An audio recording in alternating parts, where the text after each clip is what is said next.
in the central region of Dongyun Continent, at the Xianxia mountain range, on Beast Spirit Mountain, within the Beast Spirit Sect.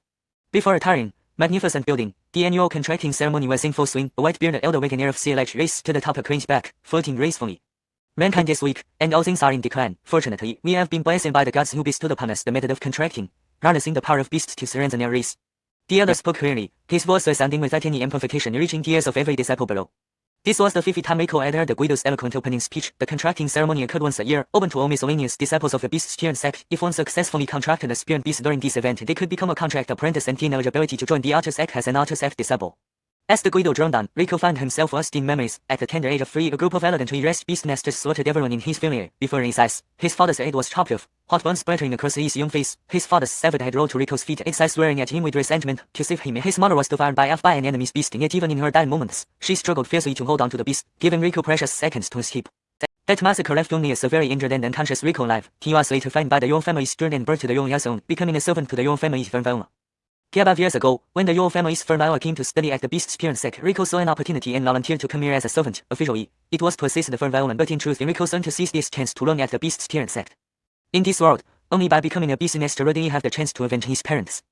Yet, 5 years had passed. Rico had spent these 5 years as a servant in the Beast Spirit Sect and was now attending his 5th contracting ceremony. In thousands of years of the sect's history, even the least talented servants managed to contract a spirit beast by thinking. Rico turning 18 without success was unprecedented. Doubled with anticipation, Rico stepped onto the contracting platform again, coaching the contracting jade tightly. He knew the incantation given to servants by heart. Despite the growing labor of his duties, he practiced daily for 5 years without fail. His spiritual energy already surpassed that of an average novice beastmaster. This time, he was determined to succeed. Taking a deep breath, he relaxed, thinking this time would work. It just had to work. Can you hurry up? Calm down if you can't do it. An impatient servant behind him murmured, and finally, Rico began chanting the contract spell before a mottled rabbit. As the final syllable escaped his lips, a soft light learned from the jade, enveloping both Rico and the rabbit. As the light intensified, Rico felt a faint connection form between them, then rose up. Excitement surged within him. This was his closest attempt yet. However, just as success seemed within reach, a violent force erupted from Rico's chest, surging into the jade. With a crack, the jade shattered before him. Darn it, why again? Frustrated, Rico threw the broken jade to the ground. He couldn't accept it. 5 times now. 8 times so close to becoming a beastmaster. Ha! Trash is still trash. Can't even contract a fluffy rabbit. I'm dying laughing. I never seen someone who can't contract a fluffy rabbit. This guy doesn't deserve to be a servant in our sect. Hearing the jeers, Rico lowered his head, teeth written, a burning rage welling up inside him. Was he really worthless? Was all the humiliation and yearning vain? How could he ever avenge his parents? A bolt of lightning split the sky, heavy rain pouring down. Larry Roberts, doubting Rico, desperate and drenched, he returned to the servant quarters under the mocking gazes of other disciples. In this cold Beast Spirit Sect, only this shabby room offered him a hint of warmth. Worthless, I knew you'd be here. A large foot kicked the frail door, and a corpulent man swaggered in. Inside the musty room, a Xuanhuan, the overseer, sniffed disdainfully. Not surprising you live in a dump like this. Suppressing his anger, Rico asked the overseer Yalu, what do you need? Xuanhuan sneered. Well, aren't you bold? How can you live here, an 18-year-old unable to contract a beast? At the word worthless, Rico clenched his fists. But he soon let go, knowing Xuanhuan was right. He was worthless, a man who couldn't contract a fluffy rabbit, but he refused to accept it. Unfair heavens, why didn't he have the talent for contracts? Seeing his reaction, Xuanhuan's bottom fist stretched into a wider grin. But worry not, since you were brought by Lady Third, I won't wait to ride on you, starting tomorrow. No, today, now move to the rear mountain. The rear mountain. He had heard of the rear mountain, where countless ancient beasts were imprisoned. Each had a notorious history, some even legendary. These were caught by generations of sect leaders, some requiring combined efforts from several sects, when countless lives lost to seal them away to prevent further harm to humanity. Even after centuries sealed, their malevolent power remained unchained. Those who ventured there reportedly went red. One elder, a 5th-level beastmaster, tried to contain the orb but was found reduced to a skeleton by the leader. Moving Rico to the rear mountain was clearly meant to kill him. Ha!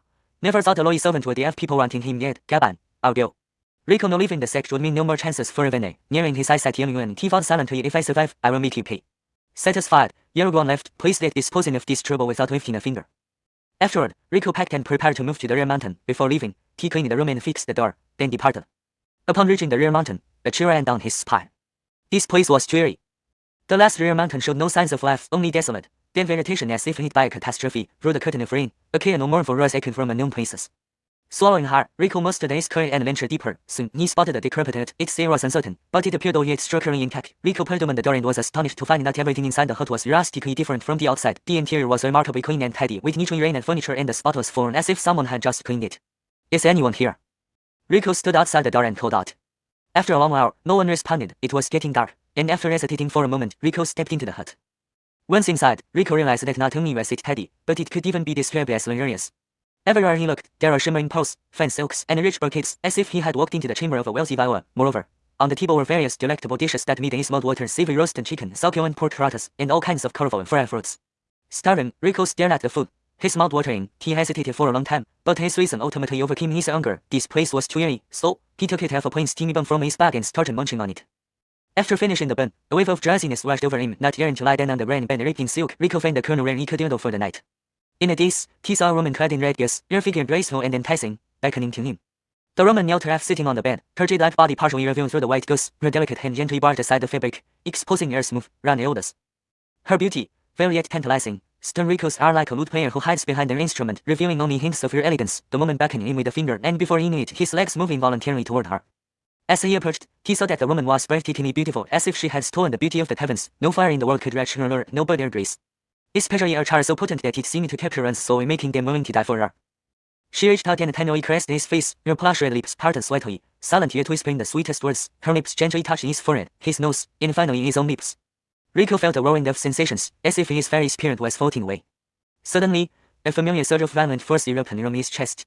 The woman let out a near scream as she was hit by the force.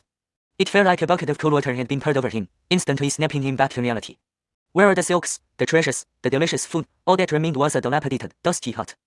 Pale moonlight filtered through a wire hole in the window, illuminating the bed before him. There was no one there, only an enormous fox. The fox stood taller than a man, its paws resting atop several bleached skeletons. Frightened, Rico quickly backed away a few steps. Fortunately, the fox did not chase after him. In the moonlight, Rico saw that the giant fox was restrained by several thick black iron chains, each one thicker than his arm. 4 of these chains ended in sharp iron hooks that were deeply embedded under the fox's armpits and groin, immobilizing it completely. Chapter 2: The Nine-Tailed Malevolent Fox. Rico examined the fox closely. It was extremely emaciated. Its silvery white fur had lost its luster like withered winter grass, yet it stood proudly, easily in order that warned intruders to stay away. Even though the fox appeared on its last breath, Rico could still sense an overwhelming danger emanating from it. Trouble. If he didn't run now, he might end up as one of the bones scattered on the ground. You, who are you? Why do I sense my elder brother's power within you? Before Rico could escape, Luna suddenly spoke in a soft and alluring feminine voice. Huh? The fox's bright golden eyes were fixed intensely on Rico. Even though it was restrained by iron chains, there was no doubt in Rico's mind that it could kill him effortlessly. At this moment, Luna was equally puzzled. How could this human possess the power of her elder brother? She knew his power better than anyone. She couldn't have sensed it wrong. Unaware of the fox's thoughts, Rico only wanted to escape immediately. This fox was not a creature to be trifled with. Any mistake could cost him his life. He must live to fight another day if he wanted to take revenge. He hurriedly tried to flee, but just a few steps in, an irresistible force pulled him back. Rico's buttocks hit the ground hard, causing him to wince in pain. Trying again yielded the same result. Damn, what kind of strange thing is this?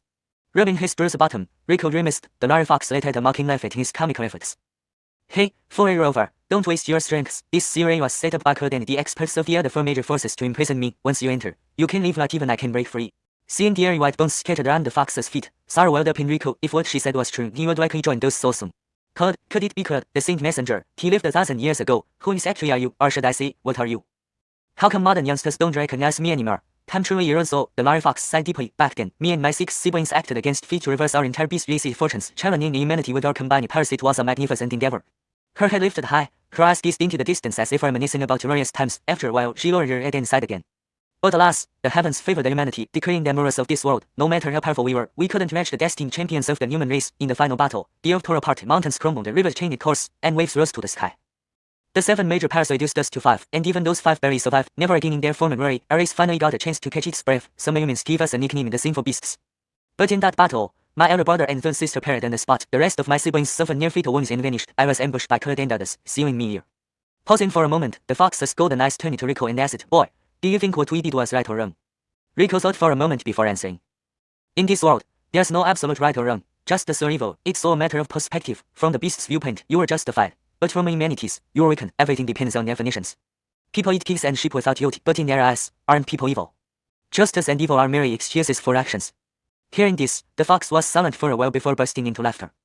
Boy, I've lived for so long and met many self-proclaimed righteous beast tamers. You're the first to distinguish such distinctions, so, if you were in charge, would you support the beast race? Rico smiled. Just moments ago, he had been rambling, saying nothing much, just enough, but it actually convinced Luna.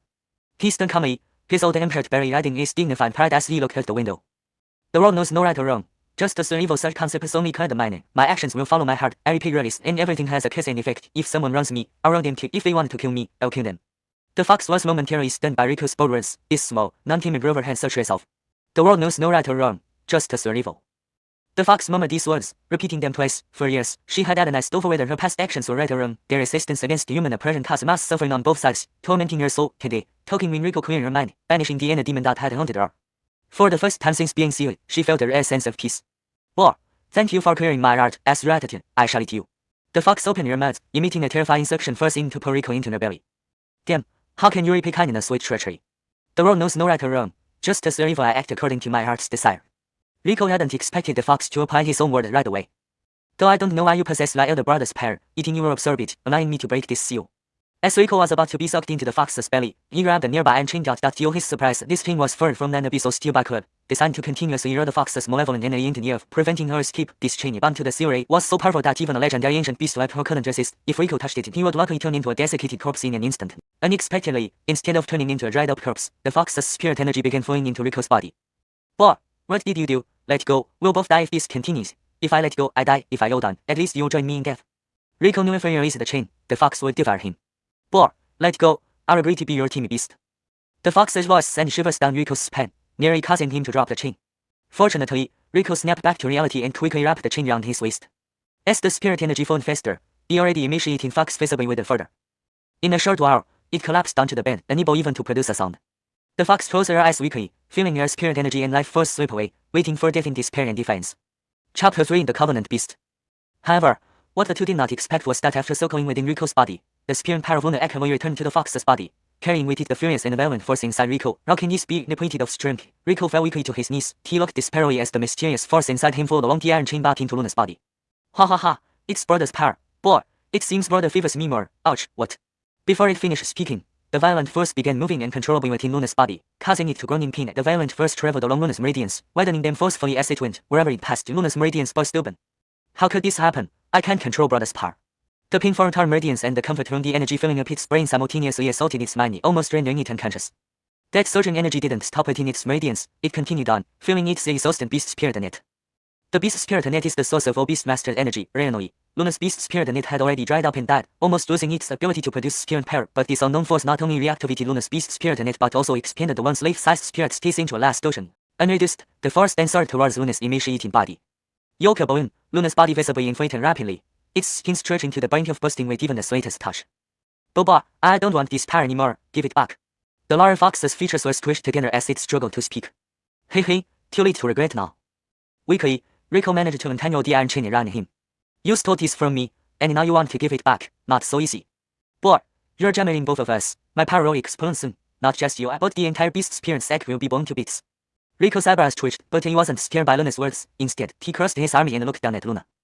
I have nothing to steal for in this Beast Spirit Sect. If we die together, so be it. These 5 years in the Beast Spirit Sect had left only pain and humiliation for Rico. The one person he cared about, the further layer, was no longer him either. Yeah, he was all alone. But if you want me to save you, I might consider it. Why yo? What do you want? The large fox was already swollen, barely able to speak. Simple, recognize me as your master. Yo. Blood surged in Luna's body, nearly bursting out. It had lied earlier when it said it would submit to Rico, but now with its life in Rico's hands, it had to seriously consider his proposal. You've been trapped in this swell place for centuries. Do you really want to die here without taking revenge on those who seal you away? Rico's words were like a demon's whisper, continuously tempting Luna. Cabinally, Luna clenched its teeth. Alright, I agree. In the presence of the Covenant God, I, Xuanhuan clan Xena, willingly acknowledge this person before me as my master. Even if the yin and yang reverse, even if heaven and earth turn upside down, I shall never regret it. A divine force enveloped the two, a voice echoing from the heavens. The covenant is made. Those who break it will suffer divine punishment, making life unbearable. Now Grover, quickly save me. Hee, don't call me Grover. We're partners now, call me Rico. Honestly, although Rico knew the force came from his body, it never listened to his commands. He was uncertain whether he could retrieve it. Rico walked over to Xena and gently placed his hand on her. Fortunately, the violent force, like a fish returning home, eagerly rushed back into Rico's body. Once back, however, it remained dormant, unresponsive to Rico's commands. After the force left, Xena deflated like a punctured balloon, shrinking smaller and smaller until she became a 1-foot-long little fox, the chains falling off her. Now, Xena resembled a fluffy snowball, with a big, furry tail wagging behind her, the tip tinged red. Her large, watery eyes stared at Rico, incredibly adorable. Rico picked Xena up from the ground. Xena, why are you like this? Upon hearing Rico's question, Xena glanced disdainfully at him. Do you have the nerve to ask? It's all because of your low cultivation level. To form a covenant with you, I had to seal my powers and revert to stage 1. Otherwise, do you think you could handle a 10th stage Beastmaster like me? What? You're a 10th stage Beastmaster? Of course. My 7 siblings are all 10th stage beast masters. Otherwise, how could we, the 7, fight against the entire human race? Riko was genuinely startled. The strongest guardian beastmaster in the Beast Spirit Sect was only in 8th stage. Thinking of this, Riko felt elated. Who would have thought that through misfortune, he would end up with a 10th stage beastmaster? Those who previously despised and bullied him, he would reclaim everything from them. And those who killed his parents, he would find their identities and make them pay blood for blood. Seeing his triumphant look, Xena threw cold water on Riko. Boy, don't get carried away. That force damaged my meridians. Although these injuries can heal slowly, I'm currently useless. Don't rely on me too much. Riko was shocked. So for a 10th stage beastmaster, damaged meridians are minor injuries? Xena gave a seductive glance. You know too little. Why didn't they kill me instead of sealing me? Because whether human or beastmaster, reaching the 10th stage triggers a qualitative change, making one immortal and indestructible. Even if I'm killed, as long as I have a remnant soul, I can be reborn. Thus, continually weakening and eroding me is the best way to restrict me. Xena spoke through gritted teeth, clearly resenting the suffering inflicted by those people over the centuries. Riko stroked Xena's head. Alright. Since you're now my beastmaster, I'll definitely help you take revenge. I'll work hard to restore your former glory. Xena turned her head away, though unwilling to admit it. Riko's hand was indeed comforting and warm. Well, let's hope so. But today, let's celebrate properly. I've finally become a beastmaster apprentice. Next step is to become an outer sect disciple. Xena opened her mouth to say something more, but seeing Riko's happy face, she closed her mouth. As for her siblings, she'd tell him when he grew a bit more. Riko took out a few small silver pieces from his pack, money he saved doing odd jobs over the years. He planned to buy some good food to reward himself and Xena. Carefully tucking away the silver, Riko took Xena out. Soon after they left, a white figure appeared in the hut. Looking at the empty room and the chains on the floor, the person frowned. As Honest said, the times are changing. Saying this, the person pondered for a moment, summoned a huge white crane, and flew away from the Beast Spirit Sect. Meanwhile, a charming young girl dressed in a red brocade robe was following the bruised and swollen-faced Yolu steward toward the back mountain. Chapter 4. The Appointment of a Gabinal Battle. Ayana, you really can't go to the back mountain. In a deep valley, Yolu, who was in charge of managing access to the back mountain, knelt before the Ayana with a bruised nose and swollen face, his expression miserable. He knew all too well about the horrors of the back mountain. Enough nonsense. You know no one should go to the back mountain. So why did you send Riko there while I was away from the clan? The red-clothed girl narrowed her phoenix-like eyes and kicked Yolu to the ground. Yolu wanted to explain but hesitated, thinking of Gary Gongzi from the inner sect. He was a prominent figure there, and his brother was a direct disciple of the Guido. Betraying him would be far worse than offending the Ayana.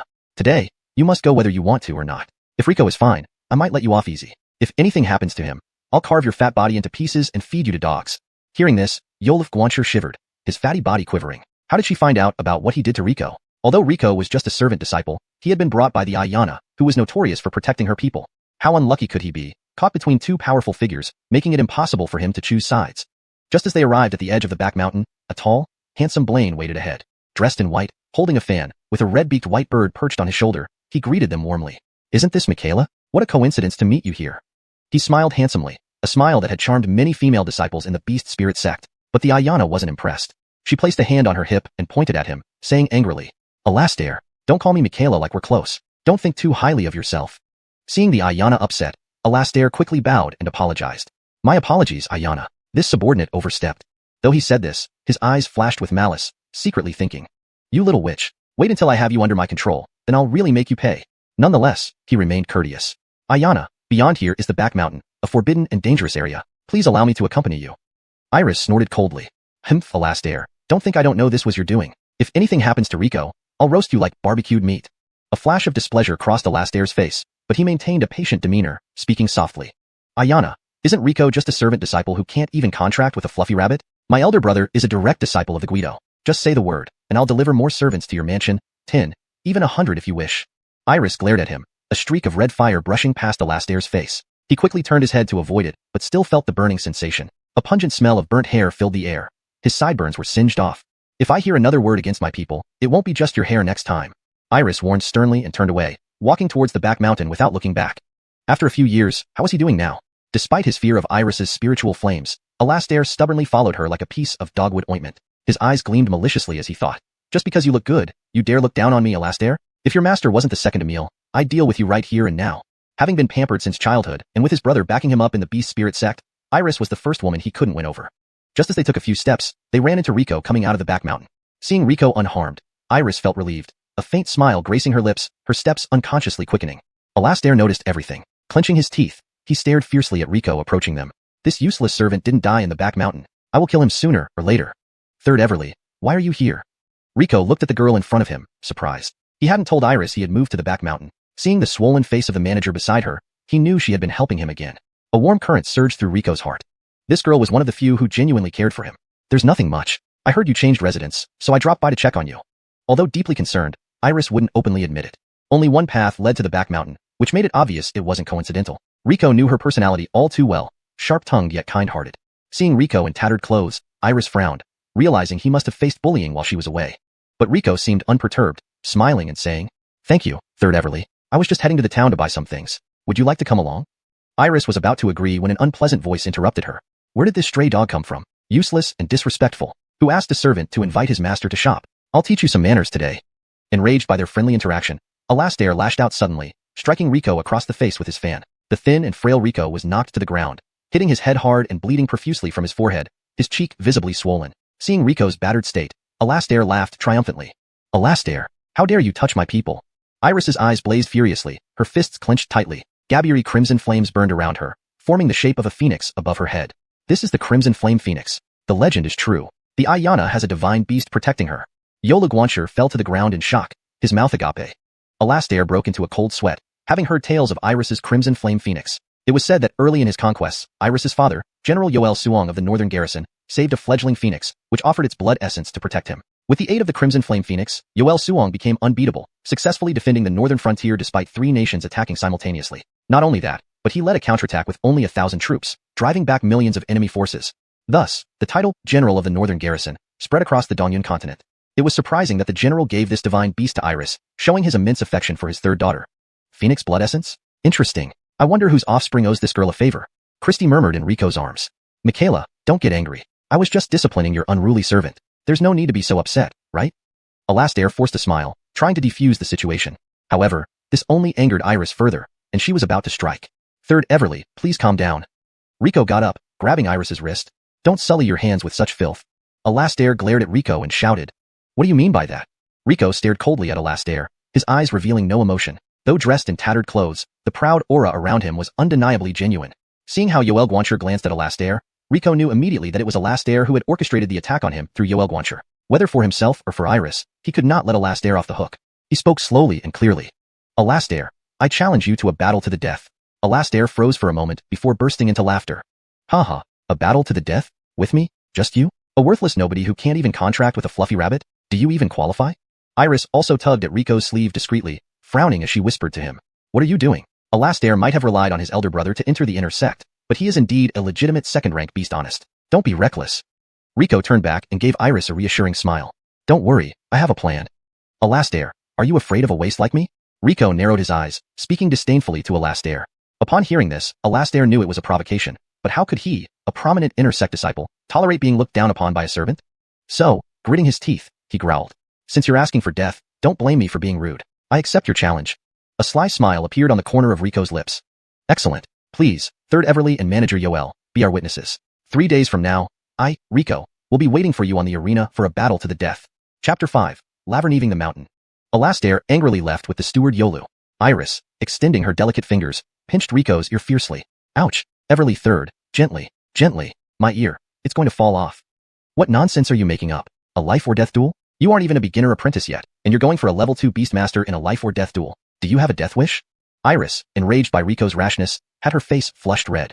The times have changed. I'm now a beast tamer apprentice. Really? Don't believe me? Try checking. Rico grabbed Iris's hand and placed it on his chest. With doubt, Iris probed a trace of spirit energy into Rico's body. You've really become a beast tamer apprentice. Iris exclaimed with pleasant surprise. For Rico to become a beast tamer apprentice made Iris sincerely happy. She had grown up following behind Rico since childhood. Compared to the brothers and sisters who were always scheming against each other in the prince's mansion, Rico was more like her real elder brother. But you just became a beast tamer apprentice. Alastair is already a second-rank beastmaster. The gap between 2 major realms, your chances of defeating him remain incredibly slim. No need to worry. In a battle between beastmasters, realm isn't a decisive factor. Controlling the beast is key. But as a second-rank beastmaster, he can already form contracts with third-tier beasts, while you can only contract with first-tier ones. How can you possibly beat him? Rest assured, I know what I'm doing. Though saying this, Rico himself didn't feel very confident. He only had Xena as a combat beast, and she was severely injured, unable to easily intervene. His reason for challenging Alastair was that Xena had just transmitted a message from within the beast space. Don't worry. Although my strength has regressed, my realm remains. That kid's beasts are nothing but first and second tier trash, not worth my attention. Reassured by Xena's words, Rico felt safe, proposing the duel with Alastair. However, within the range of the Beast Spirit Sect, it would be better if I don't get involved directly. If some old-timer recognizes me, you'll have a big problem. Then how do I fight him? Just go down the mountain and contract any random beast. With me, a 10th rank beast, teaching you. In 3 days I can guarantee it will surpass his beast effortlessly. But aren't beast tamer apprentices only allowed 1 beast? Logically, yes. But your beast space is exceptionally large. Even contracting 10 beasts wouldn't be a problem. Maybe Big Brother's power caused an anomaly in your beast space. So, that force has such effects too? Rico, what are you daydreaming about? Coming back to his senses, Rico found Iris looking at him in anger. I just spaced out. What did you say? I said, now that you're a beast tamer apprentice, you don't need to wear this ragged servant uniform anymore. Let's go down the mountain to buy some new clothes. Okay, I was planning to make a trip anyway. At the foot of the Beast Spirit Mountain, there lies Dongyun Town, a small town subordinate to the Beast Spirit Sect, not belonging to any mortal kingdom. As a place for communication and trade between the Beast Spirit Sect and secular forces, Dongyun Town is protected by the sect. Backed by the Beast Spirit Sect, this town developed extraordinarily prosperously. Despite being called a town, its economic activity rivals that of a commercial center in mortal kingdoms. Inside the largest and most flourishing clothing store in town, Rico was casually wandering around. The Dixie Iris claimed to come buy clothes for him, but once inside the store, she left him aside and browsed around herself. Is this really how all women love to shop? Casually browsing, a snow-white robe caught his attention. Although Rico wasn't particular about style, this piece's material and embroidered defensive array fascinated him. Just as he reached to touch it, a male sales clerk interrupted him with a shrill voice. Hey, what are you doing? Don't touch randomly. Clothes in our store are very expensive. Can you afford it if your dirty hands soil them? The clerk greeted other well-dressed customers warmly but faced Rico, in his worn-out servant outfit, with no good attitude. The clerk's behavior made Rico frown. Do you treat customers this way? Customer? I see plenty of servants like you without any backing or influence. Think becoming a Beastmaster can change everything? Even if you became a Beastmaster, you couldn't afford our clothes. Narrowing his eyes, Rico stared at the clerk, genuinely angered. You're unworthy to buy here. The clerk waved his hand dismissively, filled with disdain. Is that so? I think he deserves it. A sweet female voice sounded from behind the clerk. Turning around, the clerk saw Iris standing behind him, glaring at him with her phoenix-like eyes. Behind Iris stood the store manager and several female clerks, carrying large and small packages, respectfully standing. Yolasu, your rude treatment towards guests gets you fired. The manager glared furiously at the male clerk, shouting. The male clerk's eyes widened, staring at the manager in disbelief. Manager, why fire me? My Sean is Yolu, the steward of the Beast Spirit Sect, and he works for young honest Alastair. Alastair again. Even if young honest Gary were here, he couldn't save you today. Do you know who you insulted? She is Emil II's direct disciple, Everly Iris. Yolu opened his mouth wide, shocked to stand still as if struck by lightning. Then he noticed the crimson gold emblem on Iris's chest, engraved with a flame-like flower. This was Emil II's direct disciple emblem. No one could fake it, nor dared to.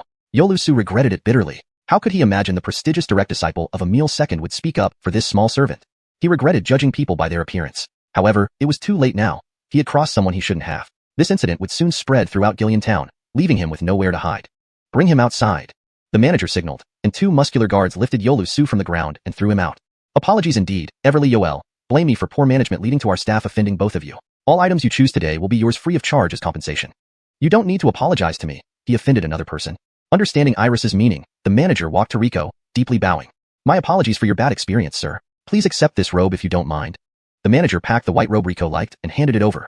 This minor incident didn't bother Rico much. Refusing further might seem overly sensitive. Seeing Rico accept the robe, the manager breathed a sigh of relief. Before leaving, the manager repeatedly thanked Rico, which made Rico somewhat embarrassed. Chapter 6. Betting with the Honest.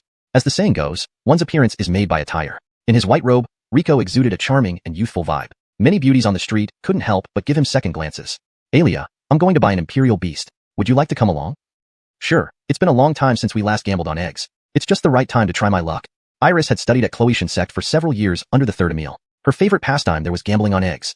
Gambling on eggs, as its name suggests, involves choosing from a pile of unhatched imperial beast eggs based on the buyer's discernment. Good fortune could lead to acquiring an imperial beast with excellent bloodline, while bad luck might even result in a dud egg. For most families, buying an imperial beast egg is akin to making a huge gamble. The price of a single egg equals half a year's income for an average household. Of course, risk and reward coexist. One wrong choice can lead to poverty, but one right choice can make you rich, or even live in a villa in the imperial capital. If one gets lucky enough to get a third-tier bloodline beast, they could be carefree for a decade. A fourth-tier bloodline beast would mean earning a large courtyard house in the city. If fate bestows a fifth-tier bloodline beast, it is like a daytime ascension. The value of such a fifth-tier bloodline young beast rivals the wealth of a major family in the imperial capital over 2 to 3 years.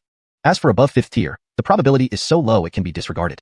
The Imperial Beast store on Yongshan Town's commercial street was intricately carved and extravagantly decorated. The shop glittered with gold and silver decorations. At the entrance, 2 lifelike lion statues stood guard, their eyes embedded with large red gemstones. Such lavish display spoke volumes about the boss's wealth.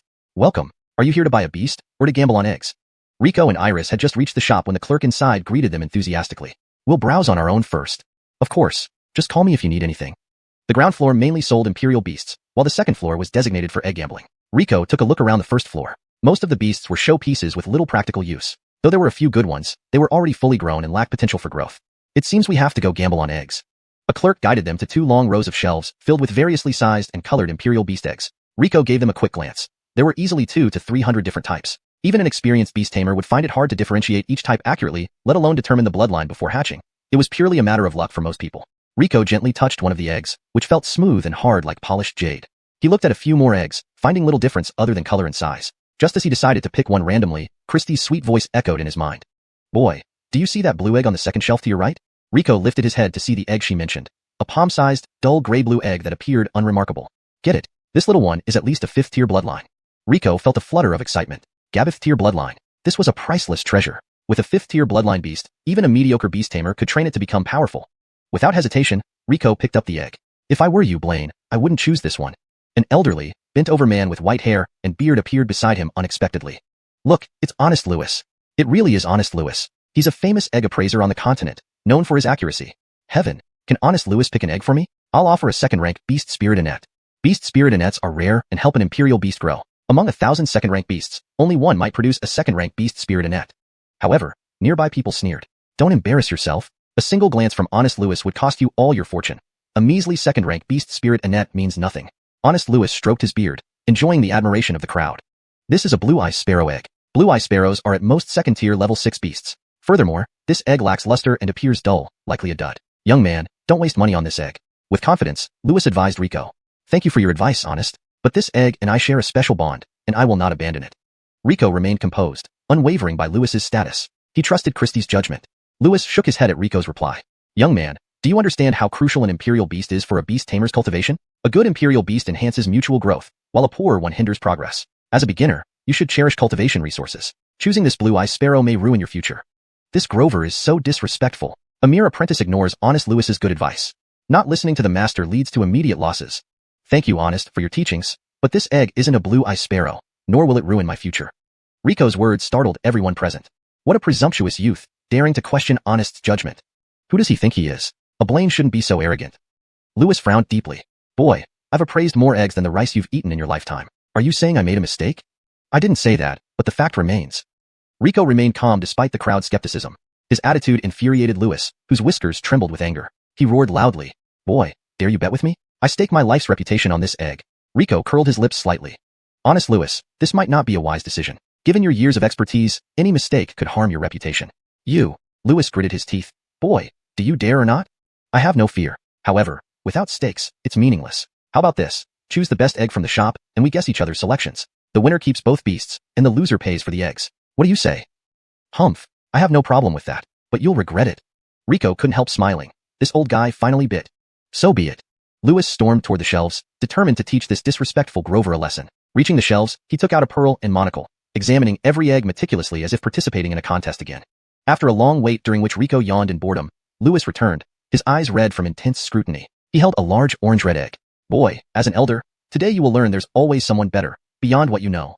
Lewis's face radiated with confident smiles. This egg was no ordinary one. Not only was it the strongest imperial beast egg he could find, but more importantly, this variegated tiger egg was extremely rare. It bore a striking resemblance to the egg of an autumn leaf deer, so much so that even an appraiser with decades of experience might misidentify it. Come on, Grover. What do you think this egg is? 4th-tier bloodline variegated tiger. Honest Lewis's smug smile instantly froze. How could anyone identify it with just one glance? Honest Lewis, you say? Honest Lewis? The crowd was eagerly waiting for Honest Lewis to refute Rico, but seeing the disbelief on his face made the atmosphere tense and heavy. Honest Lewis, he can't possibly be right, can he? At that moment, sweat poured down Honest Lewis's face. Could it be that he had truly met his match today? Chapter 7. Dark Flame Yolan King. I also believe this one is a Banlan tiger egg. Honest Lorenzo hesitated for a long time before finally saying these few words. The moment he spoke, the crowd erupted into chaos. Heaven. Honest actually guessed the same as that Blaine.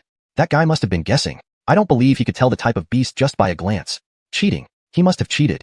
As it turned out, Rico indeed had cheated. Identifying beast eggs was extremely difficult for humans, but very simple for beasts, especially for creatures like Xena who had lived for thousands of years. It was as easy as eating and drinking.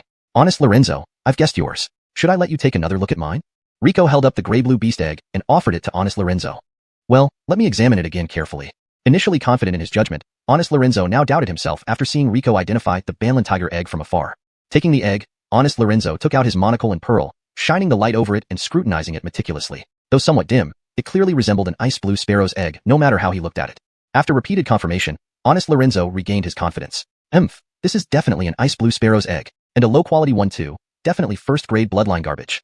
The crowd burst into laughter. Ha ha ha, he has the nerve to pick a first-grade ice blue sparrow egg? How embarrassing. He must have guessed Honest Lorenzo's egg by luck. Haha, if that's a dark flame Yolan king, my dog here must be a rampant wolf king. Ha ha ha. Rico smiled and shook his head. Honest Lorenzo frowned. What are you laughing at, Grover? So, what do you think this one is? This one, despite looking very similar to an ice blue sparrow's egg because of its icy attribute, is actually a fire attribute dark flame Yolan. Dark flame Yolan? The crowd was bewildered.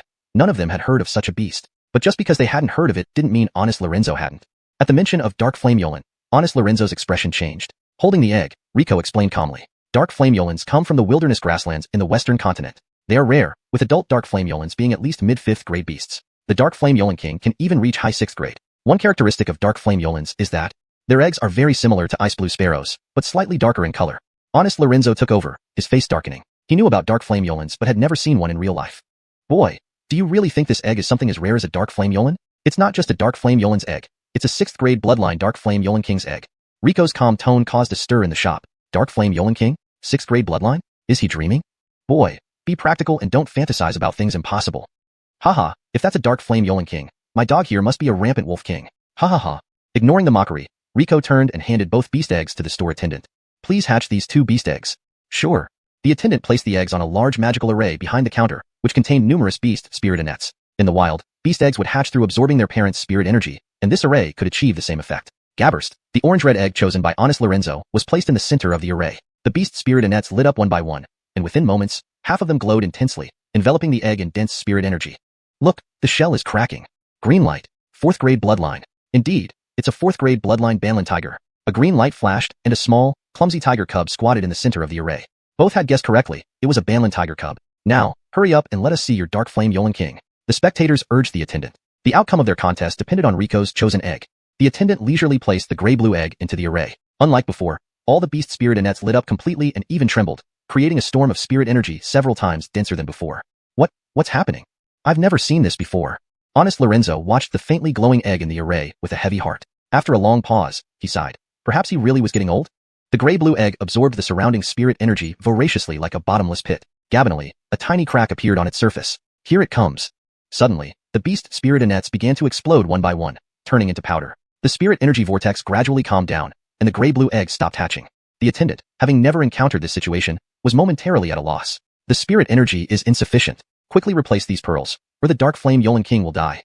Rico pulled out a handful of beast spirit nets from his spatial ring and handed them to the attendant. Replacing the pearls just before the vortex completely dissipated, the array buzzed again, all the pearls lighting up, forming an even denser spirit energy vortex. The egg vibrated happily, and the surrounding spirit energy rushed into it. Oh whoa! A babyish roar echoed from inside the egg, reverberating throughout the shop. Every beast in the shop was intimidated into kneeling by the overwhelming aura carried in the roar. The nearby Banlan tiger was so frightened it wet itself. The gray-blue shell couldn't withstand the pressure any longer and exploded. All the customers crowded around the counter, staring in disbelief at the small lion standing proudly in the center of the array. It was barely a foot long, but a pale blue flame burned around it. What is this blue light? This can't be. 6th grade bloodline. By the god of contracts. It's really a dark flame Yolan king. Everyone was stunned by the little lion. The intense blue light emanating from the lion was unmistakably a sign of 6th grade bloodline. The shop owner, a plump middle-aged man, shouted loudly. Congratulations to this esteemed guest for hatching a 6th grade bloodline beast. The clear voice echoed throughout the shop and even caught the attention of passers-by outside. No way. Someone hatched a 6th grade bloodline beast? Is this real? How is this possible? Yes, I heard it with my own ears. Quick, let's go see. People flooded into the shop, some even abandoning their work from other shops nearby to join the crowd. Fortunately, the shop was spacious enough. Otherwise, there would have been nowhere to stand. Everyone wanted to witness the majestic 6th grade bloodline beast, for it was a treasure envied even by core disciples of major factions. Though small, the lion already exuded an aura of royalty, and merely looking at it made people tremble slightly. Yoltal brother, I admit defeat. My insight falls short of yours, and I should not have presumed superiority based on age. Honest Lorenzo acknowledged his loss sincerely. Honest, there's no need. It was merely a stroke of luck. Rico had relied on Xena to win. It felt somewhat uncomfortable with Honest Lorenzo acknowledging his defeat. Young friend, with such talent and humility, it's truly a case of heroes emerging from the young. Honest Lorenzo's face showed a relieved smile. Rico was just about to humbly respond when he heard Xena urgently sending him a message through the beast control space. Boy, hurry. No need for pleasantries. There's another egg in this shop that you must get. You have to get it no matter what, even if you have to steal or snatch it. Chapter 8. Myriad Divine Yolt. Xena's tone was filled with urgency, even more than when she was about to die from her body's inability to contain the power. What kind of beast egg can make you this anxious? Do you remember what Kenneth told you about his siblings? Yes, are you saying they're here? Rico was astonished. This humble servant felt the spiritual fluctuations of my third elder sister. Xena's voice trembled with excitement. She was truly overwhelmed with emotion. In that battle, my third elder sister sacrificed herself by enduring the combined attack of all the human experts present in order to save me. She was struck until her soul shattered on the spot. I had originally thought that my third sister no longer had a chance at rebirth, but just now, I sensed her spiritual fluctuations. She might very well be here. From Xena's words, Rico could also hear how important third sister was to her. Without any further ado, he pushed through the crowd and came to the shelf. Fortunately, everyone around him was focused on the Nether Flame Yolenking and did not bother with Rico. At the end of this shelf lay an unusually different beast egg. The other eggs were pristine white, smooth and round, with a faint luster. However, this particular egg was dark and lacked any shine. Its surface was uneven and pitted. If one did not pay attention, anyone would think it was just a stone. No one would think it was a beast egg either. Is this your third sister? Didn't you notice earlier? Xena frowned and said slightly disappointedly. Not exactly. It was only after this egg reacted to the hatching of the Nether Flame Yolenking that I felt it. However, this egg only contains a small part of my third sister's soul. Rico comforted her. At least your third sister still has hope of rebirth, right? You're right. Let's hatch this egg first once we get back, and then slowly retrieve my third sister's soul. Rico took the egg, which resembled a stone, and returned to the counter. My young friend, forgive me for being blind. What is this egg? Honest Mashi looked curiously at the egg in Rico's hand. He too had seen this egg just now, but had never seen anything like it before. He assumed it was mistakenly placed there by the shopkeeper. Oh, this is just an ordinary dead egg. The Nether Flame Yolenking just hatched. I found a dead egg for it to supplement its nutrition. Rico gave a vague answer. Honest Mashi nodded thoughtfully. Since Rico did not wish to tell, he did not pursue the matter further. Lady, let's go back after we complete the pact with the Nether Flame Yolenking. Huh? Let me form the pact? Iris stared at Rico in surprise. Yes, lady. This fire attribute Nether Flame Yolenking is perfectly suited to your cultivation techniques. I specially chose it for you. How can that be? This Nether Flame Yolenking is so precious. How can I take it? And as a new Beastmaster, you need a good beast by your side. The Nether Flame Yolenking should belong to you for the pact. People around them watched the two, pushing and refusing each other, gritting their teeth in jealousy. When would a 6th-rank bloodline juvenile beast be offered back and forth like this? Outside of here, there would definitely be many Beastmasters fighting over it until blood was drawn. If they weren't in the territory of the Beast Spirit Sect, they would have surely tried to snatch it. Lady, so many people are watching you. Don't refuse anymore. Alright, I'll keep the Nether Flame Yolenking for you for now. Whenever you need it, I'll give it back.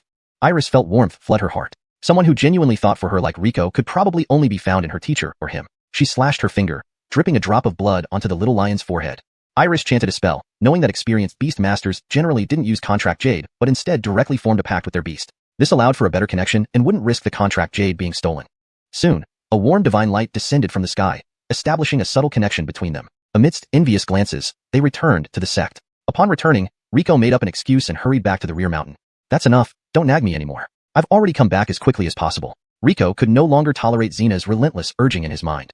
Xena jumped out of Rico's beast space and began hastily drawing an array on the ground, unable to wait a moment longer. Boy, hurry up, place that egg in the center of the array and form a pact with it. Xena, extremely excited, swung her large tail continuously. Rico smiled helplessly, placing the stone-like egg in the center of the array and started chanting the bonding incantation. As he chanted, the patterns on the egg began to glow blood red, intensifying with each word Rico spoke faster. Gabinally, at the last word of the chant, a thick pillar of red light shot up to the sky, turning the entire rear mountain red. On a high tower of the Beast Spirit Sect, 2 old men, one tall and one short, were playing chess. If you ask me, the most promising disciple of our younger generation in the Beast Spirit Sect is definitely my eldest disciple, said the tall old man, stroking his beard proudly. Isaiah, old man, not to put you down, but you talk about your disciple every day. It's irritating, said the fat old man, deep in thought, unable to place his piece. Heh, old Jalmer, my disciple is a genius, rarely seen in 100 years. There was divine light during his pact. Such divine light appears only once among millions of people. Not to mention the column of light was 50 feet high, 50 feet high. Consider that even someone of our honest, remarkable talent only reached about 6 feet during his own pact. Yet we all know his accomplishments today. But my disciple far surpasses our honest in talent. His future achievements are boundless.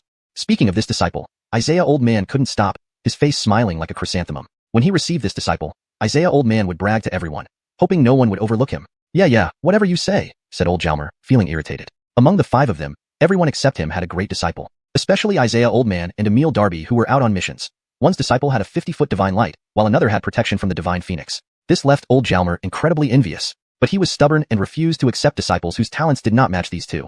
leading him to have no disciples under him to this day. Seeing old Jalmer's frustrated expression, Isaiah old man laughed even harder, tauntingly saying, "Old Jalmer, lower your standards. While you won't meet another genius like my disciple, we still have plenty of intelligent ones in our sect. Just settle for one." Unable to hold it in, old Jalmer was about to confront Isaiah old man. Suddenly, a thick pillar of red light shot up from the rear mountain, spreading colorful light across the entire Beast Spirit Sect. The rainbow light in the sky changed constantly, revealing countless divine beasts in fleeting glimpses. People bathed in the light felt rejuvenated and refreshed. Curious, the disciples of the Beast Spirit Sect looked up and saw a pure, flawless divine light towering above the rear mountain, stretching from heaven to earth. The powerful energy within made every disciple feel an urge to prostrate themselves in worship. The two old men stared blankly out the window, unaware that their chess pieces had fallen to the ground. Isaiah old man, pinch me, am I dreaming? Old Jalmer, it doesn't seem like a dream. I'm seeing it too. No way, how could there be such divine light? They shouted in unison. How high is this divine light? 100 feet? 1,000? It looks like it stretches from heaven to earth. Could it be 10,000 feet high? Damn, this is still human? Isaiah old man was thoroughly crushed, desperately pulling his beard. He had just been boasting about his disciple who had a divine light of 5 feet, and now here came one with 10,000 feet. Did it have to be such a severe blow? He himself hadn't even received any divine light blessing. At the same time, the divine light shone into Rico's dilapidated little house. Divine light blessing? Hurry, feel it with your heart. This may be the greatest opportunity you'll ever have. Xena was utterly delighted, basking in the divine light. Under its illumination, all the hidden injuries from her self-destructed powers vanished without a trace. Her various talents and physical abilities were greatly enhanced, and even her appearance became more adorable. Looking at the egg on the ground, the shell had somehow broken, and a pitch-black snake-like creature, as dark as ink jade, emerged from within. Under the divine light, the small snake continuously grew, its originally chopstick-thick body quickly thickening to finger-width. The two sharp fangs in the snake's mouth faintly shimmered with a dangerous indigo-blue hue. Though the black snake's eyes were filled with confusion, it did not hinder its enjoyment. It raised its upper body, flicking its tongue, dancing along with the colorful light in the air. However, the blessings they received were but a drop in the ocean. The most important aspect of the divine light blessing was that it could stimulate the potential of Beastmasters and bestow them with divine favors. The key point was this favor. Each Beastmaster who received the divine light would be granted a divine favor, which might be talent, cultivation techniques, or even control over beasts. Everyone received different things, but without exception, the favor was always incredibly powerful. Even if a Beastmaster who received the divine favor didn't become a towering figure, they would certainly become an influential person in their time. At this moment, Rico's spirit had already separated from his body. He felt as though his perspective was constantly ascending, passing through the roof, making the little house beneath him shrink smaller and smaller. He flew higher and higher, soon piercing through the clouds, reducing the entire Spirit Beast Mountain to a tiny black dot. Gabinally, Rico arrived at a city in the clouds. A tightly shut door stood before him. ##### Chapter 9. Opening the Heaven Gate. The setting sun cast a golden red glow over the gate of Cloud City, giving it an otherworldly sheen. At first sight, the only word that came to Rico's mind was massive. The gate extended beyond his field of vision. Standing directly in front of it, he couldn't see its edges by looking left or right, and when he looked up, the gate appeared like a giant sword piercing into the endless void above. Just as Rico was about to fly towards the gate, he found himself already standing before it in the next moment. Am I dreaming? Rico scratched his head. He tried flying to either side again, and indeed, no matter where he wanted to go, he would instantly appear there with just a thought. Rico became intrigued. Since this was the case, he wanted to see where the top of the gate was. However, this time it wasn't as smooth as before. As soon as he lifted his head and intended to fly up, an overwhelming force surged towards him. That immense power felt like 1,000 mountains pressing down, even compressing the surrounding air into a solid state. This terrifying force aimed straight at Rico, intending to crush him into dust. A strong sense of danger filled Rico's heart. Every pore on his body could feel the intense aura of death. Panicking, Rico tried to turn and flee without any thought of going further up.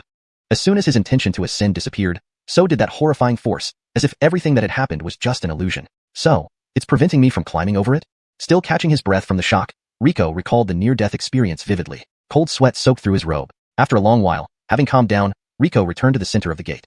Initially, he thought the intricate carvings on the gate were mere decorations, but upon closer inspection, he realized they were actually names. These carvings included both old and new ones, and a rough estimate suggested there were at least tens of thousands of names.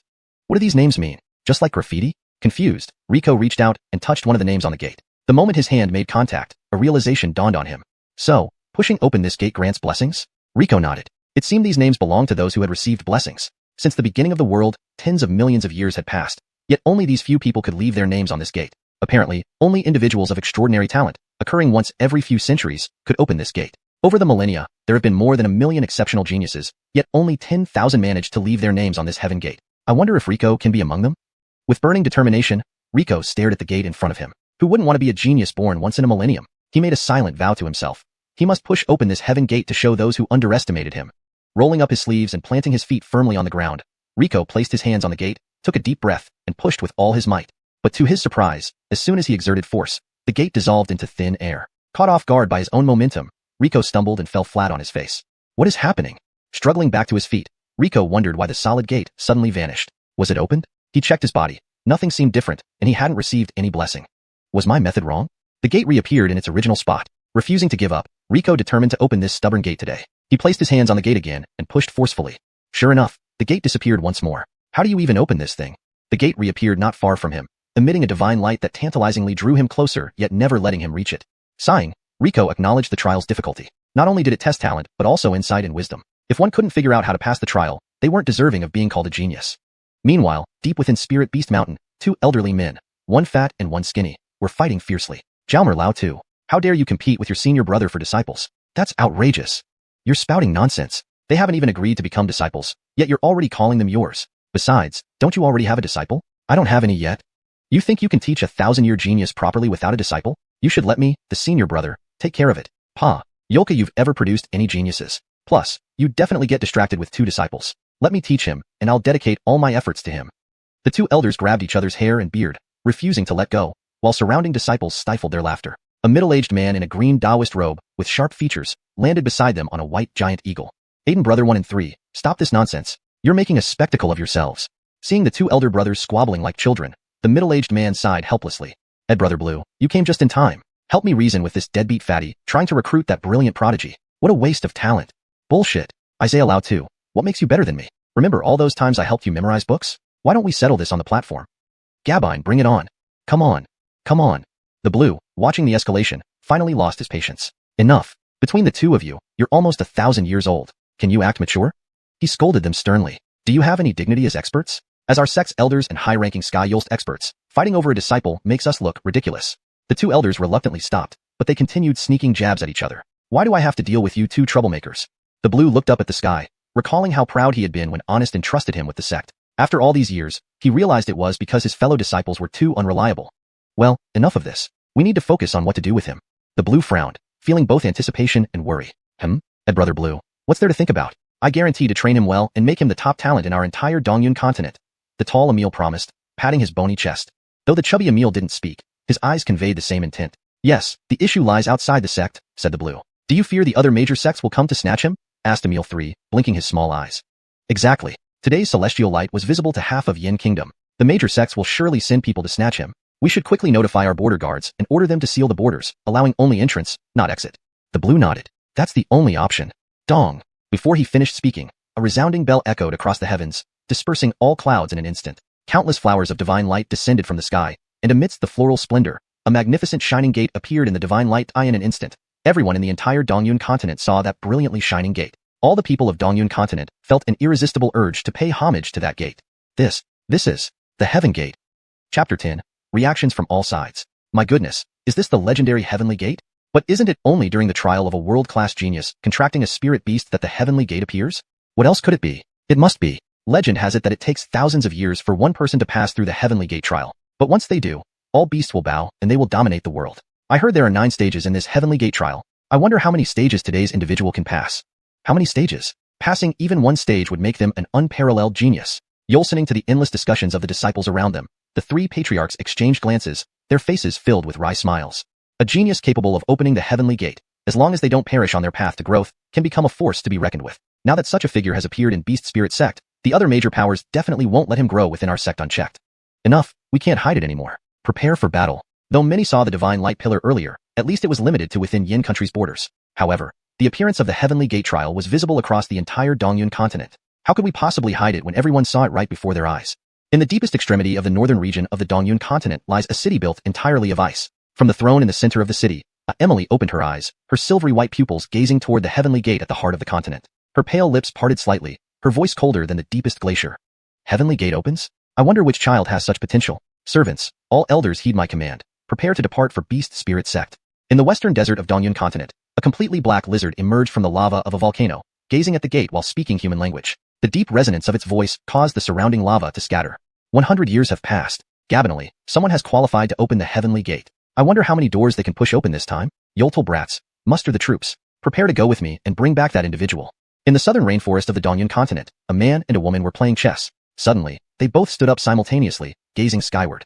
The young girl surrounded by flowers exclaimed, "Wonderful, Finally someone can open the heavenly gate again. I so want to meet him. Her voice was like a joyful fawn, melodious and pleasant to hear. The Dale said in a hoarse voice. That's Beast Spirit Sect territory, isn't it? Hee, let's see if he survives tonight. Rico had no idea he had become the target of the entire Dongyun Continent. He hadn't even touched that gate yet. Damn it, are you playing hide and seek with me? Breathless, Rico sat on a cloud. Although he hadn't managed to push the gate, he exerted all his strength each time, leaving him utterly exhausted. After catching his breath, he realized his current method of pushing must be wrong. But what should he do? If Xena were here, she would surely know what to do. Thinking of Xena, a flash of inspiration struck him. Right, I'm already a Beastmaster now. I can't just brute force it. Becoming a Beastmaster too recently, he hadn't adapted to thinking like one yet. Meanwhile, those on the ground waiting for Rico grew restless, craning their necks but seeing no change in the gate. Maybe he failed? Let's disperse. Nothing's happened for so long. Looks like it's over. Many lost interest and returned to their business. But those who knew better understood that if the Heavenly Gate trial had failed, it would end quickly. Since the gate remained unchanged, it meant the test hadn't started. Even though they didn't know why it hadn't begun, as long as the trial continued, they would pay attention. Especially the 3 patriarchs of Beast Spirit Sect, who were anxious like ants on a hot pan. Gabinian, I've ordered the protective formation to be ready for activation anytime. Good. If they try to snatch him, let them taste blood. In the sky, Rico tried for a long time, mentally constructing Xena's image. Suddenly, he felt part of his spirit energy separate, merging with the surrounding mist to form a small fox. Rico stood up, astonished, realizing it looked just like Xena. This trial truly relies on the thoughts of a Beastmaster. The Heavenly Gate trial tests the spirit and mind of a Beastmaster. The spirit is the practitioner's cultivation level, while the mind represents their mental strength. Since this mist can shape into Xena, it should also embody her strongest self. Rico never saw Xena at her peak, but remembered her sealed state in the cabin. Though weakened, she still gave off a sense of overwhelming despair. Rico closed his eyes, visualizing Xena at her peak. Perhaps due to their connection, a scene emerged in his mind. A snow-white celestial fox sat gracefully atop a mountain peak, bathed in moonlight casting an ethereal glow. 9 tails danced behind her as she turned to look at Rico. In an instant, the fox transformed into a veiled dancer, dancing with the moon above and shadows below in a mesmerizing performance that transported observer souls. On the ground, chaos erupted. Look, what is that thing? It's a fox? No, it's clearly a person. Surrounded by a hazy moonlight within the divine light column, a figure stretched, unseen or appearing different to each observer. Everyone knew she was dancing. Beautiful. So beautiful. How can anyone be so beautiful? Such a beautiful dance. She's beckoning to me. She smiled at me, haha. Let's dance together. Forever. Never stop. People cried, laughed, and danced uncontrollably. Only supreme masters like the elders of major powers could remain composed. Who is this person? Just a mere illusion can cause such power. The girl surrounded by flowers muttered, nearly losing control and joining the dance due to the illusion's allure. The black-clothed figure stared dumbfounded at the phantom on the horizon, his shock surpassing the girl since he recognized this illusion. Its original form. How could this be? How could this be? She was sealed. Weren't they supposed to stay gone? Chapter 11. The Heavenly Gate opens. Staring at the awe-inspiring illusion that stretched into the heavens, Rico nodded with satisfaction. He waved his hand and pointed straight at the grand door. Xena, push it open for me. Aouyuyuyu. Transformed into her true form, Xena let out an earth-shaking roar that made the entire eastern cloud continent tremble 3 times. With both forepaws firmly planted on the door, Rico could distinctly feel the resistance transmitted from the gate. There's a chance. Rico immediately ordered Xena to apply more strength. The Heavenly Gate, reaching up to the sky, began to tremble as its emitted light grew even more dazzling, seemingly increasing its power to counter the behemoth. But it was all in vain. Under the immense push of Xena, the door could not resist no matter how heavy it was. In front of such a monstrous force, it was merely trivial. It's opening. It's opening. The Heavenly Gate is opening. The boundless Heavenly Gate was finally pushed open by the beast, a radiant beam of divine light illuminating Rico's body. The blessings had arrived.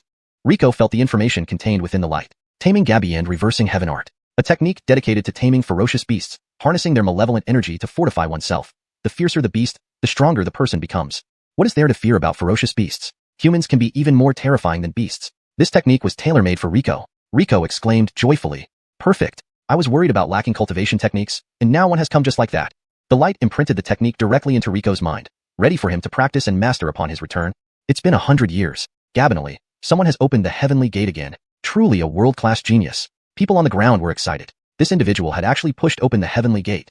The Beast Spirit Sect Honest smiled faintly.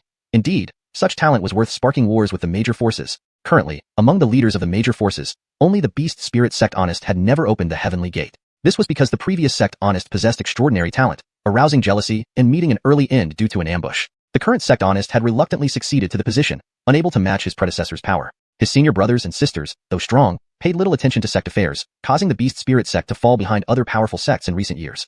Now, with this genius who opened the Heavenly Gate, the Beast Spirit Sect would surely rise again. Could this good news not bring joy? However, he was celebrating too soon, because Rico did not intend to stop after opening just one gate. Heavens! He plans to continue? True to being a genius. Go ahead. Everyone on the ground cheered for Rico, feeling honored to witness and support such a prodigy.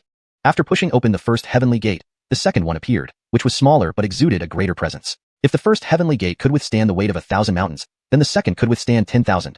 Only a few thousand names remained inscribed on the second heavenly gate, signifying that less than 1 in 10 managed to pass through it. Opening the first heavenly gate marked someone as a rare genius, but passing through the second was nothing short of exceptional.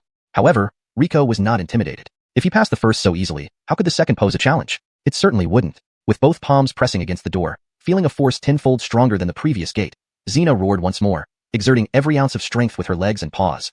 At that moment, everything fell silent. Even the most persistent cicada ceased its irritating hum. All that remained was the deafening screech of the heavenly gate grinding open.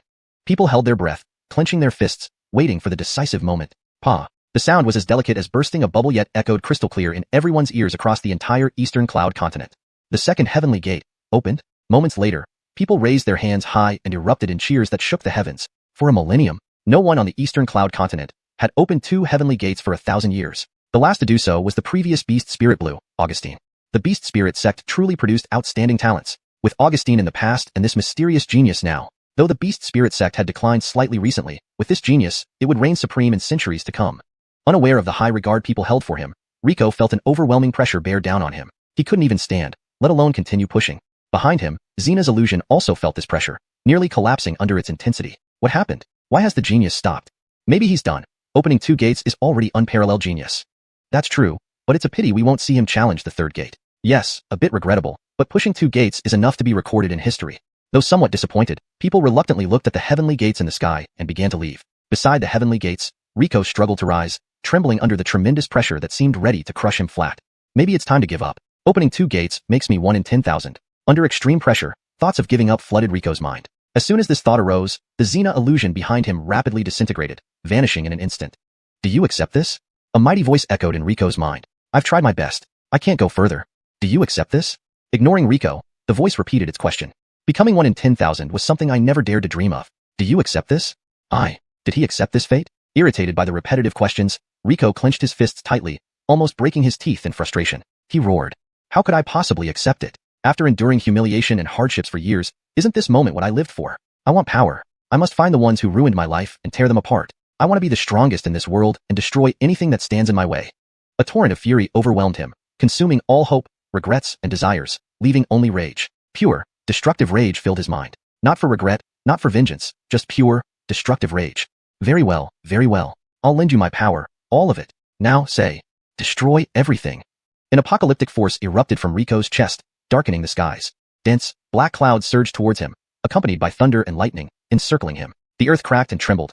Rivers of molten rock surged from underground, and mountains crumbled, large chunks of land collapsing into the lava below. People screamed and fled, witnessing scenes of utter destruction. But this was just the beginning. A more intense force flowed along Rico's spine to his feet, transforming the sky into crimson. Dark clouds morphed into a blood-red behemoth. People on the ground watched in despair as the colossal, bear-like monster hovered above, capable of annihilating all living beings with a mere flicker of its destructive power. However, it had only one target, the heavenly gate before it. Raising its forepaw, it slammed it violently onto the heavenly gate. A colossal shockwave swept across the continent, causing Eastern Cloud Continent to tremble violently, sending terrified people reeling. Rivers reversed course, the heavens split apart, and the earth shattered, all due to the power of that one strike. People looked up in astonishment at the heavenly gate, realizing it was that genius who had not stopped yet. He was still battling the gate. The terrifying behemoth showed no technique, merely crashing into the 3rd heavenly gate tirelessly, again and again. This 3rd heavenly gate did not give in like the previous 2. It resisted firmly against the behemoth's onslaught. Even the ice-like woman from the northern polar region was stunned, her mouth slightly agape in surprise. A heart that had remained unmoved for nearly 10,000 years now raced with intense palpitations. The heavenly gate is rejecting him, but he actually wants to force his way through. She had thought that after practicing the ice-condensing heart technique and being self-encased in ice for 10,000 years, nothing could surprise her, not even if the world were to reverse. Yet today's events had shaken her. What a terrifying force. What madness. This was the only time since she began practicing the ice-condensing heart technique that she felt such strong emotions. She felt fear, a fear she hadn't experienced since her youth. As the strongest on the continent, she had held this position for tens of thousands of years. Even the once mighty Luis barely reached the level where they could face her directly. Yet there had been only one existence that ever made her feel this kind of fear. That presence had been eradicated by all the continent's masters 1,000 years ago, leaving no trace behind. No records, no remnants. Only those who participated in that historic battle remembered its details. It can't be him. He can't possibly return. She screamed out of control, but none noticed her loss of composure. Everyone inside the palace was immersed in panic, crying, laughing, screaming, their faces wet with tears, as if driven mad. Not just them, but everyone on the entire continent had plunged into madness, with only the leaders of major forces managing to retain some semblance of sanity. However, this was only the beginning. The frenzied behemoth continued attacking the heavenly gate, which was now on the verge of collapse, requiring only one more blow to shatter it. With a guttural roar, it inserted both hands into the crack of the door, tearing it apart with a single mighty pull. Roar! It lifted its head, roaring angrily, as if declaring its existence to some unseen entity. Sigh. A sigh echoed lightly, yet every living being heard it clearly, as if it were whispered right beside their ears. This sigh caused the world to fall silent. At that moment, everything froze. Winds halted, fractured earth stopped moving, splashing water paused midair, lava ceased spurting, and even the skybound behemoth stood still. Absolute silence enveloped everything. It seemed as though a pair of eyes was watching over the land. These eyes were filled with pity and affection, as if unable to bear the sight of suffering beings, and then they averted their gaze. Suddenly, everything seemed to rewind, an inverse motion pushing everything backward. Lava flowed back into the earth, fissures closed, rivers returned to their courses. Even the dark clouds in the sky dissipated entirely. The behemoth, witnessing this transformation, smiled and returned to Rico's body. It was as if nothing had happened. Yet Rico now stood before the ninth heavenly gate. Have I already reached the ninth gate? Rico scratched his head, feeling a bit confused. It seemed he had indeed opened the gates, but it all felt hazy, like he was forgetting something. He couldn't remember the details, but since he was standing here, he must have opened the previous gates, right? Ninth heavenly gate. Gabinally, the ninth heavenly gate. Huh? We're already at the ninth heavenly gate? How come I don't feel like there were that many? What are you talking about? Did you even pay attention? Yeah, such an important event, and you weren't paying attention. People on the ground looked up at the genius standing before the ninth heavenly gate, with the giant fox proudly towering behind him. In the extreme north, the holy maiden gazed blankly at the heavenly gates in the sky. She seemed to have forgotten something very important, something she should never forget. I must obtain him, I absolutely must get him. The holy maiden made a silent vow, planting a seed in her icy heart. This dangerous seed was quietly sprouting in the corner of her heart. Translation provided adheres to the instructions given, ensuring fluency, correctness, and maintaining the original structure and tone. Chapter 12. The Terrifying Giant Egg. Rico stood before the ninth heavenly gate, carefully observing this ninth gate. This gate was completely different from the previous 8. Not only was it just a little taller than a person, but it was also exquisitely decorated and magnificent. The entire door looked as if it were made of black and white crystal, shimmering with dazzling light under the setting sun. On the door were carved beautiful bas-reliefs. On either side of the double doors were two extremely beautiful maidens. These two maidens had similar appearances, but one had long hair while the other had short hair. Their wings were different too. The short-haired maiden had pure white feathered wings, while the long-haired maiden had pitch-black fleshy wings. Their expressions were incredibly vivid, almost lifelike. However, more than the carved maidens, what Rico paid attention to was the name engraved on the door. Su Kalilan. Who was this Su Kalilan? The number of names inscribed on each of the 9 heavenly gates decreased, starting from thousands, then hundreds, down to just this final individual. Only one person could open this 9th heavenly gate since the beginning of the world. Countless events had transpired over time. Many kingdoms had turned into ruins, and numerous geniuses had become dry bones. Despite millions of people dreaming of opening this last gate, only this single individual had succeeded. Looking at the already blurry inscription, this person must have lived tens of thousands of years ago. Now, this name had been lost in the annals of history. Rico placed his hand on the heavenly gate, gently caressing the name. He felt a sudden sense of enlightenment, yet he couldn't quite articulate it when he tried to express it. Examining this 9th heavenly gate closely, he found it to be different from the previous ones. Both panels of this door formed a single entity and couldn't be pushed open by brute force. However, the moment Rico's hand touched the carving, an ethereal light gradually emerged from the relief. This light flickered between bright and dim, interweaving beams of light and shadow like two intertwining yet separate clouds of black and white smoke. Rico noticed that at the center of this ethereal glow, there seemed to be a giant egg pulsating alongside the light. Although it was an egg, waves of terrifying pressure emanated from it. Rico swallowed hard. Could it be that the final trial involved contracting this giant egg? He recalled the recent experience when Christie drew the contract array for a vicious beast using his blood. Whether this 9th gate required him to contract this egg or not, it wouldn't hurt to give it a try. In this cloud city, no blood was needed. A simple gesture sufficed to draw the array. Rico cautiously drew a crooked contract array on the egg. It was admittedly crude, but he completed the complex array without any mistakes. If anyone else saw it, they would marvel at Rico's incredible memory. Hope nothing goes wrong. Rico silently prayed and began reciting the contract incantation. However, halfway through, he felt an inexplicable force blocking him from continuing. It was as if a powerful pressure had clamped down on his mouth, forcing him to expend all his strength just to speak. Such terrifying power. Rico's heart raced, but he didn't give up. He continued struggling to recite the incantation. With each word, the pressure intensified, not only from the resistance he faced but also from the increasingly strong pressure radiating from the egg. Rico felt like a small rabbit being watched by a giant predator. Gabbiding against the urge to kneel, Rico poured all his effort into completing the incantation. His forehead veins bulged, his face flushed red, and his features twisted with exertion. His heart pounded so fast it seemed ready to burst. Hang on, just a little longer. Rico kept encouraging himself, focusing solely on perseverance. Only 2 lines remained. The immense pressure from the giant egg had become so dense that it began materializing around it. The space around the egg vibrated like water ripples, even the void trembling in fear of its presence. Rico was nearly losing consciousness, but his willpower held him up, enabling him to continue reciting the incantation, word by word. The pressure felt like countless needles piercing every pore of his body. Only one line left. The overwhelming pressure had created a vacuum around the giant egg, pressing Rico's legs deeply into the solid cloud beneath him. Still, he didn't fall. Back on the ground, Rico had rolled his eyes back and was coughing blood. Christy watched anxiously but was separated from him by a barrier of light, helpless to assist. The newborn black snake, though still naive, sensed something was amiss and anxiously banged its head against the barrier, until its forehead bled profusely. In the clouds, Rico's vision temporarily failed him, feeling disconnected from his own body. The force emanating from the egg crushed him entirely. Yolka melted flesh. He seemed to disintegrate into the clouds. Just as despair crept in, the hidden force within him surged forth like a sharp blade striking the egg. Shocked by this unexpected force, the egg felt immense threat and immediately focused all its power to resist it. Suddenly, the pressure vanished. Seizing the opportunity, Rico quickly finished reciting the last 2 words of the incantation. With those final words, an absolute silence enveloped the world from the highest peaks to the deepest sea trenches. Even the wind stilled. Every living creature received a divine message at that moment. The 9th heavenly gate opened. A momentary silence followed, and then a roar of cheers erupted from everyone who had been watching. They had just witnessed a miracle that occurred only once in millennia. They did not know who the genius was who opened the 9 gates, but this did not stop them from cheering for the mysterious genius. In the clouds, Rico returned to his body, the giant egg now calmly hovering above him, devoid of the earlier terrifying pressure. Just before his spirit returned, he faintly heard a barely audible voice. Retrieve the 7, return, will end. Before he could make sense of it, a brilliant divine light illuminated Rico. 9 blessings merged with his soul, returning together. Throughout history, 1 blessing bestowed supremacy in the world, 2 blessings rendered one peerless among contemporaries, and 3 blessings made one unstoppable. Now with 9 blessings, once Rico grew stronger, he would be invincible in the world. Would others sit idly and wait for him to grow stronger? Rico opened his eyes inside the room, 2 beams of light shooting from his eyes. This was the second gift from the heavenly gates. Heavenly eyes, granting him the ability to see through all illusions and perceive the true nature of everything he saw. Gradually adapting to this newfound power, the sword-like light in his eyes faded, and he concealed the heavenly eyes. Yoltal, you actually opened the 9 gates. I was right about you. Christy, visibly excited, hopped around Rico's feet, her fluffy tail swirling like a windmill. Nearby, the little black snake, despite not understanding anything, was thrilled to see its owner unharmed, wrapping itself around Rico's arm and rubbing its head against his cheek. Rico's divine eyes caught through the cracks of the window several black shadows flying towards him. ##### Chapter 13, Taking an Apprentice. As people were still celebrating the once-in-a-millennium divine phenomenon, 3 figures appeared outside the dilapidated hut on the rear mountain. It was none other than the Beast Spirit Sect's Gabinian, along with Emil's Isaiah and Jalmer.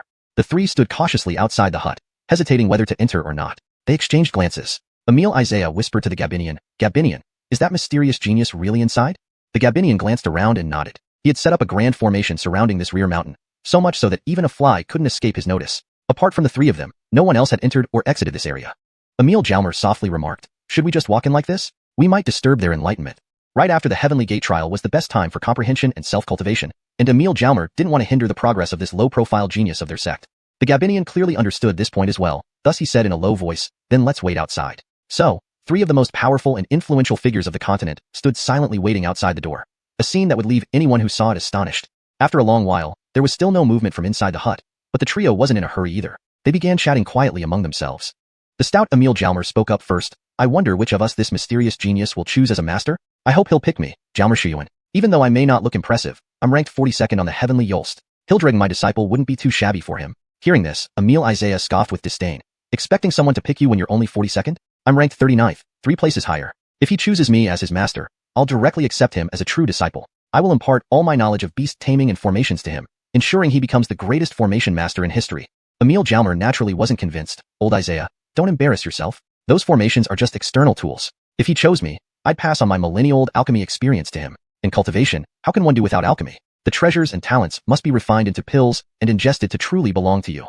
You're just boasting about your alchemy. Isn't it all stolen from the 100 Flowers Valley?" Emil Isaiah retorted. Red-faced, Emil Jalmer rebutted. "And you aren't embarrassed by those formations you pestered the heavenly mechanic old Emmius to learn?" Just as they were arguing heatedly, a teasing female voice came from outside the house. "A few years have passed, yet you 2 old men are still as childish as ever. I could hear you bickering from miles away." The 3 outside turned to see a red-robed woman striding toward them. "Second Aiden sister, you're here too?" Emil Jalmer felt an ominous premonition. The red-robed woman had a fiery figure, mature and charming appearance, with scorching lips that seemed capable of bewitching souls. She was Helena, the second Emil of the Beast Spirit Sect. Shaking her waterfall-like hair, she smiled mischievously. "What? You 2 old men can come to snatch apprentices, but not me? You? A weak woman? Sure. All of us were raised being bullied by you. Emil Jalmer thought of her fiery temper and grumbled inwardly but responded differently aloud. No, no, no. If second Aiden's sister wants to take an apprentice, how could I disagree? I wholeheartedly support it. She glanced at Emil Isaiah, who had been shrinking away. Well? Emil Isaiah raised his hands. Of course second Aiden's sister is right. I agree entirely. Seeing both of them turn away, Helena nodded contentedly. Looks like my influence is still present after a few years. She chuckled and said, see your scared faces. Don't worry. I'm not here to snatch an apprentice. Just passing by from Divine Honesty Sect to check on you. Both elders instantly perked up, asking in unison, really? Why would I lie? I barely manage my own disciples, who have the energy for another grandmaster like him. You carry on waiting. I'm leaving now. With that, she turned to leave. Then, a clear feminine voice sounded behind her. What bad timing. Ambry arrives, and Ashley Lena is leaving already. A gentle breeze blew, and a white-robed woman appeared silently behind Helena. This woman, like the red-robed elder, was stunningly beautiful but had a cold demeanor. Her face veiled, black hair neatly coiled at the back, seemingly indifferent to the world. She was Ambry, the last member of the Beast Spirit Sect's Emil Council. I almost missed Gabith's sister. Helena grabbed Ambry's hand happily, still as beautiful as before. Ambry smiled faintly. Sister is even more beautiful than before. Helena laughed heartily. You've learned to sweet talk. Alas, I have things to attend to. I'll visit you later to catch up. Then Ambry will prepare for your arrival.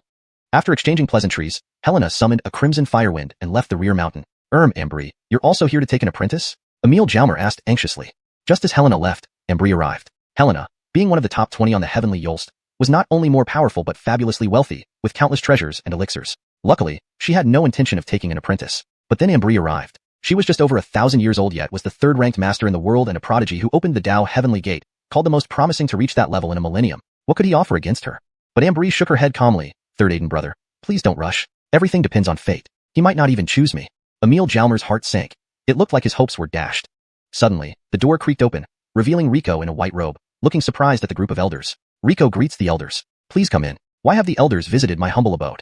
The elders exchanged glances. They had anticipated Rico to be a reclusive genius, and the Gabinian had prepared comforting words. Yet Rico appeared unexpectedly polite and friendly. In that case, they cut straight to the chase, stating their purpose directly. So that's it. Grateful for the elders' favor, but I can only choose one to be my master. Rico's dignified response further impressed the elders. With that, they knew it was time to showcase their strengths. Emil's Isaiah and Jalmer did not hesitate to display their wealth and unique skills, pulling out all stops to win Rico's favor. Beast Soul Essence, Phoenix Blood. All kinds of treasures were offered freely. If Rico simply chose, the treasures would be his. However, Rico's eyes remained fixed on the quiet elder who hadn't spoken a word. There really are such beautiful people in this world. Note, I have maintained the structure, tone, and style of the original text while translating it into natural, fluent English. The names have been preserved using Pinyin as requested. Rico couldn't help but marvel in his heart. He had never imagined that there could truly be someone with such exquisite beauty, every inch of her flawless, making one marvel at the ingenuity of divine creation. However, while Ambry's appearance was certainly captivating, what drew Rico's attention even more was that he couldn't see through her at all. The divine eyes granted by the heavenly gate were no ordinary eye technique. They represented a power akin to the laws of the universe. Although Rico couldn't determine the exact levels of cultivation of the other elders either, even when they concealed their auras, he could still sense their formidable strength, far beyond his reach. But when he looked at Ambry, all he saw was nothingness. It wasn't that he couldn't see through her. It was as if she wasn't there at all, just an empty void where a stunning beauty should have been. If not for his physical eyes seeing Ambry right in front of him, he would have thought there was nothing there at all. Thank you for your kindness, Emils. I've made my decision. Chapter 14. Acceptance as a disciple. On an inconspicuous small hill within the Beast Spirit Sect's mountains, Ambry, dressed in white, gracefully returned to his courtyard atop a white crane.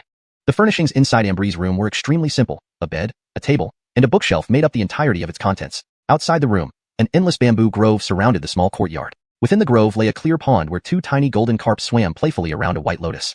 Ambry quietly prepared a pot of tea, pouring 2 cups and placing them beside the table. The tea is ready. Ambry's voice was like fresh mountain spring water, refreshing and soothing.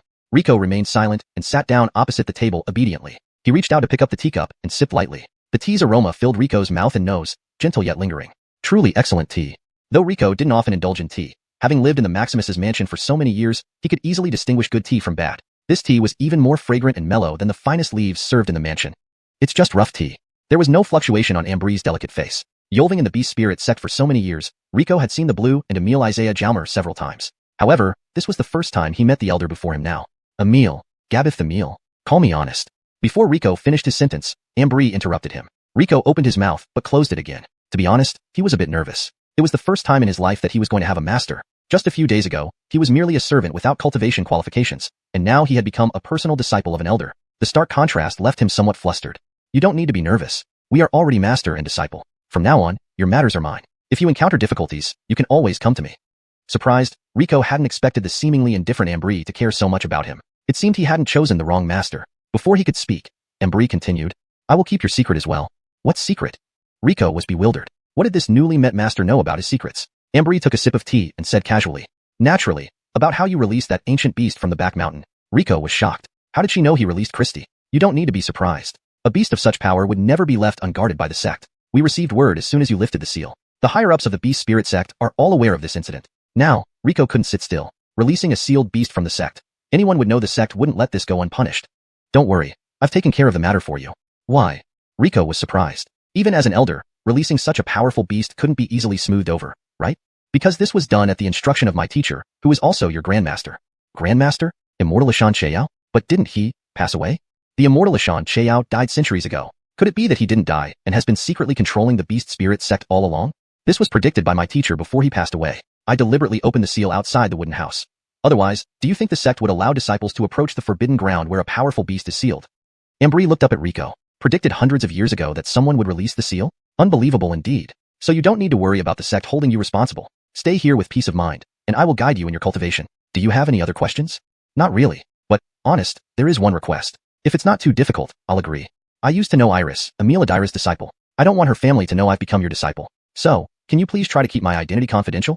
Ambry pondered for a moment before responding, that shouldn't be a problem, but living in the same sect, they will eventually find out. I can't guarantee how long I can keep it a secret.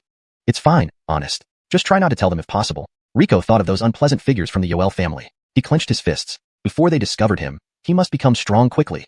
Ambry nodded. No problem. Starting today, you are my eldest disciple. There are no strict rules here. Just do as you feel comfortable. Later, you can pack your things and move in here. Yoel here?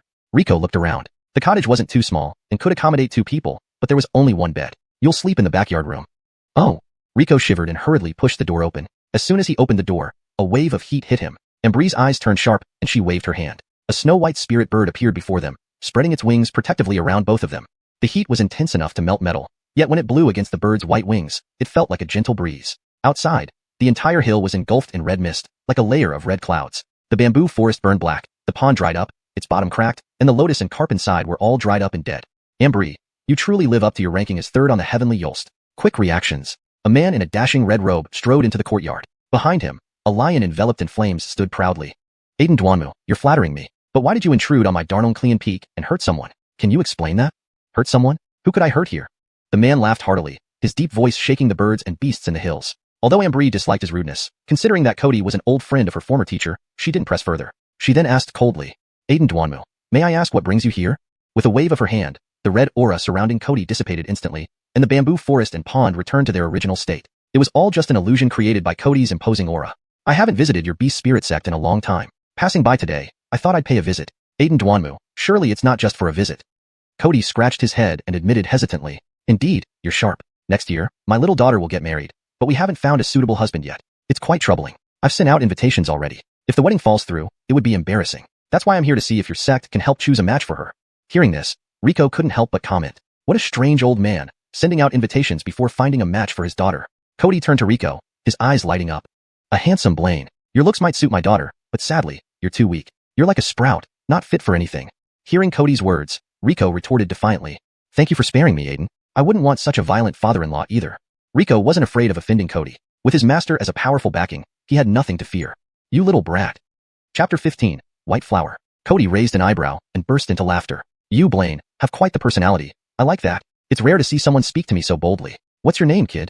My name is Dawn, Honest Ambry's newest disciple. Ambry glanced at Rico without saying a word. Dawn? That's a simple enough name. I like it. If you can reach the 6th stage within a year, I can introduce you to my daughter. Rico shook his head repeatedly. With Cody's rough appearance, his daughter couldn't be much more delicate. Thank you for your offer, Aiden Duanmu, but I think I'll pass. Haha, no problem. If you ever change your mind, feel free to look me up anytime. I'm off to catch up with your blue farewell. Cody turned around, leaped onto his flaming lion, and in an instant, vanished into the horizon as a red streak. Once Cody left, Rico asked Ambry, Honest, who is Aiden Duanmu? He seems very familiar with our Beast Spirit Sect. Ambry nodded. Aiden Cody was an old friend of your grandfather. He is chivalrous and generous. He's also the former master of the weaponry manor, highly respected on the continent for his crafting skills, rivaling Emil's sister Yelena's expertise. They are both known as master craftsmen. Rico widened his eyes. The seemingly carefree old man was actually so impressive. Seeing Rico's expression, Ambry smiled gently. What, do you regret it now? Want to become his son-in-law? Rico hurriedly shook his head. Not a chance. Just by the look of him, His daughter must be some burly Tom Grover. No way. Upon hearing this, Ambree's expression turned somewhat subtle. Noticing Ambree's strange look, Rico asked curiously, "What's wrong, honest?" Ambree composed himself and chuckled. "Nothing. Your immediate priority should be to enhance your strength. Otherwise, even if you wanted to be someone's son-in-law, they wouldn't accept you." Ambree said this mercilessly. "Tonight, move to the back courtyard. Tomorrow morning, go to the outer sect recruitment hall and finalize your registration." Registration? Rico was curious. As an elder's disciple, did he still need to go through formalities? Yes, without rules there would be chaos. The vast Beast Spirit Sect can be managed systematically not just because of Brother Blue's tireless efforts, but mainly due to the detailed and stringent regulations. Even as my true disciple, you still need to complete these basic procedures. Only then will the sect officially recognize your status. Rico nodded. I understand. Parting from Ambree, Rico returned to the back mountain to collect his belongings. To be honest, now that he was an elder's direct disciple, his ragged items were no longer suitable for Ambree's elegant courtyard. But among these belongings, one thing he had to take with him. From the pile, Rico rummaged through and finally pulled out an exquisite small wooden box. His mother had handed this to him in her final moments, and over the years, he kept it hidden in his luggage. The box looked ancient, not resembling anything made within the past century. Other than its age, it was no different from any other ordinary wooden box. Over the years, Rico had tried many times to open it, but it seemed tightly sealed, unyielding to all his attempts. Eventually, he gave up, perhaps waiting for the right time to open it. Now that he was a Beastmaster, he wanted to see if he could now open the box. Playing with the box in his hand, Christy noticed and curiously hopped out of the Beast Soul space. Hey, where did you get that spirit-sealed box? Spirit-sealed box? Christy recognized it, surprising Rico. These were popular in the past. People would place items inside, seal them with spirit energy, and without the correct password, nothing could be retrieved even if the box was destroyed. Mostly used by lovers to exchange tokens or messages. Didn't expect to see one now. Speechless, Rico wondered if his mother's dying wish was to entrust him with a token of affection. Impossible. Rico pondered what could be so valuable that it was worth keeping in such a box, impossible to let others obtain. Why overthink it? Open it and see. Before Rico could stop her, Christy opened the box effortlessly. Aren't you impressed? Curiously, Rico leaned closer. Could this really be a memento from my parents? Inside, a dried white flower lay quietly. Despite being desiccated, it retained its vibrant color. But apart from that, it seemed ordinary. Seeing the flower, Christy was speechless before finally uttering, "Well, maybe your mother hoped you could give her grandchildren to carry on the Che family line?" Rico rolled his eyes. Possible? Forget it. My parents' deaths were suspicious. Our peaceful village was suddenly attacked. Something's definitely amiss. Now that I'm a Beastmaster, I'll uncover the truth about their death, and blood debts will be repaid in blood. Rico carefully stored the box and packed his belongings into his spatial ring, then returned to Ambree's backyard for a deep sleep. After today's events, he was genuinely exhausted. The next morning, dressed and ready, Rico arrived at the outer gate hall. Though it was only the outer disciples' learning place, the hall far exceeded the splendor of any kingdom's palace. Upon entering, he heard discussions about the Sky Gate opening last night. Someone in our sect opened the Sky Gate last night. Did you see it? How could I miss it? It's a once-in-a-century event. And the mysterious genius opened 9 gates at once. Incredible. Yeah, and no one knows who the genius is, everyone's guessing. Hehe, maybe it's me. You? You don't even deserve to tie his shoes. Walking through the crowd discussing him, Rico felt a bit smug. After walking for a while, he still couldn't find his classroom. Some had already recognized him. Look, isn't that the useless one who can't make contracts? Why is he here in the beginner class? Where? Let me see. Oh, it's really him. Why hasn't he been kicked out yet? What's he doing here? Cleaning duty? Sure, he's coming over. Fear him? He's just a waste. What can he do even if he hears? As Rico passed the hallway, outer sect disciples pointed and whispered. Their disdainful gazes filled Rico with mixed feelings. If it were yesterday's him, he might have felt inferior and furious. Rico shook his head and was about to continue searching when a tall figure blocked his path. Rico, this is the beginner level for Beastmasters. What are you doing here? Looking up, Rico saw a familiar face. Diao Yolan, who used to work with him in the miscellaneous service class, often relied on his relationship with Supervisor Yolu to shirk his duties onto Rico and frequently bullied him. Recently, Diao Yolan had luckily contracted a Lavernef green monkey, becoming a junior disciple of the outer sect. Rico replied casually, "What I'm here for is none of your business." Upon hearing Rico's response, Diao Yolan was first stunned, then suddenly flew into a rage. Rico, when did you dare to speak to me like that? You, stray dog, must have lost your mind. Here, all you can do is clean toilets for us outer sect disciples. Those around them laughed at Diao Yolan's words. The air was filled with mirth. Rico looked at Diao Yolan's fat, greasy face and raised an eyebrow lightly. Could it be that even doing some formalities would lead to this kind of encounter? Note, to maintain continuity with the previous content, I kept the paragraph structure and line breaks as closely as possible. The tone and style also remain consistent. Chapter 16. Who do you think you are? Move aside. I don't want to fight you. Rico said indifferently. He didn't want to draw too much attention to himself. It wouldn't be good if he was spotted by informants from the 4 major forces. Upon hearing Rico's words, Diao Yolan laughed mockingly. Gabite? Just you? A useless man without a spirit beast? I'm an honorable beast tamer apprentice. Didn't anyone teach you to respect the strong? Oh, my bad. I forgot. You're an orphan with no parents. Ha ha ha. Rico, who had intended to walk around, halted his steps. Frowning, he looked at Diao Yolan and spoke in a low, suppressed voice. What did you just say? Are you deaf? I said you're an orphan with no parents. An orphan? Diao Yolan raised his head, seemingly having caught Riko's weak point. He repeatedly pointed at Riko's nose with his finger. An orphan is always an orphan. You disgrace our Beast Spirit Sect because of scum like you. What face do you have to stay here? Truly shameless. Though Riko usually kept his temper, it didn't mean he would endlessly endure others' insults, especially when it came to his parents. The little snake coiled around Riko's wrist shot out like lightning. In an instant, it was behind Diao Yolan, its black tail whipping like a whip, lashing fiercely into the hollow of Diao Yolan's knee. Diao Yolan felt a wave of intense pain shooting up his legs, causing him to scream in agony. His legs buckled, and he dropped to his knees. Before Diao Yolan could react, Riko seized Diao Yolan's head with both hands, lifting his knee and ramming it into Diao Yolan's nose with all his might. Blood splattered everywhere as Diao Yolan's nasal bridge caved inward. All this happened in a split second, leaving everyone shocked that the usually mild-mannered Riko would suddenly strike. The outer sect disciples surrounding them exclaimed in surprise. Riko's blow was so severe that Diao Yolan lost consciousness from a single hit. Riko let go of Diao Yolan's head, and Diao Yolan slumped limply to the ground, blood gushing out from his face like a spring. You think you can call yourself strong? It's laughable. Riko lifted his leg and walked right over Diao Yolan's head without even glancing back. Everyone around Riko quickly moved away, not daring to get close. Felix, hiding in the crowd, squinted his eyes. An outer sect member had informed him that Riko was at the outer sect hall. Felix had specifically rushed over from his residence.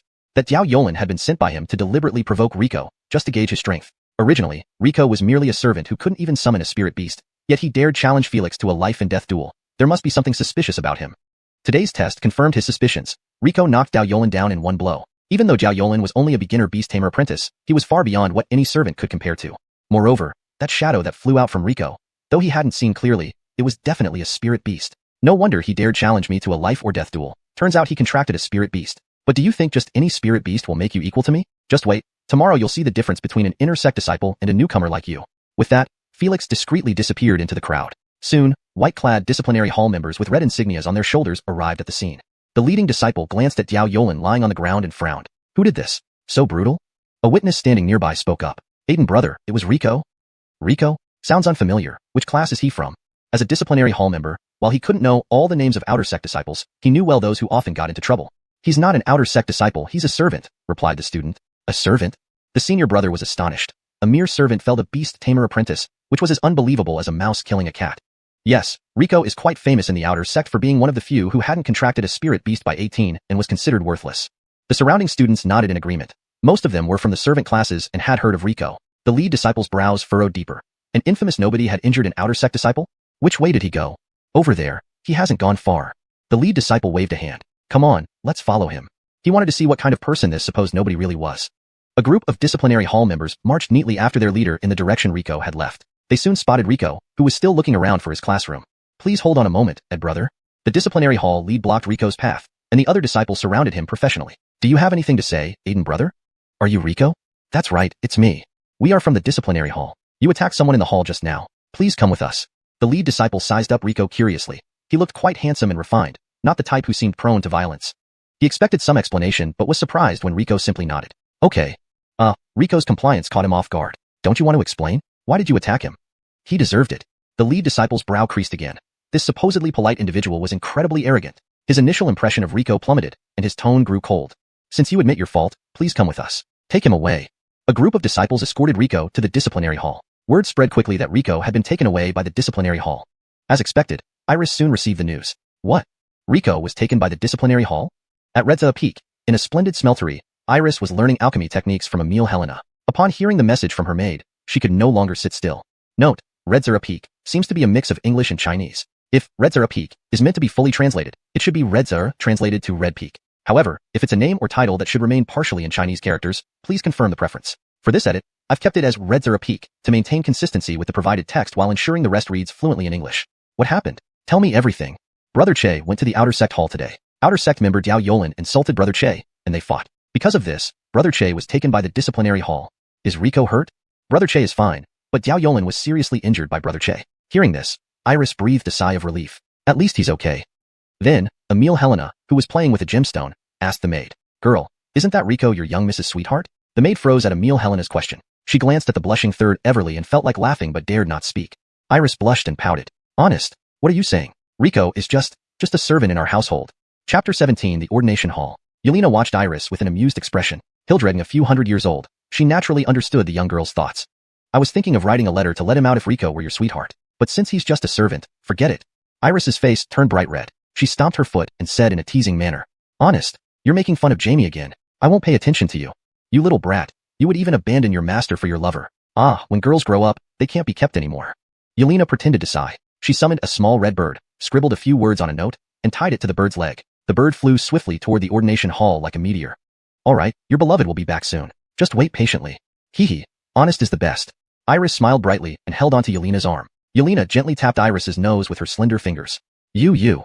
On the other side of Beast Spirit Sect, at Dongyun Peak, Ambry, dressed in white, sat amidst a bamboo forest. In front of her stood a 3-foot plain zither, while the incense from the nearby censer wafted gracefully through the air. Ambry's delicate fingers gently plucked the strings, creating melodious tunes that harmonized with the rustling of bamboo leaves, echoing over the clear pond, and mingling with the sound of fish splashing in the water. Even the noisy birds quieted down, stopping among the bamboos and cliffs to enjoy this remarkable music. Suddenly, Ambry's fingers twitched, producing a discordant note. Immediately, birds flew up everywhere, their chirping drowning the whole Dongyun Peak.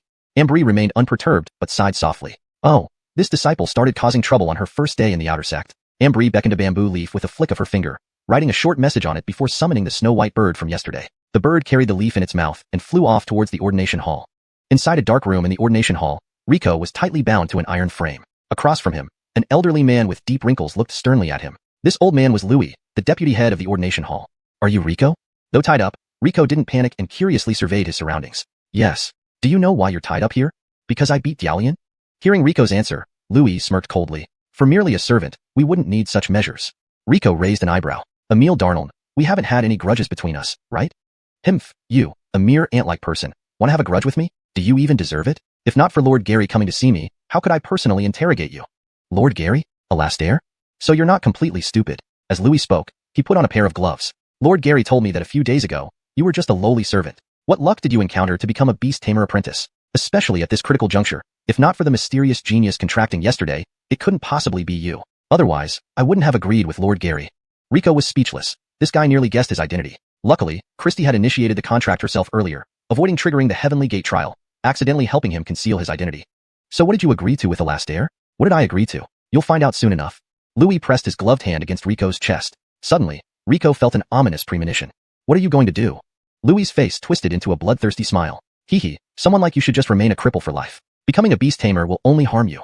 Let me help you today. No need to thank me. Saying that, a strange force penetrated Rico's skin and entered his chest cavity, moving around like an eel. Rico was shocked. Damn, is today going off the rails? This old freak seems intent on crippling me. It looks like I'll have to expose myself and forcibly escape. But before he could act, Louis suddenly frowned. How is it possible? Why don't you have a heart palace? Rico was also bewildered. Heart palace? What heart palace?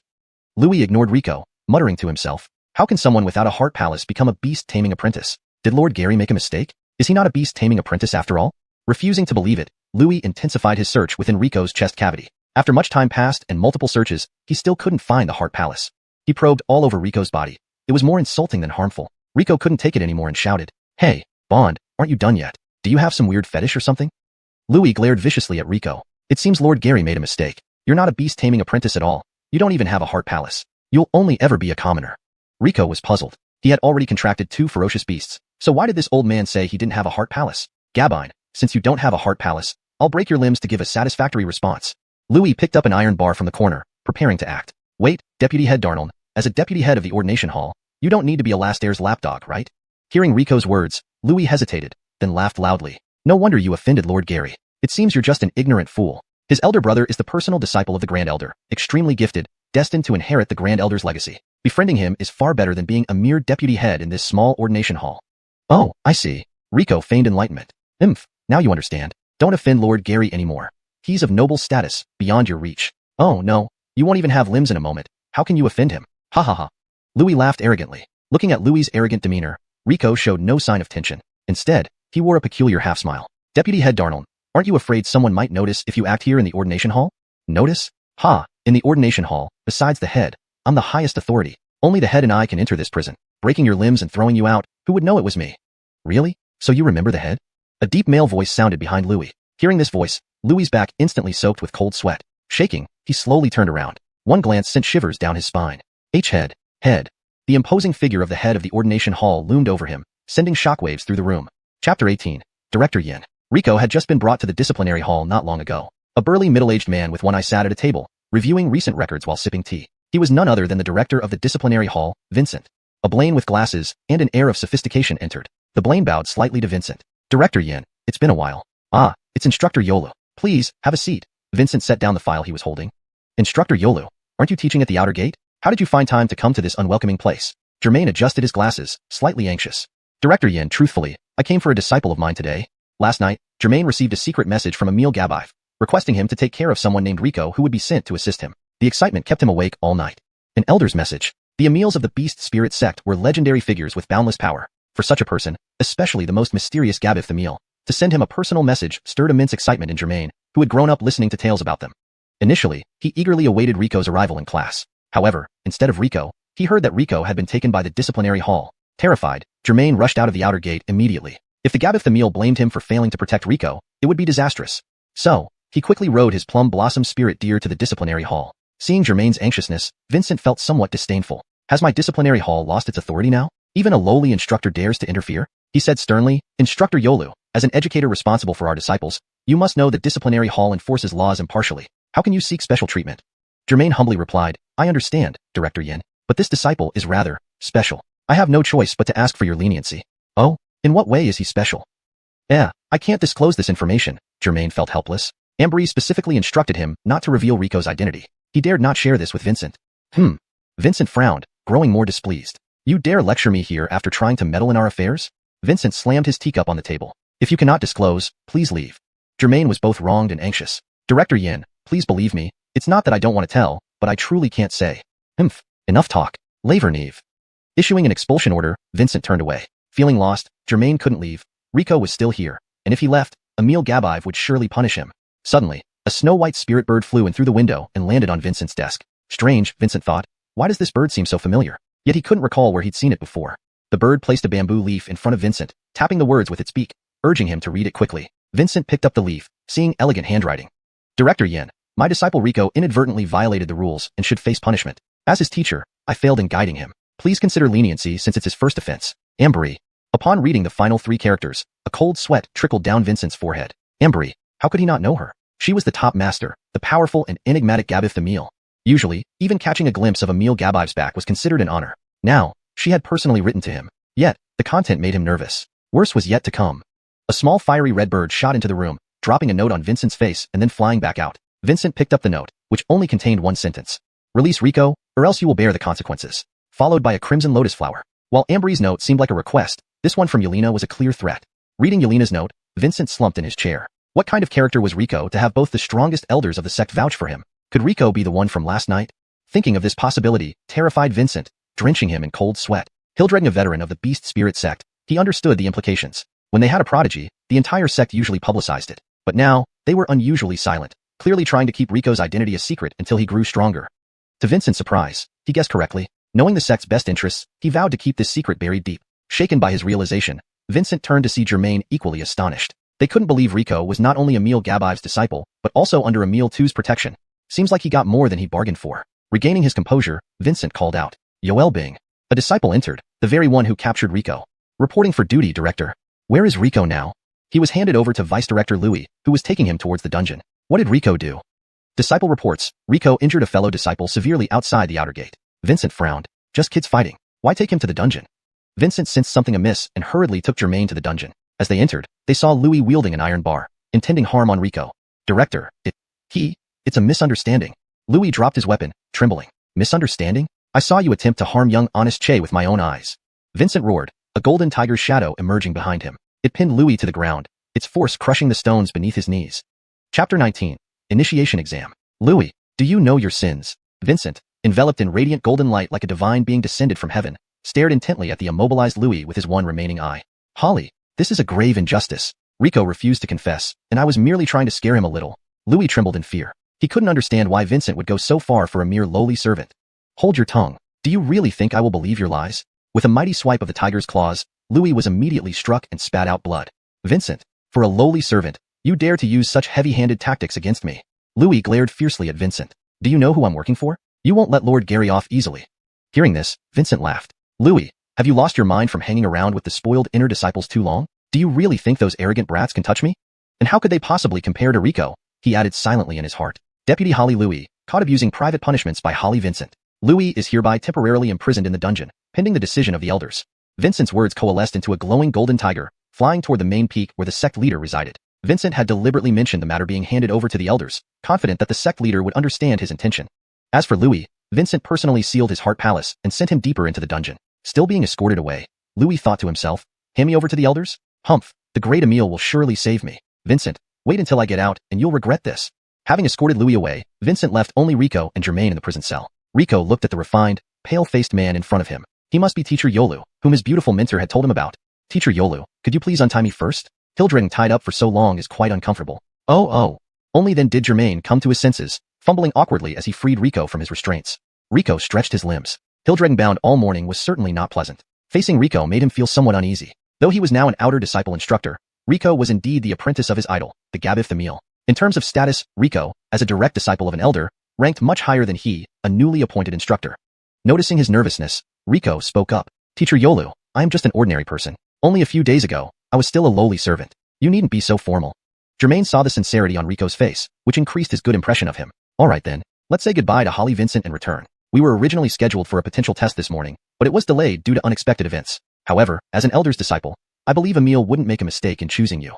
But it's best you still participate in the practical test this afternoon. The sect requires official records. Rico nodded. Alright, let's go then. After bidding farewell to Vincent, they returned to the outer sect hall. Coincidentally, the new disciple's practical test had just started. Under Germain's arrangement, Rico directly entered the exam room to begin his test. The exam consisted of two parts, theoretical and practical. Gabbers came the theoretical exam, followed by the practical. Sitting at a desk, Rico looked at the paper in front of him, utterly perplexed.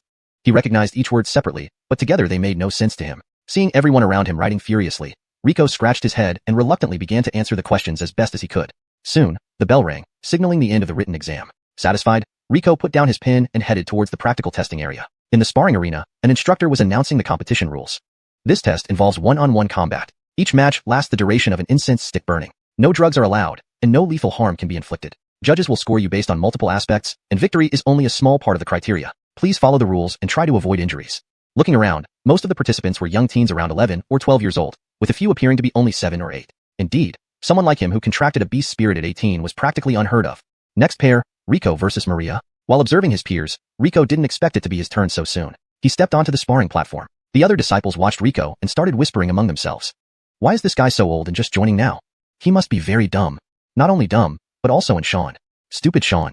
Stupid Sean. Hearing their comments, Rico felt a vein pop on his forehead. I'm only 18. What kind of Sean am I? Don't stoop to the level of those kids. I'm an adult now. Stay calm. Stay calm. Taking a deep breath, he finally calmed down, ignoring the chatter of those young ones.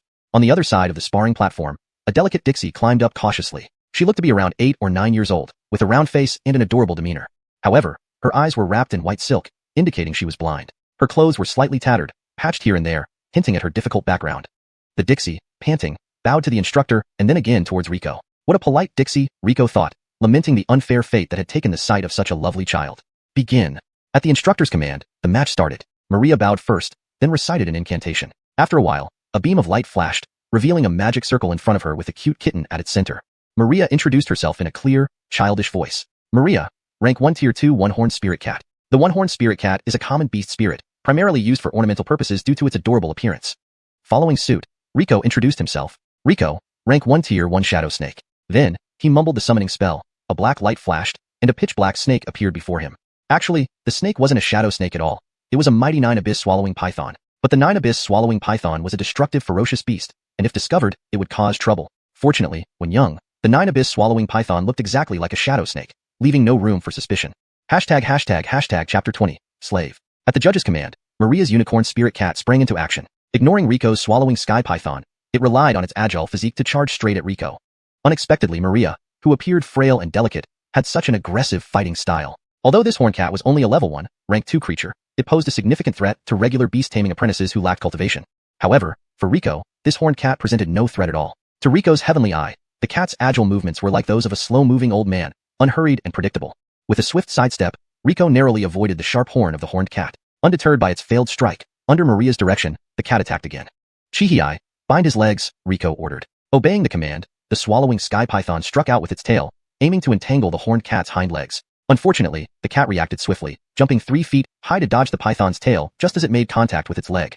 Maria watched Rico intently with a solemn expression. She and the horned cat were mentally synchronized, viewing Rico through the cat's eyes. This synchronization was a skill usually mastered only by level 1 beast tamers. It was shocker how Maria managed to achieve it so early in her training. The judge nodded approvingly. Maria was a talented young woman. Several discerning disciples in the audience also noticed Maria's exceptional abilities. That Riko managed to dodge purely by luck. Maria has already mastered mental synchronization upon entering the school. She could easily be placed in Class B. Yes, the others agreed. Few believed that the unremarkable Riko stood any chance. Maria directed the horned cat to attack Riko several more times, each strike more cunning than the last. Even a disciple who had been there for a year would struggle to fend off such attacks. Yet, Riko twisted and turned, narrowly avoiding every strike. Is Riko really just lucky? The disciples began to question. Luck might explain one or two dodges, but dodging every time was beyond mere chance. Maria slowed her assault and glanced towards a corner of the arena. Seemingly receiving an order, she quietly swallowed a dark blue pill and began to gather her energy. Her aura surged, and the horned cat's horn emitted a faint blue light. The horned cat charged at Riko once more, this time with its speed increased by 30%. But still, its charge proved futile as Riko performed an elegant backflip, effortlessly evading the perilous horn. Undeterred by this failure, Maria channeled all her spiritual energy into the horned cat. A bright blue light enveloped the cat's horn, releasing a wave of dangerous energy towards where Riko would land. The spectators gasped, surprised by the sheer amount of spiritual energy Maria, a mere apprentice, possessed. Even the judge was astonished. The power of the horned cat's attack far exceeded that of a typical level 1, rank 2 beast and nearly approached that of a level 2 beast. If this strike hit, Riko would be dead or severely injured. The judge quickly moved to intervene. However, to everyone's surprise, the horned cat's attack abruptly halted mid-strike, the gathered energy dissipating into the air. The cat looked around bewilderedly, as if it didn't know why it was there. That was close, almost got hit, Riko said casually, even wiping away non-existent sweat as he spoke. Everyone present was stunned. What happened? Why did Maria suddenly stop when victory seemed assured? Their gaze turned to Maria, and the realization dawned upon them. Maria's frail body was bound tightly by thick shadowy chains. Around her neck coiled a small black snake, its fangs, glowing with a dark blue light, biting into her neck. Maria had been subdued by Riko's tamed beast. It turned out that Riko was merely a decoy, while the real deadly move was the unseen snake. Unbeknownst to the others, Adair, the swallowing sky python, was continuously devouring the peculiar drug-induced powers within Maria's body. So, it's true. That's the blood-exploding pill concocted by the South Frontier's madmen. For better fluency and natural reading in English, Jixianbao Shuidan can be translated as blood-exploding pill. The parenthetical pinyin and Chinese characters can be removed to maintain a consistent and smooth narrative flow in English. Christie communicated telepathically with Riko. Jixianbao Shuidan? This phrase seems to be a direct transliteration and doesn't read naturally in English. Let's translate it considering the context. Blood-exploding pill? However, for better fluency and to ensure accurate conveyance of meaning, we should opt for blood-exploding elixir. This maintains the mystique and danger associated with the item while ensuring readability and fluency in English. For consistency and style, if this term appears multiple times, you should use blood-exploding elixir throughout the text. It's a sinister elixir, created only by the fanatics of the South Frontier. One can take it only 3 times in their life. The first pill enhances one's spirit power by half for the duration of an incense stick burn. The second doubles it for half that time. The third triples it for 3 breaths, after which one dies from internal hemorrhaging. Riko shivered at Christie's explanation. Have the people from the South Frontier discovered my identity and planned to make a move? No, I shouldn't have been exposed yet.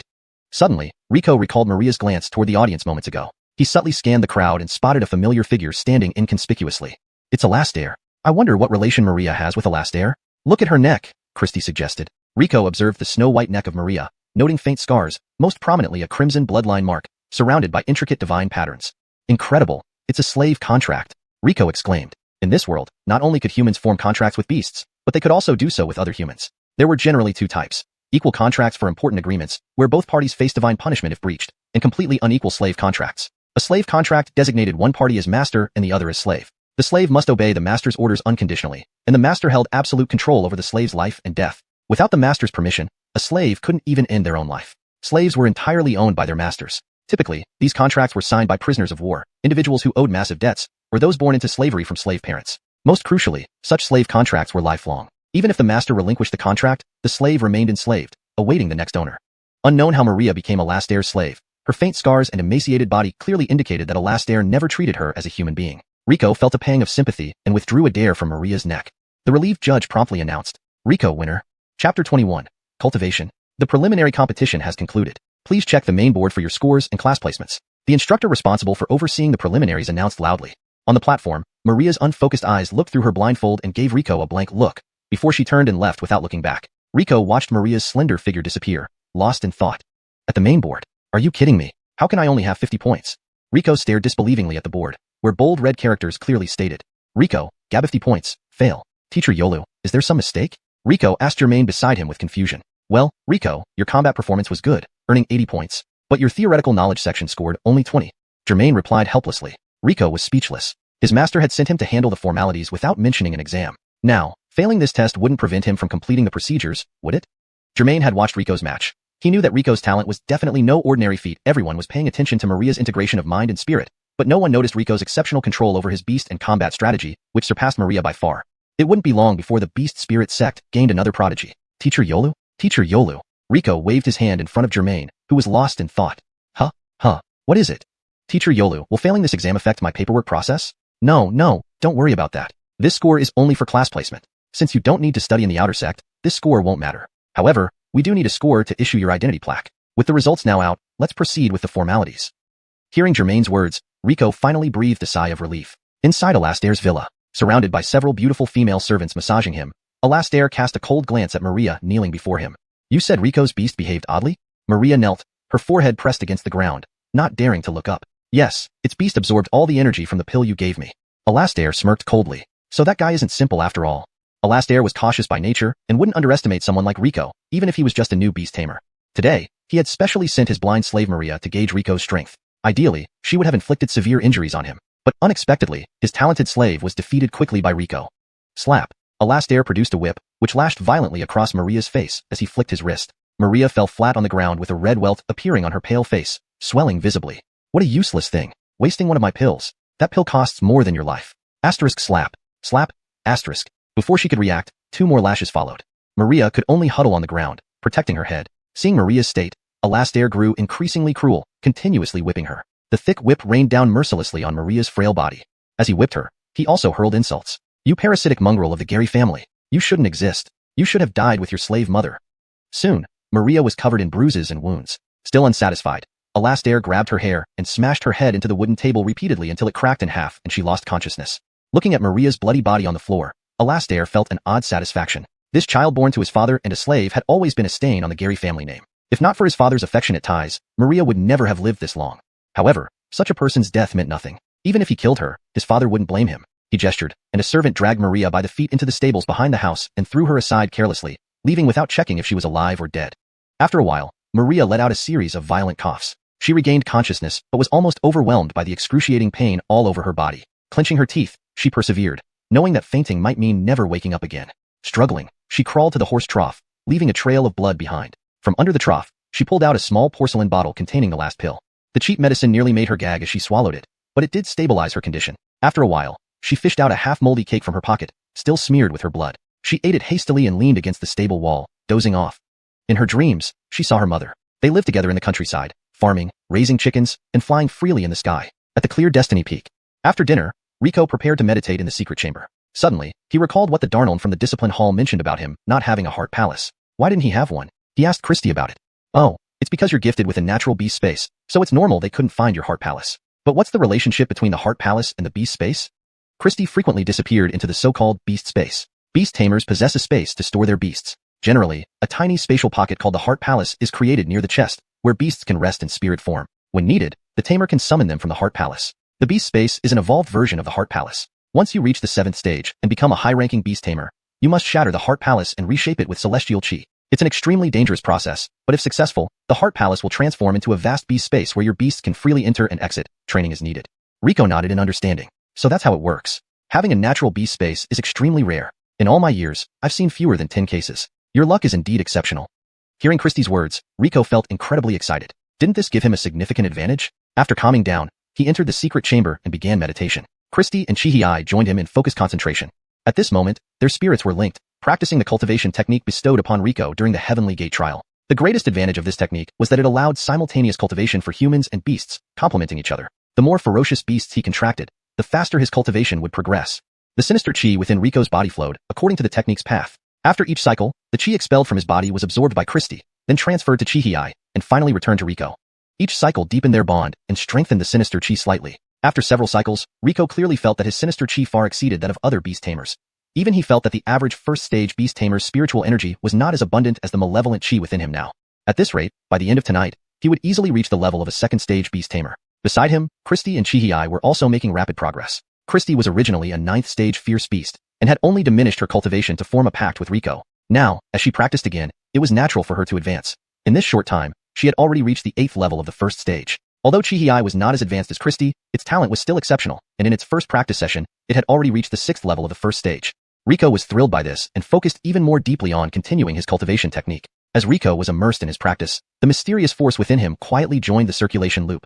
None of them noticed that the golden force entered Christie's body, making her form more balanced and increasing her strength. When the golden force entered Xianxia's body, it immediately grew thicker and stronger, its scales becoming darker and shinier, and its venomous fangs sharper and longer. With the addition of this mysterious force, Rico felt that the circulation became smoother and easier. However, no one noticed the existence of this force, assuming it was simply due to increased familiarity with the process. Chapter 22. Is that it? And you call yourself an inner sect disciple? The misty morning enveloped Beast Spirit Mountain, its ethereal atmosphere resembling a celestial realm. The normally deserted arena was now teeming with spectators. Members of the Beast Spirit Sect gathered shoulder to shoulder, eager to witness this rare and life-or-death duel. Life or death duels were not common within the sect. Few would risk their lives unless driven by deep-seated hatred. Today's duel had attracted such a crowd primarily due to the participants' identities. One was Rico, once the disgrace of the Beast Spirit Sect, who couldn't even contract a long-haired rabbit. It was said he had stumbled upon great fortune and unexpectedly contracted a shadow snake, becoming a beast tamer apprentice. The other was Alastair, highly popular among the female disciples, leveraging his status as a direct disciple of an elder brother to thrive in the inner sect. Regardless of rank or strength, the gap between the two seemed insurmountable, yet Rico dared to challenge Alastair to a life-or-death duel. The audience viewed the match with a sense of anticipation rather than respect. No one believed that a novice tamer with no combat experience could challenge a second-tier beast tamer. The disparity between them was greater than that between a baby and an adult. Thus, when Rico appeared at the arena, various jeers rang out from the crowd. Useless. Don't make a fool of yourself. Go home and drink your milk. Poor guy. He must be delusional from becoming a tamer. How can a mere tamer challenge a second-tier tamer? You're just an apprentice who can at best control a low-level beast. How do you plan to fight Lord Gary? Their gazes fell on Rico as if watching a monkey in a cage. Rico. A crimson figure rushed toward Rico. Third Everly, you've come. The indifferent Rico smiled warmly upon seeing Iris. You're smiling? Remember, if you can't win, concede immediately. Iris's concern was evident. Alastair values face. He won't humiliate you if you admit defeat. Looking at Iris's worried face, Rico recalled her childhood, following him like a little shadow wherever he went. Now that tiny shadow had grown up, he gently ruffled her hair. Stay safe. I will. Yes. Iris lowered her head, slightly embarrassed. The male disciples watched this exchange with envy. How could this worthless person touch the proud Lady Phoenix's head? On the opposite side of the arena, Alastair was surrounded by heavily made-up female disciples. His face wore a confident smile as he greeted each welcoming disciple warmly. Heaven, Lord Gary acknowledged me. Oh, how handsome Lord Gary is. He's incredible. His smile feels like spring. He's a perfect gentleman, far above that clown. While basking in admiration, Alastair cast sidelong glances at Rico. No one noticed the cold, murderous intent in Alastair's eyes. Iris, blind bitch. Wait until I kill Rico, then we'll see how I play with you. A chilling smirk spread across Alastair's lips. The appointed time arrived, and both men stepped onto the arena. Rico, didn't think you'd dare show up? Alastair squinted at Rico, his voice icy and contemptuous. Looks like you're eager to die. But since I'm generous, kneel and bark like a dog. Lick my boots, and I might spare you. Rico scratched his ear, gave Alastair a sidelong glance, and replied impatiently, You're barking like a dog? They say a biting dog doesn't bark. Seems you can't bite well. You. Alastair seethed. Rico had to die. Gabine. Alastair gritted his teeth. Since you seek death, I'll hasten it for you. Sign the pact. Once signed, fate decides. He sliced his palm first, letting blood drip onto the central disc. Rico followed suit, drawing a small drop of blood. The blood was instantly absorbed by the disc, leaving no trace. Divine light descended, enveloping them. With the pact sealed, the power of the pact god would grant the victor dominion over the loser's life. A barrier of light spread from the center, encasing the entire arena. This shield protected them from external interference and prevented escape. The duel would determine both victory and life. The moment the light barrier descended, Alastair struck without warning. A half-human-sized leopard leapt from his shadow, aiming for Rico's neck. The audience gasped, some turning away, unable to bear the sight. Alastair's cruel smile widened. Rico, a mere tamer, couldn't dodge his level 6 speed, specialized shadow leopard's ambush. He was going to die. Watch out. Iris's heart raced as she shouted. Rico had anticipated Alastair's attack. His divine eye spotted the shadow leopard hidden in Alastair's shadow before the duel began. Rico ducked, barely avoiding the deadly claws brushing past his head. He narrowly escaped the fatal strike. The shadow leopard attacked twice more, its claws grazing Rico's clothes but failing to touch him. Frustrated, it lashed its tail at Rico like a steel rod, leaving afterimages in the air. To Rico, whose divine eye saw everything in slow motion, the shadow leopard moved no faster than a turtle. Rico lightly jumped, easily evading the tail. Alastair's eyes widened in shock. How did you evade that? Rico landed gracefully, straightened his slightly disheveled clothes, and looked at Alastair with disappointment. Is that it? And you call yourself an inner sect disciple? Chapter 23. You're not even qualified to be my whetstone. Rico's words struck Alastair where it hurt most. Given his mediocre talent and strength, Alastair had no right to join the inner circle of the Beast Spirit Sect. He owed his position entirely to his elder brother, Egbert, the sect's greatest prodigy in a decade, who who had become a 6th-stage Beastmaster at a young age and was the proud disciple of the Guido. It was Egbert who pleaded with the Guido on Alastair's behalf, enabling him to join the inner circle despite his ordinary aptitude. This fact was common knowledge within the Beast Spirit Sect, but no one dared mention it to Alastair's face. Nobody wanted to offend the younger brother of the Guido's direct disciple. Frowning, Alastair spat out through gritted teeth, "Rico, don't get cocky. Just because you luckily contracted a little snake doesn't mean you can trample over me. Today, I'll show you the difference between a 2nd-stage Beastmaster and an apprentice like you." He began incanting a spell, and in front of him, a blue-purple summoning array slowly lit up. "Look quickly. Young, honest Gary is about to summon his 2nd beast. That Rico is finished. No matter how good his skills are, he can't make up for the gap between a 2nd-stage Beastmaster and a mere apprentice. Right? Once young, honest Gary brings out his 2nd beast, their combined power will be greater than the sum of its parts." Rico stood leisurely at the edge of the arena, dressed in white, arms crossed. Despite hearing the crowd's whispers, he remained unfazed, as if watching a play in a theater. Gabinally, panting heavily, Alastair summoned his 2nd beast, a giant scorpion the size of a millstone, with a black-purple shell gleaming like metal. Its sharp pincers could effortlessly crush an adult's thigh, while its real weapon was its high-raised tail. The venomous stinger could pierce bronze-grade armor and instantly kill any beast under the 3rd stage with its poison. "Heh, Rico, you were lucky to dodge my shadow leopard's attack, all thanks to your little snake. Who would have thought that you, a mere apprentice, could control a reinforced-type beast?" Suppressing laughter, Rico watched Alastair's smug expression and couldn't resist teasing him. He feigned panic and shouted loudly, "Why, you said what? I don't understand what you're talking about. I know nothing about reinforced-type beasts." Seeing his reaction, Alastair became even more convinced of his deduction, flashing a self-satisfied grin. "No matter how you act stupid today, you'll experience the gap between my reinforced-type beast and you." Placing his hand on the poisoned scorpion, purple-black light flashed as the creature merged with Alastair's body, covering him in a layer of scorpion armor, complete with 2 pincers on his shoulders and a thick, venomous tail behind him. Feeling the surge of power within, Alastair resisted the urge to laugh aloud. The beast given by the elders of the Gabive Poison Valley in Nanjing truly made a difference. This feeling of raw power wasn't for nothing after daily nourishment with his own blood. In the face of absolute power, your tricks are meaningless. Die, Rico. With a thunderous step, Alastair charged at Rico, causing the arena to shake. His 2 scorpion pincers lunged left and right, leaving Rico, standing at the edge of the platform, nowhere to hide. But in the blink of an eye, Rico vanished from Alastair's sight and reappeared behind him, moving like a ghost. Unperturbed, Alastair lashed out with his venomous tail, striking directly at the unsteady Rico mid-air. The strike was vicious, aiming precisely where Rico would land. Thankfully, Rico's divine eye detected the flaw in this attack. Twisting his waist mid-air, the glowing blue stinger barely grazed his back. Amazing agility. Many spectators who had doubted Rico cheered for him, especially when they saw the tension unfold. Iris bit her lip, gripping her hands tightly, her heart pounding with each move. Before Rico could catch his breath, the agitated shadow leopard pounced, its claws aimed at his face. Alastair seized this rare opportunity, stabbing his toxic tail 3 times towards Rico's back, making it impossible to tell which one was real. Trapped between these attacks, Rico seemed cornered.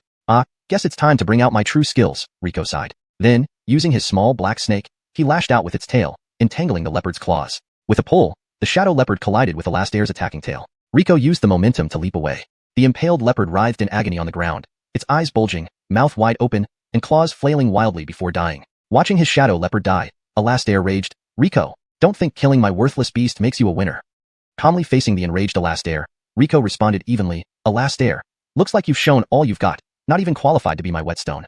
Taken aback, Alastair asked, "What do you mean?" "Exactly what I said. You're even weaker than I imagined." As soon as Rico spoke, the small snake shot from his wrist, whipping Alastair's face with immense force. The blow sent Alastair staggering, shattering his scorpion mask. Without protection, the snake bit into Alastair's neck, its fangs piercing deep into his throat. Dizziness hit Alastair, followed by a terrifying suction that felt like draining his soul. The power granted by the poisoned scorpion rapidly withdrew from his body, leaving him weak as if stuck in quicksand. Meanwhile, the scorpion lost its vitality, falling from Alastair's body, lying motionless on the ground. Alastair stared in horror at Rico, unable to move, managing only to plead weakly, Don't kill me. Please spare my life." Chapter 24. Beast turned against Honest. Everything happened in the blink of an eye. Just a moment ago, the audience was worried about Rico, and in the next moment, the arrogant Alastair lay sprawled on the ground, sobbing and begging for mercy from Rico. The audience was bewildered. No one had seen clearly what had just transpired. "Rico, my elder brother is the disciple of the Guido. I advise you not to kill me, or else he won't let you off." Alastair's act of betraying his dignity to save his life disappointed many of the female disciples who admired him. However, the now utterly weakened Alastair was thoroughly terrified by Rico's methods. To hell with his image. Survival was paramount. Hearing this, Rico raised an eyebrow. "Are you threatening me now?" Cold sweat poured down Alastair's face as he hurriedly replied, I dare not. He was used to wielding power and terror through his elder brother's name, instinctively turning to it whenever faced with adversity. Rico had indeed thought of killing him to establish his authority. After all, this was his first major battle as a Beastmaster. But seeing Alastair's current pitiful state, he lost all interest. Alastair was nothing but a small fry relying on someone else's power. Killing him would be beneath him. You can rest assured, I won't kill you. Relieved at Rico's words, Alastair breathed a sigh of relief. But then Rico continued. But since it's a life or death duel, letting you go like this wouldn't seem fair, would it? Rico, tell me what you want. Money. Magical treasures. Beasts. The Gary family has plenty. Just say the word. Rico glanced at him disdainfully. Alastair was truly spineless. I'll spare your life today, but you must pay a life for it. Is Gary Alicia your slave? Alastair nodded blankly. Yes. Good. Give me her contract, and I'll spare your life. To his surprise, Rico only asked for a slave. He hastily slipped a ring off his finger and respectfully handed it over. This ring contains her permanent slavery contract. Rico accepted the ring and nodded in satisfaction. Well, can I go now? Not so fast. I have something to ask you. Where did the medicine you gave to Maria come from? Rico locked eyes with Alastair, knowing that both the medicine and today's venomous scorpion beast were native to the southern wilderness. How did Alastair obtain them? The medicine is... Beware. Suddenly, Iris shouted from below. As Rico and Alastair spoke, the purple-armored venomous scorpion lying nearby abruptly shot its stinger toward them. Rico was taken aback, preparing to dodge, but unexpectedly, the target was Alastair.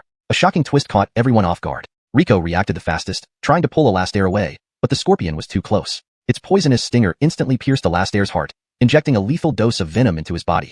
With a scream, Alastair's body swelled rapidly and exploded into a cloud of pus. Rico dodged the splattering pus just in time. The corrosive liquid sizzled on the ground. Rico wiped his cold sweat, grateful he had moved quickly. If he had been hit, he would have suffered serious burns if not death.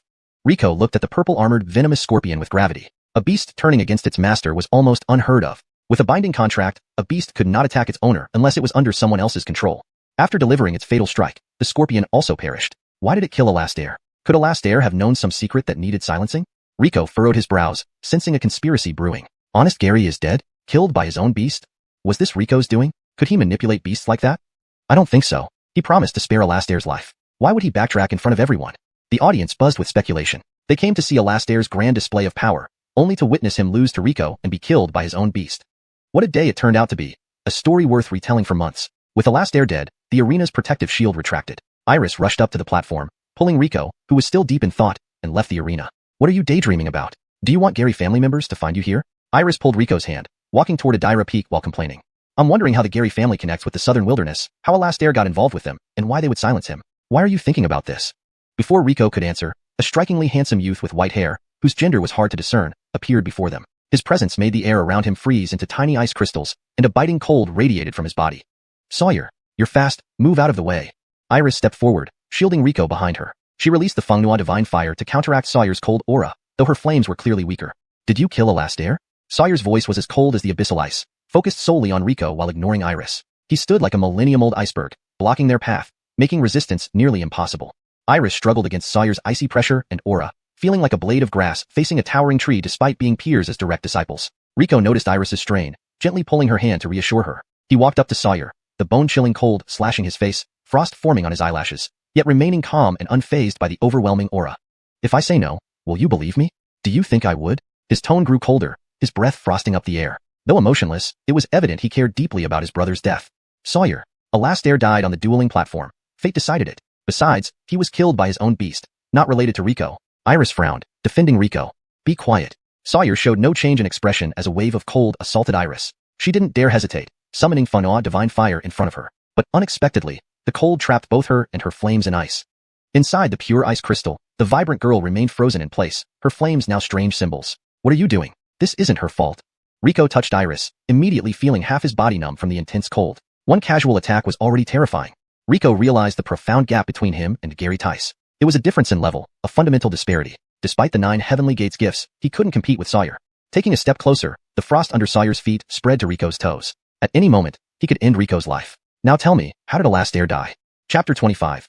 You dare to touch my people. I'll repeat one more time. Alastair's death has nothing to do with me. If you don't believe me and insist on forcing a confession, my answer will only be 3 words. Impossible. Rico speaks without guilt towards heaven and earth. If I did it, then I'd admit it. But if not, you won't get me to falsely confess. Rico stood proudly amidst Egbert's frost, which had enveloped him entirely. Yet Rico didn't even flinch. Even if you weren't the one who did it, you still can't escape your involvement. Stay here and accompany him in death. With a raise of his hand, Egbert's bloodless fingers pointed at Rico from afar. Ice fog filled the sky, turning into sharp icicles, while frost-covered ground sprouted ice spikes. Countless sharp objects ruthlessly stabbed at Rico, aiming to pierce him through like a sieve. Brat, how dare you touch my people? Suddenly, a charming voice echoed from afar as a figure in fiery red approached quickly. Before she arrived, crimson flames had already covered half the sky like red clouds. Many disciples looked up curiously. Why were there evening clouds at noon? Egbert's frost, merely illuminated by this red light, seemed to retreat incessantly like mice before a cat, just like snow under the spring sun. It couldn't hold for a moment. Those icicles immediately melted into puddles of water. Iris, who was frozen solid, now found herself within the red cloud. Flames inside the ice crystal came alive, rapidly dancing faster, breaking free of its constraints. The fire exploded violently, shattering the ice crystal. At this moment, Second Emil Yelena rode a large red bird into sight. Salutations, Second Emil, honest. Upon seeing Yelena, the trio bowed simultaneously. Without a word, Yelena walked directly to Egbert, raising her slender hand and slapping Egbert fiercely across the face. The force of the slap knocked Egbert off balance. His pale cheeks visibly swelled, with a trace of light blue blood trickling down the corner of his mouth. Egbert, whose courage gave you permission? How dare you touch my people? Standing before Egbert in a magnificent red gown, Yelena placed one hand on her hip and pointed at Egbert's nose, scolding loudly. Do you think a little achievement makes you disregard me? Do you want me to hang you over a volcano and roast you into jerky? Second Emil, I didn't intend to harm Alia Yolang County. However, Rico is involved in my brother's death, and I wish to find justice. Egbert still kept his hands behind his back, staring straight into Yelena's eyes fearlessly. Honest, don't listen to him. His brother died because his summoned beast turned against him during a life-or-death duel with Rico. It has nothing to do with Rico. Iris ran over to Yelena, hugging her arm and explained. Yelena turned to glare at Egbert's face. Is that true? Egbert remained silent. Speak. Are you mute? The invasive crimson flame surrounding Yelena engulfed Egbert, who could only retract his cold aura around his body as protection, powerless to resist. Despite this, Rico faintly detected the smell of burning hair wafting in the air. Sweating profusely, Egbert stubbornly replied. Second Emil, as an elder bullying a disciple, aren't you disgracing the honor of Beast Spirit Clan's elders? Yelena narrowed her eyes, clearly incensed by Egbert's words. Oh, young man, do you know what you're saying? It seems your honest taught you how to cultivate but forgot to teach you manners. Let me educate you properly. With a wave of her hand, red flame godfire coalesced into a phantom beast claw on her wrist. The claw, bringing wild heat and destructive intent, slowly grasped towards Egbert. The claw moved so slowly even a commoner could track it, yet Gary Tyancey felt utterly unable to evade. He was locked by Yelena's mental command, unable to move a finger. Without doubt, the fiery red claw grabbed onto Egbert. The moment they made contact, Egbert felt his body about to be pulverized. Complex arrays suddenly shimmered around Egbert, emitting soft, protective light. Ah, no wonder you dared to challenge me. That old man gave you a life-saving device. Egbert felt a comforting force surround him, provided by the life-saving array given by his master. Though not necessarily the strongest, his master's array could easily rank among the top 3 in effectiveness. With this array safeguarding him, Egbert let out a long sigh of relief. Yet, Yelena's expression revealed a mocking smile. Do you really think that old relic can stop me? Yelena's illusory claw tightened, and Egbert's defensive layers cracked like eggshells, layer by layer, until the 7th layer, which fundamentally differed from the previous ones. This final layer featured a divine pattern. That old fellow truly went all out, even using divine patterns. Divine patterns were texts used by deities, possessing power akin to divine forces, an existence superior to any worldly power. No mortal force could affect it even minutely. A single symbol carried the power to move mountains and fill seas. Getting the old man to activate a divine pattern must have cost him greatly. For you, the miser actually spent so much effort, treating you as a treasure indeed. Rico, watching Egbert's divine pattern, felt oddly familiar. He recalled seeing similar patterns on the peculiar egg, though too tense at the time to pay attention. Reflecting now, he remembered that giant egg covered in such patterns. Who dares to touch my beloved disciple? The activation of this final array alerted Gabrist Emil as the caster, currently reinforcing the clan's main array in preparation for upcoming battles. Determined to see who dared to harm his prized disciple, he instantly drew a teleportation array, transporting himself to Egbert via the array left on him. But just before he landed and could complete his powerful declaration, he saw Yelena's semi-smiling face. Gabrist Emil said nothing more, immediately retreating into the teleportation array. Oh heavens! What misfortune led this rogue disciple to infuriate this crazy woman? Chapter 26, A Yoltal Extortion. Old Isaiah, in such a hurry to leave? Aren't you going to come and talk to your little sister Helena? Adira crossed her arms, eyeing the Guido Isiadeachang who was trying to sneak away with amusement. Hildredden called by Adira, the Guido had no choice but to turn around, scratching the back of his head awkwardly as he laughed nervously. Ahahaha, it's Sister Adira. I didn't expect you to be here too. My eyes are old, so I didn't see you just now. How could I run away if I saw you? I would be eager to see you. Chuckles, really? I feel like you weren't very keen on seeing me. The Guido was terrified and waved his hands frantically. No, no, no. How could I possibly do that? How dare I? Finn, standing beside him, saw his master's submissive demeanor and couldn't help but be stunned. Was this the lofty master he admired? How could his master seem like a naughty child unable to lift his head before the second Emil? The Guido was suffering inside. The tall image he had carefully cultivated in Finn's mind was now shattered into pieces. But what could he do? Who let his precious disciple offend this mad old woman?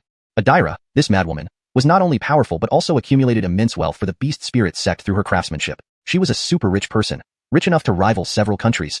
Back in the days when they were cultivating under their master, which of them hadn't borrowed money from her? They had purchased half of their cultivation resources by borrowing money from Adira. Now, every elder still owed her huge favors. Sister Adira, where has our Xianxia displeased you to make you so angry? The Guido smiled anxiously, rubbing his hands together. Adira sneered. Ha, how could I dare? People like me, who bully others using power, are not fit to be elders of the Beast Spirit Sect. I bring shame to the sect's face. Well this? The Guido glanced at Adira, then at his unruly disciple. He knew clearly it must be because his disciple said something to upset her, and those words, he knew, were likely fabricated by Adira herself. Rebellious disciple. The Guido turned and slapped Finn hard across the face, sending him flying several feet away. How dare you insult your Xuan? If Jim Adira doesn't deserve to be an elder of the Beast Spirit Sect, then nobody does. Rebellious disciple. All this is because I only taught you cultivation without teaching you manners. From today on, you will be confined for 3 months. You cannot leave until you reflect properly. Finn felt utterly wronged, being hit harder by his master than the second Emil. But seeing his master wink at him, he understood. So he knelt down and confessed to Adira. Jim Adira, Xianxia was troubled by my brother's situation just now and spoke rashly. Please don't take it to heart. Adira glanced at him and smiled faintly. Get up. Why would I haggle over trivial matters with a mere child? Rebellious disciple, don't forget to thank your Xuan for being magnanimous. Thank you, Jim. But, Adira shifted the conversation, making the Guido's heart sink again. What now, Sister Adira? It's nothing major. Just that your precious disciple tried to kill my beloved disciple and her family just now. If I hadn't arrived quickly, I might never have seen my beloved disciple again. Adira spoke casually, seemingly unconcerned. However, these words were like thunder to the Guido. What? Attempting to murder an elder's disciple in public? Shit. No wonder that crazy old woman went berserk. Cold sweat poured down the Guido's face. If this matter wasn't handled well today, his disciple wouldn't just lose a layer of skin. He could die. Sister Adira, maybe there's been some misunderstanding? My disciple is somewhat capricious, but he wouldn't harm your disciple. Is that so? Do you mean what I saw with my own eyes was fake? Adira glared, her voice rising. The Guido looked at Iris beside Adira. Iris, noticing his gaze, squeezed out a few tears, playing the part of an oppressed viola perfectly. Oh dear. The Guido closed his eyes, unable to bear the sight. These two were determined to extort a large sum from him. It looks like he was going to suffer a significant loss today. The Guido gritted his teeth and admitted defeat. Alright, no point beating around the bush. Today, my disciple was in the wrong. I concede. He then took out a deep blue hairpin from his spatial ring. As soon as he held it, water elements in the air began to vibrate, giving everyone the feeling of swimming in an ocean despite standing on solid ground.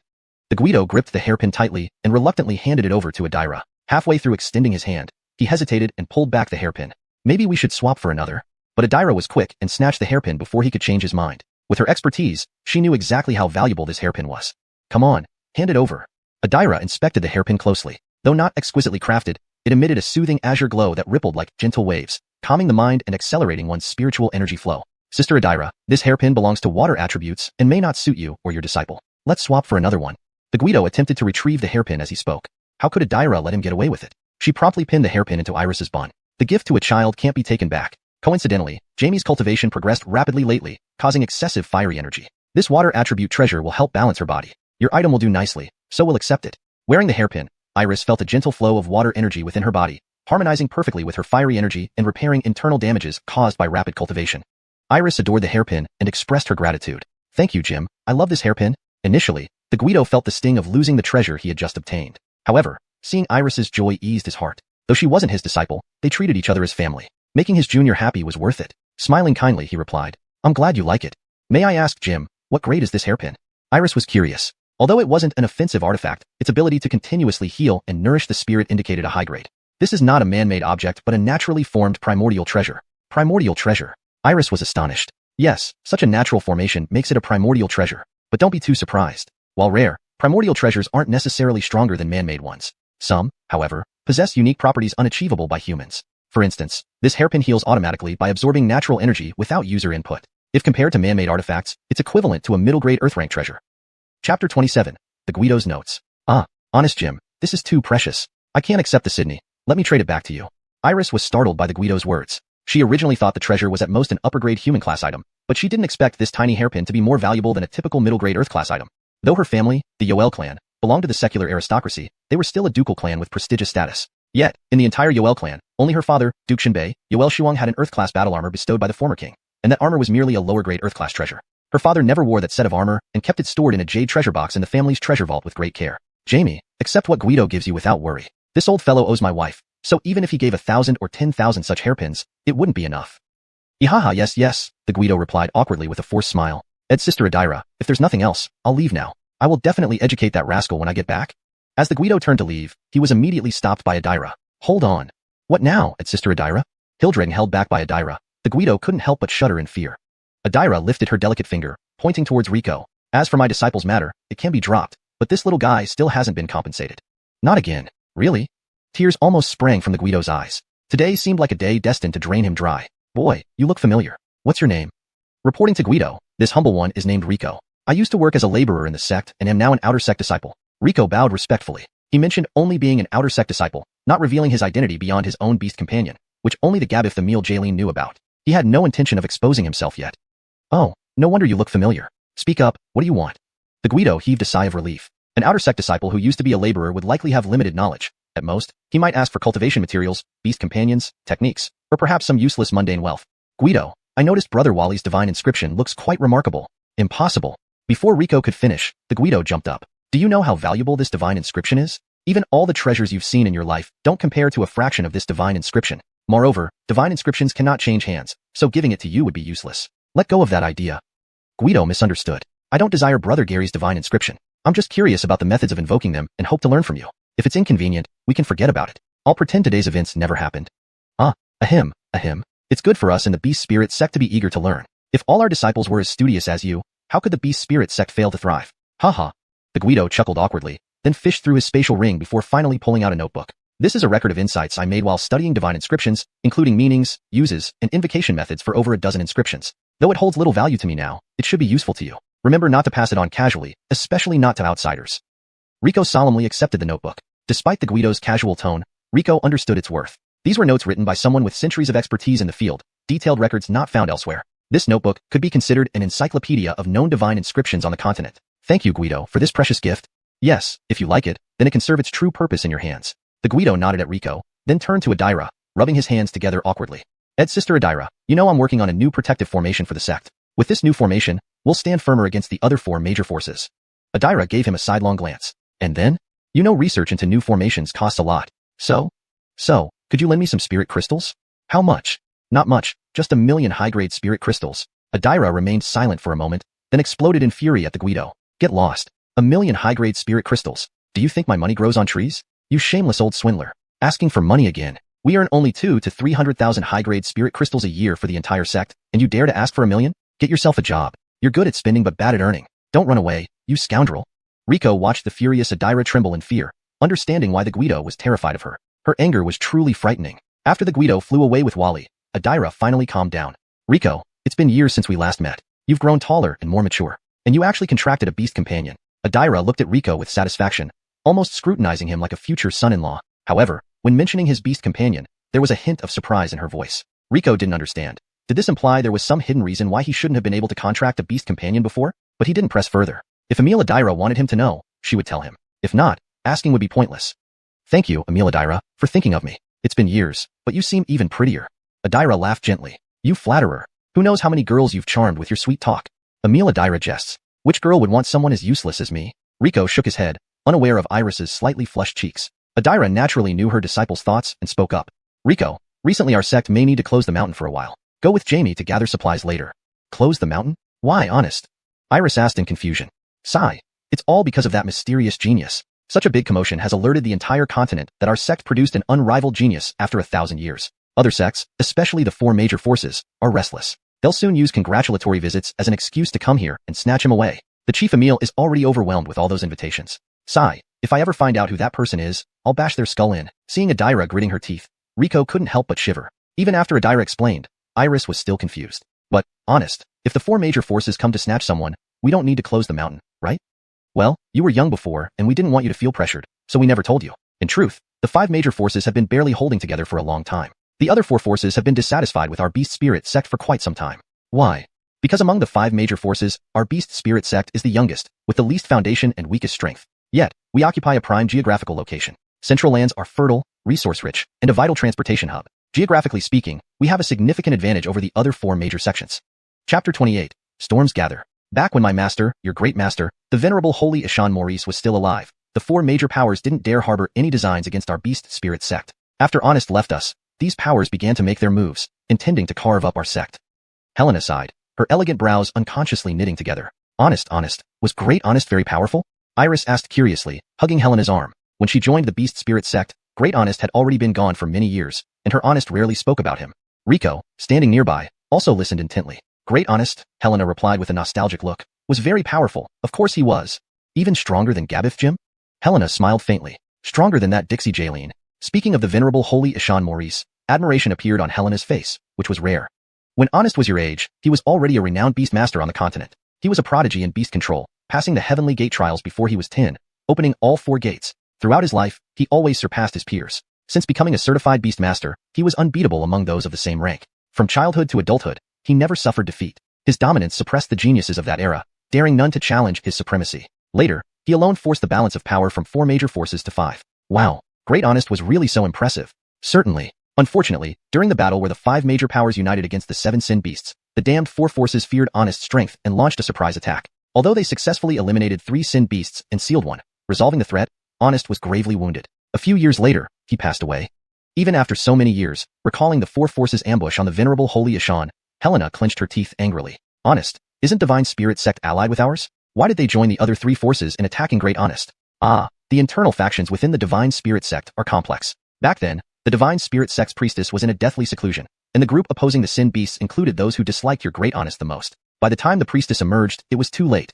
Honest had already passed. Now, only the Divine Spirit Sect supports us against the other 3 forces. The Western Dragon Valley and Southwest Gabive Poison Sect have been encroaching on our territory. Southeastern Hundred Flowers Valley remains neutral, but has shown signs of aligning against us. This mysterious genius's emergence has shattered the fragile balance among the 5 powers. None of the 4, even the Divine Spirit Sect, wants another venerable holy Ishan from us. Seeing the worry on Iris's face, Helena gently stroked her head and reassured her softly. Don't worry, the experts from the 4 major forces won't arrive for at least 10 days. Those who are powerful cannot be transported through the array due to their overwhelming aura, so they can only travel on their beasts. For now, we face only small fry on reconnaissance missions. They are not worth fearing.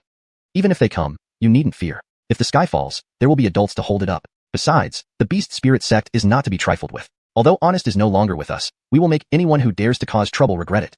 These are things not for you young ones to worry about. But as you grow older, it's time to participate more in sect affairs. Take this shopping list, hurry down the mountain to buy supplies before it gets dark. Go quickly and return early. With that, Helena waved them off. Watching Iris skip away, Helena's lips curled into a warm smile. Back in her cave, Helena immediately entered her workshop, intending to forge a beast weapon for Rico, knowing he had contracted a fox beast in the back mountains. Suddenly, she paused, frowning. The back mountains, Rico, a fox? Can it really be that coincidental? No, Rico already had his beast contract before returning. That mysterious genius can't be him. But, she stomped her foot. No, I must confirm this clearly with Jaylene immediately. Helena leaped gracefully out of her workshop, and a fiery red phoenix appeared beneath her, carrying her swiftly toward Jaylene's mountain. Down below, Rico and Iris were once again in the bustling market town. Recently, the town was abnormally crowded, but this congestion felt eerily unsettling. Among the bustling crowd were many unfamiliar faces. Some clearly weren't natives, dressed in distinctive attire and speaking broken native language, struggling to bargain with stall owners. Others tried to pay, but the currency they held wasn't recognized locally, leading to their rejections. The 4 major powers planning an assault on the Beast Spirit Sect was no longer a secret. Major and minor factions sought to capitalize on this significant event, considering it a substantial opportunity. People came from different places with various intentions. Some aimed to support the 4 major powers, hoping to gain benefits during the assault on the Beast Spirit Sect. Others, grateful for past favors from the sect, came to offer assistance. But most just wanted to witness the event, and if possible, gain some advantages in the process. In this tense atmosphere, everyone was extraordinarily cautious. Nobody, except fools, would want to become a target before the battles began. However, fools do exist. Hey, Grover, this pharmacy's herbs belong to this gentleman. Rico and Iris were buying ordinary herbs at a local pharmacy. While these common herbs couldn't match the spiritual herbs grown within the sect, they were plentiful and sufficient for everyday ailments. To keep a low profile, they wore simple coarse clothes and searched multiple stores. Yet, all the commonly used herbs were sold out, as if someone had intentionally bought them all. Gabbinally, they found some herbs at a small corner pharmacy. Just as they finished picking out the herbs and prepared to pay, a group of burly men entered. The leader snatched the herbs from the shopkeeper's hands. Boy, this store's herbs belong to me. Go elsewhere, he barked arrogantly. Chapter 29, Young Honest Khalil. Facing the intimidating burly man, Rico calmly paid for the medicinal ingredients and then turned his attention to the group of men. Shopping should follow a first-come, first-served rule. We were here first, so these ingredients naturally belong to us. To snatch them away like this seems rather against the rules, doesn't it? The burly man leading the group sized up Rico, noticing his coarse cotton shirt and the lack of any beast companion. The girl next to him was indeed pretty, but her attire did not suggest she came from a wealthy family. Her hairpin looked decent in color, but seemed as if it had been picked up casually. He concluded they must be agents from a minor force sent to buy medicinal ingredients. With a sneer, he said, "Boy, you have no idea who we are, do you? Don't wet your pants when I tell you. I'm not interested in who you are. Give me back my ingredients and scram." Rico waved his hand dismissively, as if shooing away some pesky flies. His attitude immediately infuriated the burly men, who all drew their weapons from their waists, ready to hack Rico into minced meat at their leader's command. The other customers in the store paid no attention, continuing with their purchases. Such disputes happened daily, and everyone had grown accustomed to them. Boy, what do you mean by that? The burly man roared, glaring at Rico. How dare you look down on us from the Black Dragon Gang? Brothers, break his arms and teach him a lesson. At his command, the underlings rushed forward with their weapons drawn. Iris frowned, about to summon her beast, but Rico stepped in front of her, stopping her. Someone was surely behind this. They couldn't act rashly. These minor thugs don't deserve the effort of a noble lady, Rico said coolly. One of the henchmen rushed at Rico with a knife, aiming to slash him. Instead of retreating, Rico moved forward, grabbing the henchman's wrist with ease. A black flash emitted from his sleeve, and the henchman felt a sharp pain in his wrist, causing his arm to go limp, dropping the knife clattering to the ground. Before the others could react, Rico was already among them, attacking like a wolf among sheep. Each strike left one of the henchmen's wrists broken, their cries of agony mingling with the sound of weapons hitting the floor. To the burly leader, it sounded like a cold, deadly dirge. Witnessing Rico's graceful and agile movements, bystanders cheered him on. Seeing his men fall one by one, the burly leader quaked with fear, beads of cold sweat trickling down his neck. He turned and fled without a second thought, running down 2 streets before hiding in an alleyway. Once he confirmed Rico wasn't pursuing him, he touched the spatial bag in his chest, finally breathing a sigh of relief. Damn it, what a rotten day. How could I have misjudged that kid? He's definitely not some petty trader. With those skills, he must be an expert. Losing so many brothers is bad enough, but at least I kept the herbs, so I can still face honest Khalil. He cautiously emerged from the alley and quietly made his way to Xuanhuan Tower.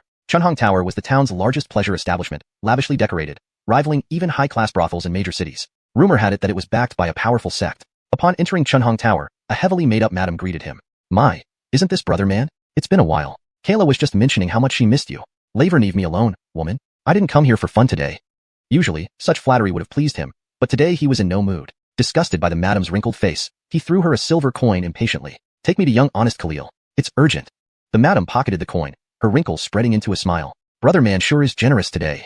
She hurriedly asked someone else to take over and led him upstairs to the farthest room on the 3rd floor. Just as the madam was about to knock, the burly man stopped her. You can leave now, this is none of your business. After the madam left, he knocked gently on the door. Who is it? A deep voice answered from inside. It's me, Austin. Come in. Austin pushed open the door. He had been in this private room several times, each visit leaving him awestruck by its opulence, golden decorations and luxurious silks everywhere, fitting for a nobleman's chambers. Behind the pearl curtain sat a ravishing beauty playing a lute. She swayed seductively, her eyes locked on the elegant white-clad man seated in a chair. Austin stole a glance at the lute-playing beauty, feeling his blood stir, his primal desires awakening. In contrast, the white-clad man held a folding fan, fanning himself leisurely, occasionally sipping tea, seemingly oblivious to the woman's presence.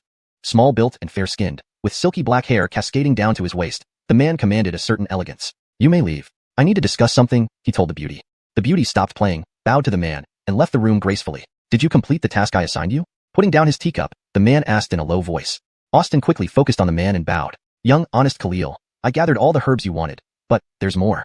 But what? But when I went to the last place to collect the herbs, I encountered a young couple also collecting them. They didn't care about my gang's reputation and attacked us. The man was highly skilled, easily defeating my men. Luckily, I managed to secure the herbs you needed. Oh, that's quite unexpected. Chapter 30. An unexpected incident. Are you saying someone else is also buying herbs? Lord Khalil took the spatial bag handed over by Austin, glanced into it, and a strange smile crept onto his lips. Why yes. A bead of cold sweat rolled down Austin's temple. This Lord Khalil was unpredictable. He had to be cautious with every word or risk losing his head. Do you know who those 2 people are? I don't, sir. Austin bowed his head humbly, answering honestly. Ha, in this town, everyone knows your Black Dragon Society works for me, Emmanuel. Ignoring your reputation, excelling in combat skills, and purchasing such large quantities of herbs at once, didn't it occur to you who they might be? Emmanuel casually tossed the spatial bag onto a nearby tea table. Austin paused, then a chill shot up from his heels to his scalp. With a thud, Austin knelt on the ground, kowtowing loudly and begging for mercy. Sir Khalil, I was only momentarily confused. Those 2 were poorly dressed. I didn't think they were from the Beast Spirit Sect. Please spare my life, Sir Khalil. Give me another chance. Emmanuel ignored him, lifting his teacup as he spoke to himself. I told you from the beginning to keep a low profile and never provoke the Beast Spirit Sect. Why don't you listen? Hearing Emmanuel's words, Austin's head bobbed faster, his forehead bleeding profusely, but he did not stop, continuing to beg. Sir Khalil, I won't do it again. Please give me another chance, please. Emmanuel sighed. Sigh. You know what? In this world, many things don't get a second chance, just like a person's life. Once gone, it's gone. As soon as he finished speaking, a pure black cat darted out from the corner of the room.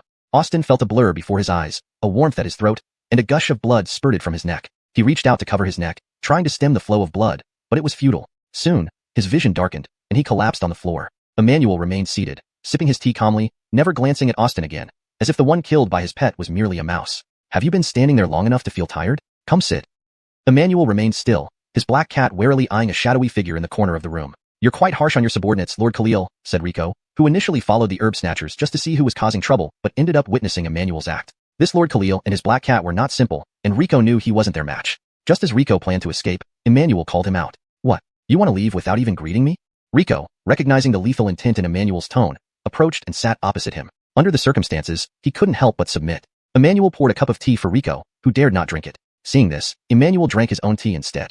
That man can barely be considered my subordinate, more like one of my dogs. And this dog wasn't smart enough. It bit the wrong person and ruined my plans. Such a dog has no value in living. Emmanuel's calm and deep voice belied the cruelty of his words. His appearance, a delicate willowy face, cherry lips, porcelain skin, would make anyone think he was a woman if not for his voice. Rico initially thought Emmanuel merely wanted to make a fortune off the Beast Spirit Sect, but now he suspected there was more to Emmanuel than met the eye. Unsure of his true intentions, Rico played dumb. Is Lord Khalil buying so many herbs to make a fortune off our Beast Spirit Sect? We can negotiate the price, but first, return the herbs you stole from us. Emmanuel raised his eyes to Rico, smiling faintly. Whose disciple are you? Isaiah Daochong's or Jalmer Darnungsong's? Hearing Emmanuel's tone, it seemed he was familiar with the elders of the Beast Spirit Sect and showed no fear of them. What was this man's real identity? Not knowing the relationship between Emmanuel and the elders, Rico didn't dare to claim any identity falsely. I'm just an outer sect disciple of the Beast Spirit Sect. An outer sect disciple? I aim to catch a big fish, but only netted a shrimp. Rico narrowed his eyes, activating his divine eye to gauge Emmanuel's strength. But before he could see clearly, Emmanuel suddenly sprang into action. The teacup in Emmanuel's hand flew toward Rico, who dodged swiftly. Yolfting his head, he found Emmanuel nowhere in sight. Realizing danger, Rico tried to flee, only to feel a heavy blow to the back of his head, spinning him into unconsciousness. Outside Xianlu Pavilion, Iris waited anxiously for Rico. They had been secretly following Austin since leaving the apothecary, determined to find out who was daring enough to steal herbs right under the Beast Spirit Sect's nose. Seeing Austin enter Xianlu Pavilion, Iris, feeling uneasy entering alone, let Rico continue the surveillance. After a long while, Iris grew worried. Why is Rico taking so long? Could he be? She shook her head quickly. No way, no matter how frivolous he is, he wouldn't misbehave when working. Suddenly, a loud bang echoed from inside Xianlu Pavilion. A powerful blast tore through the roof, creating a large hole. Everyone around Xianlu Pavilion looked up in shock. An ice blue figure shot out from the hole, summoning a snow-white owl and flying north. Iris recognized the ice blue attire as the uniform of the Divine Beast Sect, and the owl was a specialty of the far north.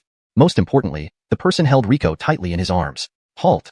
Iris summoned her red kite and gave chase. However, the owl's power far surpassed her kite's, vanishing from view in mere moments.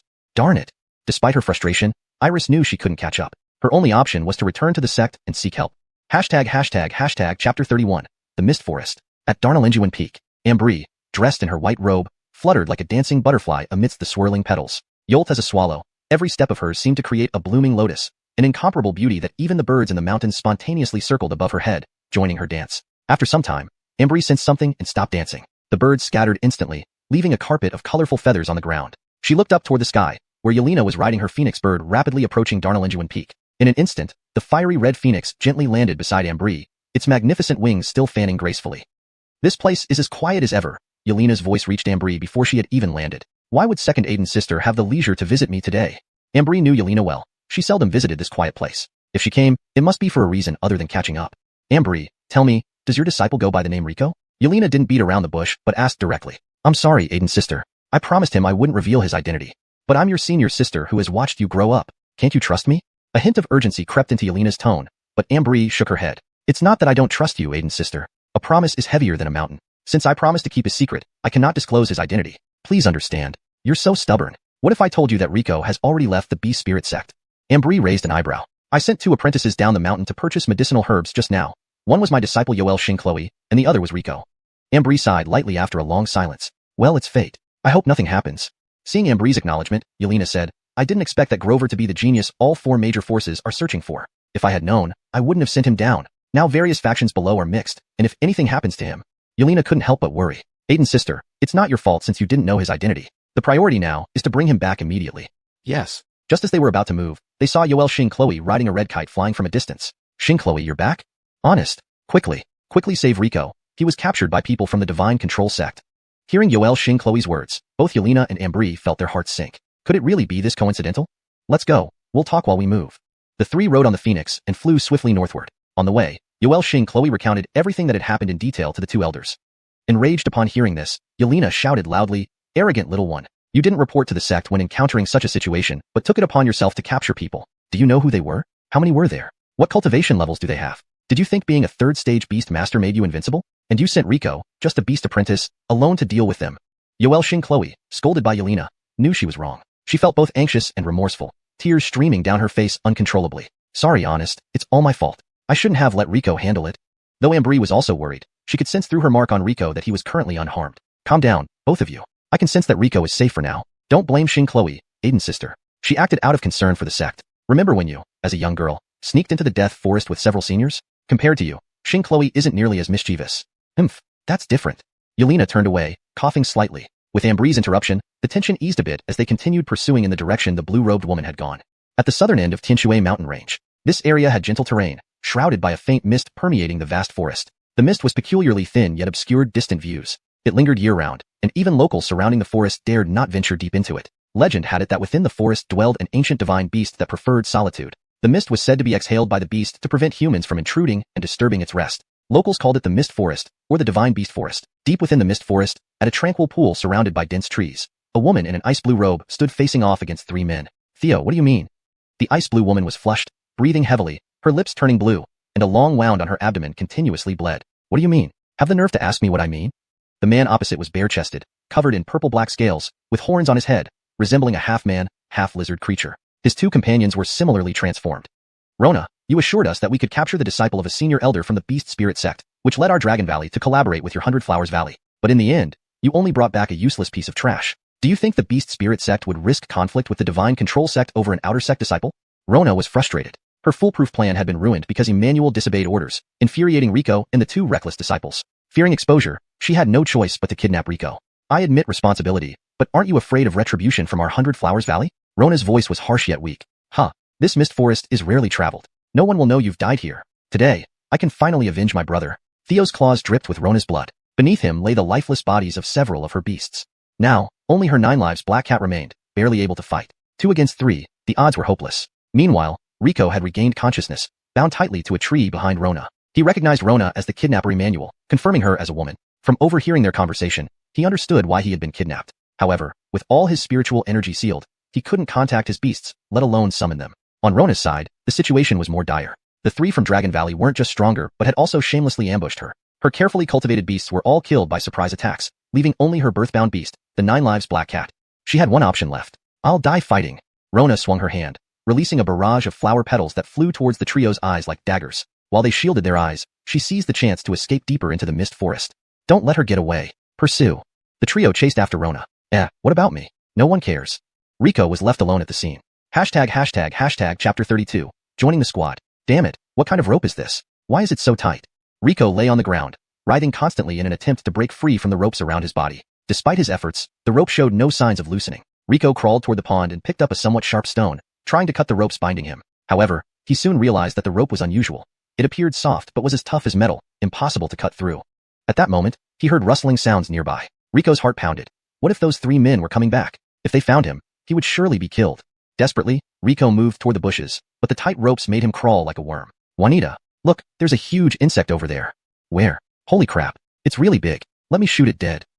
Hold on, don't act rashly. That seems to be a person. A tall middle-aged man and 3 young people emerged from the bushes and approached Rico. Heavens, it's indeed a person, exclaimed the young woman in the group. The misty forest has limited visibility. Remember, be absolutely sure before taking any action, or you might harm someone accidentally, the middle-aged man said calmly, then helped Rico to his feet without immediately untying him. Yoltal brother, where are you from? How did you end up tied here? Brother, my name is Rico. I'm from Wuong Town, selling medicine at the foot of Beast Spirit Mountain in Gillian Town. While passing by the misty forest, I encountered 3 bandits who stole my goods and wanted to hold me for ransom. Fortunately, it seems someone came looking for them, and they fought elsewhere. Pretending to be terrified, Rico fabricated a story, not wanting to reveal his true identity to strangers. That reminds me, what's the market price for Wugan grass? 3 copper per taels. What about Khalil light flower? 25 copper per taels. The middle-aged man asked several more questions about herbal prices. Thankfully, these herbs were within the procurement range of the Beast Spirit Sect, so Rico answered fluently. Nodding, the man untied Rico. I apologize, brother Rico. The misty forest is dangerous, and I had to ensure my safety. Please understand. No problem, thank you, brother. May I know your name? As Rico flexed his limbs, he felt his spiritual energy flowing again, reconnecting with Xena and Ronald. This rope is quite useful, thought Rico, quietly storing it in his spatial ring. My name is Basil. I'm the captain of this mercenary squad. These are my teammates, Aloysia, Blaine, and Guyoel. Rico greeted each of them. Brother how can we leave this forest? The misty forest is always shrouded in mist, making it hard to exit unless you're familiar with it. How about this? You travel with us, and once we complete our mission, we'll escort you out. What do you think? Before Rico could agree, the The tall, thin man behind Basil interjected. Juanita, this journey is perilous. Bringing this Blaine along might be inconvenient. Blaine sized up Rico suspiciously. Blaine, I've told you many times, when we encounter someone in need, we should help. A dark world isn't an excuse for indifference. Though we are small, if thousands of us extend a helping hand, light will cover the world. Praise the goddess of Yolt. Basil touched the emblem on his chest, eyes burning with devotion. Rico was surprised. Basil was a follower of the goddess of Yolt. Since ancient times, humans mostly worshipped the god of contracts, and now that faith dominated almost entirely, followers of the goddess of Yolt, like Basil, were rare. Since Juanita says so, you may join us, but don't expect me to protect you. Blaine turned away, clearly still skeptical. Guyoel, a quiet man, had no objections, while Aloysia welcomed Rico warmly.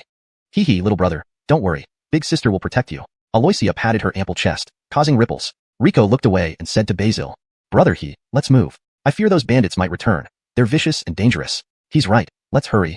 Basil nodded, leading the group deeper into the forest. With Rico joining, the atmosphere became strange. Basil kept watch ahead, while Aloysia bombarded Rico with questions, and Blaine glared at him with hostility. Yoltal brother, do you often go to Gillian Town to sell medicine? Occasionally. Is Gillian Town crowded? This place is so desolate, mostly rough mercenaries and elderly folks. You're pretty handsome. It's rare to see someone like you. Hearing Aloysia, Blaine clenched his fists tighter, eyeing Rico more coldly. Aloysia, be quiet. Watch out for creatures in the mist. Basil warned softly. Aloysia stuck out her tongue and fell silent. They walked silently as the sun began to set, casting blood-red hues into the forest's mist. Be cautious. Large creatures are most active at this time. Maintain formation and stay vigilant against attacks. Speed up. We must reach the cabin before dark. All three nodded. Guyoel was on the left, Aloysia on the right, and Blaine brought up the rear, encircling Rico. Each faced a direction, alert, though none noticed a small black shadow slipping down Rico's trouser leg. ##### Chapter 33, The Divine Beast Valley. Hey kid, keep up. If you fall behind and get eaten by a beast, don't expect me to save you. Blaine said to Rico, his tone extremely harsh. Rico couldn't figure out what he had done to offend him, but didn't want to make trouble for himself since they wouldn't be together for long. Seeing Rico ignore him, Blaine was about to say something more when Basil glanced back and glared at him. Blaine grudgingly shut his mouth, but continued to look at Rico with hostility. The safe house is on the other side of this hill. Hurry up, it's getting dark. Basil urged everyone to pick up the pace. Beware, shadow wolves. Guyoel, who had been silent all along, suddenly spoke up. Following his finger, the group saw a black-furred wild wolf lurking in the mist not far away. Basil, an experienced mercenary, tensed upon seeing the shadow wolf. Shadow wolves are pack animals that hunt cooperatively. This one is a scout, and the main group is elsewhere. Let's hurry and lose it. Pfft, it's just a scout. Watch me take it down. Blaine drew his bow and fired an arrow. Don't. Basil tried to stop him but was too late. The arrow struck the shadow wolf squarely in the chest, causing it to howl in agony. Idiot, you're going to get us killed. Basil roared furiously. Blaine, still proud of his shot, was stunned by Basil's outburst. The scout's cry will attract more shadow wolves. Just as Basil warned, howls echoed from all directions around them. The group grew pale. Aloysia, especially, clung to Basil's arm, trembling. Brother what do we do? I'm too young to die. Basil felt despair but forced calm as the leader. Hurry, while they haven't surrounded us yet, break through towards the safe house. He recited a few words, creating a thin light barrier that barely held off the shadow wolves. It would be useless against a full pack, so escaping quickly was crucial. They followed Basil, running as fast as they could toward the safe house. To Rico, their speed seemed painfully slow, yet he managed to observe the surroundings carefully. Be careful, shadow wolves are coming. Rico warned after spotting two wolves lurking in the grass ahead of Basil. Thanks to Rico's warning, Basil was prepared. When the two wolves lunged, Basil deflected their claws with his greatsword, sparks flying. With swift strikes, Basil cut one wolf in half while Guyoel smashed the other with his hammer, incapacitating it. Thank you, brother Rico. Basil thanked Rico sincerely, realizing he'd nearly become the wolf's prey. Don't thank me. We're not out of danger yet. The shadow wolves are still nearby. Basil nodded, leading the group onward. Reaching the top of the hill, he finally exhaled. They won't chase us past this peak. Rico, initially puzzled, looked back and saw the wolves hesitating near the summit, howling angrily as the group crossed over. These valleys are known locally as the Divine Beast Valley, Basil explained. Legend says a divine beast lives here, making all carnivorous beasts fear to approach. Whether true or not, the shadow wolves certainly don't come here.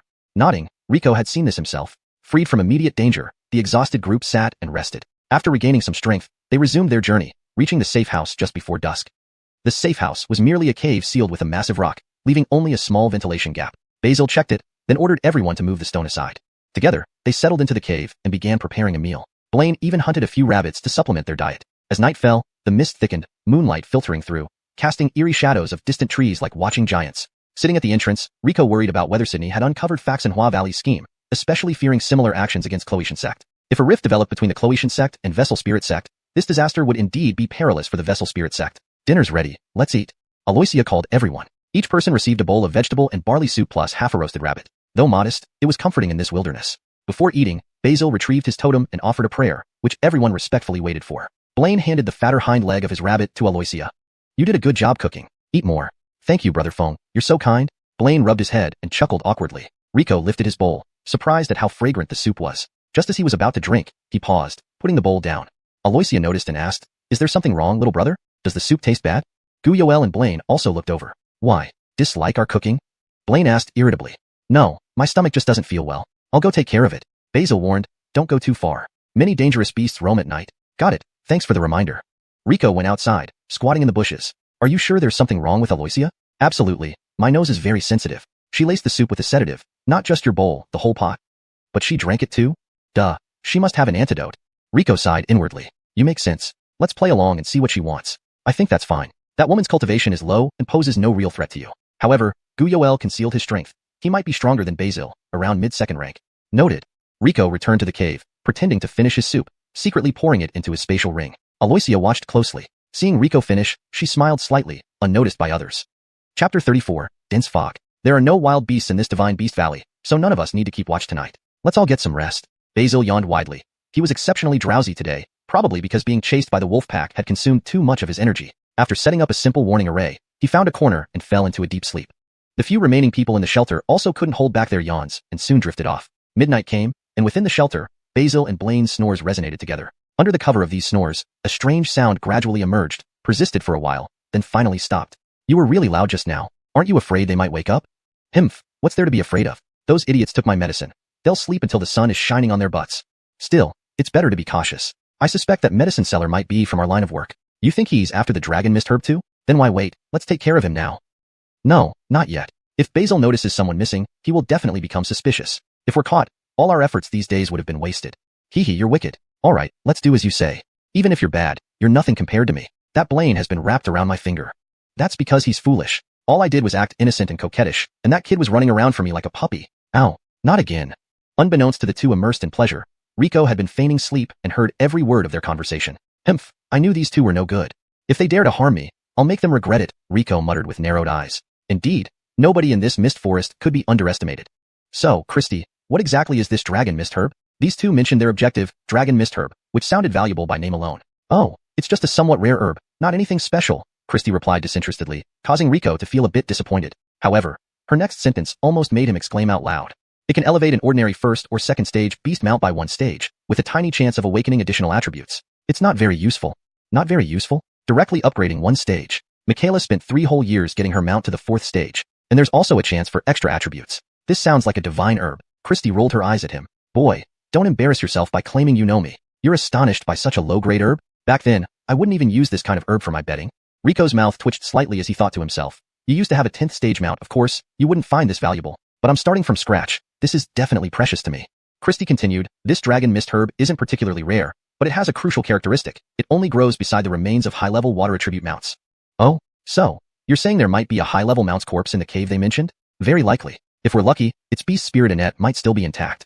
Rico's heart raced uncontrollably. Gabbers to 3rd stage mounts were considered low-grade, ubiquitous across the land. 4th to 6th stage mounts, medium grade, were rare enough that each mountain range might only have a handful. 7th to 9th stage high-grade mounts were dominant forces in their territories, and even within top-tier factions like the Beast Spirit Sect, only a few elders could challenge them. Therefore, the Beast Spirit Sect of high-level mounts were incredibly precious treasures, something even the elders didn't possess many of. Even if the pearls were gone, materials from high-level mounts were invaluable. It turned out the amount of sedative Cecilia put in the soup must have been quite strong, as Basil and Blaine only woke up late in the morning the next day. Few sure slept long. Hey Cecilia, you woke up early? Not really, it's almost noon. Breakfast is ready. Come eat before it gets cold. It smells delicious. Hee hee. Cecilia is so virtuous. Whoever marries you will be so lucky. Blaine stood up, fixed his hair which looked like a bird's nest, and moved closer to Cecilia. Cecilia giggled coyly. Phone brother, you're teasing. Come eat, or the porridge will cool. Seeing Blaine awake, Rico stretched lazily, pretending he had just woken up. Basil had woken up earlier and was kneeling at the entrance, holding the Yolf goddess totem and praying devoutly. Yoltal brother Rico, you're awake? Rico got up to wash up as Basil finished his prayers. Basil seemed oblivious to having been drugged. Josue, what's your team's mission this time? Rico spoke casually, as if it were just small talk. However, Cecilia and Guyoel both turned to stare at Rico cautiously. Oh, we haven't told you about our mission. Our destination is within this divine beast valley. Inside the valley is a cave with winding paths and thick water fog. Occasionally, people lose their way inside and die because they can't find their bearings. Our task is to retrieve remains and lost items from within. I see. Brother Rico, we'll need your help. Just tell me what you need. You've already helped me a lot. That cave is extremely dangerous. A misstep could lead to certain doom. Before we enter to search for remains, we'll tie a probe rope to a tree outside. Brother Rico, stay outside and guard the rope against wild animals. Rico understood that Basil wanted to ensure he wasn't endangered by accompanying them into the cave, so he asked him to stay outside. Good people like Basil were rare in this deceitful world. Sure, leave it to me. Seeing Rico nod, Cecilia and Guyoel exchanged a knowing glance, smiling. Their destination wasn't far from where they stayed the previous night. After a hearty meal, they arrived shortly thereafter. Upon reaching the cave's entrance, Rico instinctively frowned. Something was wrong with this cave. If not for his divine eye, he wouldn't have noticed the cave hidden beneath the dense, milky white fog that condensed into droplets in the air. Despite it being midday, visibility was zero, and only the ropes tied to them prevented them from losing track of each other. This fog is too dense. How am I supposed to shoot arrows? Chapter 35, Betrayal. Inside the cave, Basil and his team of 4 cautiously moved deeper into the cavern. Basil held a small spherical lamp in his hand, its yellow light barely piercing through the dense fog a few feet ahead. If only we had a beast tamer. Those guys always have some weird beasts. Stop complaining. Which of those beast tamer lords would ever stoop to do this kind of dirty work? Hush, stop chatting and watch your step. This cave is not safe, Basil interrupted, halting their conversation. The cave was not only maze-like but also riddled with crevasses. One misstep could mean certain death. Aloysia, don't be scared. I'll protect you. Blaine patted his thin chest. Okay. Aloysia's voice, no longer playful as before, was now cold. Blaine didn't notice, instead inching closer to her. Blaine couldn't see that Aloysia's hand was being held by Guyoel, who was communicating with her via whispers. Is the guy at the entrance taken care of? Done. Don't you trust my poison? That kid is probably dead already. When do we act? Not yet. We're almost at the monster's territory. Stop. Basil, who was leading the group, suddenly halted. Blaine nearly collided with him. Blaine was about to complain when he heard faint wing beats slicing through the air. No. Run. It's the vampire bats. They're awake. His voice trembled. These creatures should be sleeping now. Why were they awake? Blaine turned and tried to run but bumped into Aloysia after just a couple of steps. Aloysia, why are you still standing there? Run. Why should I run? Lord Dragon awaits his offering. Aloysia's voice was mocking. Aloysia, what do you mean? Blaine's face showed disbelief. How can you be so stupid? Surrender yourself as an offering to Lord Dragon. With that, Aloysia slashed Blaine's throat with a small knife. Blood spurted out uncontrollably. Blaine clutched his neck, staring wide-eyed at Aloysia as blood dripped from between his fingers. Falling to the ground, countless vampire bats descended upon him, greedily drinking his blood. Aloysia did not look back at Blaine. Instead, she smiled at Basil, standing nearby. Jim, one man's blood won't satisfy the dragon's messenger. Do you know why we kept you until now? Well, it's time for you to serve your purpose. Basil didn't respond. Guyoel, behind Aloysia, added. Yeah, it's time. A dagger pierced Aloysia's chest. She shuddered, turning incredulously towards Guyoel.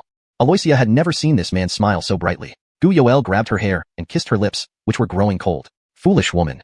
These were the last words Aloysia heard before Guyoel twisted the dagger, shattering her heart. You're still as twisted as ever, Basil commented calmly. Haha, pot calling the kettle black. Aren't you killing people too? Guyoel replied. Basil frowned. This is by Lady Goddess's command. They are all guilty. They all deserve to die. Gabine, fine. Let's go before these monsters get hungry again. The two walked deeper into the cave without a second glance at the corpses. Shortly after they left, Rico emerged from behind a large rock. Who would have thought that Jim wasn't a good person either? Rico carried the aura of Christie, and wherever he went, the extremely sensitive vampire bats scattered, not daring to approach him. Within moments, Blaine and Aloysia's bodies were drained dry. Searching their bodies yielded nothing valuable except for Aloysia's peculiar knife, a jagged piece of stone wrapped in rope to prevent it slipping. Rico tested it against Blaine's steel dagger, and was surprised to see it cut through effortlessly. A good find, I'll take it. You really aren't picky, are you? Christie sneered. Rich girl like you wouldn't understand us poor folks. Rico pocketed the knife and continued following the path Basil and Guyoel took. As he ventured deeper, the mist grew thicker, drenching his clothes. Breathing became increasingly difficult, as if he had entered an underwater world. Gabbinally, through the heavy fog, Rico saw them stop by a pond. To his surprise, the pond was massive, more like a small lake. The water was crystal clear, revealing glowing stones beneath. In the center of the pond was a small island covered in luminous longwu grass. So much longwu grass here. No one has discovered this before. Rico felt excited. These grasses could fetch hundreds of third-stage Beast Spirit nets on the market. Don't get too happy. Look closely at the island. Following Christie's advice, Rico calmed himself, focusing his spirit energy in his eyes, scanning the island. What he thought were rocks were actually segments of a huge black centipede lying dormant. That dark water centipede is at least 5th stage. If it wakes up, you three together wouldn't even make one bite for it. Rico felt a chill. A 5th stage beast. Chihei was just late 1st stage, close to 2nd stage. Rico could handle any beast up to 2nd stage with Chihei. He might barely manage a low 3rd stage beast. A 4th stage beast would force him to flee and prepare for severe injuries. But a 5th stage beast left him no chance, only death. Let's hope it sleeps deeply. Rico debated fleeing. Treasures were important, but life was more so. However, Basil and Guyoel had already entered the pond, swimming towards the island. Chapter 36, Mating on the Island. Fortune lies in taking risks. Rico cautiously followed Basil and Guyoel from a distance. He dared not get too close. Though the fog was dense, it was easy to be discovered in the pond water. Basil and Guyoel seemed very familiar with the route, indicating this wasn't their first visit. The water in the cave's depths was extremely cold. Gu Yoel couldn't help but shiver as he soaked in it and complained to Basil in a low voice. Note, the phrase 浸泡在水中 means soaking in it, which is more naturally expressed in English as part of the ongoing action. Damn it, the water here is so cold. Just think of the dragon mist herbs, and you won't feel the cold. Forget about that. Did you hear any sounds? Basil suddenly asked Gu Yoel. Hearing this, Rico quickly submerged himself completely into the water. Gu Yoel, upon hearing this, looked around with the faint light at the bottom of the pond, but found nothing. Maybe you're just too tense. This is within the territory of the great dragon god. How could anything dare to come here? Basil also carefully examined the surroundings, but found nothing unusual. Perhaps I misheard. Basil shook his head and continued swimming forward. Soon, the two men reached the shore. The fog on the island was slightly thinner. As soon as Basil landed, he pulled out a waterproof oiled paper packet from inside his robe. Carefully opening it, he took out a slender incense stick, lit it with a flint, and inserted it into the ground on the island. A strange aroma spread through the air, making one feel slightly dizzy. Alright, with the bug-repelling incense lit, we don't need to worry about the great dragon god waking up. Basil lightly touched the tentacle, thicker than his thigh, confirming that the aquatic centipede showed no reaction. TCH, just a big centipede. Who knows how it got so lucky and became the great dragon god? Gu Yoel kicked the armor of the aquatic centipede, which still had no response. Basil frowned. Don't fool around. If the great dragon god wakes up, both of us will be done for. Yes. Gu Yoel crossed his arms behind his head and leisurely walked towards the pile of dragon mist herbs. Suddenly, Basil grabbed him. Who's there? I saw you. Come out now. Only the sound of dripping water from the cave ceiling responded. There's no one. Please don't startle me like that. It's terrifying. I definitely saw something, right in the dragon mist herbs. Basil produced a ball of light and threw it into the herbs. His move revealed he had at least third-rank strength. He had been pretending to be weak. Just before the light exploded, a dark shadow darted out of the herbs and flashed towards a rock. However, Gu Yoel reacted even faster. Before the shadow reached the rock, 3 throwing knives were launched in its direction, intercepting its escape path. The shadow stopped abruptly in front of the knives. What black cat is this? Truly bad luck. The shadow turned out to be a 3-legged black cat, missing a rear leg and covered in wounds that bled profusely, mixing with its fur. One of its eyes was also blind. This black cat was severely injured, standing with great difficulty and trembling all over. If it weren't for its condition, Basil and Gu Yoel wouldn't have been able to stop it. A nearly dead black cat, and you make such a fuss. Aren't you a believer in the goddess of Yolf? Show some mercy and send it to the goddess. The goddess alone has the authority to decide. Despite saying this, Basil formed a short blade of light and advanced towards the black cat step by step. The black cat tried to flee but had already used all its remaining strength. Now it could only arch its body weakly, uselessly threatening the man in front of it. May the goddess forgive you. Basil expressionlessly swung the short blade. Hold on. It can't meet the goddess yet. I know its owner. She'll give me face. Just as the short blade was about to touch the black cat, Rico leaped out of the water, grabbing the cat into his arms. Holding a stone dagger in his hand, Rico blocked the short blade, which sent a shockwave up his arm, nearly making him lose grip on the dagger. It's you. You didn't die. Gu Yoel stared in surprise at Rico. Rico stood facing the two men calmly. Huh, did you really think that woman could kill me? Inside, however, Rico was calculating. He knew he wasn't a match for them and needed to use strategy. I knew you weren't selling medicine. Who are you? Rico shrugged. Why should I tell you? Guess for yourself. With a wave of his hand, a large blob of thick liquid flew towards the two men. They quickly raised their weapons to block, thankfully reacting fast enough to avoid being hit. What is this sticky stuff? Gu Yoel sniffed the substance on his weapon unconsciously. Idiot, don't sniff it. Basil stopped him, fearing it might be poison from Rico. Damn it, it's porridge. That kid tricked us. Gu Yoel cursed, puzzled about where the kid got the porridge from. Before Gu Yoel finished speaking, a dark figure flashed through the fog, followed by a splash. Chase him, don't let him escape. Basil and Gu Yoel jumped into the water, chasing after Rico. Halfway across, Basil realized something was wrong. There was no sign of anyone ahead. Damn it, back to the island. We've been fooled again.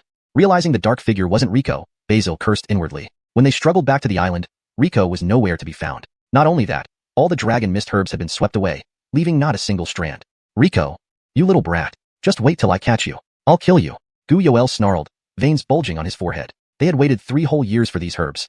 Basil spoke grimly. Calm down. He hasn't gone far. The cave is complex without a map, and the exploration rope was cut. He can't get out. Brat, if I catch you, I'll skin you alive.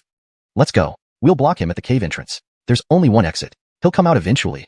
The two hurried towards the cave entrance. After they left, the aquatic centipede's leg twitched. Rico crawled out from under it. Fools, you were spun around by little old me. Rico dusted off his clothes triumphantly. He had underestimated the duo initially. They weren't Beastmasters, but were both at least 3rd rank. Against either alone, he could retreat unharmed. But together, it was more complicated.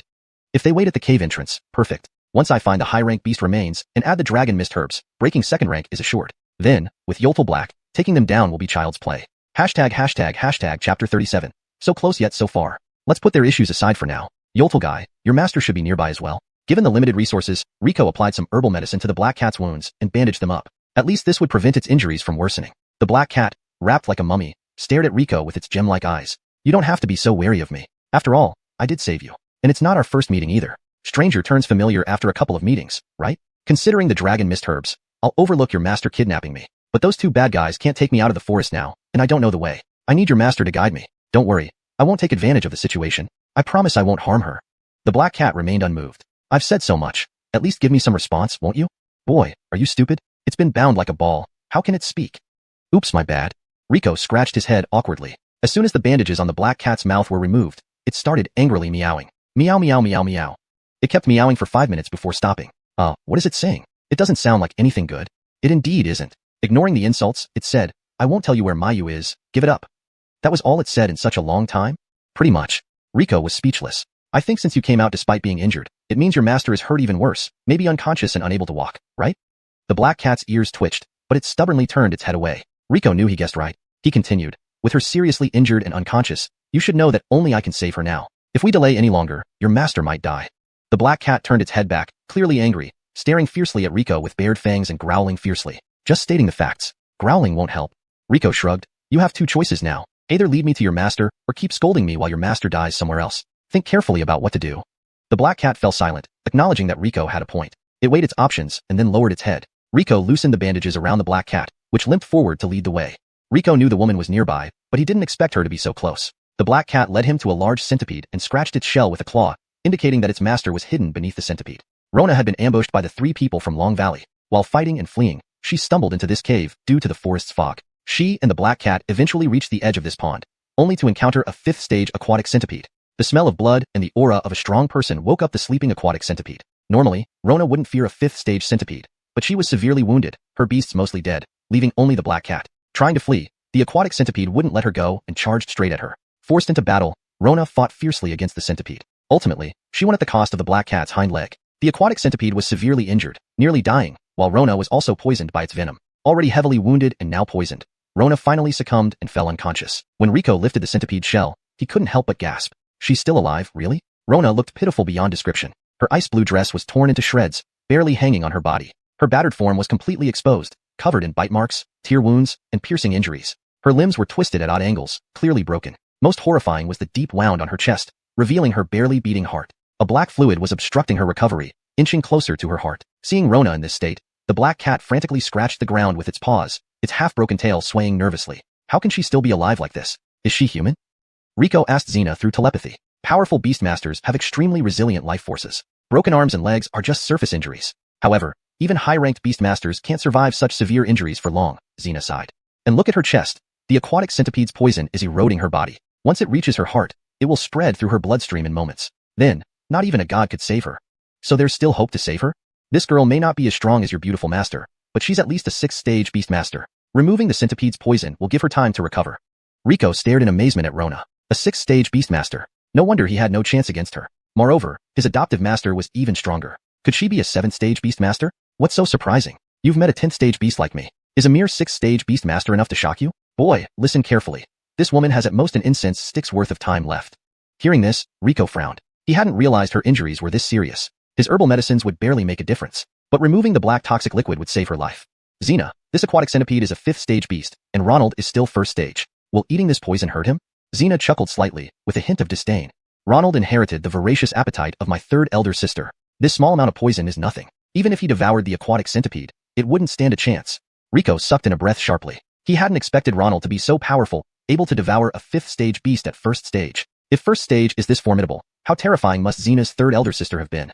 Chapter 38. Rescue. Hee Grover, my elder sister by the 3rd rank, once swallowed an entire nation. There was a small country whose people were too ambitious and attempted to challenge my 3rd elder sister. In the end, she devoured all of its cities. Christie's words made Rico feel a bit terrified, and he began questioning whether it had been correct to agree to revive her 3rd elder sister. Rico shook his head. His immediate concern was saving this woman in front of him. He placed his hand beside Rona's chest wound, and the little black creature around his wrist poked its head out. It stretched out its forked tongue to examine the injury. Then, as if seeing some delicious meal, it slid smoothly onto Rona's chest and opened its mouth to bite into the wound. Rona, who was unconscious, instinctively frowned. The black cat nearby could not stay still. It bared its teeth and claws ready to attack the little black creature. Fortunately, Rico reacted quickly and held it back. Don't meddle. You don't want your owner to die here, do you? The little black creature shot a glare at Rico, grumbled, and stood aside with tense muscles, prepared to bite off a chunk from anyone who dared harm its owner.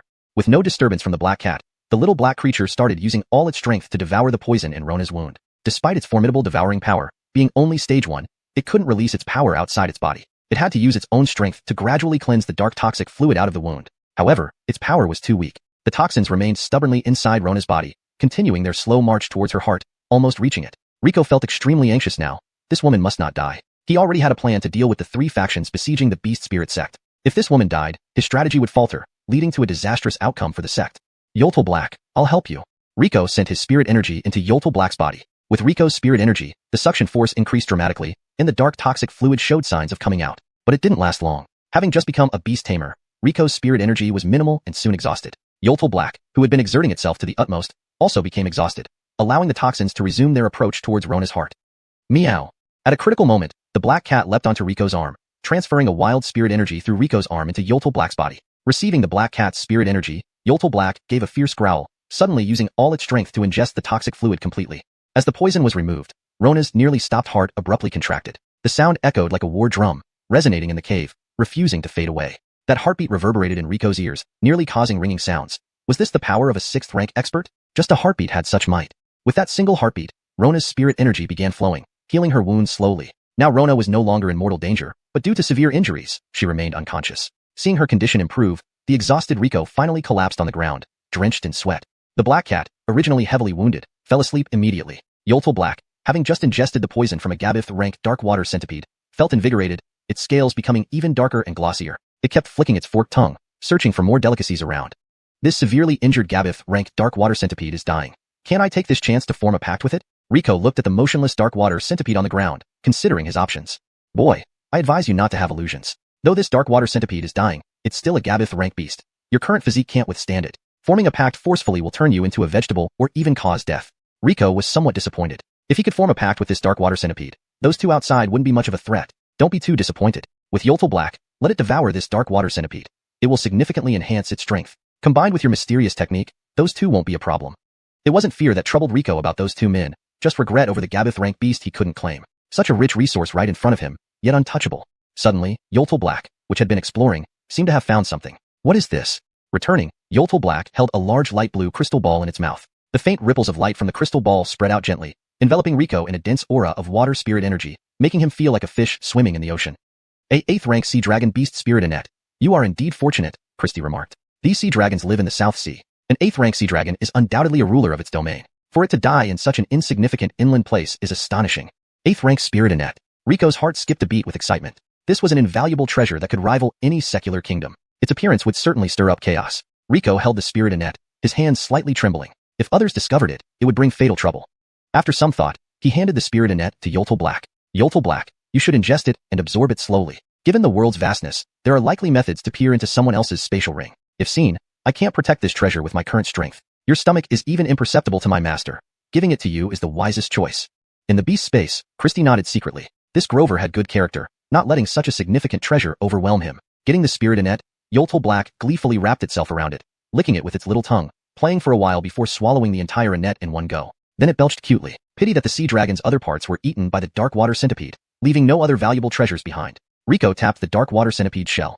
Thankfully, the dark water centipede still had considerable value. While it couldn't match the 8th rank sea dragon, its shell and venomous fangs were top-grade materials for forging weapons. Eventually, he could ask Emil Adira to craft armor from them, rendering attacks ineffective from enemies of 4th rank or lower. Chapter 39. Accept everything as it is. Rico's pet, Yoltal Black, wormed its way into the crevices of the dark water centipede's shell and devoured everything inside.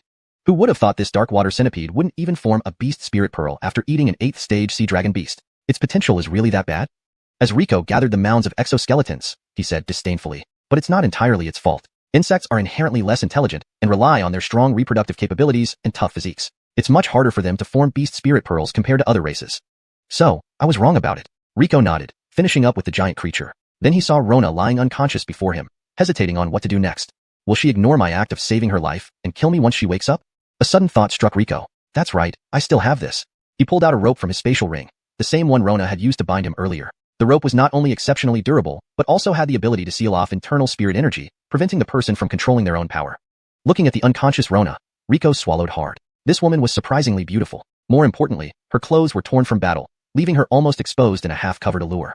Shaking his head to suppress the rising anger, he took out all his spare bandages. Her injuries weren't fully healed yet. Riko tore off the remaining shreds of her clothing and wrapped her up tightly, only leaving a small gap for her nose to breathe.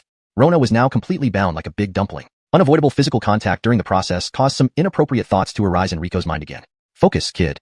Huh. Riko wiped the saliva from the corner of his mouth. Just concentrate on cultivating. With all that good stuff Yoltl Black ate, now is the best time to cultivate. Don't let those trivial things distract you from this precious opportunity. Riko snapped back to reality. Christy was right. This wasn't the time for such thoughts. Sitting cross-legged, Riko got ready. Yoltl Black curled around him while Christy hopped out of the beast space. Together, they began to practice the Heavenly Conqueror Beast Honest technique. Their spirit energies created a circular channel among the three of them. Spirit energy circulated within each individual, between pairs, and finally through all three in larger cycles. For every 30 minor circulations within an individual, there was one circulation between two. After 12 circulations between pairs, there was one major circulation involving all three. As they cycled the spirit energy, the cave's ambient spirit energy and fog began to swirl towards them, quickly forming a vortex. Yolka the whirlwind. The spirit energy roared through the cave, creating a water spout from the pond stretching up to the cave ceiling. The bats deep within the cave woke up due to the spiritual energy disturbance and hurriedly fled. Outside the cave, Basil and Gu Yoel waited for Riko to emerge, having set up a trap to capture him alive. That guy seems to be coming out. Gu Yoel didn't have Riko's divine eyes, so he could only faintly see a shadow approaching the cave entrance through the mist. Basil frowned in confusion. Is it him? Why is he so fast? Never mind, our trap is ready. We'll catch him red-handed. Gu Yoel smiled confidently as Basil readied a light blade, uncertain but prepared. He's here. Damn it. What's this? Son of a bitch. They're the blood-sucking bats. The shadows emerging from the cave were actually the dense swarm of bats. The duo couldn't stay any longer and rushed out, but the bats still left bruises on them. Fortunately, the bats were too busy escaping to attack the duo aggressively. Otherwise, they would have met a tragic end. Damn it. What did that brat do? I'm going in to finish him. Gu Yoel, battered and bruised by the bats, shouted angrily. Calm down. Don't fall for his tricks. We'll wait here. This cave has only one exit. His little tricks show he's getting desperate. Be patient. He will pay sooner or later. Despite his anger, Basil stayed calm, knowing that if Riko could set traps for him, he could just as easily set traps for them. Now it was a test of patience. At that moment, unbeknownst to them, Riko was deeply engrossed in cultivation, oblivious to the events outside. He was at a crucial point in his training.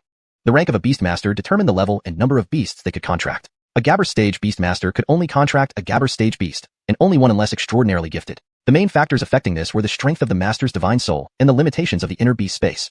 Each contract required splitting off a strand of divine soul energy to blend with the contracted beast soul, ensuring telepathic communication. Stronger beasts required more soul energy from the Master, risking damage to the soul core which was nearly irreversible. So, unless forced or initiated by the beast itself, no Master would risk becoming mentally deficient by attempting a higher level contract. The divine soul was fundamental to a Beastmaster, and currently, Riko was absorbing surrounding spirit energy to strengthen his soul, preparing to advance to second stage. Strengthening the soul was a precise and difficult task, usually supervised by elders to prevent failures that could result in either setback or severe consequences. However, Riko was unconcerned, thanks to Christy, a former 10th stage beast, watching over him. Kid, with me here, just absorb the spirit energy. I'll help you refine it. Absorbing too little might affect your future prospects even if you manage to break through. Upon hearing this, Riko suppressed the breakthrough impulse and focused on absorbing spirit energy. All the spirit energy in the cave spiraled above Riko's head, pouring into his body. Among the energy, an intense aquatic aura mingled in. Had another beast master witnessed this, they would have been terrified. Everyone knew the purer the energy absorbed during a breakthrough, the better. But Riko was taking everything without discrimination. This would lead to mixed and impure internal energy, potentially ruining one's foundation. Chapter 40. Water.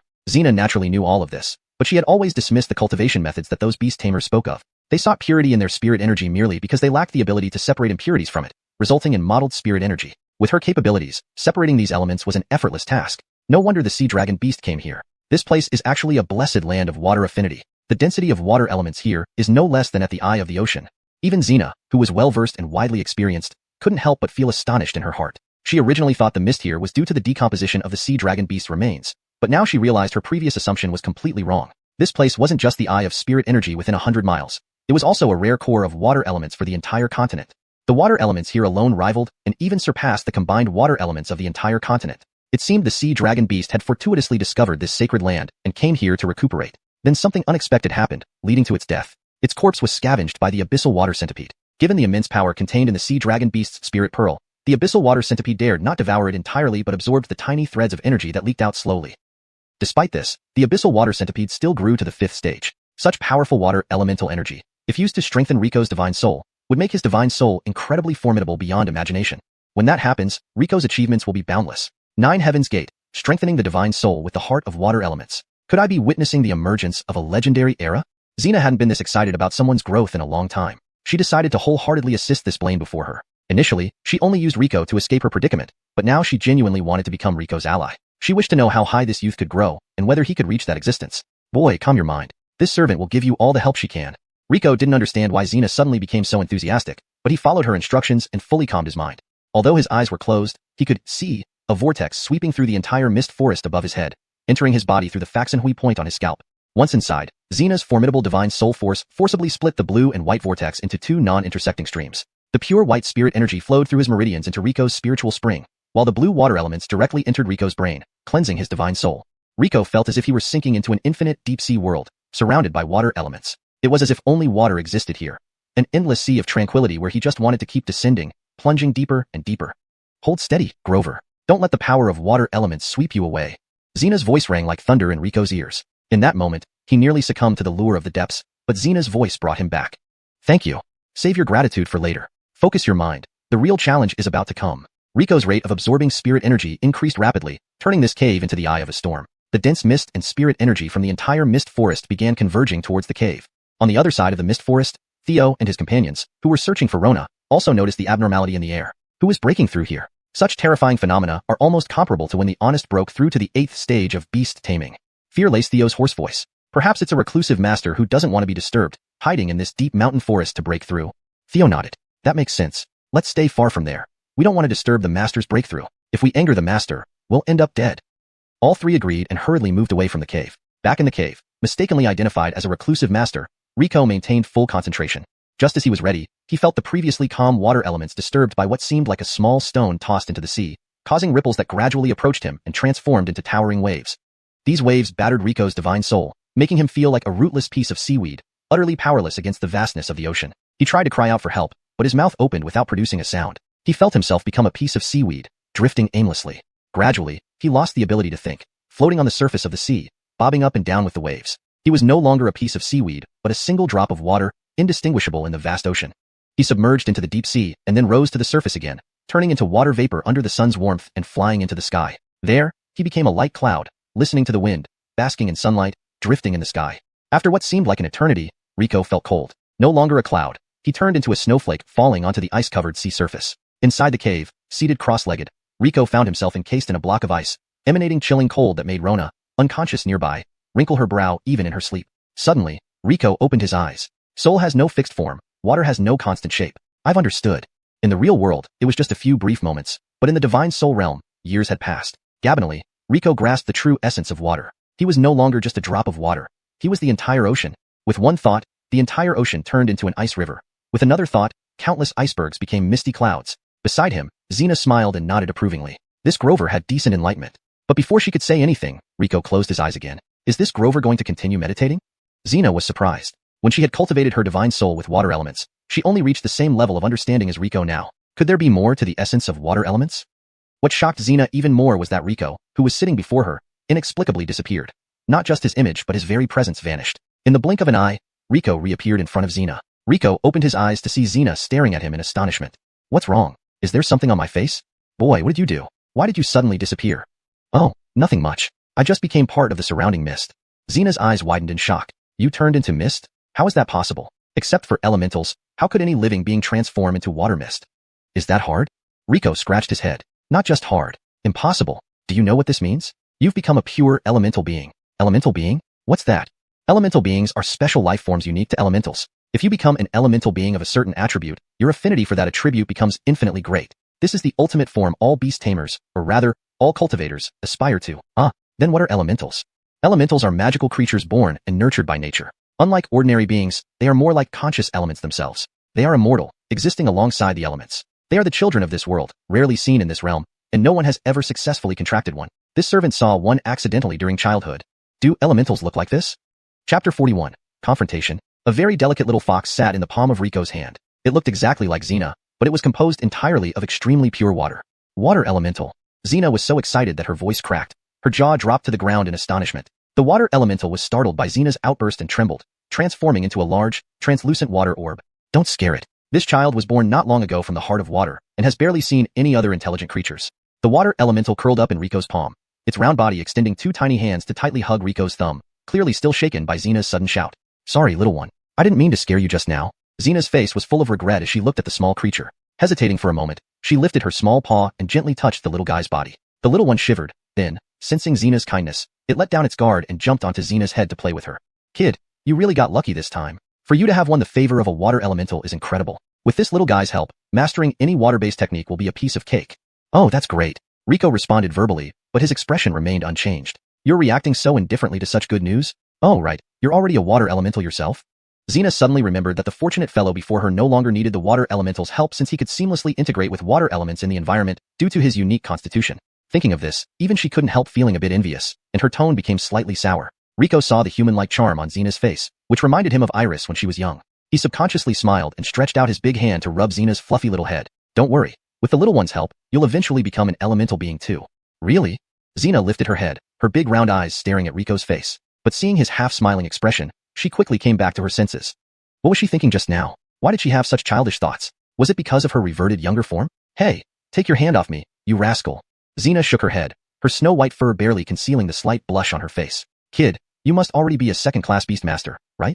Noticing Rico was still smiling, Xena quickly changed the subject. Yes, about third rank in the second class, almost reaching mid-level second class.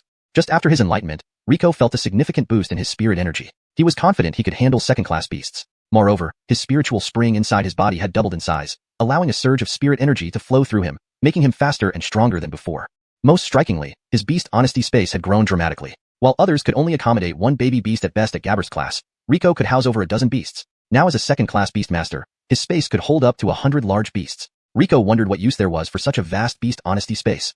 Contracting 100 beasts sounded like torture. But the most significant change was the emergence of a hint of blue amidst the void within his beast honesty space. The water element he had absorbed. Water elements appearing in the beast honesty space. This is unheard of. Whether it's good or bad remains uncertain, but it seems harmless for now. Having lived for 10,000 years, Xena had never heard of such a case. Rico shrugged. Instinctively, he felt it was a positive development. Now that I'm a second-class Beastmaster, and Yoltal Black is also a second-class beast, those two guys outside are no threat to me anymore. It's time to leave this feng shui treasure spot. After his breakthrough, the mist in the entire forest had significantly thinned. It might take several hundred years for this place to return to its original state. Xena glanced at Rico, who seemed nonchalant but was incredibly powerful in practice. Rico noticed the outsider present and bent down to carry Rona, who was bound nearby, securing her firmly on his back with bandages. We can't forget her. Let's go see what surprises those two have prepared for me. Outside the cave, Basil and Gu Yoel had been waiting for quite some time without seeing Rico emerge. That kid isn't coming out yet? All that commotion earlier. He didn't die in there, did he? Gu Yoel sat with one leg crossed over the other, leaning against a tree, clearly impatient. Basil squatted beside him, also unsure why Rico was taking so long. Do you feel the mist here has gotten thinner compared to before? Gu Yoel's words made Basil pause. The mist is indeed much thinner now. We can almost see inside the cave from here. Before he finished speaking, a tall figure appeared at the cave entrance. Well, you two haven't left yet? Quite patient, aren't you? Seeing Rico walk out calmly, both men immediately tensed, readying their weapons. Humph, we wouldn't leave without getting our dragon mist grass back. Give it back now, or I'll shoot you dead. Gu Yoel waved his longbow threateningly, shouting loudly. Basil, more composed, held back Gu Yoel and spoke as calmly as possible. Che brother, we spent years finding this dragon mist grass. It's not right for you to take it. How about you keep a third, and give us the rest? Rico chuckled softly. Rules? Whose rules? There's no name on this dragon mist grass. Why should it belong to you? Hearing this, a vein popped on Basil's forehead, but he suppressed his anger. Rico, don't be too greedy. Gabine, we concede. Keep a third, and give us the rest. We won't trouble you further. Gu Yoel pulled his bow taut, aiming at Rico. Why bother talking? Just kill him, and all the dragon mist grass will be ours. Rico watched the two, crossing his arms with a relaxed smile. You two are generous. Alright, I'll agree. You can have the dragon mist grass, but I need half. F***CK, don't push your luck. Gu Yoel ready to shoot an arrow. Chapter 42, Dolores of Flesh and Blood. So, this is your sincerity? Gabinlay gave Cooper a disdainful glance. The way he held the bow revealed his inexperience. That bow and arrow were probably taken from Blaine's dead body. Basil grabbed Cooper's wrist and whispered softly, Cooper, put down the bow. Cooper glared fiercely at Gabinlay, shook off Basil's hand forcefully, then turned his head away, refusing to look at Gabinlay any longer. Haha, that's more like it. Gabinlay smiled and walked toward Basil, stopping about 3 steps away. He tossed a jute bag to Basil. Hope you keep your word. Of course, Basil opened the jute bag, revealing a satisfied smile. Yoltal brother Gabinlay, you must also keep our secret. Don't tell anyone about us. No problem. Everyone in Yin knows that my mouth is the tightest in all of Yin. Basil laughed even more heartily, his honest smile putting people at ease. Now I'm reassured. Alright, I'll be leaving now. No need to see me off. Gabinlay turned and started walking towards the forest exit. Just as he turned, Basil pulled out a dagger from his waist, pushed off with both legs, and leaped agilely like a hunting leopard. In an instant, he was behind Gabinlay, stabbing him in the back. With one twist of his wrist, he shattered Gabinlay's heart. You are indeed the tightest-lipped person in all of Yin now. Basil looked at Gabinlay's corpse on the ground. His smile twisted and cruel. Haha, This guy isn't very bright. Trying to fight us? You're 100 years too early. Cooper walked over and spat at Gabonlay's corpse. Alright, let's not waste time here. It's getting dark. Basil glanced up at the sky, where blood-red clouds were stretching across the horizon. Meanwhile, Cooper bent down to search through Gabonlay's body, but stopped after a couple of touches. Why is his body so cold just after he died? Cooper touched the wound on Gabonlay's back, then raised his hand in surprise. Why is there water flowing from this wound? What? Basil turned around abruptly, sensing something wrong. Just as he tried to step aside, Gabonlay's corpse exploded into a flood of water, which formed a water prison, trapping Basil and Cooper inside. Damn, we fell for this kid's trick. Basil thrust his long dagger at the water prison with all his might. As the blade touched it, the soft water hardened into ice, leaving only a shallow scratch on the icy surface. Cooper swung his large sword wildly at the ice prison, splinters flying everywhere as cracks appeared on the thick ice walls. But in the next moment, the ice prison repaired itself. Breathing heavily, Cooper realized his efforts were futile. The ice prison remained intact. Don't waste your strength. With your power, you wouldn't break this ice prison even in 100 years. Then, Gabonlay emerged from the cave, carrying Rona on his back. Boy, what sorcery is this? Cooper, holding his sword, glared fiercely at Gabonlay. Sorcery? Gabonlay chuckled. If you think so, then fine. Naturally, Gabonlay wouldn't reveal that it was the elemental body's ability, elemental clone. The dead body was just his water elemental clone. With his current strength, his clone lacked offensive power. But once he grew stronger, these clones could rival his true self. But for now, deceiving these two was enough. Brother Gabonlay, we were wrong. Here are all the dragon fog herbs. Please have mercy and let us go. Basil, adaptable, knew how to behave when in captivity. If Gabonlay didn't know him better, he might have been deceived by his humble demeanor. Hee, no problem. Who doesn't know how easygoing I am? Gabonlay took the jute bag Basil offered. Do you have a map of the mist forest? We do, but the mist makes navigation difficult. Let us lead you instead. Enough nonsense, give it to me. Gabonlay glared, ordering Basil. Basil narrowed his eyes but swallowed his anger, pulling out a crumpled map from his chest and handing it over. Gabonlay inspected the map, realizing they were already deep in the mist forest. Good, now that I have the map, you can go peacefully. You. Basil stared in shock. Gabonlay snapped his fingers, causing sharp ice spikes to grow rapidly inside the ice prison, piercing Cooper and Basil, who bled profusely onto the ground. Before dying, Basil pulled out his totem and clutched it tightly. Boy, even in death, I won't forgive you. Seeing the totem, Gabonlay felt a shiver run through him. He quickly used ice spikes to fling the totem along with Basil's hand away, but it was too late. Great goddess of Yolf, I pray to you. Please avenge your believer. I offer my life and flesh. As Basil prayed, the totem floated into the air. Blood from his entire body began to reverse flow toward the floating totem, followed by his skin, muscles, organs, and bones, all uncontrollably drawn towards it. The same happened to Cooper. The scattered pieces of flesh began to twist and merge under the totem's guidance, forming an indescribable mass of flesh and blood. Gabonlay felt nauseated watching the grotesque amalgamation, his own blood trying to flow towards the writhing lump. That's the Dolores of flesh and blood. Change into an elemental body if you want to live. A worried female voice sounded behind Gabonlay. Without hesitation, he transformed into a pure elemental form using water elements. Indeed, the effect on him weakened significantly. Yet, he noticed some blood still flowing from his fingertips toward the Dolores of flesh and blood. That's my blood. Laverneve now, or I'll bleed to death. Gabonlay realized Rona had woken up. When did you wake up? During your breakthrough. Do you really want to talk about this now? Hurry, I can't hold on much longer. Hashtag chapter 43, Divine Messenger. The grotesque mass of flesh and blood was devouring everything living around it in a frenzy. A flock of ignorant vampire bats passed by overhead, and the monster unleashed a powerful suction force, pulling the entire group into its body. The captured bats squealed in agony at first but soon fell silent. The scattered limbs and blood on the ground seemed to come alive, inching toward the monster like maggots, eventually merging with it. Rico attempted to attack the creature with ice spikes. Though he managed to create a small hole in its body, the wound disappeared almost instantly. And Rona, severely injured, was still there. He had no choice but to carry her and flee towards the edge of the forest. He could distinctly feel Rona being pulled by the monster's force as if an invisible hand was dragging her closer. Fortunately, the monster was still growing and lacked sufficient strength. It could only slightly slow Rico down from such a distance. Clenching his teeth, he ran without saying a word until the force completely dissipated. Then he finally slowed down. What is that thing? Rico panted heavily as he asked. That's the Dolores of flesh and blood, a messenger of the goddess of Yolf, bringing both end and rebirth to all life forms. Rona spoke weakly. Despite Rico's quick escape, her wounds were not yet healed, and she had lost a lot of blood, making her face pale and her voice shaky.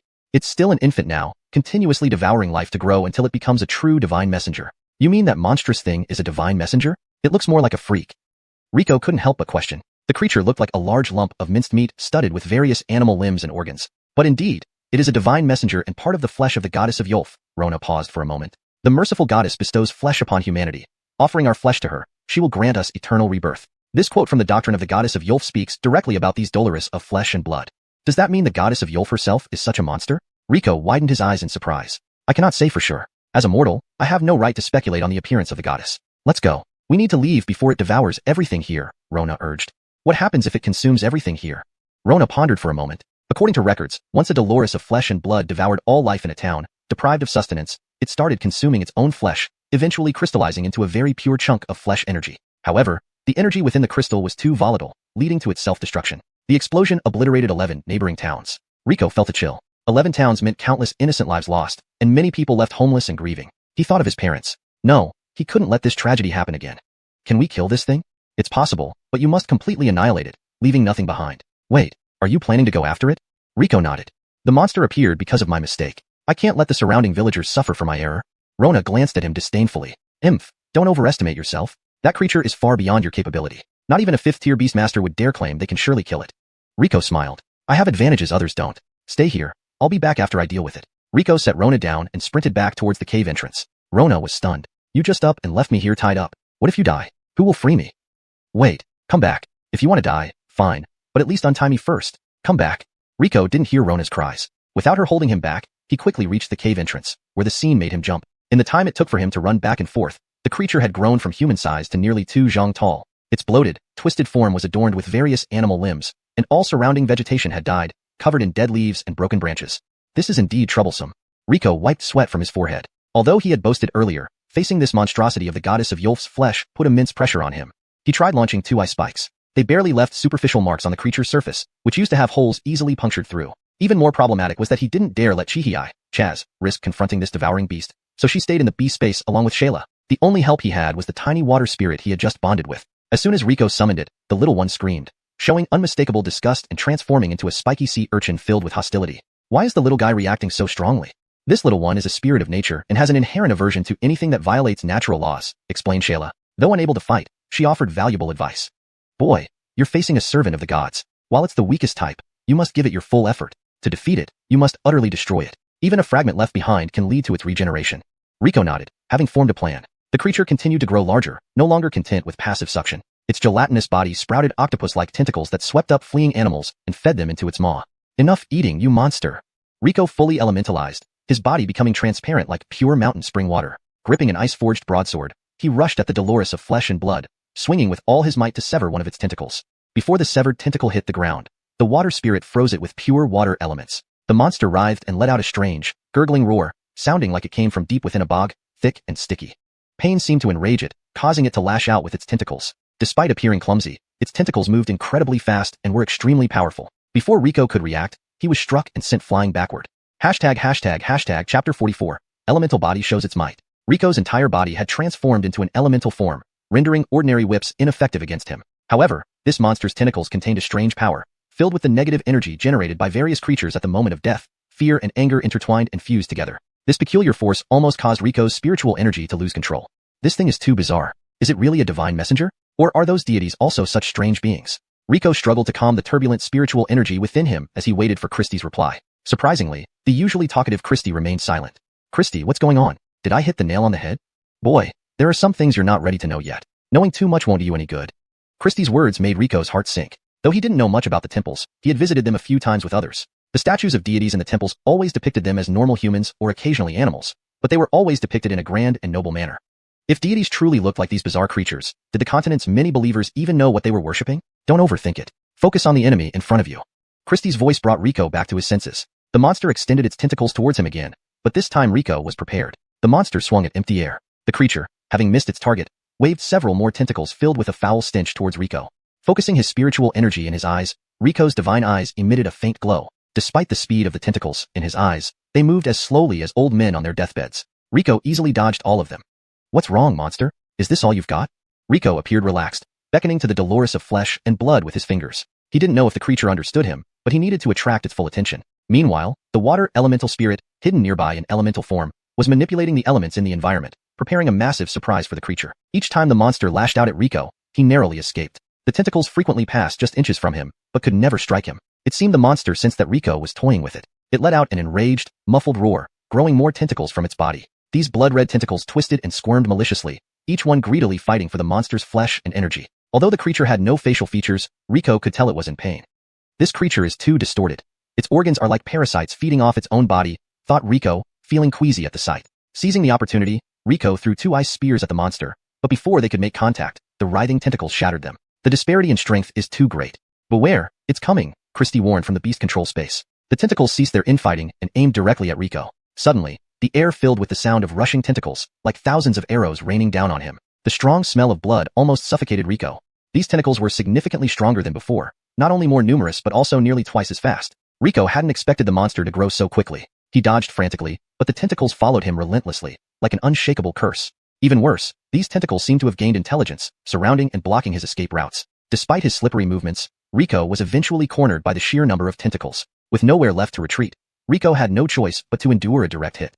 Just a light brush from one tentacle almost made his elemental form disintegrate. His internal spiritual energy trembled violently, nearly unable to sustain the elemental transformation. This creature was indeed beyond his match. Gritting his teeth against the discomfort, Rico gathered his focus and summoned the water elements around him, forming an identical elemental duplicate. Rico and his duplicate split up, each fleeing in opposite directions. Unable to distinguish which was the real Rico, the creature divided its tentacles, chasing both targets simultaneously. Seeing that half of the tentacles pursuing him were now gone, Rico smiled. The creature had taken the bait.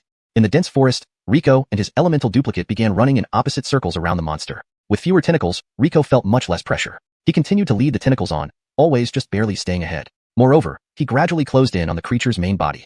After some time, the monster finally realized something was wrong. Its tentacles, unaware of the trap, had wrapped around its own body, forming a massive, tight knot. Yolmited by their length, the tentacles were now tightly bound around the monster, immobilizing it completely. Heh, you foolish monster. I admit I'm no match for you right now, but for a mindless creature like you to catch me, you've got a long way to go. Rico stood before the monster, a relaxed smile on his face. Now, it's time to send you where you belong. Rico could feel the water elemental spirit's power fully accumulated. It was time to obliterate this divine messenger once and for all. Raising his hands, he channeled the immense water elements buried beneath the valley, comparable to those found in the deep sea. All the water elements obeyed his command. Opening his eyes, Rico's pupils glowed with a deep blue light. Flood it. Rico pointed at the monster, which was still struggling with its own tentacles.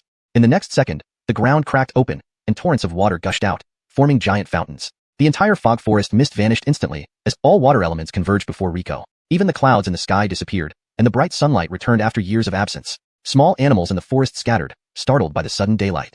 Broderick light shone on Rona's face, causing her to squint against its brightness. Is this the power of an elemental body? Who would believe he's only at the second stage with such terrifying might? This Grover must join our 100 Flowers Valley, even if it means war with the other families. Chapter 45. The Demiurge of Gods. The water elements filled the sky like soldiers under Rico's command, surrounding the flesh and blood Dolores as he directed. Rico stood his ground, brimming with confidence and vigor. However, Rico knew that this state wouldn't last long. He felt like a deflating balloon.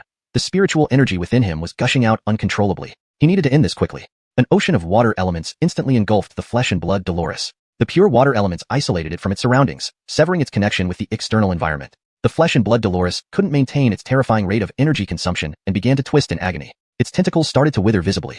Rico's situation wasn't much better. Even with the help of the water spirit, mobilizing enough water elements to fill hundreds of lakes required an enormous amount of spiritual energy. For a newly ascended second stage Beastmaster, every second felt like an eternity. The loss of spiritual energy made his entire body ache, and a wave of weakness caused his legs to tremble uncontrollably. Within a few moments, Rico had already exhausted most of his spiritual energy and could barely control his elemental form. This can't go on. At this rate, I'll be drained dry before it even dies. Rico attempted to crush it directly with water elements, but even when reduced to chunks of flesh, the creature didn't die. The only way to deal with this resilient entity was to make it consume itself. A sudden idea struck Rico. He clenched his open hand, and the water elements enveloping the flesh and blood Dolores instantly turned into solid ice. Now, he no longer needed to sustain the massive water prison, requiring only minimal spiritual energy to repair any cracks in the ice lattice. Seeing the increasingly weakened flesh and blood Dolores inside the ice crystal, Rico finally exhaled in relief. At this rate, the monster would disintegrate within minutes. Thankfully, this thing is just born. If it grew any more powerful, I'd have no chance of containing it now. Exhausted, Rico finally collapsed to the ground. Boy, your elemental body is quite impressive. Who would have thought you could do this much with your current strength? That's good. Now, I don't need to clean up your mess. Rico nodded, trusting Xena's words, but marveling at how she could still handle such a beast despite her severe injuries and sealed powers. Xena knew what he was thinking. While my power may only be at the second stage, power isn't the sole measure of strength. For instance, you managed to reduce spiritual energy consumption by creating an ice prison. That's good, but your use of spiritual energy remains too crude and wasteful. With that, Xena extended her furry tail from the beast honesty realm. A faint strand of spiritual energy emerged from the tip of her tail, wrapping around the colossal iceberg before Rico. This thread of spiritual energy transformed into an extremely fine tether, binding the iceberg securely. The spirit tether was so thin it was almost imperceptible, yet it acted as an unbreakable seal, restraining the monstrous entity lurking beneath the ice. It couldn't even move its tentacles. Xena's feat left Rico impressed. You still have much to learn, young one. With Xena's seal, the Demiurge of Gods posed no further threat. It slowly withered and decayed, leaving behind a single crimson crystal. What should we do with this? Unlike Rona had warned, the gem-like crystal did not explode. Weighing it in his hand, Rico was surprised by its unexpected heaviness. The perfectly shaped red crystal shimmered beautifully in the sunlight. No one would have expected such beauty to emerge from the grotesque monster. Good luck, Grover. These creatures rarely leave behind stable energy crystals. The energy within must be just right to form a crystal. Too little won't solidify it, too much will cause it to explode. This crystal is invaluable for blood-type beasts and beneficial for other beasts to enhance their constitution. Then, take the crystal. It might help you heal. I appreciate your offer, but keep it for yourself. It won't significantly aid my recovery. All I need now is rest. Nodding, Rico stored the crystal. Yoltful Black had consumed plenty already. Feeding it more would only burden it. And the water spirit, being a pure elemental entity, found the crystal utterly useless. After resting briefly, Rico returned to where Rona was. To his surprise, she was still there. He had assumed she would have left already. Back so soon? Rona lounged on the ground, soaking up the sun comfortably. Why haven't you left? How am I supposed to leave with these ropes? Rona twisted her body, revealing attractive curves due to the tight bindings. I never expected these ropes to hold you. Leaning against a tree, Rico watched her. Now that you're no longer in danger, I'm leaving. He turned to go. Hold on. You can't just leave me here in this remote forest. Struggling to sit up, Rona glared at him, eyebrows raised. You? Weak woman? Give me a break. 10 of me combined wouldn't stand a chance against you. Despite her lively appearance, Rico knew better. Her high cultivation meant any lapse in vigilance could cost him his life. So you can't just abandon me? I'm injured. Rona pouted, adopting a demure demeanor. Rico wasn't fooled. He had witnessed her ruthless side. Realizing her tactics weren't working, Rona changed her tone. She looked into Rico's eyes sincerely. I admit I was wrong. Honestly, I initially planned to kidnap an inner disciple or elder's child, intending to frame Divine Beast Sect and sow discord between the two families. By chance, I ended up kidnapping you. Later, those Long Valley conspirators betrayed me and attacked me treacherously. Now, only Amina remains by my side, and she's more grievously wounded than I. The only one who can help me now is you. Chapter 46. Am I really that ugly? Intuition told Rico that this woman was hiding something. However, he sensed a dangerous glint in her eyes and had no doubt that if he turned to leave now, she would definitely attack him. Rico quickly weighed his options internally and then calmly said, I'll take you, but you have to agree to one condition. What's the condition? You must keep my secret. I don't want anyone to know about my elemental body. Well, I thought it was some big deal. Rest assured, I will bury this matter in my heart. No one else will ever know. Your word isn't enough. I need you to swear by the god of contracts. Rona gave Rico an exasperated look. Gabine fine, really troublesome. In the presence of the god of contracts, I, Rona, swear not to reveal any secrets of Rico. If I break this vow, may I be forsaken by the contract, never to be bound again.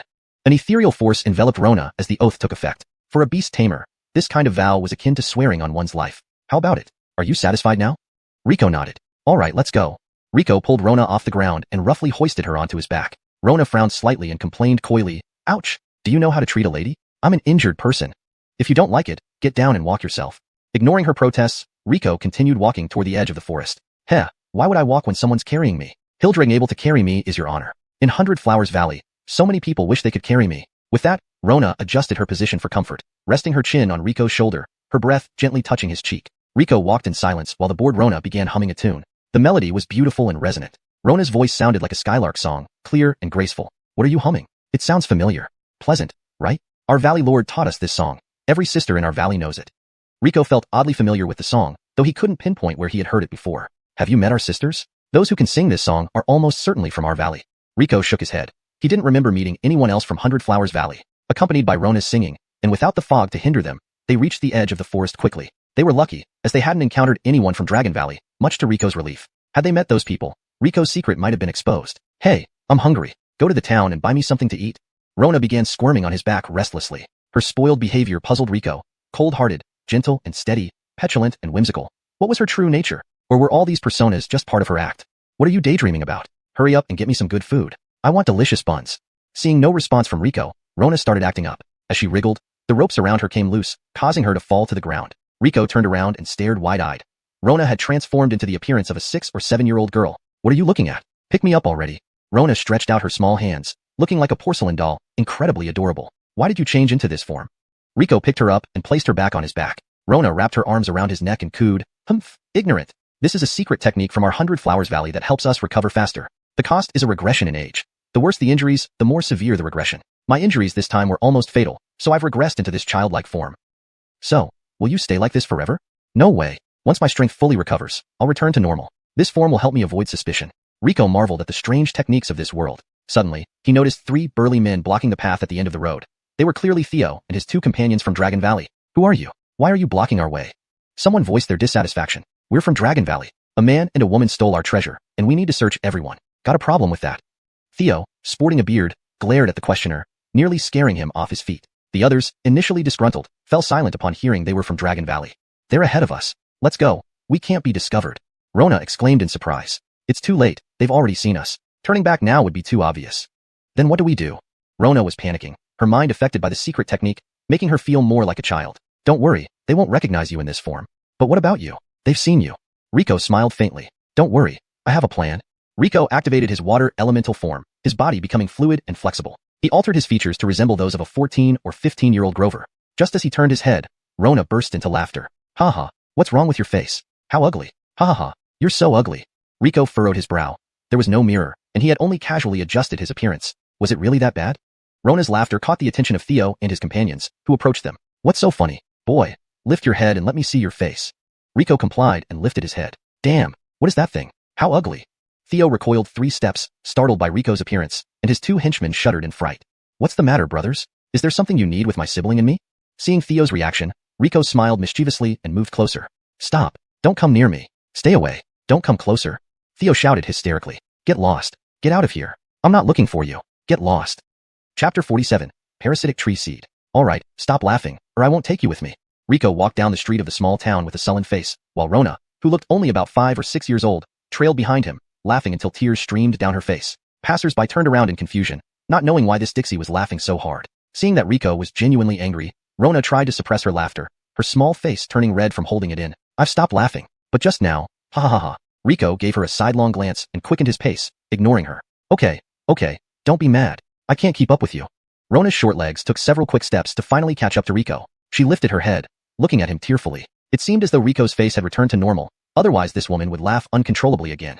I'm tired. Carry me, brother. Rona blocked Rico's path, opening her arms wide. Rico frowned. What are you up to? Walk by yourself. No way. I want you to carry me.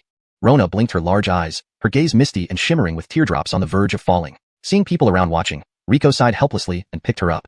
Inwardly, he thought, what is she playing at? Acting like a child even at her age. Satisfied, Rona smiled brightly, her expression genuinely pure, as if she were really just a child of 5 or 6.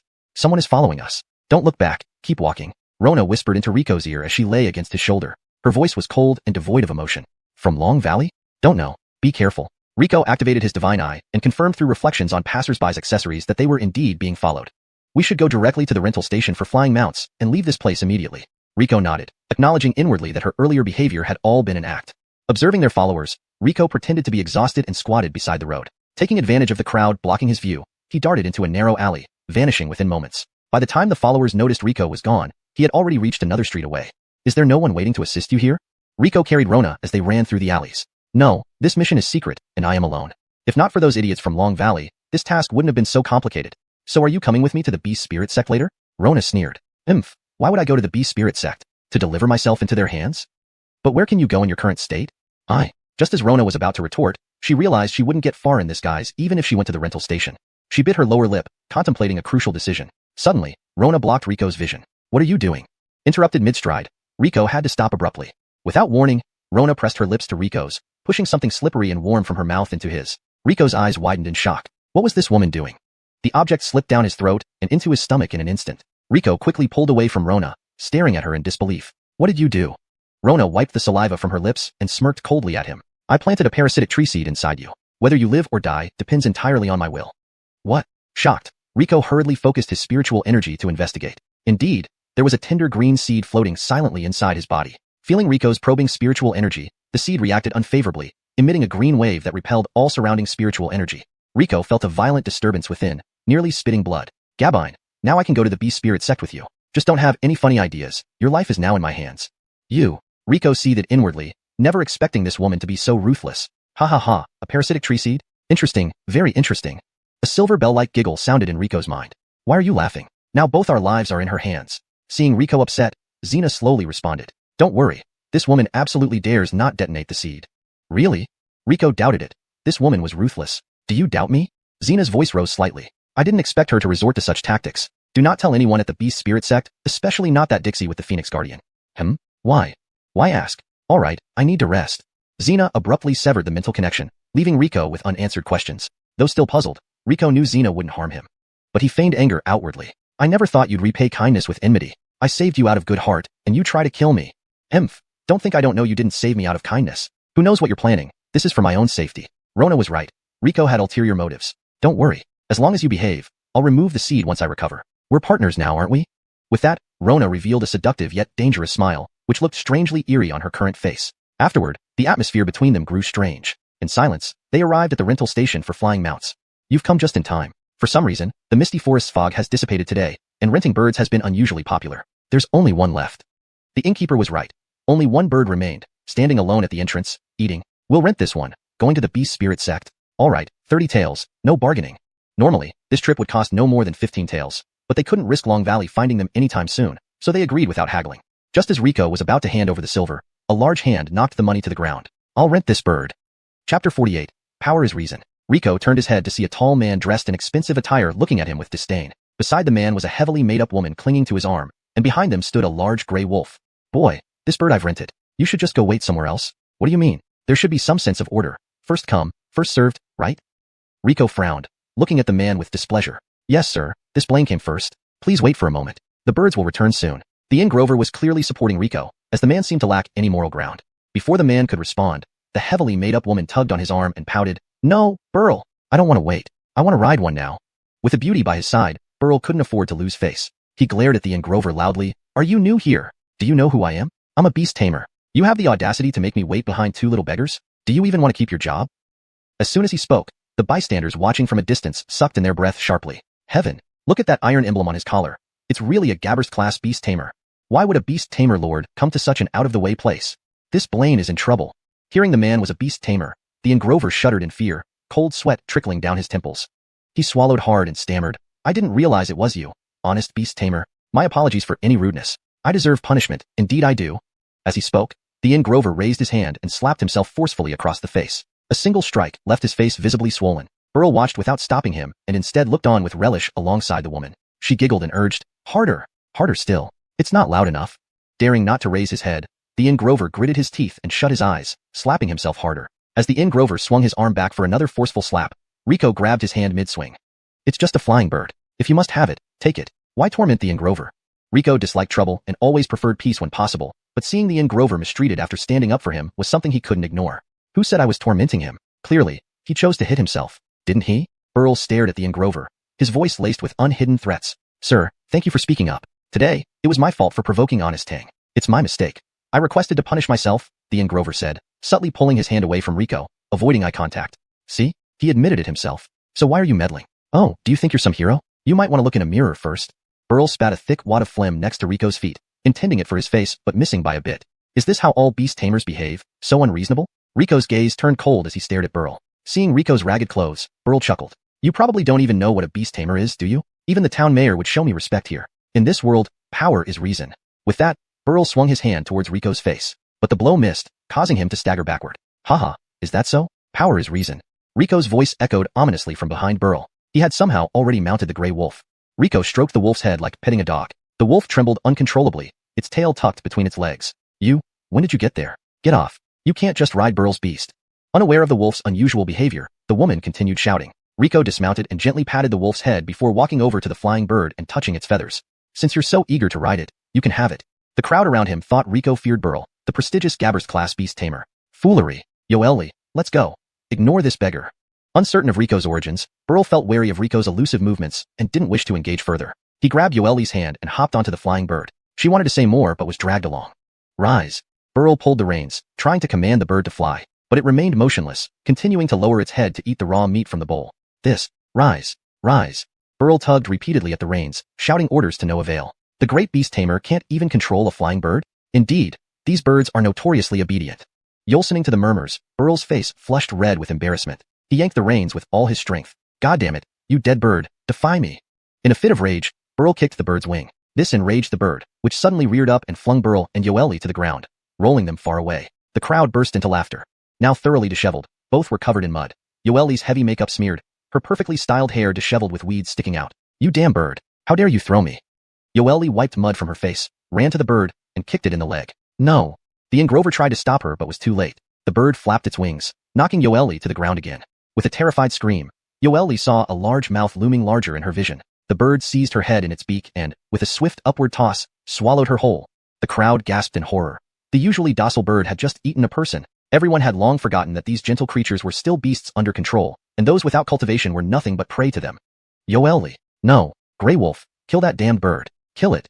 Tang fell to the ground in shock. His Grey Wolf reluctantly approached the bird, growling half-heartedly but did nothing. Though the bird was docile, it was still a third-class controlled beast, well beyond the capabilities of a mere Gabbers-class Grey Wolf. Haha, power is reason. It seems swallowing your companion fits this logic quite well. Rico's voice came eerily from the side, cold and devoid of emotion. #### Chapter 49. Return. It must be you. It must be you, little beggar, who did this. You killed Yoeli. I'm going to report this to the authorities. You won't escape. Gideon, covered in filth, pointed at Rico and shrieked like a clown. Which I saw me do anything. She clearly ran over willingly and got eaten. Rico sat on a stool with his legs crossed, smirking as he looked at Gideon. Gideon was momentarily speechless. That sentence was exactly what he had just said to the inn staff. Seeing the crowd gathering, Rico didn't want to escalate the situation. If the Dragon Valley people found out, it would cause more trouble. He stood up and walked toward Elena Niao, not even glancing at Gideon. Bird, spit her out. Eating that filth will make your stomach hurt. Elena Niao tilted its head and looked at Rico, then raised its head and opened its mouth.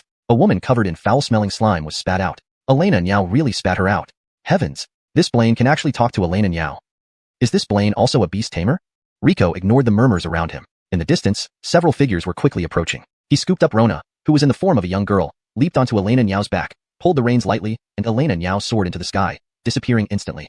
Looking at how you acted in the forest, I thought you were a ruthless person, but I didn't expect you to let those two go so easily. Above the clouds, Elena Niao cleaved through the air, the cold wind whipping against Rico and Rona. Rona found a comfortable position in Rico's arms, burying her head in his chest to avoid the cold wind. They don't deserve death. A minor punishment is enough. The two men in the forest murdered countless people for money. They got what they deserved. Rico tightened his coat, wrapping Rona tightly. Her appearance was deceptive, making people forget she was the leader of the 100 Flowers Valley. Haha, if it were me, I'd have killed them all. Do you think it makes sense to fight and kill over such trivial matters? What's the difference from beasts then? If you don't kill others today, tomorrow it will be you who suffers. You must cut off all roots. Rona, in her childlike form, spoke cruel words. Wouldn't the world then be filled with constant fighting? Humph, isn't it? Rona scoffed. I thought you were an experienced wanderer given your skills, but you're just a naive kid. Yolston, in this dog-eat-dog world, we cultivators are no different from beasts. If you aren't ruthless, you'll be the one killed. Not only you, but everyone around you, your friends, family, they will suffer because of you. Rico opened his mouth to protest but closed it again. He knew Rona was right. Though often bullied within his sect, he still had protection. Deep down, he was still inexperienced in the outside world. After some contemplation, Rico finally spoke. You're right. I was too naive before. I'll be more ruthless from now on. Rona looked up at Rico's face, then smiled. It seems you're not entirely foolish. Teachable. The conversation made their journey unusually silent, only the whistling wind breaking the silence. The journey wasn't long. As the last rays of the setting sun dipped behind distant mountains, they arrived at the foot of Beast Spirit Sect. Unlike the usual bustling atmosphere, the sect gates were tightly shut, and torches blazed atop the high walls. Outer sect disciples patrolled vigilantly, while a transparent barrier faintly glowed outside the wall. Halt! Who goes there? A patrolling disciple stopped Rico, scrutinizing him closely. This senior brother, I'm outer sect disciple Rico, just returned from visiting family. Rico bowed and presented his identity badge. The patrol examined the badge and then Rico. Why did you return so late? Didn't the sect master already issue a recall order?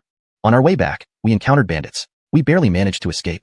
Seeing no issues with the badge and considering Rico's disheveled appearance, the patrol believed him and relaxed. Good that you made it back. Welcome home. He returned the badge. We still need to verify your identity through the Elder's Array. Sure, no problem. Rico nodded with a smile. A blue light enveloped Rico, scanning him thoroughly before slowly fading away. Verified. Go change into clean clothes. The patrol nodded at Rico. Wait, who is this? My sister. I brought her here specifically to join our sect. Oh, your sister. So cute. The patrol rubbed Rona's head gently. To Rico's relief, Rona didn't react badly but smiled brightly instead. Aiden brother, if there's nothing else, we'll be on our way. Rico led Rona, eager to leave. Sure. Be cautious. Divine Soul Sect has come with great force. Divine Soul Sect? Rico paused. Can you tell me more? The patrol glanced around. No one else was coming. He started explaining. You weren't in the sect recently. The second and fifth elders went to a Divine Soul Sect outpost. Initially fine. Something happened during negotiations. Soon after, the elders destroyed the entire Divine Soul Sect outpost. It turned into a deep pit, killing countless disciples. Blood filled the entire pit. His expression was vivid, as if he witnessed it firsthand. Rico frowned. He had returned too late. Beast Spirit Sect had indeed clashed with Divine Soul Sect. Chapter 50. Old Acquaintance. After bidding farewell to the patrolling disciple, Rico hurried back to his residence. As soon as he opened the door, he saw Ambry bent over writing something. Rico knocked on the door. Honest, I'm back. Back already? Ambry glanced at Rico, then lowered her head again, seemingly unfazed by his return. Honest, I heard that we are going to war with the Cloetian sect. I was previously captured by them, but it was all a misunderstanding. This war has nothing to do with you. Take Kinsey Faxon down to rest. Ambrie's tone was calm, but her words hit Rico like thunder. Honest, you knew? Ambrie smiled gently. I and Kinsey Faxon are old acquaintances, right? May? Don't call me May. You traitor. Rona snarled. I didn't expect this kid to be your traitorous disciple. Rico was still a bit bewildered. It seemed these two had quite a history. Ambrie ignored her and looked at Rico. After you went missing, we checked where you were taken. We immediately realized it wasn't done by the Xuanhuan sect, but I didn't expect it to be May. Ambrie smiled and glanced at Rona, who glared and turned her head away. At that time, we guessed it might be the 100 Flowers Valley. So Sister Yelena and I went to the Xuanhuan sect's outpost to explain things. Here, Ambrie paused. But unexpectedly, the Xuanhuan sect Sabrina declared war on us first. The reason given was that we had privately released one of the 7 Sin Beasts, Seryu. Rico felt a chill. One of the 7 Sin Beasts, didn't that mean Christy? This war, after all, started because of him. Honest, This has nothing to do with you. Ambrie glanced at Rona, hinting at the presence of an outsider. The escape of the Sin Beast indeed resulted from our negligence. If they declared war for this reason, there isn't much we can say. If she wants a fight, we'll give her one. This battle cannot be avoided, nor should it be. But if so, aren't we going to face the 4 major sects alone? Our Beast Spirit Sect is already thinly spread, gabiting 4 sects. It's dangerous. Though Rico wasn't afraid of the impending war, he couldn't help but worry about the future of the Beast Spirit Sect. It won't come to that. There's a power that won't oppose us and will even offer their full support. Right, Kinsey Faxon, Everly Rona? Ambrie smiled slyly at Rona. Do you really think we'll help you? I hate you, traitor. Rona narrowed her eyes at Ambrie. You will, and wholeheartedly. Ambrie stood up and poured tea for both Rona and Rico. You've been manipulating relations between the major sects from behind the scenes, profiting from wars by selling elixirs. All the powers know this. If our Beast Spirit Sect falls, the delicate balance you've maintained will collapse instantly. Right now, everyone courts your 100 Flowers Valley, but once the balance is broken, you'll be next in line. Ambrie spoke dispassionately, her expression cool, as if discussing village gossip rather than the fate of the entire continent. Am I correct, Kinsey Faxon? Rona's face darkened. She knew Ambrie's words were true. The 100 Flowers Valley thrived on alchemy, and its disciples specialized in plant-type spirit beasts, which excelled in support roles but lacked combat prowess. If the balance broke, they would likely become a subordinate force for other factions. So, over the years, they manipulated various powers, maintaining this balance. Suddenly, Rona, who had been swinging her legs on the chair, burst into laughter. Haha, right? You're absolutely right. We don't want to see your Beast Spirit Sect destroyed, but we don't necessarily need to help you directly. We just need to ensure you aren't wiped out. Your disciples' lives mean nothing to us. When the other factions attack, we'll just watch from the sidelines. Once your disciples are nearly decimated, we'll step in just enough to keep you alive. That's all we care about. Ambrie fell silent, turning the teacup in her hand. What are your conditions? She knew Rona well and understood she expected some form of compensation. It's simple. If you could part with your precious disciple, impossible. Ambrie's usually gentle demeanor was unyieldingly firm. If you're planning anything with him, forget it. I will never hand Rico over to you. Don't get so worked up. Let me finish. Rona grinned. I don't ask him to leave your sect. I just want him to study in our valley for a year. Ambrie hesitated. Despite knowing Rona well, she was famously unpredictable and capricious, making it hard to gauge her intentions. Kinsey Faxon, I cannot make this decision for Rico. Please excuse us while I discuss this with my disciple. Sure, take your time. I'll wait outside. With that, Rona hopped off the chair and walked into the courtyard to admire the flowers. Once she was far enough, Ambrie cast an isolation barrier. How have you been lately? Ambrie's first question wasn't about his decision, but about how he'd been. Rico felt genuine concern from her and warmed inside. I'm fine. I spent a few days in the Misty Forest and made good progress. I see. You broke through to second stage Beast Tamer so quickly. It looks like you encountered something extraordinary. Ambrie nodded approvingly. She didn't press further on what exactly had happened, respecting Rico's secrets. A breakthrough is good, but don't rush it. Build a solid foundation. A strong base is crucial for lasting strength. I understand, Honest. Oh, Honest. Here are some gifts I brought back from the Misty Forest. Rico pulled out a pile of items from his storage ring. Seeing these items, even the usually composed Ambrie gaped. Dragon Mist Herb, Blood Crystal, and Gabith Stage Beast Carapace? Did you rob a high-rank Beast Tamer's treasure vault? Chapter 51. An unexpected turn. These items, you keep them. They're not much use to me. After the initial shock, Ambrie returned the items to Rico. Your foundation is still shallow. Using these items to improve yourself is the most important thing now. Honest, you can take these. I still have quite a few left here. More? Could this rascal really have robbed a high-level Beastmaster? Alright, give these items to your second Aiden Jim, and let her forge you a set of armor. With this Gabith tier insect beast carapace armor, enemies below 4th tier won't be able to penetrate your defenses. Right now, improving your strength is key. These things don't mean much to me. Your thoughtfulness is appreciated. Okay. Given Ambrie's insistence, Rico didn't argue further. Tell me what you've been through these past few days. Rico nodded and recounted his experiences to Ambrie in detail. Ambrie was already aware of the incidents involving Christy, so Rico did not hide anything. When he mentioned achieving an elemental body during his breakthrough, even someone like Ambrie was stunned, her eyes wide open, not even noticing when the teacup in her hand fell to the ground. Gabinally recovering from the shock, Ambrie coughed gently. Cough, cough. Rico, you truly are destined by heaven. Having a disciple like you is truly my greatest honor. Ambrie smiled warmly, her gaze filled with satisfaction as she looked at Rico. But your handling of the flesh Dolores was too reckless. Fortunately, it was newly born. Next time, run if you encounter something like that. Preserving your life is the most important thing. I understand. Rico nodded. This time, luck had been on his side, utilizing terrain advantages to eliminate the troublesome Flesh Dolores. What do you think about Rona's proposal? Shifting topics, Ambry brought up Rona's earlier words. If we can gain support from the 100 Flowers Valley, I have no objections. Hearing Rico's response, Ambry shook her head. She stared into his eyes seriously. Gaining the 100 Flowers Valley support would indeed be beneficial, but without it, we wouldn't be afraid either. What matters most is your own thoughts. Do you want to go with her to the 100 Flowers Valley? Ambry's attitude deeply moved Rico. Her sincerity made him feel like following Rona would be like betraying his master. Honest, do you think I should go to the 100 Flowers Valley? Rico redirected the question back to Ambry. Ambry smiled and calmly replied, I think you should go. Although your talent is the most terrifying I've ever seen, you've lived in small circles like the General's Manor and the Beast Spirit Sect since childhood. The outside world is vast. You should venture out and see it. She waved her hand, and a fresh cup of tea appeared in her hand. But this is just my opinion. I believe you should make your own judgment. Rico nodded. I will go to the 100 Flowers Valley. There are truths I wish to uncover there. The song Rona hummed stirred memories in Rico's mind, a song his mother had also sung to him. Ambry's clear eyes seemed to see right through Rico's thoughts. After a long silence, Ambry finally spoke. Some things are still too early for you to know. You'll eventually learn the truth, but not now. Rico was astonished. Did Ambry know something about his parents? Honest, do you know something? He stood up agitatedly. For years, his parents' matter had been a thorn in his heart. He had tried investigating, but as a child, his leads were vague and ultimately fruitless. He couldn't help feeling excited that his Honest knew.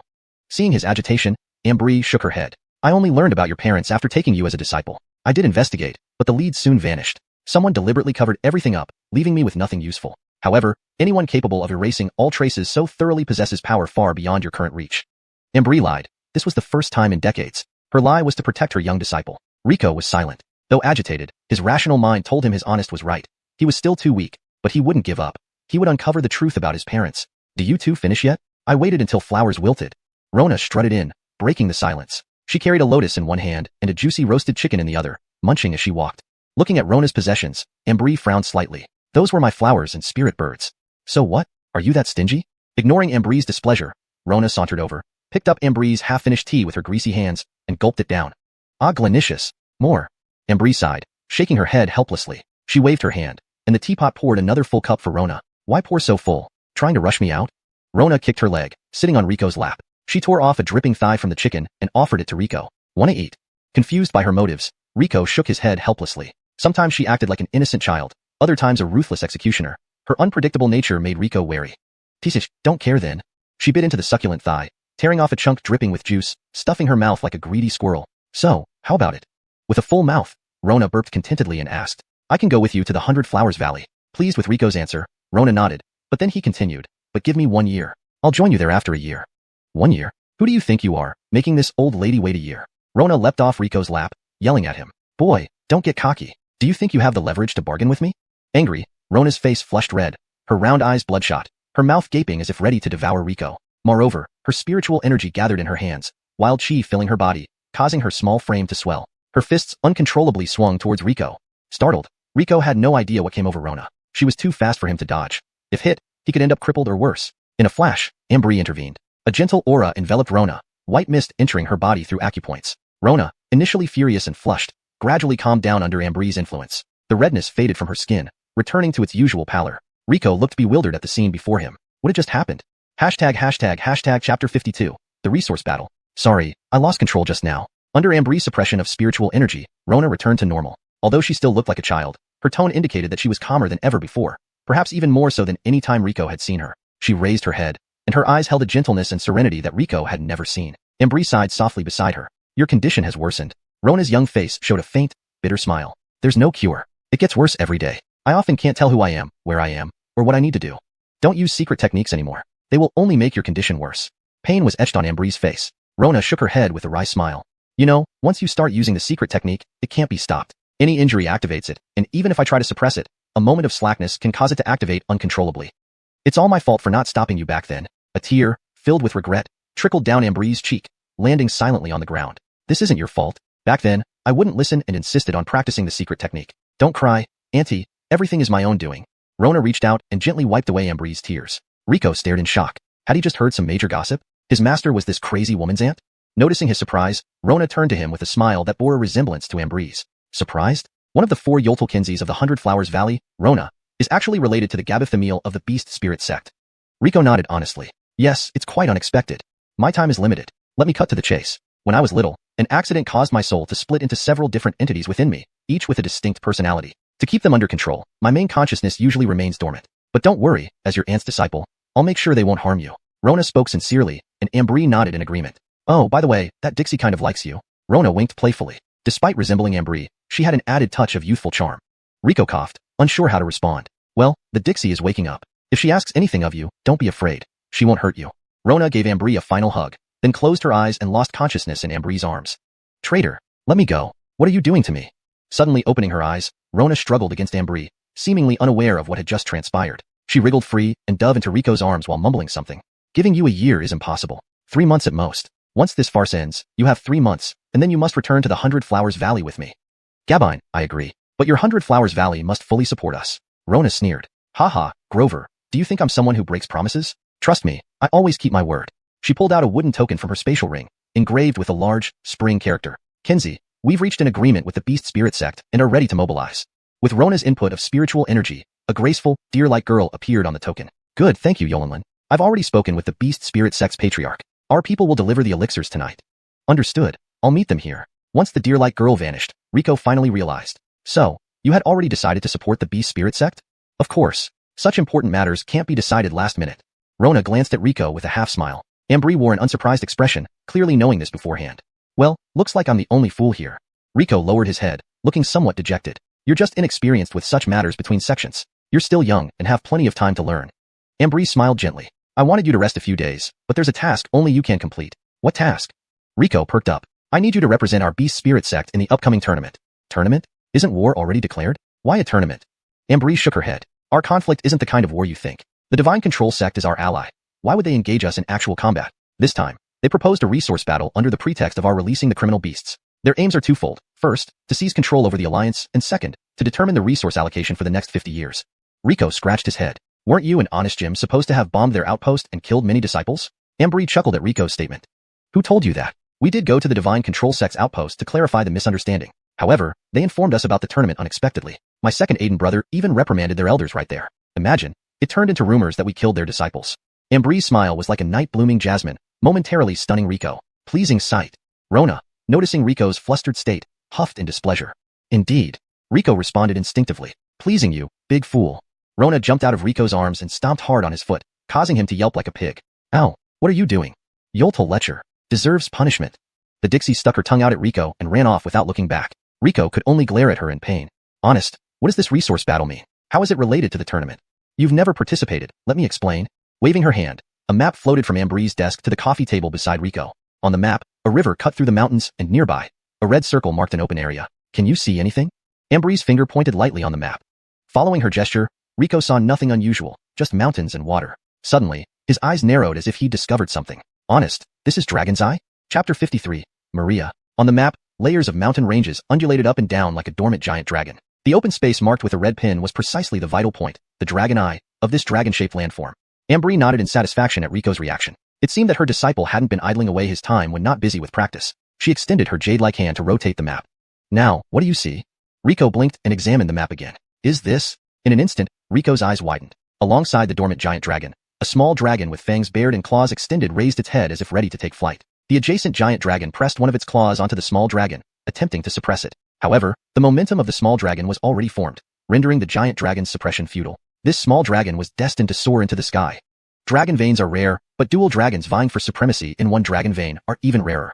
Ambry traced the 2 dragon veins with her fingers, causing 2 small spiritual dragons to rise into the air. They entangled with each other, desperately absorbing each other's spiritual energy. Although the 2 dragons were tiny, their power almost suffocated Rico. Only after Ambry waved her hand did the spiritual dragons dissipate, allowing Rico to take a deep breath. This dragon vein lies on the border between our sect and Xianxia's sect. Decades ago, both sects' geomancy disciples discovered this dragon vein simultaneously. Over the years, both sides have secretly searched for the dragon eye of this vein. The dragon vein is intricate, sometimes hidden, and sometimes visible. Only last month did our geomancy disciples find the dragon eye. Unfortunately, before our sect members could arrive, Xianxia's sect also discovered this dragon eye. Out of respect for our 1,000-year-old ties, neither side has acted on the dragon eye, only sending disciples to conduct basic surveys. Unexpectedly, they found an ancient site within the dragon eye. Ancient site. At these words, Rico's heart raced uncontrollably. An ancient site represented tremendous fortune. Whether it was the tomb of an ancestor or a legacy site of a sect, such places invariably contained countless treasures. Mysterious cultivation techniques, ancient magical artifacts, lost elixir formulas, all invaluable. If lucky, obtaining an extinct celestial beast left by ancestors would be priceless. Do you mean we're going to compete against Xuanhuan sect for this ancient site? Ambry nodded. That's part of it. While the treasures in the site are important, the dragon vein itself holds greater significance. For our sect, controlling a dragon vein means more than just a relic. Securing the dragon eye equates to occupying the entire vein. This duel will take place within the ancient site, which has restrictions allowing only tier 3 and below beast tamers and beasts to enter. Hence, almost all participants will be tier 3 disciples. Duel inside the ancient site? Rico was puzzled. What are the rules? The specific rules are still being discussed, but it is certain that this duel is a life or death competition, with a real risk of death. Rico nodded, unsurprised. Ancient sites were perilous, and one careless move could cost a life. This time, the opponent will definitely send out tier 3 beast tamers. Do you have confidence? For a duel of utmost importance, the other side would certainly send outstanding disciples. However, Rico didn't fear tier 3 beast tamers. No problem, leave it to me. He smiled brightly at Ambry. Good. Rest well and prepare. We depart in 3 days. After bidding farewell to Ambry, Rico returned to his small house. As soon as he opened the door, he saw a somewhat unfamiliar figure kneeling at the entrance. Why are you here? Get up. Rico reached out to help the person stand. It wasn't anyone else but the blind girl Maria, whom he had won from Alastair. Honest, since Alastair died, the Gary family cast me out. Having nowhere to go, I came to Honest's residence without permission. Please punish me. Her tone was cold, devoid of emotion. Saying this, Maria knelt down again. Why are you kneeling again? Get up. Rico held Maria's shoulders and pulled her to her feet. The moment he touched her shoulder, she shivered involuntarily. This girl was too thin. Pulling her up took no effort, and her shoulders felt paper thin. Rico wondered what kind of abuse she had endured at the Gary family. He helped her sit on a stool. You stay here. No one from the Gary family will bully you anymore. He gently brushed off the dust from Maria's knees. To be honest, I'm not a saint who saves everyone. I won you from Alastair for a reason. I need your strength. Rico looked straight into Maria's unfocused eyes and spoke sincerely. Maria remained expressionless, seeming to await further instructions. I can sense a unique force within you. Hearing Rico's words, Maria trembled violently.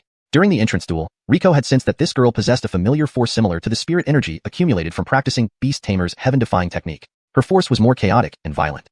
That force brings misfortune, Maria said, biting her lip and gripping her sleeves so tightly her knuckles turned white. That force took my mother and my sight. I won't use that force. Maria's voice rose slightly with agitation. I'm sorry, Honest. Realizing her new master was present, she instinctively tried to kneel again but was stopped by Rico pressing her down.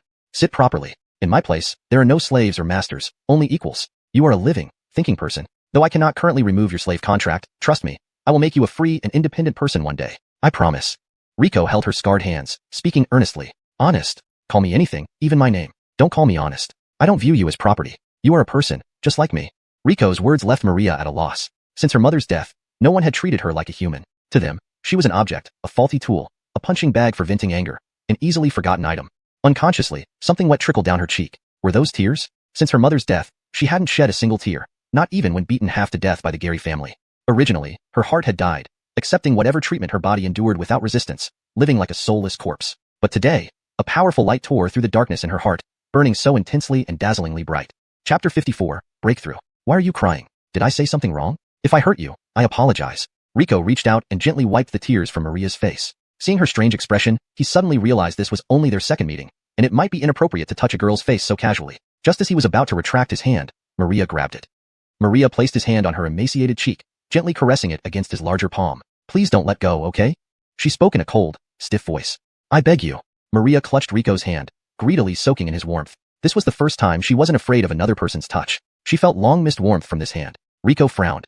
Her appearance tugged at his heartstrings. He wondered what kind of cruelty the Gary family had inflicted on this innocent girl. Rico calmed himself and spoke as gently as possible. Don't be afraid. I won't leave you. I'm here. He pulled the pitiful girl into his embrace. Maria's body stiffened. She hadn't been hugged in so long that she'd forgotten how to return one. Slowly, she placed her hands on Rico's back, realizing for the first time how warm a human could be. After a long while, Rico slowly released the girl. Her rigid face showed an expression of reluctance to part. If you don't want to use the power within you, I won't force you. Consider this place your home. Although it's simple, it's quite comfortable. No, if you wish it, I will. The girl clenched her fists, as if making a monumental decision. Seeing her determination, Rico shook his head. Don't push yourself. You must hate that power. No, I'm not pushing myself. Everything I have is yours, even my life.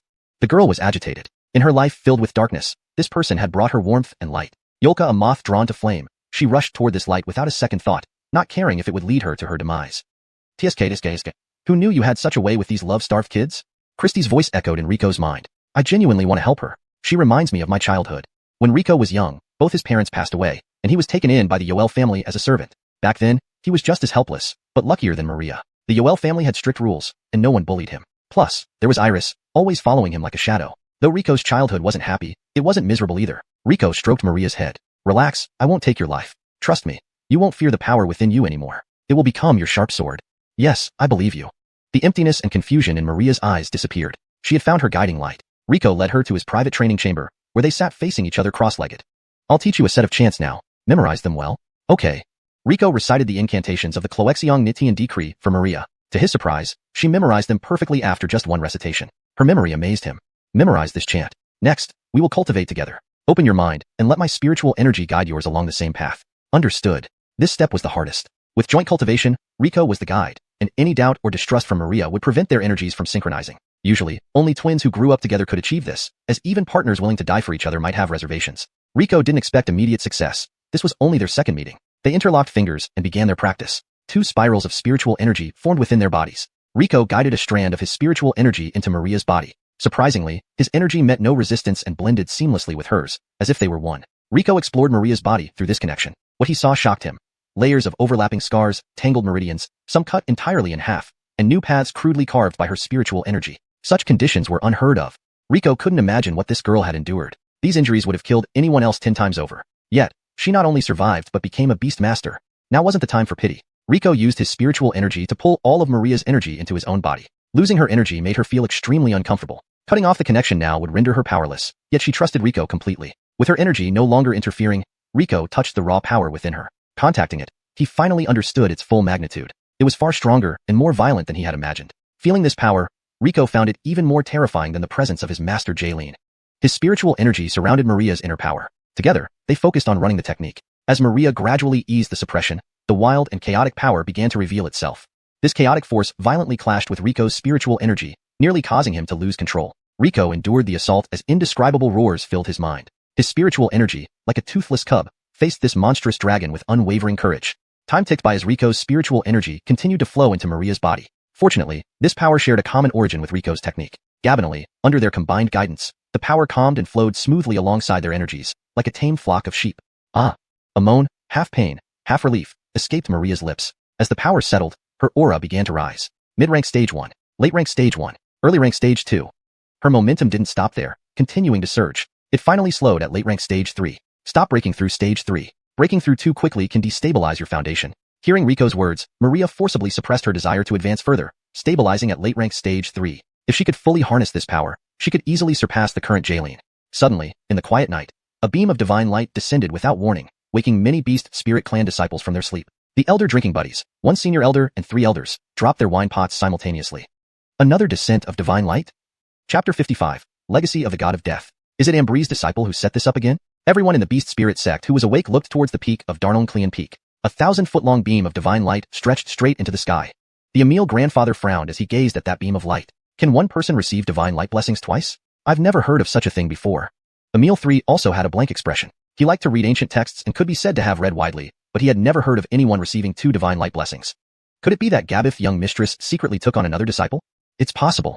I never expected that Gabith young mistress, who appears indifferent to everyone else, would have taken on so many disciples behind closed doors. And they are all exceptionally talented disciples.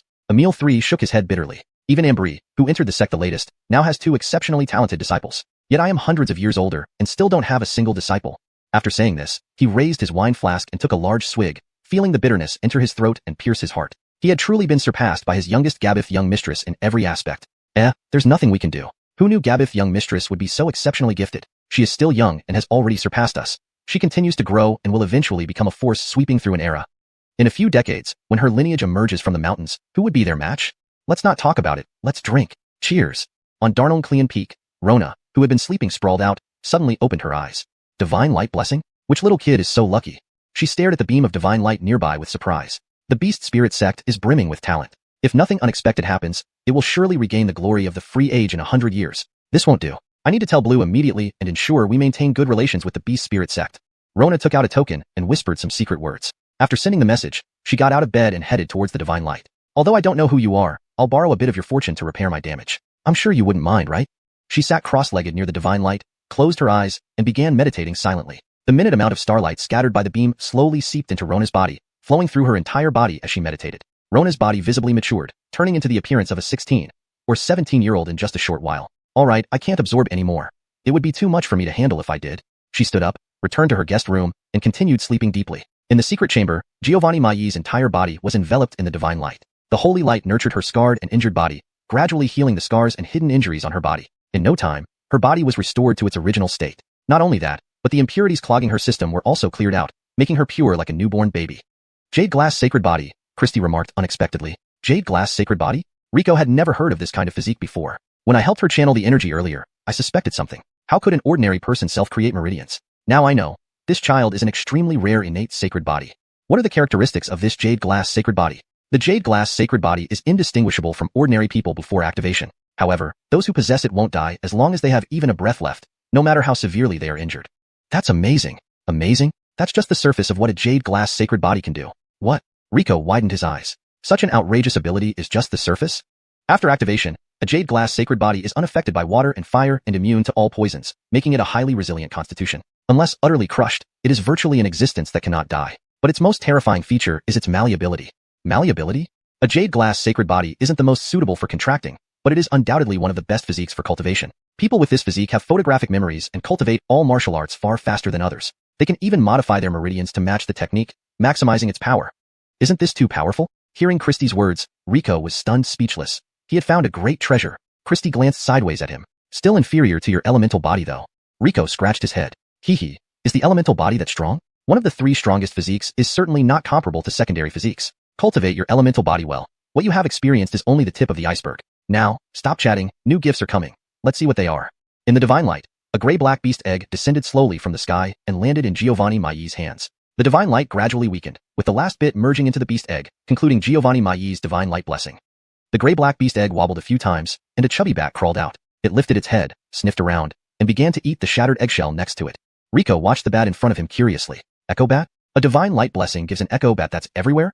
The divine light's chosen beasts aren't necessarily the strongest, but they are always the most suitable. Moreover, a divine light-blessed beast far surpasses wild beasts in potential. I see. Rico nodded. Turning to look at Giovanni Mai, who was standing still in shock, she obviously hadn't come out of the reverie caused by the blessing yet. After a long while, Giovanni Mai finally came back to her senses. Without speaking, she knelt down in front of Rico. Why kneel again? Didn't I say you shouldn't kneel? Get up. Rico reached out to pull her up, but Giovanni Mai didn't stand. Everything I have comes from Young Honest. You gave me freedom, warmth, and strength. From now on, I will be Young Honest's most loyal sword. Giovanni Mai's voice remained emotionless, but Rico could tell that every word came from her heart. Every sentence reflected her willingness to give her life for him. Get up. This power belongs to you. You don't need to thank me. I merely nudged you along the way. Rico pulled her up and suddenly noticed her eyes were still dull and unfocused. Your eyes haven't recovered? Giovanni Mai shook her head. No, I still can't see, but it doesn't matter. I can now perceive Young Honest's appearance through other means. Now, I can observe the world through sound. Although I can't distinguish colors, I am very satisfied. Gabinally, I know what Young Honest looks like. Giovanni Mai's face unexpectedly showed a stiff smile. Rico realized why the divine light bestowed her an echo bat. Did you receive any other blessings? Giovanni Mai nodded. The divine light activated my jade glass sacred body and granted me a set of slaughter techniques. It has no name, but is said to be the killing skills left behind by a top assassin 10,000 years ago. It is rumored that this assassin once used this set of slaughter techniques to kill an enemy of the 9th stage when he was only at the 6th stage. With these slaughter techniques, I will surely become Young Honest's sharpest blade. ####Chapter 56, Celestial Meteoric Gold. The next morning, Rico stood in front of Ambree's study desk with Maria. You want her to participate in the tournament this time? Ambree sized up Maria, who was standing half a step behind Rico. She knew this girl. She had come to Dongyun Peak covered in wounds, almost killed by Ambree's tamed beast. Fortunately, Ambree returned just in time and learned the girl's purpose. So, she kept the girl in Rico's room. But back then, the girl was only at the initial stage of level 1. How did she become a late stage level 3 now? And looking at her aura, it seemed she could break through to level 4 anytime soon. Ambree scrutinized her repeatedly alongside Rico. This stinky brat was becoming more mysterious by the day. Even as her master, Ambree couldn't fathom him anymore. Exactly, Alicia is already at late stage level 3. Participating in this tournament should be more than enough for her. Rico had absolute confidence in Maria. Ambree pondered for a moment. Originally, each of our 5 peaks should send 1 disciple to participate. However, Emil 3 has no disciples, leaving an extra slot. It was originally planned that Emil 1's disciple would fill in. Let me contact Aiden brother now and see what he thinks. Thank you, Honest. Ambree extended her hand, plucking a bamboo leaf from midair, and inscribed a few characters on it with her slender fingers before handing it to a small green bird. The bird hopped twice and vanished in a blink. Soon, Emil 1's reply arrived. Aiden brother believes this contest is significant. He can give up this slot, but wants proof that our person is stronger than his disciple. Rico nodded, expecting such a response from Emil 1. Maria, go find Emil 1. He's prepared for the test. Maria lowered her head, unresponsive to Ambree's words. Go, Hurry and return. Remember, do not kill. Yes. With Rico's command, Maria's figure gradually faded until it vanished from the study. Ambry raised an eyebrow. This girl wasn't simple. The room's door was closed, and the only exit was the window behind her, yet she didn't sense Maria pass by her. Where did you pick this girl up? Her movement skills are impressive. Won her in a bet. Who would be foolish enough to gamble away such a capable subordinate? Ambry found Rico's words dubious. Rico shrugged. He spoke the truth. You have great faith in her. She's not weaker than I am. If she fails, then I would fail too.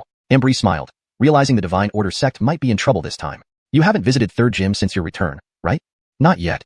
While you were away, that Yoel family Dixie visited several times, showing great concern. Go see her. Rico thought of the chestnut-haired Dixie. She indeed cared about him sincerely. I'll go over shortly. Take your materials along, and have Third Gym forge you some equipment. Rico was puzzled. The trip starts in 2 days. Is there enough time to forge them now? Ambry's lips curled slightly. You'll see when you get there. Yelena Peak, named after Emil to Yelena herself. As soon as they reached the summit, Rico heard the rhythmic clanging of hammers from the large workshop occupying half the peak. Come in if you're here. The workshop's door slowly opened, releasing a wave of heat. Entering the workshop, Rico noticed a magical array inside that separated the intense heat from him. Inside, a flaming apparition floated behind Yelena, wielding a massive hammer of fire, striking a glowing piece of metal repeatedly. With each strike, black ash scattered onto the ground. Beside Yelena, Iris was manipulating spirit energy to help control the flames before Yelena. Seeing Rico arrive, Yelena stopped working and placed the glowing iron back into the furnace. Rico, you're back? Iris's face, reddened by the heat, broke into a bright smile upon seeing Rico. Greetings, Third Gym, Alia. No need for formalities, come, sit. Yelena tossed a metal mat in front of Rico, sitting carelessly beside the blazing furnace which didn't affect her at all. The metal mat thumped down, causing the entire floor to tremble slightly. Rico didn't hesitate, sitting on the mat. How are you, Rico? Any injuries? Did anyone give you trouble? Iris rushed to Rico, examining him, making Rico laugh and cry at the same time. I'm fine, no need to worry so much. That kid finally returned. While you were gone, a Dixie came thrice a day to Ambry, unable to be stopped. Honest, I didn't. Perhaps due to the flames, Iris's face blushed all the way to her ears. I'm sorry, I made you worry. I didn't worry about you. Just as your master, I didn't want you to die. Iris lowered her head, avoiding Rico's sincere gaze. Enough. If you two are going to be mushy, do it elsewhere. Don't make my eyes hurt. Yelena couldn't stand it any longer and quickly interrupted them. Do you have anything else, kid? Nothing? Then scram. One more thing, Third Gym. Rico poured out all the materials he collected from the mist forest. Please help me forge 2 sets of equipment. Yelena approached, inspecting the pile without much interest. Where did you dig up this junk? Rico was speechless. The materials he struggled for were considered junk by Emil 3. Huh? What's this? Flipping through the materials, Yelena's eyes suddenly lit up. She picked out a stone-like dagger from the pile. She weighed the dagger in her hand, then lightly cut her finger with it, causing a drop of crimson blood to flow, burning away into white flame upon hitting the ground. Kid, where did you get this? Yelena grabbed Rico's shoulder, excitedly asking. I took it from a dead body. I don't know what it is. This is meteoric gold. Celestial meteoric gold. This item is rare. I've only seen it once in my life. Meteoric gold? Rico was dumbfounded. Could it be that the most valuable thing he obtained was this random dagger? To put it simply, weapons forged from this material can ignore all protective energies. Whether it's protective chi or spirit energy, any form of energy in this world can be ignored by this. This thing is a god-tier tool for defeating enemies above your level. Hashtag chapter 57, brother and sister. Since Emil Ant likes it, I'll give this meteoric gold to you. Seeing the fond look on Yelena's face, Rico spoke up. Haha, considerate of you. But I haven't fallen so low as to snatch things from a young whelp like you. How about this? Leave the meteoric gold with me for now, and I'll forge a dagger for you. As a weaponsmith, using such material is the greatest joy. Thank you, Emil Ant. These materials were obtained through great hardship. Annoying, hold on. Yelena raised her hand, and the pile of materials from the dark water centipede floated into the air. Behind her, a flame-like figure appeared, its 6 sturdy arms holding various tools, quickly sorting, forging, and polishing the materials. In less than an incense stick's time, the messy materials had been transformed into equipment. Here you go. The 5th rank insect carapace itself is excellent material, requiring little forging. I've made 2 long knives from its jaws, try them out. Yelena's forging speed left all the blacksmiths on the continent in awe. She hadn't even broken a sweat. Rico picked up the long knives and swung one casually, leaving a deep gash in the ground where the air blade had sliced. What sharp knives! Holding the knife, its dark purple surface reflected the unique sheen of insect chitin, resilient yet lightweight, making it effortless to wield. Well, just trash without any artifact spirit. Cutting down anything below the 6th rank should be fine. A blade capable of slaying 6th rank enemies was mere garbage to Yelena. I love them, thank you, Emil Ant. Don't chatter. Take your stuff and scram. Oh, and here. Yelena tossed 2 rings to Rico. Upon receiving them, he felt the rings' complexity. They were smooth and lively, clearly invaluable treasures. Emil Ant, what are these? These are Beast Spirit weapons, your welcome gift. Beast Spirit weapons were specifically designed for familiars. Though uncertain of their grade, Yelena wouldn't give him anything ordinary. Thank you for your precious gifts, Emil Ant. Scram, I have work to do. Yelena turned back to her forge. Teacher, Iris nervously addressed Yelena, wanting to catch up with Rico after not seeing him for so long. You're not going anywhere, You won't leave until you've refined this meteoric gold. Yelena's glare made Iris shrink back, watching helplessly as Rico left. Just outside Yelena Peak, a faint spatial ripple appeared, and the green bird that had accompanied Ambry flew out, landing before Rico. Rico extended his hand, and the bird perched steadily on his finger, holding a bamboo leaf inscribed with elegant writing. We need to discuss something urgently. Return immediately. Rico accepted the leaf and tried to pat the bird's head, but it dodged, flapped its wings, and vanished. Shall I fetch it for you, young honest? The shadow at Rico's feet writhed, and Maria appeared behind him in black attire. No, that's teacher's pet. I don't want to anger her. You returned quickly. How was the trial? Effortless. He never knew my location throughout. Maria kept her gaze lowered, speaking matter-of-factly. Rico smiled slightly. Excellent, indeed worthy of my expectations. Praising him, Maria's expression softened subtly. Let's go. Teacher is calling us back, probably regarding the contest. At Xuanhuan Peak, Ambry furrowed her brows reading the message from the sect leader. Noticing Rico's return, Ambry set aside the letter. Sit. She waved, and 2 cups of clear tea floated to the table opposite her. Rico sat casually, while Maria stood silently behind him. Be careful during this contest. Ambry's tone was unusually serious. What happened, teacher? Any news from Xuanhuan Sect? Yes, our blue sent a message. Xuanhuan Sect will send the siblings Xuanhuan and Xuanxuan. You must pay extra attention. Ambry's words piqued Rico's interest. Who are they? Why do they deserve your concern? Rumor has it they are the direct descendants of Xuanhuan Sect Sabrina and likely possess divine Yolt blessings, making them prodigies. Rico wasn't particularly impressed. The divine Yolt blessing didn't seem rare. Seeing Rico's reaction, Ambry understood his thoughts. Indeed, some geniuses within the other 4 major forces have received divine Yolt blessings. However, this pair is different. When they received their blessings, the Sabrina personally shielded their celestial fate, making it impossible for anyone to probe. It's said their blessing pillars exceeded 100 feet. Oh, just 100 feet. Maria's breakthrough light pillar was 1,000 feet tall, let alone his own. Seeing Rico's relaxed expression, Ambry sighed. To you, it might mean nothing. But they've remained 3rd rank for over a decade, possibly suppressing their cultivation intentionally for this contest. This surprised Rico, but mostly intrigued him. Weren't the dragon vein only discovered recently? How could they prepare so far ahead?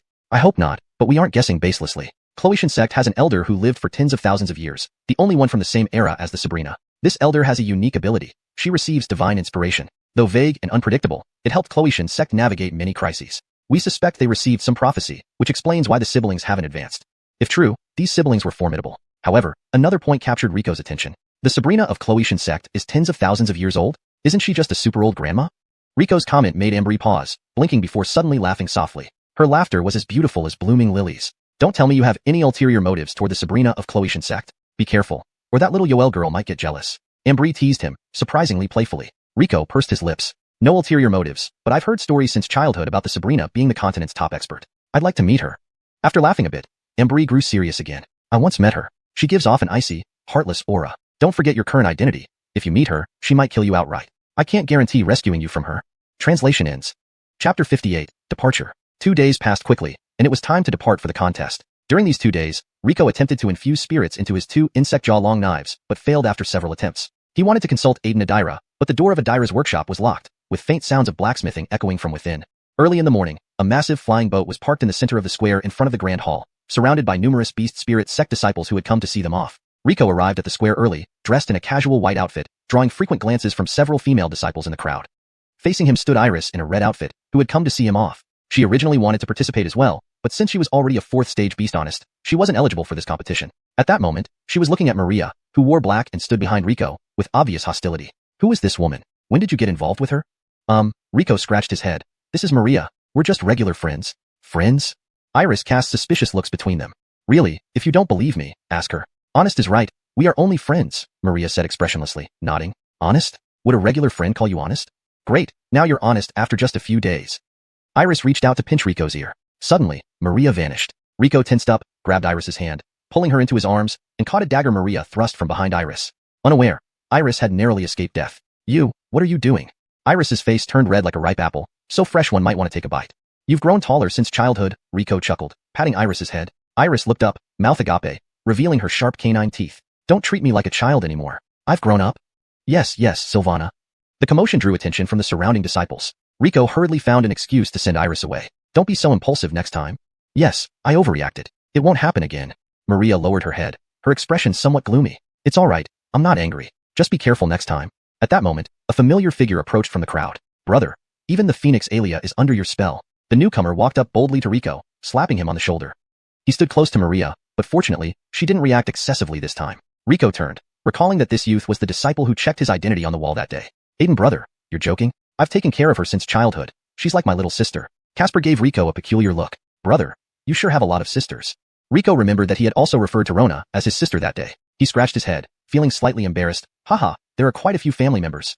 All passengers board immediately. We're about to depart. The Guido's voice, amplified through a sound array, boomed across the square. The Guido, skilled in arrays, led the team. The airship carried several accompanying overseers and outer sect disciples responsible for logistics. Rico hadn't expected that the overly friendly patrol disciple would also be part of the competition. I didn't expect you to be a participant too, brother. My name is Nicholas. What should I call you? My name is Rico. Haha, brother Rico. May I know the name of this junior sister? She's called Maria, my, junior sister. Ah, Ed's sister Giovanni. That move of yours earlier was impressive. I didn't even see when you got behind her. Maria remained silent, standing behind Rico without a word. Nicholas, not noticing the lack of response, guided Rico to meet the other two teammates inside the cabin. Greetings, Aiden brother Gary. Both greeted Nicholas upon seeing him. Nicholas waved dismissively. No need for such formalities among fellow sect members. Come, let me introduce you, brother Rico. This is Colton, an inner sect disciple under the Guido. Colton was a tall, lanky man with long hair, wearing an evil-repelling jade pendant given by the Guido. He nodded at Rico but glanced at him unfriendly, showing evident wariness toward Maria. Nicholas, oblivious to Colton's attitude, continued introducing. This is Aiden's sister Adeline, an inner sect disciple of the second Emil from the blacksmith hall. Adeline was tall and imposing, towering half a head above Rico, with short cropped hair and large expressive eyes, exuding masculinity. Seeing Rico, Adeline extended her hand for a handshake. So you're Rico? I often hear Aiden's sister Jamie mention you. You're shorter than I imagined. Adeline's voice resonated throughout the cabin. Is that so? I wish I could be as tall as you. Rico gestured to compare their heights. Haha, you're more interesting than Aiden's sister said. Not as gloomy as described. Adeline patted Rico on the shoulder with such force that the cabin shook twice. Oh, sorry. I'm used to blacksmithing. Are you okay? Adeline retracted her hand reluctantly, knowing she had injured others before with such strength. No worries. But I am curious what that girl says about me normally. Rico moved his shoulder. Indeed, the woman had quite a grip. If not for his elemental body, he would have been knocked down by those two hits. Well, you guys are already getting along? The Guido entered the cabin. Greetings, Guido. Everyone rose to greet him. The Guido waved his hand. I plan to give some advice, but since you're all sect members, there's nothing special to say. Give it your best shot, and show those divine honesty sect fellows who they're dealing with. I've always had a grudge against those priests. Yes, sir. Alright, the airship is about to take off. Don't stay in here, go outside and wave goodbye to your juniors. The five followed the Guido onto the deck, where disciples watched eagerly. Disciples. The Guido's loud voice silenced the discussions in the square as everyone turned their attention to him. Today, our 5 disciples will represent everyone, representing the Beast Spirit Sect in the competition with the Divine Honesty Sect. They will be our honor, our heroes. Victory is assured in this battle. Victory! Victory! Victory! The shouts reverberated through the square, startling flocks of birds. With a sweeping gesture, the Guido pointed his banner to the sky. Depart! Early in the morning, a huge flying boat rested in the center of the square in front of the Great Hall, surrounded by Beast Spirit Sect disciples come to see them off. Rico arrived early on the square, dressed in a stylish white robe, catching the admiring glances of many female disciples. Facing him stood Iris, clad in red, seeing him off. She had originally wanted to go too, but being a 4th-rank Beastmaster excluded her from this contest. Now, she glared at Maria in a black dress standing behind Rico. Who is this woman? When did you start consorting with her? Rico scratched his head. This is Maria. We're just ordinary friends. Friends? Iris cast suspicious looks back and forth between them. Really, if you don't believe me, ask her. Young Honest is right. We are only friends. Maria nodded expressionlessly. Young Honest? Ordinary friends call you Young Honest. Oh, a few days apart, and now you're Young Honest. Iris reached out to twist Rico's ear. Suddenly, Maria disappeared. Rico's brows twitched as he grabbed Iris's hand, pulling her into his embrace and catching the dagger aimed at her from behind. Iris didn't realize how close she'd been to death in that instant. What are you doing? Iris's face flushed like a ripe apple, fresh enough to be bitten. You've grown quite a bit since childhood. Rico chuckled, patting Iris's head. Iris looked up, grinning widely, revealing her sharp little fangs. Don't treat me like a child anymore. I've grown up. Yes, my Francesca. The commotion drew everyone's attention, so Rico hurriedly found an excuse to pacify Iris. Don't be so impulsive next time. Yes, I overstepped. It won't happen again. Maria bowed her head, looking somewhat downcast. It's fine, I'm not blaming you. Just be careful next time. At this moment, a familiar figure approached from the crowd. Wow, even Aelia Phoenix falls for your charm. The man strolled up to Rico, slapping his shoulder. He was near Maria, but this time she didn't react impulsively. Rico recalled this youth as the disciple who checked his identity on the wall that day. Aiden brother jokes. I've taken care of her since childhood. She's like my younger sister. Casper eyed Rico oddly. Brother, you sure have a lot of sisters. Rico remembered mentioning Rona as his sister that day. He scratched his head awkwardly, saying, Haha, there are many in my family. All aboard the ship immediately. We're about to depart. The voice of the great Emil boomed through an amplification array across the square. Lavernding this trip was the elder skilled in formations, accompanied by some stewards and outer sect disciples responsible for logistics. To Rico's surprise, the talkative patrol disciple was also part of the team. I didn't expect you to be a contestant too. I'm Nicholas. What's your name, brother? My name is Rico. Haha, brother Rico. And this young sister, may I know your name? She is called Maria, my, junior sister. Ed's sister Giovanni. That move of yours was impressive. I didn't see when you got behind her. Maria remained silent, not uttering a word. Nicholas wasn't fazed by the lack of response, instead leading Rico inside to meet the other two team members. Greetings, Aiden brother Gary. Both greeted Nicholas respectfully as he entered. No need for formalities among us. Come, let me introduce you. This is Colton, an inner sect disciple under the Great Emil. Colton was a tall man with long hair, carrying a jade pendant from the Great Emil. He nodded at Rico but regarded him coolly, his gaze towards Maria filled with deep wariness. Nicholas, oblivious to Colton's demeanor, continued introducing. This sister is Adeline, an inner sect disciple from the forging hall under Second Emil. Adeline was taller than Rico, with short neat hair, broad eyebrows, and bright eyes, radiating an aura of vigor. Meeting Rico, she extended her hand for a shake. You're Rico? Sister Jamie often mentions you. You're shorter than I imagined. Her voice resonated in the cabin. Is that so? I wish I were as tall as you. Rico gestured beside Adeline. Haha, you're funnier than Sister Jamie said. Not as gloomy at all. Adeline clapped Rico's shoulder hard, making the cabin shudder. Oh, sorry. Used a hammering iron. Are you alright? Adeline withdrew her hand reluctantly. She'd hurt people this way before. Hee, no worries. I'm more curious about what that girl usually says about me. Rico moved his shoulders. This woman had immense strength. If he weren't an elemental body, those hits would have flattened him. Hey, you guys are already chatting? The Great Emil opened the cabin door. Greetings, Great Emil. All rose to greet him. The Great Emil waved a hand. I wanted to give you some pep talk, but since you're all our own disciples, there's nothing much to say. Just do well and bring those divine honesty sect bastards down. I can't stand those priestly types. Yes, sir. Alright, the boat is about to take off. Go outside and greet your fellow disciples. The five followed the Great Emil onto the deck. The disciples around the boat watched them intently. Disciples. The Great Emil's voice echoed, drawing everyone's attention. Today, our 5 disciples will represent all of us, representing the Beast Spirit Sect in the contest against the Divine Honesty Sect. They carry the honor of our Beast Spirit Sect, and will be our heroes. We must win this battle. Victory! Victory! Victory! The disciples cheered loudly, waves of sound startling birds aloft. The Great Emil waved his flag high. Depart! Chapter 59. Flying Gabish. At the command of the Emil, the formations on the flying boat were fully activated. The Beast Spirit beads within the formations released their accumulated spiritual energy, filling the formation with thick streams of power. The people on deck felt a slight tremor beneath their feet as the dozens of Zhonglong boat slowly ascended under the thrust provided by the formation. Activate the barrier and prepare to accelerate. Waving his command flag, the Emil directed all the disciples responsible for operating the boat to return to their stations, manipulating their respective formations. A pale blue light screen enveloped the flying boat completely, while at the stern, a wind attribute formation began emitting a faint green wind element. In the blink of an eye, the speed of the boat increased significantly. Rico stood on the deck, shielded by the barrier, feeling no discomfort at all. As they ascended, the Beast Spirit Sect appeared smaller and smaller in Rico's field of view, until the disciples on the square looked like tiny ants. Soon, the flying boat soared above the clouds, floating amidst the sea of clouds, much like navigating through a vast, white ocean. Broderick light bathed the deck, illuminating each disciple's radiant smile. How is it? Isn't this view amazing? Nicholas draped his hand over Rico's shoulder, beaming with pride. Rico gazed down at the sea of clouds and nodded. Quite beautiful. Nearby, Adeline chimed in. You seem pretty calm. Don't think honest brother Gary is always so cool now. He was terrified on his first flying boat ride, almost wetting his pants. Not true. I just had some motion sickness. Yes, motion sickness. Nicholas blushed after being exposed by Adeline and awkwardly scratched his nose. Rico sensed something odd behind him and turned around to find Colton looking at him menacingly. Their eyes met for 2 seconds before Colton turned away silently and returned to the cabin. Why, Ed brother, do you have any issues with that gloomy man? Adeline leaned in and whispered. Despite her lowering her voice, everyone on deck could still hear her loud voice clearly. Rico shook his head. No idea. Maybe I unknowingly offended him. In reality, Rico knew it probably had something to do with his conflict with the Gary family. Although fast, the flying boat would still take a day to reach its destination. Initially, Nicholas enthusiastically pulled Rico around to see the peculiarly shaped clouds, but soon even Nicholas lost interest in the endless sea of clouds. Eventually, they all returned to their rooms to practice their cultivation. By evening, Rico was idly grooming Xena when a series of urgent knocks sounded at the door. Opening the door, he found Nicholas standing there, excitedly holding a small fish. The fish was gold red, reflecting beautifully under the setting sun's rays. Come quickly. Time to catch fish. Catch fish. Rico was bewildered. How could they catch fish up here? Xena on the bed flicked her ears and transmitted telepathically. Is it already this time of year? Time flies.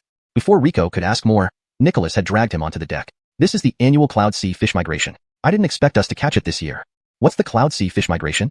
Nicholas smiled proudly, ready to show off his knowledge as a senior brother, but the Emil stroked his beard and explained. Every year, about half a month before winter sets in, the various types of flying fish that live in the cloud seas begin migrating south towards warmer regions. These hungry flying fish are much easier to catch than usual, including those rare ones that only appear once every few years. Now is the prime time for catching them. With that, the Emil reeled in a large golden carp from the cloud sea with his fishing rod. Smiling, the Emil was about to put away the line when the carp flapped its wing-like fins and thrashed its head, dislodging the hook from its mouth. Without the restraint of the hook, The carp disappeared back into the endless cloud sea.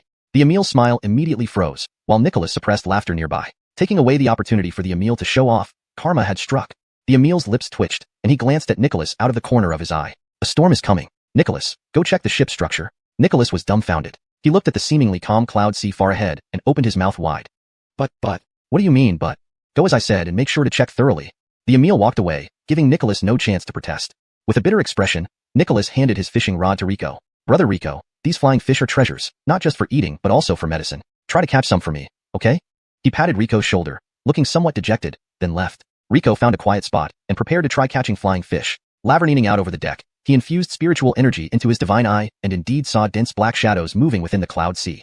It seemed there were plenty of flying fish in the cloud sea. Attempting to cast his fishing rod, he found the hook too light and uncontrollable. Gabber's time fishing? Adeline appeared beside him unexpectedly. Yeah, first time, Rico nodded, not hiding anything. Let me demonstrate. Watch closely. Adeline held a longer fishing rod than Rico's, took out a pill, crushed it, formed a small ball, and attached it to the hook. Then she infused her spiritual energy into the hook via the rod and cast it with force.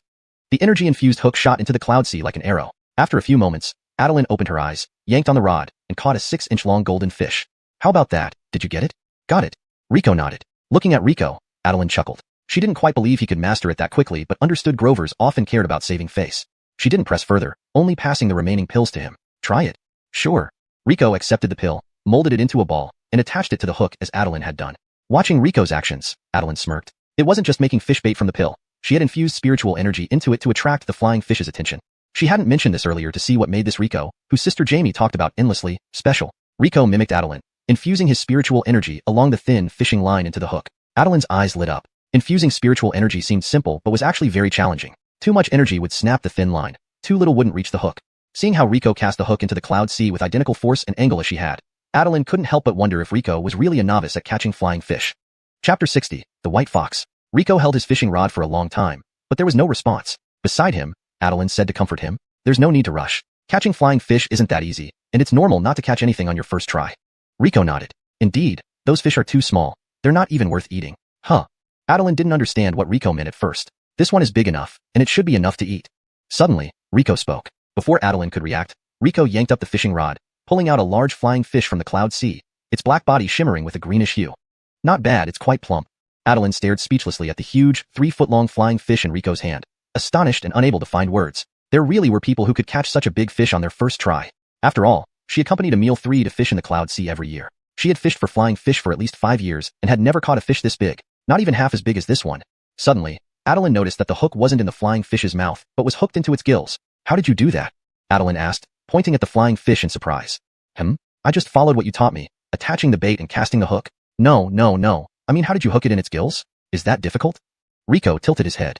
Just control the hook, right? Adeline widened her eyes, staring at Rico as if he were an alien. This cloud sea might look simple, but it actually blocked divine senses. Even someone at Emil 3's level could only rely on luck to catch a big fish. Yet, Rico could see the big fish in the cloud sea and even precisely hook its gills. What kind of monster was he? Quick, tell me how you did it. Adeline grabbed Rico's hand excitedly, her eyes sparkling as if she had discovered a treasure. Sure, but can you let go of my hand first?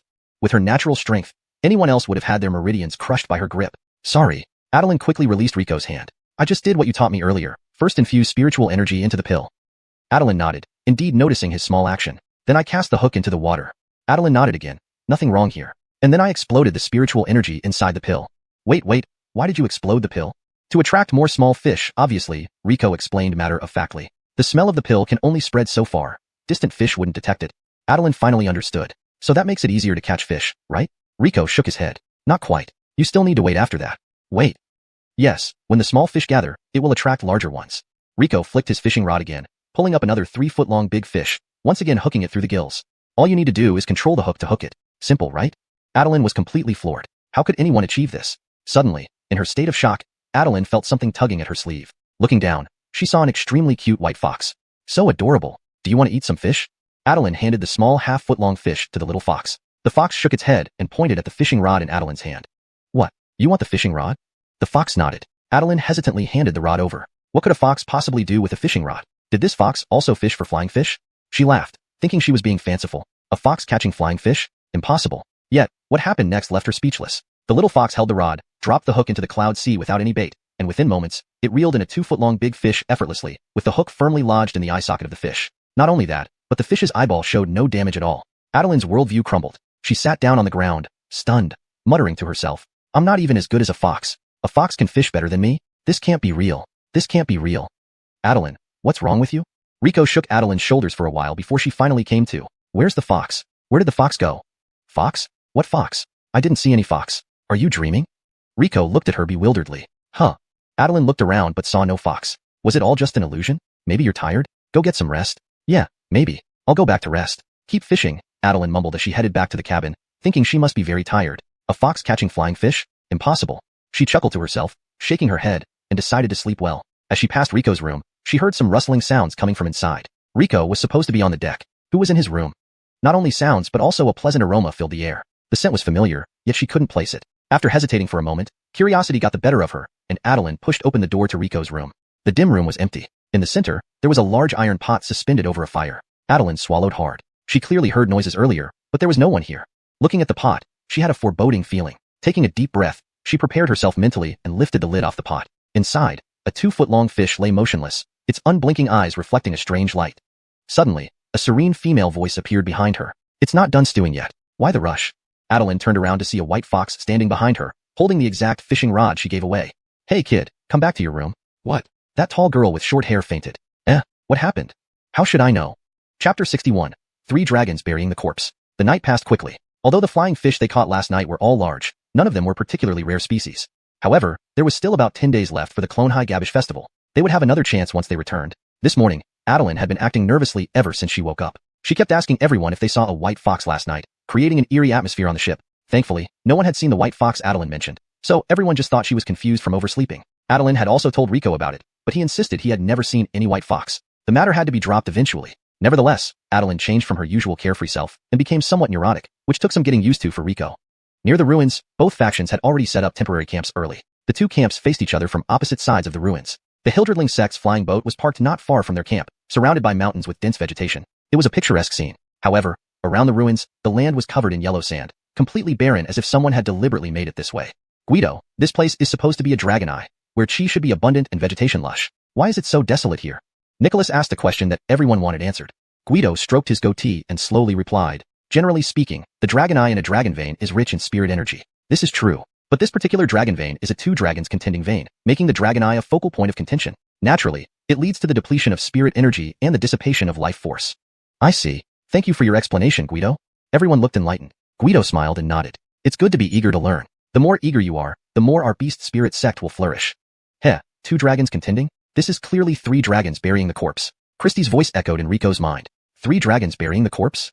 Earlier, when I saw the map, I found something strange. 2 dragons contending should have 2 soaring dragons. How could one be a submerged dragon and one a soaring dragon? Now I understand. A powerful expert has altered the dragon vein, cutting off one of the 3 dragons' veins, turning it from 3 dragons burying the corpse into 2 dragons contending, using an entire dragon vein as nourishment. What a grand move. Young man, this journey may be dangerous. Rico frowned. If what Christie said was true, this ruin was not a great opportunity but a massive trap. Rico edged closer to Guido and casually said, Guido, I have a question and hope you can enlighten me.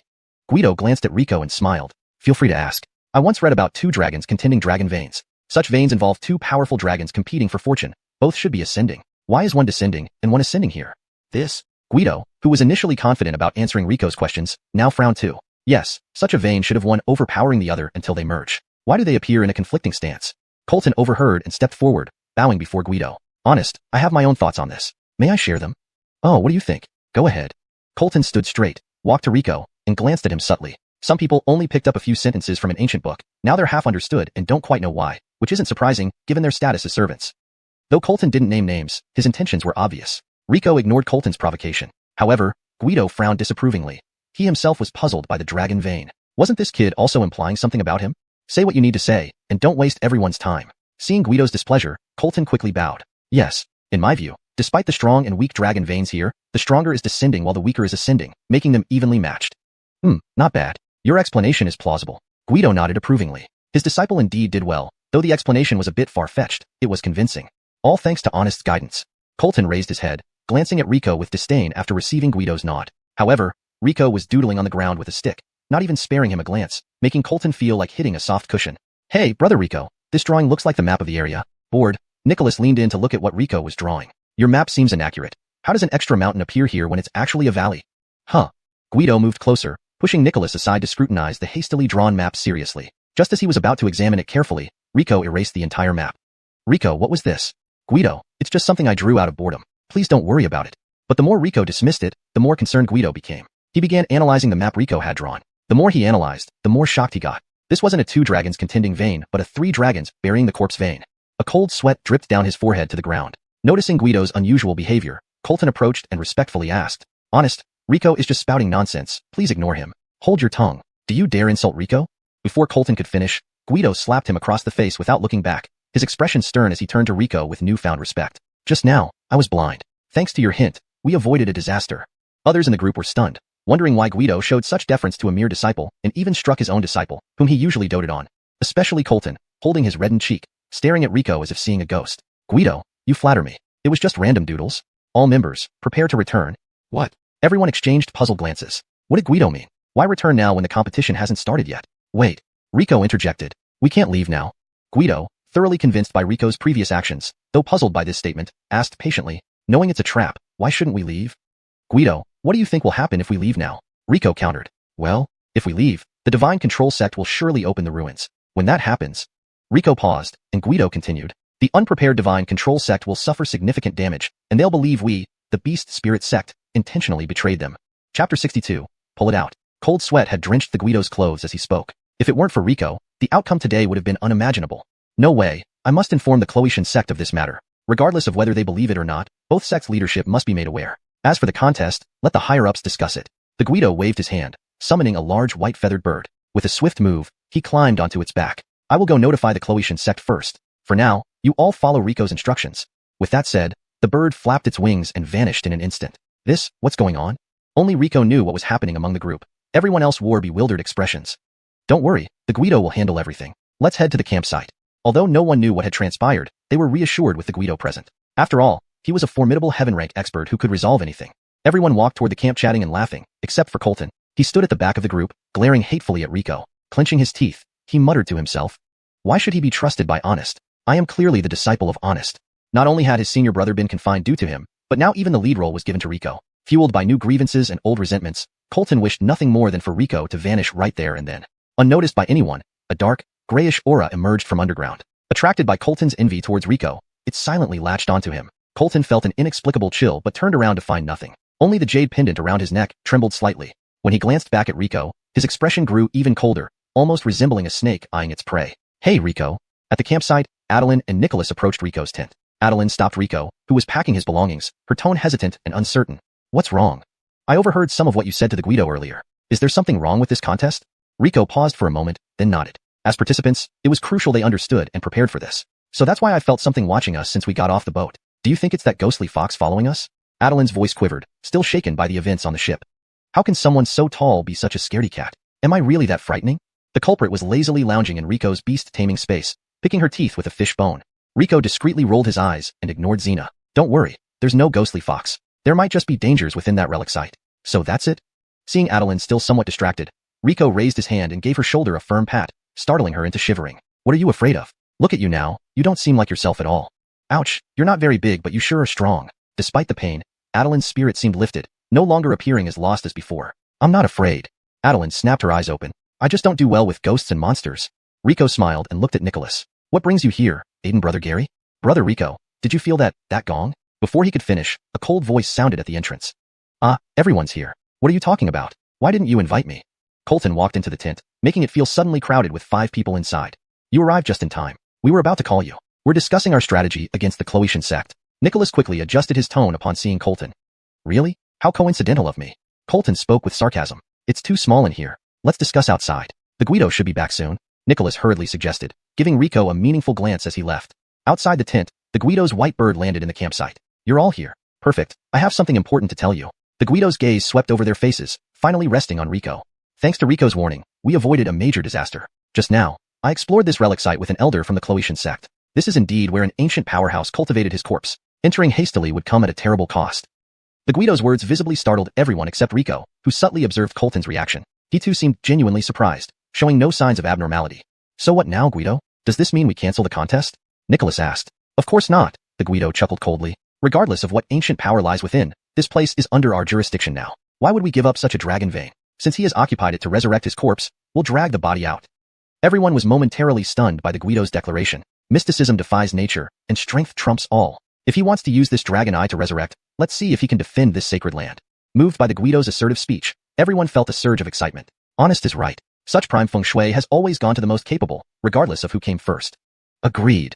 The Guido stroked his beard, smiling appreciatively. Exactly. Therefore, we've revised the rules of the contest. Whichever sect destroys the corpse first will gain the right to possess this dragon eye.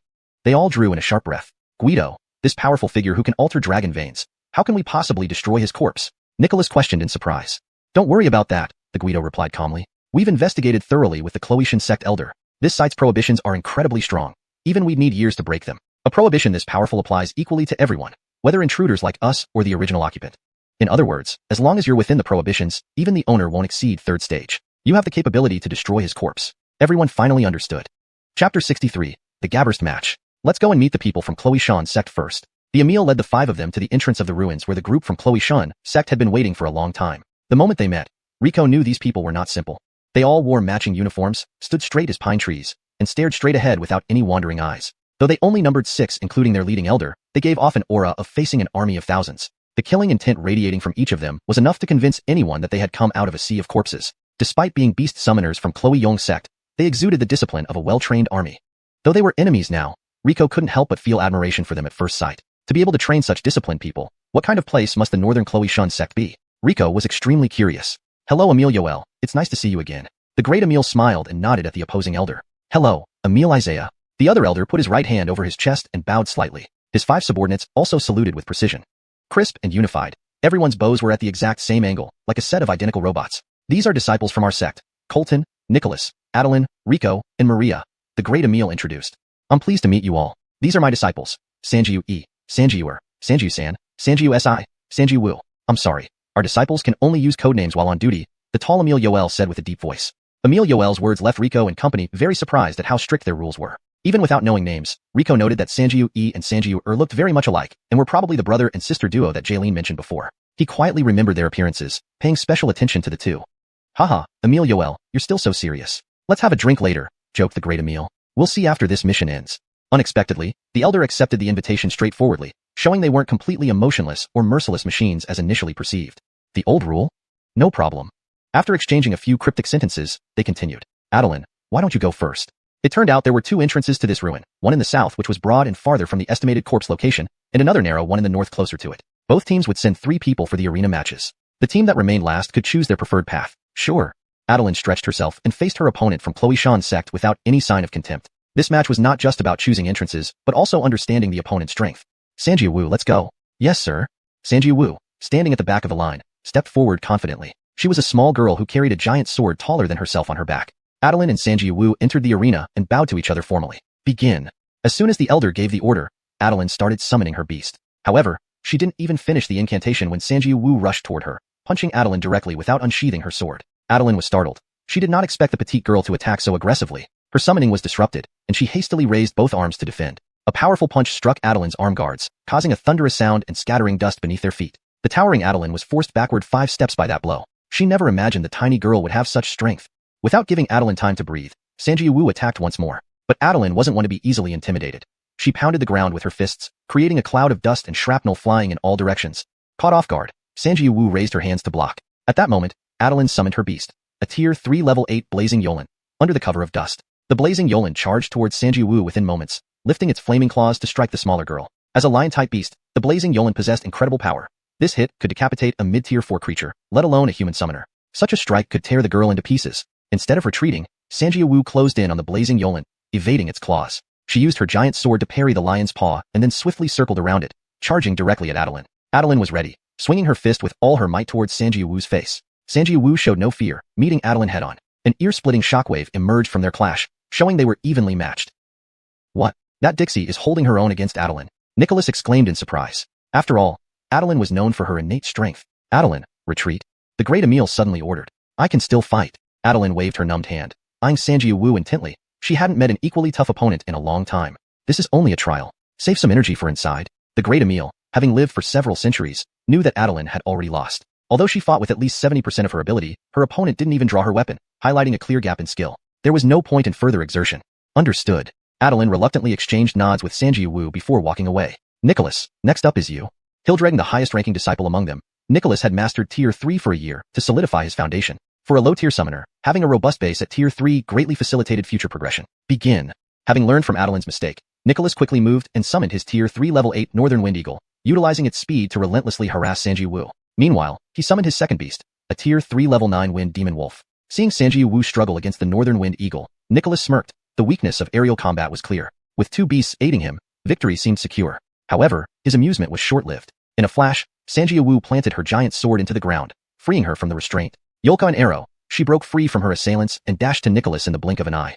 Startled, Nicholas gathered spirit chi into a pale blue shield in front of him. Sanji Wu punched through the shield effortlessly, sending Nicholas soaring into the sky. With a powerful leg whip, she sent him plummeting like a stone, only to be caught by the Northern Wind Eagle and Wind Demon Wolf's wind spells, sparing him serious injury. I surrender.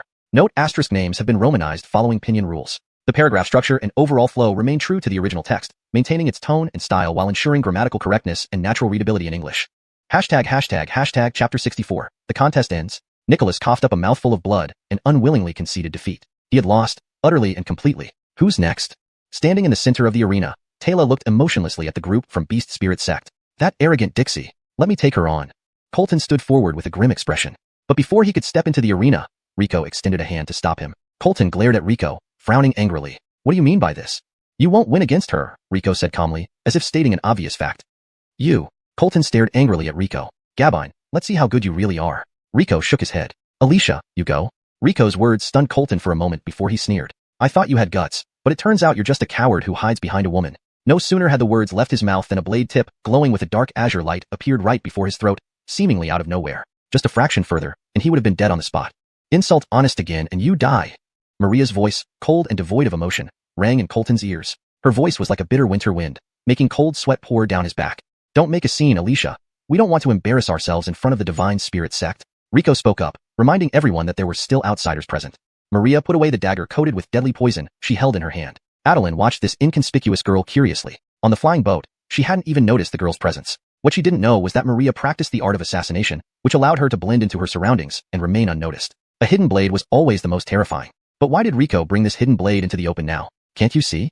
Taylor asked, noting the wide black eye patch covering Maria's eyes. It doesn't matter, Maria replied coldly. I won't hold back. If this were a battlefield, I wouldn't spare a blind enemy either. This was the first time Taylor had spoken so much voluntarily. Very well, Maria nodded, her tone remaining icy. Begin. On the command, Taylor moved. Her small figure darted forward like a hunting snow weasel, swift and perilous.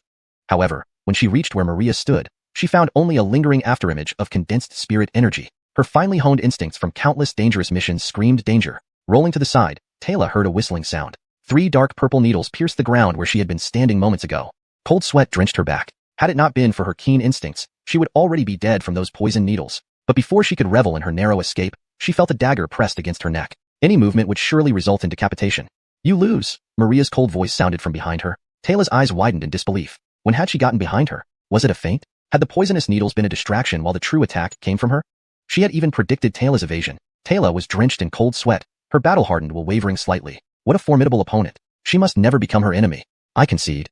Even though she hadn't used her full strength, on a battlefield, she would have been dead. Taylor admitted defeat. Only Juanita might stand a chance against her. No, perhaps even Juanita would only have a 50-50 chance. Elon, step forward. Yes. Elon was a burly Blaine. Despite his rugged appearance, he was extremely cautious. As soon as he entered the arena, he summoned 3 spirit beasts to surround himself. But this precaution couldn't delay his inevitable defeat. In just 3 breaths, Maria's dagger was at his throat. You're strong. I concede, Elon acknowledged frankly. Sanju-san, step forward.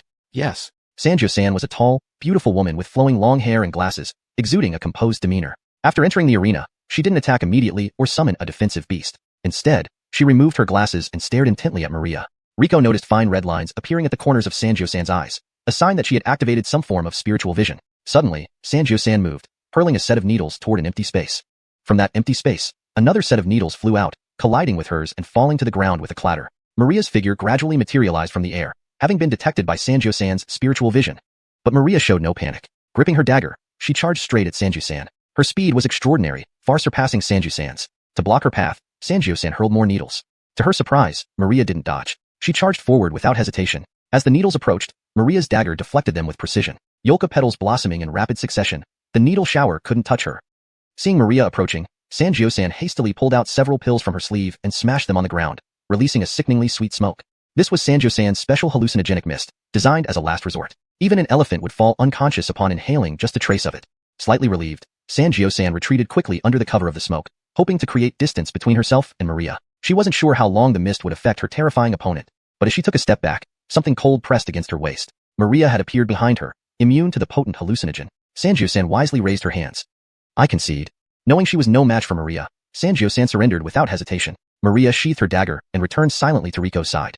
In the Divine Spirit Sect team, Nikki, the elder brother of the sibling duo, watched Maria's retreating back thoughtfully. Noticing Rico watching him, Nikki unexpectedly smiled and nodded at Rico. Chapter 65, Possession. You Hildrecheng sect disciples are truly filled with hidden dragons and tigers. Emil Yoel of the Cloetian sect sincerely praised. Haha, sheer luck, sheer luck. Gabinally, you've treated us to drinks today. The Guido stroked his beard, pride unhidden on his face. No problem. It seemed their relationship was quite amicable. You've won, please choose a side. The Guido didn't rush to answer but instead looked at Rico beside him amidst everyone's astonished gazes. Rico, which side do you think we should choose? Seeing everyone watching him, Rico smiled. Guido jests, how would I know? However, Rico pulled out a copper coin from his pocket and tossed it into the air. The coin spun several times before landing in Rico's palm. It seems fate favors going south. Rico, do you think this is a leisurely outing? Such important matters cannot be trifled with. Colton pointed at Rico, shouting loudly. Unexpectedly, the Guido waved his hand and said, since it's fated, let's go south. Honest. With a wave of his hand, the Guido interrupted. As fate decrees, no more words. Colton gritted his teeth, glaring at Rico. This kid, you'll pay one day. That leaves us heading north. The bell strike signals our departure. Both teams start simultaneously. No problem. At the entrance of the ruins, the Guido took out 5 storage bags, distributing them to the 5 people. These are the medicinal pills given by Xuanhuan Valley. 2 pills, both life-saving panaceas. For internal injuries, use this pill. For external wounds, apply this powder. Honest, isn't Xuanhuan Valley usually neutral? Why are they suddenly supporting us? Even I don't know. Perhaps they see us as worthier of support than the Cloetian sect. As he spoke, the Guido glanced at Rico. Rico, meanwhile, tossed the storage bag in his hand, maintaining an expression that said it had nothing to do with him.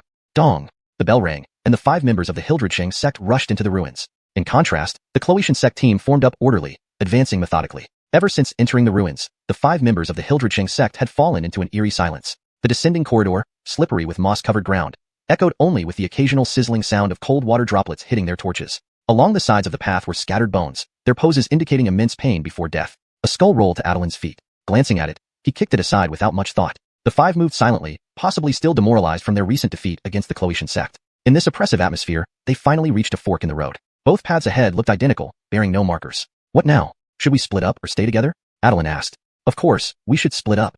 Colton had long been unwilling to travel with Rico. Nicholas nodded in agreement. We don't know which path leads to the remains of that powerful figure. Splitting up is best. I have no objections. You decide. Rico shrugged. This is perfect. Nicholas and I will take the left path. You 3 take the right. Colton eagerly stated, walking straight into the left passage without looking back. Nicholas sighed, glancing at Colton's retreating back. Well, I'm off this way. Take care, brother Rico. Rico merely smiled without replying. Once they were far enough, Adeline spoke. They're gone. Let's move. He stepped toward the right path. How long do you plan to act? Rico abruptly spoke. Adeline turned back, looking puzzled. What are you talking about? Not good, looking stubborn after being discovered. Rico said expressionlessly. The Adeline, opposite him suddenly laughed strangely, as if someone was pulling strings to form a grin. How did you find me? Rico, arms crossed, responded coldly. Don't look at Adeline's height. She's actually a fragile girl who fears ghosts and bones. Adeline froze, recalling kicking away the skull earlier. Who knew this big guy was such a coward? Adeline grimaced, sneering. If so, then I must kill you here. The grotesque bones around them struggled to rise, viscous crimson fluid oozing from their hollow eye sockets, dripping and smoking on the ground. So agonizing. Let me die. So despairing. Each skeletal frame screamed, voices more piercing than their cries at death. Can't die. Can't die. Since you can't, stay and keep us company. The bones surged forward like hyenas circling carrion. So, you cultivated this mini-peak 3rd-stage corpses here for control. No wonder you fear no intruders. Rico said, as a black snake slithered down from his arm onto the ground. After days of absorbing energy from the Beast Spirit Sect, Yoltal Black had grown significantly. Maria unsheathed 2 long daggers, positioning herself in front of Rico. Her skills, though effective on these ancient monsters, relied more on her near 4th-stage cultivation to combat these skeletal beasts. To her, fighting these boneless entities was akin to a wolf among sheep. Her twin daggers swung gracefully yet lethally, felling skeletons en masse. Yoltal Black also unleashed its iron whip-like tail, dispersing groups of skeletons. Yet, the fallen bones quickly rose again. Though slow-moving, these undead possessed surprising strength. Their attacks carried potent necrotic energies, which corroded any part they touched, draining vitality rapidly. After just a short skirmish, Maria felt her stamina halved. Prolonged engagement meant certain death. Taking advantage of their distraction, Rico dashed towards Adeline to subdue her. But just as he closed within 5 paces, Adeline grinned oddly, spewing a putrid black smoke from her mouth directly onto Rico's face. Didn't expect you to be so reckless, despite my caution. The black smoke, like an arrow, pierced through Rico's chest with dark force. However, before Adeline could celebrate, Rico exploded into a shower of water. This trick never fails. Rico's voice echoed behind Adeline, holding a ball of concentrated spirit energy in his hand. Chapter 66, Stefanarpin. This was the method Christie had told him. The girl is being controlled by the owner of this place with spiritual energy. If you inject high-purity spiritual energy into her body, you can force that cloud of energy out. Indeed, when Rico placed his palm on Adeline's back, a surge of high-purity spiritual energy rushed in, and a clump of gray-black aura was expelled from Adeline's chest. Rico was about to reach out to grab the gray-black aura when it suddenly let out a piercing scream and dove into the ground. Rico looked at the unconscious Adeline beside him, then at the endless skeletons, deciding he would have to let it go for now. Don't get entangled with them. This is their territory, and these guys are inexhaustible, Rico shouted to Maria and Chihei. It was unfathomable how many people the owner of this place had killed to refine this seemingly boundless horde of tortured skeletons.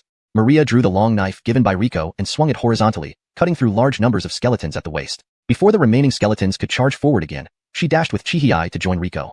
If I'm not mistaken, both paths ahead are dead ends. The true way should be beneath our feet. Rico had noticed earlier that stepping here clearly revealed empty space under the stone bricks. He inserted the long knife into the cracks between the bricks and pried. Indeed, an eerie passageway appeared before them. We don't have time. Those monsters are coming. Let's go. Rico carried Adeline and leaped into the passage, with Maria following closely behind. The tunnel was deep and narrow, allowing only one person to pass at a time. Furthermore, the twisting tunnel often obstructed the line of sight, severely limiting visibility. Honest, there's a room ahead. Though the walls obscured the view, they couldn't block Maria's sharp hearing. Based on the echo of dripping water, she located a room. This room was extremely concealed, hidden behind a bend, making it hard to find even intentionally. Let's check it out.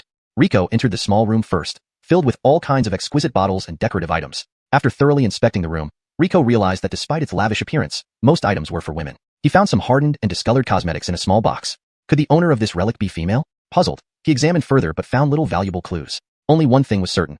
At least one woman was buried here, and given the opulence of the items, this woman must have held a high status, possibly a Francesca or Duchess. Who's there? In an instant, Rico saw the white figure flash past the doorway. He rushed to the entrance but found no one upon looking around. Strange, he definitely saw someone just now.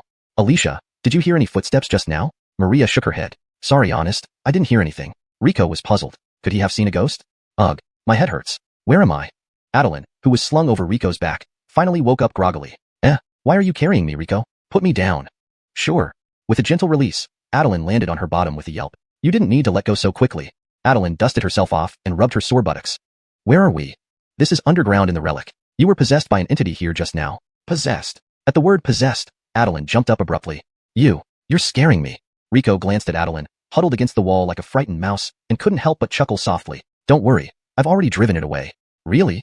Adeline's big eyes welled up with tears. Yes. Reassured by Rico's promise, Adeline finally calmed down a bit. Can I see what you're holding? Adeline pointed at the brocade box in Rico's hand. This? Sure. Upon receiving the box, Adeline felt an inexplicable familiarity. She opened it, revealing a golden hairpin with a green gemstone hanging from its tip. I think I've seen this in a dream. Adeline carefully held the hairpin. In her dreams, this seemed to be a very important treasure. Do you remember anything? Rico had a hunch that more stories lay behind this relic. Adeline shook her head. I just vaguely feel that this might be a gift for someone. After circling the room once more and finding nothing of value, they stowed the hairpin and continued deeper into the relic. Not far down the path, Maria spoke up. Honest, there's the sound of fighting ahead. She listened intently. There are 4 people, and one of them is seriously injured. By the time they reached the source of the noise, the fight had ended. A sizable room now lay in ruins, littered with shattered vases and tiles. In a corner, Rico spotted Nicholas, bloodied and weak. Aiden, brother Gary, what happened to you? Adeline exclaimed. Nicholas slowly opened his eyes. Before he could speak, he coughed up a mouthful of blood. After expelling the blood, he seemed a bit better, clutching Rico's hand anxiously. Hurry, save the Imperial Deity Sect members. Imperial Deity Sect? What happened?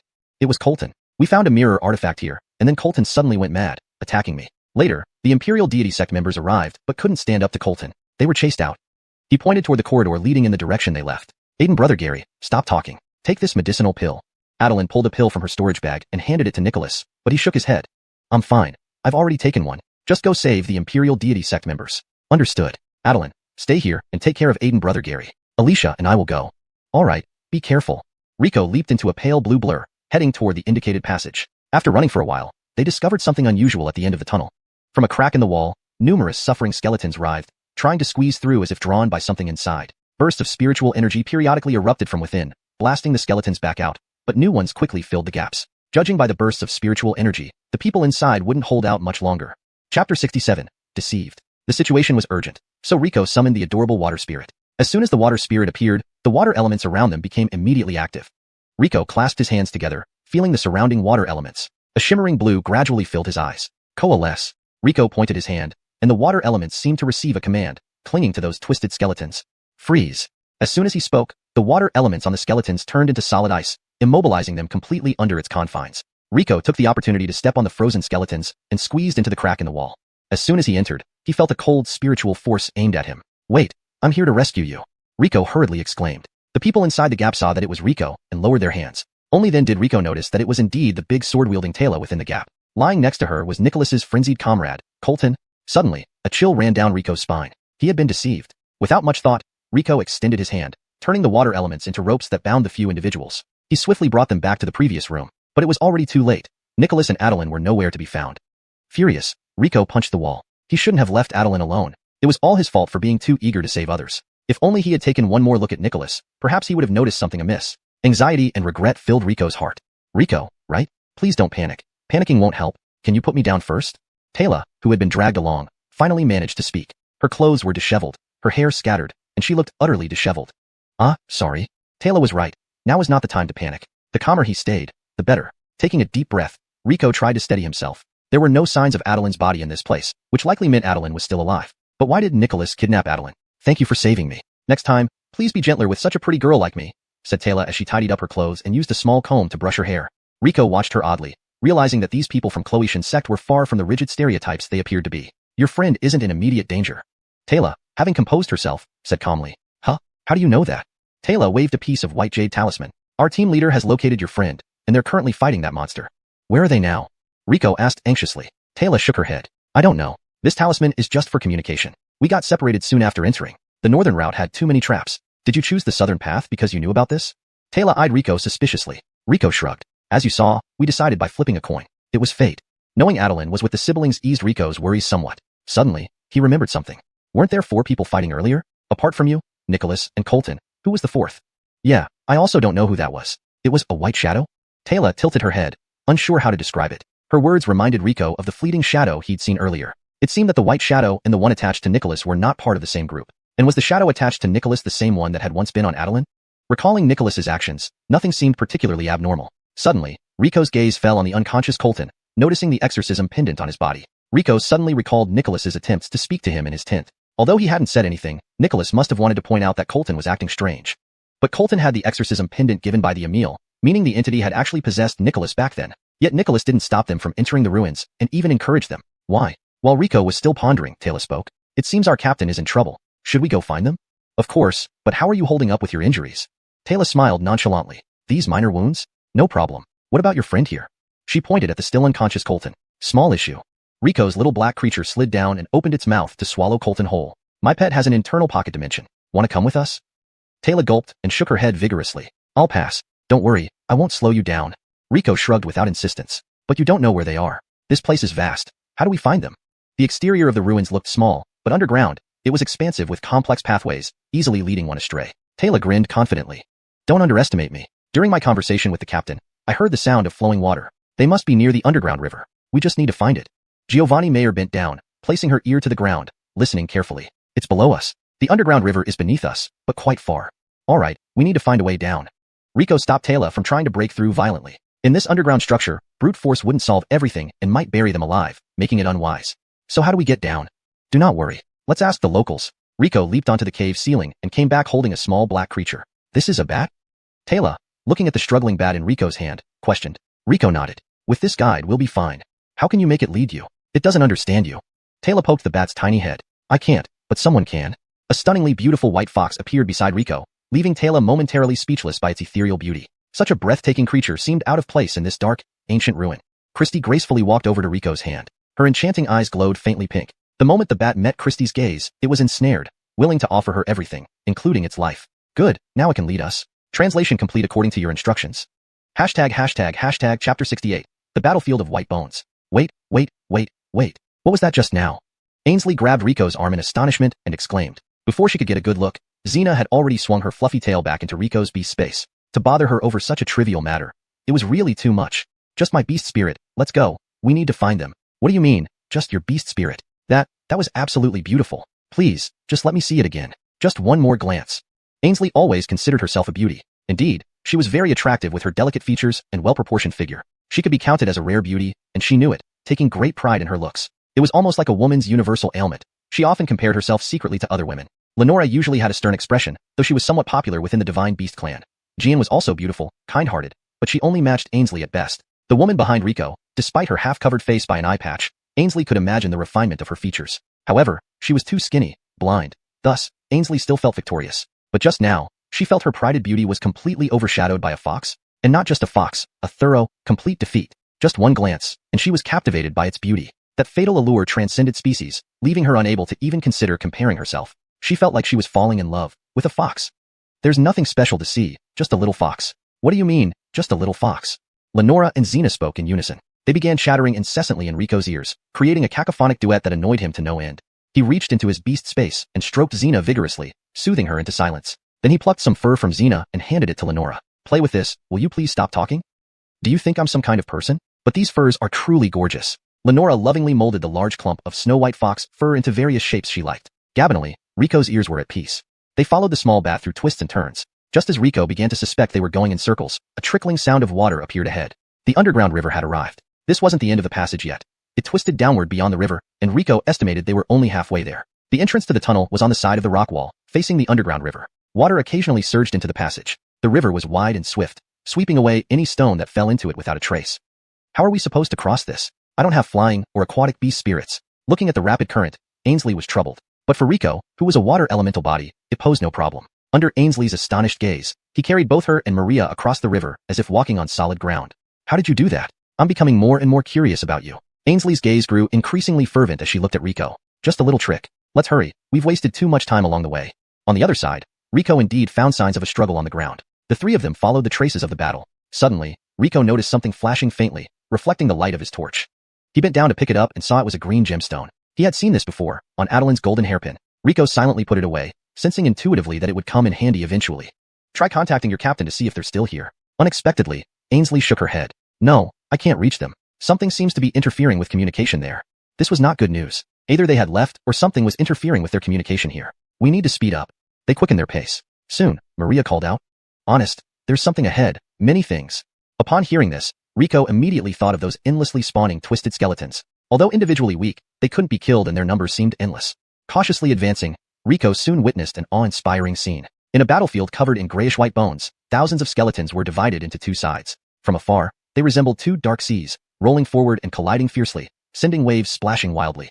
Two undying armies clashed silently beneath the ruins. Without flesh and blood, they made no sounds, their bone collisions being their roars, the shattering of enemies their battle hymns. These undead soldiers held no fear, all fear having vanished with their last death. Now they harbored only one thought, to fight. As long as there were enemies, they would fight. If their arms were torn off, they used their legs. If their legs were shattered, they used their teeth. Unless reduced to dust, they would never cease fighting.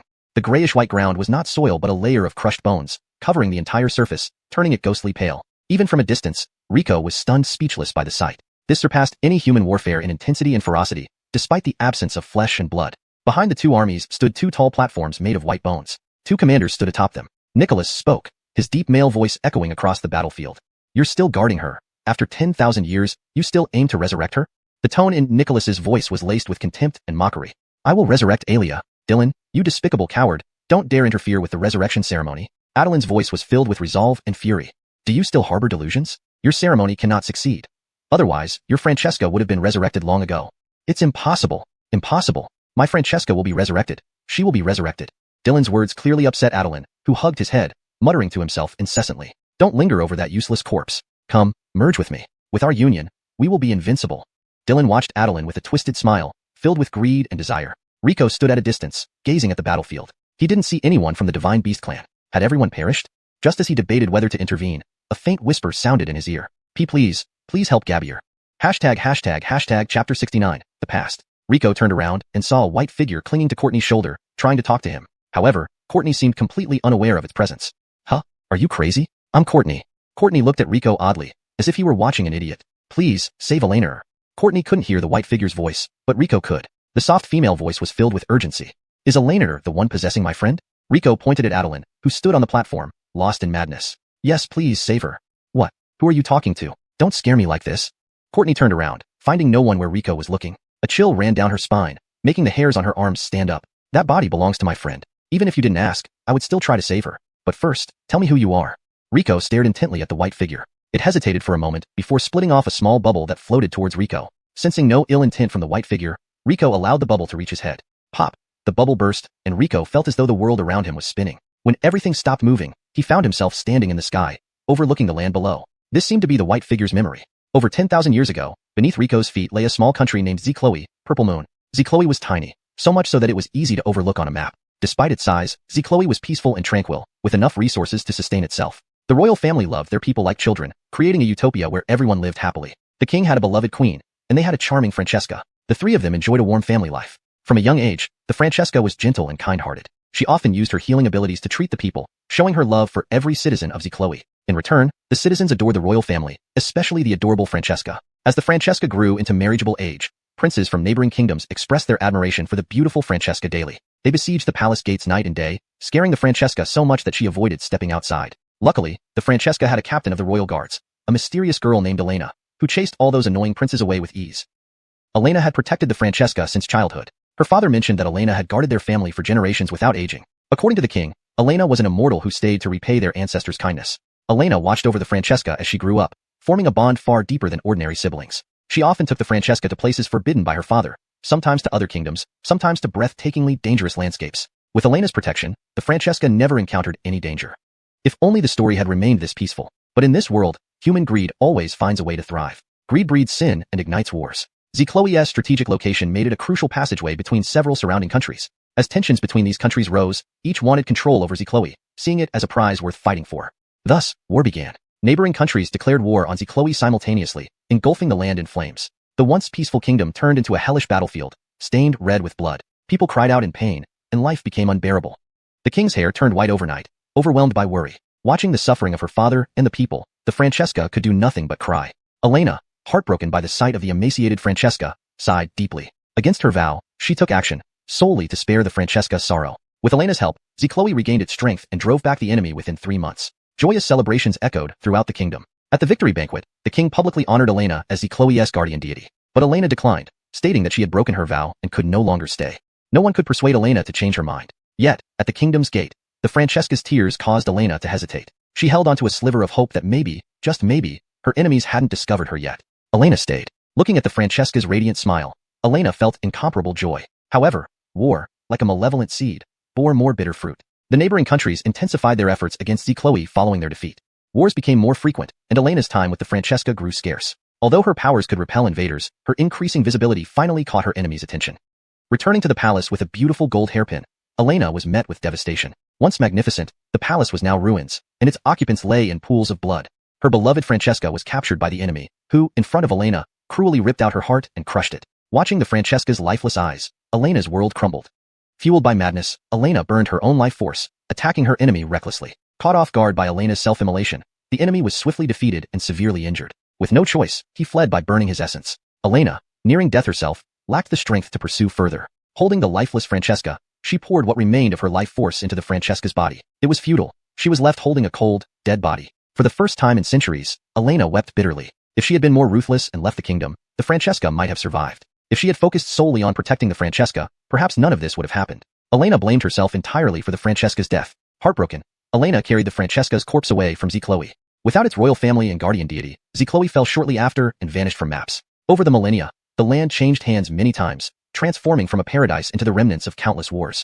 No one knew that Xianxia's former protector had become a terrifying demon, igniting multiple wars to resurrect the Francesca she loved.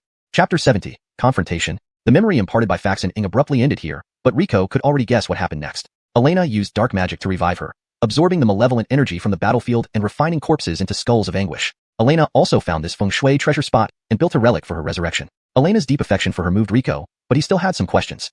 Is Dylan, who is now battling Elena, the one who killed the Francesca? If so, why can he also control the skeletons Elena refined? Why does he still have such a strong fixation on Elena even as a mere soul? Hey, what are you daydreaming about? There's no real ghost here, right? Alessandra anxiously shook Rico's arm. Huh? There is indeed a spirit here, but you've met her before. The Francesca's ethereal form gradually materialized, causing Alessandra to sigh in relief. It's you. You gave me quite a scare. Thanks for helping us earlier. The Francesca shook her head, indicating it was nothing. Suddenly, Rico noticed a black crow circling above the bone battlefield. In the dim underground space, if not for his divine eyes, he wouldn't have spotted the bird. Whose spirit beast is the crow? Rico asked Alessandra. A crow? She tilted her head, looking at the direction Rico pointed, but she saw nothing. Adela has a golden-eyed black crow though. That settles it. They're still around. We need to find a way to join them. Rushing into that swarm of skeletons would be suicide. Rico glanced up at the endless sea of skeletons and shook his head. If Adela's golden-eyed black crow sees us, won't that be fine? Alessandra stood up. What are you doing? Don't be reckless. Rico had a bad feeling about what she was up to. Don't worry, trust me. Alessandra stretched her body. Just show me where it is. Rico didn't know her plan but still pointed out the location of the golden-eyed black crow. Swoosh. A whistling sound broke through the air as Alessandra hurled a stone toward the indicated direction. Caw. A cry of pain echoed as the golden-eyed black crow spiraled down toward the ground. Fortunately, it managed to stabilize itself and flew back into the sky before landing. Rico slapped his forehead in frustration. Damn it. I should have known better than to help her. Is this what you meant by trusting you? Don't worry, they'll come over soon. Alessandra placed her hands on her hips proudly. Sure enough, moments later, Rico saw 3 people in divine, honest sect uniforms running toward them from a nearby rock face. We finally found you. Ouch. Alessandra ran to greet them, but before she reached them, Adela, wearing glasses, punched her on the head. It must have been you. You actually threw a stone at my precious crow. Alessandra rubbed her head, feigning hurt. It's just a crow, and you hit me for it. I'd have done worse if I wanted to. Antonio and his sister watched the two with helpless smiles. Sorry, Che brother. Antonio apologized to Rico, flashing a smile that could charm many young girls. Looks like you've had a tough time. Rico noticed their disheveled appearances and damaged uniforms. Heh, Che brother is joking. Your fellow sect members were far more formidable than we expected. Antonio smiled bitterly. You must realize by now that they aren't who they seem. Yes, seeing them did catch us off guard. Xianxia was critically injured and has been sent out. As for what happened to them, Che brother must know something, right? Antonio's smile seemed forced, harboring suspicion and danger. Rico nodded and recounted the information he obtained, along with the Francesca's story. After finishing, the 3 girls were teary-eyed. Antonio also nodded. So all we need to do is destroy the Francesca's corpse, right? Before he finished, Xianxia grabbed him by the neck and slammed him to the ground. Do you have no heart, stupid brother? Surprisingly, the gentle-looking Xianxia turned out to be quite violent. Then what do we do? Help Elena revive the Francesca? Of course. Alessandra replied without hesitation, but Rico shook his head. Very difficult, almost impossible. What Elena couldn't achieve in 10,000 years. How can we help? And have you considered what would happen if the Francesca were revived? The boundary of this ruin would disappear, and those skeletons.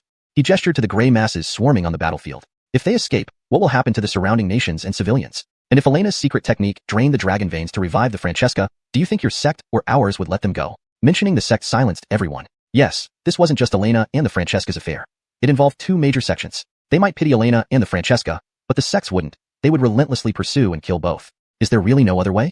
Alessandra spoke with a trembling voice. Perhaps reviving them isn't a good idea, Antonio suddenly said. Their nation is gone. Their loved ones, friends, and subjects are dead. Would they truly be happy living again? He paused. They're different from us. At least the Francesca wasn't a cultivator. Would she be ready to forsake everything? Let's stop talking about this. Let's deal with the enemy. They're moving. Rico pointed at the battlefield, speaking solemnly. Everyone turned to see the skeletal armies converging in new formations. Skeletons, whether whole or fragmented, struggled to gather, merging grotesquely, oozing red blood to form false flesh. 2 twisted, hideous creatures emerged on the battlefield. Rico felt an eerie familiarity with these monsters. Elena, you filthy traitor, stealing family secrets. Today, I'll cleanse the family. Submit and become part of me. Dylan leaped from a high platform to the top of one creature, red liquid like veins connecting to his body. Elena similarly leaped atop the other creature, connected by tendrils of gray mist. Chapter 71. Stalemate. The 2 individuals controlled their massive beasts, engaging in a brutal battle on this ashen battlefield. Each blow was met with bone-crushing force, and every strike left a gaping wound on the opponent. However, the skeletal remains on the ground scrambled towards the wounds, twisting and writhing to reconstruct the damaged bodies of the beasts. The 2 behemoths exchanged blows, their clashes echoing through the underground cavern. Haha, bastard. You're just as naive as ever. To refuse the linkage with the skeleton puppet for a stranger's body. Let's see how long your soul power can last. Bart laughed arrogantly. His bulging veins crawled under his skin like earthworms, filled with a crimson viscous fluid that stained Nicholas's body dark red. Another all-out clash followed. This time, Aaliyah seemed to be running out of strength and was knocked down by Bart's skeleton puppet. She struggled to get back up. Bart's puppet had one foot firmly planted on Aaliyah's puppet's chest. The skeletons attached to both puppets fiercely tore at each other, trying to rip pieces off. Bart looked down at Aaliyah beneath his boot and sneered disdainfully. You and your Francesca are equally naive. Do you know what she said to me before she died? She cried and begged. Please, please spare Aaliyah. Spare the people of Xianxia. Ha ha ha. It's laughable that even on the brink of death, she still held onto such futile hopes. Aaliyah trembled with rage, barely suppressing her anger. Through clenched teeth, she managed to say, You, don't you dare insult her. Meanwhile, Rico, who was cautiously approaching the battlefield from a nearby rock wall, suddenly felt an uncomfortable constriction in his heart, as if something inside him was stirring. Honest, what's wrong? Maria noticed Rico's discomfort and asked worriedly. It's nothing, let's hurry. From Bart's words, he's overexerting Nicholas's body to fight. We must save Nicholas as quickly as possible. He forced down the sensation and continued toward the battlefield. On the battlefield, Aaliyah's puppet reached out with both hands and grabbed the leg, pressing down on its chest, then pulled with all its might, tearing it apart. The single-legged puppet lost balance and fell, allowing Aaliyah to rise and pummel Bart's puppet until it shattered into pieces. Bastard! Don't get too cocky. Furious and desperate, Bart's puppet opened its mouth and unleashed a blast of necrotic energy that sent Aaliyah's puppet flying. Skeletons around them were also scattered, creating a temporary clear zone devoid of bones. Aaliyah's puppet was destroyed by Bart's enraged attack, leaving her lying in pain on the ground, unconscious. Let's go. With no more skeletal obstacles, Rico and his companions rushed into the center of the battlefield. Despite the remaining skeletons scrambling toward them, Athena and Ainsley cover us. Before Sanjuyi could finish speaking, Ainsley charged forward, unsheathing her giant sword. A single sweeping strike cleared out a large swath of skeletons. Her large sword was clearly designed for this very situation. Athena wasn't far behind, summoning her tamed beasts, 2 frost wolves. With their chilling howls, an icy aura froze many skeletons in place. The wolves surged forward, clearing a path through the sea of skeletons for Rico and the others. Sanjuyi and his sister dashed toward Bart, who was busy reconstructing his puppet. Rico moved even faster, reaching Bart in an instant. He gathered spiritual energy in his hand and struck at Bart's chest. Startled by Rico's sudden appearance, Bart hastily blocked the strike with a necrotic hand. The impact sent Rico flying backward. This blow hurled Rico into a distant stone wall. He felt a surge of necrotic energy coursing through his body, almost causing him to lose consciousness. Haha, so it's you, Bart relaxed once he saw Rico's face. Although there's a suppression barrier here, I'm not someone you, barely past second rank mid-stage, can defeat. Is that so? What about me? Sanjuyi had stealthily positioned himself behind Bart. Spiritual energy condensed into a freezing dragon claw in his hand, which he plunged viciously into Bart's back. You? Just a little stronger than him. A twisted skeletal hand emerged behind Bart, colliding with Sanjuyi's dragon claw. The necrotic and freezing energies fought against each other. However, Bart's unending supply of necrotic energy soon overwhelmed Sanjuyi. Just as Sanjuyi was about to give in, Jean arrived and placed a hand on his brother's back. As twins, they shared the same spiritual source. With her help, Sanjuyi's power surged, and ice began to form on Bart's giant hand. Not bad, but still not enough. Another skeletal hand emerged from the remnants of the puppet, sweeping away the siblings like swatting flies. Sanjuyi got up awkwardly and turned to Rico, who had just returned. Che brother, buy us some time? We need to summon our tamed beasts. Rico nodded, despite being curious why a genius from the Divine Control Sect needed time to summon. It wasn't the moment to ask questions. Together with Chihei and Maria, they attacked Bart from 3 directions. Haha, do you really think you stand a chance? You're even weaker than that Grover. Rico exerted all his spiritual energy, but was still forced several steps back by Bart's strike. How would you know unless we try? Rico steadied the turbulence caused by necrotic energy within him and channeled his spiritual energy. His eyes glowed faintly blue. Taking advantage of a lull in Maria's and Chihei's attacks, Rico raised his hand and shot a water arrow at Bart. That weak thing? Who do you expect to hurt with that? Rico's water arrow only created a splash upon hitting Bart. However, Rico merely smiled. You'll find out soon enough. Lock. Rico clasped his hands together, transforming the water droplets near Bart into a dense net that enveloped him, immobilizing him temporarily. What is this? Bart struggled violently, but what should have been the weakest substance now felt like a 1,000-pound weight pressing down on him. Rico drew inspiration from Christie's spirit web technique, appearing fragile yet incredibly difficult to break free from. Gabinally, beneath Sanjuyi and Jean's feet, a gigantic summoning array emitted blinding light, signaling the imminent return of a terrifying beast to the real world. Chapter 72, Fury. The glow from the summoning array illuminated the entire cave. The brother and sister, Nikki, stood on either side of the array, channeling their spiritual energy into it like an uncontrollable flood. At this moment, Rico finally understood why they needed so long to summon the creature. A giant wolf 3 times the height of a man appeared at the center of the array. Its snow-white fur was speckled with blue light points, and icy blue runes covered its body. The water elements in the air around the wolf inevitably froze, forming icy fog-like crystals that enveloped it in a misty veil. Just watching it from a distance, Rico felt an overwhelming sense of dread. If he were to fight it, he wouldn't last even a second. Why have you summoned me? The giant wolf spoke, and as if a cold wind had passed, all skeletons within 100 feet were instantly encased in ice. Nikki's brother and sister knelt before the giant wolf, speaking devoutly. Please, great divine beast, aid us in defeating our enemies. This giant wolf was a manifestation of the Divine Summoning Sect's guardian divine beast. Only disciples recognized by the divine beast could form a pact with its manifestation, whose power matched that of the disciple who summoned it. The giant wolf scanned the scene and slowly said, the skeletal puppet technique of the Shiming clan has not been seen for so long. To think that they sacrificed tens of thousands of people to create such an elaborate array. The wind exhaled by the wolf was like sharp knives, stinging Rico's skin. Heh, who are you? Oh, it's the Divine Summoning Sect's Northwind Divine Wolf. I've heard much about you, but how powerful are you compared to your true form? Bart broke free from Rico's grasp. His skeletal puppet had also mostly recovered, rising from the ground and towering over the giant wolf by a considerable margin. I should be enough to deal with you brats. The giant wolf raised its front paw and swung casually, effortlessly splitting Bart's skeletal puppet into 3 pieces without any special skill. At the point of impact on the skeletal puppet, frigid frost halted its regeneration. Bart coughed up blood mixed with ice shards from the blow. Heh, so that's what a mighty divine beast is capable of. Wiping the blood from the corner of his mouth, Bart sneered disdainfully. With a wave of his hand, the skeletal puppet shattered into countless undead skulls that flew towards the brother and sister maintaining the summoning array. Trifles.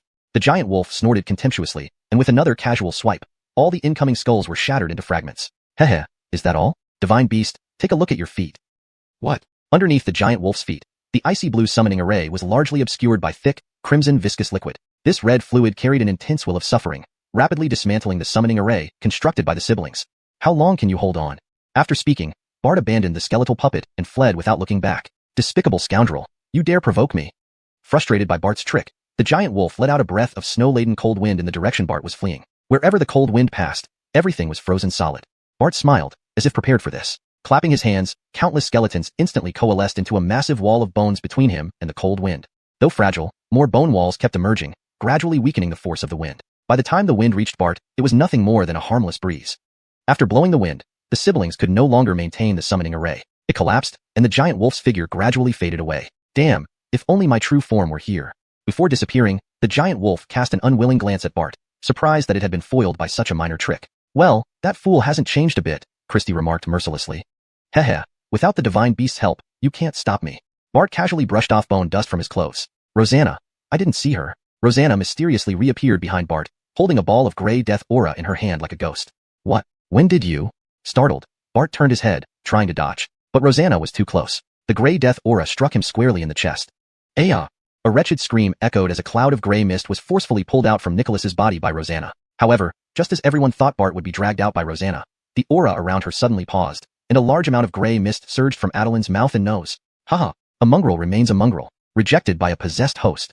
Taking advantage of the opportunity, Bart quickly returned to Nicholas's body. Wasting your soul energy on a mongrel like you is futile. Give it to me. Bart grabbed Rosanna's head, opening his mouth and gradually sucking the gray mist emanating from her body into himself. No, stop him.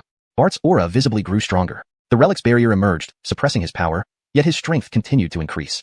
Rico dashed toward Bart, but someone was faster. A white blur streaked past Rico, crashing into Rosanna and knocking her out of Bart's grip. Rico seized the chance to bring Rosanna away from Bart.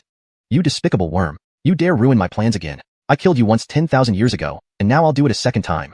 Feeling danger, the Francesca tried to flee, but how could Bart let her escape? A black cloud appeared in his hand, seizing the Francesca's ethereal form. You may not understand cultivation, but after absorbing the dragon vein's essence for millennia, you are quite a delicacy. Let's start with you. Bart grabbed the Francesca and sucked her soul directly into his belly. If her soul were extinguished, even the gods couldn't save her. No. Alia. Rosanna watched helplessly as the Francesca vanished into Bart, her anguish tearing her eyes wide open, 2 streams of blood tears flowing down her cheeks. Bart savored the taste, smiling at Rosanna's agony. Give up, you can't revive her. This is helping you. By the way, her soul tasted truly delicious, fitting after your 1,000-year nurturing, even using your most hated secret art for her. Hearing Bart's words, Rosanna trembled violently, grinding her teeth until they shattered, blood trickling from her mouth. Her hands clenched tightly, nails deeply embedded in her palms. I will kill you. I will kill you. Rosanna had lost all reason. Dense gray aura churned around her, fueling a single, obsessive thought. Killing Bart. Suddenly, Rico's heart contracted fiercely. The feeling returned, even stronger this time, nearly unleashing the mysterious power within him. His body began to lose control. An eerie smile spread across his face, and a low, devilishly enticing voice emerged from his mouth, reaching Rosanna's ears. Such beautiful fury. Come to me, and I will give you strength, the power to avenge yourself. ##### Chapter 73, Karma Gabire burns the soul. Come, you need my power. I can help you seek revenge. I can kill your enemies and make their souls burn in endless karma fire for eternity. The deep voice, as if enchanted, continuously tempted Elena, who was already descending into madness. Revenge. I want revenge. I want power. Give me power. Hurry, give me power. Elena, unable to wait any longer, reached out toward Rico. In her current state of vengeance-driven obsession, she would forsake everything. Rico struggled desperately, but he was trapped within his own body, unable to move. All he could do was watch as the mysterious force inside him controlled his body, extending his hand to grab Elena's trembling one. Excellent, excellent.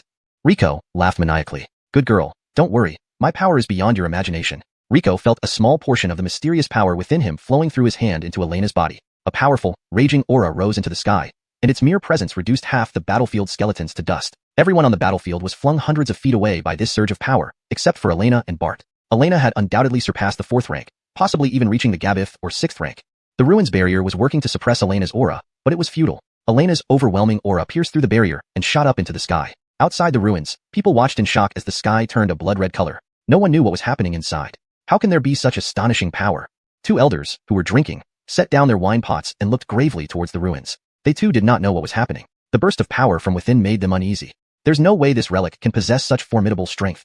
Emilioel stood up. He knew that the highest rank of disciples entering the relic was only 3rd rank peak. If this power surge targeted them, they would be doomed. Emil Isaiah was also filled with doubt. With the suppression from the relic, it was incredible that such strong power could still burst forth. He was also concerned about the Beast Spirit Sect's disciples, but the relic's barrier was far more difficult to break from the outside than from the inside. Even at great cost, it would take him a day to break through, and by then, it would be too late. There's no choice but to rely on their fortune. Inside the relic, everyone watched Elena in fear, unsure of what had happened to her. Now, even pebbles lifted by Elena's aura left bruises on their bodies. Quickly retreat. This is beyond our ability to handle. Nikki, acting decisively as the team leader, prioritized the safety of his team members. The most rational choice now was to immediately exit the relic. But Rico is still there. Taylor spoke up. Though she hadn't spent much time with Rico, she already considered him a friend. Nikki glanced deeply at Rico, pondering for a moment before shaking his head. We can't save him. Going over will only cost us our lives. Now, I order as the captain. All members of the Divine Control Sect must withdraw and leave this relic. Though he confirmed that Rico was the person Lady Holy One was seeking, this level of battle was beyond his capability to participate in. Yes. The Divine Control Sect team eventually left the relic. Inside now remained only Bart, Elena, Rico, and Maria. Alicia, you must go, quickly leave here. After regaining control of his body, Rico's first action was to instruct Maria to leave the relic. But Maria shook her head firmly. I won't leave. I won't abandon you here. I'm an elemental being. I won't die. Laverneve now. I'm a Luli crystal body. I won't die either. Even if she died, she wanted to die by his side. She didn't say it aloud, but her attitude conveyed everything. Rico sighed. All right, but be careful. Observe the situation and look for an opportunity to act. Yes. At the center of the battlefield, Elena stood opposite Bart. Surprisingly, Elena was abnormally calm. Yet both knew this was the calm before the storm. What sorcery are you using? How can you have such immense power? Bart, stunned, tried to stall for time, while secretly controlling his skeleton puppet to repair itself. He wanted to escape, but he felt himself locked by Elena's aura. Fleeing would only lead to a more tragic death. Elena took a step forward. Elena, I'm helping you. I freed the burdens in your heart. We, the Shiming clan, have the power to control the world. Elena ignored him and took another step forward. I admit I used to look down on you. I've wronged you and I apologize. If we join forces, not just a small country, but the whole world will be ours. Elena's face remained expressionless as she walked slowly toward Bart. Each step felt like a torture to his mind. Gabinally, within the range of his skeleton puppet's attack, Bart couldn't hold back anymore. He commanded the reassembled puppet, twice its previous size, to attack Elena. Damn brat, don't get cocky. Eat this punch. The puppet's fist crashed towards Elena, making her seem like a tiny ant compared to it. But as the fist approached, Elena seemed unaware, continuing to walk slowly toward Bart. A deafening explosion echoed, and Bart's face twisted with cruel satisfaction, until his smile froze. Gray mist surrounded Elena, slicing off half of the puppet's arm cleanly, which fell to the ground, kicking up a cloud of dust. Refusing to believe it, Bart madly attacked Elena with the puppet. However, all attacks were effortlessly blocked by Elena's gray mist. Elena suddenly spoke, almost to herself. Do you know? She was the kindest person I've ever met. Elena moved, raising her finger and tracing it in the air towards the puppet. Even when strangers were injured, she would cry for them. The puppet shattered like a broken mirror. I once thought she was naively fake, but I soon realized she was genuinely kind, like a pure gem. I dared not approach her, fearing my filth would soil her. Amidst the puppet's debris, Bart backed away in terror. Don't come closer. Please, don't come closer. But she accepted me completely, embracing me despite my dark past and blood-stained hands. She comforted me, saying, everything has passed. Our future will be full of new sunshine. But I don't need new sunshine because she is my son. I swore to protect her, even at the cost of my life. She is everything to me. Elena stopped in front of Bart, her head bowed so her expression remained hidden. But you killed her right before me. I still remember her last moments. Using her last strength, she tried to speak, though unsaid. I saw her lips form the words, run. Elena grabbed Bart by the neck, lifting him off the ground. Held by the neck, Bart ineffectively pounded Elena's hand, trying to escape from this body, but Elena's aura kept him locked in place. Do you know what kind of person she was? Even if all the beauty in this world were added together, it wouldn't match a fraction of her goodness. Yet she was destroyed by your hands, just for that futile delusion, for that elusive power. The gray mist flowed into Bart's body, and soon a gray fog was extracted by Elena. She tossed the unconscious Nicholas to the side and grabbed the gray fog, where inside, a terrified figure trembled in fear. Please, please spare me. I'll serve you like cattle and horses. Please let me off easy. The gray mist quivered with Bart's terror. Spare you? Elena laughed, her laughter bright but chilling. Did you ever think of sparing the Francesca? Or those people you killed? Did you? Elena roared, tears streaming endlessly from her eyes. In her hand, the power born from her rage ignited, turning into tangible karma fire that blazed fiercely. The deep purple flames seemed to originate from the endless depths of hell, burning Bart's soul. Ah, it's so hot, so scorching, so agonizing. I'm wrong. I really know I'm wrong. Please, please kill me. Kill me. Bart's soul was continually tormented by the karma fire. This torment, which directly seared the soul, was thousands of times more excruciating than any physical pain. Even the strongest individuals would be driven to despair by the slightest touch of karma fire. The karma fire not only inflicted unbearable agony on Bart, but also made him feel the pain and despair of those he had killed. The purple karma fire gradually condensed into a single purple gemstone, with Bart's soul sealed within, suffering eternal flames day and night until the end of time. Chapter 74. The End. It was over, without the cataclysmic battle one might expect. Gabby simply and effortlessly sealed Bart into an endless inferno. Gabby turned to look at Rico, her face revealing a smile of relief. She beckoned him closer with a wave of her hand. Thank you. No, that wasn't. Gabby placed a finger on Rico's lips, stopping him from continuing. This power is terrifying. I hope you can use it wisely. It is a key to destroy the world, but it can also bring new life to this world. Before Rico could respond, large amounts of gray mist began to emanate from Adeline's body, and Gabby separated from Adeline. A faint violet flame burned quietly atop the gray mist in the air. The inferno from the netherworld was not something just anyone could easily control. Those who attempted to master the inferno must first become fuel for the fire. Gabby, engulfed by the inferno, did not feel the slightest bit of pain. Her heart had already died. There was nothing left that could cause her pain. I have one last request. Tell me. Rico watched as Gabby slowly burned away in the inferno, feeling a complex mix of emotions. The Francesca's body is below. Please give her a proper burial. You have my word, I will. With that, I have no regrets left. The purple flame seemed to gain permission, instantly consuming Gabby entirely. Unnoticed, a white butterfly emerged from Nicholas's body, its flight unsteady as it flew clumsily towards Gabby, encased in the inferno. Is it you, Alia? Have you come to receive me? Gabby looked towards the clumsy butterfly, as if sensing something. Forgive me, Alia. I failed to protect you. The white butterfly landed on Gabby, the inferno that burned all sins unable to harm it in the slightest. Yes, this time, I will never leave you again. I will be with you forever. The inferno consumed Gabby entirely, leaving only ashes behind. Amidst the ashes, a black butterfly emerged from its cocoon. It flapped its wings and flew into the air, circling above Rico's head alongside the white butterfly, as if expressing gratitude. After circling for a while, the two butterflies flew out of the ruins together, into the vast sky. Nobody will separate them again.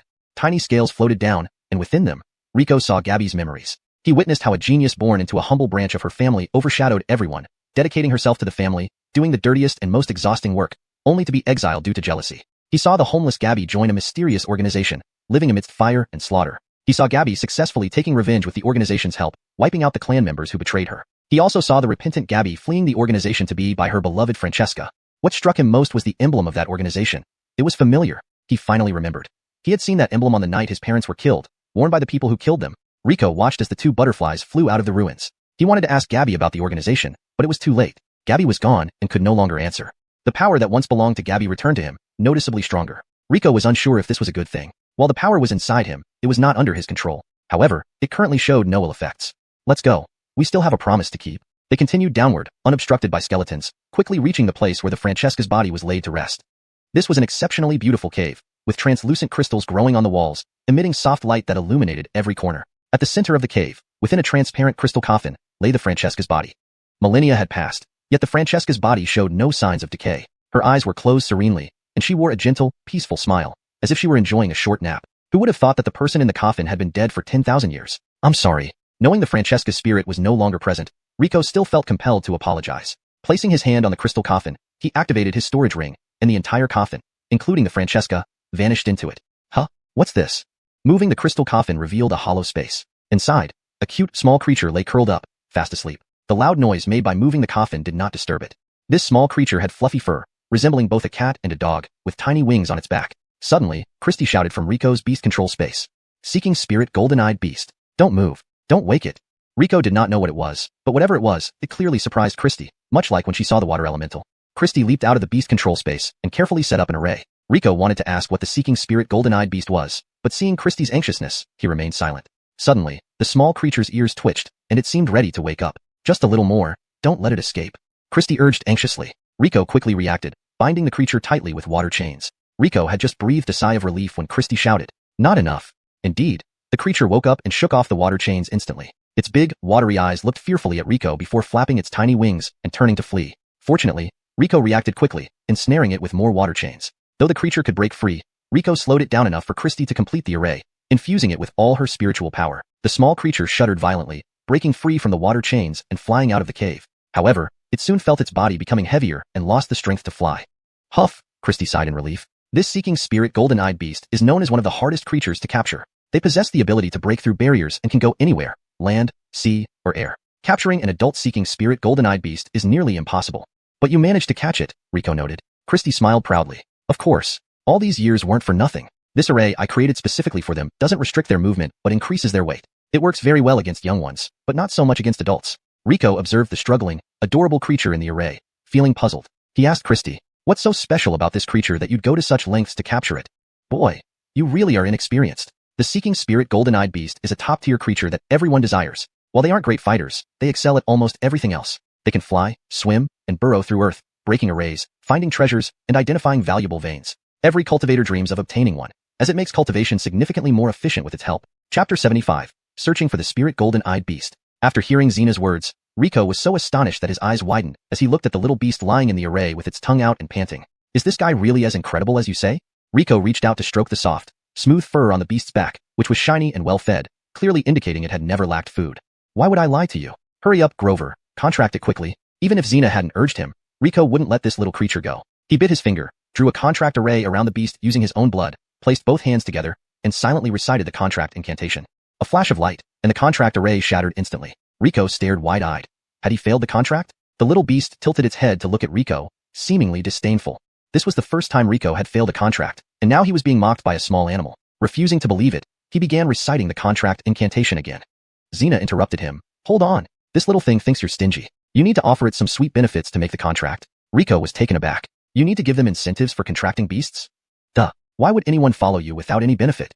Xena shot Rico a disapproving glance. Rico scratched his head. So, even beasts were pragmatic? After some thought, he pulled out a handful of dragon mist grass from his spatial ring and placed it next to the beast. This was one of his few valuable treasures left.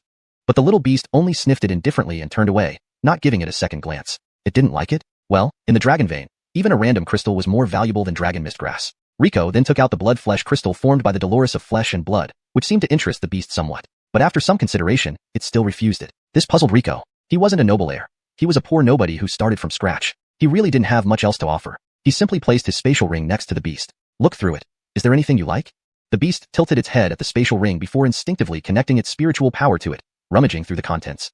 Suddenly, it found something interesting. A spirit wave moved, and a ragged rattle fell out. The little beast grabbed the rattle with its tiny paws and played with it, enjoying the clicking sound it made.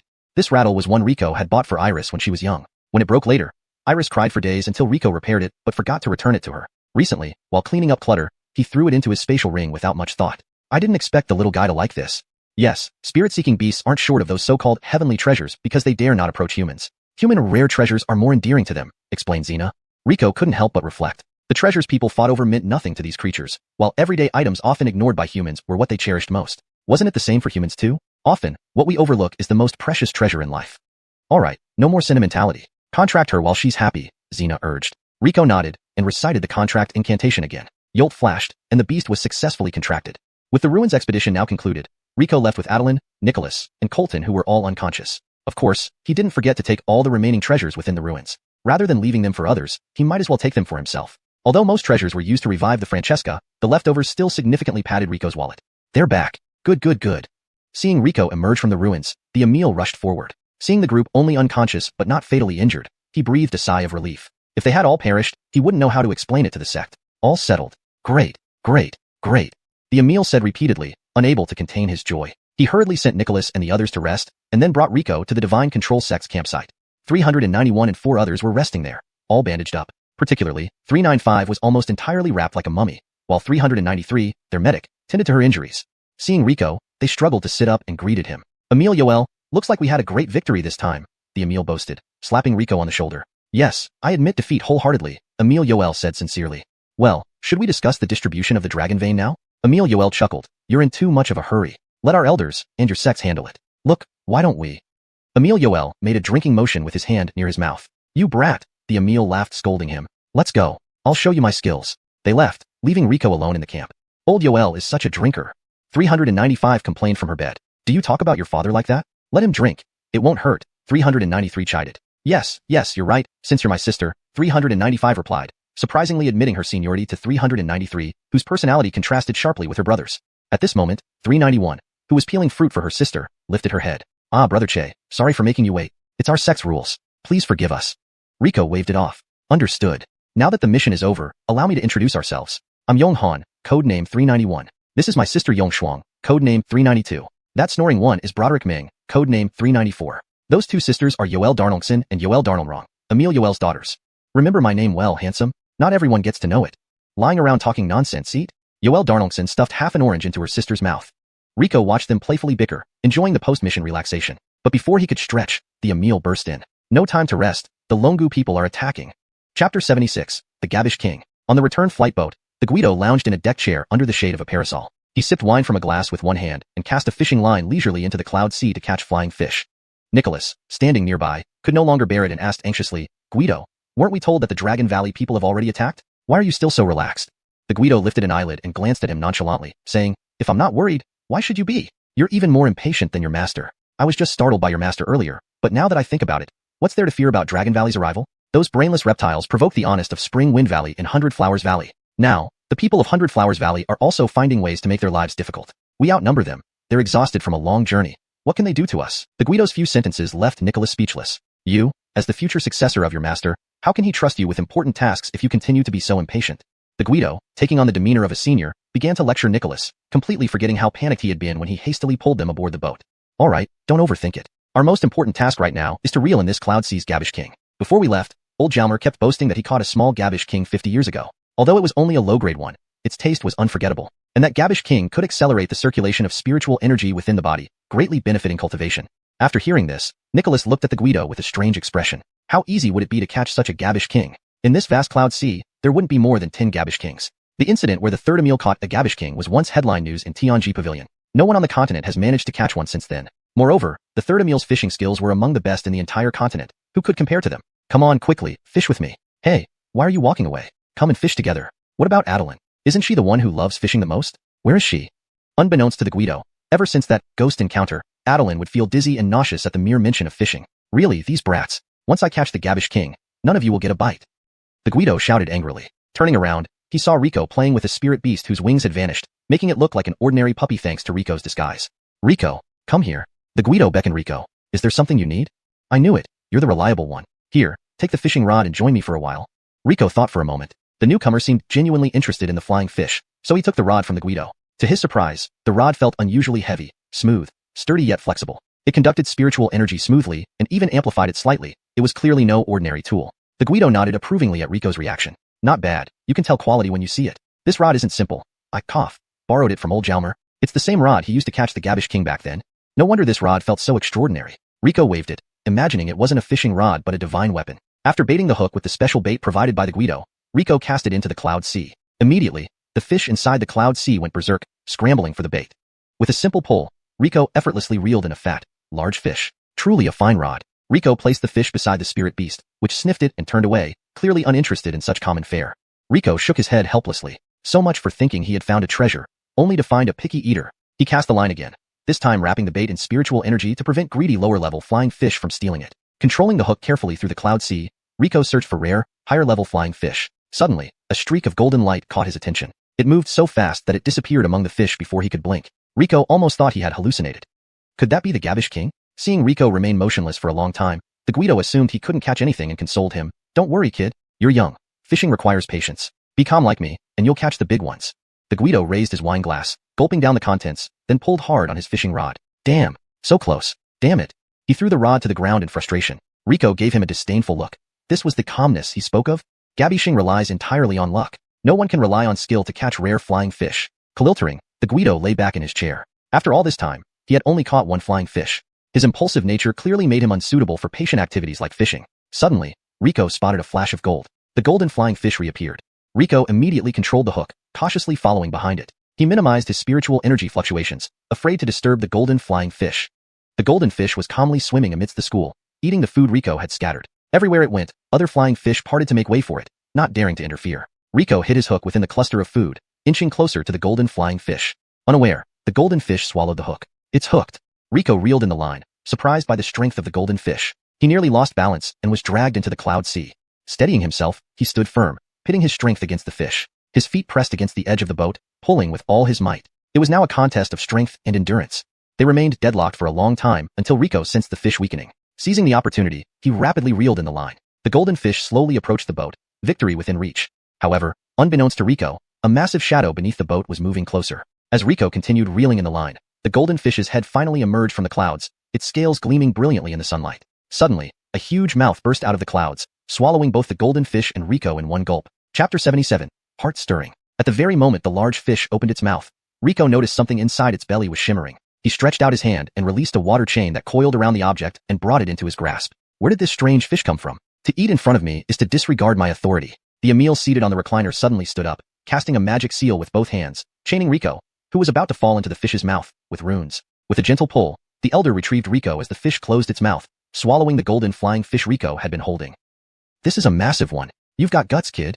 Enraged by losing its prey, the giant fish charged at the flying boat. On top of its black body stood a silver unicorn horn. As the fish lowered its head, the tip of the horn glowed faintly, a sign that a spirit technique was about to be unleashed. Everyone be cautious. An impact is coming. The Emil roared and raised both hands, infusing all his power into the array of the flying boat, strengthening the protective enchantment single-handedly to shield against the impending attack.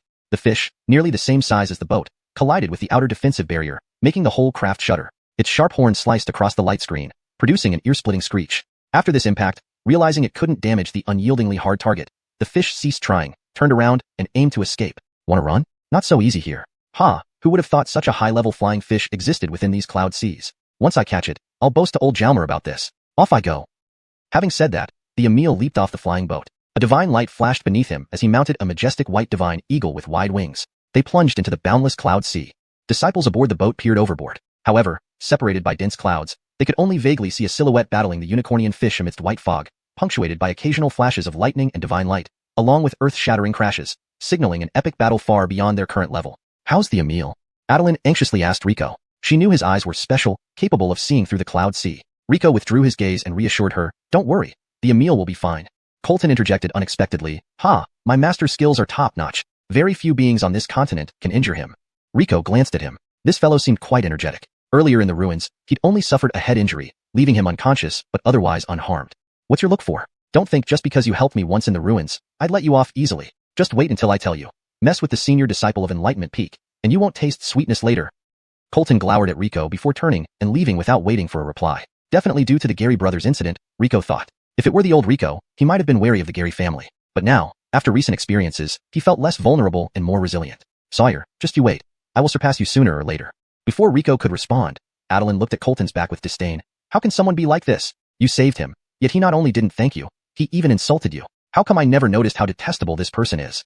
This translation accurately conveys the meaning of the original text, reads naturally in English, and maintains consistency in style and terminology. The word Talyan is translated as detestable to better fit the context and tone of Adeline's exclamation.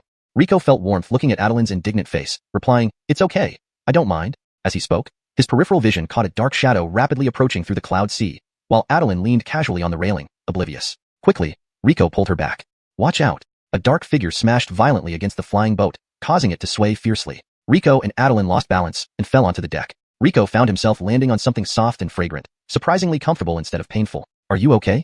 Rico realized he had landed on Adeline, whose face was unusually flushed. Concerned, he hurriedly asked if she was hurt. "I'm fine, but your hand?" Adeline, uncharacteristically shy, whispered, barely audible. "Hand? What's wrong with my hand?" Rico looked down, noticing his hand pressing against Adeline's body. Despite her usual carefree demeanor, she possessed an exceptionally well-built figure. Unconsciously moving his hand, Adeline softly moaned, her face blushing crimson. Startled, Rico quickly rose, retracting his hand. "That's sorry, I didn't mean to." "No, it's all right," Adeline replied, her voice filled with nervousness. It was her first time being so close to a Grover, heart racing unusually fast. Her normally loud voice softened inexplicably, yet she didn't dislike this feeling, finding it strangely delightful. "Careful, it's coming again." Steadying himself, Rico held Adeline, who was still wobbling. The dark figure attacked once more, shaking the boat violently. Clutching Rico's hand tightly, she felt warmth and strength. "Go back inside the cabin. I'll check below." To improve visibility, Rico loosened his grip on Adeline, retrieving the fishing rod lent by the Emil. Wrapping the fishing line around the mast, he leaped into the cloud sea. Watching Rico leave, Adeline felt a pang of emptiness. Sensing her unusual mood, she shook her head, attributing it to fatigue. Running to the edge, she peered down but could no longer see Rico in the endless cloud sea. Yet, inexplicably, her thoughts lingered on him.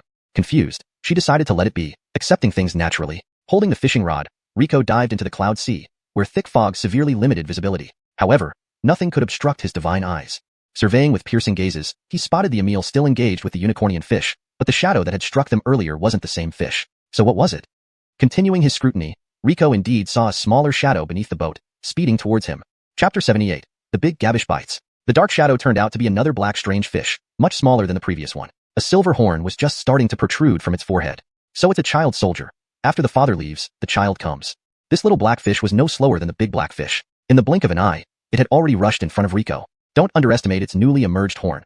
A direct collision at such speed would leave even a 4th-rank Beastmaster in trouble. Facing the charging blackfish, Rico remained calm. He pulled the fishing rod hard and leaped up. The blackfish narrowly passed under his legs. Failing to hit him, the blackfish did not give up but turned around and charged at Rico again. Is that all you've got? Rico repeated his move, and the blackfish once again darted beneath him. However, this time the blackfish didn't rush to collide. Instead, it lifted its head, and its horn emitted a dazzling white light. A tornado formed by wind spirit energy, swirling with clouds, rushed towards Rico.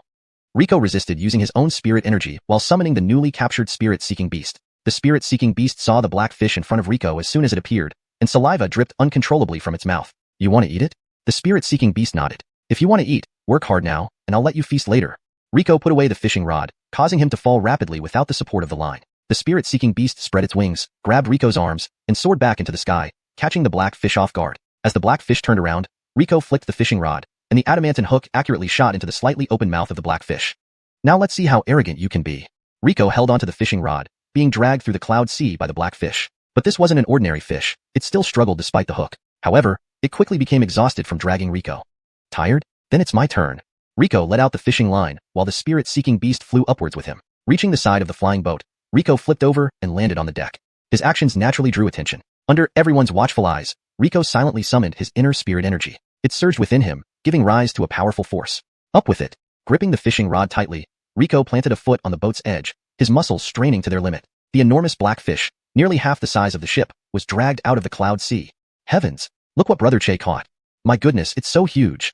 That's definitely Fish King level. The Fish King the third Emil caught was only a bit longer than a man, and he's boasted about it for decades. I can't believe Brother Che has just caught a fish tens of feet long. In all my years, I've never seen such a large flying fish. The Beast Spirit Sect disciples aboard stared in awe at Rico, who looked thin yet possessed such immense strength. At the prow, Adeline's mouth gaped open in astonishment. She had thought she was born with incredible strength, but Rico's strength was no less, and even exceeded her ability to pull such a massive fish out of the cloud sea. Rico dragged the giant fish onto the deck. Fortunately, he had the treasure-level fishing rod. Otherwise, capturing or even confronting it directly wouldn't have been easy. Now subdued by the fishing rod, the large fish lay motionless on the deck, its black scales shimmering like pearls in the bright sunlight. It also exuded an irresistible fragrance that seemed to quicken the flow of spirit energy within anyone who smelled it. Good catch, Blaine. This hill-dreading abyssal flying gabish is an extremely rare delicacy. My second sister waited 30 years in the cloud, sea just to taste it. Just hearing her describe it made me drool endlessly. Now, thanks to you, I finally get to try it. Cynthia's swallowing sounds in the beast control space were clearly audible. The little black snake coiled around Rico's arm and the spirit-seeking beast eagerly gathered around the fish, sniffing incessantly, as if they could be satisfied just by smelling it. Hurry up, I can't wait any longer. Just a moment more, we should wait for the Guido. As Rico spoke, the disheveled Guido returned to the flying boat, visibly frustrated. What rotten luck. It was almost in my hands, but it slipped away and got away. The Guido took a deep swig from his flask. Losing the chance to catch the Fish King left him seething. Once again, that old man Jalmer would mock him. Rico approached the Guido. Guido, I have something to report. Spit it out. The Guido retorted irritably. I just caught a hill-dreading abyssal flying gabish and don't know how to handle it. Please instruct me, Guido. It's just a fish. Eat it. Why ask me? Wait, what kind of fish did you say? The Guido widened his eyes in disbelief. Rico simply stepped aside, revealing the massive flying fish he had hidden behind himself. Where did you catch this fish? The Guido stumbled over to the fish, examining it closely. This was indeed the same type of fish he had chased earlier, though Rico's catch was an adult and significantly smaller. With the Guido's help, there were originally 2 flying fish. The Guido lured away the larger one, allowing me to catch this smaller one. Rico humbly replied, knowing this small fish could feed everyone on the boat for a long time. Guido, what do you plan to do with this flying fish? ####Chapter 79, White Jade Ring. Such a rare Fish King must be brought back to let everyone in the sect enjoy it together. The great Emil's face was contorted with delight, especially that old Jalmer. This time it will definitely drop his jaw. And those puppies from Tianji Pavilion, I must have them give me an exclusive front-page headline. And Rico watched the great Emil, who had fallen into a mad state, and helplessly shook his head. For a respected elder of the Beast Spirit Sect, a single fish could excite him like this. It's no wonder the Blue always said his fellow apprentices were powerful but unreliable. Rico returned to the cabin room. He was curious about what he had just retrieved from the belly of the large northern abyss mystical flying gabish. As soon as he took it out, dazzling white light filled the entire room. Rico instinctively covered his eyes. Once the light dimmed, he saw in his hand a simple yet mysterious-looking white jade ring. He examined the ring carefully and tried channeling spiritual energy into it, but the ring remained unresponsive, showing no peculiarities. He couldn't understand why it had emitted such a blinding light earlier. Just as Rico was puzzled, the black and white beast egg lying in his spatial ring almost forgotten, gave a slight, barely noticeable tremor. This piqued Rico's interest. Ever since he obtained the egg, it hadn't shown any signs of life except for the vitality felt through their bond. Rico almost thought he had contracted with a dead egg. Rico focused on the beast egg, wondering if there was a connection between it and the ring that caused this new reaction. However, after the brief tremor, the black and white beast egg returned to its seemingly lifeless state. Rico wasn't sure if there truly was any connection between these two mysterious items. After trying every method he could think of, the white jade ring and the black and white beast egg still showed no further reactions. Disappointed, he eventually gave up on these fruitless attempts and left the cabin. As soon as he exited, he bumped into Nicholas. Ouch! I was just about to find you. You arrived at the perfect time. The great Emil has cut a piece of the Fish King and distributed it to everyone on board. Adeline is preparing it in the kitchen. Perfect timing. Excitedly, Nicholas grabbed Rico's arm and led him to the deck. Upon arrival, a rich aroma filled the air, one Rico had never encountered before. He inhaled deeply, feeling an immediate sense of well-being. On the deck, people gathered around a large pot where Adeline busily stirred, adding herbs and spices Rico had never seen. Seeing Rico, Adeline blushed slightly and lowered her head, continuing to cook without looking at him.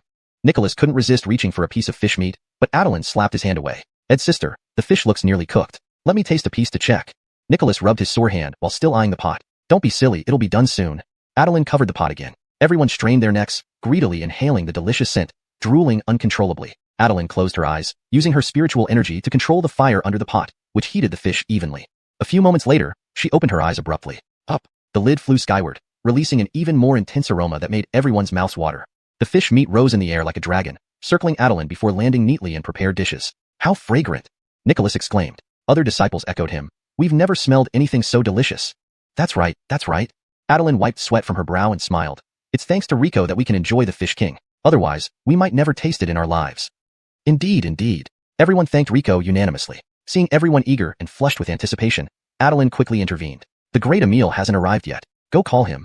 I'll go. Nicholas ran swiftly, afraid any delay would make the fish cold. No wonder so many people abandon years of cultivation for just one bite of this Fish King. It really is worth it.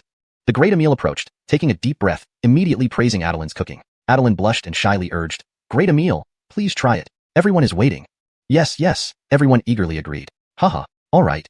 The great Emil picked up a piece of fish and took a bite, his eyes widening in surprise. This. He stared incredulously at the delicious fish, unable to speak coherently. How is it, great Emil? Excellent. Simply sublime. He devoured several more pieces in quick succession, savoring each bite. He looked longingly at others' plates, making everyone hurriedly eat faster. Rico also tasted it, and was surprised. He then understood the significance of the Fish King. Its flesh contained blood energy that could strengthen the body. While beast tamers were versatile cultivators, they had a fatal flaw. Weaker constitutions compared to other cultivators of the same level. The Fish King's meat precisely addressed this deficiency. If beast tamers strengthened their bodies, they could easily surpass other cultivators of the same rank. The great Emil saw Rico's realization and knew he understood the Fish King's value. With this, the Beast Spirit Sect could cultivate disciples far superior to those of other major forces.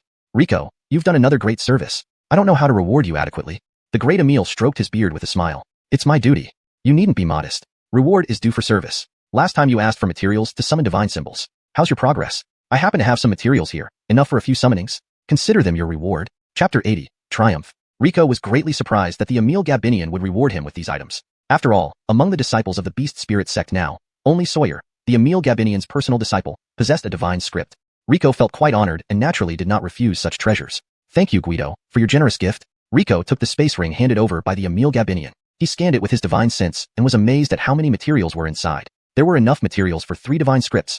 The Emil Gabinian truly spared no expense to reward him. Do well, and more rewards await you in the future. Although the Emil Gabinian appeared calm, he was internally agonizing. Why had he impulsively given everything to Rico? Half of it would have been enough. After enjoying a sumptuous meal of Gabish King meat on board, everyone returned to their rooms to meditate and absorb the flesh energy from the Gabish King meat. They couldn't afford to waste even a bit. It was a treasure they might never get another chance to eat. However, the Gabish King meat offered no benefits to Rico as an elemental body. His physical strength had already reached its limit for his current power level, and further improvement required a breakthrough. Eating the Gabish King meat was wasteful. Among the people on the boat, only Maria hadn't eaten the Gabish King meat. She handed her portion to Rico.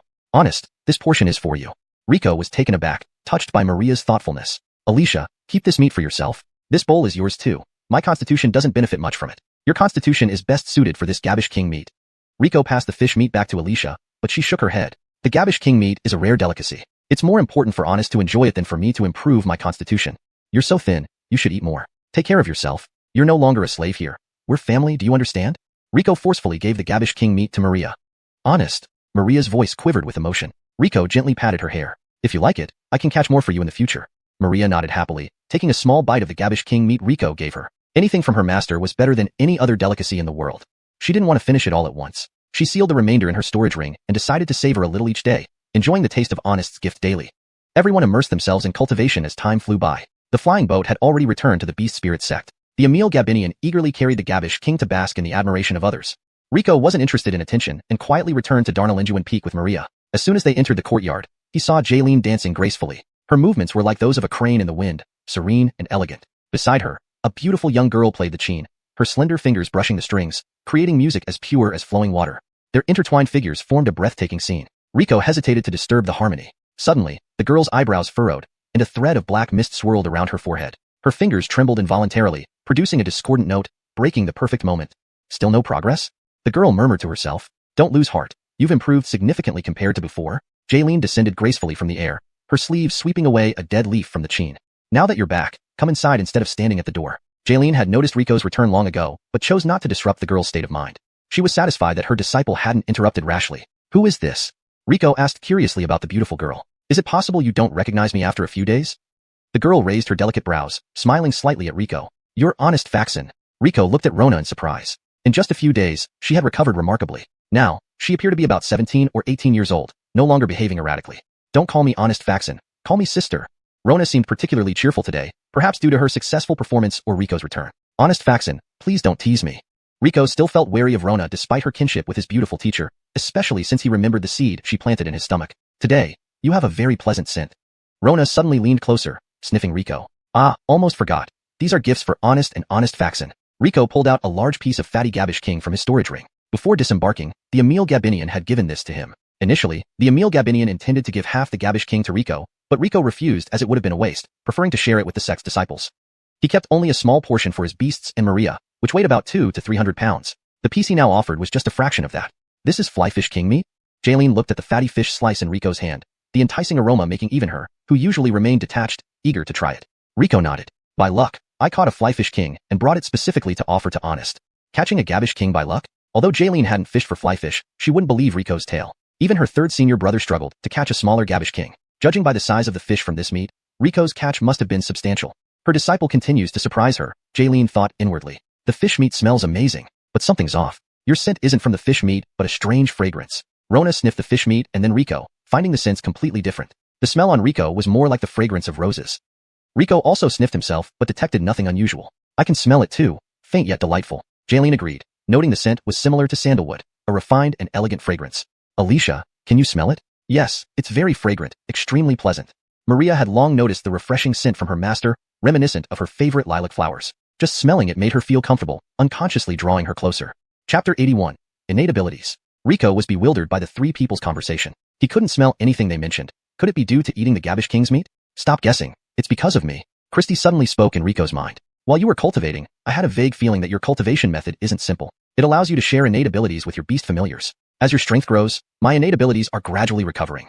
Rico was shocked. He hadn't expected his cultivation method to have such an effect. You currently only possess a tiny fraction of my innate abilities. Now, it merely makes individuals who aren't hostile to you feel more affection towards you. Once you cultivate to my level, a single smile could captivate a city, and another could enchant a nation. Anyone would admire you immensely, and those with weak wills wouldn't even grumble if you slaughtered their entire family right in front of them. Rico gasped. No wonder Christy had been one of the great beasts capable of destroying the world in her prime. This innate ability was terrifying. But wouldn't it seem strange for me, a man, to cultivate these kinds of innate abilities? Christy chuckled derisively. Even if you wanted to reach my level, it would take at least 10,000 years. 10,000 years. Hildregn, the purest celestial fox Francesca, the moon spirit sage, took 80,000 years to reach this level. Considering you worthy of 10,000 years is already being generous. Christy changed her tone and continued seriously. My innate abilities aside, the most frightening part of this cultivation method for you is that it grants you Darby's devouring talent. Understand that Darby's devouring talent has no upper limit. If time hadn't been short back then, the continent's top experts might not have been enough for just her to consume. Rico opened his mouth but was too astonished to speak, his heart also swelling with excitement. Devouring talent. This should be non-existent, heavenly skill allowed infinite growth through constant devouring, with no upper limit. Coupled with his nearly immortal elemental body, he couldn't even imagine how high he would grow. What are you so happy about? Camilla's voice pulled him back to reality. Nothing much. Well, if there's nothing else, I'll head back to my room. Rico couldn't wait to try out Yoltal Black's devouring talent. Wait a moment. Ambry called him back. Honest, what else do you need? Have you heard about the Western Dragon Valley?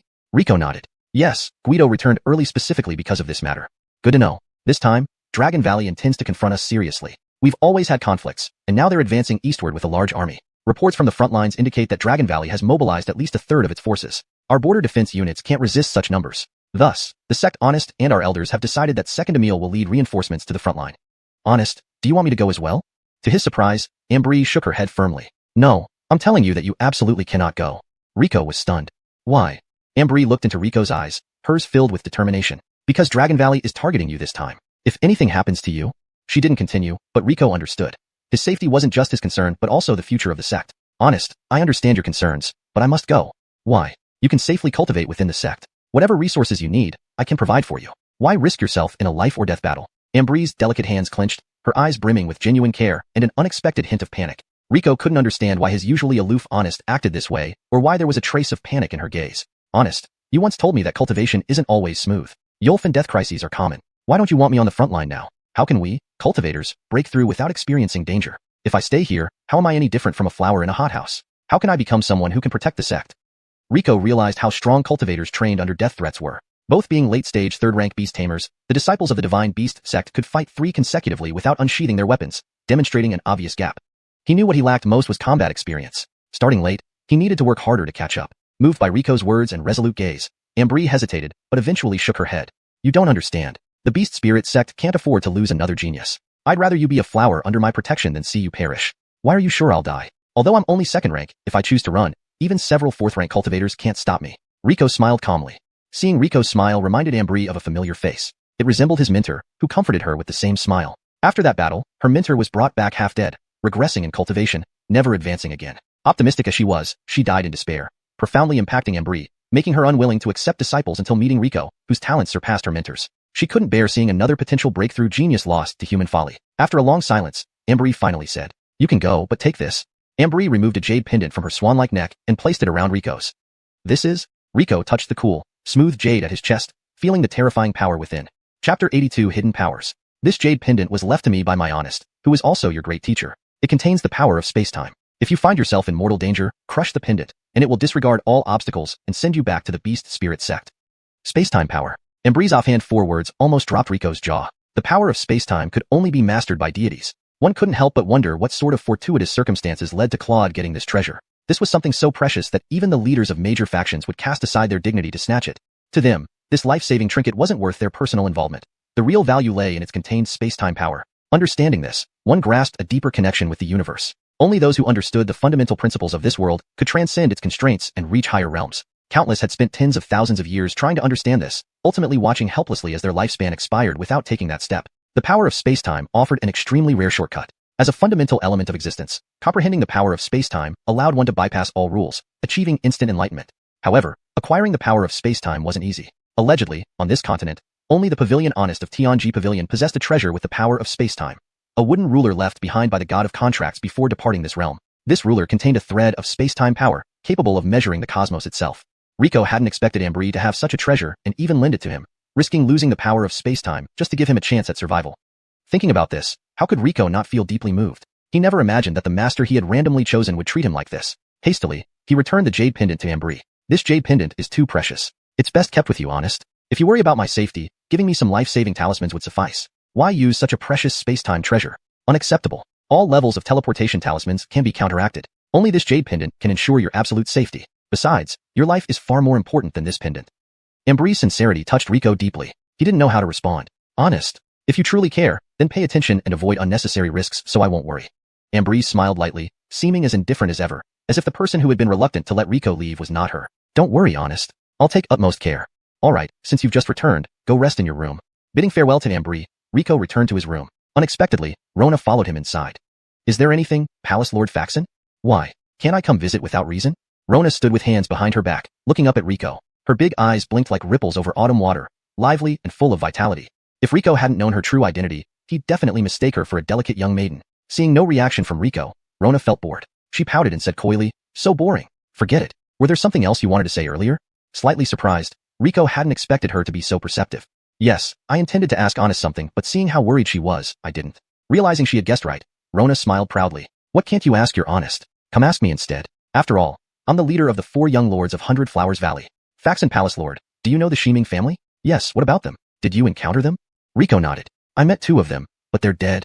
Rona seemed very surprised, scrutinizing Rico carefully. Didn't expect someone of your caliber could kill members of the Shiming family. It wasn't me. They fought each other to mutual destruction.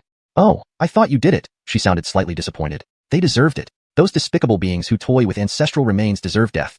Why haven't I heard of the Shiming family? Are they powerful? Very powerful, perhaps the top tier, just below the 5 major forces. Rico was astonished. Such a formidable power had remained unknown to him.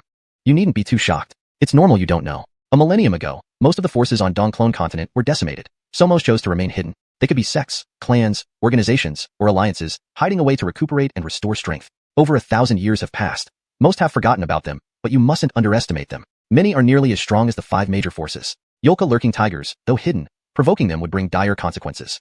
Rona's words greatly expanded Rico's understanding. This continent truly harbored many formidable hidden powers. Clearly, he must exercise caution in the future. Relying on Beast Spirit Sect wasn't a guarantee of safety. Do you recognize this emblem? Rico pulled out the replica emblem based on Elena's memory and handed it to Rona. To his surprise, her gaze instantly turned sharp upon seeing it, her authority as deputy palace lord surging like waves. Though not directed at him, Rico still felt like flotsam in a storm, ready to be torn apart at any moment. He suddenly remembered. This was her true strength. Her youthful appearance was merely a disguise. Where did you get this thing? Rona snatched the emblem, inspecting it, her expression softening. It's fake. Where did you get it? I made it. Which organization's emblem is this? She tossed it around, then handed it back. You're not ready yet. Once you gain fame, they'll come to you. Wanting to learn more, Rico was cut off. Enough. Knowing too early won't benefit you. You'll meet various people on this western expedition. Be extremely cautious. Embry. She really pinned all her hopes on you. Rona touched the jade pendant hanging on Rico's chest, its immense power astonishing her. Rico nodded. I understand. No, you don't. Rona shook her head. You don't know what she sacrificed for you. Her tone grew agitated. Comprehending space-time power can't be interrupted. Once interrupted, all previous efforts are wasted, requiring a restart. What? He couldn't believe the Honest had sacrificed so much for him, strengthening his resolve to practice diligently, ensuring her efforts weren't in vain. Rest assured, I swear by heaven, I won't disappoint Honest. So it's best. Your Honest truly cares about you, Rona remarked, satisfaction tinged with inexplicable melancholy. And what about you? Impulsively, Rico asked, regretting it immediately afterward, considering their barely acquaintanceship, having been mutually exploitative until days ago. How I fare is irrelevant to you. Do you have feelings for me? A smile curled at the corner of Rona's lips as she looked at Rico teasingly. Rico was just about to deny it when Rona's jade finger pressed gently against his lips. Sure, let's drop this topic. I'm tired and need to rest. Good night, little one. Before Rico could react, Rona left his room with light, quick steps, leaving him alone in the disarray of his thoughts. However, Rico, who had sharp eyes, noticed that the tips of Rona's ears seemed redder than usual. Chapter 83, Ancient Aura. In the secret chamber, Rico was finally able to settle down and focus on cultivating. The main force of the sect would depart in 3 days, and he planned to spend these 3 days immersed in cultivation. Before him lay 2 items. One was the white jade ring he had retrieved from inside the fish, and the other was the giant black and white beast egg he had obtained within the heavenly gate. When Xena told him about innate supernatural powers, a sudden idea struck him. If this egg had already formed a pact with him, could it also connect with his cultivation method? Rico sat cross-legged, his palms facing upward and his consciousness sinking into his body as the spiritual energy flowed through every acupoint. He began attempting to communicate with the black and white beast egg, but the process was exceptionally difficult. This cultivation method was notoriously hard, and few throughout history had successfully mastered it. Usually, Rico's cultivations were complemented by the assistance of his spirit beast, making the otherwise challenging method somewhat easier. However, now, the beast egg seemed like a bottomless pit, endlessly draining his spiritual energy without giving anything back. Helplessly, Rico watched as his spiritual energy diminished, a bitter smile on his face. Today's experiment appeared to be a failure. Suddenly, inspiration struck him. The white jade ring and the beast egg shared some connection. Why not try cultivating while wearing the ring? Acting on the thought, Rico focused his mind, and the white jade ring flew onto his finger. Surprisingly, the ring fit perfectly, as if tailored for his finger. As his spiritual energy flowed, the jade ring emitted a dazzling white light. The light instantly enveloped the entire chamber. Before Rico could fully grasp the power, the white light transformed into a thread that connected him and the black and white beast egg. Rico immediately felt his connection to the beast egg strengthen several times over. The absorbed spiritual energy began returning to his body, purer than before. More importantly, it carried a faint yet profound ancient aura. This aura was heavier than the earth, deeper than the sea, hotter than flames, and more agile than the breeze. Though Rico didn't know what it was, he sensed the pendant containing the power of space-time at his chest trembling. Was it excitement or fear? There was no time for further thought. The aura entered his body with the spiritual energy, and the moment it touched him, Rico felt his body unable to withstand its intrusion. He wanted to stop, but the aura forcibly invaded his meridians, leaving no room for refusal. At this moment, Rico felt as if his body was no longer his own. The aura slowly and inexorably flowed into him, breaking down every inch of his flesh and meridians. His body, like splitting bark, continuously peeled off, only to regenerate under the stimulus of the aura. The pain was unbearable, surpassing any torment he had ever experienced. How long had it been?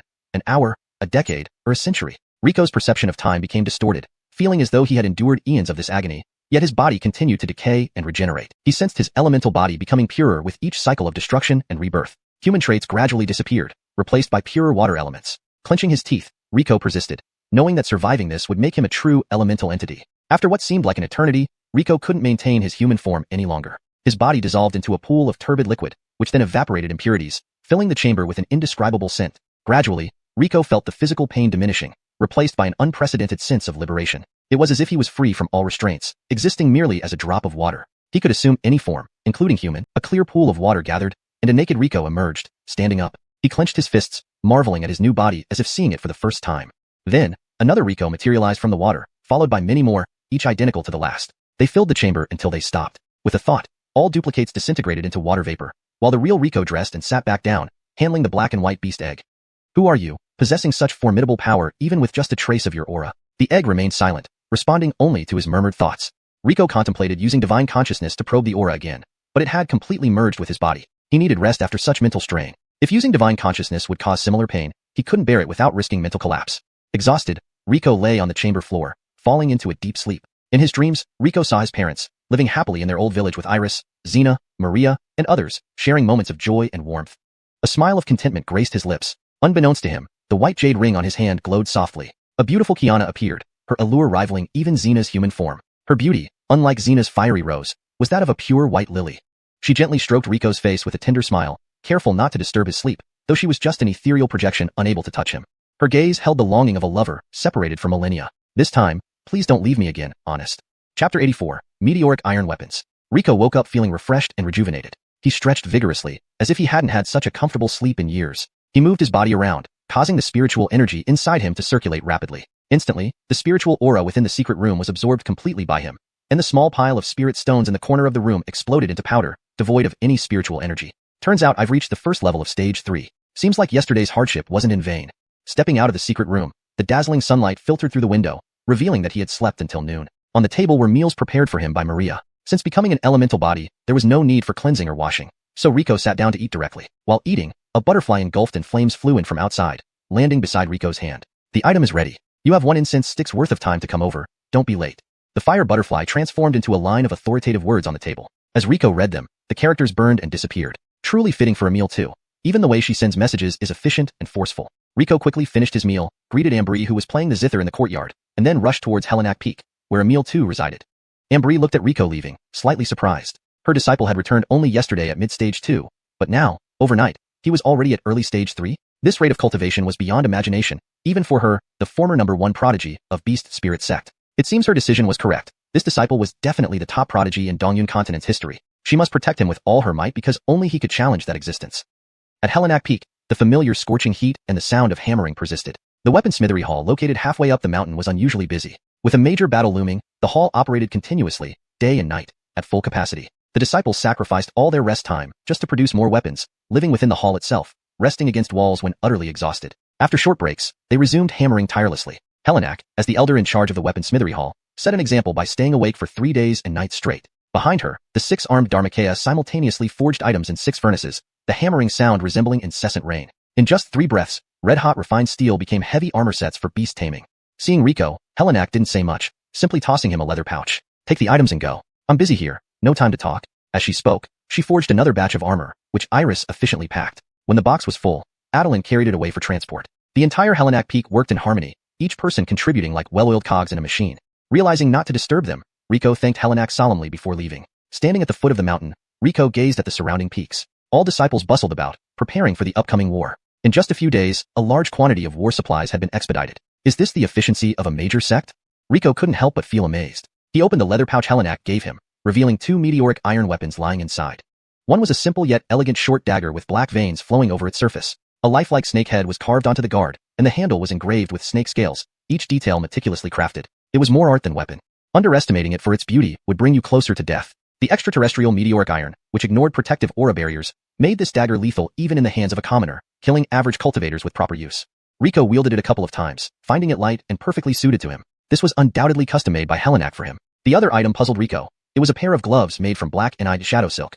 Curious, Rico wondered if these gloves were also made of meteoric iron. As soon as he touched them, sharp pain shot through him. He retracted his hand immediately, seeing a long cut. Fortunately, Being an elemental body, the wound healed instantly. This is.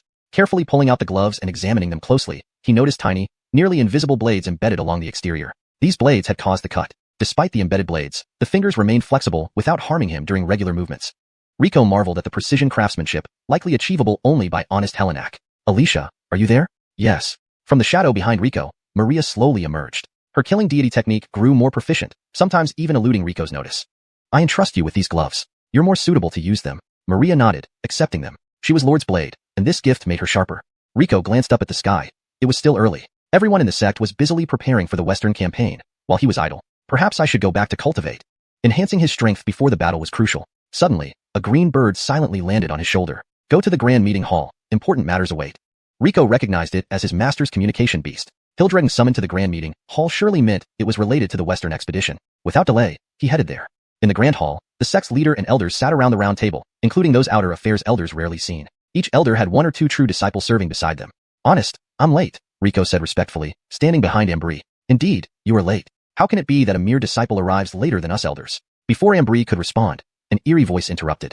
Chapter 85, Council Meeting. The territory of Beast Spirit Sect is vast, and it would be nearly impossible for just a few elders within the sect to manage everything. Hence, there are 8 branches in different directions, each with a resident elder responsible for managing local affairs. Though they are branch elders, they are genuine sect elders, so important matters like an all-out attack necessitate a meeting to discuss strategies.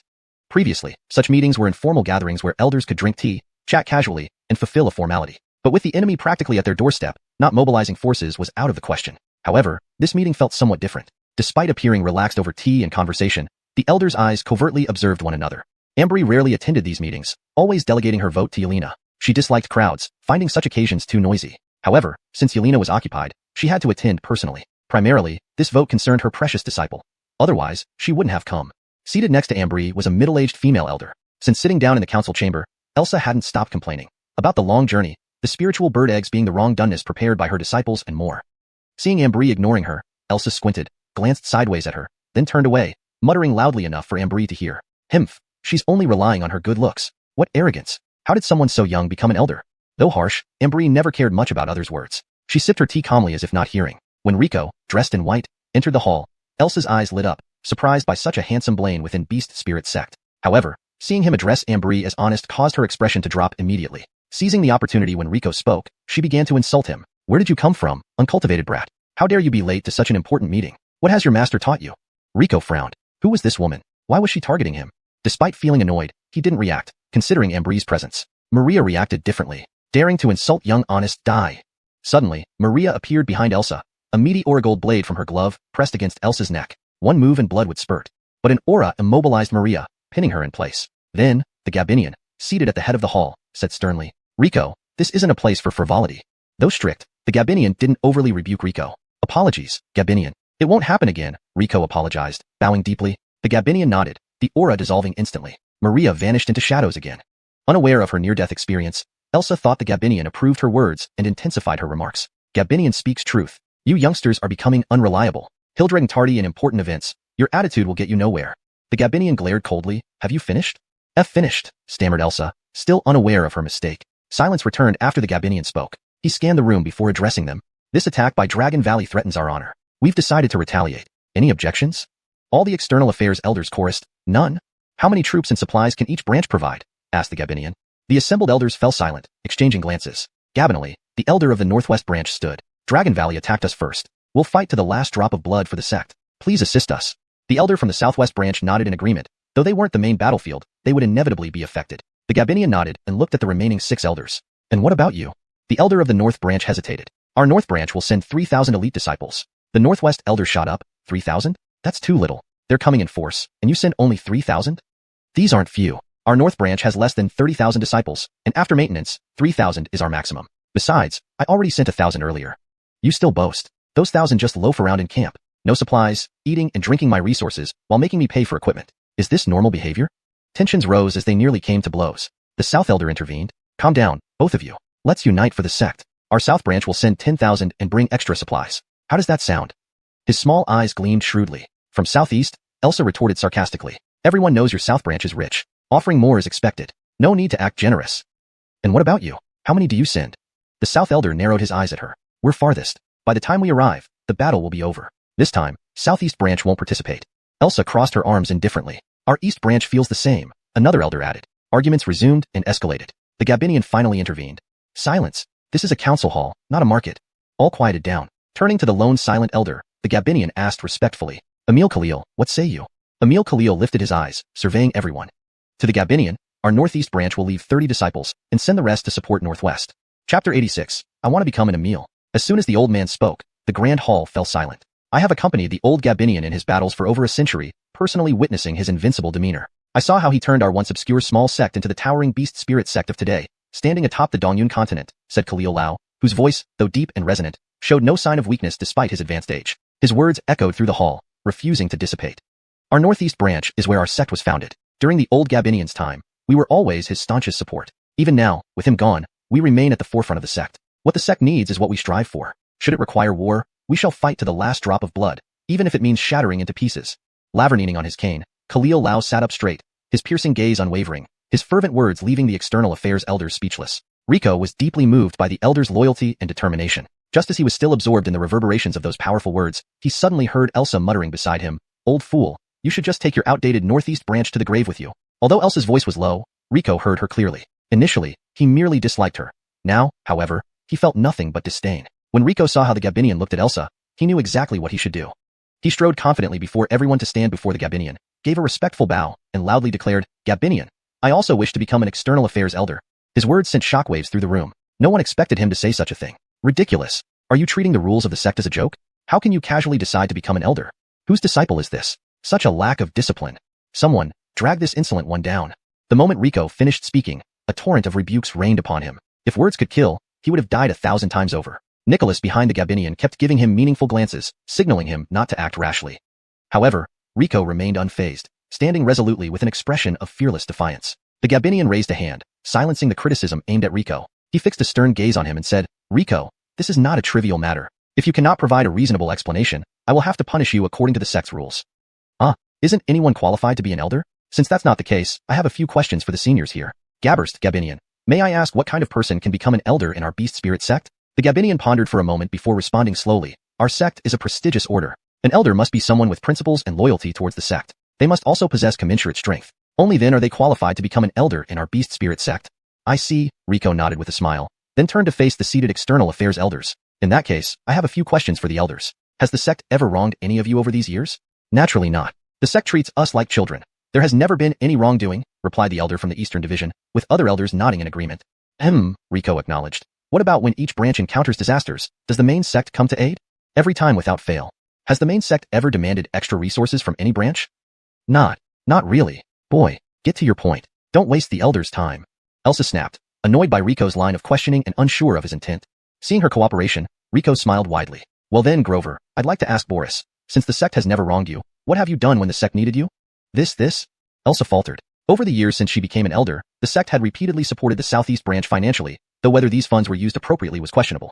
Rico stepped closer to Elsa, his outer robe billowing. When the sect needed you, you refused aid citing long distances. This is disloyalty. When fellow disciples suffered, you stood by idly, ignoring their plight. This is unrighteousness. Khalil Lao, our senior, has dedicated his life to the sect, yet you insulted him. This is disrespect. How can you sit here as an elder of the Beast Spirit Sect with such disloyalty, unrighteousness, and disrespect? Aren't you ashamed? Each word cut through her heart, rendering her speechless and her face turning ashen. Rico leaned in close to her ear and whispered, If someone as selfish as you can be an elder, why can't I? If I were you, I'd crawl into a hole. I can't bear to call myself an elder of the Beast Spirit Sect with such a thick-skinned conscience.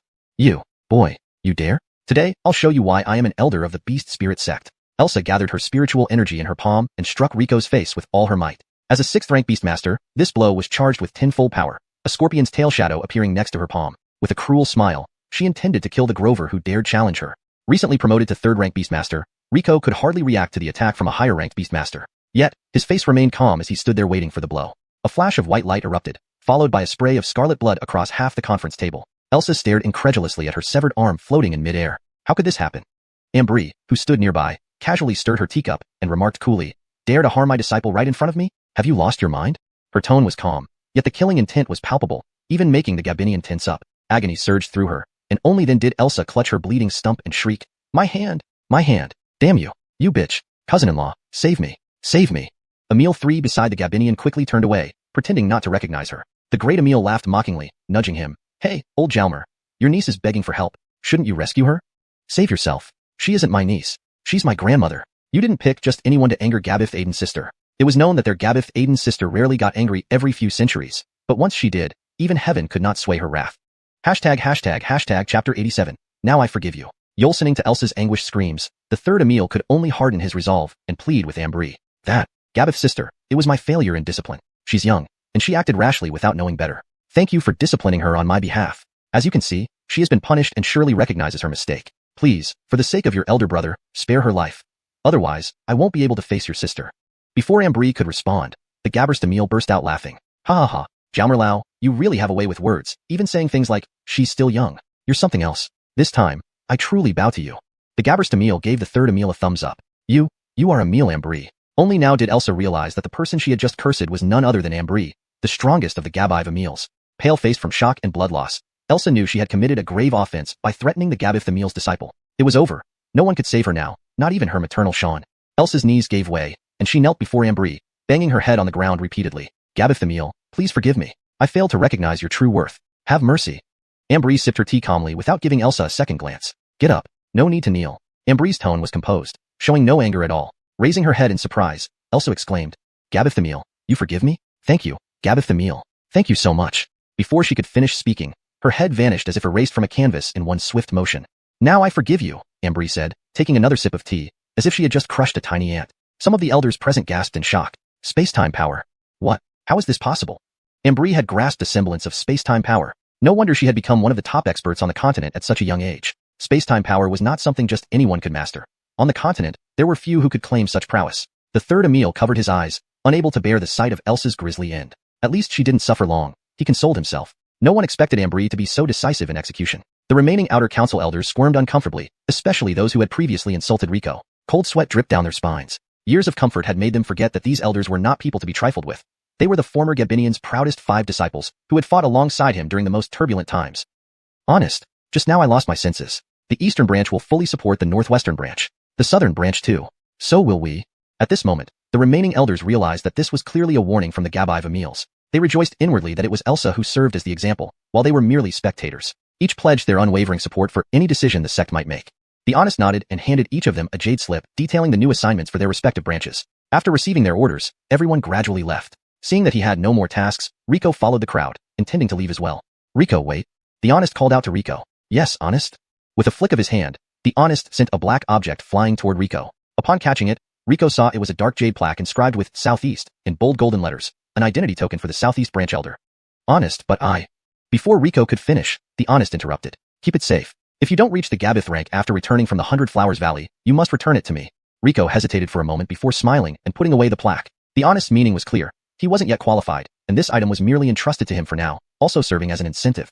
Don't worry. During your absence, ensure someone manages your branch properly. Watching Rico's retreating figure, the Honest smiled faintly. Heh, don't disappoint me. Back at Darnalingshuan Peak, Rico was about to resume his practice when Ambry suddenly stopped him. Honest, do you need me? Follow me. Rico found it odd that his master seemed unusually mysterious today. They entered Ambry's room and into a secret chamber, where Ambry closed the door and pointed to a large ice jade bed in the corner. Strip? Ah. Rico was bewildered. What was happening? Did his master have feelings for him? Although beautiful and powerful, it would violate their relationship. He nervously fidgeted with his clothes. Do I really have to? Seeing Rico's confusion, Ambry blushed and sternly scolded him. What are you thinking? Quickly bring out the materials given by the Gabberst Emil. I'm going to bless you with divine script. Rico paused, coughing awkwardly. So that was it. Still, a part of him felt a little disappointed. Honest, I've been researching the method of divine scripting. Can I try first?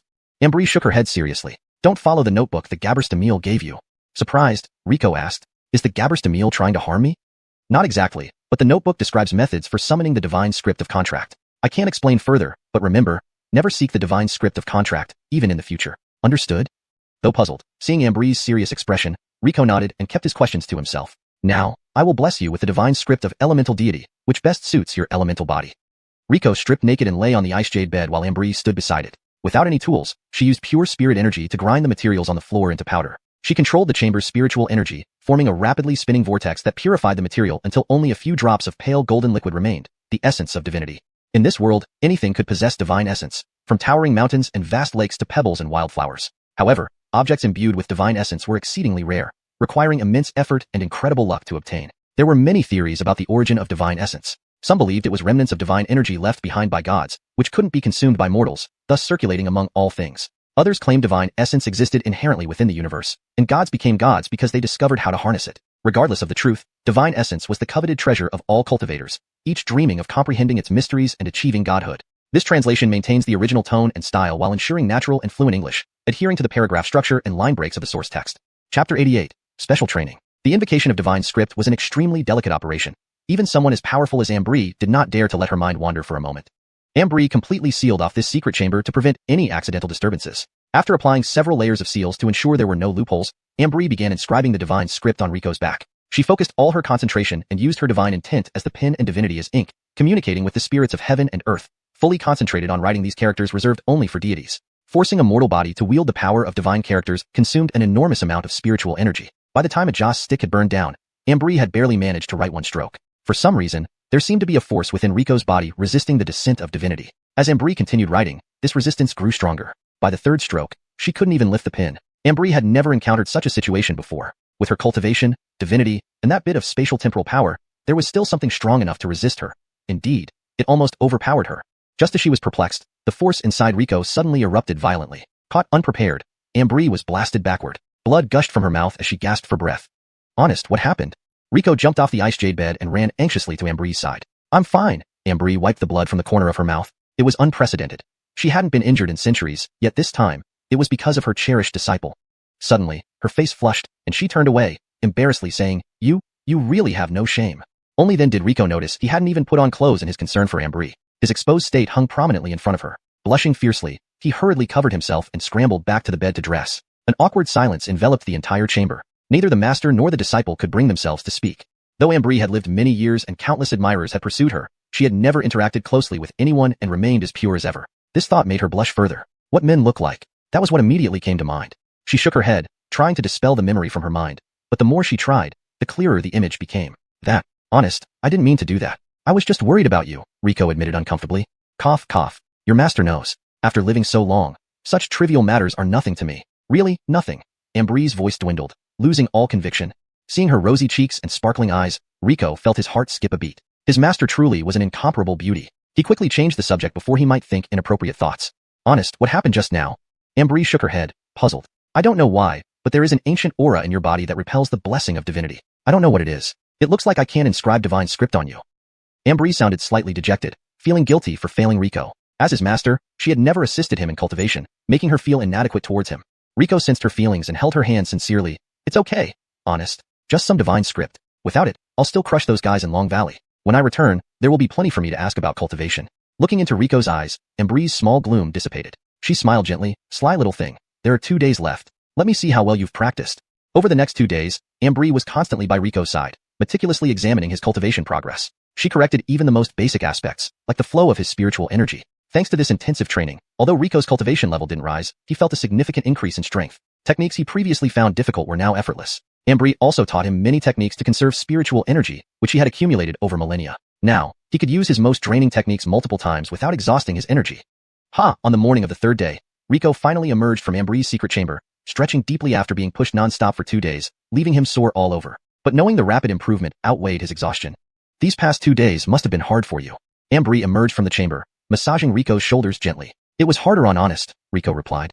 Ambry smiled faintly and urged softly, Go on, hurry up to the assembly. Don't keep the Gabinian waiting. Yes, Honest, take care, Rico said before gradually dissipating into a mist, disappearing from the courtyard. This was a new method of movement he had developed under Ambry's inspiration, merging entirely with water elements in the air for both stealth and terrain independence. The downside was its high spiritual energy consumption, limiting his travel distance to under 100 miles before exhaustion. Although far inferior to experts who could traverse thousands of miles in a single thought, remember, he was only 3rd stage. Any talent worldwide would find it challenging to develop such a powerful movement technique at this stage. In moments, Rico arrived at the main peak of Beast Spirit Sect. He found a tree at the foot of the mountain to rematerialize his form. Feeling the dampness in his white shirt, he knew there was much room for improvement in this technique. Walking up the mountain, he soon heard calls. Rico, wait up. Turning, he saw Iris and Adeline running towards him, hands entwined. Alia, Adeline, you're here too? Iris, looking at Rico unfavorably, retorted, Of course. All inner disciples are attending. She then pulled Rico closer and whispered, Be careful. Sawyer is going too. Watch out for any harm from him. Chapter 89. Elite Forces. Moved by Iris's concern, Rico felt a warmth in his heart. He smiled slightly and said, Don't worry. It's not that easy for him to kill me now. Rico wasn't blindly confident. His ability to survive could be described as unparalleled among all peers. His elemental body alone made him impervious to harm from fellow cultivators. Seeing that Iris was about to say more, Rico directly took her hand, leading her like a brother guiding a mischievous younger sister towards the main hall square. Beside them, Adeline observed their intimate interaction and felt a sudden pang of loneliness. The disciples who were about to embark on this expedition filled the front of the grand hall. Most were going into battle for the first time with the sect, their excitement palpable. Meanwhile, those who had seen combat before wore solemn expressions. They knew some of these faces would never be seen again. 2 elders personally led this expedition. The third Emil took the main force through the main route to reach the battlefield as quickly as possible. Meanwhile, the second Emil led an elite squad through a back route, aiming to cut off Long Valley's supply lines from the flank. Gabinally, both forces would encircle and annihilate the enemy. The elite squad led by the second Emil, though only numbering around 1,000, contained some of the sect's most elite disciples, nearly all above the 4th stage. Several had even reached the peak of the 4th stage, or ascended to the 5th stage. This level of strength was considered top tier in any organization, highlighting how serious the Beast Spirit Sect took this war. Rico glanced around but didn't see many familiar faces. Among these 1,000 people, he was probably only acquainted with Iris and Egbert. It was normal for him not to know many of them, as they came from various branches and had long been on missions outside the sect. These elite disciples were seasoned veterans who understood the dangers ahead, but still joined this mission for the sake of the sect. Wow, you arrived quite early. Helena appeared at the square with disheveled hair, yawning widely. It was obvious she had just come from the forging hall without resting. Looking down at the elite disciples, she raised a hand and greeted them. Salute, second Emil. Everyone responded in unison. Helena waved a hand. There's no need for such formality. From today onward, we are comrades in arms. During this mission, there will be no elders, senior or junior disciples, no shawns or nephews. Here, we are all comrades, remember? Understood. Helena nodded, satisfied. Very well. Starting today, I am your general. You are my soldiers. I need you to follow my orders unconditionally. Can you do that? We can. Helena brushed back her messy hair, exuding confidence. Good. Now, let's start roll call. Step forward when your name is called. Giovanni Xuanhuan. A burly man stepped forward. Here. Juanita of Alpha Squad. Lead 200 elites from the southeast and east branches. Yes. Ayana. This turned out to be a petite woman with one eye. Here. Juanita of Beta Squad. Lead 250 elites from the northeast and north branches. Yes. Egbert. Here. Egbert stepped forward, his tone as cold as ever, causing everyone around him to shiver. Juanita of Gamma Squad. Lead 400 elites from your branch and the southern branch. Yes. Iris. Here. Juanita of Support Squad. Lead 100 support troops. Yes. Rico. Here. Caught off guard while nodding off, Rico hurriedly stepped forward. Juanita of the Assassination Squad. Lead 50 under my command. Yes. Everyone in the group looked at Rico. Some noticed he was only a 3rd stage cultivator and immediately sneered. A 3rd stage captain? Commanded directly by the second Emil? What spoiled rich kid was this? Do any of you have objections to my assignments? No one spoke, exchanging uncertain glances. Helena smiled. That's fine. If you have any concerns, speak up. I'm not someone who sticks rigidly to formalities, and I don't know each of you well enough yet. I've selected captains based on your branches and cultivation levels, but if you have different opinions, feel free to voice them. However, her expression suddenly shifted, eyes narrowing sharply. The pressure of a world-class powerhouse bore down on everyone, making breathing difficult. If anyone raises objections or complains after we depart, or disobeys orders, then sorry. Those who disrupt the morale of the troops will face execution. The icy aura emanating from Helena left no doubt she was dead serious. After a long silence, someone finally stood up. General Helena, I have a question. Why should this 3rd stage guy be our captain? I protest. Brockjean, assigned to the Assassination Squad, protested loudly. He couldn't accept being commanded by a 3rd stage cultivator. Seeing someone challenge Rico, Helena smiled triumphantly and looked at him provocatively. Looks like someone doesn't agree with you, Rico. What do you think should be done? Rico shrugged nonchalantly. No problem, but I'd advise you not to move, or it might get painful. What? Brockjean didn't understand until he felt something grasp his neck. A slender, gloved hand. The edge of the glove pressed against his throat, already slicing through the skin, letting droplets of blood trickle to the ground. When did she get behind him? No one saw Maria appear behind Brockjean, as if she had always been there. Despite being restrained, Brockjean remained unconvinced. Relying on a sneak attack by a woman is no skill. I protest. Brockjean's words made Maria's blade press even closer to his artery. Let him go, Alicia. Hearing Rico's order, Maria withdrew her hand from Brockjean's neck. She gracefully returned to stand behind Rico, hands folded neatly in front of her.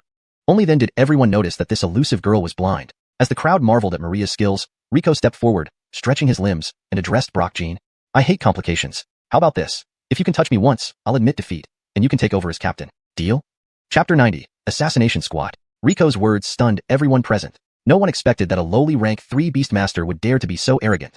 And Brockjean, being directly provoked, naturally grew even angrier. Clenching his teeth, he coldly said, "This is what you said. Wait. Huh, now you regret it? Of course not. That's too boring. How about this?" Rico took out a dagger from his bosom and tossed it in front of Brockjean. "This dagger is coated with an instant-acting deadly poison. You use this to attack me."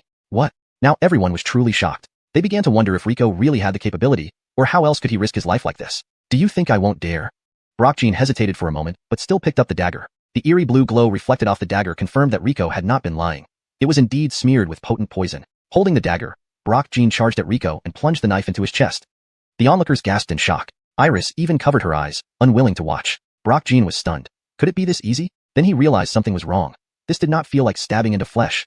Sure enough, Rico soon dissolved into a puddle of water. A decoy! What fast movement! Someone exclaimed from below. He had a clear view from the side, and saw that Rico had left a decoy where he stood while his real self moved rapidly away. Brock Jean had been fooled by the decoy, and failed to notice where Rico went.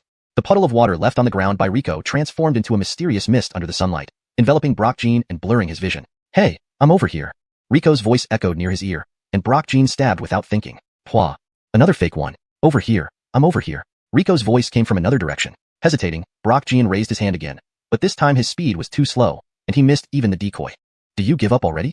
Rico's voice came from all directions, yet Brock Jean couldn't see him. Rico was like a ghost, always present yet unseen. I concede. Brock Jean finally gave up. He knew he could never reach Rico and didn't even know where he was. Very well, this way I don't have to waste everyone's time. Rico emerged from the mist. He had been hidden within the fog, undetected by Brock Jean. I am thoroughly convinced. You indeed have the qualifications to lead the assassination squad. I apologize for my earlier doubts. Brock Jean bowed sincerely, acknowledging his loss as a man of his word. Rico patted Brock Jean's shoulder. It's fine. Your cultivation is stronger than mine. Your doubt was very reasonable. I understand. Just follow General's command well in future missions. Brock Jean nodded solemnly. Not only Brock Jean, but the rest of the team also became genuinely convinced of Rico. Actually, Rico had employed a little trickery, deliberately setting rules that seemed highly unfavorable to him. Any contact from Brock Jean would mean his loss. In reality, these rules played to his advantage. Because with his current strength, defeating Brock Jean head-on was almost impossible. This rule avoided direct confrontation and maximized his advantages. Moreover, the poison dagger was a psychological trap set by Rico. It made Brock Jean hesitate during the duel, slowing down his actions and giving Rico more advantage. What Brock Jean didn't know was that the deadly poison had no effect on Rico. Rico understood that Yelena was helping establish his authority. As a future successor to the Southeast Division Elder position, his presence and leadership were beneficial for future operations. He gave Yelena a deep look, filled with gratitude for her thoughtful assistance. Does anyone else have any objections? Speak up now. Silence greeted his question. No one dared oppose. Yelena nodded. Good. Then let's depart. Several dozen warships lined up neatly in the square, loaded with powerful weapons. Each weapon, crafted personally by the second Emil, was priceless treasure. All the expedition members boarded the ships orderly under the guidance of two elders and the squadron leader. On the order of the two elders, all the warships rose into the air, stirring up clouds of dust. Departure commenced, heading toward the western regions. The warship Rico was on belonged to the second Emil, far more luxurious and faster than the others. The magnificent warship sliced through the clouds, ready to strike the enemy rear from the northwest. A highly dangerous mission with great potential rewards. Success would lead to a crushing defeat of the enemy by encircling them from all sides. At their speed, they would reach the battlefield in just 2 days. However, immediate action upon arrival was not feasible. They needed to hide until the main force arrived. If discovered before then, they would face overwhelming enemy forces, and survival would be nearly impossible even with the second Emil present. So, absolute obedience to command is essential. Execute orders even if you don't understand them. No unauthorized actions are allowed. Understood. Understood. Everyone responded solemnly. None present were ordinary individuals. They all understood the importance and danger of this operation. Now dismissed. Adjust your states of mind. The second Emil returned to her room in the ship's cabin to rest after several days of intense forging. After she left, the disciples on the deck gathered in small groups, discussing the war. I heard Longu was prepared this time. Isn't it risky for us to advance into the enemy's rear line? Don't say such things recklessly. Have you forgotten what the second Emil warned us? Watch your mouth. The man who spoke first quickly clamped his lips shut. The sect must have its reasons for this decision. They must have conducted detailed reconnaissance before making such a strategy. If we succeed, it will be a triumph that makes a name for me. Afterward, I can return home and marry my childhood sweetheart. My daughter was just born, so when we return, I'll spend time with them both. Rico was speechless. Why did their conversation sound so ominous? Chapter 91. Aiken. The second elder's flying boat used an array formation to shield it from detection by the Long Valley elders, landing silently in a valley. The disciples aboard, who practiced Earth's spiritual arts, quickly and efficiently erected a rock barrier that cleverly concealed the flying boat. The rock barrier blended seamlessly with the canyon, so even if Long Valley scouts on flying dragons passed overhead, they didn't notice anything unusual. All clear. Everyone disembark. Yelena retracted her divine sense, confirming that their boat hadn't been detected by Long Valley, thus relaxing slightly. The support team's disciples were the first to disembark. Under Iris's command, they quickly set up a temporary camp. Seeing how orderly the disciples performed their respective duties, the second elder felt gratified. She issued her first order. Rico, listen up. Lead the assassination squad members to keep a close watch on enemy movements around the canyon. Report immediately if there's any unusual activity. Yes, ma'am. Rico accepted his orders. He had already observed the canyon thoroughly while airborne. Selecting several experienced team members, he placed them at strategic, concealed vantage points within the canyon. He then decided to personally investigate nearby enemy movements with Maria. In war, intelligence was always crucial. Superior information could overcome disadvantages in strength. He reported his plan to the second elder, who nodded in agreement. Rico, remember not to expose our position no matter what. Understood. Rico turned to leave when Yelena suddenly called him back. Be careful. Your safety is more important than this mission. Don't worry. I will be. Rico changed into camouflage attire and left the camp with Maria. No sooner had they left the protective barrier when Rico sensed trouble. The blazing sun scorched the land, rocks dotted the terrain, and the ground was cracked and barren. There wasn't a single patch of greenery or water pool in sight. The water elements here were extremely sparse. This posed a significant challenge for Rico. Sparse water elements meant using water-based spiritual techniques would be particularly difficult, and also made it easier for enemies to detect his water elemental fluctuations. However, this did not faze Rico. He had other strategies. Carrying Maria, Rico swiftly left the canyon. He had spotted an enemy congregation point earlier from above. Now was the perfect time to investigate. Rico summoned Ronald and hid inside his belly, inching closer to the enemy group. This was his method. In this desolate canyon, only venomous snakes and scorpions thrived. Even if Ronald was spotted, it wouldn't raise suspicion among the enemy. Why would there be enemies in this canyon? Isn't Lord Aiken being too cautious? Ronald silently trailed the enemy, and the conversation was relayed accurately by the sharp-eared Maria. You know nothing. Lord Aiken has won every battle. His decisions are well-founded. Well, tell us why Lord Aiken ordered us to inspect this canyon. Hee, funny you should ask. I do know. Oh, tell me more. Yesterday, while on duty outside Lord Aiken's tent, I overheard him talking to Lord Hutch. They discussed splitting our supply forces into 3 routes, one through this canyon. Why split into 3? Wouldn't dividing our troops make it easier for the enemy to break through?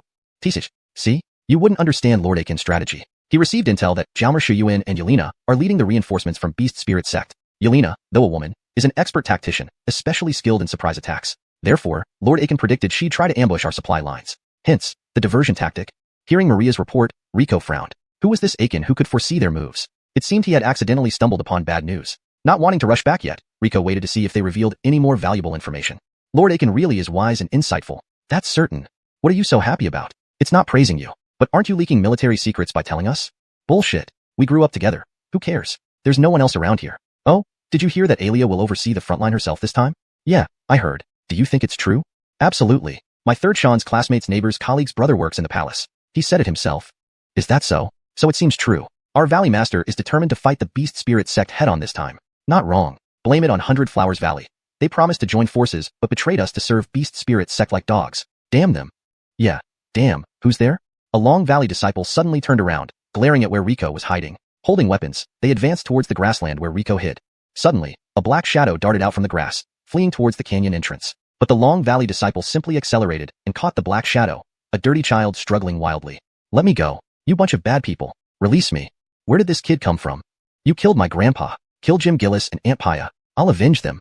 The child pounded ineffectively against the Long Valley disciple. Hell, survivors from that village? We thought we wiped them all out.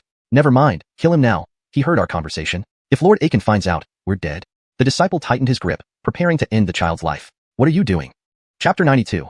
Impersonation. A tall man approached several Dragon Valley disciples from a distance. What are you doing? The disciples instantly became terrified upon seeing the man. Lord Hagu-Yoel, why have you come?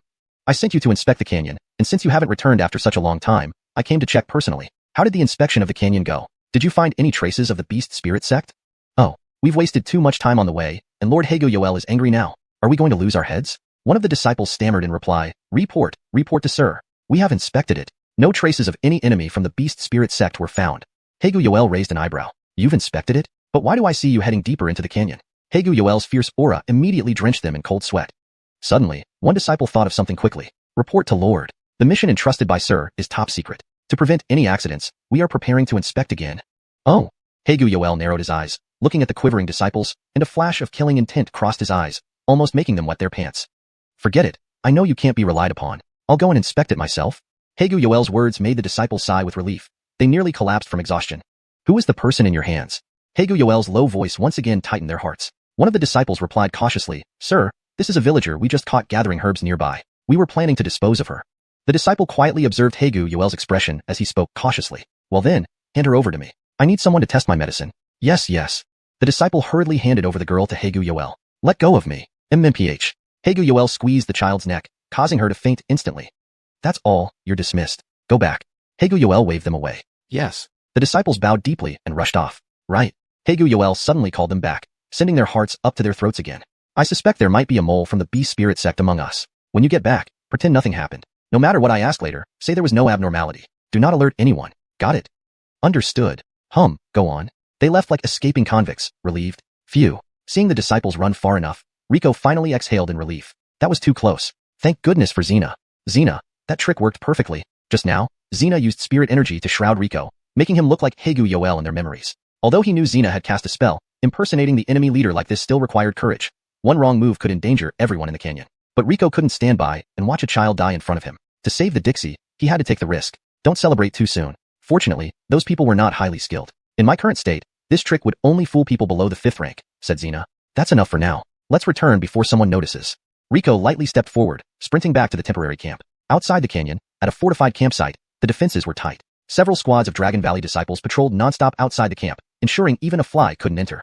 The disciples who returned from the canyon still felt lingering fear as they entered the gate. They met Haegu Yoel, who was about to leave. Taken aback, they thought, indeed, Lord Haegu Yoel is fast. Seeing them, Haegu Yoel asked, back already? How was the canyon? Recalling Haegu Yoel's instructions, they responded calmly, everything's fine in the canyon, Lord, no traces of enemies. Satisfied, Haegu Yoel nodded. Good. If you find anything unusual, report to me immediately, understood? Respecting Haegu Yoel's acting skills, they admired him more, truly playing it as if he hadn't seen them earlier. Yes. You have done well. Rest now. Haegu Yoel watched them leave, frowning. How could they return so fast? Could they have slacked off? However, this doubt flashed and vanished. His troops were carefully trained by him. They wouldn't dare deceive him.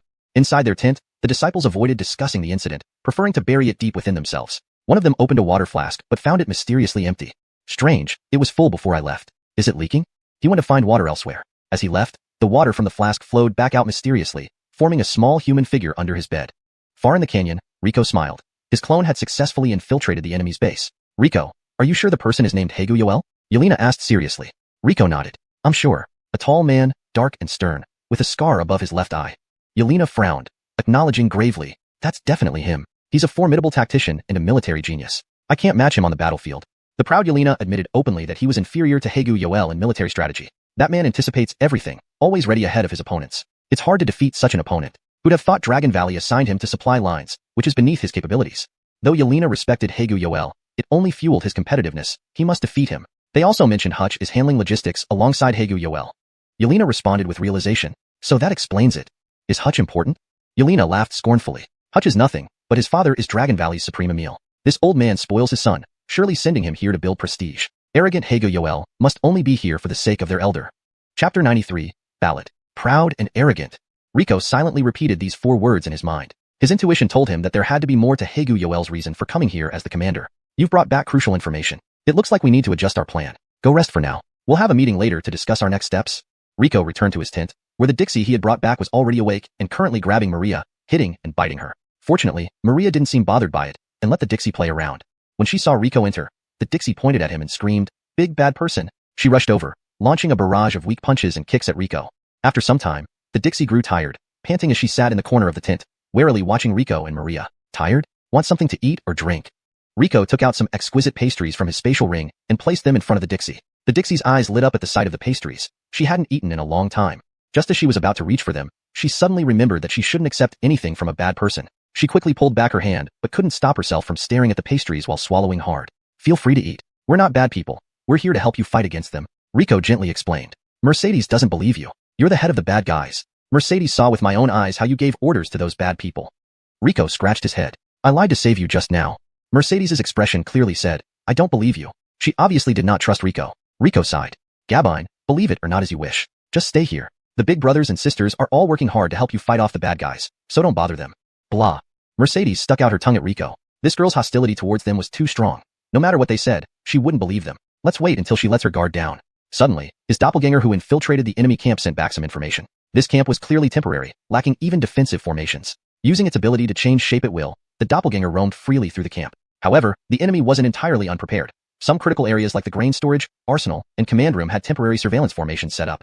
Over this period, the doppelganger had practically visited all the places without surveillance. He found something strange. This place was far too ordinary. Yes, for a military genius, this camp was overly simple. There were numerous vulnerabilities, lack soldiers, and an overall lack of tension. Rico even saw some soldiers secretly drinking. For an incompetent leader, this would be easy to explain, but for a military genius praised even by Yelena, everything seemed unreasonable. This camp was left completely exposed, openly set up on the plains, standing out prominently from the air. Even if the enemy found it hard to reach, such a crucial supply unit advertised its location, inviting attack. As the saying goes, extraordinary situations must have an underlying reason. Why did Haegu Yoel establish such a vulnerable camp? If it were a trap, wouldn't such a crude trap raise suspicion? Even someone like Rico, new to war, felt something was off. Would others not notice? There was only one explanation. Haegu Yoel intended to deceive someone other than the Beast Spirit Sect. The doppelganger's observations also supported this theory. It had noticed multiple times that Haegu Yoel frequently patrolled around the camp. In secret moments, Haegu Yoel would dig into the soil around the camp, pretending nothing was happening if anyone passed by. What was he searching for? Haegu Yoel, proud and arrogant, useless second-generation rich kid, riddled camp. It made sense now. Rico had a hypothesis but needed more evidence. His thoughts returned to his body. Turning back into the tent, he was surprised to find Maria holding Mercedes, who was clean and dressed in new clothes, both playing happily together. Ah, the big bad guy is back. Seeing Rico, Mercedes jumped out of Maria's arms, nervously hiding behind her. Rico was amazed. How did Maria gain Mercedes' trust so quickly? Seeing the empty plates and the mess on Mercedes' face, he smiled. Though he didn't know how Maria did it, it seemed the Dixie wasn't as hostile anymore. Rico squatted in front of Mercedes, looking her in the eyes sincerely. Mercedes, brother isn't a bad person. Brother has a question for you, okay? Mercedes hesitated, glancing at Rico and then at Maria. Maria lovingly patted Mercedes' head, giving her reassurance. Seeming to receive affirmation, Mercedes nodded silently. Mercedes, do you have any special legends or stories here? Legends? Mercedes tilted her head, puzzled by Rico's question. Stories about gods, treasures, or beliefs. There are. Mercedes nodded, then began singing a very peculiar ballad. With a rumble, the earth cracked open, the sun hid away, everyone turned into puppets, limbs falling off, red appeared, everything's fine, Lisbeth will mend us, as long as the show goes on, as long as we dream, la la la. Rico blinked in confusion. Mercedes, what does this mean? Mean? Mercedes shook her head. Mercedes doesn't know either, but Oliver used to sing it to put me to sleep every night since I was little. Singing such an eerie lullaby to children? But now Mercedes can sleep alone. But the village is gone, and Oliver is gone too. All because of those bad people. Sob. Oliver. Thinking of her grandfather killed by the Dragon Valley, Mercedes sobbed softly. Rico felt sympathy for Mercedes. She was just a child, forced to watch her family be slaughtered by the Dragon Valley. He thought of his past self, feeling similarly helpless. He reached out to embrace Mercedes, gently stroking her hair, and whispered in her ear, "Don't worry, Mercedes. I'll get revenge for you." Chapter 94. Splitting into 3 groups. After putting Mercedes to sleep, Rico felt a heavy heart. The path of cultivation was inevitably intertwined with life and death. Yet, seeing such a young child cry so sorrowfully in front of him made him feel somewhat uneasy. In Mercedes' nursery rhyme, there was mention of a mountain deity. Although for ordinary people like Mercedes, the mountain deity could just be a powerful beast tamer, the rhyme described it as one who would make everyone fall into sweet dreams and heal their bodies, which did not seem like something an average beast tamer could do. Moreover, Rico already knew that Aiken was searching for something and didn't want the Dragon Valley high-ups to know. He pretended to have been forced to accompany Hutch, not coming here willingly. The unusual camp setup might have been staged to mislead the higher-ups of the Dragonbone. Could it be that Aiken came here to find this so-called mountain deity? Rico couldn't be sure, but even if he figured this out, it wouldn't substantially help the upcoming war. Rico, you're here. Come quickly, Honest Yelena is back, and we're about to have a war meeting. Iris tugged at Rico's sleeve and led him into the largest tent in the camp. Inside the tent, Yelena and the captains of various squads were gathered around a table, studying a map. You're just in time. Rico, tell everyone about your findings today, Yelena said. 4 pairs of eyes turned to Rico. Among them, Gary Teensy's gaze was filled with icy hostility. Ignoring him, Rico began recounting the information he had gathered today in detail. Everyone listened, frowning deeply. If the information was true, their operation might fail and even lead them into a trap.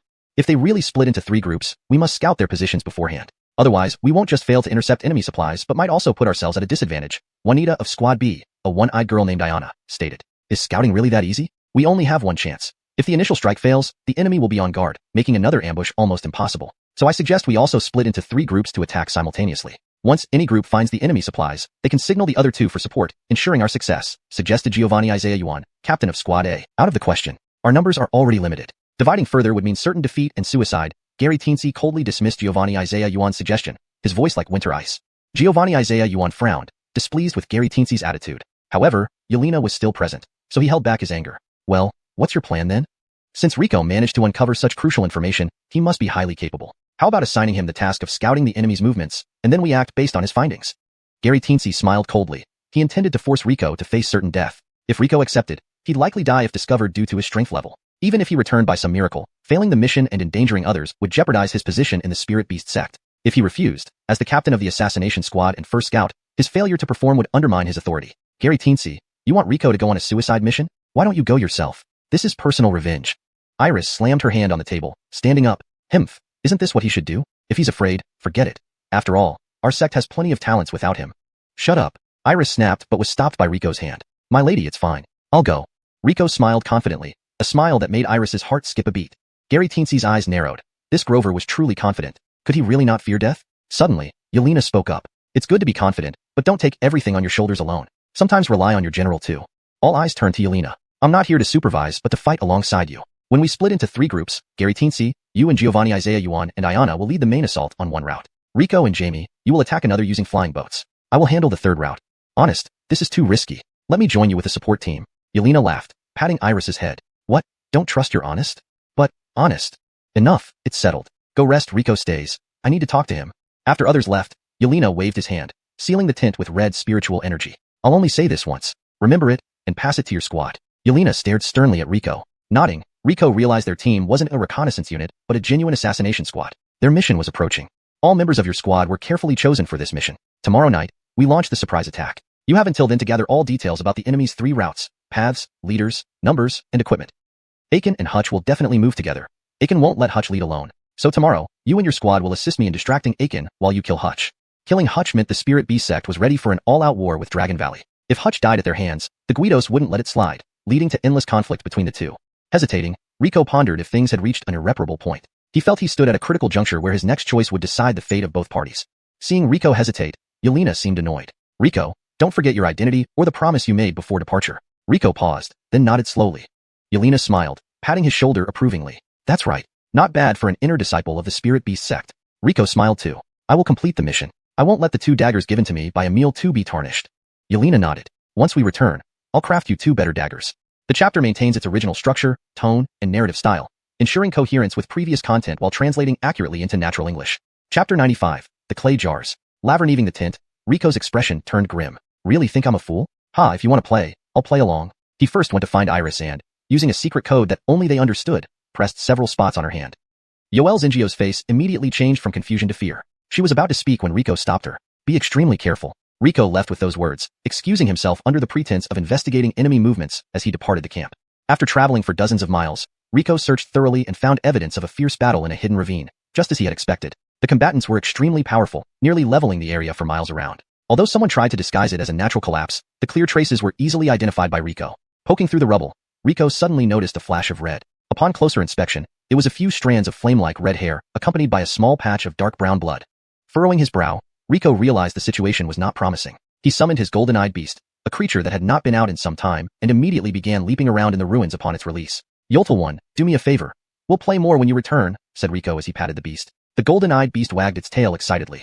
Rico pointed to the hair and bloodstains on the ground. Sniff well, find this person, and deliver this storage bag to her. Rico took out a small storage pouch from his chest. This contained the spirit medicine given by the Guido during their Dragon Vein expedition. The golden-eyed beast sniffed the bloodstain and then the air before barking and taking the storage bag from Rico. It spread its wings and flew directly into the rock wall beside them. Rico couldn't help but admire the versatility of the golden-eyed beast. You're really something. This is the first time I've seen someone treat a golden-eyed beast like a dog. Who wouldn't treasure such a creature? Embarrassed, Rico replied, these are special circumstances. The depths of the operation's secrets far exceeded what he initially imagined. Perhaps this entire mission was a complete conspiracy aimed at utterly destroying the Beast Spirit Sect. Reflecting on this, he began to piece together some clues. Maybe the current challenges he faced were just a part of an intricate series of plots, since eradicating an organization like the Beast Spirit Sect would be no simple task. Increasingly, Rico felt the inadequacy of his own strength. If he possessed overwhelming power, such conspiracies would crumble at his command. Exiting the cave, a cool breeze brushed against Rico. Looking up, he saw dark clouds covering the sky like a tightly woven net. Taking a deep breath, he transformed into a mist and disappeared into the valley. At the Dragon Valley camp, a few lazy disciples were listlessly patrolling. Hey, who do you think Eve meant this morning? One disciple pulled out a water flask, which actually contained diluted rice wine. Not very potent, but enough to quench thirst. You're crazy. Don't talk here. If someone hears us, our heads will roll. Another disciple quickly hushed him. Fear what? Eve isn't even here. Saying this, he lifted the flask to drink again. Who said I wasn't here? A deep male voice sounded behind him. His mouthful of rice wine almost spewed out. Eve, sir. Aren't you supposed to be welcoming the envoy? The disciple stammered nervously. Do you feel free to discuss secrets in my absence? Eve's voice sharpened, and the chilling intent made the disciple kneel, trembling. His flask fell to the side, spilling its contents. Spare me, sir. I was just confused. Please show mercy. Humph. Eve sneered. Stand up. Only because I don't want to alert anyone, or you'd be dead. Thank you for your mercy. Thank you for sparing my life. Eve looked coldly at him. I won't kill you for now. However, there is an opportunity to redeem yourself. At your service, sir. Eve glanced around before lowering his voice. I suspect the Beast Spirit Sect may harm Lord Hutch. Tomorrow, when we move, you two must secretly follow him and ensure his safety. Understand? Yes. We will protect Lord Hutch at all costs. Eve nodded, satisfied. Good. You know what to do next. Yes. We'll keep it secret. Only after Eve left did the duo breathe a sigh of relief. I told you not to talk recklessly. Look, brother. You almost lost your head. The disciple slapped himself in frustration. All my fault. From now on, I won't speak carelessly anymore. Outside the camp, Rico disguised himself as a sleeping disciple, walking into Eve's tent with a cloth and bucket, unchallenged. With Eve absent, everything went smoothly. Rico intended to thoroughly investigate what Eve was searching for. Eve's tent was larger than others and packed full. Ancient books, military scrolls, armor, and old-looking jars filled every inch. Rico closely examined the clay jars. Though cleaned, they still had clumps of sand adhered to them, similar to the local soil, indicating they were excavated nearby. Could he be looking for these jars? Rico carefully picked up a jar. It was light, empty inside. Despite age-induced erosion on the exterior, the dark red paint depicting landscapes remained vibrant. Scenes of mountains, earth, sun, and people dancing in valleys, with stone altars and animal sacrifices suggested a ritual honoring something. Checking other jars, Rico noticed the depictions were entirely different. More surprisingly, the paintings seemed to tell a story about the local mountain deity. ##### Chapter 96, Special Ishan. The giant beasts attacked, and the mountain villagers fled. The sky crumbled, the earth split, and the end times arrived. The Lisbeth appeared, and the people worshipped. The Lisbeth bestowed blessings, and expelled the giant beasts. This was Rico's interpretation of the clay paintings. The last clay pot was a bit damaged, and the painting on it was somewhat blurred. However, faintly visible were scenes of villagers celebrating and dancing, seemingly surrounding what should be the corpse of a giant beast. Just as Rico was about to study it more closely, two pairs of footsteps suddenly sounded outside the tent. The footsteps were getting closer, soon reaching the tent's entrance. Through the white canvas, Rico could already see the silhouettes of two men, one tall and one short. What should I do? I was too engrossed in studying, and this tent has only one exit. Before he could think further, Aiken lifted the tent flap and walked in. Sir Ishan, we owe you greatly for this. Without you, we would never have resolved that situation. Aiken respectfully addressed the short envoy. Cough, cough, it was my duty. All for our cooperation, cough, cough. The envoy's voice was like an old, creaky box, very harsh, and he kept coughing, indicating he had been seriously injured. Sir Ishan, please accept these spirit medicines. Aiken handed over a spacious pouch. The envoy accepted the spirit medicines without hesitation. She is incredibly powerful. For this operation, I prepared for 6 months, yet almost fell prey to her within the array, cough, cough. But will she disrupt our plans? Aiken asked worriedly. The envoy shot Aiken a sidelong glance and said irritably, are you doubting my 100 venom 1000 toxin array? Cough, cough. It was designed specifically for her. Even she couldn't escape within 7 days. If she risked everything to break through, it would still take at least 3 days, cough, cough. Enough, enough. 3 days are absolutely sufficient. Today, Sir Ishan, you've truly worked hard. The envoy flicked his sleeve. All right, no need for pleasantries. I need to cultivate and recover. Don't let your people disturb me. Yes, yes. I've already given orders that no one is to disturb Sir Ishan. Aiken escorted the envoy out of the tent. Returning inside, Aiken frowned as he surveyed the tent interior. There was a foreign presence here that did not belong to him or the envoy. Feeling the source of the foreign aura, he slowly approached the clay pots. He was just a step away when he sensed the unfamiliar aura emanating from one of the pots. Aiken extended his hand, and a small shadow was caught midair. A large-eared, long-tailed sand rat dangled helplessly in his grasp. Behind the pile of pots, a coin-sized hole led straight outside the tent. You little thing, searching for food here? Hee, consider yourself unlucky. The sand rat struggled and squeaked as it tried to escape Aiken's grip. Aiken placed the sand rat inside his robe, followed by a pained squeak and a sickening crunching sound. Silence followed. Outside the camp, Rico transformed into a mist and rapidly escaped toward the canyon. That was close. Had he not noticed the tunnel made by the sand rat, Aiken would have surely discovered him. Rico gasped as he returned to the rock barrier. Suddenly, Yelena appeared behind Rico with a grim face. Where have you been? You've taken so long. I thought you were captured. Rico turned around, head bowed. Second Emil, I investigated enemy movements and discovered their plan for tomorrow. Yelena perked up. Oh, tell me more. Yes, tomorrow, the enemy will split into 3 groups. One will pass through our canyon, another will go north via the plains, and the third will travel south through the valley. The northern group is the largest, nearly half of their forces. The smallest group is in the canyon, less than 1,000 men. These details came from Rico's clones who had infiltrated the enemy camp. Yelena beamed upon hearing Rico's report. Excellent. Rico, you've done a great service. After the war, I'll petition the sect to reward you properly. Yelena patted Rico's shoulder. Thank you, Second Emil. Rico replied excitedly, eyes filled with anticipation, envisioning a bright future, at least in Yelena's view. All right, rest now. Don't forget what I told you earlier. Yes. Rico turned toward his tent. As he passed Egbert, Egbert gave him a cold glance. Only when Rico walked past did Egbert sneer. I thought you were skilled, but you're just a sycophant. Think what you will. Rico returned to his tent without turning back. Campfires were prohibited, so Maria had prepared some delicious dishes. Mercedes reached for a bite, but Maria gently swatted her hand. Wash your hands first. Okay. Mercedes reluctantly went to wash her hands, bumping into Rico as he entered. Bad Jim is back. Not bad Jim, good brother. Rico pinched Mercedes's tender cheek lightly. Mercedes giggled and ran off, her laughter easing Rico's tense mood. He didn't know how many enemies had infiltrated their ranks to sabotage the Beast Spirit Sect. Currently, he could only trust Maria and Iris. Others like Adeline and Nicholas were stationed with the main force due to insufficient strength. He wondered how they were faring and if there were any issues in the main force. Sensing Rico's worry, Maria knelt before him. Honest, whatever happens, Alicia will always be your strongest shield and sharpest blade. Command me whenever you need. Rico stroked Alicia's head and said solemnly, Rise, Alicia. I will never doubt you. We may face enemies far beyond our strength. Do you have confidence? As long as Honest desires, even if our opponents are gods, Alicia will not hesitate. Maria's resolve was unwavering. She would stand against the world for Rico without batting an eye, because Honest was her entire world. How long has Mercedes been gone? Has something happened? A sense of unease crept into Rico's heart. Chapter 97. The Shi Chui Pill. Rico was about to find Sonia when he stepped out of the tent and saw her squatting on the ground, muttering to herself in a corner by the rock wall. Curious, Rico leaned over to look but found nothing there. Sonia, who are you talking to? I'm chatting with Lord Snail, she replied. Lord Snail? Following Sonia's finger, Rico spotted a tiny snail nearly camouflaged in the crevice of the rock wall. Its head lifted toward them, its antennae swaying curiously as it seemed to examine Rico.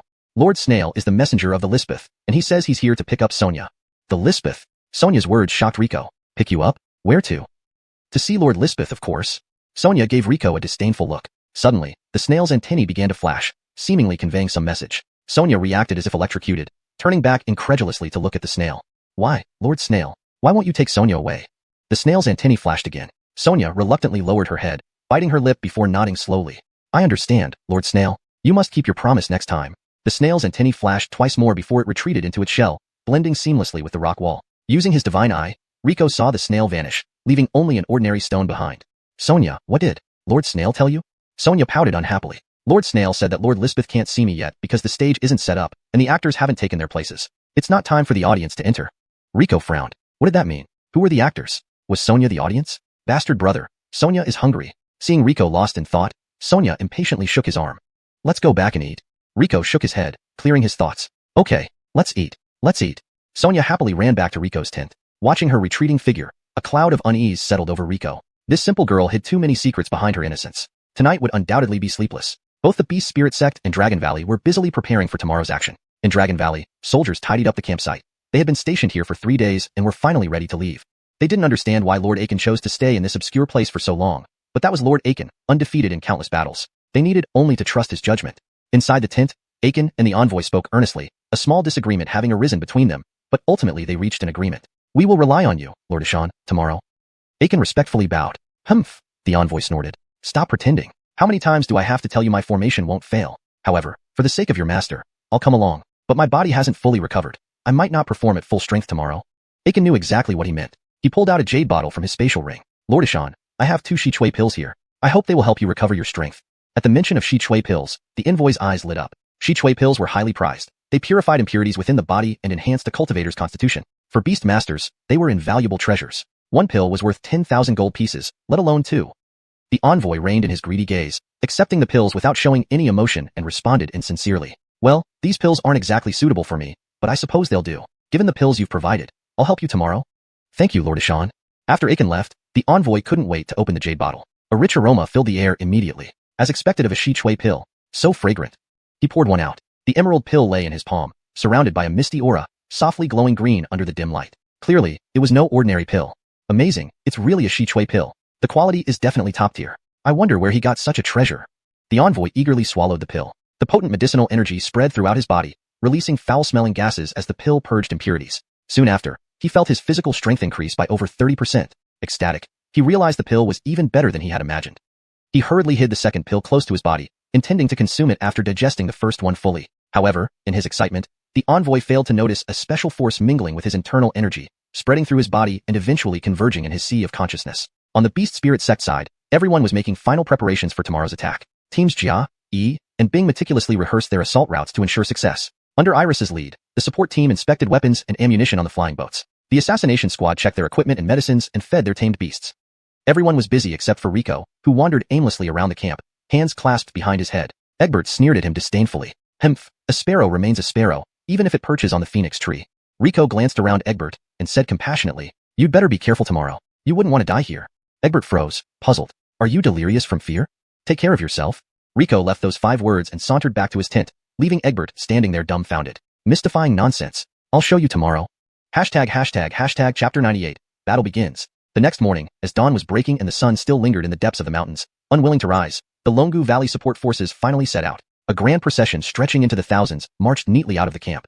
They soon split into 3 groups, each heading off in different directions. In the canyon, airships were already prepared. Their dark cannon muzzles were hidden among the rocks, aimed directly at the path where the Longu Valley troops would pass. In the dense forests on the northern side of the valley, disciples from Squad Alpha, Beta, and Gamma hid in trees, among rocks and under leaves.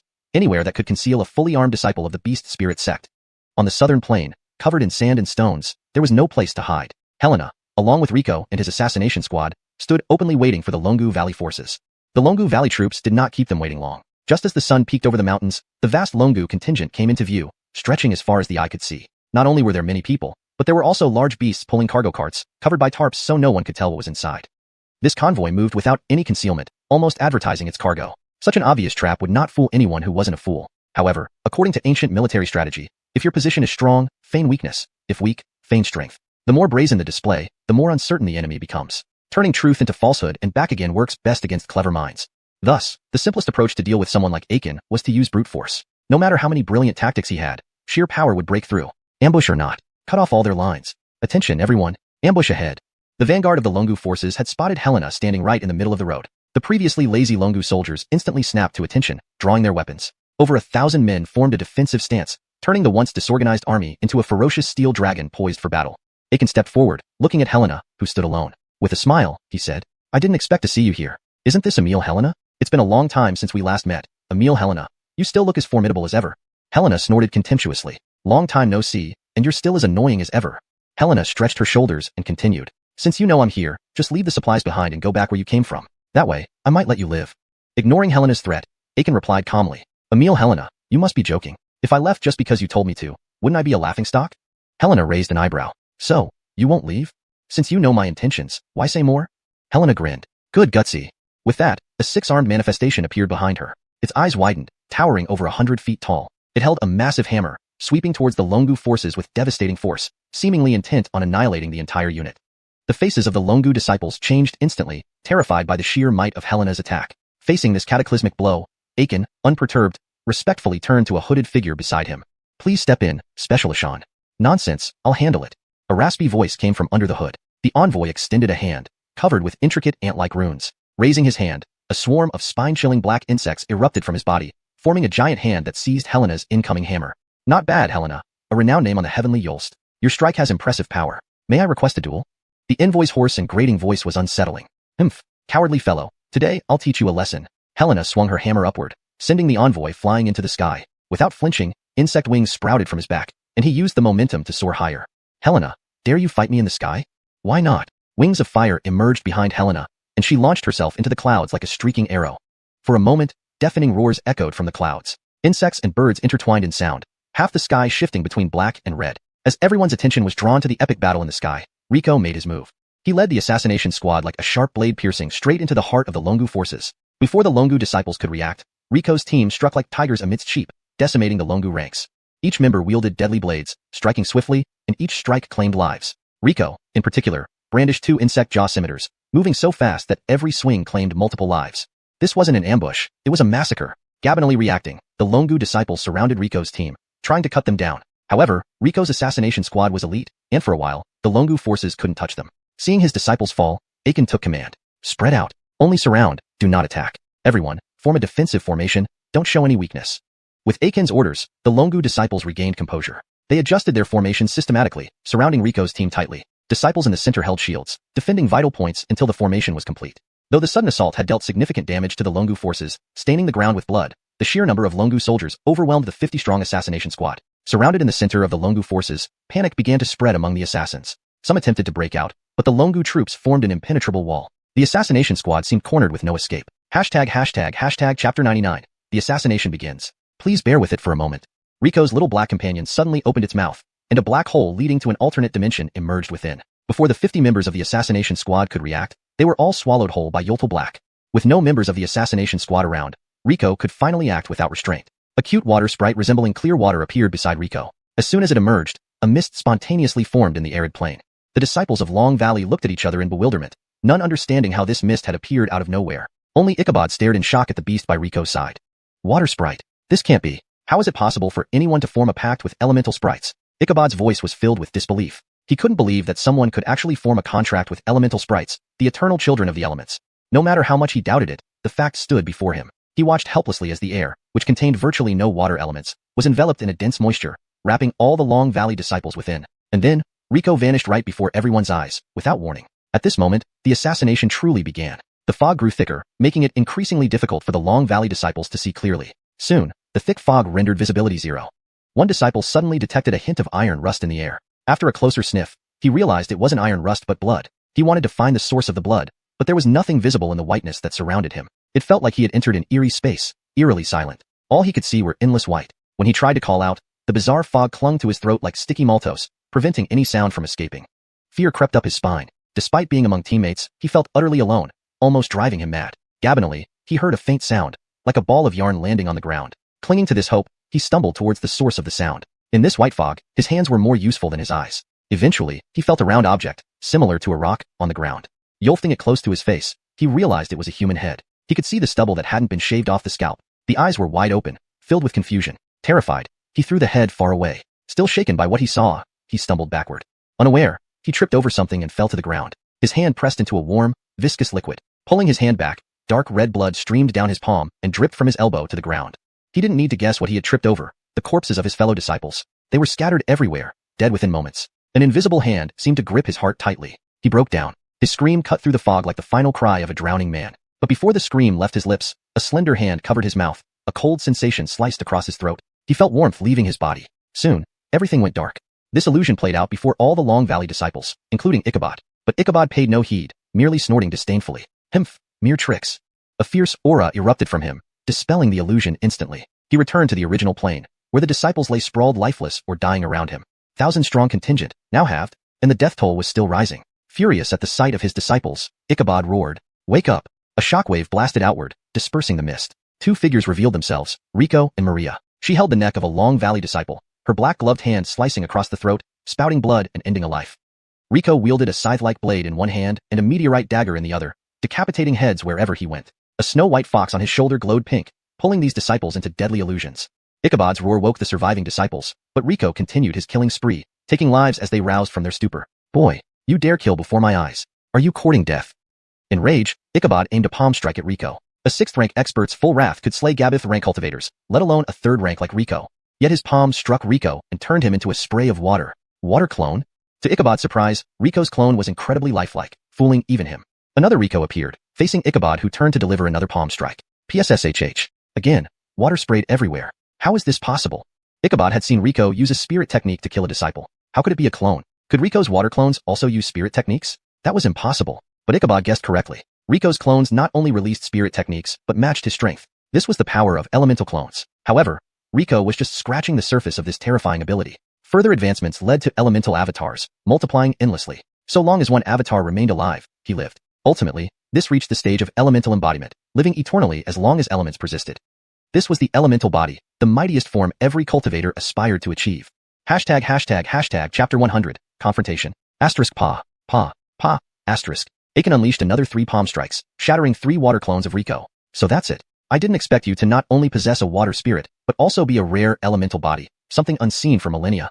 Aiken finally saw through Rico's true abilities, his voice filled with envy and jealousy. But what if you are an elemental body? You're still just a 3rd-rank beast tamer. How much spirit energy do you have left? How many more clones can you conjure? Heh, Grover, if I wanted to, there are 10,000 ways I could kill you. Aiken was right. At this moment, Rico's spirit energy was nearly depleted. His rank was too low, and such a spirit technique as condensing clones consumed a tremendous amount of spirit energy.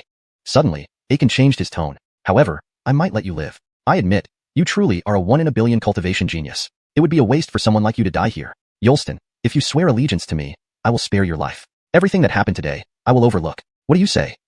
Rico raised his eyes and looked at Aiken, then gave a disdainful laugh, brandishing his long knife to decapitate another Dragon Valley disciple. This was his answer. Aiken's veins bulged with anger from Rico's attitude. Since that's the case, then die. Aiken attacked, a colossal palm print descending from the heavens. In an instant, the sky darkened, and the earth trembled under the wind of this palm strike, splitting open with black cracks. This was his true strength, his full power attack. Even if you were an elemental body, so what? An incomplete elemental body. As long as your original body is crushed, you will still die. A cruel smile appeared on Aiken's face as if he already envisioned Rico's demise. Rico watched the palm strike coming towards him, fear evident on his face. He tried to escape, but the palm seemed to lock onto him completely. He couldn't even run. All he could do was lift his head and await death. The palm strike landed squarely, just as expected, reducing Rico to fragments, scattering shimmering water droplets everywhere. Another clone. How is this possible? Aiken's eyes widened in shock. He couldn't comprehend how a mere 3rd-rank beast tamer could release so many clones. Was Rico's spirit energy infinite? How isn't it possible? Rico said with a smile. Come on, continue. Let me see just how strong a 6th-rank cultivator really is. Actually, that was already Rico's last clone. He had no spirit energy left to form more clones. He dared to be so arrogant because he still had one last card to play. A mere third-rank brat. As if I'm afraid of you. With those words, Aiken launched another palm strike toward Rico. Aiken, save me. Save me, Aiken. A familiar cry for help came from Rico's hand. Aiken quickly retracted his hand. Rico held a 12-year-old Grover by the neck, using him as a shield between himself and Aiken. Damn it. Release Hutch immediately.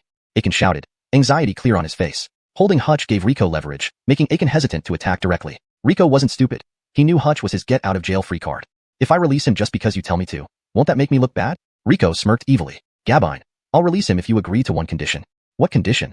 I admit, you are talented. So, why don't you swear allegiance to me, and I'll release him? What do you think? Aiken clenched his teeth, understanding Rico's game. Boy, don't think a hostage means I can't kill you. At that moment, a red figure descended from the sky. It was Yelena. She still held the black-robed envoy.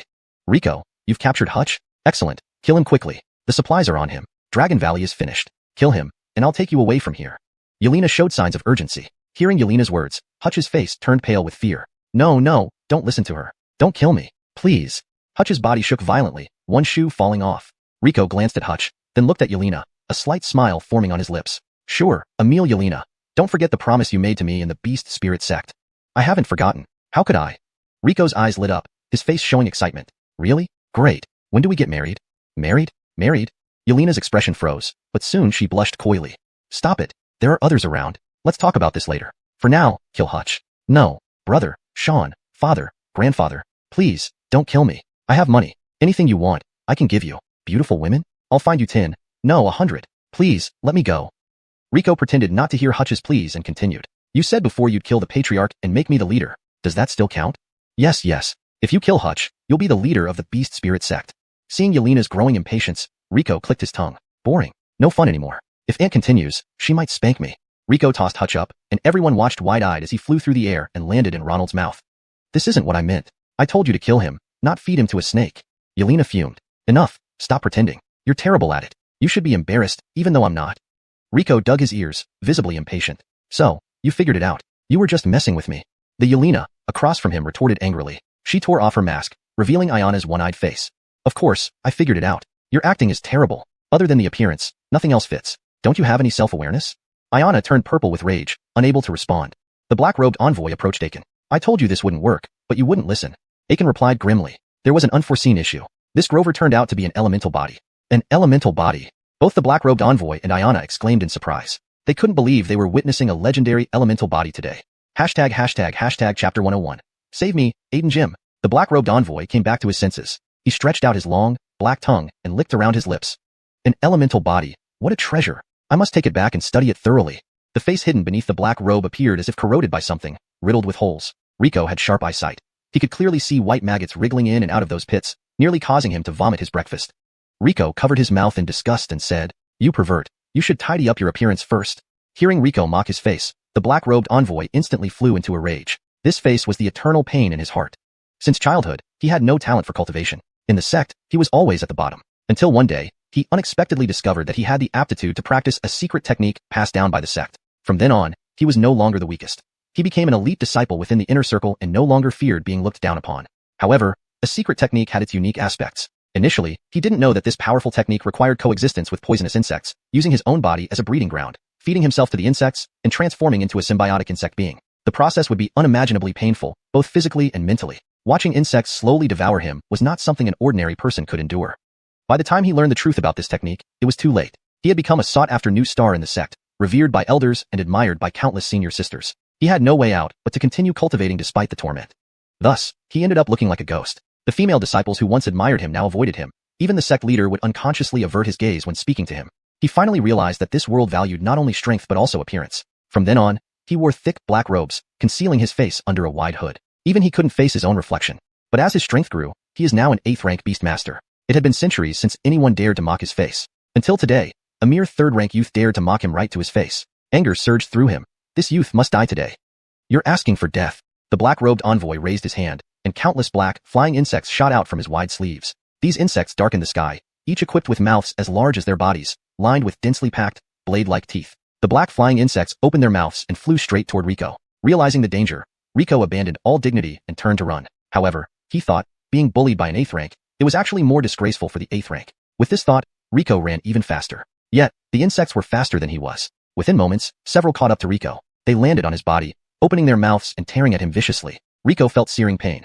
The insects tore off large chunks of flesh. Despite being an elemental body, these wounds healed quickly. But as the insects tore into him, they also drained water elements and spirit energy from within his body. Recovery already required spirit energy and elements. With these insects consuming them too, Rico's body couldn't withstand it for long. Trying to attack the insects proved futile. All his attempts failed to harm them, plunging him into despair. The black-robed envoy watched Rico weaken, revealing a cruel smile on his grotesque face. He deliberately tormented Rico. If he wanted, the soul-eating insects could devour Rico entirely in seconds. How dare a mere third-rank trash mock his face? He must learn what it means to insult a strong person. Fearing no exposure of his last resort, Rico transformed into mist, attempting to escape the insects' mouths. But the insects' mouths opened wider, swallowing the mist even faster than they bit into him. Hastily reverting to human form, Rico realized the gravity of the situation. He never imagined the Dale's power to be so formidable. Having no choice, Rico resorted to his final card. Save me, Aiden Jim. Rico lifted his head and shouted into the sky. If you don't save me now, you'll lose your precious junior nephew. Haha, don't bother calling. Yelena has been trapped in my 100 poisons, 1,000 venom array. She won't get out in 7 days. Enjoy my soul-eating insects. The black-robed envoy laughed arrogantly, the movement dislodging a few maggots from his face. Indeed fitting for a special envoy. Ayana closed her eyes, flattery on her lips. What are you yelling about? You seem quite energetic still. Before the laughter faded, half the sky's clouds vanished as if torn apart by supreme power. Gabive red pillars descended from the sky, shaking the entire plane. On closer inspection, these weren't pillars but fingers. The black-robed envoy's laughter choked in his throat as he stared at the sky in disbelief. Through the clouds, a magnificent crimson flame phoenix carried a person lazily sitting on its back, gazing at the ground from afar. Behind her, a 6-armed Dharmakaya extended through the heavens, her entire body engulfed in red flames that dyed the sky, eyes glaring fiercely. Who else could this be but Yelena? How is this possible? How did you escape? How could you break my array? The black-robed envoy stared at Yelena in terror. He spent years perfecting this array specifically for her. How could she break it so easily? Yelena gazed down at the black-robed envoy coldly, giving a disdainful sniff. Himph, your array indeed caused me trouble, but what can I say? I have an excellent junior nephew. A snow-white creature flew down from Yelena's embrace, landing gently atop Rico's head. Soul-seeking golden-eyed beast. Recognizing the significance, everyone was astounded. This mere third-rank youth possessed an elemental spirit, an elemental body, and a soul-seeking golden-eyed beast. All coveted treasures any cultivator dreamed of. Rico owned all three, leaving them in awe of his incredible luck. Yelena's Dharmakaya extended a colossal hand, gripping it slightly. Suddenly, an immense pressure enveloped the area, instantly killing all the insects around Rico. They fell from the sky like rain. Feeling Yelena's formidable presence, Rico finally breathed a sigh of relief. Had she appeared any later, he would have been eaten alive. Watching the panicked trio, Rico smiled. Having a backing force felt great. Chapter 102, Insect Emperor. The Dale gazed at the sky where Helena loomed, drenched in cold sweat from head to toe. The moment he saw Helena, he knew he had no choice left. The Dale's aura surged as swarms of black insects poured out of his body. These insects moved with lightning speed, rushing toward Rico like a flood, seemingly determined to kill him at all costs. Humph, mere pests, daring to show off before me? On Helena's colossal hand, crimson flames ignited, warping the air around her. Within moments, the raging fire engulfed the black insects, leaving nothing but piles of black ash. Meanwhile, the Dale took advantage of Helena's distraction in protecting Rico and stealthily turned to flee without caring about the remaining 2 people. Himph, truly useless. Unexpectedly, it was Aiken who spoke. Facing the 9th rank Helena, 6th rank Aiken remained unperturbed, even mocking the Dale's cowardice. Did you think my pills came without cost? Aiken gave a chilling smile and made a finger seal. Far away, the fleeing Dale was still rejoicing that he had tricked Helena. Suddenly, he felt his spiritual energy slipping out of control, surging into the insect core within him. The insects inside him began dying, contributing their life essences to the core. What's happening? The Dale's body uncontrollably flew backward, and he couldn't move a single muscle. Hildred, one of the Insect Emperor's puppets, is your honor. Besides, I let you experience the life of an elite for some time. You should be grateful. It's you. The Dale, finally realizing, stared at the expressionless Aiken, understanding this was all his doing. Of course, it's me. Who else do you think would let a lowly waste access the secret cultivation techniques of our sect? Aiken's eyes filled with mockery as he looked at the Dale. Even if I become a ghost, I won't leave you alone. I initially planned to let you live longer, as the Insect Emperor isn't yet at its peak. When you reach the 9th rank, the Insect Emperor will truly mature. But because your array wasn't reliable, Helena managed to escape, forcing us to hasten the Insect Emperor's birth. You. The Dale began to howl in agony. Something inside him seemed to surge uncontrollably, ready to burst out. Helena's eyes narrowed. She had heard every word of their conversation clearly and would not allow the Insect Emperor to be born. Her flaming phoenix bore down on the prone Dale, fists raised with earth-shattering power. I'm sorry, how could I let you disturb the Insect Emperor's birth? Suddenly, Aiken's aura skyrocketed. He too was a 9th rank powerhouse. Unexpectedly, he had been hiding his strength so deeply. Aiken struck out with full force, engaging Helena's colossal form mid-air. 2 overwhelming forces collided without restraint on the plains. For an instant, everything went silent. Then, A terrifying shockwave swept across the entire plain, splitting the ground and filling the air with dust. Nothing within 100 miles escaped unscathed. Defenseless Long Valley disciples were instantly obliterated by the shockwave, leaving no trace behind.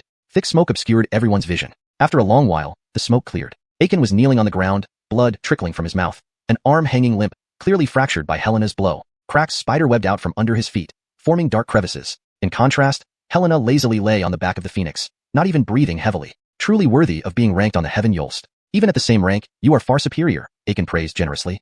However, Helena frowned, noticing the black robe under Aiken was unharmed. To be precise, only the black robe remained. The Dale's flesh had been completely absorbed by the insect core inside him. Beneath the robe, a massive insect egg wriggled, ready to hatch the Insect Emperor. Though Helena did not know what the Insect Emperor was, something worth risking life and limb to protect must be significant. She sensed a menacing aura emanating from the egg. Knowing that Helena wouldn't let a threat grow, she pulled Rico to her side and unleashed consecutive strikes from the 6 arms of her Dharma manifestation, each more powerful than the last. Dense blows pelted Aiken, almost disintegrating his body. But sensing danger, a milky white light enveloped the Insect Emperor and Aiken. Helena's attacks proved ineffective against the light barrier. How can this be possible? Rico exclaimed in astonishment. Even Helena's attacks were ineffective against the unborn Insect Emperor. If it were born, Helena might not stand a chance. And Aiken mentioned it was just a prematurely forced birth. Furthermore, Aiken's shattered body repaired itself with greenish light. He smirked through the barrier. Don't waste your effort. Even 10 of you can't break the Insect Emperor's defensive aura. Even before birth, it's impenetrable. Helena frowned. I didn't expect such a monstrosity from Long Valley. This time, I underestimated it. We have no way to penetrate the Insect Emperor's aura. Let's retreat and regroup with the main forces. Defensive aura? A thought struck Rico. Just because Helena couldn't penetrate it didn't mean he couldn't. Now is the time to act with Aiken severely injured. Rico wielded the meteorite dagger and darted toward the milky white barrier. Seeing Rico's move, Helena understood immediately. Although she wanted to intervene, nothing else could break the Insect Emperor's aura except the dagger. She watched Rico closely, ready to act if he faced mortal danger. Break this! Rico's dagger pierced the milky white barrier. With a soft pop, Aiken's smug expression turned first to confusion, then terror. The Insect Emperor's defensive aura was broken. Chapter 103. Ancient Legends. Aiken's eyes widened in shock, and he gasped sharply. The cold wind mixed with sand choked him, causing a bout of coughing due to his severe injuries. This can't be possible. The Insect Emperor, renowned as the best defended creature since ancient times, was actually broken through by a mere third-stage beast. Honest? 50,000 years ago, this continent was plagued by an unusual type of insect. These bugs were massive, each half the size of a man. Their large mandibles could break through anything, and their armor-like exoskeletons were hailed as natural treasures. They caused immense trouble for the people at the time, eating everything and being impervious to weapons. People both hated and feared these insects, but fortunately, they only had formidable physical strength. They couldn't utilize spirit energy, making them manageable for cultivators. Several powerful beings joined forces to almost completely exterminate these insects. However, one of those powerful beings saw potential in these insects and secretly preserved some eggs. Through relentless research, that powerful being finally developed a cultivation method. Using the insect eggs as a medium, the host would feed the insect with their body and grow alongside it. Thus, the insects, which originally couldn't use spirit energy, gradually gained the ability to do so under their master's nurturing. The powerful being sacrificed hundreds of lives to conduct experiments, ultimately cultivating an Insect Emperor with both formidable physical strength and spirit energy. Not only did the Insect Emperor possess an impervious body, but it also wielded even more terrifying protective chi. The Insect Emperor's protective chi was virtually indestructible. Once, several experts far superior to it besieged the Insect Emperor, yet its protective chi didn't even ripple. Since the powerful being's passing, the method to cultivate an Insect Emperor has been entirely lost. It was unimaginable that Aiken would accidentally obtain it, and, after nearly a millennium, finally succeed in cultivating an almost complete individual. The Insect Emperor didn't disappoint. Even before hatching, it could resist attacks from Sky Yolst experts using its protective chi. Its defensive prowess was absolutely terrifying. What Aiken couldn't have imagined was that the Insect Emperor's protective chi could be broken by a mere third-stage beast honest with just a dagger. Aiken watched in horror as the protective chi vanished. Yelena naturally wouldn't miss this chance, bombarding Aiken and the unprotected insect egg continuously with a series of fist shadows. No, this isn't possible. Aiken shouted defiantly, then was instantly submerged in a flood of fist shadows, quickly disintegrating into a spray of blood. The Insect Emperor, despite its formidable physique, couldn't withstand Yelena's terrifying attack without its protective chi and was almost instantaneously reduced to a pile of yellow-green ooze. Rico swallowed hard, knowing well that honest Yelena's fighting style was fierce, but he hadn't expected her to literally turn someone into a pool of blood. Not surprising at all from honest Yelena. Truly strong, you are my goal.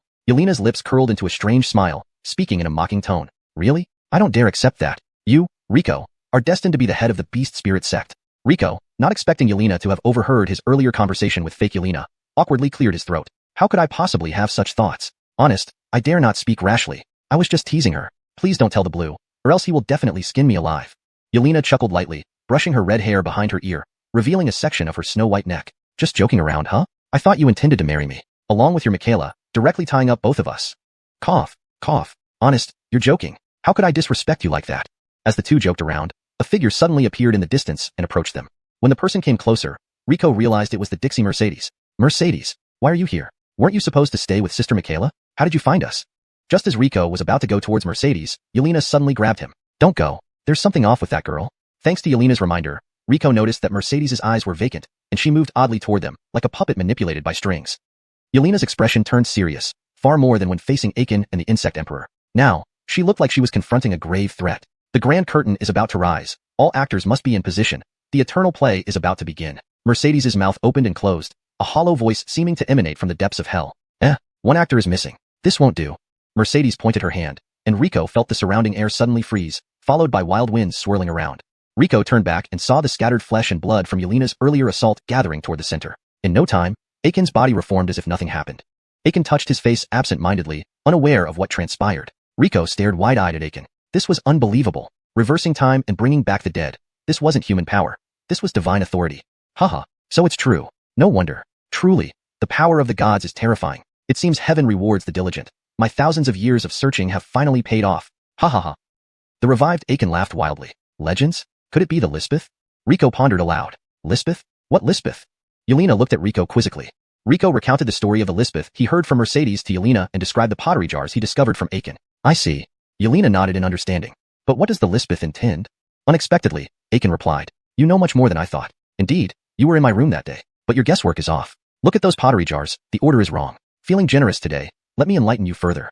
Aiken's excitement was palpable, as if something extraordinary was happening. In ancient times, this area was barren, inhabited only by exiled criminals. And in such a desolate place, a true god lay hidden.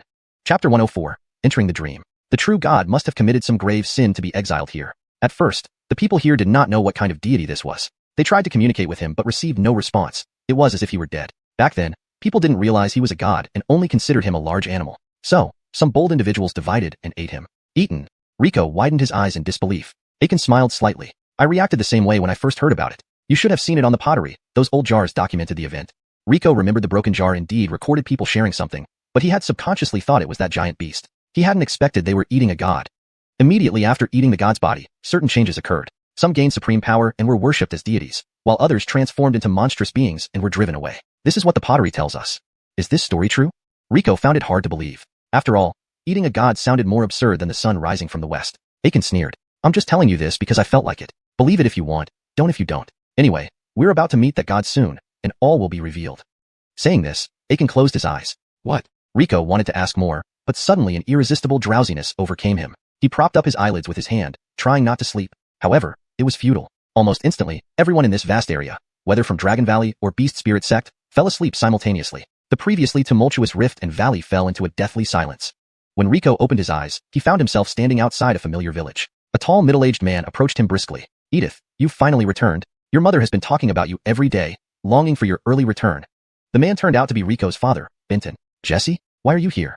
Rico was surprised. Wait, what was wrong with Jesse? I came to pick you up. You've been at Dongyun Sect for 3 years without sending us even one letter. Your mother and I have been worried sick. Are you tired from the journey back? Let me take your luggage. Benton reached out, taking a large package from Rico's shoulder and easily carrying it on his own back. Ah yes, he had been an outer disciple at Dongyun Sect for 3 years, never returning home. This time, the sect gave him a long leave, allowing him to finally visit his parents. There was no need to rush leaving this time. Thinking of this, Rico wore a content smile. Jesse, where's Dolores? She's at home preparing everything. Your mother knows you're coming back and has been busy cooking. She even stewed your favorite chicken soup specially for you. Let's go home then. I'm hungry. You, always so greedy. They walked toward home side by side. Along the way, several familiar faces stopped them to chat. Wow, old Che, your son has really made it. He's the only cultivator in the entire region, a true success story. Brother Che, how did you raise such a remarkable child? If my kid could be half as successful, I'd be happy. Big brother Gabinlay, tell us, what's Dongyun Sect like? Is there really lots of immortals flying around? Jesse and Son laughed and responded to the various greetings, occasionally laughing heartily at the questions. With much laughter and talk, they soon arrived home. As Rico pushed open the courtyard door, a simple-clad woman stepped out of the house. Though age had left marks on her face, she still retained traces of her former beauty. Dolores, I'm back. Rico rushed into his mother's arms, tears streaming down his face. Somehow, although he had only been away for 3 years, it felt like decades. Come back safely, come back safely. His mother smiled, stroking Rico's head and wiping away his tears. This Grover, how did you become such a crybaby? As she spoke, her own eyes misted over. Jesse, Dolores, I missed you both so much these past years. My dear, I missed you too. Dolores affectionately touched Rico's face, noting the significant changes in her son. He had grown taller and matured. Benton chuckled. You naughty Grover, saying you miss us yet not writing a single letter in 3 years. Do you really miss us or not? Of course I missed you. But, why hadn't he written to his parents for so long? Had he forgotten? Rico was puzzled, as if missing something important. Just as he was about to think further, his mother interrupted. How could you have time to write when practicing cultivation is so busy? Isn't it great that he's finally back? Benton didn't get upset. Instead, he laughed heartily. Our Grover must be hungry from the journey. Let's eat. Right, Dolores prepared your favorite chicken soup. Let's go eat. The family enjoyed a warm and hearty dinner together. Dolores had prepared a table full of rustic dishes, but the homely taste made Rico enjoy the meal immensely. Dolores kept urging him to eat more, saying he had grown thin from cultivation. Rico felt a deep warmth in his heart. The love and care from his family felt so distant. At night, Rico lay in his old bed, covered by a new quilt his mother had sewn for him, feeling a surge of happiness. This was the feeling of home, a long-lost warmth. Just as he started dozing off, Rico felt something scratching his face. Opening his eyes, he saw a snow-white fox perched on his bed, staring at him with big round eyes and clawing his face. A fox. Rico picked up the fox by the scruff of its neck and examined it closely. What beautiful fur. I'll skin you tomorrow to make a fox scarf for Dolores. Hearing this, the white fox struggled fiercely in Rico's grip. Haha, just kidding. Dolores doesn't like killing. Stay with us, keep us company. The fox seemed to calm down and nestled beside Rico. Hashtag chapter 105, Black Snake. The next morning, Rico followed his father, Benton, to the back mountain. Both of them carried bows and traps for hunting. Winter was approaching, and they planned to catch some game to exchange for coal at the market for the winter. Let's see how much you've learned over these years, Benton said. A small deer appeared before them. Jesse and Son crouched low behind a pile of dry leaves, holding their breath so as not to startle the deer. Benton handed the bow to Rico, but unexpectedly, Rico shook his head. Having trained in Dongyun Sect for several years, he was now a competent water spirit cultivator. He wanted to show his father the results of his cultivation. Rico raised a finger, pointing it at the deer. A stream of water transformed into a snake, shooting straight toward the deer. Before the deer could react, the water snake coiled around it tightly like a rope, pinning it to the ground. The deer struggled frantically, its large, round eyes filled with fear and confusion. However, its struggle was futile. The water snake was incredibly strong. The deer had no chance of breaking free. Benton stood up from the pile of leaves, clapping and laughing. Well done. Rico also stood up, grinning proudly. Dad, I haven't wasted these past few years. Benton looked at his son's muscular build, the wrinkles on his face relaxing as he smiled. Good job. Truly worthy of being a son of the Che family. Your father is always proud of you. Just a small deer. Let me show you what I've learned over the years. Jesse and Son ventured deeper into the mountains, planning to hunt another deer. Rico squatted down, picking up a dead branch from the ground. He aimed and threw it at the deer. With a swift motion, the branch pierced the deer's heart, causing it to fall lifelessly to the ground. Rico then spotted 2 wild rabbits running side by side and rushed after them. After killing the rabbits, the experienced Benton quickly skinned and cleaned one deer while preparing the second. He removed the deer hide and placed it in a woven basket, then cleaned the antlers, ready to sell them at the market. Today has been quite a haul. This venison will last us a long time, and we can make good money from these hides and antlers. It's all thanks to you coming back. Cultivators are truly different from ordinary people. Benton's face lit up with satisfaction. Rico also smiled happily. Although hunting was trivial for him now, spending time with his father felt simple yet blissful. Jesse, I just caught 2 wild rabbits. Let's roast them for lunch. That sounds great. Rico reached out to grab the rabbits, only to touch something cold and slippery. Startled, he turned around to find a black snake with its mouth wide open, devouring one of the rabbits he had just caught. Looking at its bloated belly, it had already eaten one and was now munching on the second. How did this snake get here? Eating my rabbits. Rico hurriedly pulled the rabbit from the snake's mouth, looking at the half-eaten carcass in his hands with exasperation. It seems we'll have to share one rabbit for lunch. Benton laughed heartily. This rabbit is plump enough for both of us. They quickly skinned the rabbit, removed its organs, and roasted it over a fire. Though slightly burnt, it tasted delicious with the spices Benton had brought along. Both father and son ate until their faces were covered in grease. During the meal, Rico noticed that the black snake hadn't left and was staring intently at him. What? Not enough eating one of my rabbits? Rico tore off a piece of meat from his half and tossed it to the snake. Strangely, he didn't feel angry at all. It seems we're destined to meet. Come here. Miraculously, the snake seemed to understand. It slithered up Rico's arm and wrapped itself around his waist like a belt. That snake skin belt looks quite nice. Benton teased. Let's head back down the mountain. Satisfied with their harvest, they extinguished the fire and prepared to return home. Just as they descended, they saw a group of riders on horses galloping toward the town, kicking up dust as they went. Behind them was an ornate carriage, adorned with dragons and phoenixes, indicating it belonged to someone wealthy. These people, who are they? Rico asked. Benton shook his head. Probably the children of some wealthy family in town. I wonder why they came to our poor village. Come on, let's not worry about it. Let's go home. As they left the back mountain, Benton heard a shout from afar. Jim Che, wait for me. Jesse and Son stopped and turned to see a girl, around 15 or 16 years old, with a tan complexion and a sturdy build, running towards them. Who are you? Rico asked, stopping. The girl panted heavily. I'm Adeline. Brother Che. Don't you remember? We used to play together often. Adeline? Benton thought for a moment, recalling she was the daughter of the blacksmith from the east side of the village. She had grown up and become quite pretty over the years. Oh, Yoltul Yolm. It's been so long. You've grown so much I almost didn't recognize you. Rico examined Adeline closely. She had grown taller than him, and if not for her unchanged features, he wouldn't have recognized her either. Jim Che, are you going to the town to sell the deer skins? Yes, would you like to join us? Adeline shook her head. You better stay away. Important people from Shifeng City are here. Didn't you see those riders earlier? Benton widened his eyes in surprise. Why would important people from Shifeng City come to our small village? I heard they're here for Brother Rico. Adeline nodded. Me? Rico pointed to himself, bewildered. How did he know these important people? Yes, they're here for Brother Rico, Adeline confirmed. Rico was even more puzzled. Although he was considered a rare talent in this small village as an outer disciple of Dongyun Sect, in Shifeng City, he was just an unknown figure. Why would influential figures from the city visit specifically for him? Adeline tugged at Rico's arm, looking mysterious. Brother Rico, do you think they might be here to steal the treasures of the Che family? Benton laughed. You Dixie, always thinking of such nonsense. Everyone in this village is poor. What treasures do we have? Yeah, and what's valuable to us is probably trash to them. Well, regardless, let's hurry back and check it out. Rico felt uneasy. If they were indeed here for him, that would be fine. But if they intended harm to the villagers, things could turn ugly. If that happened, he would risk his life to protect the village. Chapter 106. Visitors from outside. The three of them hurried back. Rico had just arrived home when he saw many officials surrounding his courtyard, layer upon layer deep. Many villagers were already gathered around. Though they didn't dare to come close, they all gazed at the group of soldiers from a distance. Rico's heart couldn't help but race. Who are you? The Francesca has decreed that no one else may enter. The guards at the gate pulled out their swords slightly as they looked at the three men approaching. Benton stepped forward and addressed the guard. Sir, we live here. May we ask what crime have we committed that would warrant such an extensive deployment of troops? Though Benton spoke respectfully, he did not appear frightened in the least. After all, an upright person has nothing to fear. The guard sized up the three men, and when he spotted Rico, his eyes lit up. Are you Rico? Yes, it's me. I apologize for any rudeness. Please come in. Alia is waiting for you inside. The sudden respect from the guard caught Rico off guard. Jim Che, let's go in, Adeline urged Benton. Benton understood the implication. If the Alia invited Rico personally, then Rico was her guest, suggesting these people had no harmful intentions towards them. Following the guard into the courtyard, despite being home, Rico felt like he was paying a formal visit. Upon entering, he saw two beautiful women sitting in the courtyard. One older woman, clearly his mother, and the younger lady in a red dress, with stunning beauty, her every move captivating and charming, especially her gentle smile. Rico pays his respects to the Alia, he said, kneeling down. Rico, it really is you. And Adeline is here too? Alia stood up abruptly from her seat. It's me. I'm Iris. Where's this place? Weren't we still fighting Longu? How did we suddenly end up here? Just as Iris wanted to say more, everyone stopped their movements and turned their emotionless eyes on her. An invisible pressure clamped down on her mouth, leaving her unable to speak. Rico looked puzzled at Iris and asked, Alia, please forgive my ignorance, but I do not understand what you were saying. Could you kindly repeat it in Yin Kingdom's language? As soon as Rico spoke, everyone resumed their activities, no longer staring at Iris. The pressure also vanished, allowing Iris to breathe deeply again. What happened? Confused as she was, Iris wasn't foolish. She forced herself to be calm. You are Rico? I've heard much about you from others. Your potential is great, and you are a promising talent. This time, I came specifically to see if you are as excellent as they say. Your excellency flatters me. I never expected you would grace my humble abode with your presence. It truly humbles me.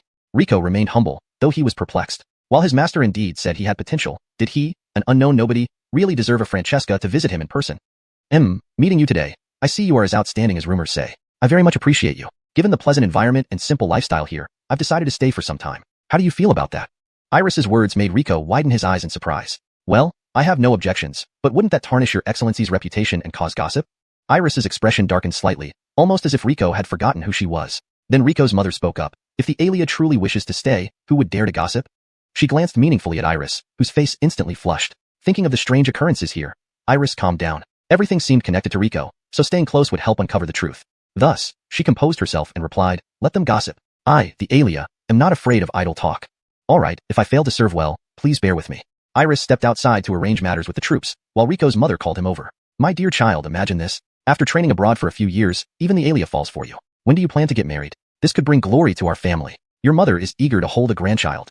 Rico was taken aback by her comment. Dolores, what are you talking about? I don't even know that Alia. His mother pinched his ear lightly. Do you think I'm silly? That girl came chasing after you, wanting to live with you. You should know, she's a proper maiden and a Francesca from Yin Kingdom. How much courage does it take for her to come find a poor grover in this small village? Don't disappoint her feelings. Rico found it hard to explain. He genuinely didn't know that Alia. Dolores, how can I deceive you? I truly don't know her. Don't argue, or I'll really be angry. Seeing her deliberate sternness, Rico had no choice but to agree, regardless of whether she's serious, since she decided to stay. If her feelings are genuine, I won't disappoint her. Hearing this, Rico's mother couldn't stop smiling. Sighing helplessly, Rico wondered, who is this Alia, and why is she here? Just then, Iris returned. They both quickly bowed. No need for formality. I dislike that. Call me Jamie since I'll be troubling you for some time. Sure, Jamie. Rico's mother grabbed Iris's hand. Jamie, those soldiers outside. Don't worry, I sent them back. Chapter 107, Bridal Chamber. Just outside the room, Iris had probed this world. It seemed that her identity here was almost identical to her original one. She was also a Francesca. She issued some commands to the people outside the courtyard, and they behaved like puppets programmed with specific actions. They would follow any command without objection. When she tried communicating with them, they offered no response, only mechanically following her orders. However, something strange happened as soon as she entered the courtyard.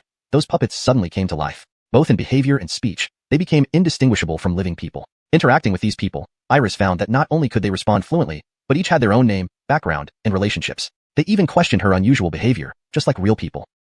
Ultimately, Iris realized it wasn't because of the courtyard, but because of Rico. In this world, except for herself, only things close to Rico were vibrant and alive. Things farther away turned into lifeless backgrounds. She had also tried to leave this place, but no matter how she tried, every path out of the village eventually led back to it. Or perhaps this entire world consisted of just this village. This made her even more convinced that she must stay by Rico's side. He held the key to leaving this place. In this small world, time passed quickly. Blinking, 3 months went by. During those 3 months, Rico lived simply and contentedly with his family, waking with the sun and resting at dusk. Whether it was daily chores or simple meals, Rico felt immense happiness. Jesse, Dolores, look what I've caught.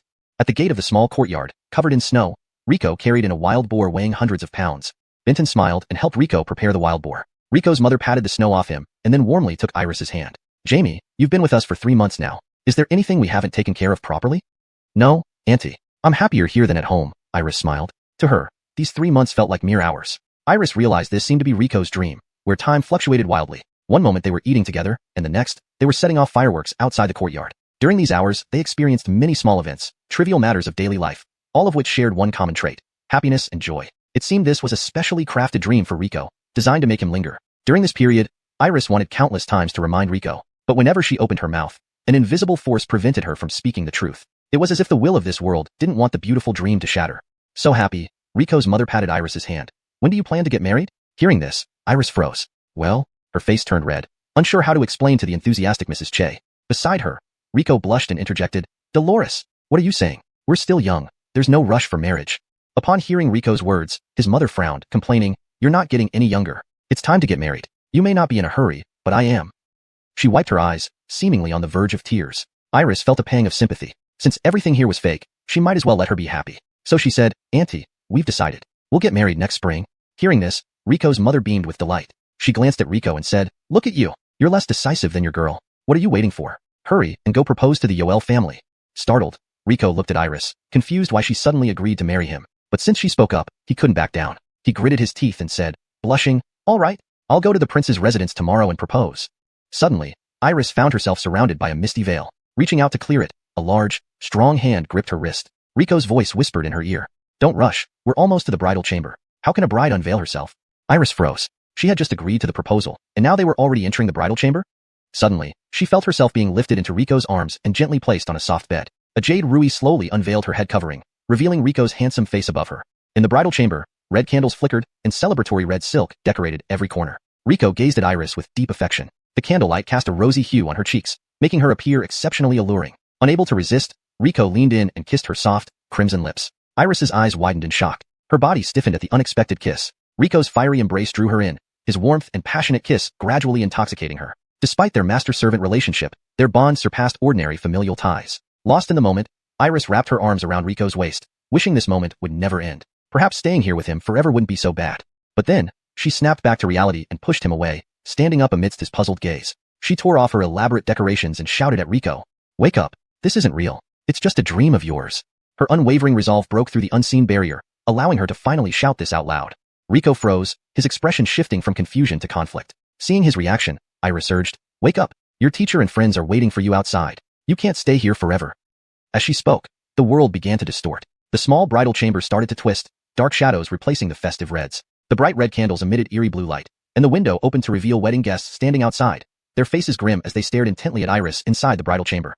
And they were closing in step by step.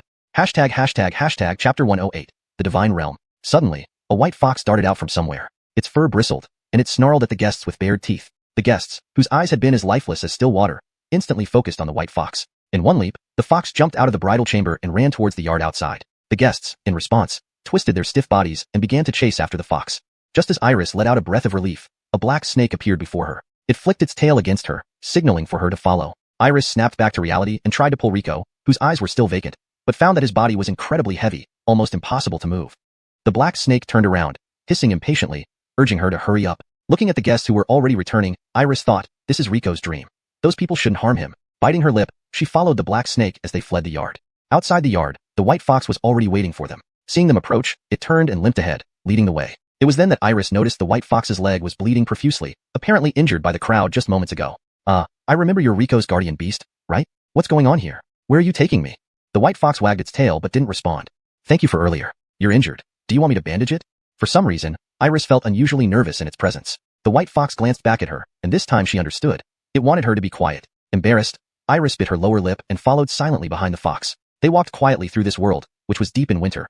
Everything covered in snow, except for this mountain where the trees were lush and green, flowers blooming everywhere, and butterflies fluttering about.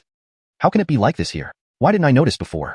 Iris exclaimed in surprise. The white fox led her through the forest until they reached the foot of the mountain. From a distance, this mountain looked no different from others, but at its base, it felt like stepping from one painting into another. This mountain was tall and steep, with a river winding down below. Along the riverbank, various flowers and trees grew, making it look like a fairyland.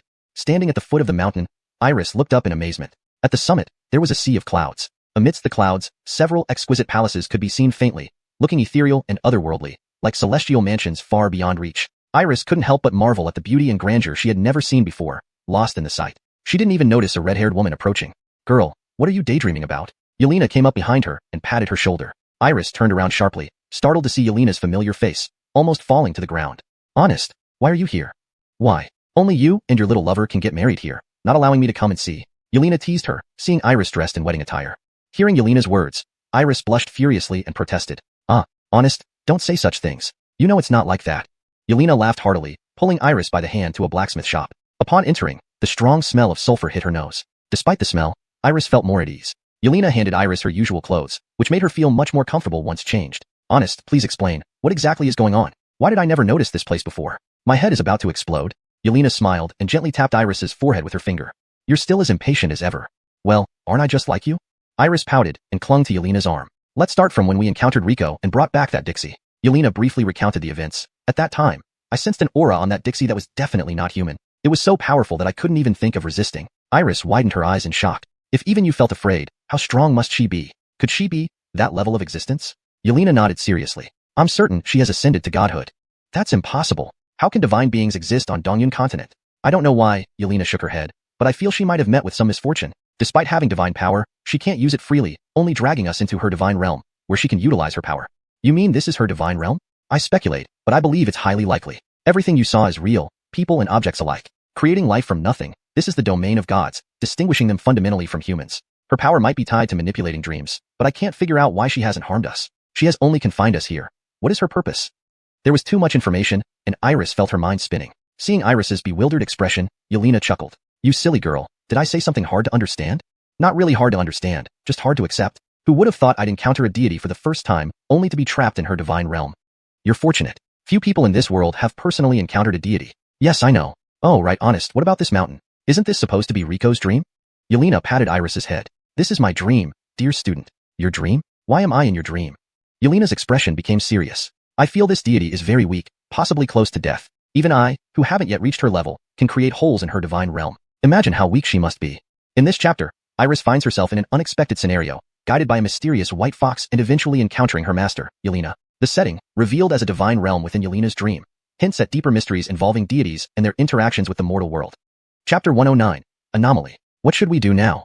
Obviously, we need to take your little lover and find a way to leave this place. This is ultimately a deity's divine realm. She can kill us with just a thought. I don't want to put my life in the hands of a goddess who judges good and evil. Iris nodded. She suddenly remembered something and asked. Honest, it was Rico's 2 tamed beasts that brought me here. I couldn't even sense my own heart palace, so why could they move around freely here? Oh, perhaps they were summoned by Rico before entering this dream, Yelena vaguely replied. She couldn't tell Iris that Rico's fox beast had a cultivation level higher than her own. Iris was about to ask more but was cut off by Yelena. Ask later. The dream on the other side has stabilized. Go find your little lover quickly. Oh, I'll go now. Watching Iris's retreating figure, Yelena suddenly spoke up. By the way, remember not to provoke him again. It was really dangerous just now. If forcing him awake caused the dream to collapse, who knows what might have happened. I understand, honest. Laverneaving the peak where Yelena was, Iris glanced back. The peak remained covered in snow, showing no sign of the lush greenery it once had. As Iris returned to the outskirts of the village, she sensed something amiss. The usually bustling village entrance was eerily empty. Though it wasn't cooking time, wisps of black smoke rose from the village. A foreboding feeling settled in Iris's heart. She hurried toward Riko's home. Just as she entered the village, a dark figure holding a large saber emerged from behind a wall, raising the blade and slashing directly at Iris. Ah! Startled, Iris screamed but quickly sidestepped as a fourth-rank Beastmaster should. Clutching her chest, she stared at the dark figure in shock. Even more terrifying, the figure had no face, shrouded entirely in black mist. Its eyes were deep and pitch black, drawing one into their abyssal depths. Feeling its menacing aura grow stronger, all her body hair stood on end. Instinctively stepping back, she tripped over something and nearly fell. Looking down, she saw a severed limb beneath her feet. What happened here? Before she could contemplate further, the dark figure lunged at her again, brandishing the saber. Outside this realm, the figure would be no threat to Iris, but here, she couldn't summon her beasts. Without them, her fighting prowess was severely diminished. She instinctively dodged backwards. The dark figure relentlessly attacked, swinging horizontally with the saber, cutting off any escape route. Recalling her master's words, realizing everything here was real, did she have to die here? Suddenly, a towering figure rushed forward, grabbing the dark figure around the waist and crashing into a nearby hut. A robust male voice echoed from within. Bastard, taste my ruler. Reaching into the void, the man grasped a shadowy wooden ruler which struck the dark figure, severing it in half. Black fog spilled from the wound, and after writhing in agony for a moment, it lay still. Jim Benton? Iris asked uncertainly. The towering figure was indeed Benton, though he looked anything but elderly, his hair standing upright, his entire body drenched in blood like a demon returning from hell. Benton frowned as he turned towards Iris. You know me? Confused, Iris questioned if this was really the same Benton she knew. Don't you recognize me? I'm Iris. Iris? Never heard of you. But you're not from the Secret Alliance, right? Follow me. I need to return home. Hang and the Sabrina are still there. Those guys could arrive at any moment. The shadows dissipated in Benton's hand. He wiped blood from his face and led Iris towards home. Along the way, he remained silent, his expression grim. Not wanting to delay, Iris hurried after him. Benton moved swiftly. Iris, despite being a practitioner, found it extremely challenging to keep up. Reaching Riko's courtyard gate, Iris's unease intensified. She reminded him, Jim Benton, please be careful. Benton simply nodded, lost in his thoughts. The Che family's courtyard gates were tightly shut, and there was no sound coming from inside. Benton approached the door and knocked in a specific rhythm. The door creaked open, revealing a young woman with a pale complexion. Despite her poor appearance, her beauty was striking. Even Iris felt a pang of attraction towards her. Benton, you're back? Who is she? The woman eyed Iris warily. Sabrina, I found this girl in the village. She was being pursued by the Secret Alliance, and I saved her. Is that so? Wait a moment. I've packed our things. Let's leave immediately. Stepping aside, a small Grover, no more than 7 or 8 years old, appeared from behind the woman. Riko? Iris was surprised. This timid-looking Grover was actually young Riko. She was certain this was him, looking exactly as he did when he first arrived at the Yoel family. Back then, however, Riko's eyes had been hollow and lifeless. Do you know me? Young Riko tilted his head. No, I just heard your father mention you. We should go. Riko's mother took out a small box and placed it on Riko, a white letter fluttering to the ground as he bent to pick it up. Laverneve? Where do you think you're going? Hashtag chapter 110, Secret Alliance. Just as Iris and the 3 others stepped out of the courtyard, an icy voice came from outside the yard. Dark figures from the Secret Alliance had already surrounded the entire compound. Then, a middle-aged man dressed in a gray robe emerged, appearing sinister and distinct from the other shadows. He stood there, exuding an intense aura of malice, like a demon king incarnate. Seeing this middle-aged man, Iris's heart trembled violently, and her body swayed slightly. Iris cursed inwardly.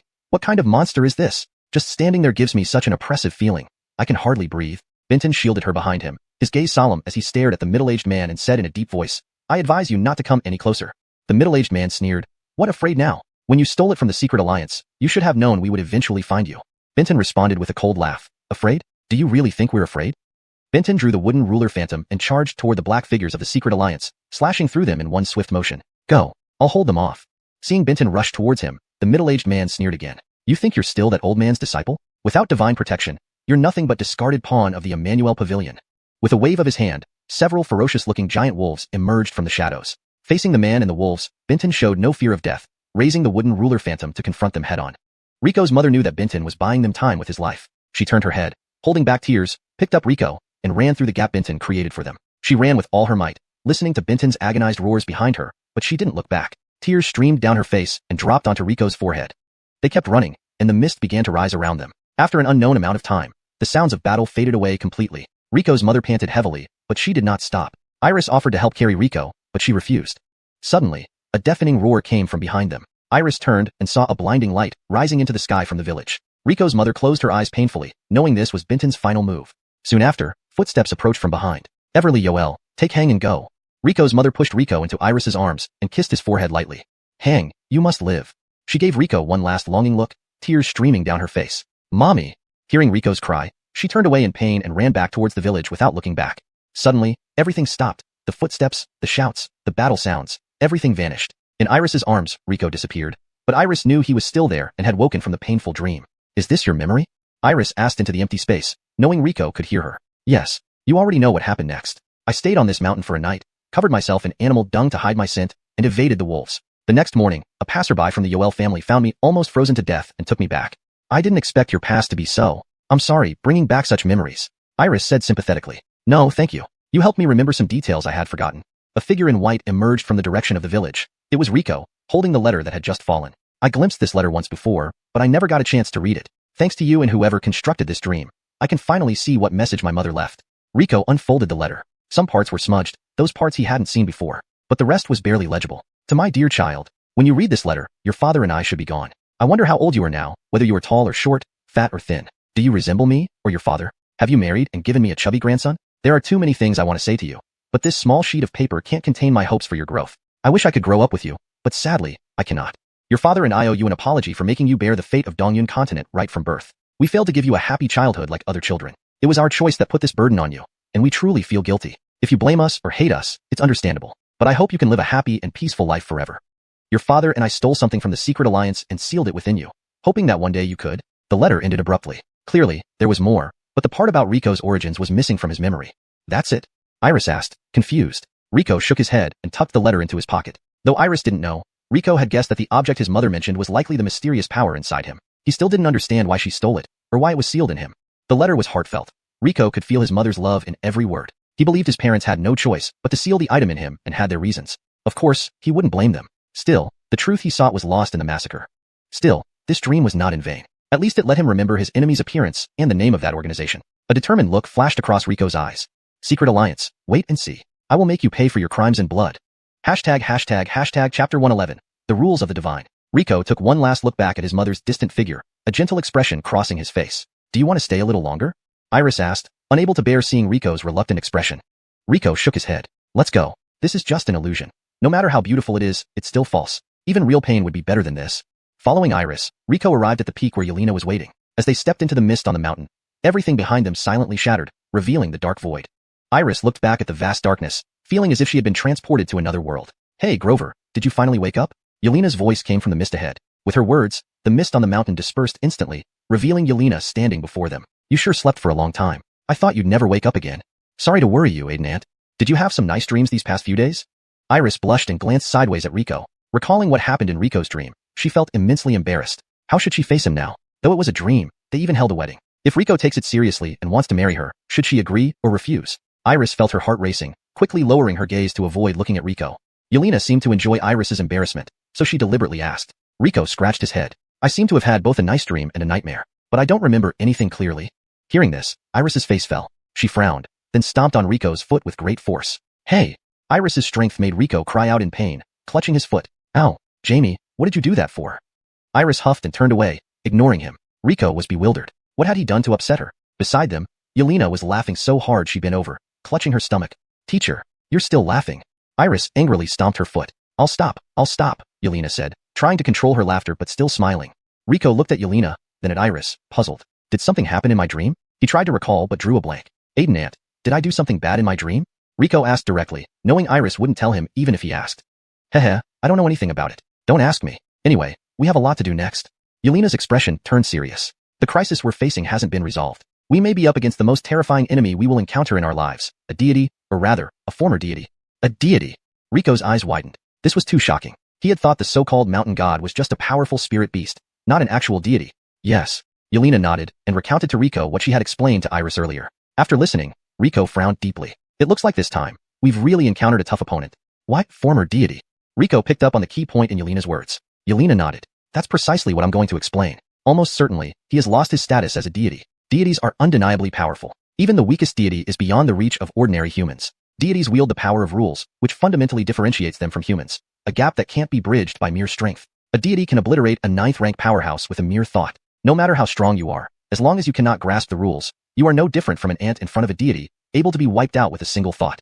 Iris gasped in fear. If deities are truly so powerful, what can we use to fight against them? Don't be afraid. While deities are indeed powerful, they must also follow their own rules. As deities, rules are their weapons, but also their chains. These rules restrict them, preventing them from descending upon Dongyun Continent. Instead, they can only project their divine presence through believers. That way, they can achieve only limited actions, far from establishing such a vast divine realm. Rico nodded in understanding. So, because he's no longer a deity, he can pull us into his divine realm. Yelena nodded. Exactly. After Yelena's explanation, Rico still had doubts. What is this former deity's goal? Just trapping us here? Seeing his confusion, Yelena spoke up. Regardless of his purpose, we cannot just sit here and wait. Outside this divine realm, our fellow warriors are still fighting valiantly. We cannot be trapped here meaninglessly. Teacher, do we have any way to leave this place? Iris looked at Yelena hopefully, knowing that staying here would remind her of the wedding and the kiss in the dream. Thinking of this, Iris pinched Rico's side fiercely, making him wince. Hiss, what did I do this time? I'm just feeling happy. You're just a lowly servant. I can bully you however I want. Why the sudden return to being Francesca? Didn't you always hate it when people called you Francesca? I think I heard you call yourself Francesca recently. When was it? Don't think about it. Iris quickly interrupted Rico, not wanting him to remember that embarrassing moment. This is youth, Yelena sighed, watching the two bicker. Alright, save your flirting for after we get out. Now, we need to find a way out. This former deity is quite weak now. I can create a small hole in his divine realm for you to escape through. What about you, teacher? Aren't you coming with us? I need to stay. Many of our disciples are still trapped in their dreams. I must stay here to protect them. While you two were dreaming and flirting, I wasn't idle. This mountain connects to all our Spirit Beast Sect disciples' dreams. If they encounter danger, I can reach them immediately. Hashtag chapter 112, the cave. Truly worthy of being my Aiden Jim. You think of everything. Rico grinned, trying to flatter. That's enough, kid. Stop buttering me up and get to the point. Don't beat around the bush. Yelena saw right through his intentions. Rico chuckled sheepishly. Aiden Jim, we are facing a god. Although he doesn't seem hostile to us now, it's better to be prepared for any unforeseen circumstances. Don't you think you should give us a couple of life-saving treasures? Yelena smiled slightly. You brat, with him currently maintaining such a vast divine realm without his full divine power, his remaining strength poses no significant threat to you. Still, I'll give you a few items to play with. With a wave of his hand, an array of dazzling treasures appeared before Rico. Any one of these would be priceless outside, causing Rico's mouth to water. The mystical crystal heart shield can deflect all attacks below the 6th rank and save your life. It goes to Jamie. The 9 Phoenix golden silk robe is impervious to blades, bullets, water, and fire, perfect for a girl, so it also goes to Jamie. The mystic ice white jade bracelet can resist extreme cold and keep her warm. It's a beautiful piece of jewelry, also for Jamie. Rico's eyes widened as he watched Yelena outfit Iris from head to toe with treasures. She was now covered in shimmering gold and jewels, looking like a deity descended upon the world. Aiden Jim, why are they all for Jamie? What about me? You? Why does a naughty Grover like you need so many treasures? Here, take this. Yelena shoved a black stone into Rico's hands, leaving him bewildered. The stone exuded a chilling aura, making Rico uncomfortable. He quickly stowed it away in his storage ring and looked back at Yelena. Aiden Jim, what exactly is this? Just a stone? Don't you want treasure? I gave you one, and you're asking what it is. Yelena shot him an irritated glance. Aiden Jim, this is blatant favoritism. You made Jamie look like a golden statue and only gave me a useless stone. Rico pouted in displeasure. What? Don't want it. Give it back then. Yelena extended his hand. Seeing this, Rico hurriedly tucked his hand behind his back. Once given, never taken back. Although he had no idea what the stone could do, he trusted that Yelena wouldn't harm him. TCH, so stingy, Yelena scoffed. Alright, stop wasting time. Let's go. Yelena drew a circle in the air, creating a dark portal. Without waiting for them to prepare, he grabbed both by the arm and hurled them into the passage. As they tumbled through, Rico felt dizzy. When they opened their eyes again, they were standing inside a pitch-black cave. This cave was utterly dark, not a sliver of light anywhere. Fortunately, Iris's various treasures emitted a spectrum of colorful divine light, barely illuminating the path ahead. Rico couldn't help but laugh, watching Iris turn into a human torch. Looks like Aiden Jim had forethought. With you leading the way, it's much safer. Laugh if you dare. Another chuckle and I'll sew your mouth shut. Iris glared at Rico but obediently continued leading the way. As they ventured deeper into the damp, dark cave, occasional chilly breezes made them shudder. Iris stayed close to Rico, not daring to step too far away. Aya. Iris suddenly stopped, tripping over a raised object. She nearly fell, but Rico caught her just in time. Are you alright? Be careful. I'm fine. I think I tripped over something. Rico glanced curiously where Iris had stumbled. Suddenly, he noticed a pair of eyes filled with resentment and pain staring at them. He instinctively pulled Iris aside. But when he looked back, there was nothing. Frowning, Rico wondered if it had been an illusion. What's wrong? Why did you jump like that? Iris asked, puzzled. I must have seen things. We should be cautious. This place feels like something's watching us. Iris scanned the surroundings warily before continuing forward. The cave was narrow, barely fitting 2 people side by side. They proceeded cautiously, walking for about 15 minutes until they reached the end. Is this it? There's nothing here. At the end of the cave, there was only solid rock walls, completely smooth with no crevices. Even this narrow space seemed too tight for them, let alone the other disciples who entered the dream together. Did we possibly walk the wrong way? I don't think so, Rico hesitated. They had walked straight ahead after entering the cave, assuming it led somewhere. Bad luck. We should turn back. Iris started to move back. Wait. Rico held her arm. Do you hear that? He listened closely. A faint whisper-like sound approached, sounding like meaningless muttering. It was getting closer. Beware, something is coming. From the direction they came, a group of purple-black humanoid monsters began crawling toward them on all fours. Startled, Iris quickly raised her hand, sending a flame towards the creatures. However, the spiritual flames that could melt metal left them unharmed. What are these monsters? Iris was shocked. Her flames had no effect on them. Rico tried 2 water arrows, but apart from forcing the creatures to stagger back a couple of steps, they remained impervious. They seem immune to spirit energy. Rico frowned deeply. How could such creatures exist in this cave? Chapter 113, Strange Flower. Faced with these nearly invincible monsters, all of their attacks were completely ineffective. This is ridiculous. Rico wanted to pull Iris and escape, but the cave had only one path, and the only exit was blocked by those indestructible creatures. They fought while cautiously retreating. However, there wasn't much room left for them to retreat. Rico witnessed a large rat touch one of the purple monsters and instantly turn into a puddle of thick liquid, which was then absorbed by the monster's body. Rico did not want to be touched by those monsters. He couldn't risk his life on a gamble that his elemental body would be immune to their touch. Fortunately, both Rico and Iris were fast. They dodged left and right under the slow attacks of the monsters, always managing to avoid being touched. However, as they retreated, they were soon cornered with solid rock walls behind them. Rico split several monsters with his sword, but the segmented parts fused back into complete humanoid shapes. Iris summoned a fireball and smashed it into one of the monsters, barely clearing a small area in front of them. The monsters quickly crawled back toward them. Iris looked at Rico. What do we do? We've been chased by these monsters and have no place to run. We can only try to break through. Rico gritted his teeth. He knew he couldn't sit and wait for death. Otherwise, he and Iris would eventually die here. Rico took a step back, leaning against the rock wall, placing one leg on it, intending to use the wall to help him and Iris break out. However, just as he pushed off, the seemingly solid rock wall suddenly collapsed. Rico's foot slipped, causing him and Iris to fall backward. Iris screamed, tightly hugging Rico's waist. Rico grabbed her shoulders, protecting her in his arms. They fell rapidly, Iris's chest repeatedly bumping into Rico's body, sending a tingling sensation through him. An unusual emotion rose in Rico's heart. This Dixie has developed so well over the past few years, but if they kept falling like this, both of them would die here. Rico quickly composed himself. Using the faint light from Iris, he strained to look down into the abyss. A gaping maw filled with sharp fangs awaited their fall. Damn! Rico cursed. Without thinking, he hurriedly called out the spirit beast from the animal control space. However, the little guy was still fast asleep, its consciousness clearly still trapped in the divine realm of the god. Why are you letting me down at such a critical moment? Rico cursed, but he didn't have time to scold the little beast. He needed to find a way to save them immediately.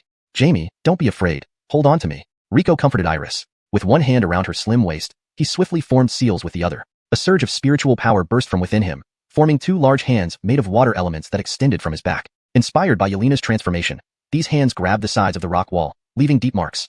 Fortunately, their descent gradually slowed, and they finally stopped less than 10 feet away from the gaping maw. Iris gasped for breath, fear evident in her beautiful eyes. The previous scene had greatly shocked her. If it weren't for Rico, she would have either turned into a pancake or fallen into that giant mouth. Thank goodness you're here. Iris patted her chest, breathing a sigh of relief. Don't celebrate too soon. Look down, said Rico. Iris followed his finger and saw a strange creature, part plant and part animal, waiting below with its maw full of fangs. What is that thing? Iris exclaimed. The monster had the same black-purple skin as the humanoid ones. Drooling viscous saliva dripped from its mouth. It was hard not to associate it with those humanoid creatures. Do you think those humanoid monsters deliberately forced us to this spot? Iris guessed after realizing their connection. Rico nodded in agreement. There's a possibility. Those humanoid monsters might be this big-mouthed monster's minions. They've been chasing us to help it capture prey. Rico had an idea and used a water whip to grab a large bat sleeping on the rock wall. For our lives, I'm sorry to sacrifice you, he muttered before throwing the bat into the monster's mouth. The monster swallowed the bat whole. After a while, a black-purple bat wobbled out of the giant mouth. So, those humanoid monsters really came from it. Could they be people it has eaten? Iris felt a sense of impending danger looking at the massive creature. To her surprise, Rico shook his head. It's not that simple. I left a trace of spiritual energy on the bat. The bat is still inside the monster, but rather, the monster created a copy. These copies continue to help it hunt. What puzzles me most is that the bat not only survived but also thrives with vigorous life force. Then the monster isn't hunting for food? What is its true purpose? Rico shook his head. We need to observe more. After several more attempts, Rico confirmed that the monster could not move. Only its maw could open and close. Once assured, Rico slowly descended with Iris to a safer distance from the monster. Upon landing, Rico realized that what seemed like uneven ground was actually the huge root system of the monster. The monster's immense roots resembled a mountain range, deeply embedded in the rock layers. Its enormous body had no protrusions but was riddled with countless tiny holes. White tentacles surrounded its body, resembling snail feelers. Each tentacle was several feet long, soft and continuously wriggling, like fine threads crawling upward. Rico felt a chill run down his spine. He hadn't expected the monster to be so revolting. Don't stand here, let's go. Iris also sensed the eerie aura emanating from the monster. She pulled Rico, desperately trying to escape. But the tentacles, as if possessing a soul, moved unexpectedly, wrapping around Rico's ankles. They gently enveloped him like willow branches, and the roots grew longer, soon cocooning him. Damn it! Iris cursed, swinging a freshly conjured fiery whip with a sizzling sound. But the tentacles were unafraid of the flames, and continued to wrap around Rico. Stop, Jamie. Calm down. Though it's disgusting, I don't feel any malice from it. It seems like it wants to communicate something. Rico suddenly spoke, stopping Iris. Chapter 114. The Zara Without Dreams. Why did you wake up? Why wouldn't you continue dreaming? A soft female voice abruptly appeared in Gabonle's mind. Her voice was so sweet, as if steeped in the nectar of 100 flowers, bringing comfort from head to toe. Who are you? Gabonle didn't answer her question, but asked one in return. As for me, I have no name. The people living in the desert call me Lisbeth. Before I came here, people called me Zara. Zara. Gabonle was taken aback, his eyes flickering with shock. Indeed, his teacher's guess was correct. There truly was a deity behind all this. The Zara, while not a high-ranking deity, possessed only lower-tier powers among the gods. She had few worshippers in the mortal world. Yet, being a deity meant that any human was like a fragile bubble before them, easily dispelled with a mere finger touch. The Zara had the divine power to control all creatures' dreams. Within dreams, she was invincible, capable of killing anyone, even beings of higher stature. But now, I am nothing. I lost my ability to dream. The Zara's sweet voice was filled with grievance and remorse, catching Gabonle completely off guard. Lose your dreams? How can one lose their dreams? I don't know either. That day, I was sleeping as usual in the heavenly realm. Suddenly, I felt someone calling me. I opened my eyes, but there was no one. Thinking I might have misheard, I tried to go back to sleep. But no matter how hard I tried, I couldn't dream anymore. Her voice now carried a sob, as if she would cry at any moment. A Zara without dreams is no longer a Zara. Without divine powers, I lost the right to stay in the heavenly realm. The divine king banished me from the celestial world. Devastated and with nowhere to go, I found an uninhabited island and began to sleep again. When I woke up, I discovered the mountain villagers eating my body. Hold on. The sudden jumps in the Zara's narrative left Gabonle momentarily baffled. He rubbed his forehead, trying to piece everything together. You said you were sleeping on an island. Why are you suddenly here? I never went anywhere. I've been sleeping here all along. Island, how long have you been asleep? It dawned on Gabonle that time perception was vastly different for deities compared to humans. For the Zara, it was just a single slumber, but for mortals, it could be millennia. What was once an island had transformed into a desert, and the Zara sleeping on the island became the Lisbeth revered by the locals. Gabonle suddenly recalled the clay pots depicting people feasting on a giant beast. Could those people have been consuming the Zara? Great Zara, what do you mean by the villagers eating your body? Why did they eat you? And how did you end up looking like this? Before he could delve deeper, the tentacles wrapped around him started to stir restlessly. Startled, Gabonle prepared to flee when he heard the Zara sobbing beside him. Wah, I didn't want to become this way either, but I forgot what I looked like. Gabonle was stunned. He never expected the mighty Zara to weep like a child. He gently consoled her until her sobs subsided and the tentacles calmed down. Though Gabonle wanted to ask more, seeing her state made him hesitant. Fortunately, Xena from the beast control space offered an explanation. Deities are different from us. Most deities don't have physical forms. Their appearances depend on their self-perception. Over millennia of sleep, this Zara gradually lost her sense of self, leading her appearance to evolve into this strange form. So that's it. No wonder, Xena. You understand even divine matters so well. Hee, you underestimate me too much, Blaine. Having almost reached that level myself, I do know these basics. Gabonle took note of this information and then cautiously asked the now calmer Zara. Great Zara, you mentioned the villagers eating your body. Can you tell me about that incident? Oh yes. When I first woke up, I saw small animals crawling all over me, occasionally bowing and cutting away small pieces to eat. They were terrified when they realized I was awake, continuously prostrating themselves and knocking their heads on the ground. I later learned they were mountain villagers who hadn't seen rain for 3 years. The plants were dead, and even the groundwater had dried up. Many had died or fled, leaving only the weak and sick. A villager searching for water stumbled upon me sleeping beneath the mountains. They believed my presence caused the drought, so they sought to kill me to bring rain back. But ordinary people couldn't harm me. They could only take insignificant fragments from my body, which I could restore instantly. Hungry and dying, they began to cook and eat parts of me. Surprisingly, it tasted delicious. So they worshipped me as the Lisbeth and survived the drought by eating my flesh. Gabonle listened to the Zara recount the story with a perplexed expression. As she spoke of the villagers feasting on her body, he felt something odd. Her unusually proud tone finally made him realize he simply couldn't comprehend a deity's mindset. Why did she feel proud because her body tasted good? Hashtag chapter 115. Within the dream. Why did you create those purple creatures? Creatures? You mean the children? They are not monsters. They are my messengers, guiding people into dreams. I no longer have dreams, but I remember my mission. To bring sweet, blissful dreams to people without sorrow or pain, where everyone can share in happiness together. In my theater, everyone is the happiest actor and the happiest audience. All dreams come true, and all regrets vanish. Isn't this what everyone longs for? But a dream is still just a dream. Dreams always end eventually. Are you going to keep them trapped in your perfect dream forever? Yes, I know that. The voice of the Zara suddenly dimmed.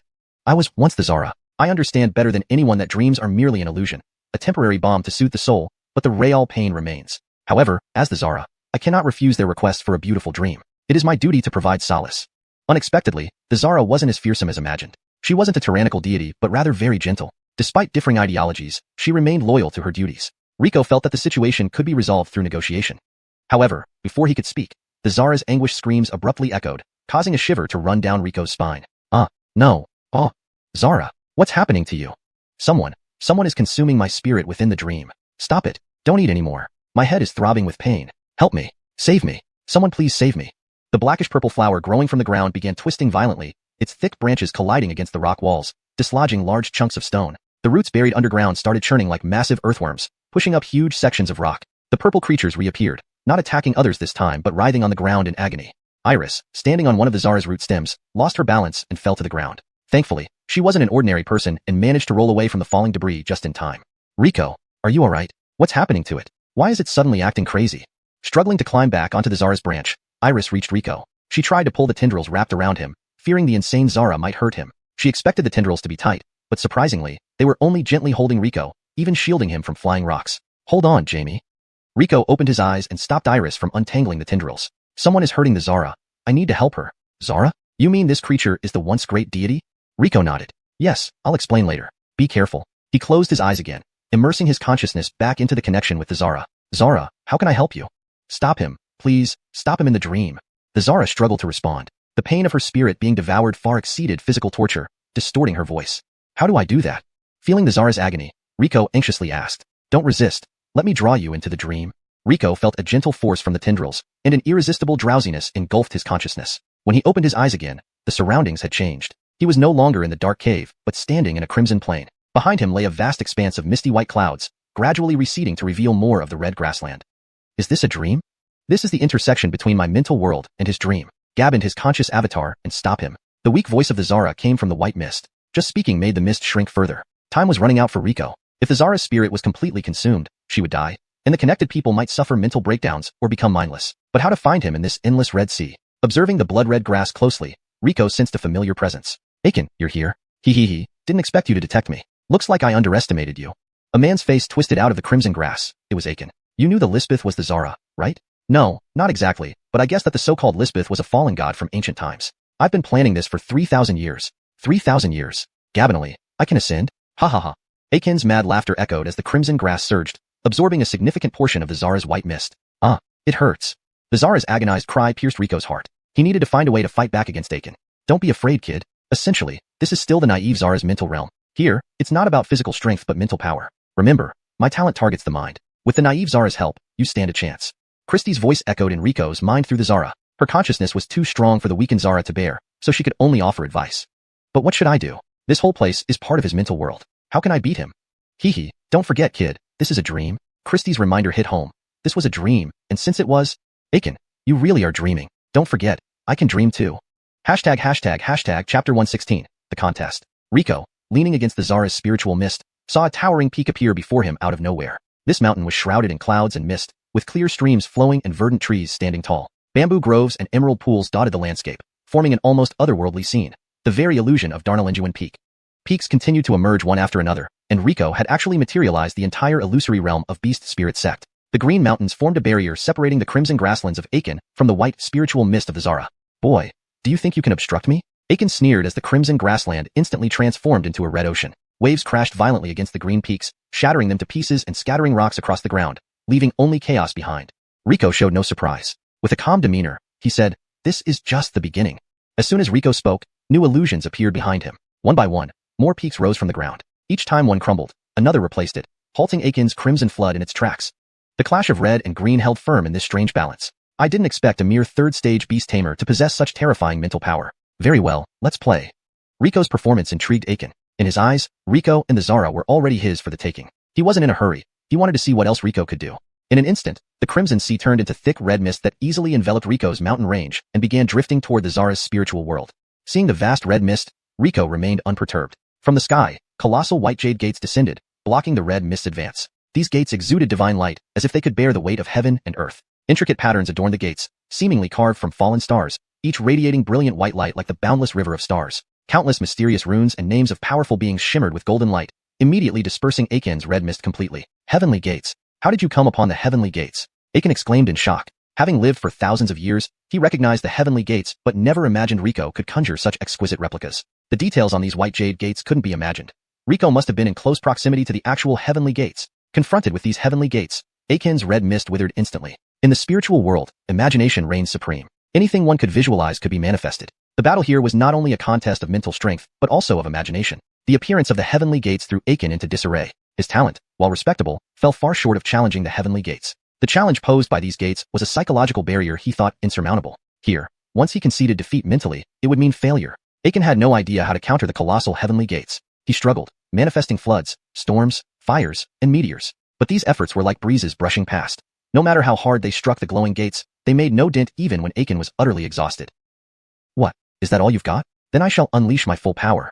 With a wave of his hand, even grander and more ancient-looking gates descended from the sky, encircling and advancing layer by layer towards Aiken. The 9 heavenly gates, each more majestic than the last, relentlessly pressed back Aiken's spiritual realm. Who are you? How can you summon 9 heavenly gates? Aiken was not just astonished now. He felt profound fear. It was impossible for anyone to so accurately replicate every detail of 9 heavenly gates.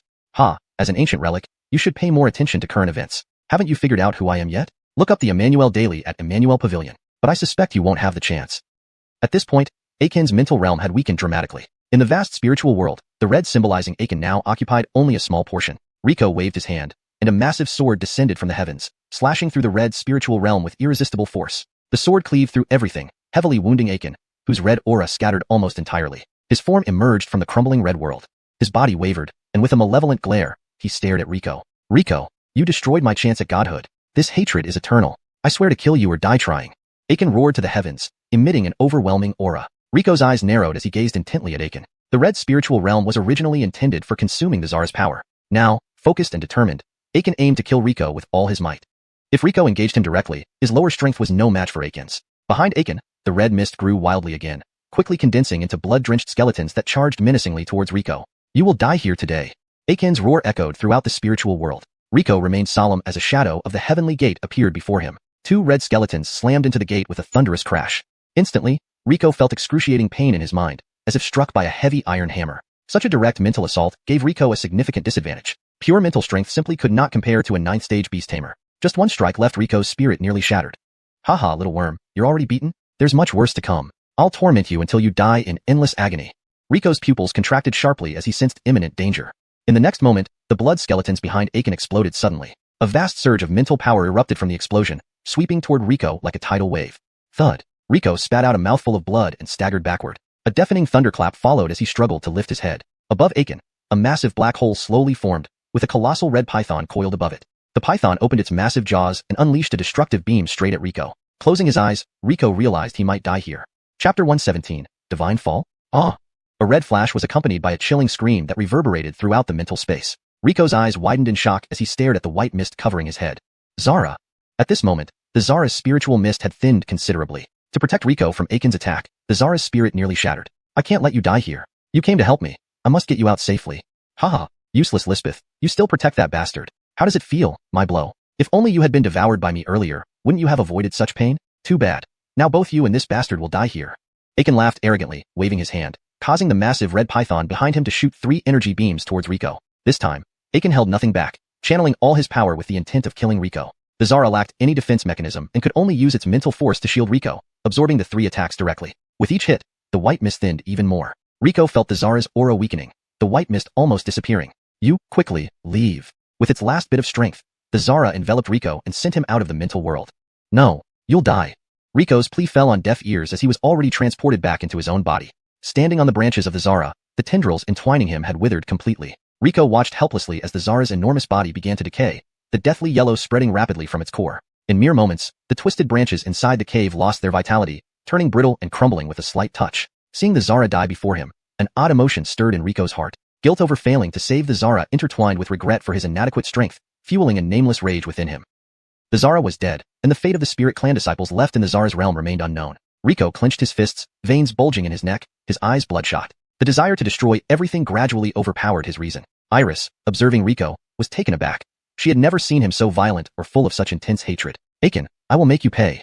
Rico growled through gritted teeth. Rico's aura escalated rapidly. The fragile cave, having lost the Zara's support, began to crumble under his pressure, rocks falling like rain from the ceiling. Rico, don't do this. We'll be buried alive if this continues. Iris pleaded, but Rico, overwhelmed by fury, didn't hear her. His mind was fixated on one thought: kill Aiken. He tore through the Zara's remains recklessly, searching for Aiken. The cave began to disintegrate, walls cracking and shaking constantly as small creatures fled from their homes. Iris wanted to leave, but was more concerned about Rico's safety. Without hesitation, she decided to stay by his side, ready to be buried with him if necessary. Suddenly, a cold, eerie aura surged from beside Rico, instantly wrapping around his frantic form. The black stone Yelena gave him had slipped out of his storage ring, emanating the chilling presence. Wrapped in the cold aura, Rico shivered violently, snapping back to his senses. What had happened just now? Seeing Iris trembling in fear yet standing steadfast beside him, guilt washed over Rico. He pulled her close. Sorry, Jamie. I scared you. I didn't know what came over me. Tears welled in Iris's eyes as she spoke tremulously. It's okay, as long as you're all right. Your behavior just terrified me. If something happened to you, I don't know what I'd do. Rico patted her head, wanting to comfort her further, but they had more urgent matters to attend to. The Zara is dead. Our priority is finding the Spirit Clan disciples and rescuing them before Aiken fully absorbs the Zara's power. Unexpectedly, Iris shook her head. No, I think the Zara isn't dead. Rico frowned, knowing he had witnessed its death. Why? If the Zara were dead, the Divine Realm would collapse, and Honest would have found us immediately. Since Honest hasn't appeared, it means the Zara isn't dead. There's still hope. Rico paused, realizing Iris's logic. If the Zara were truly dead, his Sean would have known right away. Calming down, Rico contemplated deeply. Suddenly, a wicked smile curved his lips. An idea had struck him. In the mental world, Yelena, clad in a red silk robe, stood face to face with Aiken. Yelena, don't think I'm still that weak, Aiken. Now that I've absorbed most of the Lisbeth's mental power, I'm only one step away from achieving godhood. You're no match for me now. Aiken looked disdainfully at Yelena, shouting arrogantly. Yelena stared intently at Aiken, surprised that he managed to consume an old god's mental power. Her oversight was costly. By the time she realized, Aiken had nearly absorbed all of the Zara's essence. Arturo hung to intervene. She barely managed to snatch the seed of divine consciousness from Aiken. Now, with the absorption of the Zara's mental power, Aiken far surpassed Yelena in mental strength. She couldn't afford to fight him rashly, though she couldn't admit it outright. Do you really think consuming an old god's mental power makes you a god? You underestimate the process too much. If becoming a god were that simple, why would no one in Dongyun Continent have achieved it after millions of years? Yelena's words silenced Aiken's laughter. Consuming an old god's mental power to achieve divinity was just a rumor he heard from wandering monks. Desperate as he was, he tried every possible option. Now ruthlessly exposed, Aiken snapped angrily. This secret technique comes from other continents. You, a country bumpkin, wouldn't understand. Enough talk. Hand over the seed of divine consciousness. Today, I must complete the absorption of the Lisbeth's mental power. Hashtag chapter 118. The Ghostly Stone. Yelena looked at Gaspard and loudly said, a mere defeated foe dares to bark here? Hee, let me show you who the weak dog really is. Prepare to die. With that, his body shot forward, a blood-red energy sphere glowing in his right hand. Gaspard's face was filled with disdain as he locked eyes with Yelena, then roared. Come and get it. Gaspard's body turned into a black mist, rapidly charging towards Yelena. Yelena was not one to back down. Behind her loomed an immense Dharma image holding 6 different weapons, striking at Gaspard with devastating force. The two collided instantly. Yelena's strength far surpassed Gaspard's, making victory for Gaspard extremely difficult. Roar! Gaspard screamed, swinging his fist. Boom! However, Yelena's protective aura shattered instantly, and Gaspard's punch struck directly against her chest. Yelena was sent flying several meters away, spitting out a mouthful of blood. Gaspard, seizing the advantage, rapidly dashed over, raining punches down on Yelena one after another. Yelena kept dodging Gaspard's attacks. Seeing this, Gaspard sneered, it's useless. You're no match for me now. He attacked again. Bang bang bang. Yelena clenched her teeth, barely holding off the assault, but the spiritual energy fluctuations in her body had weakened considerably. She hadn't expected that Gaspard, having absorbed the Zara's mental power, would gain so much strength. Boom boom boom. After a dozen more exchanges, Yelena could no longer withstand the pressure and was hurled backward. Thud. She landed heavily on the ground. Gaspard stood over her, looking down condescendingly. Emil Yelena, still feeling defiant? Yelena, clutching her wound, stood up, blood trickling from the corner of her mouth. She looked at Gaspard with a cold smile. Gaspard, I know your strength has increased significantly, but winning against me is impossible. Oh.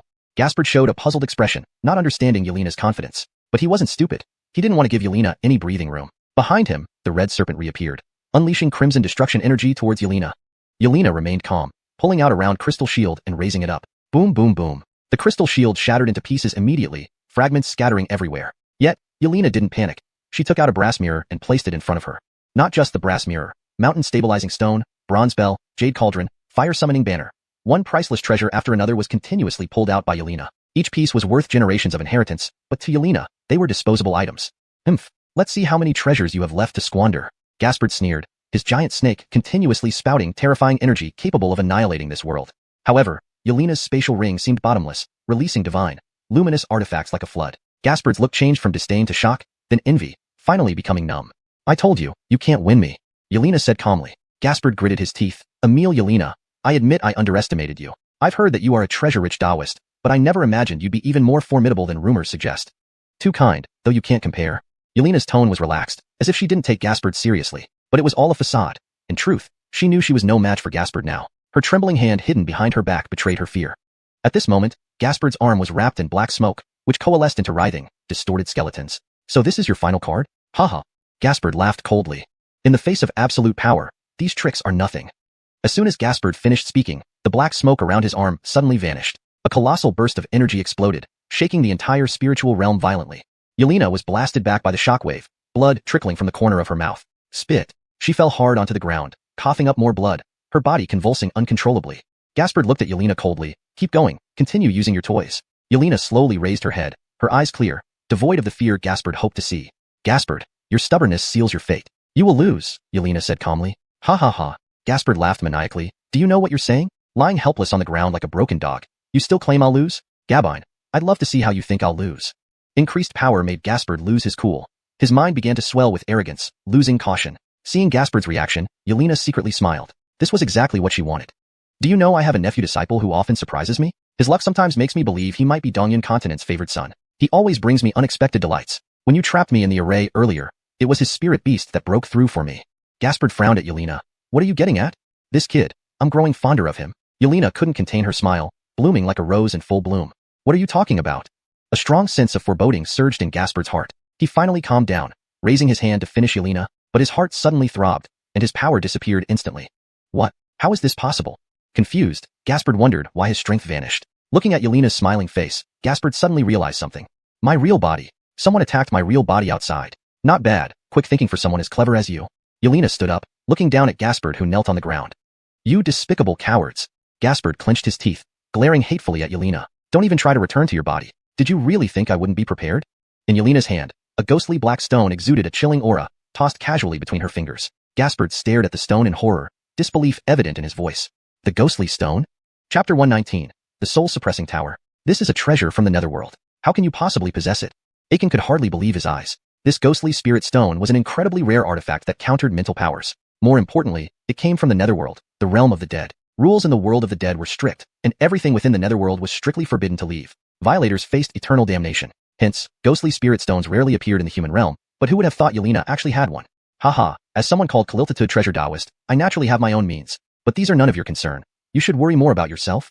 The ghostly spirit stone in Yelena's hand emitted a black light, and slowly, strands of black chains crawled out from within. Aiken watched helplessly as the black chains crept onto his body. The chilling aura from the chains almost froze his soul. You so-called prestigious sects relying on such despicable methods, truly disgusting. If you dare, release me, let's fight honorably. Aiken knelt on the ground, shouting defiantly with his neck stretched out. Cut the act. Do you think I don't know what kind of person you are, Aiken? Just behave and stay quietly in my soul-suppressing tower. Perhaps one day, if I'm in a good mood, I might let you out for some air. You. Aiken glared at Yelena furiously but could not move at all. He could only be captured by Yelena and sealed into the small ink jade tower. Everything finally settled down as Yelena retrieved the seed of divine consciousness. The flawless white gem emitted soft light gently. Yelena looked at it and said, Now, no one will harm you anymore, so there's no need to pretend. You may deceive my foolish apprentice, but not me. Just this tiny seed of divine consciousness cannot sustain such a large pseudo-god realm. Where is your true form hidden? Upon hearing Yelena's words, the white gem flickered nervously, then lost its glow, turning into an unremarkable pearl. Hiding like a turtle won't help. Do you still want to be resurrected? If you confess sincerely what exactly happened back then, I might show mercy and send you to our Beast Spirit Sect soul nurturing pool. There, you'll be restored in just a few years. Otherwise, I'll devour you. They say old gods like you are quite nutritious. Yelena pretended to swallow it. The white gem trembled, with white light flashing continuously. Yelena frowned, staring at the seed of divine consciousness, her eyes filled with astonishment and suspicion. To think such a thing existed. No wonder Honest refused to step on the God Ascension stairway. Jaylene has always been mysterious. Did she know about this beforehand? That old man was really biased, telling Sister Jaylene and not me. Sister Jaylene must have been under a lot of pressure over the years. Yelena pinched her nose. The implications even affected Dongyun Continent, and the very foundation of the entire world. She wondered if knowing these things was a blessing or a curse. At least you didn't tell those two young ones. Otherwise, it would have disturbed their Tao hearts. So, you're not as stupid as you look. The seed of divine consciousness flickered in protest. Not being clever is stupidity. Do you think they're praising you when they call you silly? Yelena chuckled, tapping the seed of divine consciousness with her finger.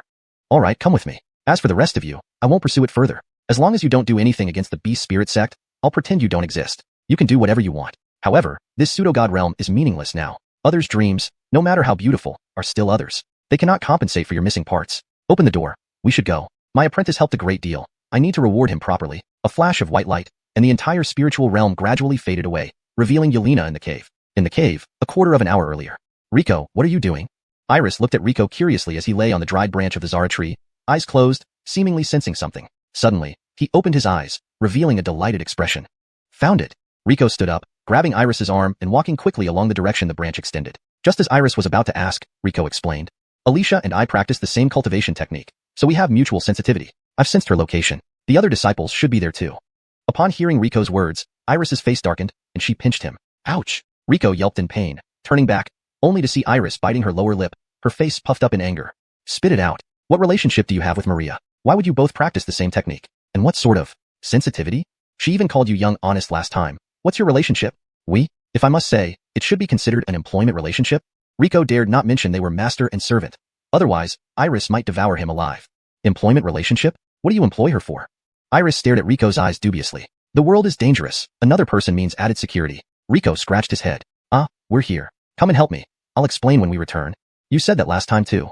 Iris stomped her foot, wishing she could slap this guy to death. These branches were visibly thicker, resembling inverted funnels with their ends deeply buried in the soil. Rico stepped forward, pulling out his meteorite dagger, carefully inserting it into the bark of the branch. This process was far more challenging than he imagined. Even though the bark was dry, it was much harder than other areas. The bark acted like a sturdy barrier protecting the inside. Rico exerted all his strength to barely scratch a small incision. He channeled his spirit energy into a thin thread and inserted it through the cut. Sure enough, he sensed the presence of living beings inside the branch. It's here. We need to open this up. By the way, don't use spirit techniques. We might hurt our fellow disciples inside. Iris pouted, pulling out a small knife studded with gems, and together with Rico, started peeling the bark. It's open, finally open. After considerable effort, they managed to create a small hole barely large enough for a person to pass through. I'll go in first. You stay outside, just in case. Okay, be extremely careful. Although Iris was angry, she still worriedly instructed him. Rico nodded, gripping his meteorite dagger tightly and crawling into the branch. Hashtag chapter 120. The fall of a whale. All things come to Yulf. Inside the branch, it was even darker than inside a cave, with no light at all. Even Rico's divine eyes could see nothing in this environment devoid of light. Fortunately, the water elements here were exceptionally dense, and through them, Rico could barely navigate the narrow space. One capsule after another lined the inside of the branch tightly. Rico could sense that each capsule contained a person immersed in a dream. He wanted to save them, but not just yet. Rico moved his body inch by inch until he finally found Gary Alicia's capsule. These capsules could block spiritual energy fluctuations. If it weren't for his connection with Maria, he wouldn't have been certain it was her. He cautiously stabbed his dagger into Gary Alicia's capsule, slicing it lightly. The capsule broke open, spilling its contents, a sticky, slippery liquid that emitted a faint floral fragrance, making anyone who smelled it feel refreshed. Rico tore open the capsule. In the pitch darkness, he heard Maria's steady breathing and soft murmurs in her sleep. Jessie, Dolores. It seemed she was dreaming about being with her parents. Rico felt a pang of hesitation, unable to bear waking her up from such a beautiful dream. Her tragic background was worse than his. He suddenly understood Zara's persistence. If not for meeting Rico, perhaps waking Maria would indeed be very cruel. Young honest. Her voice snapped him out of his thoughts. He thought she had woken up, but she was still dreaming. Rico smiled. What was he doing in her dream? Young honest, don't worry. Please give any orders you wish. I will serve you well. The silly girl was still thinking about serving him even in her dreams. Rico smiled and gently patted Maria on the head. Time to wake up, silly girl. Rico softly woke Maria, causing her to shudder as she sat up from the capsule. Young honest? Just waking from the dream, Maria was still dazed. Wasn't young honest just with her? After sitting there for a while, Maria finally came to her senses and recalled the dream, blushing fiercely. How could she have such an embarrassing dream? Young honest in the dream. She couldn't think about it anymore. Fortunately, it was pitch dark, so Rico couldn't see her expression. Otherwise, he would have been shocked. The always stoic Alicia showing such an expression. How are you feeling now, Alicia? I apologize, young honest, for troubling you to save me personally. It's nothing, Alicia. Can you find someone here? A ninth rank man. Let me try. Maria stood up, opened her mouth, and produced a sound only she could hear. Soon, she became familiar with the environment. Found him, young honest. Rico was amazed at Maria's efficiency. She found the target so quickly. He is 5 meters below us. His aura is deep and powerful, likely the person you're looking for. Great. Take me there quickly. There was no light, but for the blind Maria, it made no difference. She grabbed Rico's hand and moved through the branch as if walking on flat ground. They soon reached the spot. There was a larger capsule compared to the others. 3 steps away, Rico could already hear the deep breathing inside. Jarrett must be in there. Rico smiled coldly. He covered the entire capsule with water to prevent the liquid from spilling out and waking Jarrett prematurely. Then, he slowly cut open the capsule with his meteorite dagger. Seeing the defenseless Jarrett, Rico sneered. You were so domineering in the spirit world. Let's see what you do now. He held the meteorite dagger aloft and thrust it into Jarrett's forehead. Jarrett's body trembled, his aura surging as it threw Rico away. Rico's heart raced. What if he hadn't killed Jarrett and he wakes up? He quickly flew over, holding the dagger tightly and stirred it within Jarrett's brain before pulling it out and stabbing it into his heart several times. Jarrett's aura dissipated, and his head fell limp and silent. Only then did Rico breathe a sigh of relief. No matter your rank, you still die before my meteorite dagger. Unbeknownst to him, Yelena had restrained Jarrett's consciousness in the spirit world, keeping his awareness focused on her. Otherwise, Jarrett would have awakened as Rico approached. Hee hee, I actually killed a 9th rank expert. Jim Honest's crafted meteorite dagger is truly extraordinary. Without this meteorite dagger ignoring all defenses, even an exposed Jarret would have been untouchable to Rico. Let's see what treasures this 9th rank expert has. Rico stripped Jarret completely. A 9th rank expert, top tier in any force. Now he had gotten a huge windfall. He wouldn't let a single thing go. Got rich, got rich, got rich. Seeing Jarret's storage ring, Rico couldn't help but shout in excitement. Without mentioning other treasures, just the various levels of Beast Spirit Annets alone formed a small mountain. Not to mention countless priceless treasures inside. Always poor. Rico's heart pounded with excitement. Hee hee, Alicia, your young honest will also be rich from now on. After this battle, I'll take you to the capital of Flame Kingdom, where there's so much delicious food and fun things to do. Braised duck legs, roasted chicken, barbecued pig, whatever you want, young honest will take you everywhere. You've endured too many hardships. Young honest will make it up to you. Thank you, young honest. Facing such astonishing wealth, Maria showed no excitement. However, seeing Rico so happy made her happy too. She also grew eager for the kingdom described by young honest. After getting excited for a while, Rico calmed down quickly. He had other tasks to complete. We can't waste this corpse either. One whale's fall brings life to all things. A 9th rank expert, even dead, contains enough energy to cultivate multiple 7th rank beast mounts. Christy reminded him in the beast mount space. Rico nodded. He certainly wouldn't forget. He had a super glutton right beside him. Chihei had been hissing in his ear for a long time already. Chapter 121. Reunion. Xena was right. As one whale falls, myriad lives are born. The body of every high-level cultivator is a crucial resource that no cultivator would ever forsake. Despite their polished appearances, these cultivators were not much different from the beasts in the forest, and some were even more terrifying than animals. After consuming Aiken's corpse, Adair belched and returned to the beast control space for rest. When it returned, its cultivation level should have improved significantly. Rico had just finished collecting Aiken's remains when the space within the cave suddenly shattered, and a beautiful woman in fiery red appeared. Honest, you're back. The moment Yelena appeared, the dark cave lit up instantly. Yes, I'm back. Where's that brat, Rico? I'm here, Aiden Ant. Rico emerged from a small hole in the branches. I found our fellow sect members, and also those guys from Lungu Valley. Great job. We owe it to you for destroying Aiken's physical body earlier. Otherwise, I might not have come back. Yelena patted Rico on the shoulder, nodding approvingly. Rico smiled awkwardly. Hee hee, not as impressive as Aiden Ant says. Huh, if you say so, you must be bragging, Yelena teased with a smile. Alright, once we return, I will reward you properly, but now we need to act quickly. Lungu Valley's supply line has been cut off, and our main force is sweeping through with great momentum. Before they arrive, we need to take care of the aftermath. Once the main force gets here, we'll join them and attack Lungu Valley's stronghold. Yes. The Dharma image behind Yelena reappeared, towering over the entire cave. With a swift swing of her short knife, a red light flashed, and the Dream Spirit Tree's sturdy branch was sliced into two. Gabberst, wake up our disciples, then capture all Lungu Valley disciples. These Lungu Valley disciples are crucial bargaining chips, especially Hutch. With him, we already win 3/10 of the battle before fighting. With everyone's efficient efforts, several Beast Spirit Sect disciples were rescued. They were still dazed upon waking but quickly joined in the rescue operation under Yelena's urging. Soon, all Beast Spirit Sect disciples were freed. Douglas glared at Rico, who had awoken him. This time you just got lucky. Next time? That's enough. Let's deal with next time when it comes. Hurry up and help, or Aiden Ant will get mad again. Rico turned away, unwilling to engage further. Initially, he thought Douglas was merely arrogant, but now he realized he was narrow-minded. He did not want to waste his time arguing. With the help of the Beast Spirit Sect disciples, Lungu Valley's captives were quickly secured. No gentle treatment this time. Captors slashed open the cocoons, binding the bewildered prisoners while they were still disoriented. You are Hutch? Yelena approached a bound, frail Blaine. I'm not. You've mistaken me. Casper squirmed frantically, trying to hide his face, but was kicked over by Yelena. His clean face now smeared with dirt and tears, making it hard to associate him with Lungu Valley's elder's beloved disciple. If you're not, then you're useless. Kill him. Yelena turned to leave. I'm Hutch. Don't kill me. My father is Lungu Valley's Emil-in-Chief. I'm very useful, please don't kill me. The bound youth cried out desperately. Capture him and guard him closely.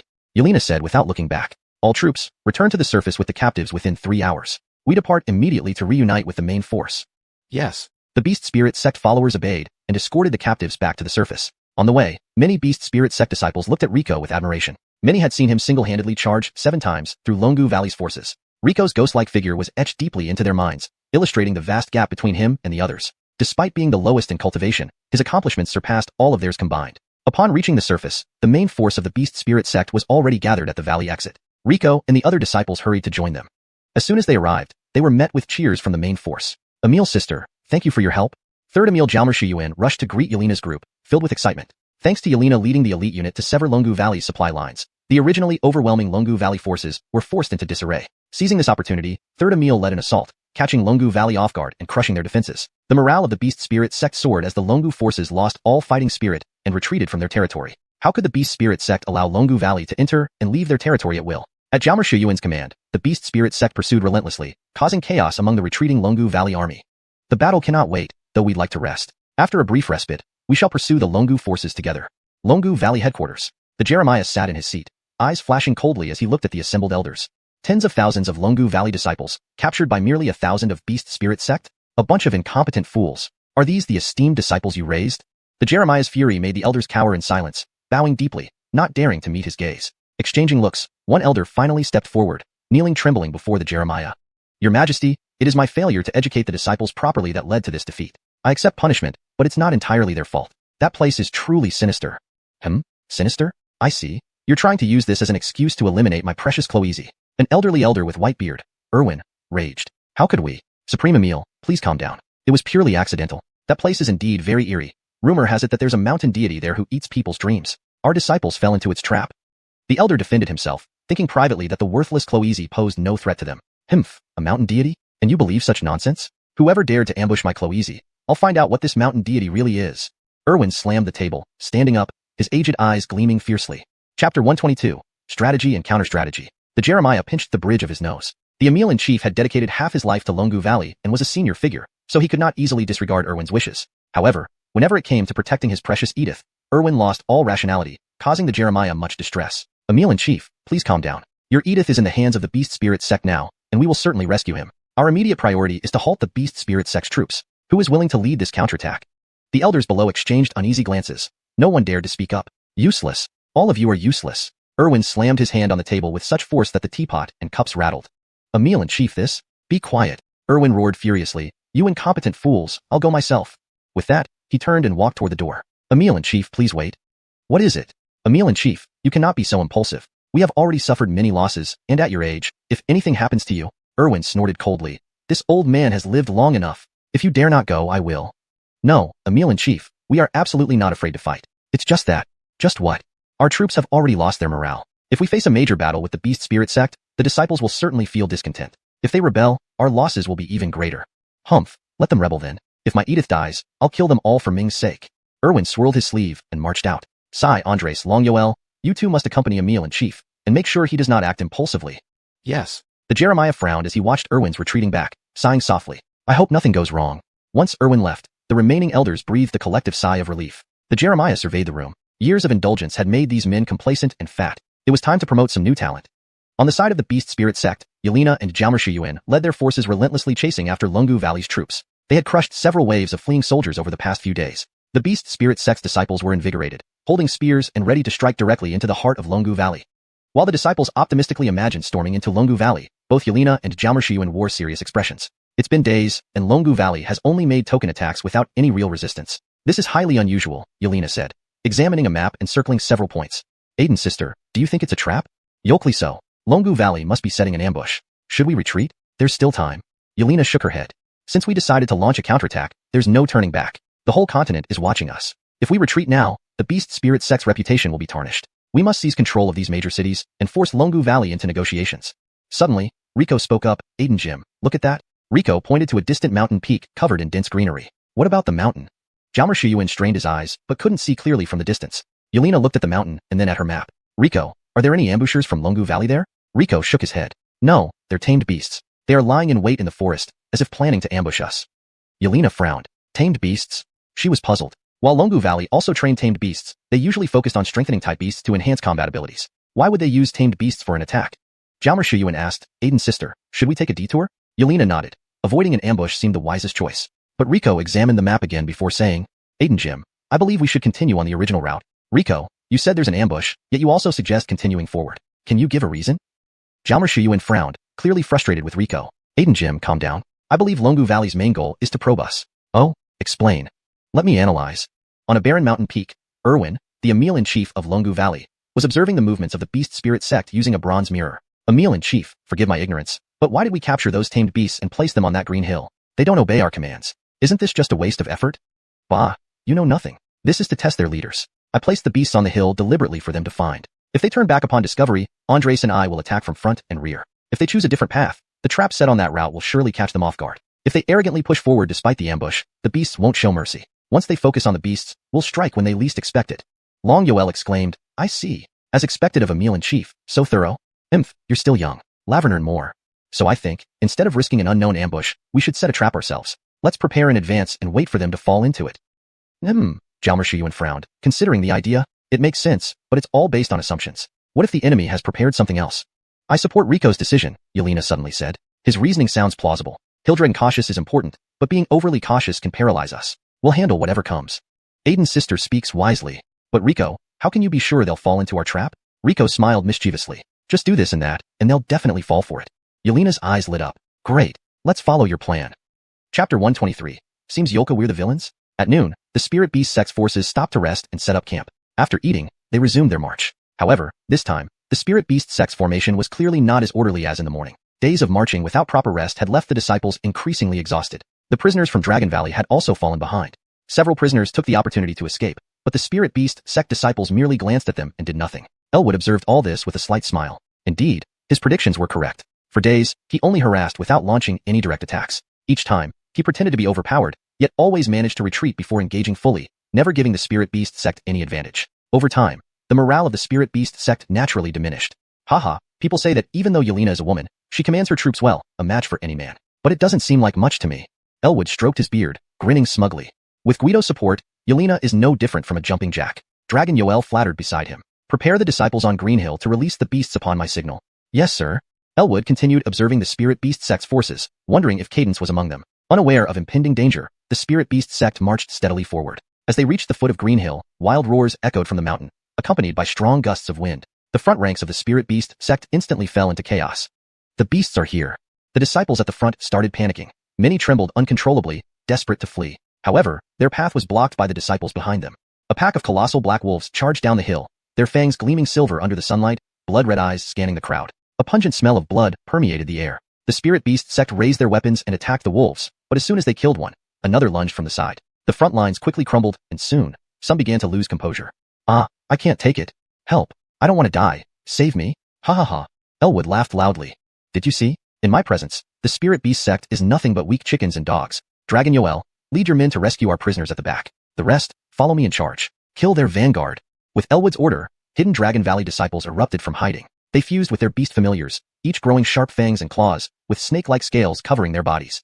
Yolka fierce tigers descending the mountain. They charged into the crowd alongside the black wolves. Their massive claws could snatch away a life in an instant. The Spirit Beast Sect disciples were utterly helpless, especially when Elwood's iron tail swept through, turning several enemies into a spray of blood. Within moments, the Spirit Beast Sect suffered heavy losses. A Spirit Beast Sect disciple shouted as Dragon Valley disciples approached. No, we are. But his voice was cut short as he was torn apart by a half-man, half-beast Dragon Valley disciple. Kill! Elwood yelled, leading the charge. The Dragon Valley disciples went berserk, slaughtering the Spirit Beast Sect disciples who rolled on the ground, screaming in agony. Blood splashed onto the Dragon Valley disciples' robes, making them even more frenzied and bloodthirsty. The Spirit Beast Sect disciples were thoroughly terrified. They retreated, stumbling over their dead comrades, disregarding everything else. One was cut in half at the waist, his blood spraying over the Dragon Valley disciples. Some of the remaining Spirit Beast Sect members vomited at the sight. Taking advantage of the distraction, Dragon Yoel led a team to circle around and rescue the captured Dragon Valley disciples from the rear. He personally untied a bound disciple. Sorry, we're late. You've suffered too much. You finally came. I've been waiting so long. The disciple smiled up at him. You. Before Dragon Yoel could finish, a cold flash appeared, and he felt a chill at his throat, followed by dizziness. The ground rushed towards him as he lost consciousness. Rico wielded a meteorite dagger, swiftly killing 7 or 8 Dragon Valley disciples in an instant. Seeing Rico act, the other disguised Spirit Beast Sect prisoners rose up, catching the rescuers off guard. Only after most of the rescuers lay dead did someone shout, "It's a trap. We've been tricked by the Spirit Beast Sect." Mid-slaughter, Elwood hesitated. He tore open a recently slain Spirit Beast Sect disciple's uniform, revealing a dragon tattoo. His mind buzzed. Gabinished. Trapped. Stop. Everyone stop. Elwood shouted frantically, but the crazed Dragon Valley disciples couldn't hear him. Haha, old scoundrel Chetian. What do you think of our welcome gift? Zhao Shiyuan stepped forward with a sardonic grin. You despicable scum. I'll kill you all. Elwood raged. His muscles bulged, teeth clenched, steam hissing from his nostrils as he prepared to fight. Really? I suggest you don't. Zhao Shiyuan smirked, gesturing for a youth tied up to be brought forward. Dad, please save me. Hearing the voice, Elwood froze. Cadence, release her now, you animals. He lunged forward. Wait, another step and I can't guarantee her safety. Zhao Shiyuan chuckled. Furious but suppressing his rage, Elwood asked. Zhao Shiyuan, what do you want? What are you planning? Haha, you really can't keep calm. You should know what I want. Rico watched Jalmar Emil oddly. Why did he feel like Jalmar Emil was actually the villain here? Hashtag chapter 124, Aiden talks. In the Grand Hall of Dragon Valley, the Jeremiah silently read through the battle reports sent from the front lines. All the elders below knelt silently on the ground. They knew this was a sign of the Jeremiah's immense anger, and none dared to provoke him at this moment. After a long pause, the Jeremiah put down the report and said coldly, "The scoundrels of Poison Valley, they only offer verbal support but have yet to arrive at the battlefield. The moment we faced a disadvantage, they ran faster than anyone else. And that Erwin sigh." He slammed his hand on the table in front of him, turning the sturdy black stone table into powder. The Jeremiah's words made the elders' faces turn pale, but no one dared to speak. After a while, the Jeremiah snorted coldly. It seems this continent has been too peaceful for too long, allowing such useless individuals to dominate Dragon Valley. The murderous intent was evident in the Jeremiah's voice, and the elders understood his thoughts well. They were frightened to the point of their legs trembling, collapsing to the ground with a thud. "Please show mercy, great Jeremiah. Spare us, great Jeremiah." The Jeremiah's gaze, sharp as knives, swept across everyone present. He had already decided. These worms of Dragon Valley must not be spared. It seems I will have to lead the troops personally this time. Suddenly, the Jeremiah sharply turned his gaze towards an empty corner of the hall. "Who?" His shout shattered the space in that corner, dark cracks spreading like spiderwebs in all directions. The shattered space split open at a gentle touch, forming a gaping void from which a masked Blaine in white emerged slowly. "Your Majesty's keen eyes are as sharp as ever, easily spotting me," the Blaine said, his voice soft and graceful, his black hair tied high, making it hard to tell his gender. "Humph, so it's you, the Leftishon of the Divine Servant Sect." The Jeremiah narrowed his eyes, gazing intently at the newcomer, his deep voice cold. "To think His Majesty remembers me, I am truly honored. However, I must correct you, Your Majesty. I am not the Leftishon of the Divine Servant Sect, but the Leftishon of the Sabrina." The Blaine in white corrected him. "I have no interest in your internal affairs. It makes no difference to me." No. It makes a great deal of difference. But since Your Majesty is not interested, I won't elaborate further. I have come to deliver a message from the Sabrina to you." The Jeremiah's eyes narrowed sharply. The Sabrina of the Divine Servant Sect was a presence even he dared not provoke. She had held the title of the strongest warrior in the Eastern Cloud Continent for tens of thousands of years, with only the carefree master of Beast Spirit Sect 1,000 years ago able to challenge her. "What does your Sabrina command?" The Blaine in white became serious, losing the light-hearted demeanor from before. He spoke solemnly. "The Sabrina says, the Heavenly Tower is about to open again, and the barrier around the continent will soon be lifted. At this critical juncture, your petty squabbles can be ignored, but if anyone dares harbor ulterior motives, she will not hesitate to pay a personal visit."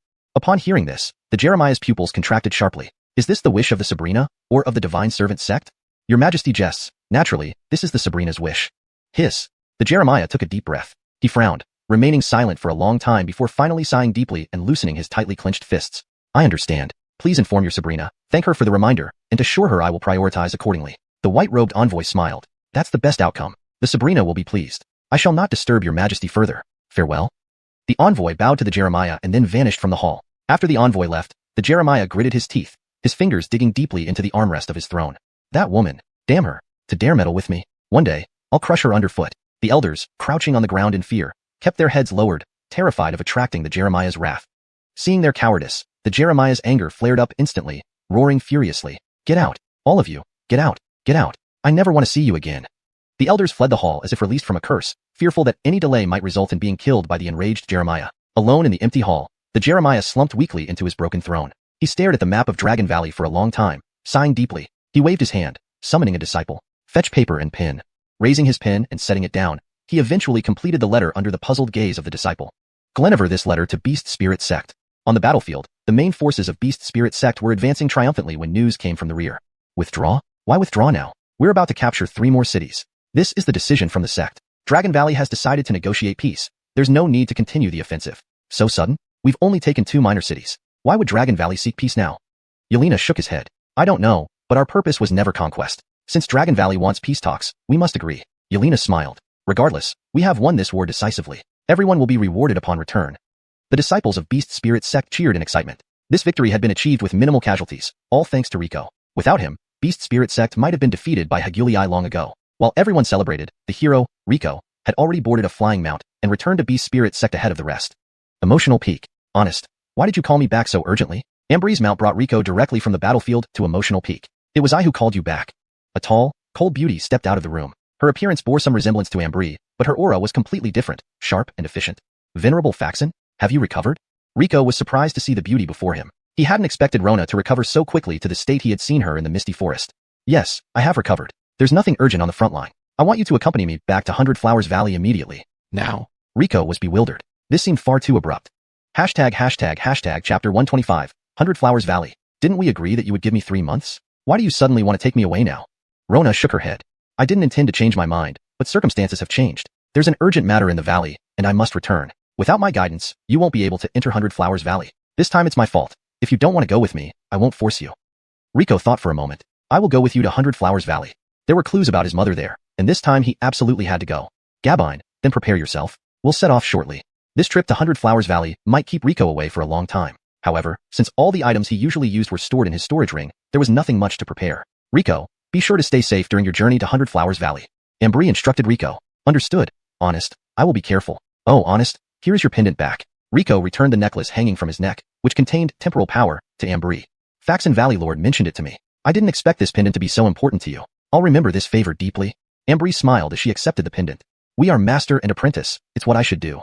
I'm leaving, Honest. I will return as soon as I have learned what I can. After bidding farewell to Ambry, Rico boarded the flying beast with Rona, heading towards 100 Flowers Valley. As Beast Spirit Sect shrank out of sight, Rico felt a strange sense of estrangement. Perhaps from now on, he would consider Beast Spirit Sect as his home, where his caring Honest was waiting for him. What? You're going to miss your pretty Honest. Don't worry, 100 Flowers Valley has more beautiful girls than your sect by 100-fold. Rico gave Rona a curious look, surprised that this icy Rona would joke with him. Really? So who's prettier, them or you? Of course it's me. Otherwise, why would I be the Valley Lord? The two chatted casually along the way. Though 100 Flowers Valley wasn't close to Beast Spirit Sect, even riding on a high-level flying beast took them 3 full days to reach their destination. 100 Flowers Valley, while named a valley, was actually a vast mountain range with a pleasant climate year-round, perfect for various plants to thrive. Various flowers bloomed competitively, and butterflies danced among them, creating a scene too beautiful for words. This place is truly magnificent. Rico couldn't help but exclaim. He had always stayed in Beast Spirit Sect, knowing little of the outside world. Now that he saw 100 Flowers Valley, he deeply experienced its exceptional beauty. We're almost there. Let me explain. 100 Flowers Valley is divided into 4 smaller valleys representing spring, summer, autumn, and winter. I am the Valley Lord of Spring Breeze Valley, and there are 3 other Valley Lords at my level. Above us is the Grand Valley Lord. In a moment, I need to introduce you to her. She's been wanting to meet you. What kind of person is your Grand Valley Lord? Rico was somewhat curious about this mysterious lord. You'll see when we meet her. The two passed through a transparent barrier, and Rico felt as if someone had thoroughly examined him. It was an uncomfortable feeling, like having his privacy completely exposed. Inside the valley stood a splendid palace adorned with all sorts of flowers and vines, making it lively and vibrant. Their mount stopped outside the palace, and they walked towards it on foot. Valley Lord Faxon, welcome back. Outside the palace, 2 armored guards greeted Rona. Their armor was woven from emerald green plants, decorated with fragrant flowers. Despite unknown defensive capabilities, its appearance was top-notch. Yes, this is the person the Grand Valley Lord wishes to see. Is she available? She is. Please follow me. That's unnecessary. You can carry on with your duties. I will take him to her. Yes. The 2 guards bowed to Rona and returned to their posts. Following Rona inside, Rico noted that this palace differed significantly from Beast Spirit Sect's towering halls. It only had 3 floors but covered far more area, possibly even larger than a town with thousands of inhabitants. The palace's pathways were intricate and unmarked, and its rooms varied in size. Luckily, Rona led the way, otherwise, Rico would surely get lost. They ascended to the 2nd floor, where Rico was brought into a spacious reception room. Wait here for a moment. I'll find the Grand Valley Lord. With that, Rona left, leaving Rico alone in the room. Idle, Rico examined the surroundings. Everything here was markedly different from Beast Spirit Sect. The chairs were made of vines with soft grass cushions, and the tables were carved dead tree roots. All decor was made of fresh, fragrant flowers kept as though just picked. Suddenly, a girl dressed in a flower-patterned dress entered like a bouncing deer. Seeing Rico, she blinked her large, watery eyes and asked excitedly, who are you? What are you doing here? Her voice was as cheerful as a skylark, bringing joy to anyone who heard it. Rico turned around, eyeing the deer-like girl, then smiled gently. I'm waiting for you. For me? She tilted her head. Do you know me? Not before, but now I do. Do you know who I am? I'm guessing you are the Grand Valley Lord of 100 Flowers Valley? She widened her eyes in surprise. How did you know? Hee, it's a secret. Pouting, she pulled on his arm, sweetly pleading. Tell me. All right, Rico whispered. Let me tell you quietly. She eagerly leaned closer to hear him. Faxon Valley Lord said she became Spring Breeze Valley's Lord because she's beautiful. So someone as beautiful as you must be the Grand Valley Lord. The girl giggled at Rico's words. Smooth talker. Mayu told me you're a clumsy Grover. Looks like she was fooled badly. Rico shook his head. I never lie to friends. The girl blinked her long lashes. So we're friends now? What does the Grand Valley Lord think? You're quite interesting. Let's be friends. It seems we're friends now. They looked at each other and burst into laughter together. Just then, Rona entered. Grand Valley Lord. I found you after searching for so long. Chapter 126, The Alchemy Hall. Alicia, this time you really brought back an excellent person. The young girl skipped over to Rona's side and wrapped herself around her arm. Why don't we keep him here for good? As the girl spoke to Rona, her eyes kept glancing towards Rico. If you keep him here, that woman will come after you. I'm not afraid of her. Though her words were defiant, her resolve wavered visibly. Oh, so frustrating. Why does that woman get such a fine disciple? So unfair. The girl pouted and stamped her foot. What if we hide him? We can say he's lost. What do you think? Rona gave her a sidelong glance. Are you serious? Let's just forget it. All right, you've seen him. Now let me take him away. Don't go, Alicia. It's rare for you to come back. Stay with me a bit longer. The girl tugged at Rona's hand and pouted. It was hard to imagine that this neighborly girl was actually the leader of 100 Flowers Valley. Rona couldn't resist her and sighed helplessly. Gabine, fine, I'll play along. Yes. The girl cheered. Rico, do you remember the token I gave you? Take it to Emile Yoel in the Alchemy Hall. She will arrange everything for you. I understand. Laverneving the picturesque palace, Rico wandered aimlessly through the 100 Flowers Valley. Unfamiliar with the place, he faced his first difficulty. He had forgotten to ask where the Alchemy Hall was and had no idea how to find it. Fortunately, he saw a young female alchemist in light green robes reading under a tree. Rico quickly approached her. Excuse me, Aiden's sister, could you tell me how to get to the Alchemy Hall? White blossoms fell from the tree onto the alchemist's head, but she didn't look up, merely replying coolly, exit through the east gate, turn right, walk straight ahead, then turn left, then right, and right again. Thank you. Rico politely thanked her, not expecting the Alchemy Hall to be so far away. He wished he had asked Rona to accompany him. Hold on. Just as Rico was about to leave, the alchemist looked up, her cold eyes peering through her crystal glasses, almost making him feel like he had offended her. Aiden's sister, is there something else? I happen to be going to the Alchemy Hall as well. I can guide you there. To his surprise, this Aiden's sister, who seemed unfriendly at first, turned out to be quite kind-hearted. Rico realized one shouldn't judge a book by its cover. Thank you very much, Aiden's sister. Following the pretty Aiden's sister through a winding path, they arrived at an ancient courtyard nestled in the mountain forest. They chatted amicably along the way. We're here. This is the Alchemy Hall. Opening the gate, the rich aroma of medicinal herbs enveloped them. Rico took a deep breath. The green-robed Aiden's sister watched his action and remarked, You don't find the smell unpleasant? Many people can't even hold back their nausea the first time. I think it smells quite pleasant. The Aiden's sister smiled slightly. Looks like you have some affinity with our Alchemy Hall. Emile Yoel is on the second floor of the largest building. I have matters to attend to, so I won't escort you further. Alright, thank you, Aiden's sister. By the way, may I know your name? My surname is Yolu Perry. I practice here in the Alchemy Hall. If you have any questions, come find me. Thank you, Aiden's sister Yolu. Laverneving Perry, Rico headed towards the largest building. Just as he reached the entrance, two extravagantly dressed men blocked his way. Where are you from? Never seen you before. Their tone was harsh. But Rico wasn't looking for trouble and replied respectfully, Aiden brothers, I'm new here and need to see Emile Yoel. Could you please help me? New? That explains why you don't know the rules. Not knowing the rules isn't an issue. Let us teach you a lesson. They exchanged a glance and attacked simultaneously. Rico frowned, wondering what had provoked them. Calmly, he grabbed one man's wrist, twisting it into a misalignment. Then he struck the other man in the chest, sending him stumbling back. Do I have any reason to offend you? Or is bullying newcomers part of your rules? Rico stood calmly, looking down at them. You dared to attack in the Alchemy Hall. You're done for. Though they yelled, their gazes showed fear and caution. You started it. I had no choice but to defend myself. Yet, you accuse me. Taking a step forward, Rico scared them into scrambling backward. Don't come near me. TSK, such cowardice for wannabe bullies? Rico sneered and strode into the Alchemy Hall. Who dares fight in my Alchemy Hall? A resonant voice boomed. Rico halted. Aiden brother, help us. Aiden brother. The two scrambled up and ran to the newcomer. Aiden brother, this guy barged in and injured us, and he was close to Aiden's sister Yolu. Please stand up for us. Hearing this, Rico understood. Beauty incites jealousy. The burly youth frowned. This is outrageous. It seems today you'll learn about rules. He approached Rico, radiating authority, clearly a Gabith rank adept. His attire set him apart, exuding authority. Are you in charge here? That's right. Afraid now? Where was your courage when you attacked my disciples? Rico shook his head. No wonder your disciples act arrogantly. You must be leading by example. What? Insulting me? I'll show you what the Alchemy Hall is made of. With that, he threw a punch at Rico's face. Rico sidestepped effortlessly, delivering a palm strike to the overseer's back. The overseer grunted and crashed into a wall. You're too arrogant. Today, I must settle this. Rising, anger surged within him. He hurled silver needles at Rico, each coated with poison. However, Rico deflected them easily, letting them clatter to the ground. Rico eyed him coldly, feeling a surge of annoyance. Perhaps he had been too merciful. Chapter 127. Emile Yolu. I didn't expect you to have some skills, but don't think that this gives you the right to do as you please. Let me tell you, I will make you pay today. With that, he launched another attack on Rico. Rico dodged several strikes in a row, and seeing his opponent grow increasingly frenzied, he stopped evading and punched him in the abdomen. Casper screamed in pain, clutched his stomach, and fell to his knees, drenched in cold sweat. You bastard! What's going on? Suddenly, an elderly voice echoed, and an old woman with silver hair and a youthful complexion descended from upstairs, dressed in a long robe and leaning on a cane. Her hawk-like gaze was sharp and penetrating, as if it could pierce Rico's soul. Seeing the old woman come downstairs, Angus was instantly delighted. Honest, it's him. This guy barged into the Alchemy Hall, and even injured two of our junior brothers. Is that so? The old woman stepped forward and looked at Rico. Young friend, how dare you cause trouble in our Alchemy Hall? Do you really think we're easy to bully? Rico bowed respectfully. Emile, are you also willing to believe their one-sided story? Oh, my disciples have been injured by you. Is there anything else you want to say? Rico shook his head. Sometimes what is seen isn't always the truth.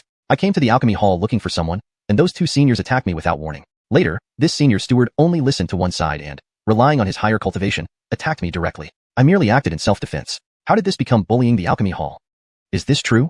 The old woman glanced at the three people standing nearby. It's not like that. That Grover is talking nonsense. Honest, don't easily trust him. Yes, honest. He's trying to twist the facts. Spreading lies.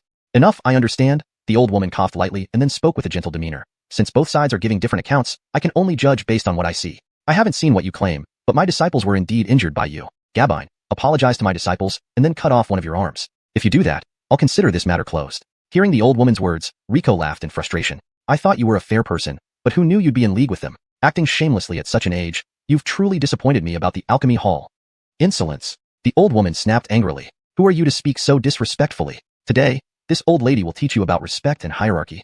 She extended her palm, grabbing toward Rico. A large green hand made of vines sprouted from the ground and lunged straight at him. Rico tried his best to resist, but the old woman's cultivation was far superior. In an instant, she tightly gripped him, making it impossible for him to break free. Hemph Blaine, you dare to speak so boldly. You should have the skill to back it up. She tightened her grip, intending to crush Rico on the spot. A cruel smile flashed across the old woman's face as the green hand squeezed, splattering its contents everywhere. This is... But before she could finish laughing, she opened her hand and found herself holding nothing but a glob of water. Where is that Grover?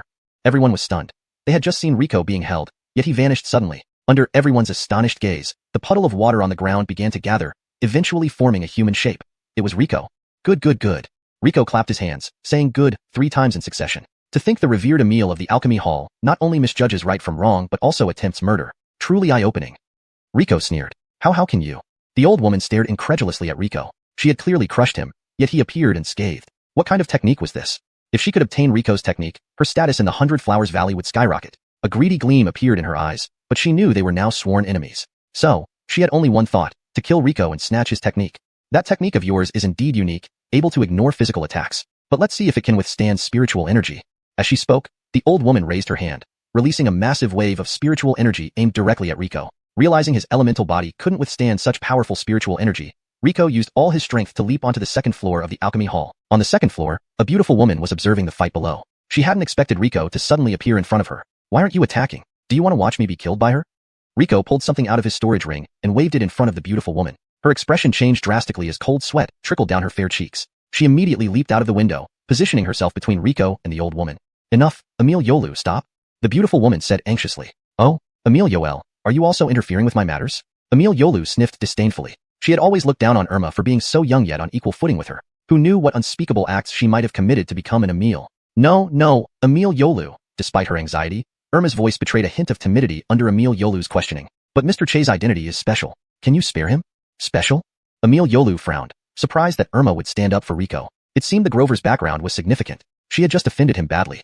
After a moment of rapid thought, Emil Yolu's expression softened. Ah, so it's young honest Che. It seems everything was a misunderstanding. Her tone became kindly, as if addressing her own grandson. My wayward disciples must have misled me. I was momentarily confused, causing this misunderstanding with Mr. Che. She waved her cane, sending a green wave behind her, severing the legs of her 3 disciples. They screamed in pain, falling to the ground, blood spurting several feet away. Hashtag Chapter 128. The Decline of the Alchemy Hall. Rico squinted his eyes as he looked at Emil Yolu, not expecting this old lady to be so ruthless. She hadn't even waited for him to produce the token given by Rona before mercilessly severing her own disciples' legs without a second thought. Since Emil Yolu has such resolve, I won't have much to say. Rico knew that he had now formed a deep-seated enmity with Emil Yolu. He turned and walked upstairs to the second floor of the alchemy hall. Irma glanced at Emil Yolu and then Rico, quickly following him up. Emil Yolu watched Rico's retreating figure, her gnarled hand gripping her cane tightly. Boy, you will pay for this someday. She turned and walked out of the alchemy hall without sparing a glance at the 3 disciples left behind. Upstairs in the alchemy hall, in a modest room, Irma prepared tea for Rico and stood awkwardly opposite him. Rico smiled when he saw her. Emil Yoel, please sit. I'm the guest here. It feels like I'm the elder of the alchemy hall with you standing like that. Oh, yes. Irma hurriedly sat down, but nearly fell to the ground due to her haste. I'm sorry, young honest Rico. I was late just now and almost let you get hurt. Please forgive me. Irma, who had just sat down, stood up again and bowed deeply to Rico. Emil Yoel, please don't do that. Today's incident isn't your fault. You're making me feel quite uncomfortable. But, young honest Rico. Just call me Rico. I'm here to study, so I'm more or less a disciple. It makes me feel awkward when an elder addresses me so formally. Irma took a deep breath. All right, young Rico, this is my first time seeing the token from Valley Lord Faxon. I got a bit nervous. Please don't hold it against me. Rico sighed. It seemed that Emil Yoel might be somewhat introverted, nervous even in front of a junior like him. It's fine, Emil Yoel. Take your time. We'll be spending a long time together, so proceed at your own pace. Rico smiled warmly, his handsome face exuding an inexplicable charm that made Irma lose herself for a moment. She detected a sweet scent from him that she adored. It smelled like honey. Why yes. Irma's beautiful face blushed slightly, like a ripe apple, inviting a bite. Rico, our 100 Flowers Valley excels in medicine and alchemy. Besides our alchemy hall, there are also the medicine hall, fragrance hall, and poison hall, each under different seasons. The medicine hall focuses on healing, while the poison hall focuses on killing. Which field interests you the most? I can help you with enrollment. Rico asked curiously, what about the alchemy hall? Why shouldn't I stay here to learn? Irma's expression darkened, her tone laced with melancholy. Our grandmaster of the alchemy hall passed away a few years ago. When the grandmaster was alive, the alchemy hall could still compete with the other 3 halls. But since his passing, they've been squeezing us out. Our business has been mostly taken over by them, leaving us with only a small fraction. The alchemy hall now is just a shell of what it used to be. If our disciples don't make it into the top 10 in the upcoming alchemy competition in 3 months, we'll be disbanded completely. How many disciples does the alchemy hall have left? Gabive 100? Irma shook her head. Gabifty? Just 5. There are only 5 disciples left in the alchemy hall. Rico was speechless. As one of the continent's top 5 powers, how could the 100 Flowers Valley's alchemy hall be reduced to only 5 disciples? Why don't you recruit more students? I try every year, but all the new students are snapped up by the other 3 halls. Any student interested in the alchemy hall is offered better conditions by them. Even the remaining few disciples of our hall were lured away with substantial incentives. We only have these 5 disciples left. Irma lifted her head, her eyes slightly moist, her voice tinged with resignation. Hasn't Rona reacted to this state of affairs? Irma shook her head. Don't blame Valley Lord Faxon. She mainly deals with external matters and rarely has time to concern herself with internal affairs. If not for the Grandmaster, our alchemy hall would have merged with the other 3 halls long ago. Were those 3 people also alchemy hall disciples? Yes, they are Emil Yolu's disciples. The other 2 are mine. Hearing this, Rico understood the situation. He smiled slightly and said, all right, I've made my decision. You've decided which hall to join? I'll write a recommendation letter right away. I want to join the alchemy hall. The alchemy hall? Really? You want to join the alchemy hall? Irma stood up, her eyes wide with surprise. Rico nodded with a smile. I want to join the alchemy hall. Are you kidding? This is too important. Why would I joke about it? But this. Irma was momentarily at a loss. Rico, I told you the truth earlier. Not a single word was a lie. Our alchemy hall really may be disbanded soon. Are you sure you want to join? I am very sure. But why? You came here to study medicine. The medicine hall, poison hall, or even the fragrance hall would be far better than staying in the alchemy hall. Since Valley Lord Faxon sent me here, she must have her reasons. I don't think she'd harm me or you. So, I believe staying in the alchemy hall is the best choice. Do you not want me to stay? Rico winked at Irma playfully. No, of course not. I just worry my abilities aren't enough to teach you. Irma said quietly. What's there to fear? Even Valley Lord Faxon trusts you. Why don't you trust yourself? But, there's no but. Rico grabbed Irma's hand, looking into her eyes intently. I trust you. Seeing Rico's fiery gaze, Irma felt her heart skip a beat. In that instant, she lost her ability to think and subconsciously nodded. Rico smiled. That's more like it. He released Irma's hand, stood up, and walked to the window, gazing at the spacious yet decaying courtyard of the alchemy hall. He could easily imagine its former glory. Irma, standing against the light, looked at Rico's back. In that moment, she seemed to see the former Grandmaster superimposed with Rico. Suddenly, an impractical idea surfaced in her mind. Perhaps this Blaine could indeed lead the alchemy hall back to its former glory. Chapter 129. Alchemy. Irma shook her head, discarding the impractical thought. How could the future of the pill hall be changed by a Blaine who had never been exposed to alchemy? Yet, deep down, she harbored a tiny hope. All right, since you're set on staying at the pill hall, I won't stop you. However, as you are honest Faxon Goo's friend, I cannot take you as my disciple. Instead, with my deceased master's permission, let me accept you as my junior brother. Rico blinked. He was indifferent to titles. He had intended to directly become Irma's disciple, but since she refused, he went along with her suggestion. They paid their respects to the portrait of the old hall master, and from that moment on, Rico officially became part of the pill hall. Since you have joined our pill hall, these items will serve as your initiation gifts. Irma rummaged through a cabinet beside her and handed Rico a storage bag. Opening it, Rico found an old pill furnace and several handwritten notebooks. These were things used by my predecessor. Though they are somewhat worn out, they are still quite valuable. The pill hall has little left to offer now. I hope you do not disdain them. Irma said, somewhat embarrassed. I will cherish them. Rico carefully placed these items in a corner of his storage ring. As long as you don't mind. Since you've just arrived after a long journey, shall I show you to your quarters to rest? No need. If you're free, would you mind teaching me the basics of alchemy instead? Rico's words filled Irma with admiration. She hadn't expected him to be so eager to learn. With the pill hall in its current state, I've become rather idle. If you wish, we can start right now. Let me take you to the alchemy room. They descended the stairs and followed a path to the alchemy chamber. Though the pill hall had declined, it once stood as one of the pillars of 100 Flowers Valley. The alchemy chamber comprised over 100 spacious rooms, each equipped with various tools, but notably lacking pill furnaces. The alchemy room originally had pill furnaces, but they have all been borrowed under various pretexts by the other 3 halls. Now, only 2 furnaces remain for the disciples to share. Irma looked at the empty room, her voice tinged with frustration. Now, enough of this. Let me teach you about alchemy. Irma slapped her cheeks, composing herself. Rico nodded attentively. In alchemy, 3 key elements are crucial: the preparation of medicinal ingredients, their extraction, and the preservation of the finished pills. Irma's explanation intrigued Rico. Although he knew nothing about alchemy, he had heard that it involved 2 steps, preparation and extraction, but this third step was new to him. The first step is self-explanatory. There are countless types of herbs in the world, and even the most skilled alchemist cannot identify every single one. Thus, having an alchemy formula is critical. With a proper formula, even a novice can perfectly prepare the required herbs. However, not all formulas are accurate. Some, refined through millennia by countless alchemists, are perfect and immediately usable. Others contain flaws and require an alchemist's skill to refine and complete. Rico nodded in agreement. For now, as a novice, mastering perfect formulas suffices. As you gain foundational knowledge, I will gradually teach you about the interactions between herbs and elemental reactions.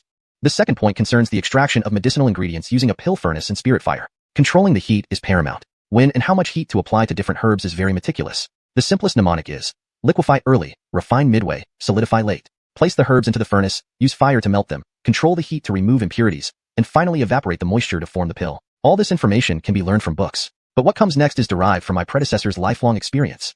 Rico straightened up. This was the crux of the matter, where he diverged from others. Commonly, people believe that solidifying the pill marks the end of the alchemy process. But this is entirely wrong.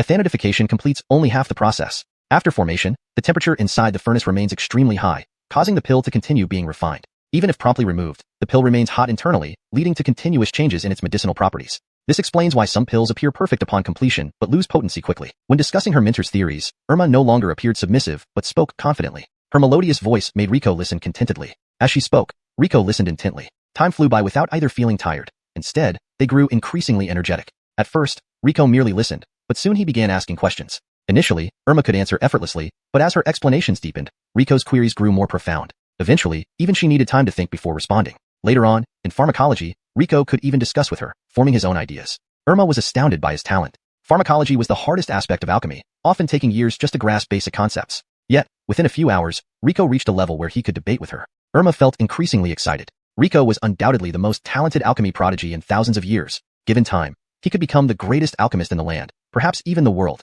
Having explained all this, you have stepped firmly into the world of alchemy. Let's practice. Here is the simplest blood coagulating pill formula. The ingredients are available here. Give it a try.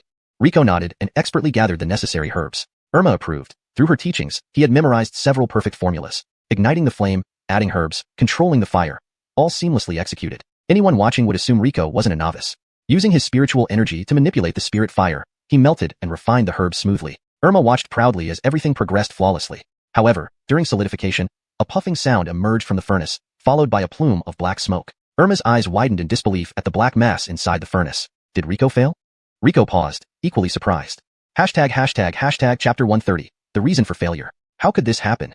Rico had not anticipated such an outcome, momentarily stunned. He had followed Irma's instructions meticulously, yet why did the pill formation fail?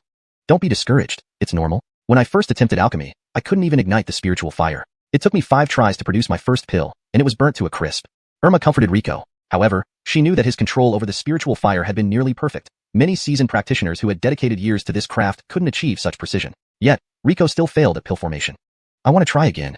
This time, Rico moved very slowly, performing each step cautiously. He deliberately slowed down the output of his spiritual energy, determined to understand what went wrong even if it took more time. His spiritual fire gently lapped at the bottom of the pill furnace, dissolving the herbs inside. Useful medicinal fluids dripped out gradually while useless residues turned into wisps of green smoke and floated outside the furnace. Everything seemed to go smoothly until only the pill formation remained. Rico watched the flames at the bottom of the furnace with unusual caution, carefully controlling his spiritual energy to avoid any fluctuations during the formation process. This time, despite the slow pace, the pill began to take shape within the furnace. Just as Rico was about to breathe a sigh of relief, the furnace suddenly made bubbling sounds, followed by the familiar black smoke. Once again, the batch of pills turned into charcoal. Rico frowned. How is this possible? Such a small spiritual fire shouldn't burn the pill into charcoal so suddenly. One moment the pill hadn't even formed, the next it was already charred. It didn't make sense. Beside him, Irma stared at the furnace in puzzlement. In all her years of alchemy, she had never encountered such an unusual situation. Could it be a problem with the furnace?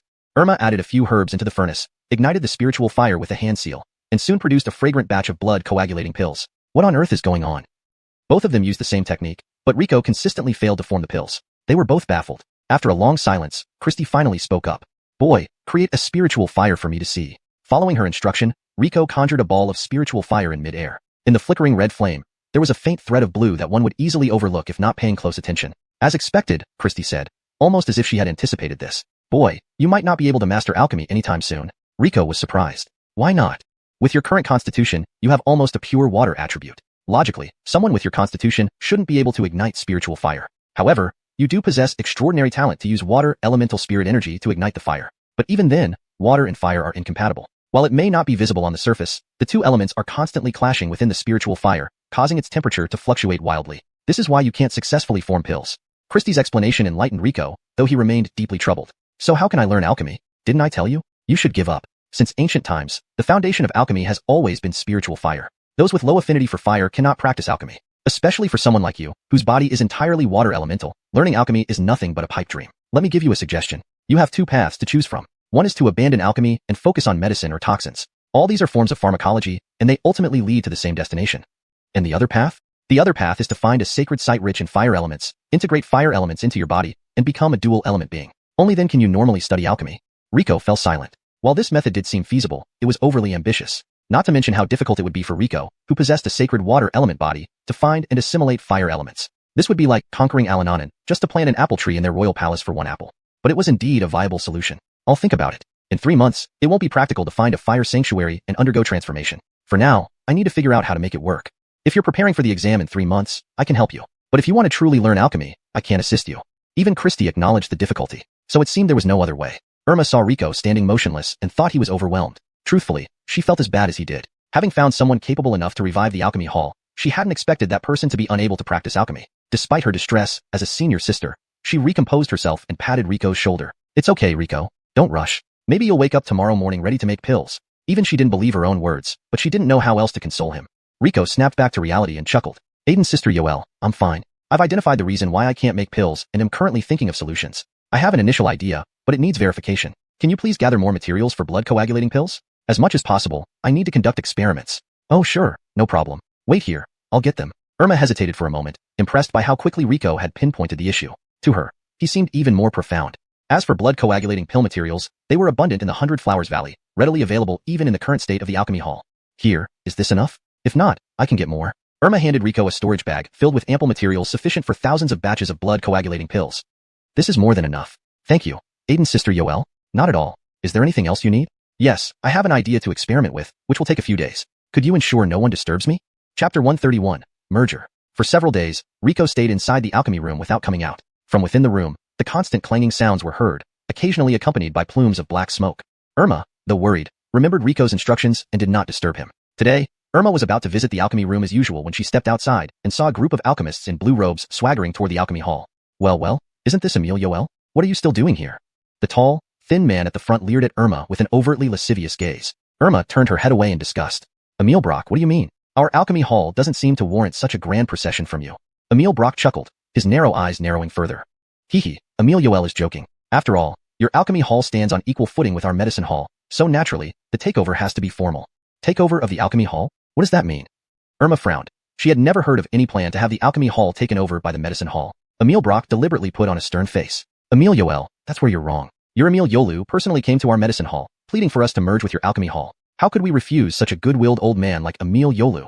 Irma was stunned. Emile Yolu had gone behind her back to the medicine hall, planning to hand over the alchemy hall. Even if Emile Yolu agrees, you can't force us. I haven't agreed yet. To merge the alchemy hall with you, both elders of the alchemy hall must sign and submit it for approval by the Valley Lord. Without my consent, you have no right to take over our alchemy hall. Look at this document in black and white. Do you think you can deny it? Emile Brock sneered, pulling out a contract that clearly bore the names of Emile Yolu and herself, Irma. Irma's eyes widened. She had never signed any document. How could her name be on it? She reached out to inspect the document closely, but Emile Brock promptly pocketed it. What? Trying to destroy the document? Heske, disciples of the medicine hall, go ahead and clear out the alchemy hall. Leave not a single pill behind. Yes. No, stop it. You can't touch our alchemy hall's belongings. Several robust medicine hall disciples ignored Irma's protests and strode into the small building of the alchemy hall, carrying out its few remaining valuables one by one right before her eyes. Others, hurry up and join in. Gabinish moving everything out of the small building, including the alchemy room and the library. Emile Brock urged on, and more medicine hall disciples began moving items out of the small building. No, stop moving things. These all belong to our alchemy hall. Irma stood anxiously in front of the disciples, tears welling up in her eyes. But the disciples paid her no heed, as if she didn't exist. You can't take this. It's my master's legacy. You can't take it. A disciple walked out holding a sandalwood box. Irma rushed forward, attempting to snatch it back. Suddenly, Emile Brock stepped in front of her. Wait, Emile Yoel. Everything in the alchemy hall now belongs to our medicine hall, including your master's legacy. It no longer belongs to you.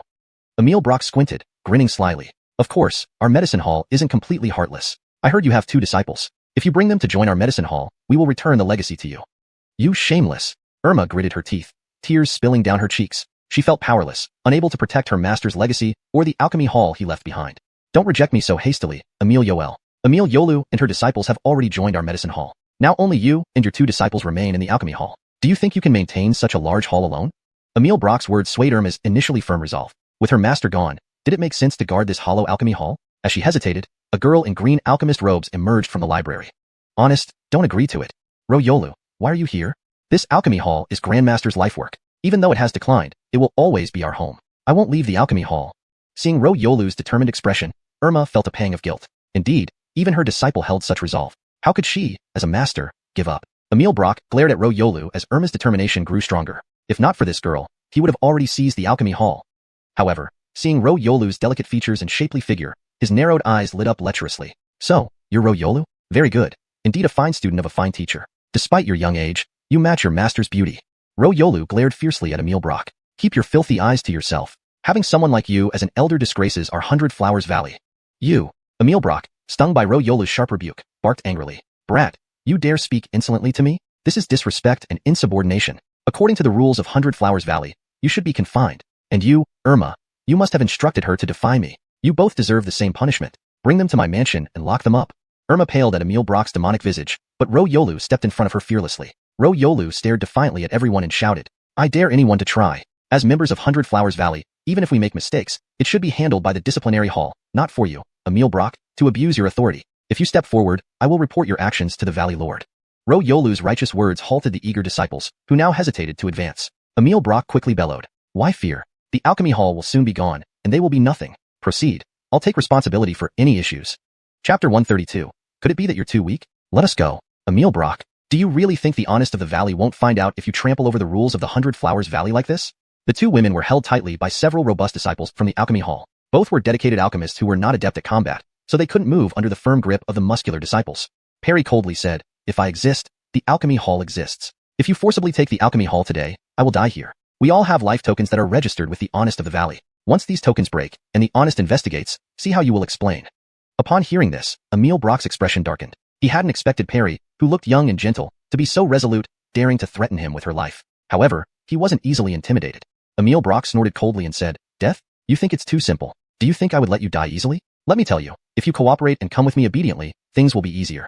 Otherwise, I'll make sure you beg for death but cannot get it.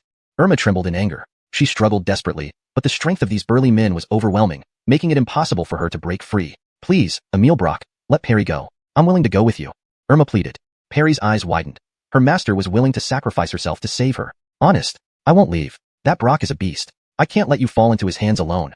Tears streamed down Irma's face as she said, Rower, you're young and still have your future ahead. The hope for the revival of the alchemy hall rests on you. Whatever happens, don't think about dying. However, Emil Brock sneered and grabbed Irma's face, turning it towards himself. Staring at her beautiful features, he whispered, Oh, what a touching scene. But do you really think I'll let any of you go? To warn others? I'm not stupid. You two shall wait and serve me properly. I'll tame both of you thoroughly. Emil Brock then nodded towards the door. Take these 2 women away and lock them up. Yes. The alchemy hall disciples grabbed the arms of the 2 women, tied them securely with ropes, and prepared to take them away. In broad daylight, a group of men bullying 2 weak women. Don't you feel ashamed? A clear voice rang out, and a handsome Blaine dressed in white snow-like attire approached gracefully from the direction of the alchemy room. Rico, don't come over. Quickly find Honest Faxon and ask him to save us. Irma and Perry shouted simultaneously. Seeing Rico's handsome face, Emil Brock's expression turned grim. I didn't expect anyone else to be here. This is my miscalculation. Quickly, seize him and don't let him escape. Dozens of alchemy hall disciples drew their weapons and rushed at Rico. A fierce battle broke out instantly. Be careful, Rico. Perry and Irma silently prayed, hoping Rico would remain unharmed. Rico surveyed the courtyard and found none of the disciples exceeded 4th stage. He chuckled faintly. You actually think you can catch me? Did you burn your brains while practicing alchemy? Without batting an eye, Rico dodged the attacks effortlessly, moving fluidly and gracefully. Rico struck swiftly, using his hand as a blade to strike the attackers' necks. Each attacker slumped, unconscious and motionless. Shaking off the dust, Rico didn't even need to use spiritual energy against these alchemists who only relied on brute force. Irma and Perry watched in amazement. They had never imagined Rico could be so formidable, taking down over a dozen burly alchemy hall disciples single-handedly. Emil Brock watched Rico with shock, gritting his teeth. I misjudged you. I thought you were an alchemy disciple, but you're clearly a martial disciple. Looks like I'll have to handle this myself. With that, he lunged at Rico. Surrounded by surging spiritual chi like blazing flames, a furnace-shaped shadow appeared behind Emil Brock, imposing and intimidating. Unexpectedly, Rico stood calmly with his hands behind his back, waiting for Emil Brock. Seeing Rico's audacity, Emil Brock rejoiced, laughing cruelly, arrogant brat. Just 3rd stage, and you dare challenge a Gabith stage expert. Take this punch. Emil Brock quickened his pace, confident he could kill Riko with one blow. Despite being an alchemist, he often practiced martial arts and easily defeated 4th stage martial disciples. This 3rd stage Grover stood no chance. Riko remained motionless, causing Irma and Perry to cry out anxiously, "Riko, dodge." Irma and Perry closed their eyes, unable to bear seeing Riko's fate. Though they knew little about martial arts, a 3rd stage practitioner facing a full force attack from a Gabith stage elder surely wouldn't survive. "We'll find honest Faxon to avenge you if we manage to escape," they vowed silently. Moments passed, but they heard no scream from Riko. "Huh, is that it?" Riko's lazy voice sounded, and they opened their eyes in surprise to see him unscathed, while Emil Brock's hand was twisted unnaturally, obviously broken. Stunned by his own hand, Emil Brock finally reacted when the pain hit him. Shaking with his remaining good hand, he pointed at Riko. How is this possible? You can't be just 3rd stage, you must be pretending. Could it be that you're simply too weak?" Riko hadn't even used defensive energy, relying solely on his physical prowess. "No way. Impossible. Even 4th stage disciples can't withstand my strikes. How could a mere 3rd stage hold up?" Emil Brock's face twisted in rage. "Those 4th stage disciples, they dared not win you because you're an elder," Riko retorted bluntly. "Your steps, stance, punches, all amateurish, worse than those worthless ones lying there." He gestured toward the unconscious disciples. "The spiritual chi around you did nothing, and that furnace illusion is purely for show, meaningless." Riko's relentless critique left Emil Brock dumbfounded. Riko then raised his hand, and a condensed ball of spiritual energy gripped Emil Brock's remaining good hand. With a swift squeeze from a distance, Emil Brock's screams echoed through the alchemy hall courtyard. "Now your hands match. No need to thank me." Patting his hands in satisfaction, Riko felt content with his work. Emil Brock, pale-faced and sweating profusely from the excruciating pain, gritted his teeth. "Riko, you will die for laying a hand on an elder of the 100 Flowers Valley. Wait for the law enforcement hall to execute you." "Oh, we'll see what they can do." This translation retains the paragraph structure and line breaks from the original text, ensuring that the tone and style remain intact. Chapter 133. Honored Guest of the Kinzie. "Riko, don't be stubborn. I've already instructed my disciples to inform the disciplinary hall. You're as good as dead. The people from the disciplinary hall are not like me, a mere alchemy honest. They are all genuine martial experts."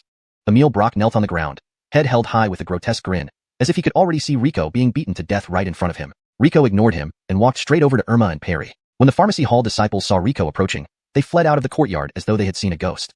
However, Riko snapped his fingers lightly, and a water barrier instantly appeared outside the courtyard. Those who attempted to escape were immediately bounced back upon hitting the water barrier. "Don't rush off. A true man must take responsibility for his actions. After bullying women, you want to run? What kind of men are you?" Riko said with a cold voice, full of disdain. He walked up to the 2 women and untied the ropes binding them. The rough hemp ropes had left red marks on their delicate skin due to how tightly they had been tied. "I'm sorry I was late and caused you both to suffer." Irma shook her head, tears welling in her eyes, and replied, "We're fine. Fortunately, you're here. Otherwise, we don't know what would have happened to us today." "Thank you, young Jim," Perry said slightly excitedly. "I never imagined you were so strong. When I first met you, I thought you were just a frail alchemy honest who had just joined 100 Flowers Valley. I didn't realize you were also a martial cultivator." Riko smiled and modestly shook his head. "I wouldn't say I'm strong. Just average, really. I think you're far stronger than anyone else in the valley. None of them could single-handedly defeat so many peer-level alchemy honests. When we first met, you called me Aiden's sister, but now I find out you're actually my young Jim. It seems we're quite destined to meet." Riko chuckled, not expecting Perry to be such a chatterbox. He had initially thought she was quiet. "Young Jim, I've always wanted to be a martial cultivator, but Honest Faxon said I lack the aptitude for it, and told me to focus on alchemy. I heard that outside the valley, cultivators aren't divided into alchemy honest and martial practitioners. If I could cultivate martial arts, I could protect Honest and the alchemy hall." Perry adjusted her glasses, her face filled with yearning for martial cultivation. "It's not necessary to practice martial arts to protect your master and the alchemy hall. The path to immortality is vast and varied. With determination, even healing alchemy can become a lethal tool." Upon hearing Riko's words, Perry's eyes widened with anticipation as she looked at him. "Really? Young Jim, can you teach me?" Before Riko could answer, Irma interrupted Perry with a frown. "Rower, it's not good for girls to think about fighting and killing all day. Honest. This is the modern era. Please don't be so old-fashioned." Perry hugged Irma's arm and pouted. "There are plenty of female cultivators who practice martial arts. Look at our Honest Faxon. She's one of them." Irma lovingly stroked Perry's head. "Honest Faxon is a once-in-a-century genius. We can't compare ourselves to her." Aiden's sister Yoel, "These times are uncertain. Even within the valley, such incidents happen. Not only should Perry learn self-defense, but you should too. If something like this happens again and I'm not around, the consequences could be dire." Irma, having grown up in 100 Flowers Valley, had a deeply ingrained belief that alchemy honest and martial cultivators were separate entities. Riko's words made her hesitant. Riko cupped her face, making her look into his eyes. "Aiden's sister, Dongyun Continent is no peaceful world. Remember, never entrust your life to someone else's benevolence." His sincere words made her heart tremble, and she nodded subconsciously. "Very well, I'll start teaching you self-defense techniques tomorrow. In return, you can teach me alchemy." "Yay!" Perry clenched her small fists in excitement. At that moment, Riko sensed a group of people with considerable cultivation approaching the alchemy hall through the water barrier. With a wave of his hand, he dismissed the water barrier. The prone Emil Brock leaped up as soon as he saw the people from the disciplinary hall approach. Yolka, a drowning man seeing salvation, he rushed to them. Millie, thank goodness you arrived. Please help me. Someone assaulted us in broad daylight. Look, my hands were damaged by him. Seeing Emil Brock's state, the newcomer frowned. Who dares commit violence within 100 Flowers Valley? I will punish them severely. That's him. That Blaine over there. Emil Brock pointed at Rico, who stood nonchalantly. Millie, named Yoeli, paused when she saw Rico, then her expression turned odd. Emil Brock, perhaps there's some misunderstanding between you two? Misunderstanding? No misunderstanding at all. Rico beat me like this. Millie, you must severely punish him. Seeing Yoeli, Rico approached with a smile. Seeing him, Emil Brock jumped up, shouting loudly, how dare you come closer? Millie, quickly, apprehend him and beat him severely. Irma and Perry hurriedly ran to Yoeli, defending Rico. Millie, please don't let him deceive you. The pharmacy hall violated the valley's laws, trying to forcibly merge with us and capture our master and disciple. Rico acted only to save us. Approaching them, Rico finally received a response from Yoeli. Mr. Che, I see you're here. The valley master has been looking for you for days. So, you're called Yoeli, what a lovely name. I was too rushed at the palace gate the other day to ask your name. Yoeli waved her hands hurriedly. Dare I, Mr. Che? You're an honored guest of the valley master, and I'm merely a guard, nothing worth mentioning. Hearing their conversation, everyone present froze, especially Emil Brock, whose twisted smile suddenly froze on his face. Honored guest of the valley master? Him? Juanita Yoeli, you must be mistaken. After a long pause, Emil Brock finally asked cautiously. Yoeli glanced at him coldly and snorted. How could I be mistaken? The valley master has been talking about Mr. Che every day. Do you want her to come and confirm it herself? Emil Brock still couldn't believe it until he saw the Darnelmu token hanging from Rico's waist, revealing the forceful strokes of the character Spring. He collapsed onto the ground, muttering, the Yoltal Kinsey's order. How is this possible? How is this possible? This time, he truly hit an unyielding force. Hashtag chapter 134, compensation. Stunned for a long time, Emil Brock finally came to his senses. He immediately knelt on the ground, incessantly kowtowing to Rico. Blood stained the floor, but he did not stop. Rico, oh no, young honest Che, Jim Che, I truly did not mean to offend you just now. It was all a misunderstanding. A misunderstanding? A misunderstanding? Rico looked at Emil Brock with interest. Didn't I just break both of your hands? How does that suddenly become a misunderstanding? Oh no. These hands of mine were broken by my own arrogance when I insisted on challenging young honest Che in martial arts. Ah, so that's how it is. Rico smiled mischievously. And what about these disciples and those items? Rico pointed at the medicine hall disciples and the items they had brought out from the alchemy hall. They are. Oh, seeing the alchemy hall somewhat dilapidated and long overdue for repairs, with its equipment also worn out, I specially arranged for some people to help renovate it. Emil Yoel and Everly Yolu, as women, found these heavy tasks inconvenient. Rico squinted his eyes. Oh, then I should thank you for your kind intentions, shouldn't I? No. The alchemy and medicinal departments are interconnected, and mutual support is only right. All this is within my duty. Emil Brock quickly lowered his head. But you said you were bringing new things. Where are the new items? Emil Brock knew that if he wanted Rico to let him go, his compensation had to be sincere. He bit his lip, struggled to take off his storage ring, and respectfully handed it to Rico. The items are all here. I was too hasty earlier and didn't have time to arrange them back properly. Rico took the ring and scanned its contents, instantly narrowing his eyes. Damn, sure, alchemists are wealthy, but who would have thought they were this rich? The contents of this storage ring almost rivaled Hagara's entire fortune, a 9th-rank powerhouse. And this was just from a mere elder of the medicine hall, certainly not all of his wealth. Rico maintained an unperturbed expression, even slightly frowning. Seeing Rico's reaction, Emil Brock's heart sank. Indeed, he was a valued guest of the Valley Master. How could this small amount satisfy him? He hurriedly pulled out another storage bag from his robe. My apologies, young honest Che. Those were just part of it. Here is more. Rico took the storage bag, glanced at it, and couldn't help but smile. Emil Brock finally breathed a sigh of relief. With a smile, it seemed his life was safe. Not bad. Looks like Emil Brock genuinely cares about the alchemy hall and has everyone's best interests at heart. Rico smiled and patted Emil Brock on the shoulder. It's my duty. I'll definitely visit your medicine hall one day. I've heard much about your hall master. Emil Brock's heart sank again upon hearing Rico's words. It's over. It seems this matter isn't over yet. Though his apology made Rico let him go, it didn't mean he would spare his instigator. Emil Brock closed his eyes in anguish. Holly, may you fend for yourself. With a nod from Rico, Emil Brock scrambled away with the medicine hall disciples back to their hall. Only Millihe remained, along with the 3 from the alchemy hall. Millihe, I'm sorry for troubling you today. It's alright, young honest Che. Thankfully, it was just a misunderstanding. If anything happened to you, I wouldn't be able to explain to Kinsey. Thank you for her concern. I will pay my respects later. Shauna nodded. That's for the best. She's been thinking of you for a while. Shauna hesitated, wanting to say something but decided against it. Rico knew what she wanted to say and spoke directly. Please don't worry about the alchemy hall, Millihe. Now I'm part of the alchemy hall, and we'll handle our own affairs. In that case, I won't interfere further. If you need any help, please tell me. I'll take my leave now. Thank you. After Shauna left, Rico tossed the storage ring and bag into Irma's hands. Ed brother Che, this is compensation from them. Take it and use it to repair the alchemy hall and buy what you need. Irma wanted to refuse but, seeing the decrepit state of the alchemy hall, she eventually accepted it. Yoltal Jim, are you letting them go so easily? Perry asked angrily. The compensation for attempting to seize the alchemy hall felt far too lenient. Rico smiled. Don't worry, this is just the beginning. With me around, no one will snatch the alchemy hall away. Those who try will pay dearly. Come, they gave us such compensation. Let's spend it and cheer up. On the way here, I saw a set of clothes in the market that would suit you perfectly. Want to see? Really? Let's go quickly then. The previously irate Perry was instantly captivated by Rico's suggestion. Even Irma showed signs of eagerness. The three left the alchemy hall laughing and chatting, unaware that several pairs of eyes watched them from the shadows. To think Emile Brock lost to a junior, who exactly is that handsome Blaine? A seductive woman with an elaborate hairstyle sat in a tea house, watching Rico's retreating figure with interest. Facing her, a man shrouded in shadow responded in a low voice. Unknown. The woman raised an eyebrow. Just the two of us here. Is it necessary to hide like this? Habit. She gave him a sultry glare. Forget it. I can't be bothered. Seriously though, Bretgu really can't keep calm this time, resorting to such despicable tactics to provoke Rona. But they never imagined Rona had everything planned out, leaving them outsmarted this time. They're desperate. They are indeed, but it's not entirely their fault. In a few days, Irma's senior disciple will return, making it harder for them to act. This alchemy hall is a treasure, and everyone wants it for themselves. Despite its current rundown state, everyone knows that the old hall master, being the first alchemist of Dongyun Continent, must have left something behind, especially that notebook containing his lifetime's insights, which is invaluable to any alchemist. The woman sighed deeply. As a woman, I feel quite sympathetic toward Irma, but I will definitely get this alchemy hall. Chapter 135. Minor Magic Meets Major Magic. Aiden's sister, are you all tired? Do you want to rest for a bit? Rico had initially intended to shift their mood, but unexpectedly, once they started shopping, they couldn't stop. Oh, I'm so sorry, Ed brother. We've kept you with us for so long. It's lunchtime now. Let's go to Fulu Hall and have something to eat. Their 9 treasure gourd duck is quite famous. Back when Honest was around, we often came here, Irma replied apologetically. What, already? There's still so much more I want to buy. Perry exclaimed, clearly not ready to stop. Well, Rower, there'll be plenty of time in the future. I'm also feeling hungry, Irma said, placating her. Gabine, I want pigeon egg braised tofu and plum juice. Perry insisted as she agreed reluctantly. The three arrived at the entrance of Fulu Hall, just as they saw a waiter preparing to close the door.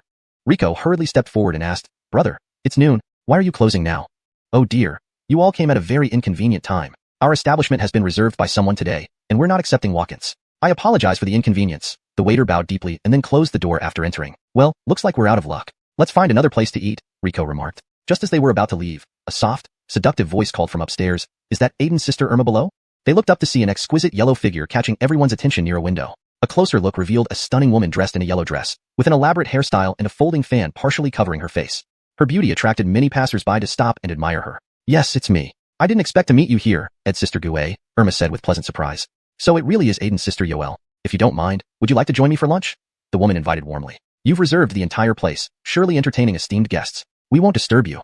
Aiden's sister, please don't rush off. I don't have any important guests. Eating alone here can get quite lonely. Please do stay. In that case, we'll gladly accept your invitation, Irma responded, lowering her head to whisper to Rico and Perry. Seems our luck isn't too bad. Meeting Ed's sister Gue here means we'll likely enjoy the 9 treasure gourd duck Honest loved. Yeah, indeed very coincidental. Rico smiled faintly thinking. She's been following us all along. How could it not be deliberate? They went upstairs to a room designed for large gatherings. The room was elegantly furnished, full of traditional charm, with an extensive array of dishes on the central table. Yet, astonishingly, only the beautiful woman was present. Aiden's sister Yoel, welcome. Come, take a seat. The yellow-dressed woman warmly led Irma to sit beside her. I'm glad you came, otherwise I would have eaten alone. Irma laughed. Lucky for us you reserved this place, or we wouldn't have had this chance. Aiden's sister has great fortune, and having 2 companions makes it even better. Unlike me, who dines alone, even a table full of delicacies loses its appeal. Speaking of these 2, I've met niece Perry before, but I haven't seen this Blaine. Shouldn't you introduce him? My name is Rico, recently admitted to the alchemy hall to study alchemy. Rico introduced himself succinctly before Irma could speak. Aren't you from the valley? Such a handsome youth would be hard to forget. The seductive woman remarked, her bewitching eyes fixed on Rico, seemingly attempting to entice him. Rico remained unmoved, though Christie within his beast control space stirred uneasily. Fox Clan's charm arts? It's been a while since I saw them. Whose pet has bonded with her? Yet daring to use this before me, she needs to be taught a lesson. A peculiar wave slowly emanated from Rico. Irma and Perry's gazes instantly unfocused, affected only peripherally, while the seductive woman was the true target. Her eyes showed a moment of struggle, which quickly vanished. She lowered her fan, revealing her enchantingly beautiful face. She approached Rico with a sensual sway and knelt before him. Who are you? I am Adrian, elder of the Fragrance Hall in Darnalua Valley, she answered without hesitation. What was your purpose in following us today? The herbalists dispatched people suffered at your hands. I wanted to see what kind of person could make an elder of the herbalists endure such humiliation. So, I was your target today? Not entirely. I also aim to build a relationship with Irma. The Fragrance Hall is weak and cannot openly compete with the herbalists for the Alchemy Hall. So your goal is also the Alchemy Hall? Yes. What does the Alchemy Hall have that makes all 3 halls risk losing face to seize it?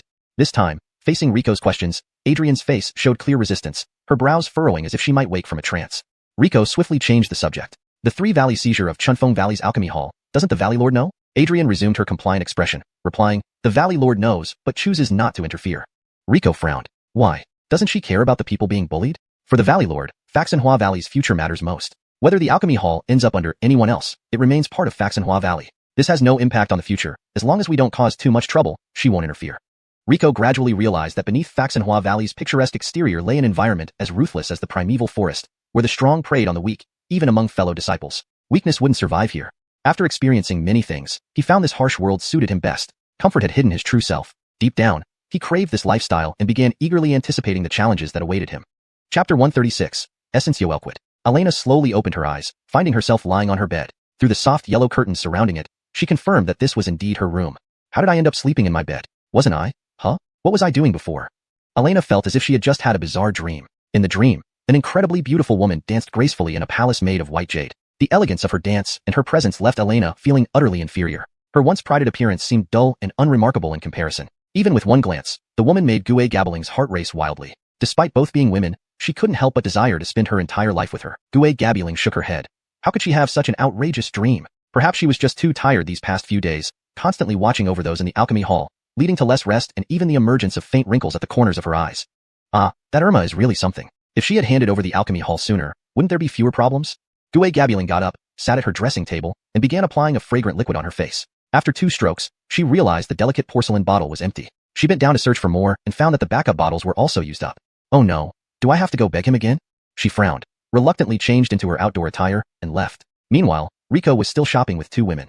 After lunch, they resumed their afternoon activities. Despite the usually crowded Fukuliuzi, it was empty today, allowing them to finally enjoy the much-desired 9 treasure gourd duck.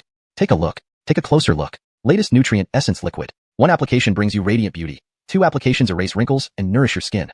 3 applications make you 10 years younger. Everyone who's used it says it's great. Don't miss out. A man dressed oddly stood on the street shouting. Next to him, small porcelain bottles lined a table. He picked up a bottle, opening it, releasing a gentle fragrance throughout the street. Passers-by turned around, curious about the scent. What's that smell? So fragrant. Perry exclaimed after taking a whiff. Irma nodded, noting that it smelled like a blend of all flowers, sweet yet not cloying. Rico sniffed the air. The fragrance was indeed inviting, but he detected a hint of familiarity within it, though he couldn't place where he had smelled it before. Oh, lovely ladies, this is the latest research from 100 Flower Valley. Would you like to try it? Guaranteed results. This stunning lady will look 10 years younger after use, and you young beauty, spending so much time in the library can be drying. My essence liquid will ensure your skin stays supple and hydrated. 100 Flower Valley? I don't remember seeing you. Perry asked suspiciously. However, the man had a knack for gauging people well, hitting the nail on the head with his words, appealing directly to the women's desires. Aren't you seniors from 100 Flower Valley? What a coincidence. I'm from 100 Flower Valley too. It's large, so we haven't met before. Since you're from 100 Flower Valley, here are 2 bottles of essence liquid for you ladies. Try it at home, and if it's good, come back and buy more. Without waiting for a reply, he thrust 2 bottles into their hands. Do you really believe this medicine is as miraculous as you claim? A Larissa with slightly dark skin picked up a bottle, asking curiously. Absolutely, I don't deceive anyone. Feel free to try it. If the effect isn't good, I'll give all these bottles to you for free. Seeing a potential customer, the man suddenly seemed energized. Ma'am, it's clear you have excellent base beauty. You must have been quite the charming lady in your youth. Hee me? Just average. The woman responded humbly, but her expression showed she was pleased. You should definitely try our essence liquid. Once you use it, you'll return to your peak state, captivating everyone. Really? Let me try then. The woman applied some of the liquid carefully onto her face. Do you feel anything? The surrounding women asked curiously. A bit cool and tingling, but very comfortable. Before long, the other women gasped in amazement. Heaven, your face. My face? What's wrong with it?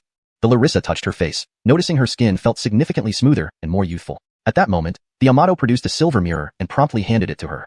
Upon looking into the mirror, her hand trembled, nearly dropping it. Is this really me? She marveled, her reflection showing glowing, smooth skin with all spots and wrinkles gone, appearing 20 years younger.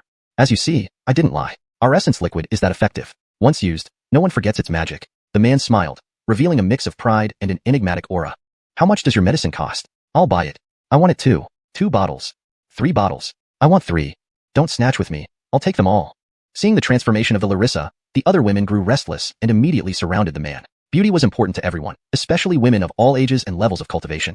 In no time, they encircled the man several layers deep. Ladies, please calm down. To allow more people to enjoy the benefits of the essence liquid, each person can only buy 1 bottle. 1 bottle costs 1 silver coin.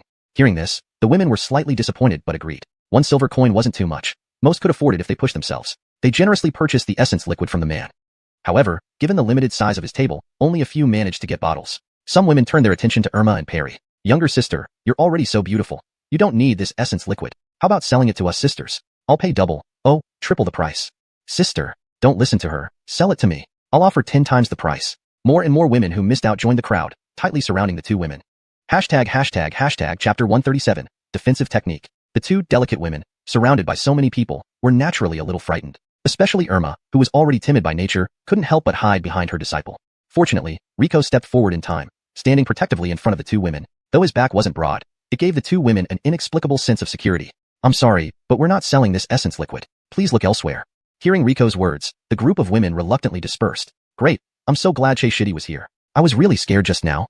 Irma patted her ample chest, unintentionally creating a wave-like motion. They are just ordinary people. There's no need for you to be so worried, Aiden sister. Irma's face turned red as she shyly said, but they were so many. I couldn't help being a bit scared. Honest, don't be afraid. Young Jim will protect us. Right, young Jim? Perry hugged Irma's arm and laughed. Rico nodded. I will, but you two should also learn some basic self-defense techniques. When we get back, I'll teach you a few simple moves. That way, if something like this happens again, you won't have to be scared. Really? Quickly, honest, let's go back right away. I can't wait for young Jim to teach me self-defense. Unable to resist Perry, and given the events that had just occurred, Irma had no heart for further shopping. They decided to return immediately. Back at the alchemy hall, the three of them put away the items they had bought today. Most of these were for Irma and Perry, with Rico only buying a few snacks for those in his beast control space. After settling down, Rico took the two women to an open area in the backyard. Xianxia, is the self-defense technique you're going to teach us difficult? Both Ruru and I have no martial arts foundation.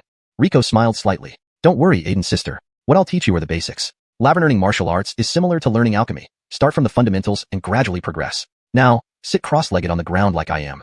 The two women followed Rico's example and sat down on the grass. As alchemists, you both can skillfully control spirit energy. Your mastery of spirit energy might even surpass mine. You just haven't learned how to turn spirit energy into a weapon. Come, follow me, and circulate your spirit energy within your bodies. As alchemists, the two women handled spirit energy as naturally as using chopsticks. Soon, their spirit energy began flowing smoothly. Very good. Now, guide your spirit energy to flow through your body according to this diagram. Rico drew a small figure in the ground with a stick and marked some key acupoints. Following the diagram, a thin layer of spirit energy soon enveloped their bodies. Is this protective aura? We have protective aura too. Perry jumped up excitedly. However, the moment she lost focus, the spirit energy shield around her body disintegrated instantly. My protective aura is gone? Perry looked at her hands, nearly on the verge of tears. This isn't real protective aura. It's a simplified cultivation method I designed for the two of you, inspired by protective aura. Real protective aura develops naturally when one reaches a certain level of cultivation. It's not something easily attainable. Rico explained. You shouldn't lose heart. This technique, though not as strong as protective aura, is sufficient for you temporarily. Yolka those pharmacy disciples, as long as you master this technique, they won't be able to break through your spirit energy shield. Really? Perry was skeptical, remembering how easily her shield broke. Of course. If you don't believe me, try attacking me. I'll use the same technique. With that, a thin layer of spirit energy enveloped Rico, identical to what Perry had earlier. All set, Yoltal Jim, I'm coming. Perry clenched her fist and struck Rico's chest. Ouch! Perry yelped in pain. It felt like hitting a rock, making her eyes water. Are you okay?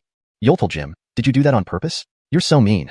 I didn't say you had to punch. You could have used a weapon. Rico shrugged. Perry opened her mouth but found no retort. Practice well. Once you've mastered this move, I'll teach you more offensive techniques. Then, when you encounter villains, you can catch them off guard. Deal. Deal. Perry laughed. She could finally live out her dream of being a great hero. All right, keep practicing. I need to practice alchemy. Rico stood up and headed towards the alchemy chamber. Xianxia, do you need my guidance? Irma also stood up. Not for now, Aiden's sister. I'm researching a new alchemy technique suitable for me. If I run into any problems, I'll consult you. Researching a new alchemy technique? Irma was stunned, suddenly recalling that Rico had been tinkering in the alchemy chamber for days. Was he actually developing a new technique? Xianxia, I don't mean to discourage you, but creating a new alchemy technique is extremely difficult. Even our revered Honest, who's called the best alchemist on the continent, spent 500 years trying to develop a new, more stable alchemy technique without much success. Xianxia, you've only recently started with alchemy. Isn't this too ambitious? If you're concerned about the accident during your crystallization attempt, you could choose to avoid it. Essence liquids, while slightly less effective than pills, remain a viable option. Rico smiled. Thank you for your concern, Aiden's sister, but my technique is almost complete. I only need a little more. What? Irma was truly stunned this time. Wait, you mean you're almost done? How is that possible? Yoltal Jim, are you boasting? Even Perry couldn't stay seated. How is this possible? Yoltal Jim has only been learning alchemy for a few days and has already developed a new technique? If you don't believe me, why don't you come see for yourselves? Of course. Definitely. But remember, you mustn't tell anyone about this. We promise we won't tell anyone. Even if we told, no one would believe us anyway. Hashtag chapter 138. Honest notebook. The two followed Rico into the alchemy laboratory. Irma hadn't been here for several days, and Rico had already transformed it beyond recognition. Many items originally placed in the room were now nowhere to be seen. Most notably, the fire-invoking runes on the floor that Rico had erased and replaced with new ones, which Irma had never seen before. Yet judging by their luminous glow, she knew they were no ordinary runes. However, she did not intend to blame Rico. There were so many rooms in this alchemy lab, and only the 3 of them remained in the pill hall. It didn't matter if Rico demolished this one entirely.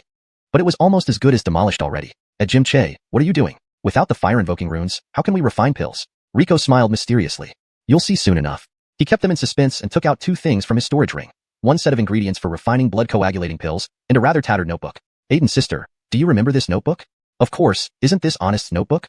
Irma recognized it immediately. It was the same notebook she had given Rico that day. Have you read this notebook? Irma nodded. Yes. She had read through all of Honest's notes countless times. The one she gave to Rico mainly documented some small alchemy techniques Honest had discovered. She felt it was suitable for beginners like Rico, so she handed it over. Haven't you ever wondered why Honest left so many blank pages in this notebook? Rico flipped through the notebook, noting that roughly half of it was filled with writing, while the other half was almost entirely blank. Irma had certainly thought about it. However, after reviewing the notebook multiple times, she couldn't find any anomalies, assuming Honest simply lost the book midway and then found it again after switching to a new one. What's wrong with the blank pages of the notebook?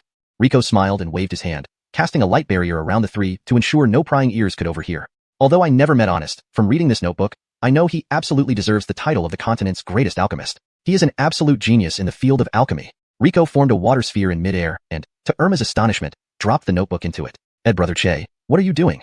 Irma hurriedly retrieved the notebook from the water. Just as she was about to reprimand Rico, she noticed text appearing where the pages were previously blank, words she had never seen before. These are Honest's writings. Rico smiled and nodded. Read on, Aiden's sister. These were originally meant for you, and I just happened to discover them. Irma opened to the first blank page. My disciple Lucia, when you read this note, it means you have mastered the control of water elements. My heart is greatly comforted. I wonder how you are faring now, and how the pill hall has developed. If the pill hall has declined, don't blame yourself too much. From childhood, I watched you grow up, and I understand you have done your best. You are my most precious treasure. As for the pill hall, let those who want it have it. Material wealth and treasures are fleeting. You alone are the treasure I wish most to protect. Reading this, Irma gently caressed the text, her eyes brimming with tears. The person who loved her most, both teacher and father, was gone. Holding back a sob, memories of her time with Honest flooded back, and she couldn't help but cry. Rico approached her side and handed her a handkerchief. After a long while, Irma finally stopped crying. Continue reading. Honest still has many words for you. Irma nodded and continued reading. I have spent thousands of years refining pills and accumulated countless formulas. I have already taught you the most important ones, and the rest will depend on your own efforts. The path of alchemy is vast and boundless. In my lifetime, I barely scratched the surface. Gabbinally, I realized that the current methods of alchemy practiced on the continent are merely fragments of the whole. Alchemists have long strayed off course. Irma's eyes widened. Why would Honest leave such a statement? She hurriedly read on. What is alchemy? Alchemy is the process of blending various herbs to achieve desired effects. Through refinement, each herb's potential must be fully realized. But can fire alone truly unlock all their properties? We know that everything in the world is composed of different elements: metal, earth, water, fire, lightning, and many others we don't yet understand. Elements interact and counteract each other. Using only fire for refinement, does it not also affect the elemental composition of the herbs? As she read, she felt as if she were back in the pill hall, facing Honest in his tattered robes, drawing diagrams on the wall, explaining concepts she barely understood at the time. Therefore, I believe that the world's alchemy should not be limited to fire refinement alone. Each type of pill and each herb should have its optimal method of refinement: water refinement, metal refinement, earth refinement, lightning refinement. In short, use the most suitable element for the appropriate herb to achieve perfect refinement. This method I call elemental refinement. Irma flipped further into the notebook. As she read, she grew increasingly astonished. If Honest's method worked, it would completely revolutionize the current alchemy system. Even the simplest blood coagulating pill could potentially resurrect the dead or regenerate flesh, but she stumbled upon a line in the middle. Unfortunately, this method of alchemy is impossible because no one can perfectly control all elements. Thus, this method can only remain theoretical. However, if one can skillfully use different elements in alchemy, it would at least double the effectiveness of the pills, even with the most conservative estimate. In my entire life, I could only master the use of fire and water elements, so the notes here document my rudimentary method of water refinement, if it can even be called that. I am running out of time. If you, Lucia, can master the use of water elements, please help me complete the water refinement method. It is one of my few regrets in life. Irma looked up, her eyes reflecting profound respect and determination. Hashtag chapter 139, water refining technique. Another regret of mine is that I never got to see my precious disciple get married and have children. If you, Lucia, could find a good family, bear 2 lovely children, a Grover and a girl, then by the time. Seeing this, Irma abruptly closed the notebook, her face flushed red. Really Honest, why did he write such things in his notes?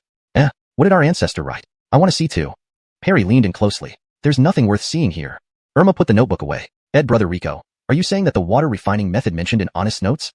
Rico nodded. I've basically completed it, though there are still some details I need to perfect. Riko raised his hand and formed a ball of clear water, then mixed it with medicinal ingredients before tossing them into the alchemy furnace. Inside the furnace, the mixture of water and ingredients began to slowly rotate, with the outer layer rotating in one direction while the inner layer spun in the opposite direction, increasing in speed. The herbs were crushed between the two layers of water, and the abundant water elements seeped into the crushed herbs. Under Riko's control, the useful components of the herbs gradually permeated the inner layer of water, while the useless components and residue were expelled to the outer layer of water. With his eyes closed, Riko focused on manipulating the water sphere. The outer layer had stopped spinning, but the inner layer accelerated even faster. As it continued to spin, the inner water sphere gradually became smaller and more viscous until only a small, translucent crystal remained, about the size of a green pea. Suddenly, Riko's eyes snapped open. He struck the alchemy furnace sharply, causing its lid to explode. The crystal-clear pill shot straight up from the furnace.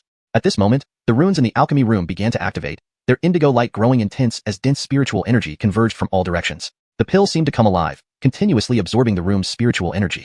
Irma was stunned. Immortal pill-consuming essence. How is this possible? This phenomenon only occurs with third-grade pills or higher. How can a mere ninth-grade blood-coagulating pill exhibit immortal pill-consuming essence? All things have spirit, including pills. High-grade pills possess spirituality from the moment they are born and absorb environmental essence on their own. Such pills do not lose their potency over time. Instead, they absorb more essence, enhancing their efficacy. Given enough time, they can even evolve into living beings, becoming immortal pills. But such miraculous pills only appear among third-grade or higher, perfectly refined pills. How could this happen to a common ninth-grade blood-coagulating pill? As Irma stood in shock, the pea-sized pill absorbed the entire courtyard's essence, eventually reaching normal pill size. Riko then took a porcelain bottle and quickly placed the pill inside. The pill rolled around in the bottle for a few moments before falling silent. Why don't you give it a try, Aiden's sister? This is my most successful attempt. Riko handed the porcelain bottle to Irma. Still immersed in her surprise, Irma opened the bottle absent-mindedly, staring at the gem-like, translucent pill inside, unsure of what to do. What's wrong, Aiden's sister? Aren't you going to test the pill? Oh. Irma finally snapped out of her trance. She carefully observed the pill, noting its uniformity and clarity, like a finely crafted gem. Examining it closely, she noticed water-like patterns inside. Without being told, no one would believe that such a beautiful object was actually a pill.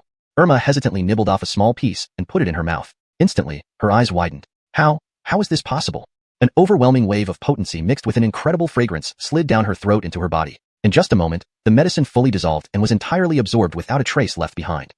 Most pills have an absorption efficiency of 10 to 20%, as much of the potency escapes during absorption or remains in the pill's residue. However, the pill Riko had refined achieved an astonishing 100% absorption efficiency. This was not just unbelievable, it was outright impossible. How could any pill be absorbed without a single bit wasted? Even a divine apothecary couldn't achieve this. So, Aiden's sister, how does it feel? Is this really a pill? Irma looked at the remaining portion in her hand, hardly believing it. Riko smiled. What else could it be? This is the water refining method left by Honest. Pills refined using this method contain no impurities and can be fully absorbed by the body without any hindrance. This water refining method is truly terrifying. Irma could only describe it as terrifying. The strongest pill currently known was the tenfold rebirth pill Honest had refined long ago. At the time, the Valley Lord searched the entire Dongyun Continent to obtain rootless water, sourceless gabire, and dustless herbs, taking Honest 3 years to create this miraculous pill. Upon completion, 9 bolts of purple thunder from the heavens attempted to prevent the pill's birth, yet the pill's aura alone dispersed the calamity clouds. Even so, the miraculous pill had only a 50% absorption rate. Yet, Riko's pill exceeded even that miracle. Irma suddenly thought of something and frowned. Uneasy. Brother Riko, never tell anyone about this water refining method, not even your closest allies. If others learn of it, it will bring you certain death. This water refining method is too frightening. It has completely revolutionized the entire alchemy world. Rest assured, Aiden's sister, I won't reveal it in front of others. Rower, you must also keep this secret, never telling anyone else. Perry nodded solemnly. Aiden's sister, rest assured. I know how important this matter is, and I will keep it to myself. Irma took out the notebook and read through its contents several times, making sure every word was etched into her memory before she used it on fire to burn the notebook to ashes. Aiden's sister, this belonged to Grandmaster. Is it really alright to burn it like this? Irma shook her head. Grandmaster has already passed on. What remains are merely mementos. When he was still with us, he often said that once a person dies, they're truly gone. Even if our medical skills are highly advanced, we cannot bring the dead back to life. So, it's the living who matter most. Keeping this notebook would only bring disaster. Grandmaster's message has been fully conveyed to me. What remains are just notes. Don't worry, Aiden's sister. I won't expose it in front of others. Perry, you must also keep this secret. Perry nodded solemnly. Honest, Jim, rest assured. I know how important this is and will keep it to myself. Irma retrieved the notebook, reading its contents several times to ensure every word was imprinted in her memory. Then she burned it to ashes with a burst of alchemy fire. Honest, is it really okay to burn this note our ancestor left for you? Irma shook her head. Honest has already passed on. His remnants are merely mementos. While he was alive, he often told me that once a person is dead, they're gone forever, no matter how skilled we may be in medicine. Yolving people are what matter most. This notebook is a curse if it stays with us. Honest's words have been conveyed to me. The rest is just notes. Hashtag end of chapter. Chapter 140. a long talk under the moon. The three of them had agreed that the water refining technique would remain their secret forever. However, without it, Riko temporarily had no way to refine pills, making it the most pressing issue at hand, especially with the disciples' alchemy competition just 3 months away. Although Perry was confident in herself, this time only 2 of them from their pill hall might be able to participate. If Riko didn't attend and something unexpected happened, they would have no choice but to surrender the pill hall. It's about time. I should go see the Kinsey. Perhaps she can help us. Riko glanced at the sky through the window. It was already late, and it was time to set off. After bidding farewell to the others, he headed towards the Kinsey's palace, following his memory from before. Not long after leaving the pill hall, he encountered a group of female alchemists arguing heatedly, creating a tense atmosphere. This clearly belongs to me. Why should I share it with you? One of the female alchemists clutched a small porcelain bottle tightly, refusing to let go. We agreed to split the cost and then share it equally. I don't recall agreeing to that. I paid for it all by myself, so why should I share? We're ready to pay you. How can you back out now? Each of the other female alchemists held a money pouch, clearly well prepared. I never agreed. So how is this backing out? If you continue like this, don't blame us for taking it by force. Go ahead and try. Why not? Before Riko could react, they began fighting. He frowned and quickly left. It was better to avoid trouble when possible. He wasn't one to meddle in others' affairs. Upon arriving at the Kinsey's palace, he met Faxin He, who was on duty at the entrance. After exchanging greetings, he recounted what he had witnessed earlier. Faxin He furrowed her brow. How did this happen again? Today there have been several such incidents. Female alchemists fighting for no apparent reason. When questioned, they're all evasive. Really? Martial cultivators are hot-tempered, so fighting isn't surprising, but how did the alchemists start too? Riko shrugged, indicating he found the situation confusing as well. Thank you, Lord Che. I'll send someone to handle it right away. You may go see Lady Kinsey. She has been waiting for you. After parting ways with Faxin He, Riko entered the Kinsey's palace. This was his first time visiting at night. To his surprise, the place was even more beautiful in the evening. Colorful flowers wrapped around the pillars, emitting soft, multicolored light that illuminated the entire hall. The ambience made him feel like he was in a fairyland. In the lotus pond behind the main hall, luminous fireflies danced among glowing lotus flowers, while the moon's reflection shimmered on the dark blue lake. The interplay of lights painted a breathtaking scene. Riko couldn't help but step closer to admire the serene beauty. A white deer, with hooves of deep purple and a head adorned with blooming jasmine branches, approached the lake gracefully. Its eyes met Riko's, and it nodded in greeting. Returning the nod, Riko watched as the deer drank from the moonlit lake before disappearing into the distance. Enjoying the view? A clear voice asked behind him. Turning around, he saw the Kinsey standing in a white silk robe, smiling at him. Were you referring to the scenery, or yourself? What do you think? She playfully winked, her long lashes seemingly catching the starlight. Both are beautiful. She pouted, slightly displeased. I don't like ambiguous answers. Riko shrugged. I can't lie, but if you prefer it, I can try. The Kinsey chuckled. Forget it. I want you to be honest. Chloe May is gone. You're the only one here who tells me the truth. She lightly hopped onto the balcony railing, swinging her slender legs outside, her dress gently lifted by the breeze, revealing her fair calves. Her eyes gazed wistfully at the stars, and a hint of loneliness appeared on her otherwise youthful face. Lady Faxin has left?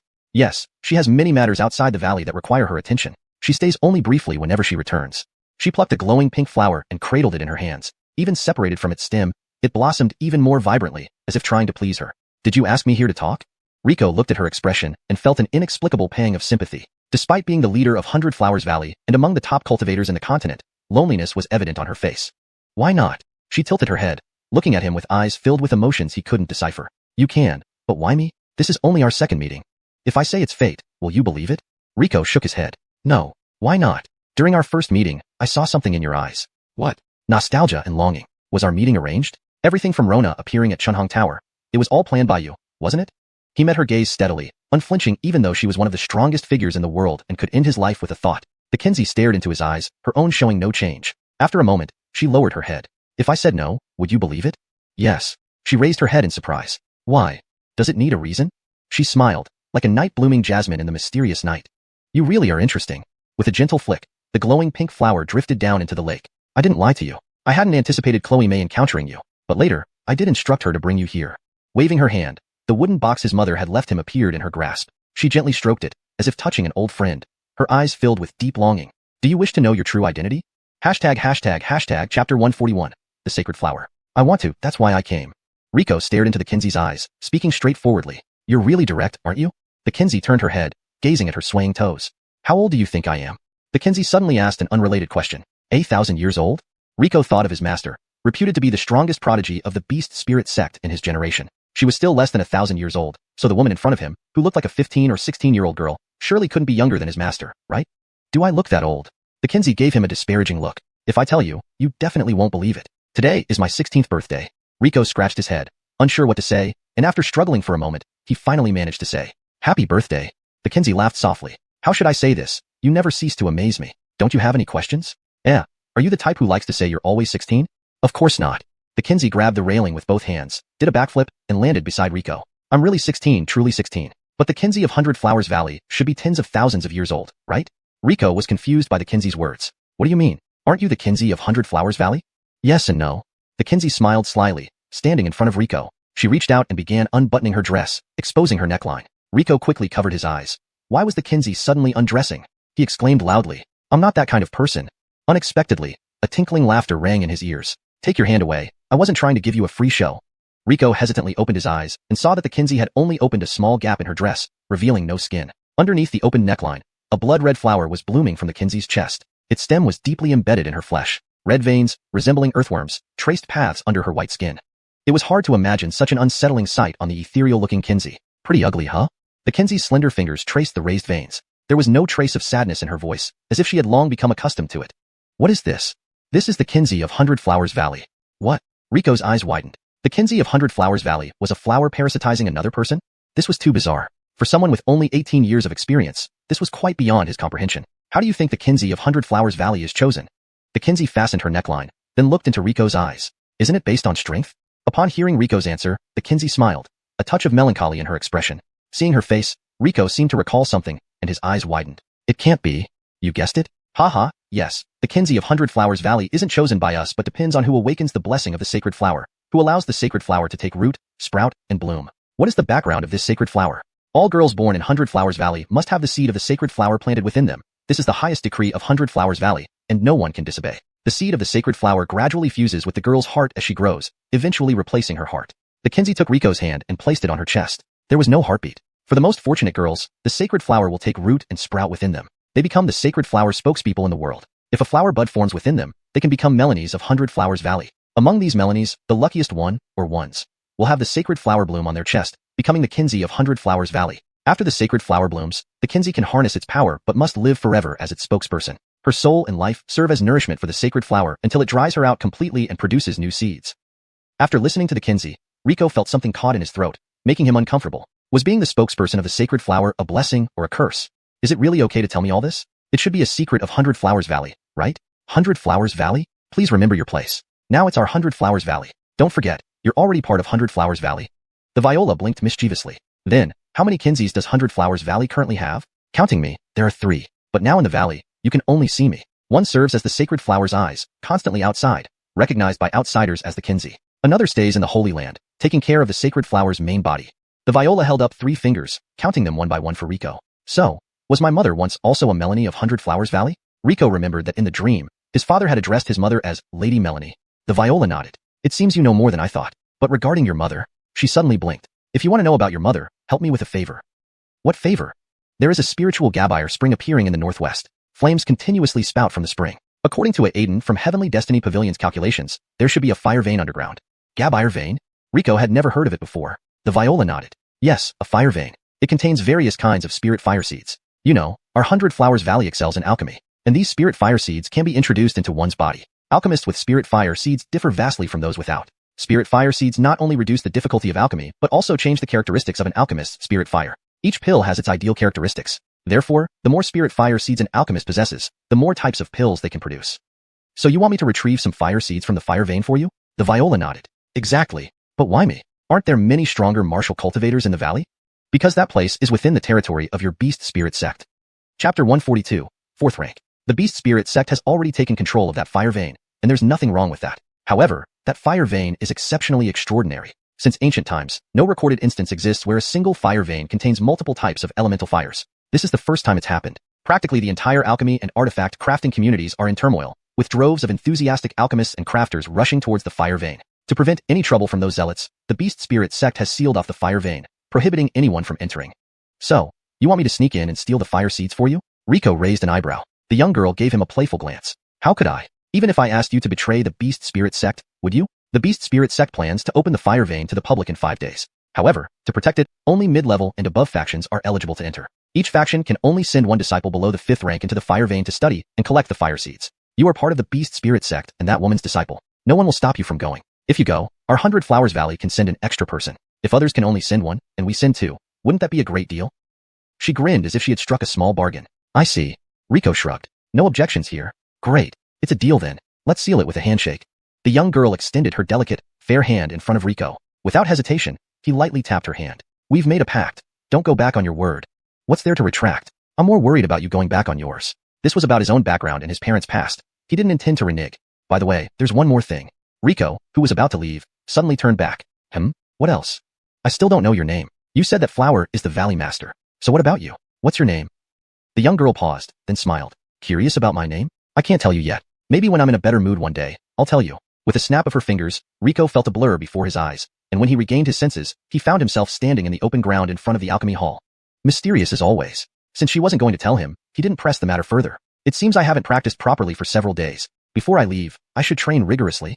Rico put his hands behind his head and walked toward the alchemy room. For several days, Rico stayed in the alchemy room practicing. He was already at the peak of the 3rd rank, just needing a little more to break through to the 4th rank. But recent events had distracted him from his practice. These days, Rico used the water refining method to refine a few essence-gathering pills. Those flawless pills were incredibly effective, easily pushing Rico's spiritual energy to the 1st level of the 4th rank. Now, he officially entered the intermediate cultivator realm.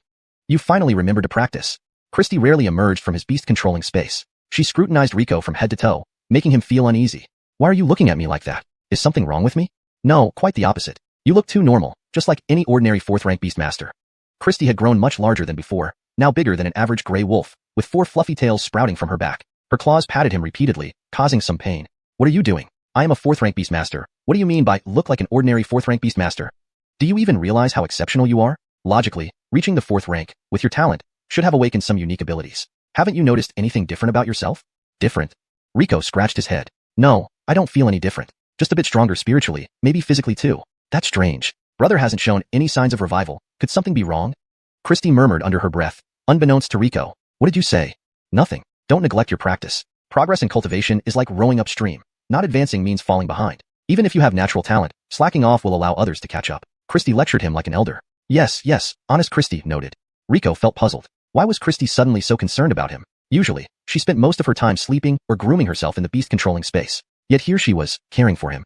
But despite being just lectured by Christy, Rico didn't plan to continue practicing right away. He was about to return to the Beast Spirit Sect. Though he hadn't been gone long, this time coming back from 100 Flowers Valley, he intended to buy some local specialties for Xing Chloe and others, and also brief them on matters. After all, he didn't know when he'd be able to return to the Beast Spirit Sect after this trip. Rico took a bath and changed into a newly bought white robe. Looking in the mirror, since becoming a Beastmaster, his physique had become more robust, not exactly muscular, but definitely more solid than his former malnourished self. Come to think of it, why do I eat more and more recently without gaining weight? Rico posed in front of the mirror, pleased with his appearance. Now that you're a cultivator, most of what you eat is converted into spirit energy, leaving only a small portion for your physical body. That's why you don't gain much weight, Christy explained. Rico nodded, but he instinctively felt there was more to it. After tidying up, Rico returned to the market within the valley. Similar to the Gillian town at the foot of the Beast Spirit Peak, this market bustled with 100 Flowers Valley's cultivators, traders from all over, and residents. Under the protection of the 100 Flowers Valley, life here was far more peaceful compared to the chaotic world outside. Rico wandered around, searching for small items girls might like. It dawned on him that, apart from Nicholas, everyone familiar to him seemed to be female. Is this the price of being handsome? I can't take it anymore. Were you always this narcissistic? Christy rolled her eyes in the beast-controlling space and went to sleep, no longer wanting to pay attention to Rico. As Rico stood by the roadside selecting gifts, an extravagantly decorated carriage passed by. Rico instinctively looked up, noticing the carriage adorned with dragons and phoenixes, its deep purplish-red surface embedded with large gems. The horses pulling the carriage weren't ordinary ones but wind-dwelling horses with scales and horns, each at the 5th rank. The driver, though seemingly untrained, appeared to possess power no lower than 6th rank, possibly even 7th. Translation maintained paragraph structure and tone as requested. Chapter 143, Xuanhuan Hall. The middle-aged man driving the carriage seemed to sense Rico's gaze and turned to look at him, then smiled and nodded. Rico also nodded slightly in return. What is it, Eden? A soft female voice came from inside the carriage. Nothing, Everly. I just encountered an interesting Blaine. The man adjusted his straw hat, hiding his hawk-like eyes. To be deemed interesting by Eden, this person must not be simple. Everly, you're joking. It's just a brief encounter. We're about to reach Xuanhuan Valley. Shall we visit the Valley Master first? No, I need to see my master first. There's going to be an auction later, and I plan to bring my master along. Alright, let's head back to the Dan Hall then. As evening approached, Rico had been browsing the market for quite some time, buying many things, small items that girls would love. But he thought these items might not be suitable for his master and senior Xians. Just as he was contemplating what to buy for them, a familiar figure appeared in his line of sight. Esteemed Emil Yolu, welcome. Your presence truly honors our humble establishment. At the entrance of a beautifully carved auction house, a lavishly dressed attendant welcomed Emil Yolu from Xuanhuan Valley. Rico squinted, looking at her back. Since she betrayed the Dan Hall and joined the pharmaceutical hall, he hadn't seen her again. He didn't expect to meet her here today. However, Emil Yolu hadn't noticed Rico. she continued smiling and chatting with the attendant. Alfie, you're too kind. Who doesn't know that your Xuanhuan Hall is the largest auction house on the continent? If yours were a small shop, there would be no large shops left on the entire continent. Alfie laughed. Indeed, all thanks to esteemed Emil Yola. And please, don't stand outside. The room number 3 we've reserved for you has already been prepared. Room number 3? Are others coming today? Alfie looked around and then said mysteriously, not to hide anything from you, we've recently acquired a batch of good goods, attracting big shots from various forces. Even nobles from the Dongyun Empire are rumored to be attending. Emil Yolu's expression changed. The Dongyun Empire, which rivals the Gabive major forces? Of course, who else could claim that name? Since important figures are coming, I'll go to a guest room. I can't afford to offend anyone. Alfie had anticipated this, chuckling. In truth, he never intended to assign her to the higher class rooms. On regular days, it wouldn't matter, but today, with influential figures from various forces gathering, Emil Yolu, being merely a small elder from Xuanhuan Valley, wouldn't rank high enough. Since esteemed Emil Yolu insists, I'll arrange a guest room for you. Thank you, Alfie. Seeing Emil Yolu enter the auction house, Rico stroked his chin, eyes twinkling, and stepped toward the auction house. Excuse me, do you have an invitation? Today's auction requires one to enter. Alfie smiled and blocked Rico's path. His eyes quickly scanned Rico. Despite his decent appearance, Rico was dressed simply with no valuable accessories, likely just an ordinary cultivator who wandered in by mistake. He decided to dismiss him politely. I'm here on behalf of someone to auction 2 items. Without further ado, Rico revealed Chunfeng Valley's Greenwood token before Alfie. Upon seeing the Greenwood token, Alfie's pupils contracted sharply. It was a Kinsey token. This Blaine was personally trusted by Kinsey Faxon. He felt relieved he hadn't dismissed Rico. He bowed deeply. My apologies, sir. I did not recognize you as the messenger of Kinsey Faxon. Rico shook his head. No problem. It's normal you didn't recognize me since it's my first time here. May I inquire about your esteemed surname? I am surnamed Che. So, Mr. Che, please come in. What items is Kinsey Faxon entrusting you to auction? Rico looked around without speaking. Alfie understood immediately. Please excuse my oversight. Follow me. I'll take you to our most experienced appraiser. Rico nodded and followed Alfie into the auction house. They descended underground, revealing 3 more levels beneath the 5-story structure, making it an impressive 8 stories tall. Along the way, spirit stones powered small lights every few steps, illuminating the corridor brightly. Knowing how quickly these spirit stone lights consumed energy, and thus money, he was surprised that even the seldom used underground levels were fully equipped. They reached a modest room decorated lavishly with luxurious Wangwali chairs covered in supple beast skins. Alfie poured Rico a cup of tea, its fragrance refreshing and undoubtedly high quality. Mr. Che, please rest here for a moment. I'll fetch the appraiser. After bowing, Alfie left. Rico surveyed the room, noting several soundproof and privacy-enhancing arrays in the corners. Even his divine eye couldn't detect any spiritual energy fluctuations through them. Soon, Alfie returned with a lean, white-haired old man. Mr. Che, this is our chief appraiser, Emil Giovanni. You can have him evaluate the items you wish to auction. Emil Giovanni nodded indifferently. As one of the top appraisers on the continent, he saw no need to flatter anyone. These items may be unfamiliar to Emil Giovanni as well. Rico placed 2 boxes in front of Emil Giovanni, who raised an eyebrow, now intrigued. While I cannot claim to know everything, I assure you that any tradable item will receive a fair appraisal from me, Emil Giovanni said proudly. Indeed, he had over 1,000 years of experience and had made mistakes only a handful of times. If even he couldn't appraise something, few others could. Rico smiled and replied, in that case, please take a look at these treasures. Chapter 144, Appraisal. At Brian's nod, Jareth put on a pair of silk jade gloves and an ordinary-looking pair of glasses. Though they appeared unremarkable, these items were invaluable treasures. The silk jade gloves were impervious to water, fire, and all toxins, ensuring Jareth's safety while preventing any damage to the client's precious items. As for the glasses, they were a masterpiece by Emil Emmanuel, capable of revealing the energy contained within treasures. Some artifacts might look ordinary but held immense energy. These glasses could help appraisers see the hidden side of such treasures. Jareth carefully opened the box in front of him, his hands steady. A remarkable feat for someone his age. Inside the box lay 2 translucent gemstones. Jareth furrowed his brow. What kind of gemstones were these? He had never seen anything like them before, translucent with wave-like patterns inside. Although these stones were brimming with spiritual energy, not a trace of it leaked out. Their appearance did not match any gemstone he knew from memory. He examined them thoroughly, using a small spirit stone lamp to inspect them further before gently placing the box down. I must apologize, young Xianxia. I have never seen these gemstones before.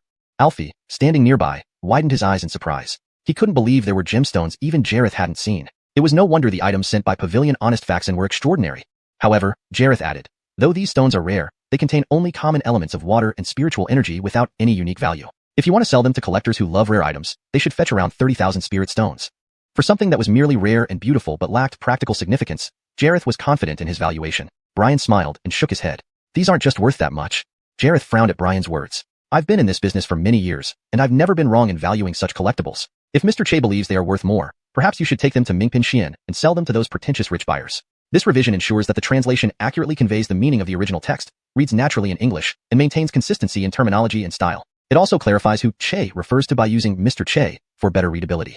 Jareth's tone was harsh. Experts of his caliber could not tolerate having their expertise questioned. Brian chuckled. Why doesn't Jareth take another close look at those gemstones?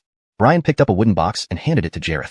Unhappy, Jareth glanced at Brian. He didn't intend to examine the stones again since he already deemed them worthless, estimating the 30,000 figure based on confidence in the auctioneer's persuasion skills.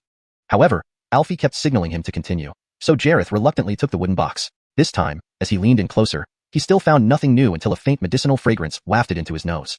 Jareth wrinkled his brow. Why would gemstones carry a medicinal scent? He sniffed closer and confirmed the stones emitted a subtle herbal aroma. Could these be elixirs? Jareth looked at Brian uncertainly. It seems you aren't as unfounded as I thought, being able to recognize what this truly is. Under Jareth's surprised gaze, Brian picked up one of the gemstones and lightly pressed with 2 fingers. The gemstone split into 2 halves, releasing a strong medicinal fragrance throughout the room. In his thousands of years of life, Jareth had never seen such an elixir. With Brian's permission, he used a specially made silver spoon to gather some of the scattered elixir powder and placed it in his mouth. This.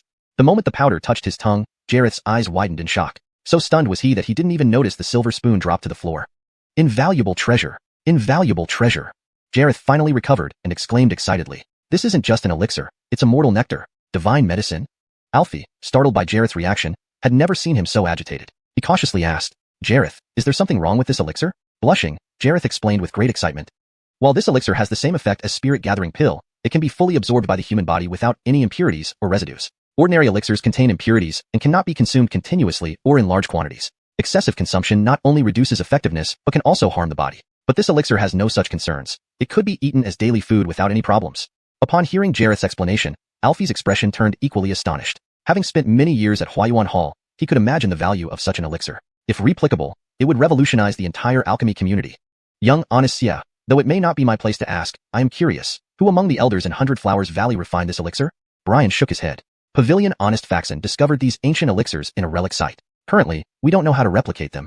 Ancient elixirs. No method to replicate. That meant the 2 elixirs on the table were priceless rarities. Brian's words elevated Jareth's estimation of the elixirs dramatically. Seeing the cracked elixir in the box, he felt a pang of pain. Due to his mistake, Brian had to crush the elixir, turning a complete elixir into a broken one. Broken elixirs were worth far less, especially ancient ones with no known refinement methods. Xianxia, it's all because of my incompetence. I've caused you to lose an ancient divine elixir. I truly deserve any punishment. Since you plan to auction these elixirs at our free and easy hall, I will make up for the difference in value between the broken and whole elixir. Jareth lowered his head. Although he knew the elixir's value was immeasurable, as the top appraiser on the continent, he still had considerable savings. Brian laughed and shook his head. Jareth, I bear no resentment towards you. It was me who broke the elixir. Jareth looked up, somewhat surprised. Xianxia, but... Please let me finish, Brian interrupted. You're an appraiser, so you understand better than anyone. These ancient elixirs are incredibly rare treasures that appear once in millions of years, especially this type of ancient elixir, correct? Correct. Jareth nodded. Brian continued slowly. There were originally 2 elixirs, but now there's only 1 left. Gabinally, Jareth understood Brian's meaning. Now it's not just a rare ancient elixir, but a one-of-a-kind rarity. There's not a second one in the entire world. Its value will not just double, but increase several-fold, perhaps even 10-fold. Even Jareth, who had seen countless priceless treasures, could not hide his excitement, flushing red with emotion. Chapter 145, Charity. In the alchemy hall, Irma was sorting through the newly purchased items and furniture with Perry. Thanks to Rico, without him, the alchemy hall wouldn't have had the money to replace all the dilapidated furniture that was about to fall apart. Phew, I wonder where young Jim is gone. He left us 2 here to do all this work. Perry wiped the sweat off her face. The dust from her hands left streaks on her clean cheeks, making her look like a little kitten. Irma smiled and took out a handkerchief to wipe Perry's face. Don't blame him. He must have something important to do. He definitely didn't intentionally skip out on helping us. Besides, if not for him, you and I might have. There's no need to say anything more, and he even bought us so much new furniture. Look, doesn't the alchemy hall now resemble what it used to be? Irma reminisced as she looked around the newly renovated alchemy hall. When her master was still alive, the place had always been bustling with activity and bright lights. I know, honest. I'm not blaming young Jim. It's just that he went out alone without calling us. Irma glanced at Perry with a smile and playfully flicked her nose. So, after only knowing him for a few days, you're already so attached to him? Perry blushed and shyly retorted. What are you talking about, Honest? How could I be? I was just worried he'd get lost again. It's you, Honest, who I think has some feelings for young Jim. Irma's cheeks flushed slightly as she laughed and scolded. You naughty girl. How dare you tease your Honest? She then reached towards Perry's ticklish waist. The 2 of them laughed and tussled together, a joyful atmosphere that hadn't been seen in the alchemy hall for a long time. Knock, knock, knock. As they were playing, a moderate knocking sound came from the door. Irma rose, somewhat surprised. Who would come to their alchemy hall at this hour? Ever since Rico had taught the medicine hall people a lesson, nobody had dared to disturb them. With a creak, the door opened, revealing a well-dressed woman standing outside, adorned with elaborate hair ornaments. This woman seemed not much older than Perry but exuded a mature and sophisticated aura. Her simple yet elegant long robe featured exquisite embroidery that clearly marked it as high quality.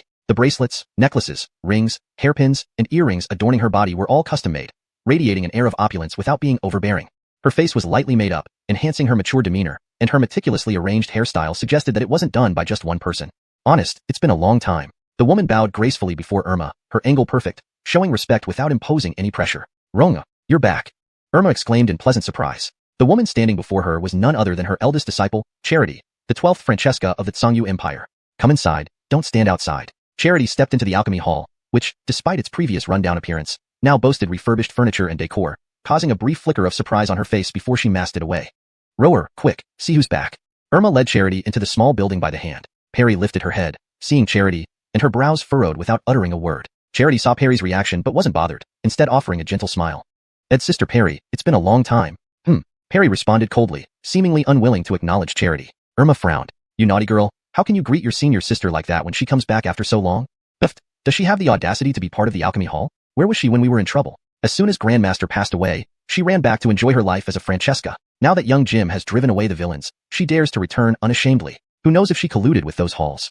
Perry, straightforward and outspoken, didn't care about offending Charity, nor did she hide her suspicion about her intentions, which dated back to their past cohabitation. Perry, what nonsense are you spouting? Apologize to your senior sister right now, Irma said sternly, realizing that the animosity between them was deeper than she thought. Perry turned away, ignoring both of them, but Charity smiled unperturbed. Ed's sister Perry is right. I failed to share in the alchemy hall's trials, and that is indeed my fault. Due to family matters, I had to rush back to the Xianxia Empire. Now that things have settled down, I returned as soon as possible. Seeing Honest and Ed's sister safe reassures me greatly. Hypocritical. Perry muttered under her breath. Perry, if you keep this up, I will really be angry. Irma warned loudly, frowning. Seeing her Honest shout at her, Perry bit her lip, stood up, and stormed out without looking back. Perry, sigh that child. Irma sighed helplessly, and then looked up at Charity. Brett Perry is still young. Don't mind her. Charity shook her head. I won't hold it against her. Ed's sister Perry cares deeply for the alchemy hall, and I understand her feelings. I won't be upset. If only Ronger could grow up as mature as you, it would save me some worry. Charity smiled at Irma's relieved expression. Honest, on my way back, I heard that the Xuanhuan Hall is hosting a grand auction that will last a day and night. Would you like to join me? That sounds nice, but what about Perry? Irma agreed readily but hesitated thinking of Perry. Ed's sister Perry isn't a child anymore. She can take care of herself, and letting her cool off alone might be good for her. Irma thought for a moment and nodded. If you're fine with it, I'll ask Eden to drive the carriage over. The two left the alchemy hall, riding in a luxurious carriage straight to the Xuanhuan Hall. Inside the Xuanhuan Hall, Rico had just set the starting bid for the ancient divine pill, with Jareth and Alfie. Sir Che, are you sure you want to auction such a treasure without a reserve price? If no one here appreciates its value, your precious item might go unnoticed. Alfie kindly advised. Alfie, whether this treasure fetches a good price depends on you. Rico smiled at Alfie. Me? Alfie pointed to himself. But I'm just a minor manager. How can I decide the price for such a rare treasure? Translation continues. Hashtag chapter 146, the Tion numbered room. Biff, I have a question to ask you. If it's inconvenient, you don't have to answer. Is that okay? Honest Che, please go ahead. I will do my best to answer your questions. Rico picked up the medicinal pill from the table, which had already been split into two halves. For this auction, how many people do you think might be willing to pay a high price for this medicinal pill? Biff pondered for a moment before answering. The identities of the guests at the auction should be kept confidential. However, in terms of numbers, I believe there are likely people with sufficient means to bid on this divine pill among the occupants of the 2 Tion numbered rooms and the 10D numbered rooms. Rico smiled and nodded. He took out a meteorite dagger from his spatial ring and, before Biff and Jareth could react, he divided the broken medicinal pill into 12 pieces. What are you doing? Biff was shocked. He hadn't expected Rico to actually cut up the divine pill. Although it was a flawed one, it was still an invaluable treasure. Rico pulled out 12 porcelain bottles and placed the pieces of the pill inside them. Please kindly distribute these 12 bottles to the 12 people you think might bid on it. This won't be too difficult for you, right? Biff glanced at Jareth. This was not a big issue, as showing samples of auction items in advance was not against the rules. However, wasn't the value of this sample a bit too high? Seeing Jareth nod, Biff accepted the bottles. I understand, Honest Che. I will distribute them as per your wishes. Thank you, Biff. With great care, Biff placed the bottles into a specially designed spatial chest, then turned to Rico. Honest Che, since you're here, would you like to see our evening auction? It's a grand event that happens once every 100 years, lasting for a full day and night. Over 50 treasures will be auctioned off, and in the early hours of tomorrow morning, we'll unveil some mysterious auction items. Mysterious auction items? The phrase was intriguing, and besides, Rico couldn't leave without trapping that old YOLO. I'm somewhat interested. Please arrange it for me. Seeing Rico agree, Biff seemed excited. It would be an honor if you were to attend. We guarantee you won't be disappointed. Please follow me. Biff led Rico up the stairs to the top floor of the auction house. The spacious top floor only had 3 rooms, each extravagantly furnished with everything one could imagine for entertainment and comfort. There was even a steaming hot spring in the room, with its water drawn directly from underground thermal springs. Despite being on the 5th floor, the steam continued to rise gracefully. One could soak in the hot spring and still clearly observe every detail of the auction through the crystal windows without worrying about privacy. The array formations on the windows not only magnified the view but also blocked outside peering eyes. These formations were personally crafted by the head of the Tianji Pavilion, indicating the financial prowess of the Xuanhuan Hall, the only organization capable of hiring him. These 3 Tian-numbered rooms are reserved for leaders of major factions. Honest Che, you are our esteemed guest and certainly qualified to enjoy them. Any request you have will be fulfilled as much as possible, whether it's exotic foods from around the world or performances by top entertainers. Furthermore, all expenses today will be covered by our hall leader, so please feel free to enjoy. Biff bowed. Rico narrowed his eyes. This was his first visit, yet the hall leader was being generous. Rico didn't believe selling a single medicinal pill warranted such treatment. Clearly, Jareth, the top appraiser, had already discovered that the pill was recently refined but chose not to reveal it, instead reporting directly to their hall leader. Rico smiled. He understood the hall leader's intentions but decided not to point it out. Some things were better left unsaid. Since they were being so generous, Rico saw no reason to be polite. He sat down on the large beast-hide sofa facing the floor-to-ceiling window, offering a clear view of the auction area. Honest Che, there is half an hour until the auction begins. If you have any needs, just ring this bell, and we'll take care of it. Biff presented a small bronze bell to Rico, who rang it. The sound was clear and pleasant. This bell also serves as a symbol of our premium membership. No matter where you are in any branch of the Xuanhuan Hall, presenting this bell will ensure your requests are met. Of course, charges apply. Rico examined the bell closely. It was a spirit artifact that recorded his spiritual energy signature, making it unusable by others even if obtained. The Xuanhuan Hall seemed to be more formidable than he thought. At that moment, a not-so-elegant rumble came from Rico's stomach. It was time for a meal. Didn't your hall leader say he would treat me? Since I've just arrived in Xuanhuan Valley, please bring me a variety of local specialties and fine wines. Of course, please wait a moment. Biff bowed and left. Soon after, several attractive female servers brought an assortment of delicacies to Rico's table. There were dozens of dishes prepared by chefs of imperial standards. Even the pickiest person could find something to their liking, and Rico's appetite was immediately piqued. The variety was immense. Everything from fowl to seafood to game was represented. Rico sampled each dish and felt satisfied after just a few bites. The ingredients alone were enough to sustain an ordinary family for over 100 years. Rico wiped his mouth with a napkin handed to him by a server. Noting the revealing yet tasteful attire of the servers and their curvaceous figures, he understood the hall leader's intention. As the saying goes, when one is warm and full, thoughts turn to pleasure. This was the first course, and the second course, standing before him, had been arranged by the hall leader.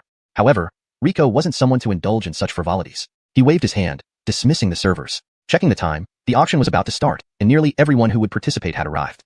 Standing by the window, Rico observed that almost all seats in the main hall downstairs were occupied, and most rooms on the second and third floors had occupied signs hanging outside. Estimating conservatively, this auction would involve nearly 1,000 participants. Such a grand event justified the duration of an entire day and night. Hashtag chapter 147. The auction begins. Ladies and gentlemen, esteemed guests, good evening. A tall, elegant beauty in a dark formal gown gracefully ascended the stage in the hall. As soon as she appeared, her graceful movements immediately captured everyone's attention. Wow, it's Honest Riley from the Piaomiao Pavilion. The Xuanhuan Hall is really going all out. They even invited the Honest of the Piaomiao Pavilion. I remember that the Piaomiao Pavilion is one of the top-tier intermediate forces, and Honest Riley is a 9th-rank expert. To have such an expert as today's auctioneer suggests that the items being auctioned by the Xuanhuan Hall today are truly extraordinary. The guests in the hall buzzed with discussion, while on the stage, Riley smiled lightly. It seems many of you recognize me. Yes, I am indeed the Honest of the Piaomiao Pavilion, Riley. I feel honored to be invited to participate in the Xuanhuan Hall's auction today. Riley spoke elegantly on stage, her voice like clear mountain spring water, soothing and refreshing. The audience below grew increasingly interested in today's auction. However, Rico had little interest in Riley. For others, seeing a 9th-rank expert might be a rare experience, let alone having a conversation with one at close range. But for Rico, it seemed he encountered them wherever he went. He had even personally killed one not long ago. Rico idly observed the guests seated in the main hall. Unlike those in the private rooms, these guests were fully aware that their resources paled in comparison to the distinguished guests. Therefore, for them, participating in this auction was primarily about networking and making valuable friends. Of course, if they got lucky, they could buy some small items of interest that the VIPs didn't care about. Dressed in splendid formal attire, they placed identity cards on their seats, much like peacocks flaunting their feathers, openly displaying their status. Well, we've chatted enough. It's time to start today's auction, Riley said as she moved to the center of the stage, where a display platform covered by a red curtain awaited. Let's unveil the first item of today's auction.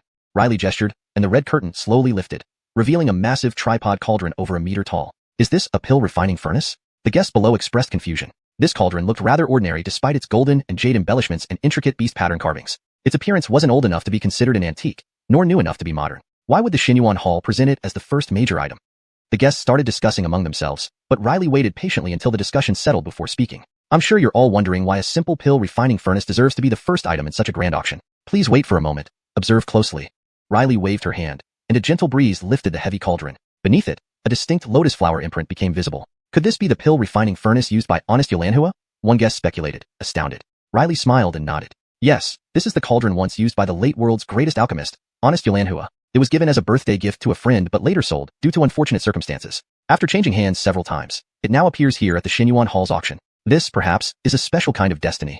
Upon hearing Riley's explanation, there was an uproar among the guests. An ordinary cauldron wouldn't suffice as the main item, but Honest Xuanhua's cauldron was different. Honest Xuanhua, the world's greatest alchemist, was extremely selective with his tools. This cauldron, a gift to a friend, must have been exceptional.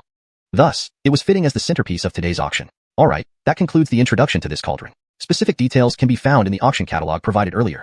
Riley stood behind the auction table, holding a gavel adorned with gold threads. The jade golden bronze beast pattern pill refining cauldron used by Honest Xuanhua, starting bid, 1 million spirit stones, minimum increment of 10,000 spirit stones. Please place your bids. 1.5 million, 1.6 million, 2 million. Guests in the hall eagerly bid on the cauldron previously used by the great alchemist. 5 million. Gabinally, a guest in the private room began bidding, raising the price by a staggering 1.5 million. A guest from room 3, Mangio, has bid 5 million. Any higher bids?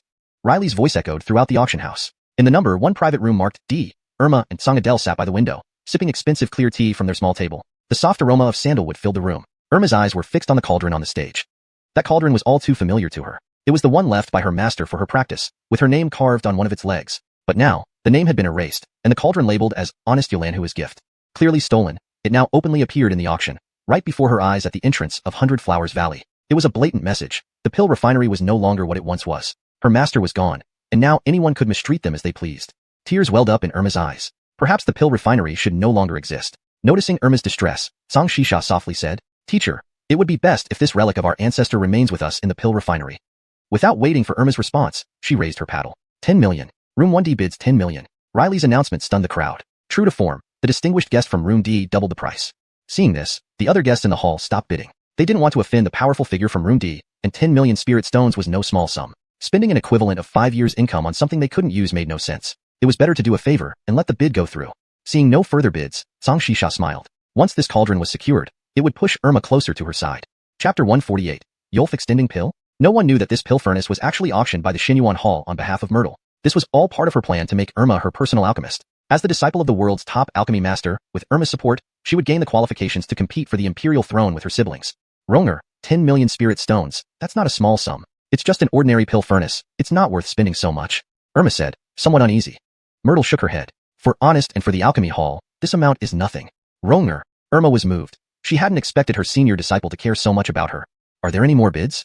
Meadow's clear voice echoed through the hall. Room number 1 of Earth tier, once at 10 million, twice at 10 million, 3 times at 10 million. Just as Meadow was about to drop the hammer, one of the 3 darkened lights above them suddenly lit up, signaling that the highest-ranking Sky tier room had placed a bid. 20 million. Everyone gasped in surprise. As expected of the guest from the Sky tier room, they had added a full 10 million. All eyes turned to the mysterious room number 3 of the Sky tier. Even though they were shielded by an array formation, it did nothing to curb their curiosity. Myrtle's eyes narrowed. She hadn't expected anyone to obstruct her. 30 million. Myrtle raised her bid again. 50 million. Before her paddle even landed, the Sky tier room had bid again, directly adding 20 million this time. Myrtle gritted her teeth. Who was this person? Who would spend 50 million on a pill furnace used by Honest Xuanhua? After all, it was just an ordinary furnace, not a special high-grade one. Its only distinction was that it had been used by Honest Xuanhua. Would someone really spend 50 million spirit stones on a mere memento? Myrtle smiled coldly. To challenge her? She was the one selling this furnace. She only needed to pay a 10% commission to get it. Even if she couldn't have it, she would make sure the bidder from the Sky tier room bled dry. 100 million. The distinguished guest from room number 1 of the Earth tier has bid 100 million spirit stones. The entire hall fell silent. They were completely stunned. 100 million spirit stones for a slightly better pill furnace, plus the mark of Honest Xuanhua? Beyond imagination. Room number 1 of the Earth tier, once at 100 million, twice at 100 million, 3 times at 100 million, sold. Meadow's hammer came down with a resounding thud. This time, the bidder from room number 3 of the Sky tier did not bid again. Myrtle had finally bought back the pill furnace she had auctioned off for 100 million spirit stones. A smirk played on her lips. Try me? Even if you're in the Sky tier room, what can you do? But when the waiter brought the pill furnace over, her smile froze. Hadn't she just given Xuanhuan Hall 10 million spirit stones? 10 million spirit stones. Although she was a Francesca of the Zhongyu Empire, her rank wasn't high, and the empire did not provide her with much spirit stones annually. These 10 million spirit stones had taken her years to save. What was wrong with her? Why had she acted so impulsively? She wasn't usually so easily swayed. In room number 3 of the Sky tier, Rico curiously fiddled with the sandalwood incense in the room. The Xuanhuan Hall truly has its tricks. It managed to obtain such things. Christy commented to Rico. This stuff is called Inhui sandalwood. It's a special type of sandalwood that has undergone extensive processing. Once inhaled, it makes people more likely to act impulsively and irrationally. So they make people bid recklessly with this? Not just that. The waiters also have this sandalwood on them, and their attire and the room setup are carefully designed. There's a true expert behind Xuanhuan Hall. Aren't they afraid of being discovered? Rico sniffed the sandalwood and found no difference from ordinary incense. Few people even know about Yin sandalwood now, let alone its indistinguishable appearance and scent from common sandalwood. Rico shrugged and stored the Yin sandalwood in his spatial ring. It had no effect on him, but could be useful to manipulate others. Truly, there's no such thing as an honest businessman. I wonder who that person in room number 1 of the Earth tier is. He probably doesn't realize he was scammed by Xuanhuan Hall. I originally planned to buy the pill furnace for Aiden's sister, but since he likes it so much, I'll let him have it. I'll buy something else later. Rico sat down, opened a jar of osmanthus rice wine, and enjoyed a sip. Ronger, are you really giving this pill furnace to me? It's too precious. I cannot accept it. Irma refused, unwilling to take the furnace that Myrtle had paid 100 million spirit stones for. Honest, please accept it. It comes from your disciple's heart. Myrtle's face showed a gentle smile, but inside, she was bleeding. She had thought it would cost only 500,000, but due to the interference of room number 3 of the sky tier, it ended up costing her 10 million spirit stones. She detested the person in room number 3 of the sky tier. If she ever found out who it was, she'd make sure to destroy them. However, seeing Irma's grateful expression made her feel her money wasn't wasted. As long as she could pull Irma into her camp, the money was worth it. After the opening bid of 100 million spirit stones, the following items seemed lackluster. Several items sold at low prices. It seems everyone's interest in the previous items was average. But for the next item, please look forward to it.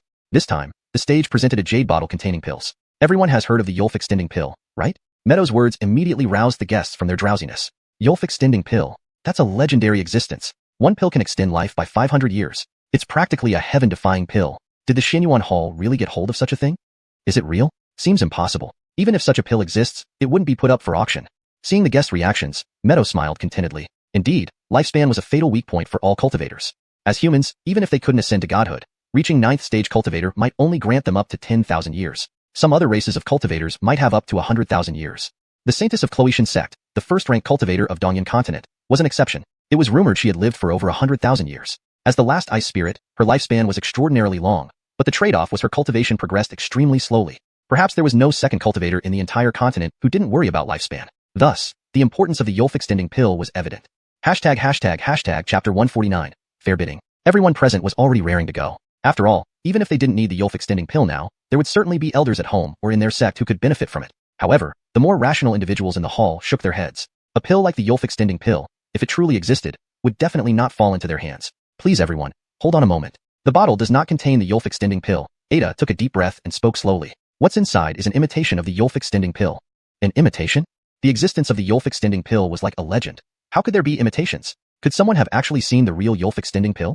Ada held the jade bottle in her hand and introduced it to everyone. The imitation Yulf extending pill in this bottle was developed by a master who wishes to remain anonymous, based on ancient texts describing the Yulf extending pill. This pill has been named the longevity pill by the master. Although it's not as potent as the Yulf extending pill, which can extend life by 500 years with one pill, this longevity pill can extend life by 5 years with the first pill, 3 years with the second, 1 year with the third, and no effect thereafter. So, taking 3 longevity pills can still extend your life by 9 years. Really? 9 years, that's quite impressive.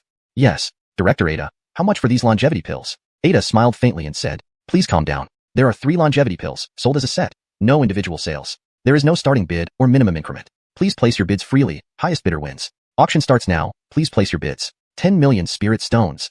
As soon as Ada finished speaking, a guest in the hall eagerly shouted out a bid. Brother, are your 9 years only worth 10 million spirit stones? I'll bid 20 million. 30 million. Gab 50 million. Guests in the hall vied to bid higher, while the guests in the private rooms above remained relatively inactive. They were either waiting for the final bid, or found the longevity pill unattractive. The insiders and major forces had long known the details of the longevity pill. Those thirsting for it mostly came from medium and small factions, or low-ranking elders and disciples in larger factions. Clearly, Emil Yolu belonged to the latter group. Though she was an elder in the 100 Flowers Valley, there were hundreds like her. While the longevity pill wasn't as rare as outsiders imagined, it wouldn't reach her turn. Emil Yolu felt her lifespan approaching its end over the past few years. Perhaps in 5 or 6 years, she would be lying in a coffin. She betrayed the alchemy hall, joining the medicine hall, hoping to get a longevity pill. Unexpectedly, after joining, nobody liked her. Beforehand, the medicine hall's hallmaster promised she could continue as an elder. However, she didn't know that medicine hall elders were ranked. At the medicine hall, she had to start from the lowest rank of 5th level elder. Though nominally still an elder, even the disciples treated her with disdain. All thanks to Irma and Rico. If not for them, how would I have fallen to this state? Just wait, I'll make you beg like dogs before me. Recalling recent humiliations, Emil Yolu blamed Rico and Irma entirely, never once reflecting on her betrayal of the alchemy hall. Most urgent was to secure the longevity pills. Over the years, she liquidated assets of the alchemy hall, reducing it to an empty shell, finally amassing 30 million spirit stones. Emil Yolu touched her storage ring filled with spirit stones, smiling confidently. 3 million. Soon, the bidding price for the longevity pills reached 3 million, and bidders started thinning out. Not everyone in the hall could easily pay 3 million spirit stones. Gabinally, guests from the ring character rooms began bidding. Gab 5 million. An elderly voice came from the ring character room. This voice. It's Emil Stefan from the Soaring Eagle Sect? The Soaring Eagle Sect was an old mid-tier force, often rumored to be close to large forces. If any new large force emerged, it would likely be the Soaring Eagle Sect. Of course, some dismissed this claim, but undeniably, the Soaring Eagle Sect's reputation was formidable. Since Emil Stefan bid, the hall fell silent. Seeing no further bids, Emil Yolu knew it was time. She feared the Soaring Eagle Sect not one bit. Dare they challenge the 100 Flowers Valley? 6 million. Emil Yolu's voice was unperturbed. 7 million. Emil Stefan's tone showed displeasure but restraint. 10 million. Emil Yolu bid again, infuriating Emil Stefan this time. 20 million. That's all I own. I hope sir shows our Soaring Eagle Sect a favor. We welcome visits if you ever wish to come. Emil Stefan's words were an open threat. Emil Yolu sneered coldly. Soaring Eagle Sect dares defy us here? 30 million. See if your puny Soaring Eagle Sect dares bid higher. In a fit of anger, Emil Yolu placed all her wealth on the line. Hearing Emil Yolu was from the 100 Flowers Valley, Emil Stefan went quiet. Emil Yolu smiled slightly, daring anyone to challenge her. Did they have the means? Ring character room 1 bids 30 million. Gabber's time. Second time. Third time. Effend. Ada's wooden hammer struck crisply. Emil Yolu was triumphant, having won the coveted longevity pills. Unbeknownst to her, some people in the D character rooms were laughing hysterically. Someone actually spent 30 million on these longevity pills. I win. Pay up. I said it would exceed 20 million. In separate rooms of the D character rooms, 2 men communicated via an array. You got lucky this time. But don't you fear divine retribution for deceiving others? Divine retribution? You really jest. We cultivators, who fear such things. Do you? I don't fear it, do you? Neither do I. What a joke. They clinked glasses virtually, then closed the communication. A knock sounded. The man in peculiar attire opened the door to see Alfie standing politely. Sir, are you satisfied with our services? The man nodded, smiling. Not bad. Didn't expect your Huan Hall to arrange bids like this. Aren't you afraid I might reveal it? Alfie laughed. Sir, you're joking. Our Huan Hall is always fair, transparent, and impartial. All bids are personal acts unrelated to us. The man stared into Alfie's eyes, trying to detect something more. Gabbinally, he laughed and handed over a storage ring. Alfie received the ring, glanced at it, then bowed respectfully. Thank you for choosing our Huan Hall. If you have other needs, just let us know. We'll do our best to assist you. Hashtag chapter 150, puppet. So, Emil Stefan was arranged by you all? In room 3 of the Tion section, Rico lounged comfortably on a long bench, munching on fruit as he asked Alfie beside him. Yes, the Holly specifically instructed us to arrange for someone to deal with Emil Yolu from the 100 Flowers Valley since you two had a grudge. Are you satisfied with the outcome? Rico glanced at him. He had originally intended to take action himself to teach Emil Yolu a lesson, but noticed that someone else had already done so. So, he chose to watch from the sidelines. You all really have your hands everywhere, don't you? You even managed to find out about my minor dispute with Emil Yolu. I'm curious, just who is your Holly? Alfie respectfully replied, our Holly also wishes to meet young honest Che. However, she is currently very busy and cannot spare the time. She has asked me to convey this message to you. We will meet soon. Please look forward to it. Still playing mysterious. Rico chuckled lightly. Gabine.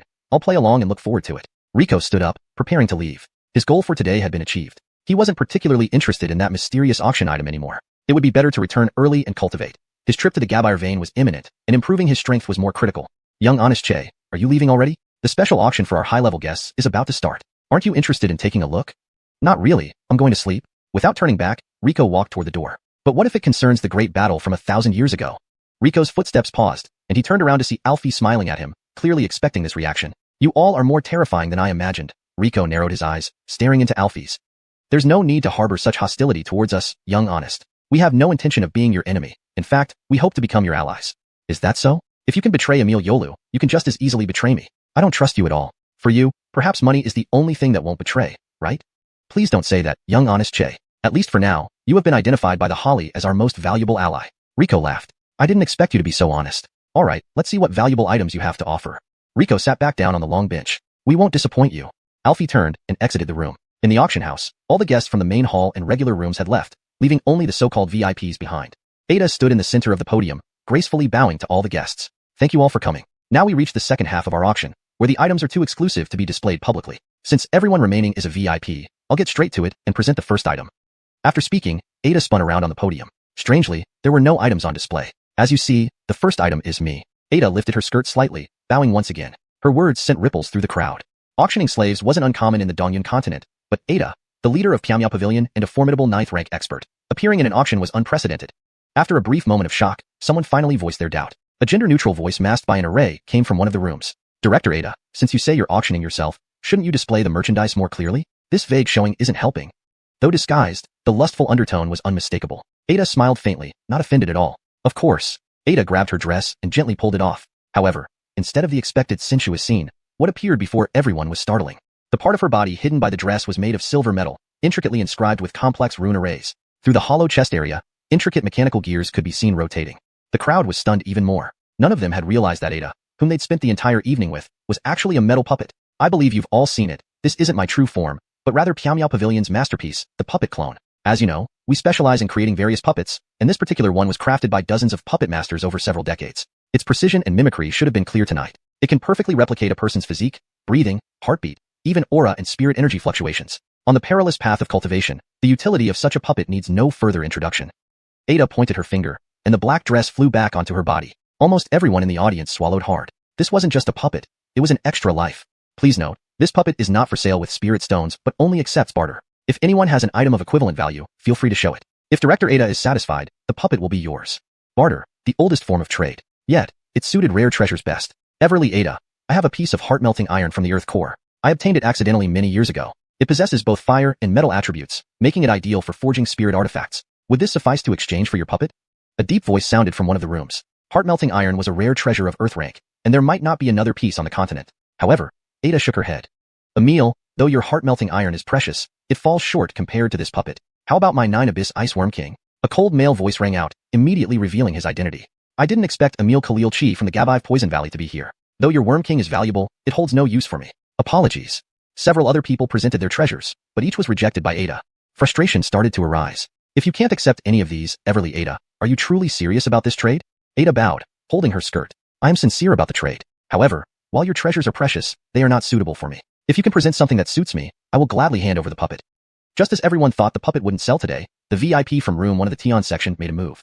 Chapter 151, The Hen. A snowflake passed through the enchanted glass window lined with arrays, slowly drifting in front of Ada. The moment this snowflake appeared, the previously noisy auction house fell silent. Everyone present were top-tier representatives from one of the 5 major forces or hidden powers. No one was unfamiliar with this snowflake. Ada gazed at the snowflake in surprise. She reached out and respectfully held it close to her chest. Thank you for your grace, Sabrina. Ada was thrilled. It turned out that sitting in room number 1 was none other than the Sabrina of Xuanhuan sect, the continent's #1 figure. Sabrina had personally arrived at this auction. All present paid their respects silently, an act born from the heart as a tribute to strength. Moreover, they knew that this array designed to obstruct vision meant nothing before the Sabrina. Just fair trade. An icy voice resonated as if echoing from beneath a glacier. Despite these words, Ada could barely contain her excitement. She hadn't anticipated that her puppet could be exchanged for a promise from the Sabrina. This promise could cause significant upheaval in the cultivation world, and Ada knew that, should she choose, it could elevate the ethereal pavilion to become the 6th major force on Earth Cloud Continent. Of course, she wouldn't do that. Such actions would not only offend the Sabrina, but also expose them to inevitable destruction. Even if they became the 6th power, they wouldn't have the strength to hold such a position. Ada took a deep breath to calm herself. Knowing the Sabrina was here, she dared not hide anymore. Quickly stepping forward from behind the curtain, 2 identical beauties stood before all guests. The audience couldn't help but marvel at how advanced the puppetry techniques of Ethereal Pavilion had become. Standing side by side with the real Ada, even experts couldn't discern which was the puppet and which was genuine. The puppet moved towards room number 1, leaving the real Ada to continue the auction. Everyone became more reserved, aware of the Sabrina's presence. A few valuable items were auctioned next, but everyone remained composed, avoiding any fear-spitting wars. Since Sabrina is here, everyone seems quite reserved. Let's liven things up with an interesting item, shall we? Ada presented a small cage covered with a light-blocking cloth. Everyone grew curious about what was inside. What's in there, Ada? Someone asked playfully. Ada smiled gently. I'm not being secretive. This little creature inside has a timid nature. Please remain quiet so as not to frighten it. She uncovered the cloth. To everyone's surprise, inside was a rather plain hen. This hen seemed unremarkable, except for its slightly larger size. When first revealed, it was busy pecking at millet within the cage. Laughter erupted from one of the rooms. Startled, the hen clucked and dropped a round egg right then and there, causing further laughter. Startled by the laughter, the hen spread its wings, clucking loudly. Ladies and gentlemen, don't underestimate this timid hen. We found her in the Maid of Fallen Gods. The Maid of Fallen Gods, everyone gasped. Yes, the same place where 1,000 years ago, immortal Ishan fought against the 7 sin beasts, Ada confirmed. That battle obliterated the ecosystem around it. To this day, nothing grows in the Maid of Fallen Gods. Yet, amidst that barren land, we discovered this hen. Ada poked the hen, which retreated in fear. As you see, we found no unique qualities about this hen, except for its survival in the barren Maid of Fallen Gods. Someone asked, does that mean it doesn't need food or water? Ada nodded. We tested by not feeding it for a month. It stayed alive, even laying eggs. She pulled out an egg for everyone to see. It looked like any ordinary egg. So, we're auctioning off a hen that can live without food or water yet still lay eggs? Exactly. If anyone is interested, please bid accordingly. There was a brief silence before someone started bidding. 100 hens can be bought with 1 spirit stone, but this one can survive without food or water. I'll offer 1 spirit stone. Let's make this a topic of conversation. I'll offer 2. 3. Bids gradually increased, purely for amusement, with no serious intent. In the end, Rico won the bid at 25 spirit stones. This hen is what you said is related to the Millennium Battle? Rico poked the hen, startling another egg from it. Giovanni, the manager, smiled apologetically. Yes, are you satisfied? Hee, very satisfied indeed. Rico conjured fire and water to boil the fresh egg. He peeled it open. The white was crystal clear, and the yolk was brightly colored. Tasting it, Rico found it surprisingly delicious. Giovanni watched in awe as Rico effortlessly used both elements. Truly impressive, Giovanni murmured. Rico waved him away. Thank you for the generous donation from room 3 of the Imperial Suite. You've purchased this rare hen. Everyone laughed understandingly. Next, we present something exceptionally rare. Behind Ada, HUNGXUAN hall staff brought in a large cage containing some living creature. Hashtag chapter 152, twins. The curtain opened, revealing a cold iron cage where two emaciated girls were tightly bound by thick iron chains. Their limbs were pulled taut, leaving them suspended helplessly in midair. Just the sight was enough to make one feel their pain. Large patches of blood-red scars covered the girls' bodies. In many places, the skin had been torn open, exposing fresh, red flesh to the air. The bottom of the iron cage was soaked in their blood. Some female guests couldn't help but gasp at the girls' dire condition. The next item for auction is considered contraband in certain areas. If it makes you uncomfortable, we sincerely apologize. You can activate the shielding array before you to block out sound and sight. It will automatically deactivate when the next item appears. Nora bowed deeply, offering her apologies to all present. Allow me to introduce these two. They are not humans but human-like beast slaves, an ancient lineage known as elves. Hiss. In the earth section, several older cultivators trembled slightly, staring with shock at the iron cage. How can it be that thing? How dare the Xuanhuan Hall auction elves? Younger cultivators, unfamiliar with elves, asked others curiously. Aiden, what are these elves? Have you not heard of the elf catastrophe? Elf catastrophe? I seem to have heard about it somewhere. 3 or 4 years ago, on the western coast of Dongyun Continent, a colossal space-time rift opened up. A group of humanoid beast slaves calling themselves elves emerged from it like locusts, slaughtering every living creature in their path. They are strikingly beautiful but incredibly savage. They love eating human flesh raw and keep human heads as trophies. But they look so frail. Could they really be that terrifying? Ladies and gentlemen, there's no need to fear. These two elves are completely bound by contracts and are now as docile as long-haired rabbits. Nora gestured, causing the two delicate elves to curl up in pain, mumbling in an incomprehensible language. Their appearance suggested they were pleading pitifully for mercy. Once enslaving and massacring humans, these elves are now our playthings. Don't you want to buy them and let them experience the terror humans once suffered? Nora's words stirred the nerves of every guest present, especially those who had lived through the elf catastrophe, glaring with resentment at the two elves, having lost loved ones to them. Please note, these two elves have slight imperfections. One is deaf, the other mute. No one paid much attention to Nora's remark, as most bidders cared little whether the elves could speak. Bid starts at 1 million spirit stones for the pair. Before Nora finished speaking, a deep voice shouted, "Gab 5 million. I want to buy these scum's lives. 6 million, please give it to me. I offer 7 million. 10 million, don't compete with me." In just a short while, the two elves had been bid up to 30 million spirit stones, with the price still rising. Guests grew red-faced and veins bulging as they roared in competition. The two elves looked around in terror at the surrounding lights, their hands straining towards each other, yet always just inches away from touching. They didn't understand why they had been captured here. They had lived all their lives in an underground village, never seeing other intelligent life forms. Out of curiosity, they disregarded tribal rules and sneaked out of the village. For the first time, they saw the fireball called the sun, admired flowers, lakes, and rivers, falling in love with this place they called outside. They also met other intelligent beings outside the village. Though they couldn't understand the language, the beings looked strikingly similar to them. Excitedly approaching these outsiders, they were greeted with cold swords and cruel iron chains. They couldn't comprehend why the outsiders treated them like this. They were in pain. They were scared. They wanted to go home. To the damp underground village. To their parents. "Sister, I hurt. I'm scared." Viviana kept calling out to Chloe, extending her hand, trying to touch her sister's fingers. Chloe couldn't respond, only trying to bring her own fingers closer to her sister's, even as the iron shackles tore into her pale arms, drawing crimson blood. Rico frowned inside his private booth, watching the frenzied crowd below and the suffering sisters in the hall. He rang the bell, summoning Alfie from outside the door. "Honest Che, how may I assist you? You said you could fulfill all my requests, correct?" "Yes, all requests." Alfie smiled professionally. "Then can you lend me some money?" Upon hearing this, Alfie's smile widened. "That's certainly not a problem. We can provide you with interest-free loans, repayable at your convenience." "In that case, I'll bid." Rico smiled, raising his bidding paddle. 100 million spirit stones. Bid placed by Booth 3. Nora exclaimed excitedly. Rico's bid immediately silenced the crowd, with everyone's eyes focused on Booth 3. This was the second time someone had bid over 100 million spirit stones today. "May I ask who resides in Booth 3? However, I hope the esteemed one can relinquish it." 150 million. The shielded array in Booth 2 deactivated, revealing a one-eyed, one-armed elderly man. Heavens! It's Honest Alexei. It's truly Honest Alexei. No wonder he was invited to Booth 2 by the Xuanhuan Hall. It's Honest Alexei. Everyone bowed to Honest Alexei, who slightly bowed back. "Thank you for the respect. I am merely an old blacksmith. Fellow Taoist in Booth 3, both my eye and arm were lost to the elves. I hope you can allow me this chance for revenge." "So that's it. Then it should be given to Honest Alexei.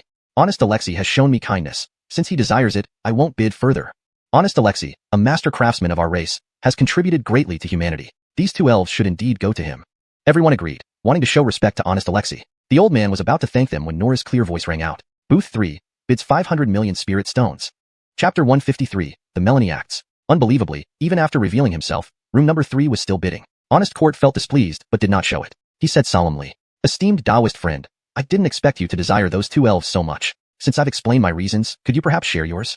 Everyone's attention turned towards room number 3. A hint of displeasure was evident in everyone's gaze. They were giving Honest Court face, and this person was not returning the courtesy, clearly disregarding everyone else.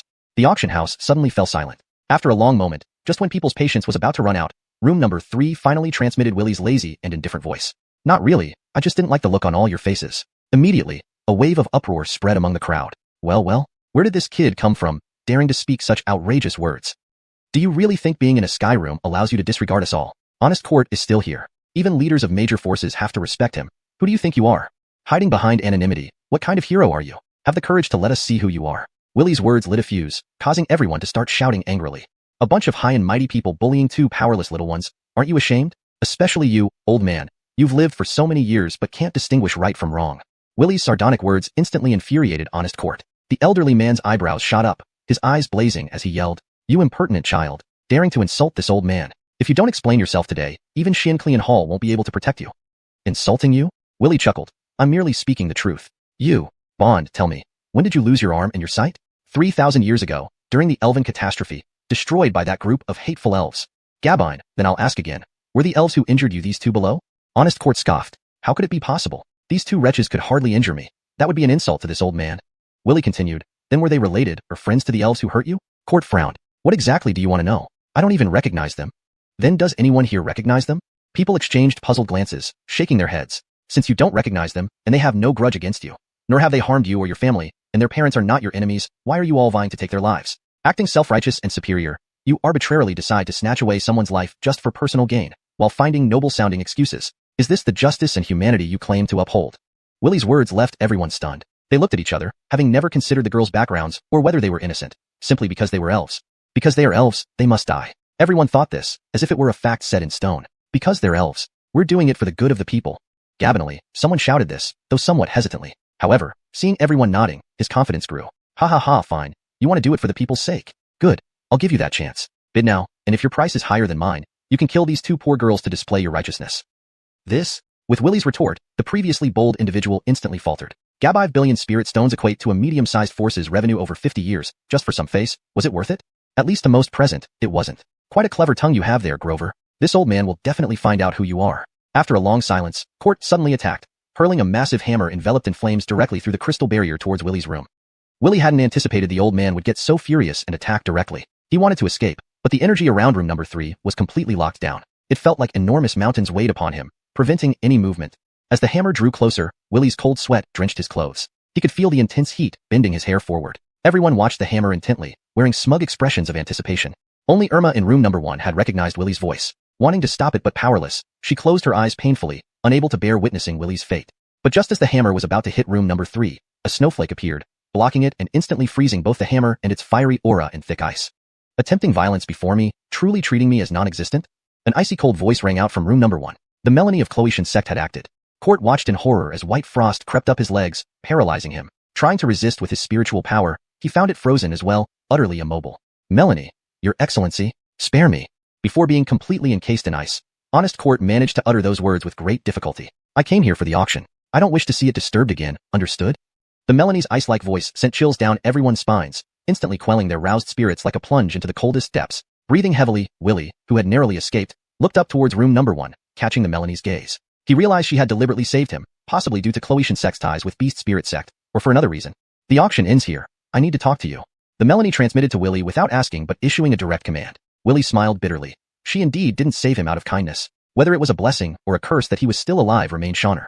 Chapter 154, Eccentric Individuals. Congratulations to the distinguished guest in room 3 of the Tion section for securing this item with a bid of 500 million spirit stones. Let's continue with the auction. Nora said through gritted teeth, her voice slightly trembling. The next item is the finale of this auction, a divine pill from ancient times. This pill is unlike any we have seen before. It resembles a crystal-clear gemstone but is, in fact, an extremely rare elixir. Nora presented the pill that Rico had consigned for auction. When Irma saw the pill for the first time, She gasped and covered her mouth in shock. However, Charity was too captivated by the peculiar pill to notice Yoel's reaction. Yoel quickly regained her composure, pretending nothing had happened. Director Nora, did you say this is a pill? Someone voiced their doubt. A pill like this was unprecedented. This looked more like a gemstone than medicine. Nora smiled lightly. I completely understand the gentleman's confusion. When I first saw this pill, I even thought about what kind of necklace would suit it best. It's so beautiful it doesn't look like a pill at all, she joked mildly. But please rest assured, this pill has been authenticated by none other than honest Giovanni Jinhua, the top appraiser from the Xuanhuan Hall. It is undoubtedly a genuine and valuable pill, and its preparation method is lost to antiquity. While I may not be knowledgeable about pills, many of you here are proficient in alchemy, so I needn't elaborate on its value. The starting bid for this pill is 1 spirit stone. Please place your bids freely.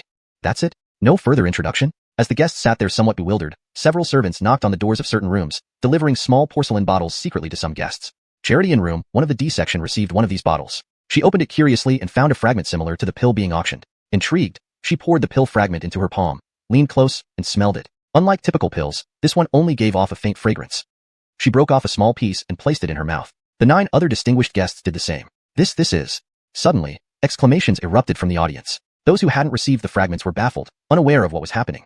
Even the ever-icy face of the Sabrina showed a hint of surprise. 100 million spirit stones. A senior elder from the Medicine King Valley loudly bid.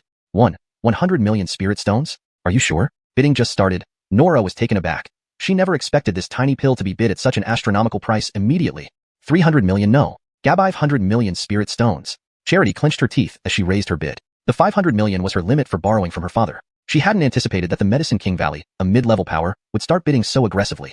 Once the pill was tasted, she knew its true worth. Whoever could decipher its preparation method would hold the future of alchemy. To obtain this pill, she had to go all in. Attempting to intimidate others, she realized few among them could be easily frightened. 10 billion spirit stones. The leader of the Poison Valley, Khalil Chi, excitedly bid. In terms of alchemy, the Poison Valley was not inferior to the 100 Flowers Valley. Despite specializing in toxic pills, the fundamental techniques of alchemy were universal. Honesting this pill's formula would ensure the Poison Valley surpassed the 100 Flowers Valley. Intriguing. 30 billion spirit stones. The Sabrina bid without blinking an eye. As the continent's most senior power, her wealth was unimaginable. Indeed, the Sabrina is magnanimous. But concerning spirit stones, the 100 Flowers Valley will not yield. Gab 50 billion spirit stones. A gentle voice came from the end of the D-room section. Although soft, no one underestimated this familiar voice. It's the old chief. The old chief actually came. Irma exclaimed in surprise. She thought the old chief wouldn't leave the restricted area, but he had also attended this auction. You're still alive, huh? I thought you had passed on. The Sabrina's voice carried a tinge of nostalgia. With the blessings of the Sabrina, my frail body can endure a few more years. The old chief of the 100 Flowers Valley replied slowly. As the 2 elders reminisce, we, the Darnellin clan, are determined to get this pill. 100 billion spirit stones. A frivolous voice suddenly interjected. The barrier of one of the D rooms opened, revealing an extravagantly dressed silver-haired man lounging in the center, with an elderly, robust figure standing respectfully beside him. Heh, I woke up right in time for the best part. The silver-haired man casually ran his hand through his long hair. All eyes turned to him, and he seemed to relish the attention, constantly shifting positions.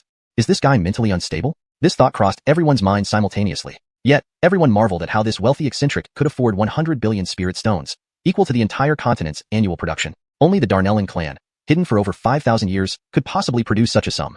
The Darnellin clan was notorious, not for malice but for its eccentric members. The phrase, whimsical and spontaneous, seemed tailor-made for them. Someone once called them charismatic lunatics, which they proudly embraced. Even the Sabrina frowned slightly upon seeing him. Why are you here? The man stood up and performed a peculiar bow to the Sabrina. Sabrina, as the most brilliant flower of the continent, we've been silent for too long. There are no legends about us anymore, leaving us quite lonely. So, our clan chief decided it's time to emerge from seclusion. Today, with representatives from major forces present, I declare. The Darnellin clan returns. Everyone, please cheer enthusiastically. Translation note. The translation maintains the original structure and style while ensuring it reads fluently in English. Character names are kept consistent with pinyin romanization. Hashtag chapter 155. Sleepwalking? To Rico's surprise, the eccentric member of the Darnellin family actually bought his elixir. Looking at the sea of spirit stones in his spatial ring, Rico felt a bit dazed. 100 billion.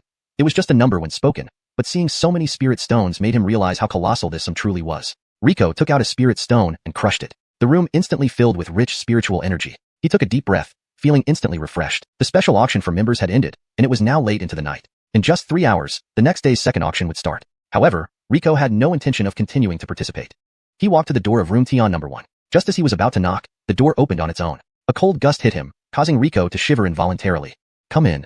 The voice, devoid of any warmth, left Rico no room for hesitation or regret. Rico swallowed hard. Although reason told him that the Melanie standing by the window wouldn't harm him, facing the continent's first-grade expert, the highest-ranked woman in Dongyun Continent, made him nervous. Grateful to you, Melanie, for your assistance just now. Otherwise, I might have. Before he could finish, the Melanie turned around, her ice blue eyes, like gemstones, locking onto Rico.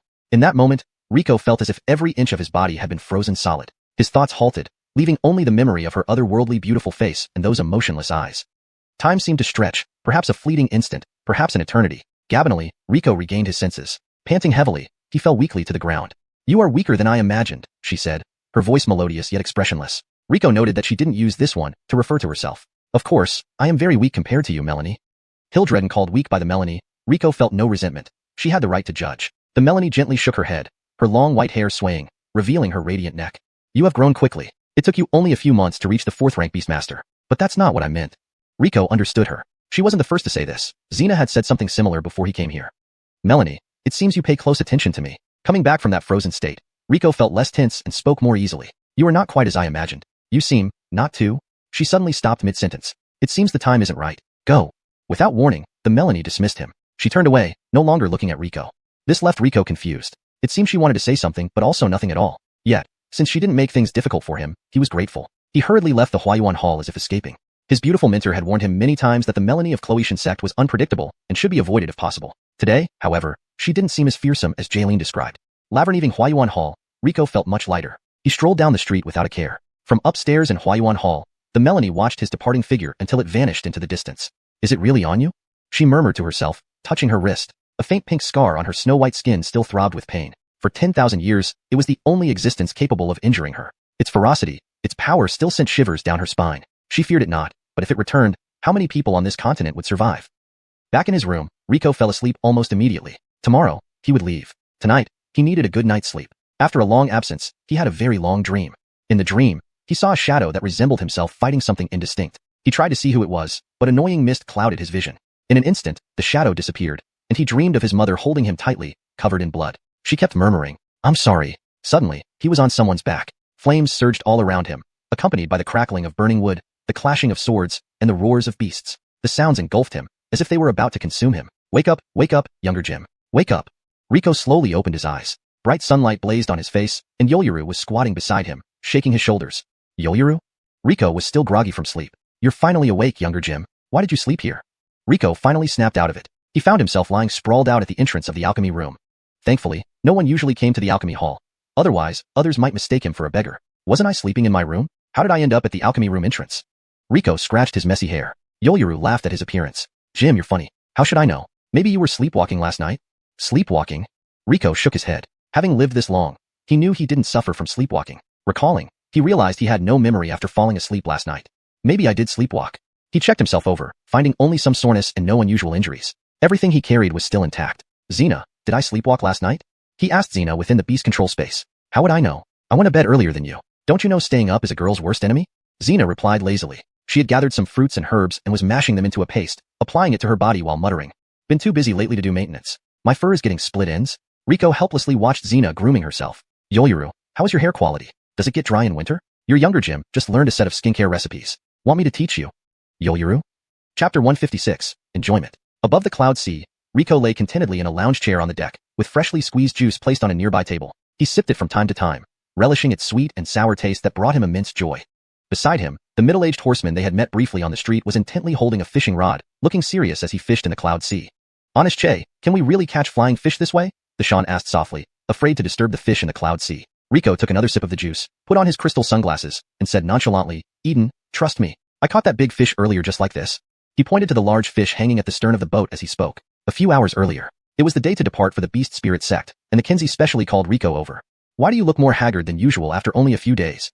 The Kenzie prodded Rico curiously. Don't mention it. Last night, I sleepwalked for some unknown reason and found myself lying on a major road when I woke up this morning. Saying this, Rico yawned. Sleepwalking, huh? The Kenzie pried open Rico's eyelids, checked his tongue coating, and felt his pulse. You have excessive liver fire and unstable heart spirit. I'll prescribe some medicine for you. Take it for a few days and you'll be fine. Ah, almost forgot. The 100 Flowers Valley isn't short of doctors, the Kenzie chuckled. Once you're back, let Lucia teach you some medical theory. Then, you can take care of these minor issues yourself. Knock knock. A gentle knocking came from the door. Your Excellency, Kenzie. A beautifully dressed woman stood at the door, bowing gracefully. She exuded elegance, clearly not an ordinary person. Xianxia, you're here. The Kenzie bounced over to Hayden, taking her arm and pulling her inside. Rico, you two should know each other, right? Rico looked at the noble beauty before him and shook his head in confusion. Now it was the Kenzie's turn to be puzzled. You're both from the Alchemy Hall. How could you not know each other? At this point, Hayden spoke up. You must be the young Sean my master mentioned. My surname is Song, and my name is Xianxia. I'm Yoyoru's senior sister and the eldest disciple. Yesterday, my master and I went to the Xuanhuan Hall and missed you by chance. Xuanhuan Hall. Rico's eyebrows twitched. He hadn't expected this wealthy niece he'd never met to have gone to the Xuanhuan Hall as well. He might have unintentionally caused trouble for her yesterday. It was best not to mention his visit to the Xuanhuan Hall. Oh, that's how it is. My name is Rico. We seem to be around the same age. If you don't want to call me young Sean, you can use my name. Hayden bowed slightly, saying, identity matters. You are my elder, so Xianxia dare not overstep. That's up to you then. Rico shrugged. It seemed this wealthy niece was quite old-fashioned. This time, our 100 Flowers Valley has decided to send Xianxia for the Flame Vein expedition. Xianxia is also a 4th-rank beast tamer. Don't underestimate her because she's a woman. She participated in the Xuanhuan contest. That was long ago, and I barely got a decent ranking. Honest, please don't tease me. The Xuanhuan contest was an event where all cultivators on the continent could participate, sponsored by the Xuanhuan Hall with generous prizes. Even many high-ranking experts on the Heavenly Yolst once joined this competition. So rest assured, Xianxia will definitely not be a burden. The Kinsey patted Rico's forearm. Don't worry, Kinsey. I will take good care of niece Xianxia. Then I rely on you, young Jim. Hayden smiled, but inwardly she was doubtful. This young Sean was also a 4th rank like herself. If he weren't from the Beast Spirit Sect, why would they send him? Could she really depend on him this time? Maybe he would need her protection instead. Although she thought this, she didn't show any sign of it on her face. On the flying boat. It's hooked. Honest Che, it's really hooked. Eden excitedly tugged at the fishing rod. What did I tell you? Rico sipped his juice leisurely. Young Jim, you're truly at ease. Hayden emerged gracefully from the cabin. Niece Xianxia, your flying boat is much more comfortable than the Beast Spirit Sect's. Is that so? If young Jim likes it, that's good. Seeing Rico's lazy posture, Hayden felt some disgust. She couldn't understand why someone like Rico was entrusted with such an important mission by the Kinsey. She had thoroughly prepared for this Flame Vein expedition. Though their Xianyu Empire was strong overall and among the top secular powers, even capable of competing with the 5 major forces, one significant issue as a secular power was the internal division within the empire. Several dozen feudal lords governed separately, appearing harmonious on the surface but secretly vying to crush each other. As the 12th Francesca of the empire, she always hoped to revitalize the royal family's prestige. For a girl to survive in the perilous royal family was already no easy feat. Revitalizing the royal house was even more challenging. So she came up with a plan, joining the 100 Flowers Valley and establishing many clinics and schools under its name within the empire to secretly build her own power base. Initially, everything went smoothly, but recently, her several useless elder brothers had somehow been influenced and accused her clinics of insufficient medical capabilities as an excuse to seize what she had worked hard to establish. This trip back to the valley could help if she could bring Irma back, thereby shutting them up. But Irma was determined to stay in the valley to revive the Alchemy Hall and had no intention of returning with her. This worried Hayden greatly. Coincidentally, the discovery of the Flame Vein offered a perfect solution. If she could bring back good alchemy fire seeds, her skills would surely allow her to cultivate a batch of excellent physicians. This would not only secure her power base, but also improve her standing in her father's eyes. To achieve her goal, she must go all out on this Flame Vein trip, but she never expected the Kinsey to send someone so lazy as her assistant, spending all day fishing and basking in the sun. She couldn't understand what the Kinsey was thinking. As for Eden, he was being deceived and now treated Rico as if they had known each other for decades. She no longer expected Rico to help her. Now, she only hoped he wouldn't hinder her. Niece Xianxia, we've arrived. Hashtag chapter 157. Oh, I forgot about them. The trio landed their flying boat near a camp not far from the entrance to the Gabire Vein. The attraction of the Gabire Vein for cultivators was substantial, and in just a few days, numerous camps had sprung up around it as cultivators eager to enter began settling nearby. Some who lacked entry qualifications also participated by setting up temporary businesses like inns and tea houses, hoping to make a fortune from the influx. As soon as Rico's group landed, a crowd of low cultivation cultivators immediately swarmed them. Sir, would you like to stay at our inn? We only charge 1 spirit stone per person per day.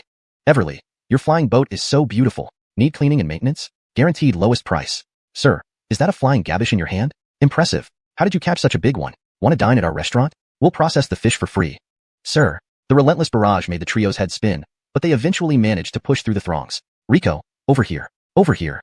A tall beauty stood scanning the crowd, finally spotting Rico after much searching. Adeline. Rico waved to Adeline. You're finally here. Adeline slapped Rico on the shoulder, the loud sound startling everyone nearby. They all turned, expecting an attack. Charity and Eden were also taken aback, wondering if this disciple from Beast Spirit Sect was angry about their late arrival.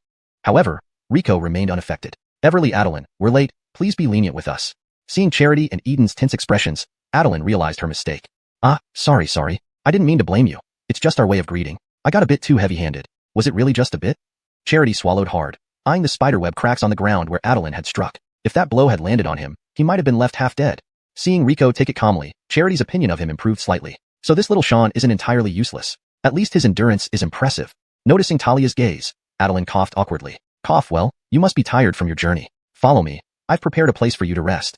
The four arrived at the Beast Spirit Sect encampment, where Adeline led them to separate rooms. Lying on the uncomfortable hard bed, Rico suddenly remembered something. He hurriedly opened his storage ring and found, tucked away in a corner, a large piece of ice crystal. Oh no, oh no, oh no. How could I forget them? Rico took out the giant ice crystal, which almost filled the room when placed down. Inside the crystal, two white-haired girls lay sleeping quietly. They were the elven maidens Rico had bought at the auction. In the urgency of the situation and unable to communicate with them due to language barriers, Rico had resorted to Christie's method of freezing them temporarily until he returned to the alchemy hall to thaw them out. But upon returning, he had fallen asleep and completely forgotten about them. How sinful, truly sinful.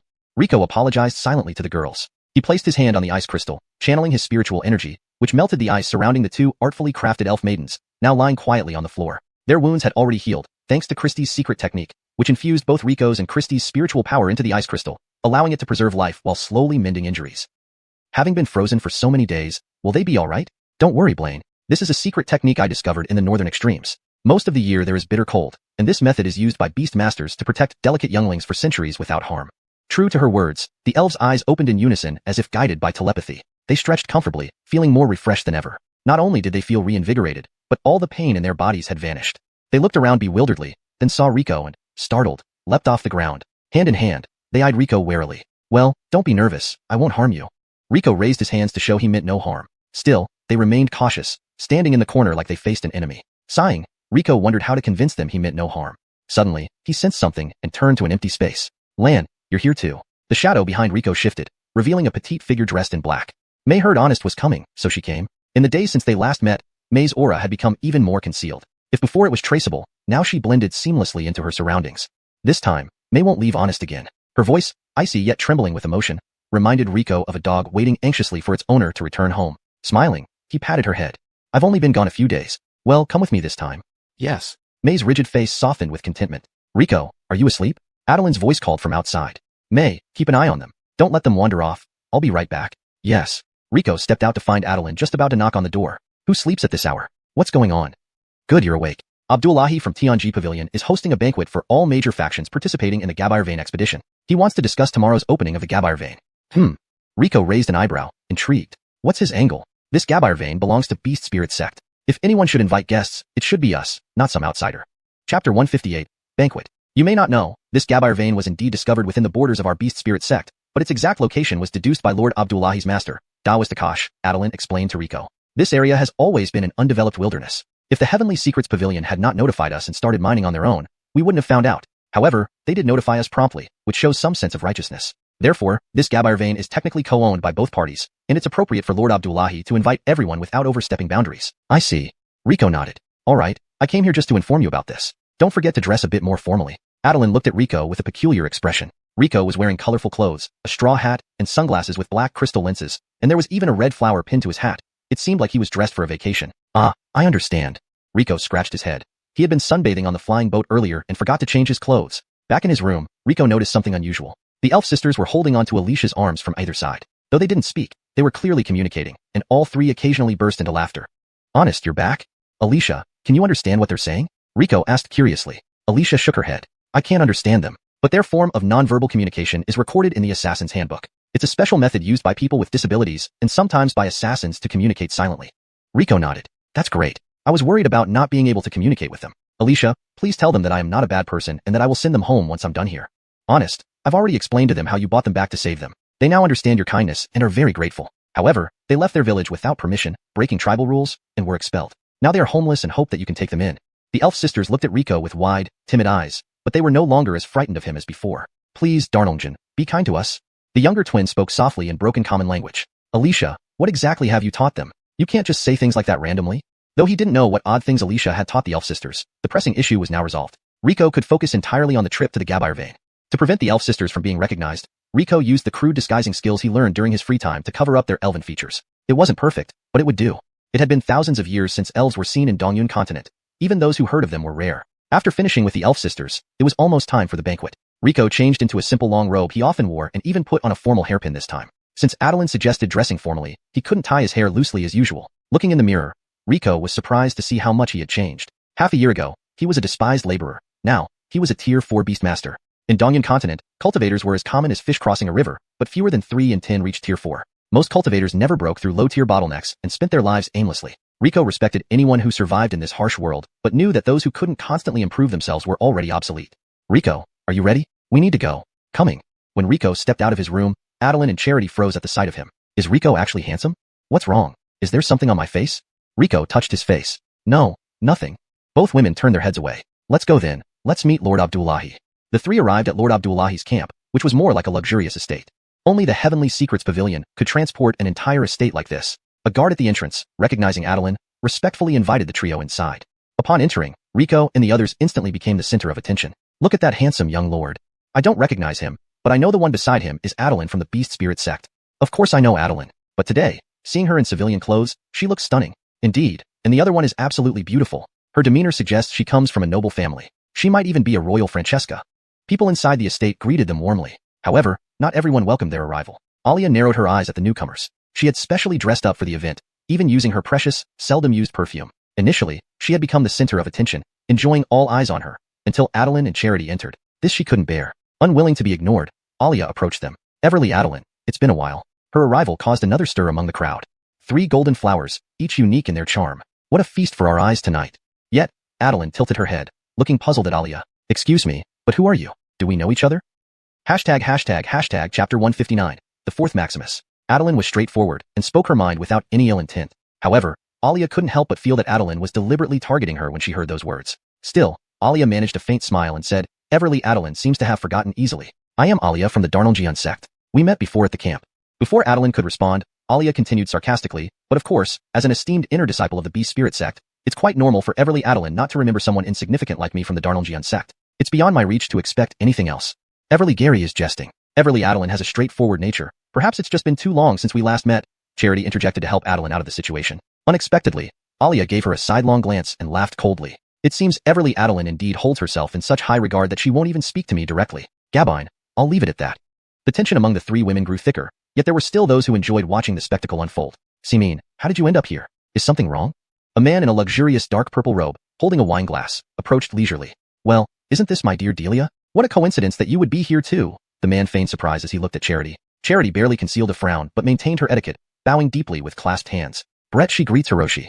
Seeing this, Alia dramatically covered her mouth in mock surprise. Oh, Silvana Brengiu, this unruly woman is actually your sister? Simin, if my 12th sister offended you in any way, please bear with her. After all, she came from a small family and wasn't properly raised, so her lack of manners is understandable. Silvana Brengiu, you're too kind. Even for your sake, I wouldn't take offense. Their words were filled with hidden insults towards Charity, making her bite her lower lip and clench her fists inside her sleeves. She had to endure their taunts. Any retort would lead to more severe repercussions for her influence within the empire. Seeing Charity being bullied, Adeline's eyebrows furrowed, and she clenched her fists, ready to confront them. But Rico stepped forward, subtly blocking Adeline's path. Confused, Adeline looked at Rico, who gently shook his head, signaling her not to act rashly. Hiroshi, your teachings are well remembered, Charity replied calmly with her head lowered. Alia sneered at Charity's demeanor. So what if she was prettier or a Francesca? She still couldn't hold her head high in front of others. Alia looped her arm through Carver's and walked past Charity smugly. This is outrageous. Can you stand this, Bretchi? If Rico hadn't stopped me, I would have beaten them up. Adeline exclaimed once they were out of earshot. Charity glanced at Adeline with gratitude, but shook her head with a bitter smile. Thank you, Everly Adeline. I'm fine. I've long been used to this treatment. As a secondary Francesca, my status within the Empire is far inferior to my other Imperial siblings. If I were disrespectful to them, my people within the Empire would suffer. So, you're just going to let this slide?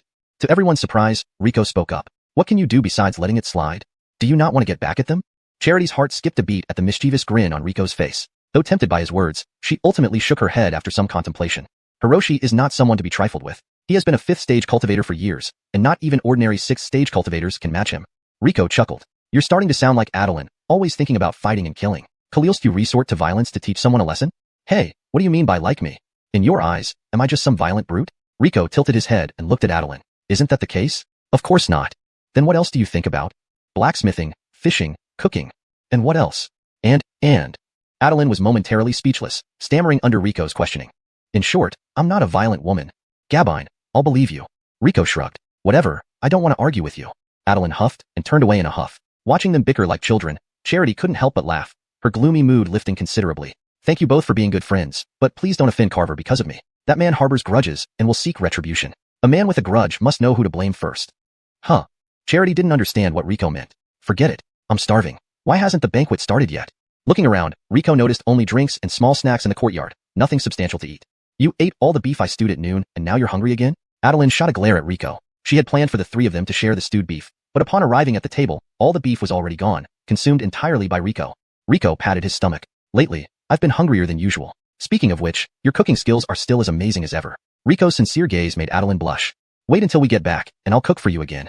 You're too kind.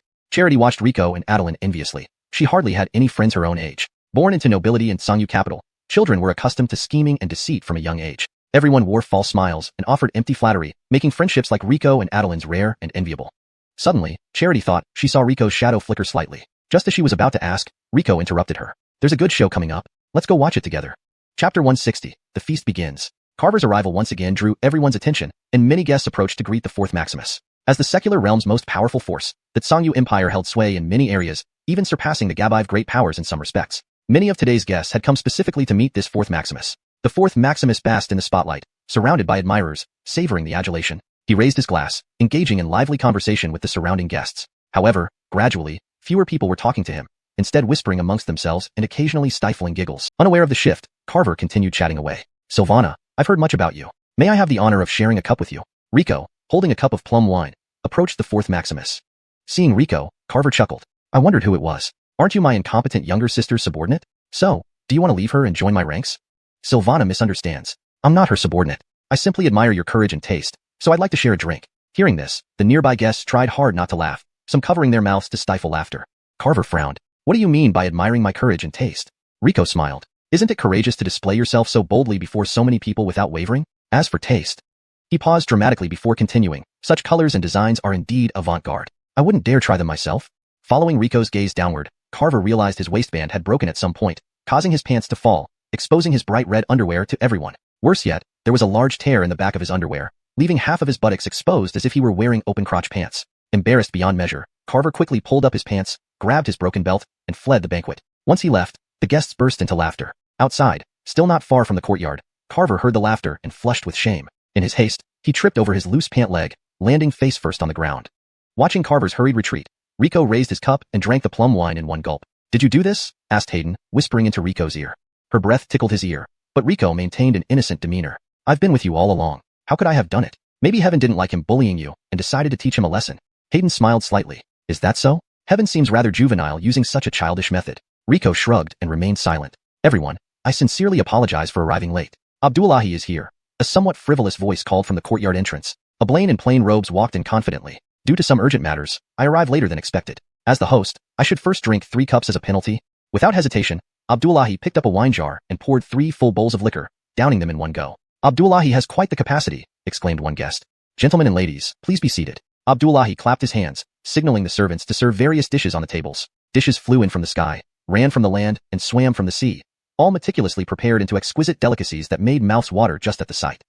Starving, Rico was about to sit down at any table when a servant interrupted him. Please allow the esteemed guests from the Beast Spirit Sect and Medicine King Valley to take their seats. Noticing Abdullahi watching him, specifically Adeline, Rico reluctantly followed Adeline and Hayden to the main table. Abdullahi has gathered everyone here today because tomorrow is the opening day for the Gabai Vein. Thank you, Beast Spirit Sect, for allowing me to host this feast. Let's toast together. Abdullahi raised his cup and finished it in one gulp. Everyone followed suit. To avoid wasting more time, let's establish an entry order for tomorrow. The Gabai Vein entrance is narrow, allowing only one person at a time. We should decide the order tonight to prevent disputes tomorrow. Do you agree? Everyone nodded. Abdullahi, how do you propose we determine the order? This has already been considered. Abdullahi smiled. As the host, the Beast Spirit Sect owns the Gabai Vein, so they should enter first. Any objections? The Beast Spirit Sect has generously shared this Gabai Vein with us. They deserve to go first. No objections. Everyone agreed. Abdullahi then turned to Rico. And you, I believe, are Rico? Rico swallowed a bite of roast meat and replied curiously, you know me? Abdullahi smiled, pretending not to notice Rico's sneak eating. I've heard much about you. Do you have any opinions on what I just said? Opinions? Rico shook his head. No opinions. Your idea sounds great. Good. Then, the rest of us will enter based on our sex strength ranking. Does everyone agree? People exchanged glances, surprised by Abdullahi's straightforward method. It was fair, though those entering later couldn't complain since their sects weren't as strong. I don't have a problem, but, Abdullahi, it's known that both the rankings of individual power and sex strength come from your Emmanuel Pavilion, which excludes itself from these lists. When do you plan to enter the Gabai Vein? This translation maintains the original tone and structure while ensuring natural English phrasing and consistency with previous content. Chapter 161. Entering the Dream Again. Abdullahi had anticipated this question. He stood up and said, rest assured. We of the Tianji Pavilion will not take advantage of our position to gain any undue benefits at your expense. Tomorrow, our Tianji Pavilion will be the last to enter the Gabai Vein. This statement caused an uproar in the hall. Everyone knew that such a paradise as the Gabai Vein was best entered as early as possible. Yet, the Tianji Pavilion voluntarily relinquished its priority, giving others the chance to go in first while entering last themselves. Before anyone could react, Alia, who was seated beside Abdullahi, stood up with flattery. Honest Abdullahi's sense of justice and breadth of heart truly command my admiration. Others, noticing her reaction, couldn't think much more and started standing up one after another. Honest Abdullahi's righteousness is commendable indeed. Abdullahi waved his hand with a smile. You are all too kind. This is merely what I should do. Well, the food will get cold if we wait any longer. Let us have another drink. Please, enjoy yourselves. After a hearty meal, guests gradually returned to their camps. Rico and his group were about to leave when they were stopped by Abdullahi. Che Gongzi, please wait a moment. Is there something you need, Honest Abdullahi? Rico turned around, still flossing his teeth with a bamboo pick. Did you find tonight's banquet satisfactory, Che Gongzi? Satisfactory. Extremely so. I'm quite full. Laughing loudly, Rico patted Abdullahi on the shoulder. Abdullahi stiffened for a moment, his expression barely flickering, but he quickly regained composure. Good. Then perhaps Che Gongzi can visit our Tianji pavilion sometime. Certainly. After bidding farewell, Rico left carelessly. Once all the guests had departed, Alia reappeared beside Abdullahi. How did it go? Did you discover anything? No abnormalities were found, Abdullahi replied coolly. I told you Honest was overthinking. Since he arrived here, I've been observing him closely. This Rico has nothing remarkable about him except his good looks. Simple-minded, talkative, greedy, childish, absolutely useless. Truly, I don't understand why Honest asked me to pay attention to this Rico. As for that Eugenia from 100 Flowers Valley beside him, she's quite capable and has a deep strategic mind. She can adapt flexibly and may become someone significant in the future. As Abdullahi mentioned Eugenia, a flash of jealousy crossed Alia's face, but Abdullahi was entirely focused elsewhere and didn't notice. Should we eliminate her, Honest? Abdullahi shook his head. No need. They won't be able to leave the Gabire vein alive tomorrow. Haha, Beast Spirit Sect, let's see how you handle this. Abdullahi gazed towards the entrance of the Gabire vein with a confident smile. Back at the Beast Spirit Sect camp, just as Rico was about to return to his room for a good sleep, he was stopped by Eugenia. What is it, niece? Jim is tired. Can we discuss this tomorrow? Yawning widely, Rico added. What's wrong? Jim, didn't you realize something was off about Honest Abdullahi? Off? What do you mean? Blinking sleepily, Rico looked like his eyelids were about to stick together. Jim, there's no one else around. You don't need to pretend anymore, do you? Pretend about what? I really don't understand. Eugenia bit her lip lightly when Rico refused to admit it. If you don't confess, I won't let you sleep tonight. The moment these words escaped her lips, even she was startled. What was she doing, speaking to Rico like this, almost as if she were coquettishly pleading with him? I beg you, little missy, I am really sleepy. Let me sleep. If you want to know something, is it about Abdullahi sending people to spy on us, or his probing during the feast? Rico's words left Eugenia stunned. What? He sent people to spy on us? Yes, from the moment we got off the flying boat, someone has been watching us. I only realized tonight during the dinner that those people were sent by Abdullahi, although I'm not sure why. Rico's eyes were already closing as he spoke drowsily. And what about his probing during the feast? There's something odd about Alia. It was her who orchestrated Mindy's humiliation of you. Also, Abdullahi tested me several times during the meal, but I pretended not to notice. His voice trailed off as Eugenia waited for more. Unexpectedly, when she looked up, Rico was actually asleep standing up. Jim? Eugenia called out softly twice, but Rico showed no sign of waking up. Feeling a bit exasperated, Eugenia hadn't expected Rico to actually fall asleep, but they were already at the door. She couldn't just let him stand and sleep there. Opening the door, she carried Rico into the room. As cultivators, lifting a person felt light, and Rico wasn't particularly heavy either. It was only a few steps, and Eugenia carried Rico to his bed. All along, she could detect a faint aroma of Chinese luosi flower from Rico. Note: since luosi flower is not commonly known in English, you might want to either use its scientific name or describe it if necessary for your audience. For now, I kept it as is with a slight adjustment for fluency. For better clarity and assuming this flower isn't well known outside its cultural context, you could also consider describing it. It was only a few steps, and Eugenia carried Rico to his bed. All along, she could detect a faint, refreshing fragrance from Rico, reminiscent of the small, unremarkable white blossoms of the Chinese luosi flower that she loved so much. She always loved this inconspicuous white flower, small and unremarkable, yet it emitted a refreshing fragrance. Smiling, Eugenia thought it amusing that her junior Xian shared this interest with her. Reflecting on it, despite the short time spent together, Rico gave her a unique feeling unlike any other peer. His childish innocence seemed genuine, yet his cautiousness and depth appeared real as well. This made Eugenia increasingly curious about her enigmatic junior Xian. Which side of him was the true him? Placing Rico gently on the bed, she watched his handsome sleeping face, feeling an unusual emotion stir within her. Shaking her head to clear her thoughts, Eugenia dismissed the unfamiliar feeling. She had important matters to attend to. Nothing could distract her now. Turning away, she glanced back at Rico one last time before leaving. If I weren't the Francesca of the Chongcloi Empire, perhaps I could have tried being close friends with you. Unaware of these events, Rico was once again plunged into the strange dream. This time, everything was clearer. Boundless black flames burned fiercely, and in the middle of the empty space, a man of similar build to Rico was battling a massive beast composed of fire. Rico wanted to move closer, taking a step forward. Suddenly, the man turned and looked directly at him. That face was identical to Rico's own, but his eyes were far deeper, seemingly capable of drawing one's soul in with a single glance. Laverneve here. It is not the right time. Hashtag chapter 162. Everlying. Rico was jolted awake by the man's shout in his dream. He abruptly opened his eyes and found himself standing in the courtyard of the camp, surrounded by an environment that seemed slightly unfamiliar. It took Rico a while to remember where he was. Alicia. Honest, what do you need? Maria, dressed in black, emerged from Rico's shadow. Was I sleepwalking just now? It seems so. What did I do? You got out of bed and walked here, standing still under the moonlight for almost 2 hours. 2 hours. Rico looked up at the sky. It wasn't even the 4th watch yet, but he felt wide awake. The strange dream he had just experienced felt anything but ordinary. Who was that person in the dream? What was that creature? And what did the dream have to do with his sleepwalking? There was too little information to analyze properly. Alicia, I can't sleep. Would you like to practice with me for a while? Sure. Alicia never refused Rico's requests. Why don't we call over those sisters as well? I've examined their bodies, and they seem highly compatible with your killing god technique. If they're not uncomfortable, we could teach them some basic skills for self-defense. Yes, honest. Elves had different sleeping patterns from humans. They needed very little sleep. At this moment, they were looking at picture books Rico had gotten for them. Those used to teach common tongue to children. Many books. The younger elf, Viviana, reached out her hand. Her common tongue was still a bit shawner, but Rico understood her meaning. She was asking for more books since she had nearly finished the current one. Alright, but first, let's practice. Afterward, I'll get new books for you. Rico still needed Alicia to translate when talking to the elves, but they were exceptionally intelligent, especially the older sister May, who had already started understanding some common phrases. Rico believed they would soon be able to communicate without barriers. The 4 sat cross-legged in the yard. Rico taught the sisters the heavenly reversal technique, mainly focusing on how to circulate spiritual energy. Without much explanation, he demonstrated once in front of them, and the clever sisters quickly picked up the basics.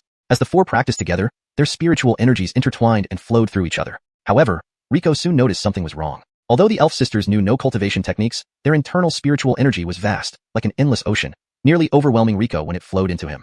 Thankfully, his elemental body had exceptional resilience, or he might have perished on the spot. Alicia, connected to him, began showing signs of strain. Rico quickly slowed down the flow of spiritual energy, allowing Alicia to recover gradually. Rico gradually increased the speed again. Though it was painful to have such a massive influx of spiritual energy, the benefits were evident. The powerful energy expanded their meridians and broadened their spirit seas, allowing them to store more spiritual energy. After practicing all night, all 4 gained significantly. Rico and Maria naturally benefited greatly, and the elf sisters also improved immensely. Originally, they had vast reserves of spiritual energy but no way to use them. Now, they not only learned how to utilize spiritual energy but also intuitively mastered several spirit techniques. Christie explained this phenomenon. Elves are neither human nor beast tamers. They come from another continent, quite similar to humans. However, they are favored by the heavens, subconsciously absorbing spiritual energy from birth without needing cultivation. Their innate spirit techniques are imprinted in their bloodlines by powerful ancestors, rather than being born with them. As the sun rose, the 4 returned to their rooms. They didn't want anyone to see and cause unnecessary trouble. Rico, wake up. Something happened. Just as Rico was about to take a nap, Adeline burst into the room. What is it? Why are you making so much noise so early in the morning? Eugenia has been taken away. What? Rico bolted upright. Taken away? How could she be taken away? Who would dare abduct someone from our Beast Spirit Sect camp? She wasn't abducted from our camp. Come on, get up. We'll talk as we go. Early in the morning, Adeline had woken up to prepare breakfast as usual. When she got to the kitchen, she realized they were out of eggs. So, she went out to buy some. Just as she reached the main gate, she ran into Eugenia leaving. Everly, Adeline, please continue preparing the other things. Since I'm going out, I'll bring back the eggs. Thank you, Aisha. There's nothing to thank me for. I'll be back soon. But after leaving, Aisha didn't return for almost 2 hours. Adeline felt something was amiss. Buying eggs shouldn't take that long. Even her pot of water had cooled multiple times. Adeline hurriedly turned off the stove and went out to look for Eugenia. The camp wasn't large, and there were plenty of Beast Spirit Sect disciples maintaining order. Adeline quickly found some clues. One disciple said he saw Eugenia and Mindy talking at the edge of the camp while on patrol, but since they were siblings, he didn't pay much attention. So, you think Mindy kidnapped Eugenia? Yes. They've never gotten along, and this place is far from the Chang Feather Empire. Maybe he took the opportunity to harm Aisha. Rico pondered for a moment, sensing something odd. Recalling last night's banquet, he felt that someone else might have taken Eugenia. Here's what we'll do. Send word to Abdullahi that we have important matters today. If it's time for the meridian opening ceremony and we haven't returned, let others proceed. Huh? Why don't I go look for Aisha? You have an appointment with the Kinzi of 100 Flower Valley. You should enter the Gabire vein first. Rico shook his head. If anything happens to Eugenia, I won't be able to explain to the Kinzi. Besides, I didn't plan to enter first anyway. Aisha's disappearance gives me a legitimate excuse. Chapter 163, Torture. The Gabire vein camp was surrounded by mountains and hills. Despite the depth of winter turning other areas into snowy landscapes, the area near the Gabire vein remained covered in lush green grass. Those who wished to enter the Gabire vein had gathered early at its entrance. However, as the opening time approached, there was still no sign of Adeline from the Beast Spirit Sect. Only a few disciples responsible for maintaining order were present. Honest Abdullahi, Sister Adeline has sent word that she is detained by urgent matters. She asked that the other cultivators proceed as scheduled. A Beast Spirit Sect disciple informed Honest Abdullahi. Abdullahi's brow furrowed slightly upon hearing this. He feigned concern. I wonder what could have detained Everly Adeline so much that she even missed such an important event. I hope she won't be reprimanded by your sect. Emil Yelena entrusted Sister Adeline with full authority on this matter. There must be a reason behind her actions. Please don't worry. Honest Abdullahi. Honest Abdullahi gave a graceful smile. Very well, it seems I overstepped. After the disciple left, Abdullahi's expression darkened instantly. What are they up to? Could they have discovered my master's arrangements? No, that's impossible. They had no reason to suspect anything. Abdullahi rubbed his hands together, feeling a growing sense of unease. My master's plan must not be exposed. If they really found out, no. Honest always does things meticulously, he wouldn't leave any loopholes. Perhaps they truly have something urgent.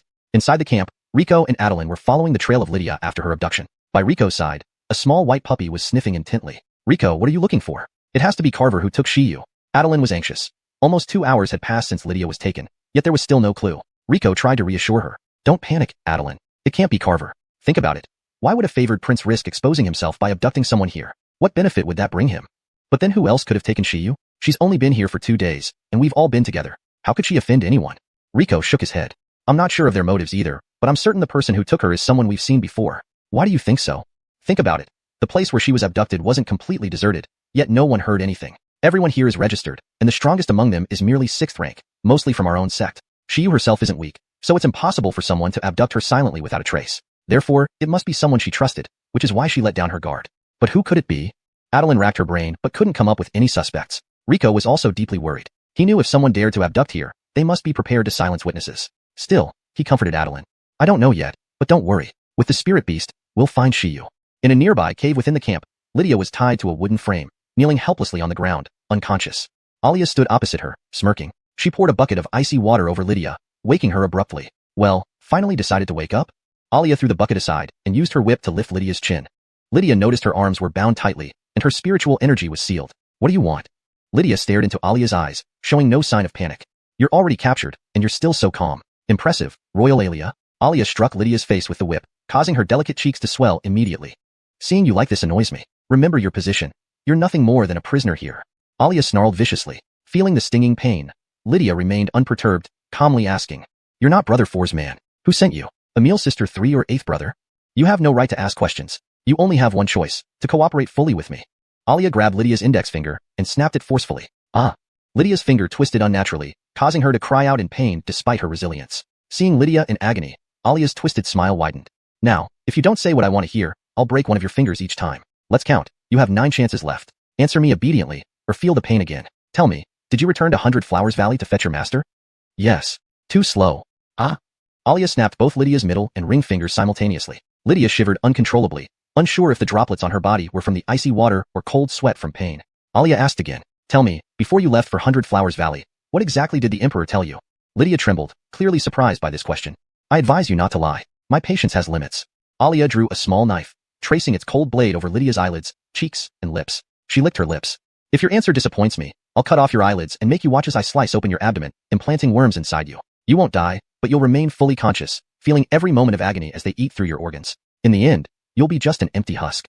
Recognizing the snake tattoo on Alia's wrist, Lydia's eyes widened in shock. You are Chelsea. You're from Poison Gabai Valley. Hashtag chapter 164. Libby. Libby, a disciple of the Green Encampment Chief in Gabai Poison's Valley, was known for her cruel nature and deranged obsession with torturing women. Almost no one except the Green Encampment Chief had ever seen Libby's true face. Everyone believed that Libby was a depraved man, until now. They never imagined she was actually a woman. Alia, or Libby, laughed coldly. Indeed, Sylvana is quick-witted to have deduced my identity from just a tattoo. But even if you know who I am, what does it matter? You're still in my hands. Now that you know me, you should understand I'm not bluffing. Answer me quickly. My patience is limited. Libby plunged a dagger into Hayden's thigh and twisted it viciously. Ah!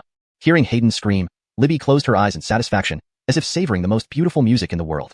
Sylvana's voice is truly delightful. Suddenly, I don't feel so rushed to hear your answer. I want to enjoy more of your beautiful cries. A large purple scorpion crawled out from Libby's sleeve. She withdrew the dagger and coated it with the scorpion's venom. The poison of this purple scorpion isn't fatal, but it causes immense pain, reportedly thousands of times worse than having a limb severed. She grabbed Hayden's uninjured left hand and placed the tip of the dagger against her fingertip. With just a slight movement, the venom would enter the sensitive fingertips. Sylvana, have you thought it through? Once, I injected this venom into someone's fingertip, and they tore off their own finger in agony without a word. Libby's methods were truly monstrous, far beyond comprehension by ordinary people. Even someone as mentally strong as Hayden couldn't help but waver. I'll talk. Hayden lowered her head as if all strength had left her body. A satisfied smile appeared on Libby's face. That's much better. If only you had been this cooperative from the start, I wouldn't have needed to torture you so much, little Aisha. Libby reached out and gently stroked Hayden's red, swollen cheek. Back then, when Jesse sent me to study at 100 Flowers Valley, he called me to his chamber before I left. He gave me specific instructions. Libby leaned closer, eagerly awaiting Hayden's next words. Jesse specifically told me to study hard, strive for progress every day, not embarrass the Songyu Empire, and work to bring glory to the nation. Seeing Hayden smile, Libby finally realized she had been tricked. Bitch, how dare you play me? Enraged, Libby raised her dagger and stabbed fiercely toward Hayden's chest. Hayden closed her eyes, remaining calm and indifferent to her fate. A drop of water fell from a stalactite above them onto the dagger's tip. That single drop felt like it weighed 1,000 pounds. Libby felt as if a mountain pressed down on her dagger, making it uncontrollable. The dagger slipped from her grasp instantly. Libby now knew without doubt that someone was behind her. She nimbly dodged to the side, turning back to see. What she saw nearly made her heart stop.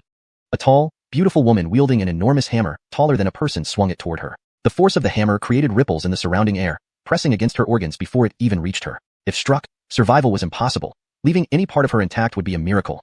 Desperately twisting her body to evade Adeline's hammer, Libby barely grazed its edge. Even this slight contact caused her arm to explode into a spray of blood, staining the rock wall red. Aya! Libby was slammed against the wall by the impact. Despite the excruciating pain of losing an arm, she clung to the rock, struggling to escape. Adeline's strength was formidable, but her speed lagged behind. Spurred by pain and adrenaline, Libby outpaced her within moments. Just as she thought she was escaping, a handsome man in simple robes appeared at the cave's entrance. Get out of my way. Seeing the man was only at the 4th rank, Libby slapped him away effortlessly. The man stood unmoving, seemingly oblivious. A cruel smile spread across Libby's face. As a peak 5th rank cultivator, her slap would reduce him to a bloody mist. But her laughter froze when a woman in black gauze appeared in front of her, holding her very own dagger dipped in purple scorpion venom. Renowned for her blinding speed, capable of striking 18 times in the blink of an eye, Libby's pride in her speed was utterly useless here. In an instant, she felt as if she were being sliced into 1,000 pieces. Pain erupted simultaneously from every part of her body. In that split second, the girl before her had inflicted countless cuts, leaving her bleeding profusely, with no part untouched by the scorpion's venom. Libby lay on the ground, teetering on the edge of madness. The pain was unbearable. Just a touch of the scorpion venom caused unbearable agony. Now, every inch of her body was consumed by it. Aya! Kill me. Please kill me. I beg you. Libby tried to end her life, but Alicia had severed all her meridians, making any movement nearly impossible. Kill you? Think of the girls you mutilated. Did any of them plead for mercy? Did you show them any? Rico looked down at the woman sprawled on the ground like a heap of meat, devoid of any pity. I don't believe in karma. Heaven may be blind, but only humans can mete out justice. Rico stepped over the convulsing form of Libby and approached Hayden.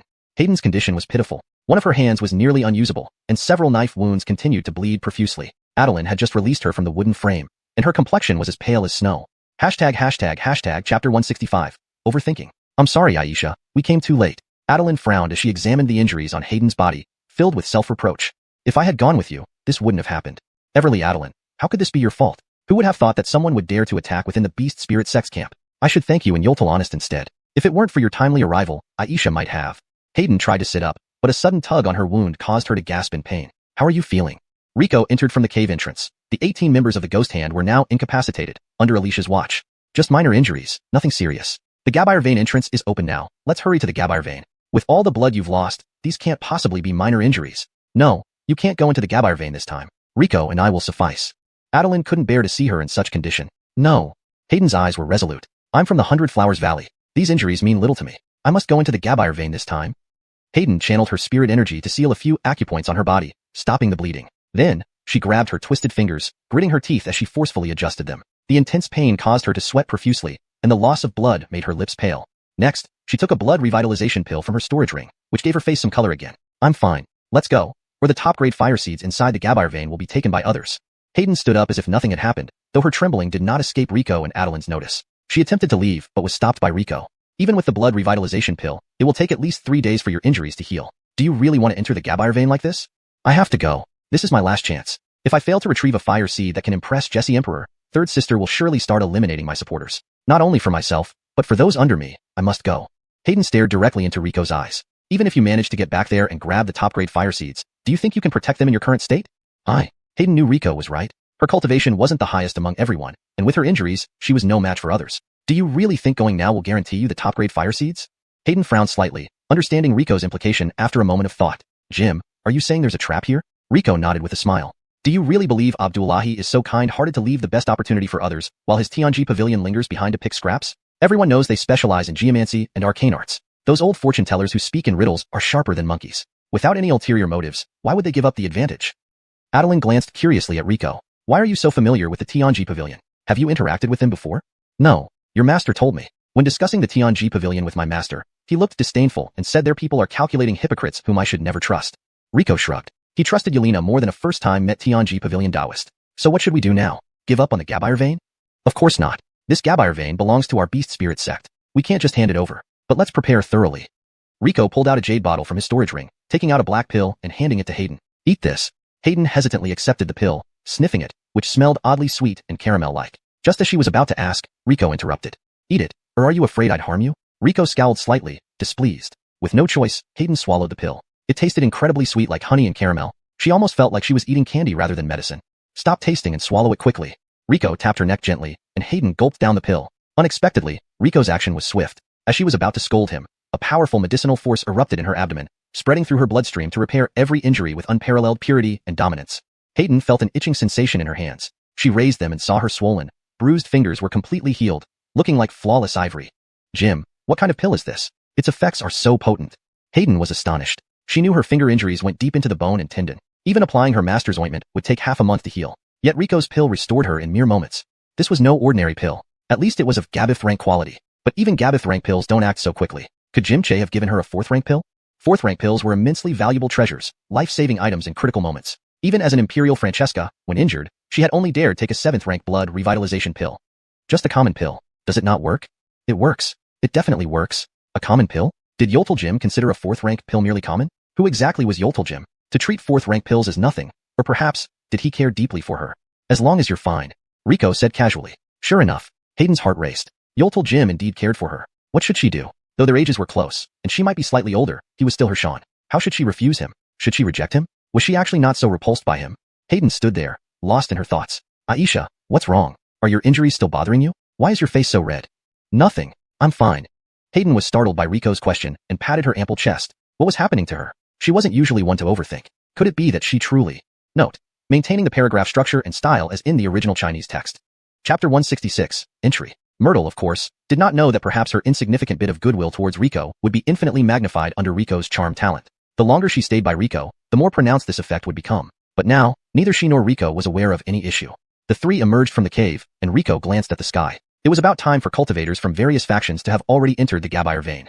It's nearly time. Let's head over as well. If we go too late, it won't be good if Abdullahi's plot succeeds. Inside the Gabire vein. Upon entering the Gabire vein, there wasn't much difference from an ordinary cave. However, as the path continually descended, the temperature within grew increasingly higher, and occasionally, some extremely hot noxious gases spewed out from cracks in the cave. Some cultivators who wanted to enter the depths of the Gabire vein faster than others, without adequate precautions, were instantly boiled by the high-temperature gases. Subsequent cultivators, upon seeing their fate, activated their protective chi cautiously, inching forward carefully, afraid to become the next cooked person.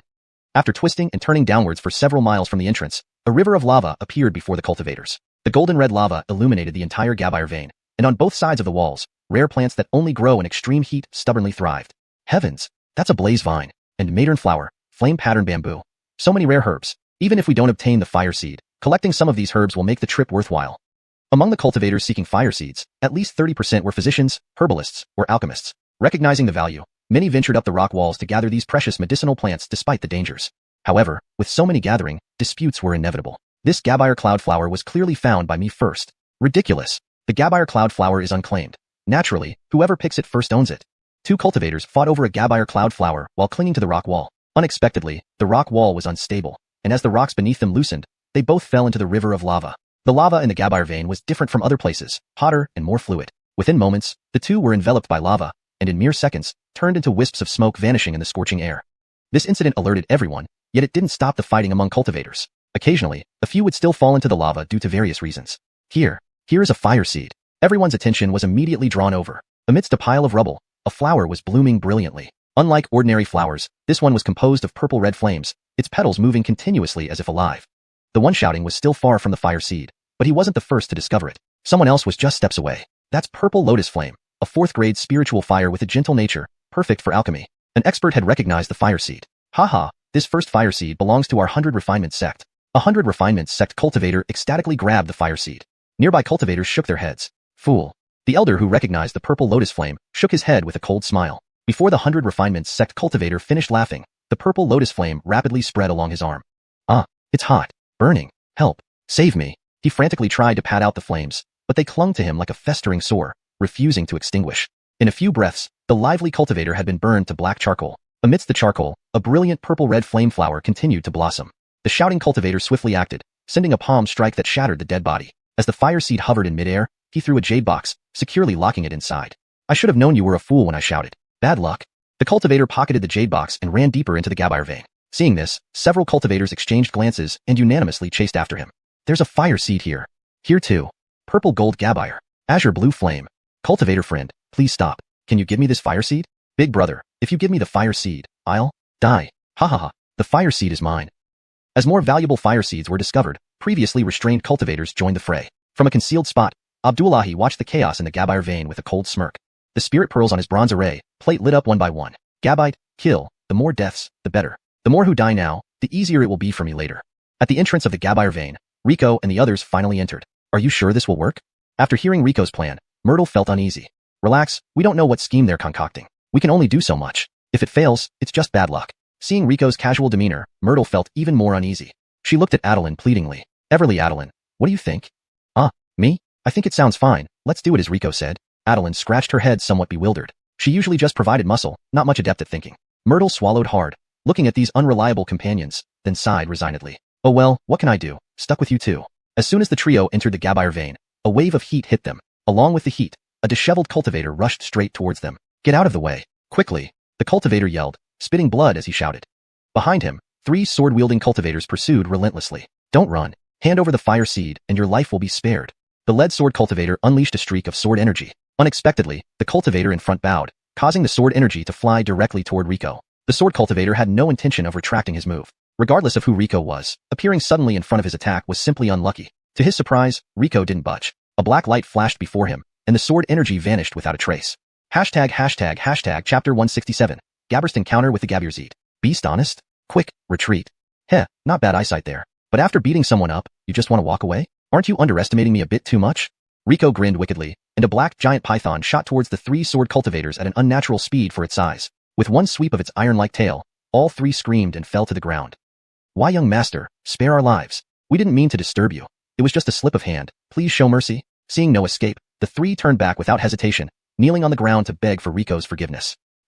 Quick thinkers, I like that. I can let you go, but do you understand the rules? Rico approached them, subtly rubbing his thumb and forefinger together.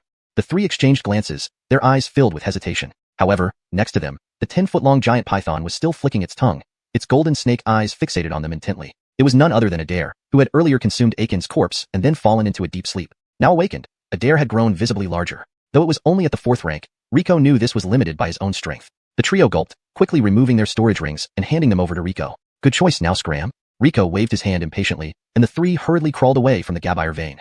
You think you're leaving? Did I say you could go? The cultivator who nearly collided with Rico tried to sneak away, but was immediately caught by him. Ahaha, no, I wasn't trying to leave. I just felt a bit stuffy in here and wanted some fresh air. Why yes, just fresh air, he stammered awkwardly, scratching the back of his head.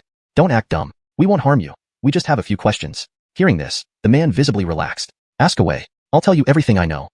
We arrived late. What's the situation inside the Gabbire vein now? You asked the right person. I just escaped from the deepest part of the Gabbire vein. Oh my, it's terrible. The situation inside is beyond description.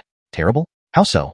Adeline asked curiously. People are fighting over those fire seeds, and countless have already died. Some obtained rare fire seeds, were discovered, and then killed in a siege. Others were slain during fights over the seeds. And some, unfamiliar with the terrain, fell into lava and instantly turned to ashes. And the man looked around, lowering his voice as if sharing a secret. The Gabbire vein is eerie. I suspect there are ghosts haunting it. Ghosts? No way. Adeline exclaimed, clearly startled. Rico frowned and kicked the man hard in the buttocks. Just speak plainly, don't make things up. Yes. The man rubbed his sore bottom, grumbling. It's strange. Our xuanhuan sect has a secret technique to detect fire seeds. When I first entered, I scanned the entire Gabbire vein, and I can confirm there weren't many fire seeds here, at least not on the surface. But as more people entered, those fire seeds gradually emerged from underground, almost as if they were hiding before. I've never heard of fire seeds hiding on their own. Charity raised an eyebrow, having done extensive research for acquiring fire seeds. She had never heard of them concealing themselves. Rico pondered, rubbing his fingers together thoughtfully. Continue. Yes. What's even stranger isn't just that the fire seeds hide, but their distribution. The man pulled out a crude map, ink still wet, clearly drawn recently. This map shows the approximate layout of the Gabbire vein. Look, these dots represent where the fire seeds appeared until I left. The dots were scattered, but became denser deeper within the Gabbire vein. Rico glanced at the map, a faint smile playing on his lips. As expected. Is there something wrong with that? Adeline scratched her head, seeing nothing unusual. The man continued, don't you find the distribution of the fire seeds unnatural? What? There's nothing off about it, really? Adeline examined the map repeatedly, but found nothing amiss. Charity stared thoughtfully at the map, about to speak when Rico interrupted. Maybe you're overthinking it. Gabire elements aren't evenly distributed either, so denser areas having more fire seeds make sense. That's all we need to ask. You wanted to leave, didn't you? Off you go.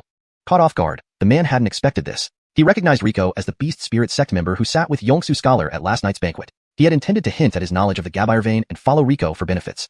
But Rico cut him off before he could say anything. Well, I'm not in a hurry. You might not be, but we are. Farewell. Before the man could protest, Rico turned and led the two women deeper into the Gabire vein. Ed Jimche, do you think what he said was believable? Partially true, partially false. Rico patted Adeline's shoulder. Since hearing about ghosts in the Gabire vein, she had been slightly unsettled. Ah, you scared me. What is it? Adeline patted her ample chest, startled by Rico's sudden gesture. Don't worry. I guarantee there are no ghosts here. He was just exaggerating to tag along. Really?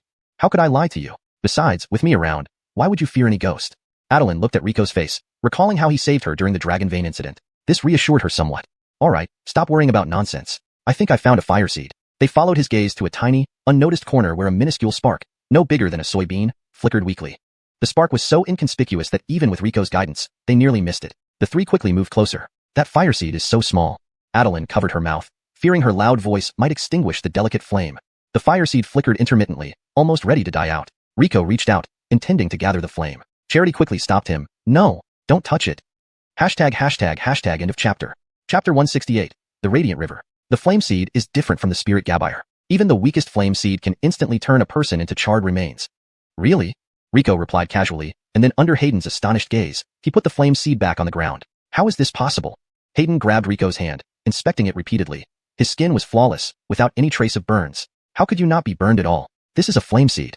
Maybe I have some special talent. Well, stop staring at my hand. You're making me uncomfortable. Only then did Hayden realize she was still holding Rico's hand, and she quickly let go. So, how do we put this little guy away? We need a specially made jade box. It has a spirit gathering formation inscribed inside to ensure the flame seed doesn't extinguish. Hayden took out a jade box from her spatial ring, which he had prepared before they left. Yolka this.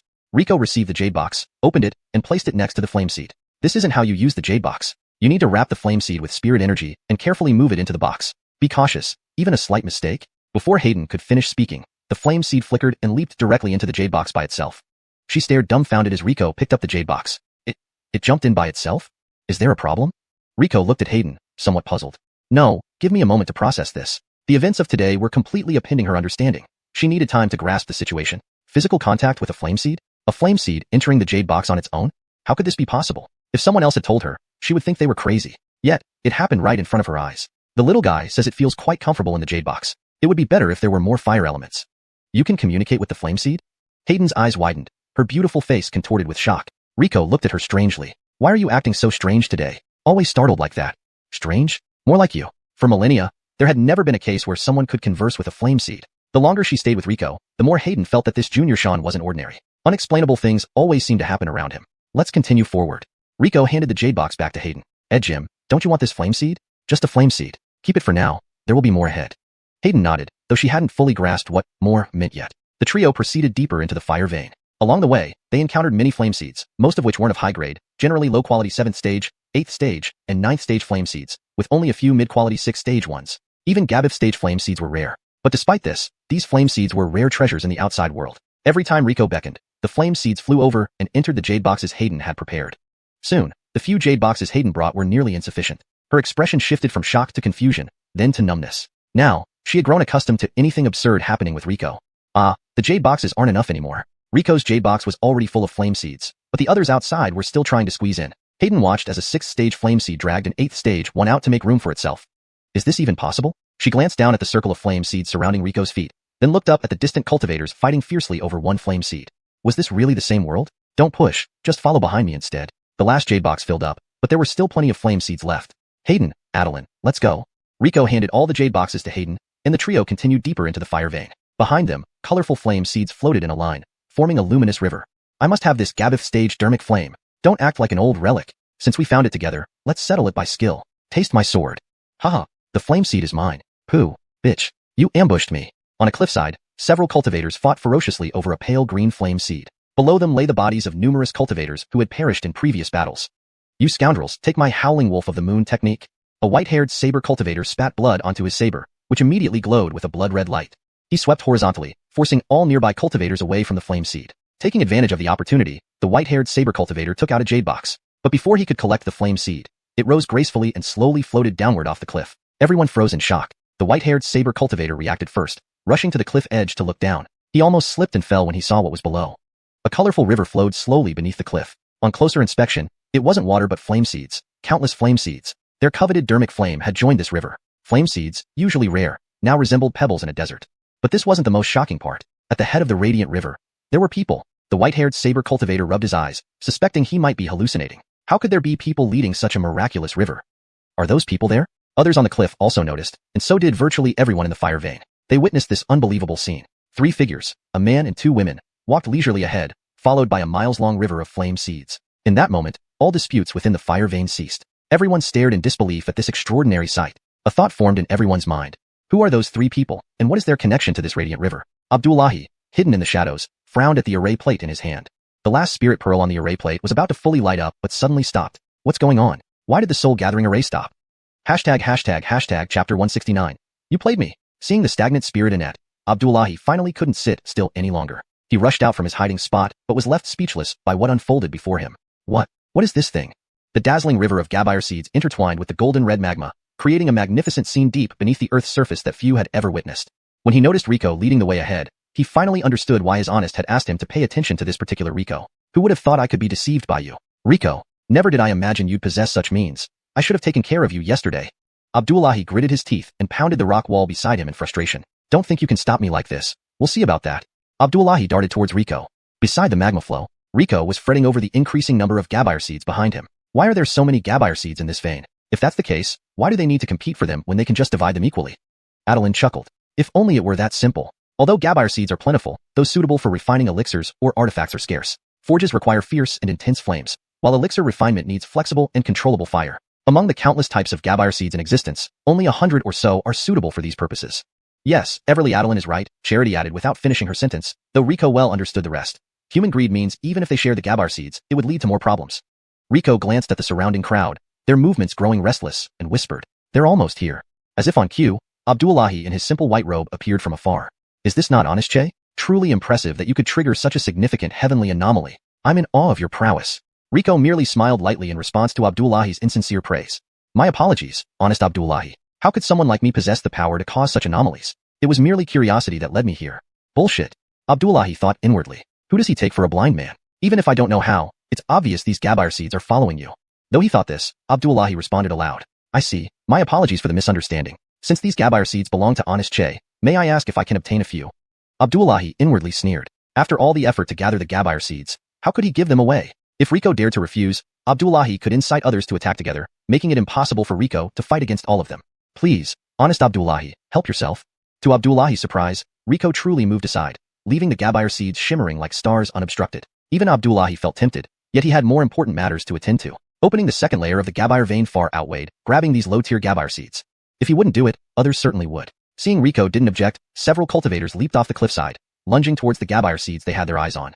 Those who reached first already held jade boxes, but no matter how they tried, the gabire seeds refused to move, as if rooted in place like stones. Others attempted the same, with similar results. Watching the failures, Abdullahi smirked. Honest Che, this isn't quite fair, is it? While this gabire vein belongs to your Beast Spirit Sect, since you've opened it to us, shouldn't you share the gabire seeds? Otherwise, it might look bad for you. Yeah. Is this how the Beast Spirit Sect wields its power? We, Khalil Vivianalu, will stand against the Beast Spirit Sect from now on. Abdullahi shook his head. Well, since this gabire vein is a joint effort between our sects, I cannot let Tianji Pavilion appear unjust because of your actions. Here, I'll share these few gabire seeds. Abdullahi pulled out a few jade boxes from his storage ring and tossed them into the air. Cultivators scrambled, flying up to snatch the jade boxes, resulting in bloodshed within moments.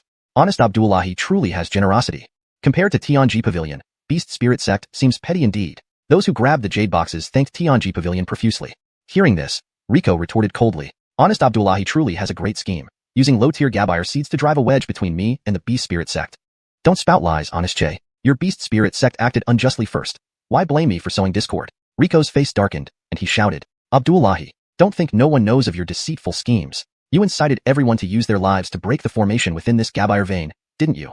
Startled, Abdullahi hadn't expected Rico to figure it out. Glancing at the array disc, he smiled wickedly. Walking over to Rico, he leaned close, looking into Rico's eyes. So what if I did? You won't survive anyway. Blame yourselves for being too stupid. So, is it? Unexpectedly, Rico laughed. Raising his hand from behind his back, he revealed a large seashell.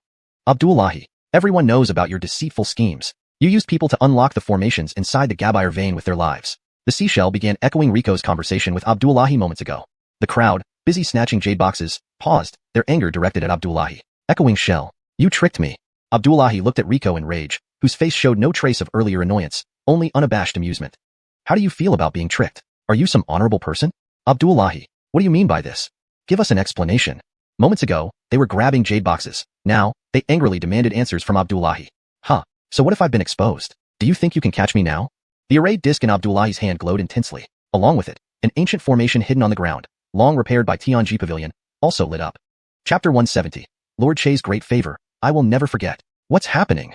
As the array underfoot emitted brilliant light, the cave where the Gabbire vein was located started to tremble. Cracks appeared on the ground, and small rocks began to rain down from the ceiling. The magma within the Gabbire vein no longer flowed slowly, but surged violently, splashing out and scalding several cultivators. Some of the quicker-thinking cultivators had already rushed to the entrance of the Gabbire vein, but a white barrier blocked their escape route. Let us out. Abdullahi, you bastard. What do you think you're doing? The cultivators pounded on the barrier of the array, but it had absorbed the souls of many cultivators and had become incredibly resilient. Even together, they couldn't shake it. Rico willed it with his thoughts, and Adair understood immediately, lashing out fiercely with its whip-like snake tail at Abdullahi. However, Abdullahi's figure turned into a shadow, and Adair's tail passed through him without resistance.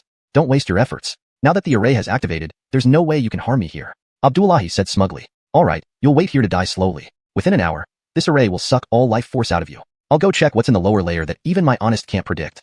With that, Abdullahi turned into a puff of green smoke and disappeared from view. He's gone? What should we do now? Adeline asked. Rico smiled slightly, unperturbed. He thinks everything is foolproof, but this works perfectly for us. Adeline, Aisha, did you send the message back to the sect as I asked? They both nodded. Yes, but Honest and the others won't be here until tomorrow at the earliest. Will that be in time? No worries, as long as the message reached them. We need to prepare a big surprise for Abdullahi. Rico went to the entrance of the Gabbire vein, where all the surviving cultivators had gathered. They tried to break the array with combined force, but unsurprisingly, it failed. Now, everyone was dejected, cursing Abdullahi, while clearly feeling their spiritual energy drain away. A minute. If I get out alive, I will never let Abdullahi off the hook. Our Scarlet Peak Pavilion will forever be enemies with the Celestial Chance Pavilion. We, the Mad Blade Hall, also swear this. If I survive, I'll definitely attack that Celestial Chance Pavilion. A cultivator from the Mad Blade Hall swung his large blade fiercely, looking like he wanted to tear Abdullahi apart. Gentlemen, do you mean what you say?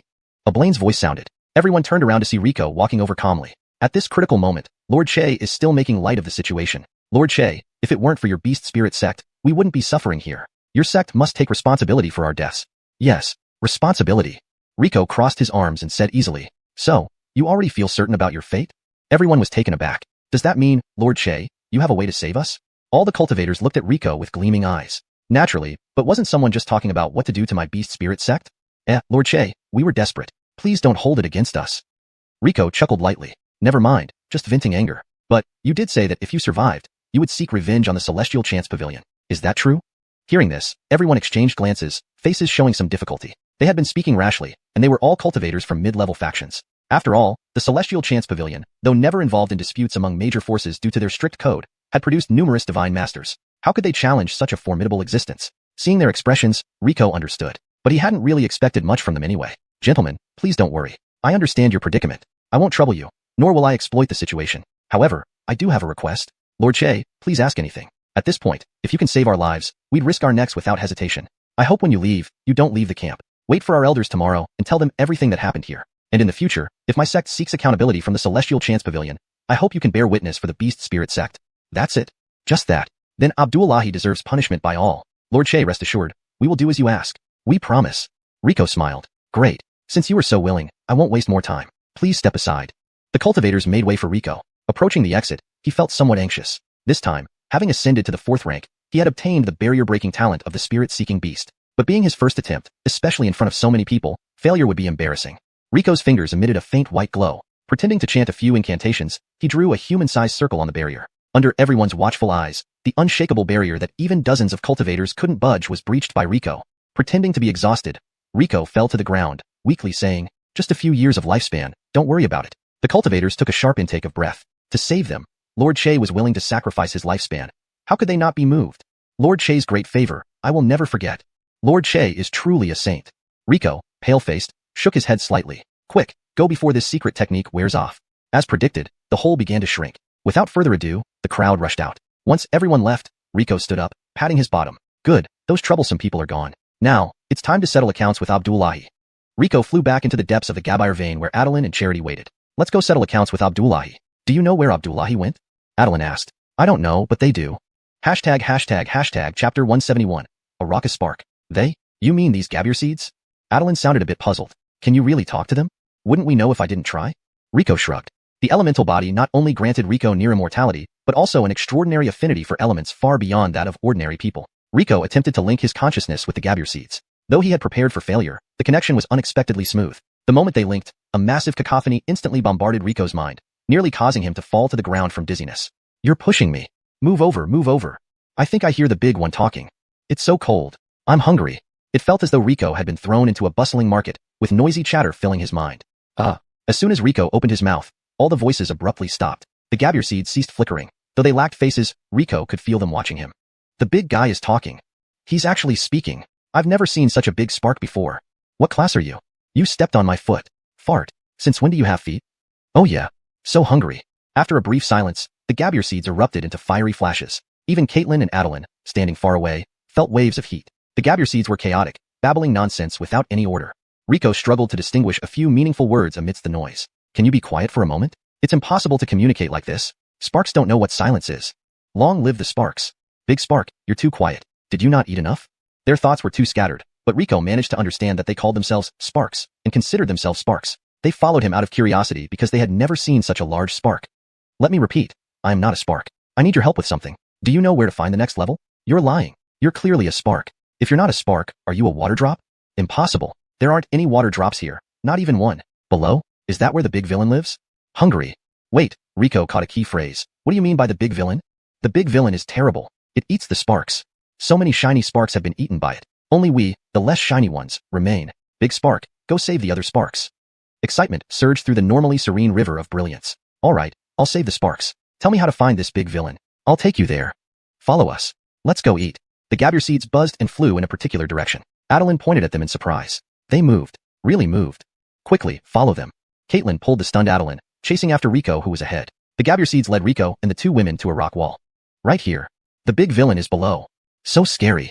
Rico touched the wall and found it no different from any ordinary rock wall. Suddenly, he saw a spark accidentally run through the wall and then hastily come back out. Realizing this, Rico transformed his hand entirely into water elements. As expected, his water element hand passed through the wall without obstruction.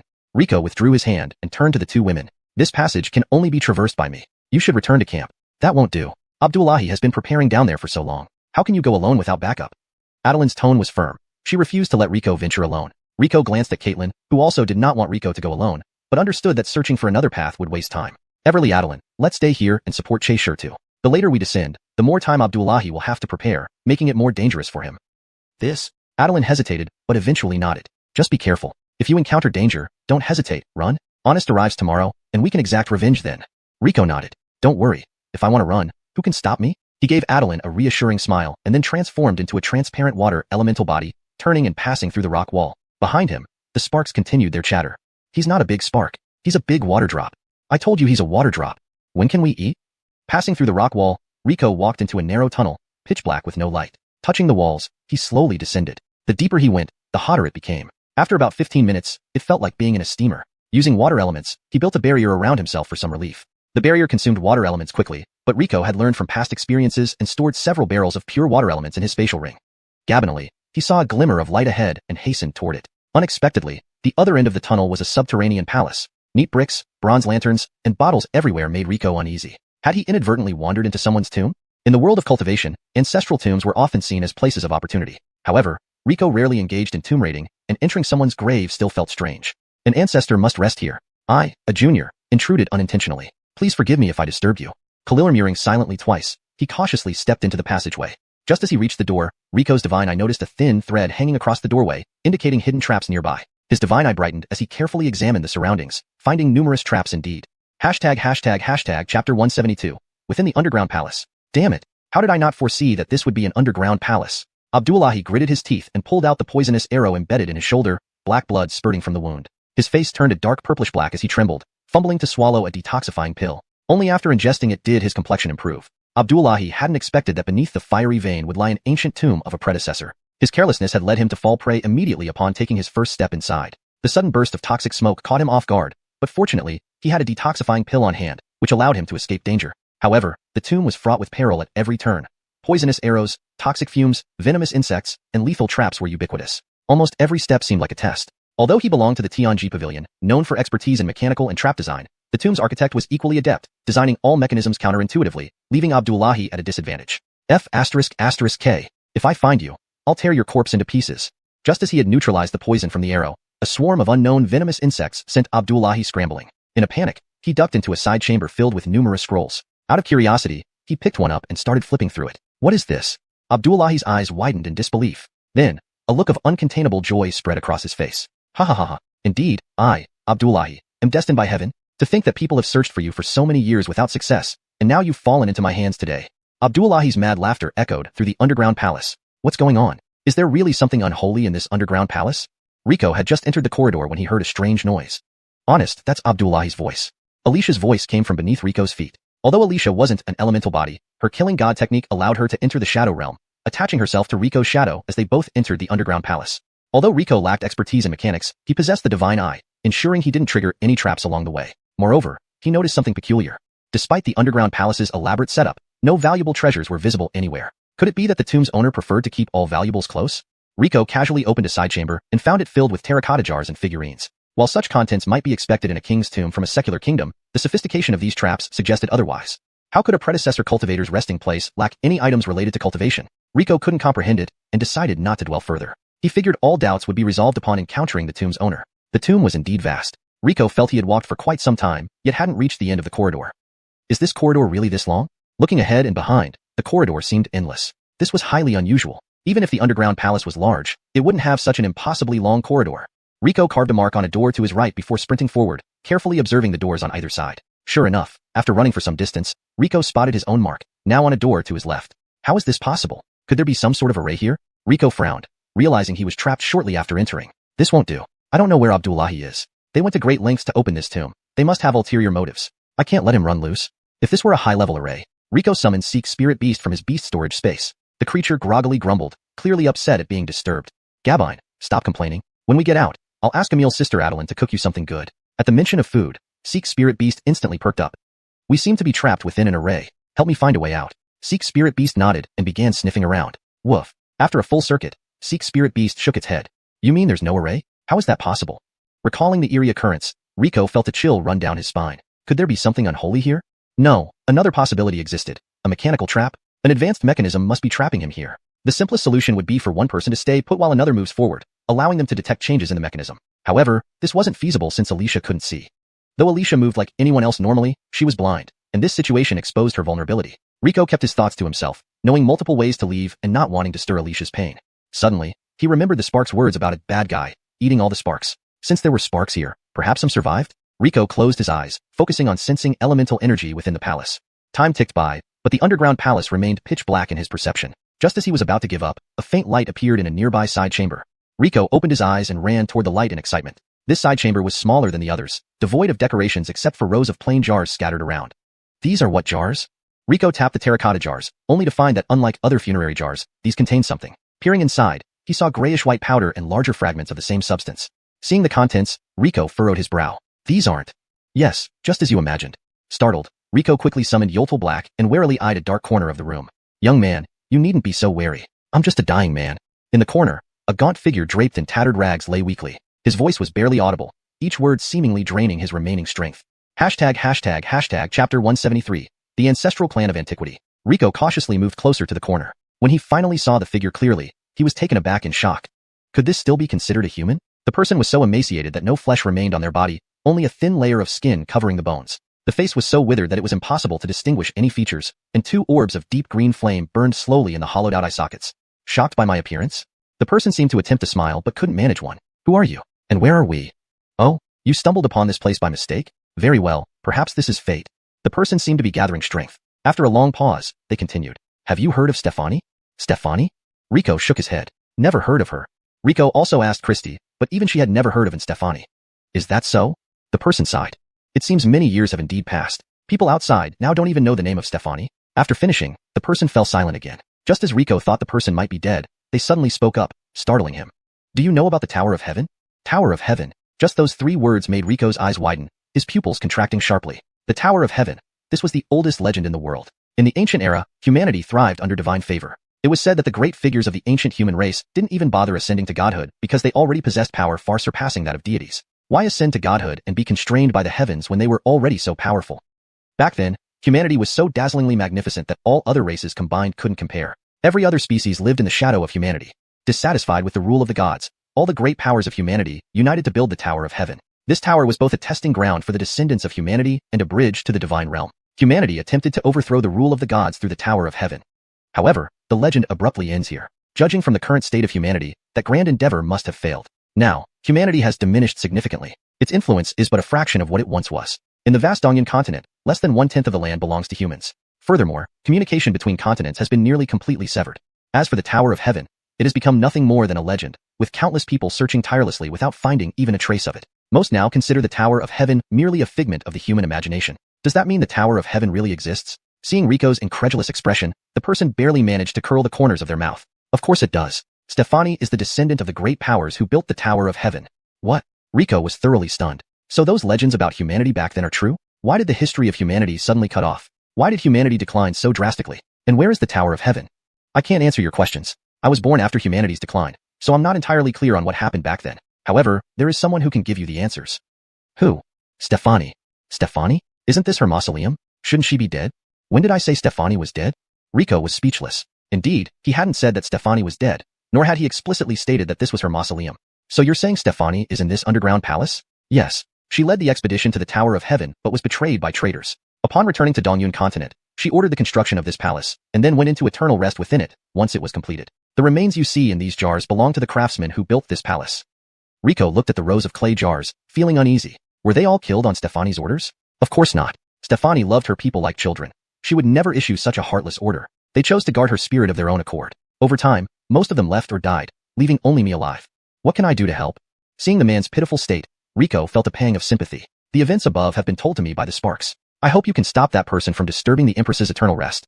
Rico nodded. I'll do my best. If the Empress awakens, please tell her. Charles is incompetent and can no longer assist Her Majesty. If there is a next life, Charles wishes to serve as Her Majesty's scout once more. With the final word, the man used up his last ounce of strength. The deep green flames in his eye sockets instantly consumed his entire body. Within moments, all that remained was a pile of ash and an ember of deep green flame atop it. Though they met for the first time, the man's loyalty to Stefani earned Rico's respect. Rico placed the man's ashes in an empty jar and set it among the other urns. At least you're still here. Otherwise, I wouldn't know how to find Stefani. Rico held the deep green flame in his palm. This flame was different from others. It lacked any heat, and even an untrained person wouldn't be harmed by it. It seemed to be fueled solely by human remains. Guided by this flame, Rico left the tunnel that had trapped him for so long. This corridor had been specially designed with its branching paths hidden perfectly by light and shadow. Without the guidance of the spark, Rico might have wandered indefinitely. Descending along the passage, Rico marveled at the scale of the tomb, which was several times larger than the imperial palace of Xianxia. As he went deeper, the temperature rose. By the time he reached the bottom, Rico felt as if he'd been thrown into a cauldron of boiling oil. Even with his water elemental barrier, the heat was almost unbearable, and he could feel his spiritual energy and water elements rapidly depleting. Suddenly, he remembered Irma had given him a vial of heat avoidance pills before his journey. Rico took out the small jade vial from his spatial ring. Sure enough, 2 heat avoidance pills lay inside. After taking a pill, Rico felt a wave of coolness wash over him, banishing the heat entirely and restoring his normal spiritual energy consumption. This will last only half an hour, meaning I have only half an hour to complete my task. Time to act quickly.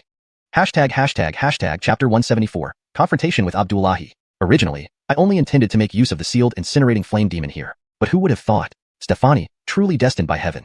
I just read about her in ancient records at the Tianji Pavilion, and now I found her imperial tomb. Heaven is indeed on my side. Stefani belongs to an ancient lineage. If I can inherit her power, what does xuanhuan amount to? The position of young lord will surely fall into my hands. Since discovering that this was Stefani's tomb, Abdullahi had been unable to contain his excitement. He could already see the coveted position of young lord waving to him. The idiots from the Beast Spirit Sect are being used without even realizing it. Honest move was brilliant, not only benefiting me but also making the Beast Spirit Sect a scapegoat. Abdullahi calmly searched for the path leading deeper into the mausoleum, unaware that the cultivators he had trapped were already free and ready for a confrontation. This mausoleum's design is indeed ingenious, but it can't stop me. Open. His finger lightly touched the wall, and Abdullahi casually opened the passage to the main chamber. He seemed to forget how miserably he had struggled with the traps earlier. Abdullahi strutted toward the core of the mausoleum, humming a tune, feeling quite relaxed. However, his singing abruptly stopped as he saw a figure leaning against the palace gate. Maximus Abdullahi is certainly in high spirits, humming tunes as you go. Would you like to sing one for me? You. How did you get here? Abdullahi pointed at Rico in surprise. Why, Maximus Abdullahi can be here, but I can't? How did you escape from the array? That's a spirit-devouring array my master meticulously prepared for months. There's no way you could have escaped. Rico chuckled. Do you really think such an array could hold me? I'm damn. You actually ambushed me. Before Rico finished his sentence, Abdullahi had already lunged at him with his sword. I don't care how you got out. You won't leave here alive. Abdullahi knew Rico was a Beastmaster and didn't intend to give him time to summon beasts. A cold light flashed past Rico's face, and he barely dodged in time. A lock of hair severed by Abdullahi's sword energy. What a fast sword. Rico inwardly sighed but remarked. Maximus Abdullahi wants to give me a haircut? No thanks, I don't trust your skills. Not only will I give you a haircut, but I'll cut off your head too. Seeing his first strike miss, Abdullahi flicked his wrist and slashed directly at Rico's neck. Rico couldn't dodge and blocked the attack with his meteoric iron dagger. The immense force from the long sword made his arm tingle. For a Beastmaster to compete in strength with a sword cultivator? What a joke. Abdullahi's sword strikes came in waves, relentless, giving Rico no room to breathe. Each strike aimed for vital points, demonstrating the experience of a seasoned expert, rather than a young swordsman. Rico felt immense pressure but knew such battles greatly improved him. Initially, he was purely defensive, his long robe torn to shreds by Abdullahi's sword energy. Gradually, though, Abdullahi noticed that Rico's defense became more confident and fluid. You're using me for practice. Abdullahi realized Rico had no intention of summoning beasts and was merely defending with his dagger. Hee Maximus Abdullahi, keep going. The more he used the dagger, the more Rico sensed its complexity. It wasn't just using the dagger, it was mastering it. Abdullahi wouldn't let Rico continue unimpeded and tossed several yellow spirit talismans from his sleeve. Rico nimbly avoided them, but they stuck to the ground strategically placed by Abdullahi. Abdullahi made hand seals and chanted, "Summon the heavenly thunder." The spirit talismans burst with energy, forming a dark cloud above Rico despite being underground. Bolts of lightning surged within, ready to unleash. Rico wouldn't wait idly. He waved his hand, and Yoltal Black dashed straight towards the black cloud. Planning to sacrifice your own beast to block this strike? Maximus Che sure has a ruthless streak. Abdullahi sneered but didn't hesitate. Pointing 2 fingers at Rico, he commanded, "Strike." Thunder erupted, blue lightning bolts splitting the air towards Rico and Yoltal Black. A cruel smile appeared on Abdullahi's face. This Thunderfall talisman was a secret technique only the elders of Tianji Pavilion could master, containing a sliver of tribulation power. Even a 6th-stage cultivator would find it challenging, let alone a mere 4th-stage Beastmaster. But when the thunder reached Yoltal Black, it simply opened its mouth and swallowed the destructive lightning as if drinking water. Abdullahi gaped in disbelief. Yoltal Black looked up at the dissipating cloud, licking its lips as if savoring some delicacy. This isn't possible. What kind of beast is that? It can devour heavenly lightning imbued with tribulation power. Rico smiled. What Yoltal Black is, doesn't concern you, Maximus Abdullahi. Worry about yourself instead. Wah. Before Abdullahi could finish, he sensed an imperceptible aura behind him. Before he could react, a razor-sharp blade was pressed against his throat. My apologies, Maximus Abdullahi. Outnumbering an opponent is my specialty. Maria, dressed in black, silently appeared behind Abdullahi. Her jade-like hand, clad in meteoric iron gloves, held the blade to Abdullahi's neck. Any slight pressure, and Abdullahi would be decapitated. Hashtag chapter 175, Hand of the Flame Demon. Though already captured by Maria, Abdullahi showed no signs of panic on his face. I admit that I underestimated you, young honest Rico. It seems my master was right. You are indeed a formidable existence. Oh, I'm somewhat curious. What did Ryan say about me? My master said you descended from an alien star, and he couldn't see through you, urging me to be cautious. Now it appears he was correct. You are the greatest variable in this plan. Never thought Ryan would have such high regard for me. Truly, I'm honored. Rico exaggeratedly widened his mouth, saying with feigned astonishment, "You can ask whatever questions you have now. Anyway, I've already fallen into your hands. Since young honest Abdullahi is so generous, I won't hold back. I want to know why your Heavenly Mechanism Pavilion went to such great lengths, risking offense to half of the cultivation world's forces. It's not the Heavenly Mechanism Pavilion, but just my master and I. Only 2 people were involved in this plan. Because the pavilion's young leader has passed away, a new one will soon be chosen. If I can retrieve the rare beast from our pavilion's spirit treasure hall, it would provide an advantage during the selection. But never mind, I won't elaborate further. You wouldn't understand even if I did. Is this advantage so important that you're willing to offend so many forces?" Abdullahi sneered coldly. "You're wrong. None of you can leave alive. Without any survivors, it'll be your Beast Spirit Sect that offends all cultivators." It seemed Abdullahi was unaware that the cultivators had already escaped his formation. Seeing this, Rico didn't mind playing along a bit longer. Rico feigned anger and shouted, "Abdullahi, don't get too confident. Your life is in my hands now. If you want to live, you'll release the formation, or you won't walk out of this tomb." "My life in your hands? I don't think so." With a flick of his finger, Abdullahi triggered a substitution talisman. The Abdullahi that Maria held turned into a scarecrow, while the real Abdullahi vanished without a trace. Rico sensed something and quickly rolled sideways. A flying sword plunged deeply into the spot where Rico stood moments ago, its hilt still quivering. "Not bad, young honest Rico. Fast reaction. How about this one?" Abdullahi's voice came from nowhere, and the grounded flying sword abruptly soared into the air, splitting into 5 swords arranged in a pentagonal array heading straight for Rico. Indeed, the Heavenly Mechanism Pavilion's secret art of flying swords was formidable. The 5 swords complemented each other, blocking all escape routes, leaving Rico momentarily without a flaw to exploit. Just as Rico was in a critical moment, Yoltal Black swept its iron tail like a spirit tool, knocking the 5 swords away, saving Rico's life. Too powerful, Yoltal Black.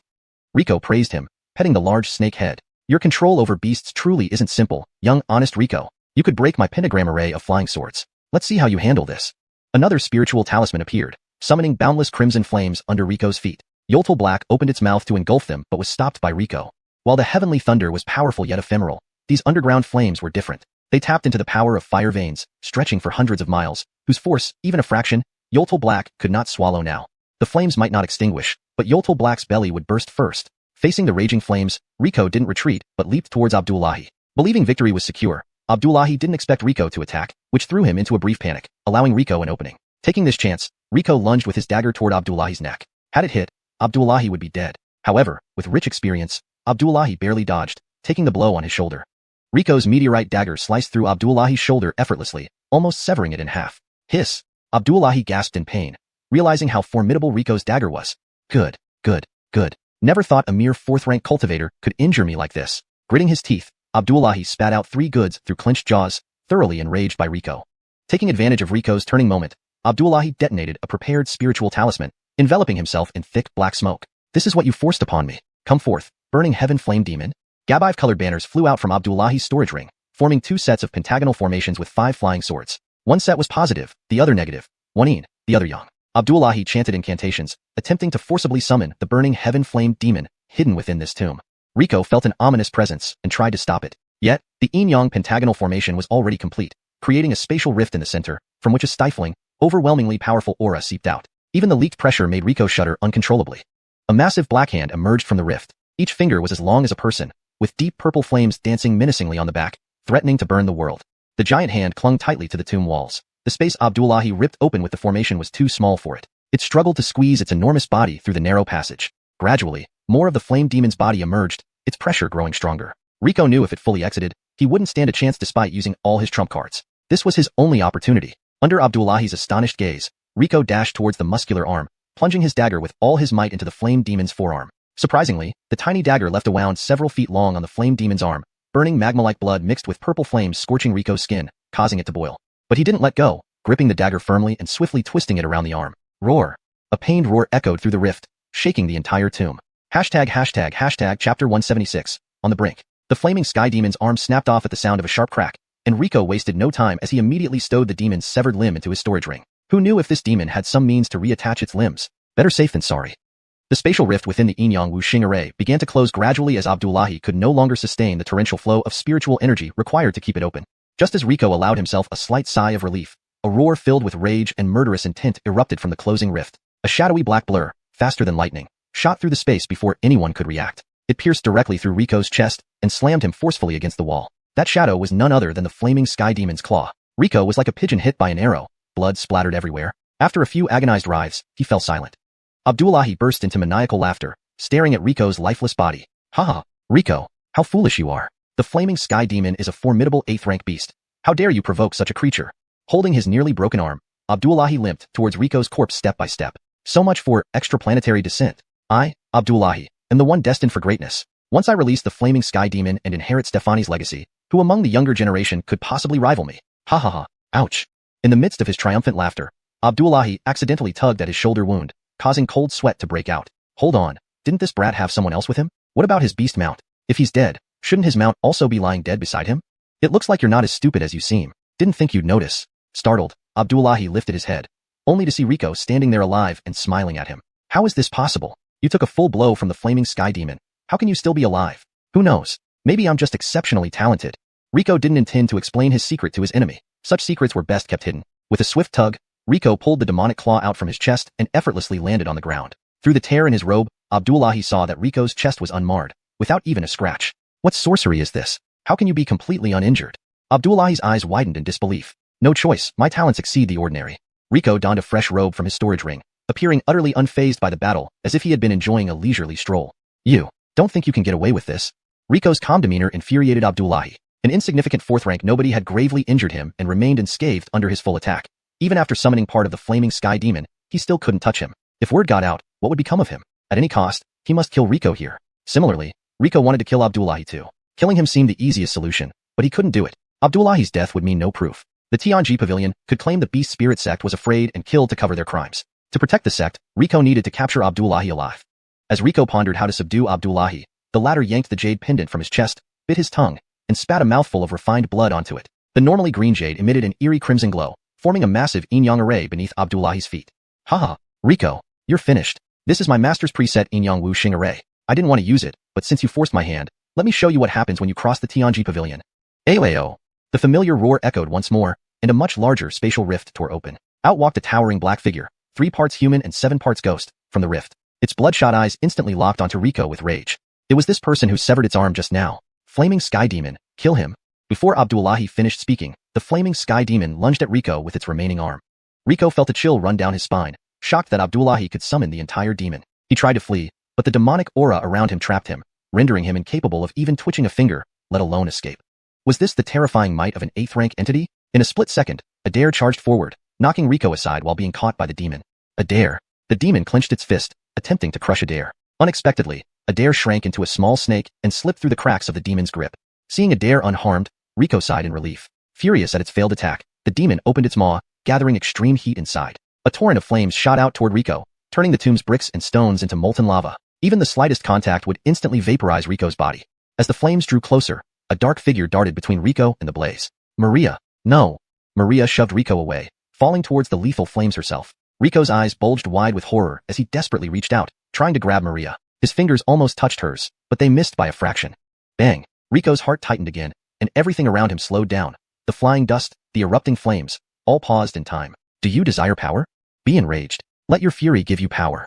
Look, someone is dying because of you. Your indecision led to Abdullahi's survival. Be enraged. Let me save this woman and help you slay that monstrous thing. Even the woman behind the door. I can assist you in killing her too. A deep voice resonated in Rico's ear, coaxing and tempting him relentlessly. Hashtag chapter 177. Madness. Just as Rico was about to waver, a familiar figure appeared before him. That shadow, eerily similar to himself, stood there, quietly watching him. Almost involuntarily, Rico replied, "No, I refuse." Whether it was an illusion or not, Rico seemed to see the figure nod approvingly. The moment Rico spoke, time resumed its flow.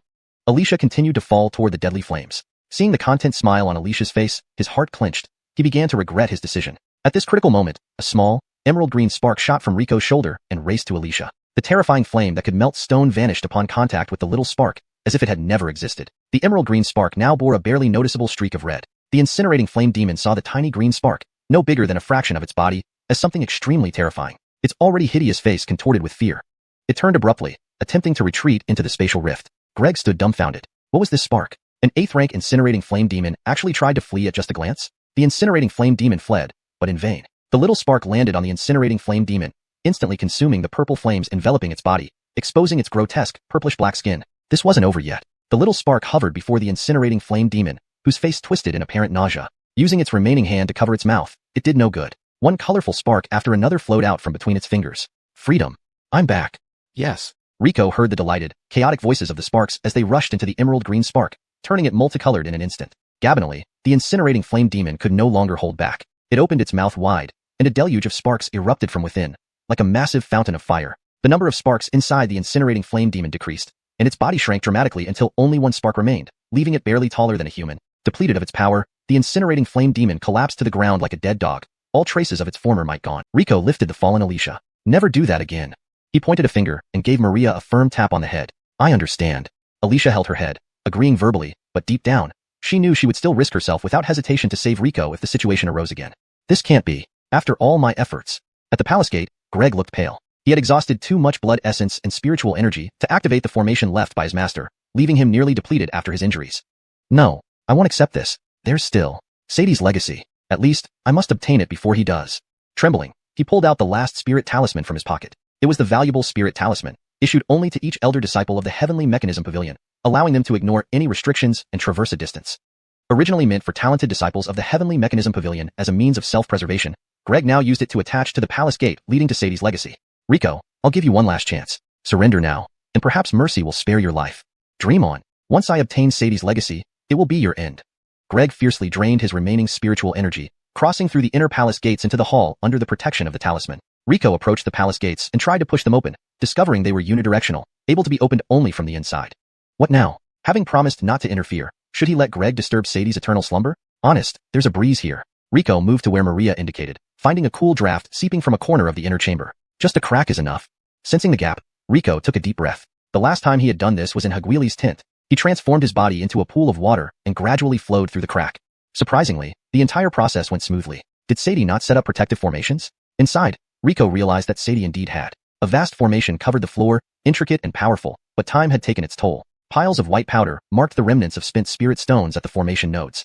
Perhaps Sadie hadn't expected her slumber to last so long that the world had forgotten her name. The tides of history had changed so much that now people could only imagine the prosperity of the human race from myths and legends. As one of the last descendants of that era, what would Sadie think if she saw the current state of humanity? Rico shook his head, clearing his thoughts. His priority was stopping Greg from disturbing her rest. Following the pillars deeper into the inner chamber, Rico soon found Greg destroying everything in sight. Blast it! How could this be fake? Nothing here. Not Sadie's tomb. Just a false grave. All fake. Seeing Greg, Rico finally understood why Battle Eagle entrusted such a crucial mission to him, a stranger. Sadie wasn't here, nor had he trusted him. It can't be. Khalil's be here. Sadie's legacy. Young Lord's position. Supreme position. It has to be here. Within moments, Greg, having consumed too much essence, had turned completely white-haired. Sitting on the ground, he rambled incoherently, clearly driven mad by despair and mental anguish. Chapter 178. The Gabire Elemental Eye. Looking at Yongsu's state, Gabinlay couldn't help but feel a tinge of sorrow. As an esteemed disciple and elder of the Emmanuelge, Heavenly Secrets Pavilion, he should have enjoyed boundless glory and freedom in the world. Who would have thought that a non-existent legacy could reduce him to this grotesque state, neither human nor ghost? It was truly lamentable. However, Gabinlay seemed to have forgotten who had driven Yongsu to such a state. Madness is fine, as long as you're alive. There are still many good things waiting for you. Gabinlay pointed into the air, and water elements surged from all directions, forming a pure block of ice that encased Yongsu inside. This block of ice used the same secret technique that previously sealed the Elf Sisters, freezing Yongsu's life force. With the ice's protection, he could now be stored in Gabinlay's storage ring. Standing amidst the ruins of the palace chamber destroyed by Yongsu, Gabinlay observed the remnants. These items came from an era long forgotten, each with immense value.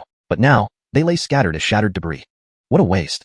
Gabinlay picked up fragments on the ground, attempting to piece together something valuable. Surprisingly, his efforts yielded results. It seemed like a screen, not too badly damaged, with barely legible inscriptions Gabinlay couldn't decipher.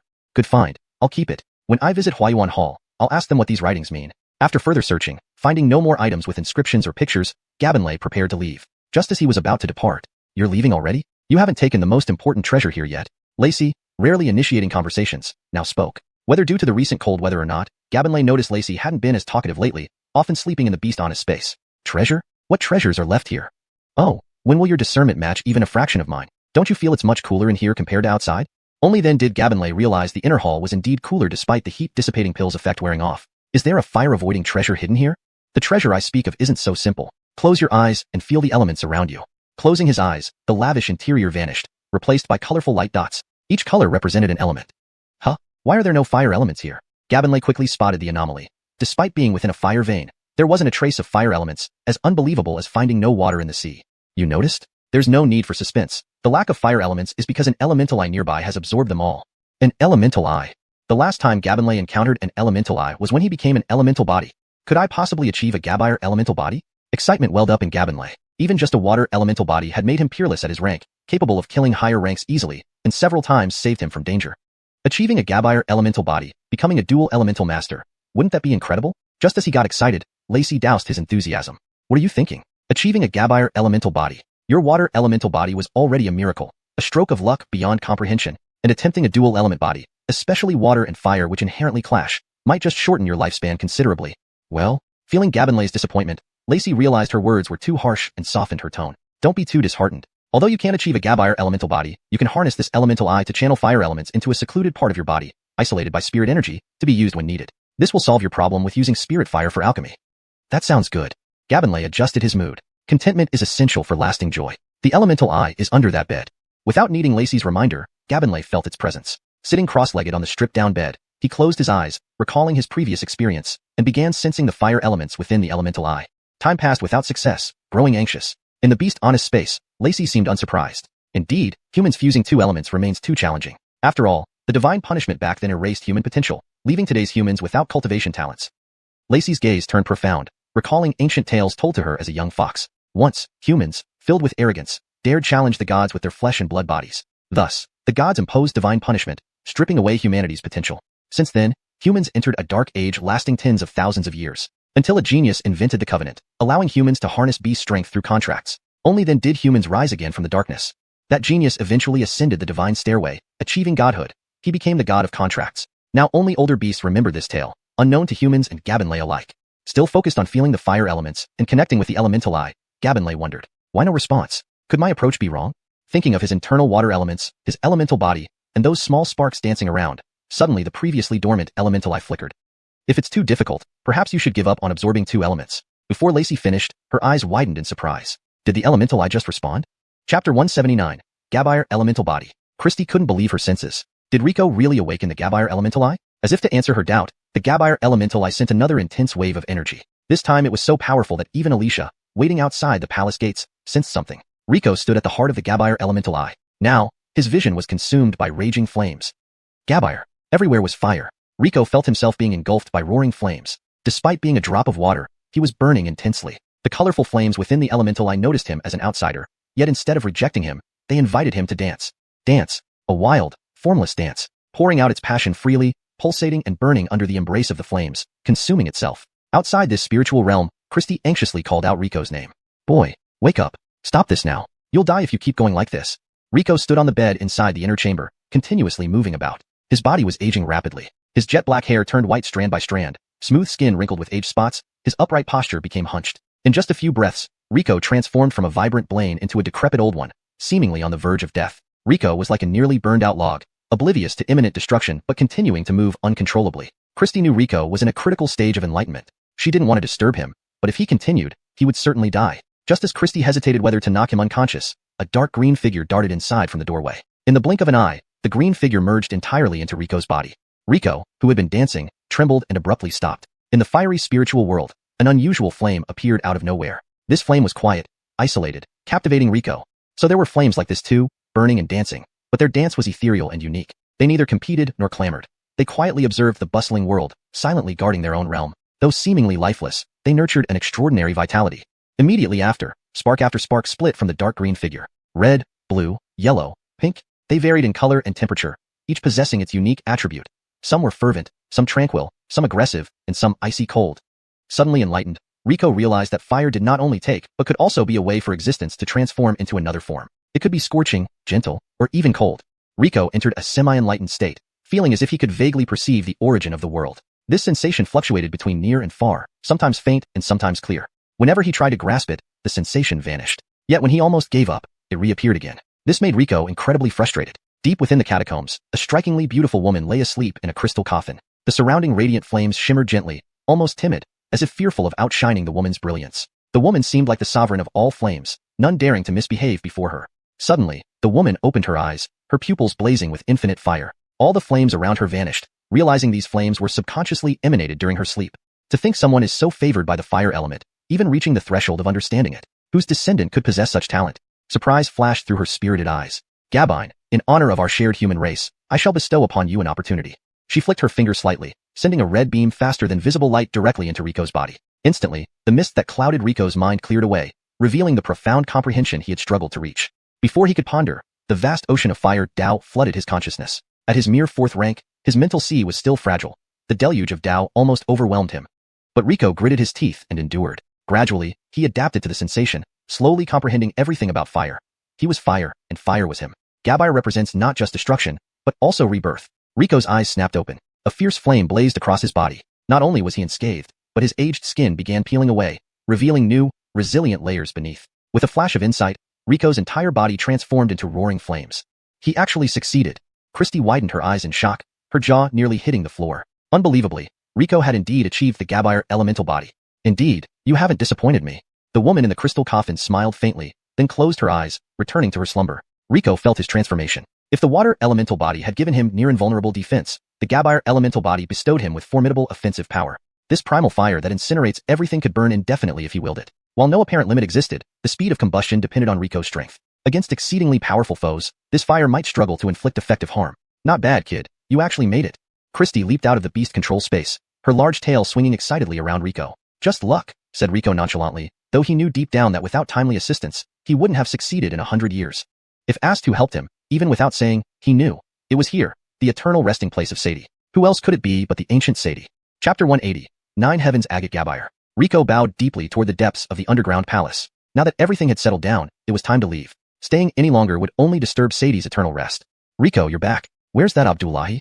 As soon as Rico returned to the entrance of the Gabire vein, Adeline threw the cards in her hand to the ground and walked over to him. Originally, Hayden did not know how to play cards, but Adeline couldn't stand the boredom, so she explained the rules to Hayden in simple terms. With Hayden's intelligence, after a few hands, Adeline found herself losing more often than winning. Rico's lips twitched. While I was fighting for my life down there, you guys were playing cards here. Hearing this, Hayden blushed and hastily gathered up the scattered cards from the ground. Despite being a first-time player, she found the game quite engaging, almost irresistible once she started. Adeline, on the other hand, draped an arm around Rico's shoulders nonchalantly. We trust you implicitly. Amir Abdullahi wouldn't be much of a challenge for you. True enough. This time, I'll let you off easy. Let's go. Those people outside must be waiting anxiously. Sure enough, as the three emerged from the Gabire vein, numerous pairs of eyes, both large and small, turned towards them.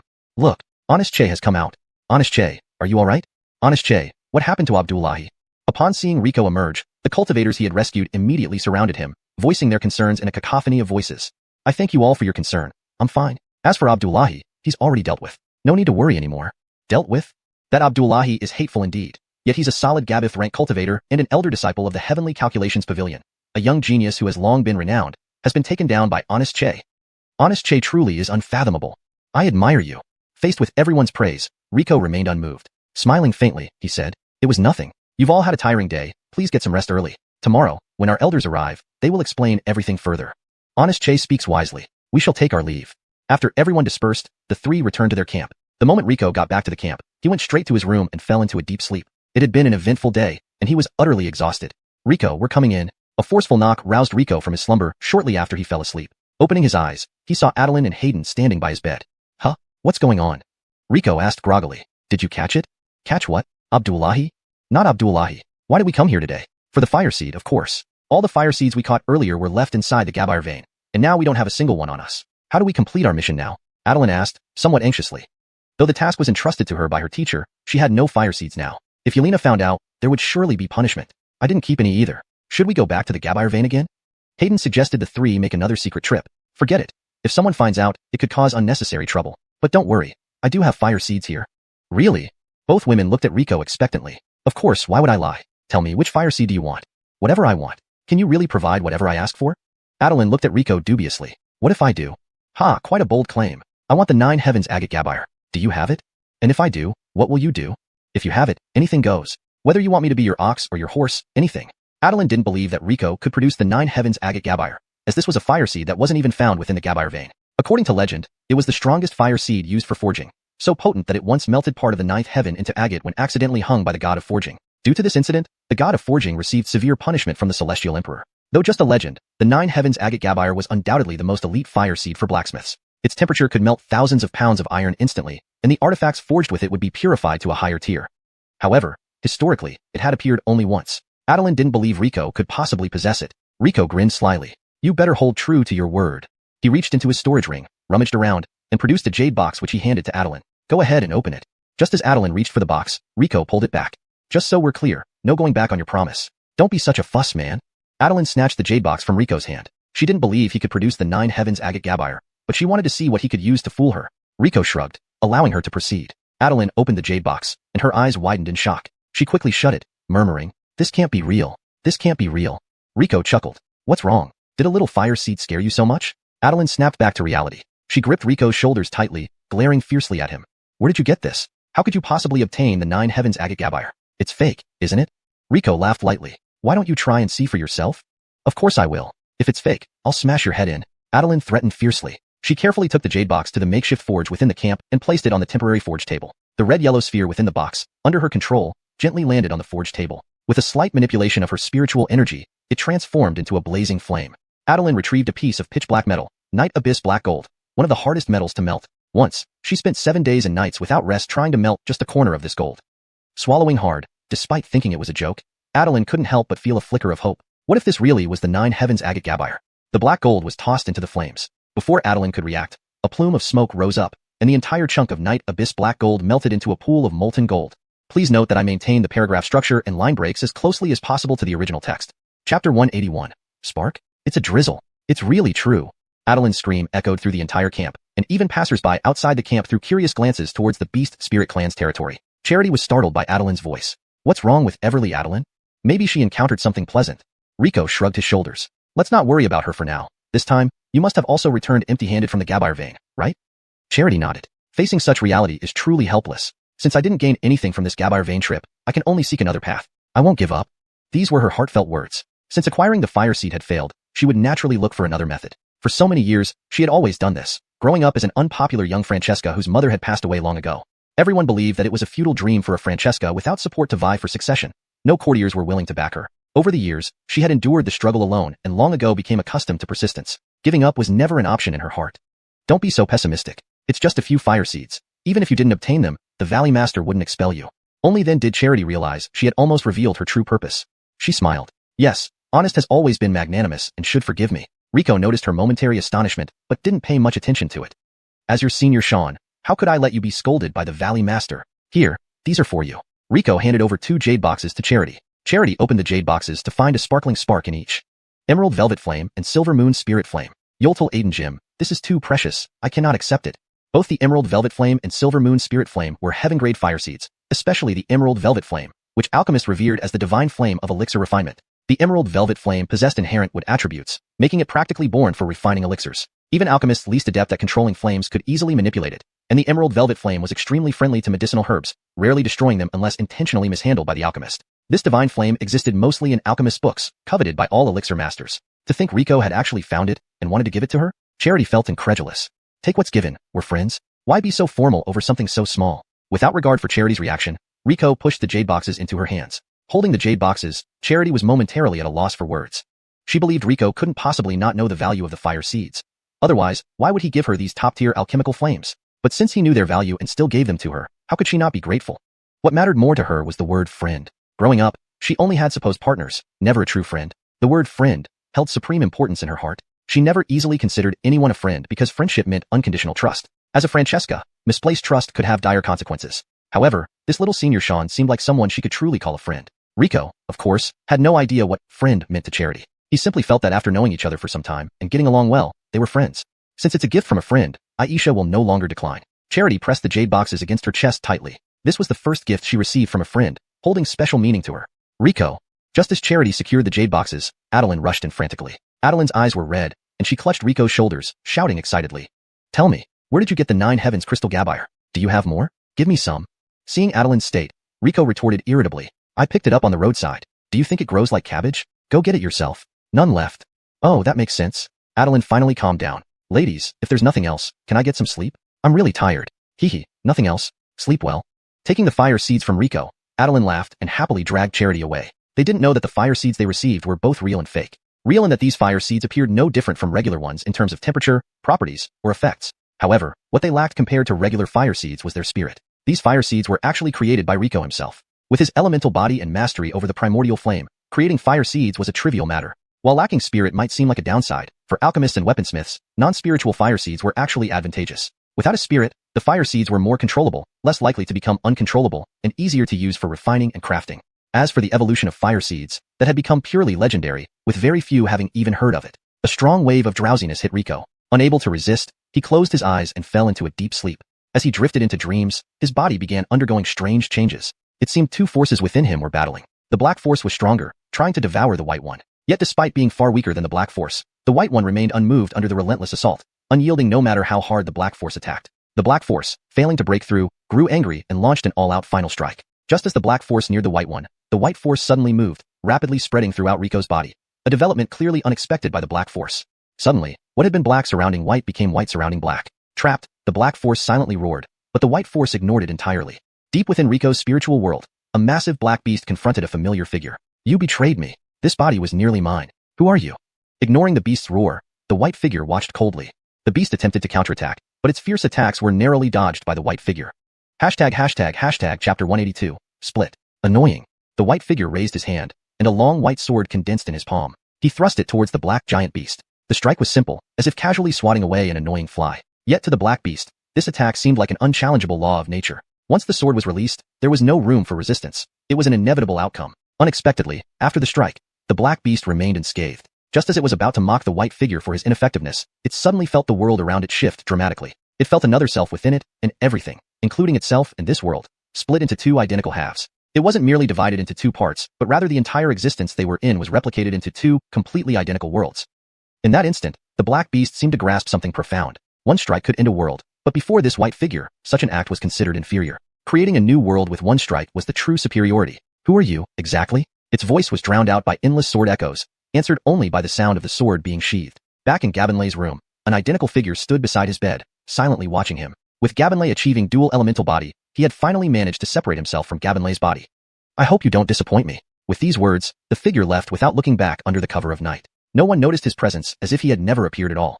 The next day, when the sun was high in the sky, Gabonlai barely managed to open his eyes. He had never felt so exhausted after a night's sleep, as if he had just survived a life or death battle. Heaven, kid, did someone sap your energy last night? Why are you so depleted?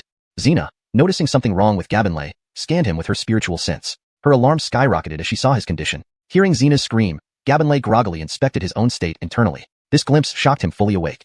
What the hell? Did something really dirty get into me? Why did my cultivation regress by half overnight? Now, Gabonlai was barely at the second stage of cultivation, and most of his inner spiritual power and elements were gone. It felt as though something had completely drained him. Why are you making such a fuss? Didn't you welcome me as I arrived, hiding inside to go crazy on your own? Adira kicked open Gabonlai's door and found him feeling around his body as if bewitched. You're acting crazy. What's going on? Adira paused. As a 9th-stage powerhouse, Adira quickly noticed Gabonlai's abnormal state. She grabbed his arm and poured a forceful spiritual sense into his body. Within moments, she understood almost entirely what had happened. What's wrong with you? Did someone drain your energy? How did you end up so weak? Aidenant, why are you saying that too? HM? Who else told you this? Realizing his slip, Gabonlai hastily covered up. And no, Aidenant, is there any way to recover? Adira thought Gabonlai's nervousness stemmed from fear of death and chuckled, patting him on the back. This isn't a big problem. Just eat well for a few days. Also, stop seeking those disreputable women. You have plenty of beautiful girls around you. Cough, cough. Aidenant, what are you talking about? I didn't go anywhere last night. Adira glanced at Gabonlai skeptically, clearly not believing him. Gabonlai felt increasingly exasperated. Jumping into the ocean wouldn't clear his name now. Alright, take these. Have our family's Jennifer prepare them for you to replenish yourself. Although teasing, Adira was genuinely concerned and gave Gabonlai a storage bag filled with various precious tonics that even the patriarch rarely saw. Jennifer, look how haggard Gabonlai looks. Gabonlai followed Adira to the hall and encountered Jennifer. Seeing Gabonlai's state, she was curious. What happened in just one night? Jennifer, perfect timing. Prepare these for him to help him recover. Jennifer took the storage bag and peeked inside, enviously thinking, Honest treats you so well. I can't usually get these. Stop dawdling and get going. Adira made a show of slapping her bottom, causing Jennifer to run off covering hers. Sit down. Seeing Gabonlai wobbling, Adira quickly gestured him to sit down without further ado. Where is Xianxia? Here. Gabonlai lifted his hand and released Xianxia, who was frozen in his storage ring. Whoa, he's worse than you. Adira remarked upon seeing Xianxia's state. Let me free him. No, let me do it given your condition. Reds admired Gabonlai's ice sealing technique that could freeze someone without harming them but realized it wasn't difficult to break. She waved her hand, releasing a spirit flame that melted the ice instantly. Xianxia shivered and looked around before suddenly shouting, The Empress legacy is mine. None of you can take it. Then he started dancing wildly. I am young honest. I am the Empress heir. Crying and laughing hysterically, Xianxia had clearly gone mad. Adira frowned, pointing a finger that knocked Xianxia unconscious. What's wrong with him? Gabonlai briefly recounted yesterday's events, deliberately omitting details about the elemental body, not out of mistrust but because fewer people knowing was better. Sadie? Never heard of her. Adira shrugged. But the Emmanuel Pavilion scholars are always learned. If they got him this agitated, Sadie must be significant. Gabonlai nodded. Then something struck him. Bad. If the Emmanuel Pavilion discovers Sadie's existence, there will surely be a battle. Aidenant, did anyone else come with you from the sect? Reflecting on Gabonlai's words, Adira shook her head. I came as soon as I received your message, without bringing anyone. Gabonlai bit his lip, realizing potential danger lay ahead. Hashtag chapter 183, gossip. This is my fault. I should have informed you immediately after coming out, but I actually forgot such an important matter. Rico felt somewhat distressed. What had happened to him lately? Overreading and oversleeping. He felt entirely different from his old self. Once the Greg was released, the people of the Heavenly Secrets Pavilion would surely know that this was where Sadie was resting. They would then stop at nothing to snatch away the opportunity for inheritance. If a fight broke out, the only high-level combatant on the Beast Spirit Sect side would be Yelena. If too many people from the Heavenly Secrets Pavilion came, the situation could quickly spiral out of control. You don't need to blame yourself, you've done well enough. Besides, the Heavenly Secrets Pavilion might not yet know about Sadie. Thankfully, you didn't kill Greg. The senior disciples of the Heavenly Secrets Pavilion have trace protection talismans implanted within them. Once a disciple dies, the Heavenly Secrets Pavilion will know what happened to them. Since he's still alive, there's still time. Rico nodded thoughtfully. We can only hope that few people from the Heavenly Secrets Pavilion come this time, which would give us room to maneuver. For now, all we can do is delay, and the longer we can delay, the better it is for us. The sect members won't arrive until tomorrow morning at the earliest. If we can buy time until then? What are you thinking? Greg caused too much trouble this time. He offended almost half of the mid to high level cultivation world, and the audacity of his master-disciple pair, trying to pin such a huge scandal on our Beast Spirit Sect. Now it's backfired. Half the cultivation world is waiting for our response, and that of the Heavenly Secrets Pavilion. Any misstep, and this matter will become extremely difficult to resolve peacefully. Public opinion. Rico rubbed his chin, mumbling to himself for a while before suddenly curving his lips into a smile. Perhaps there really was a chance for things to turn around. They say good news doesn't spread far, but bad news travels 1,000 miles. Though those who participated in the Gabayr Vein expedition were mostly 4th and 5th rank disciples, they were indispensable pillars in their respective forces, especially in less powerful ones, where they represented the future hopes of their entire sections. So this time, Greg and his master truly angered everyone, but everyone held back, partly due to the Heavenly Secrets Pavilion's accumulated prestige over the years and partly out of fear of its power. The Heavenly Secrets Pavilion never interferes in disputes between other forces. It's their unbreakable rule, which has allowed them to remain active without any major hindrances for so long. Akash, what do I even say to you? What did you and your talented disciple do? Did you both forget our unshakable rules? On a flying boat, an old emiist with white hair and beard was scolding a middle-aged man with sharp features. Honest, disciple admits that this time I was momentarily blinded, but it was all for the sake of the sect. It was those from Dragon Valley and Poison Valley who misled me? That's enough. No more excuses. Since it's done, accept it and think about how to face the wrath of the people. The old emiist was none other than the Pavilion Honest of the Heavenly Secrets Pavilion, Clyde, known as Ephron. Ephron took a sip of tea, smoothing out his inner turmoil. Akash, among my disciples, you are known for your meticulousness. How could you make such a basic mistake, allowing cultivators to escape from your formation? Honest, I'm also puzzled. According to the survivors, it was a disciple of the Beast Spirit Sect who saved them by consuming his own lifespan. Oh, is there such an extraordinary person among the younger generation of the Beast Spirit Sect who could break your formation? Who is he? It's the one you mentioned before, born from a distant star, Rico. Hearing Rico, Ephron's hand trembled violently, nearly spilling the tea. So it's him. Barney frowned deeply. Back when the Beast Spirit Sect gained a prodigy, he had spent the night deducing celestial phenomena and found out that the unparalleled genius of the Beast Spirit Sect had indeed come from another star. Ancient records on this celestial phenomenon were vague, only stating that such a person would encounter misfortune yet always turn it into fortune, breaking through any predicament and eventually becoming a peerless existence sweeping through the world. Frankly, Barney did not believe these records. Human fortunes were severed, so even if this astrological trait existed, it couldn't appear on a human. Thus, Barney merely instructed his disciples to try befriending Rico unless absolutely necessary, not to provoke him. He said it casually, and his disciples listened just as casually, forgetting about it completely. Rico? Who's that? Never heard of him. Gradually, everyone forgot, including Barney himself. But today, upon hearing from Akash that the one who broke his scheme was the starborn Rico, Barney recalled the ancient records. Could it be that this is truly a great tribulation for our Heavenly Secrets Pavilion? In the camp, everyone, whether involved in the Gabayr Vein expedition or not, was anxiously awaiting the arrival of the Heavenly Secrets Pavilion. Hey, did you hear? Hear what? Beast Spirit Sect's young Honest Che sacrificed several decades of his life to save others. He's bedridden now. No way. I saw young Honest Che yesterday, and he was full of vigor. When did you see him? Right after he emerged from the Gabayr Vein. Ah, that was just young Honest Che putting up a front to reassure everyone. Really? Yeah, of course. Another person chimed in. I was rescued by young Honest Che yesterday. Didn't you see? Right after he broke Greg's array, he aged by several decades. Wow. The two listeners gasped. Who knew young Honest Che was so noble and principled? No wonder several doctors left the Beast Spirit Sect camp, shaking their heads this morning. It seems young Honest Che sacrificed quite a lot. While they discussed Rico, countless others strained to listen quietly. What? Young Honest Che of the Beast Spirit Sect sacrificed several decades of his life to save others. What? Young Honest Che of the Beast Spirit Sect only has a few years left? What? Young Honest Che of the Beast Spirit Sect died saving others? What? Dozens of disciples of the Beast Spirit Sect died saving others? Chapter 184. Our model. Rumors, by their very nature, tend to mutate as they spread, and with certain individuals fanning the flames, the story of Emmanuel Pavilion's Yongsu failing in his plot to harm all cultivators on the continent, foiled by Gabin Che's sacrifice of his lifespan, quickly spread across Dongyun Continent within just a few hours. Moreover, many different versions of the story emerged. Some said that Emmanuel Pavilion released information about the Gabayr Vein to monopolize its fire seeds. Others claimed that Yongsu sought to kill for treasure.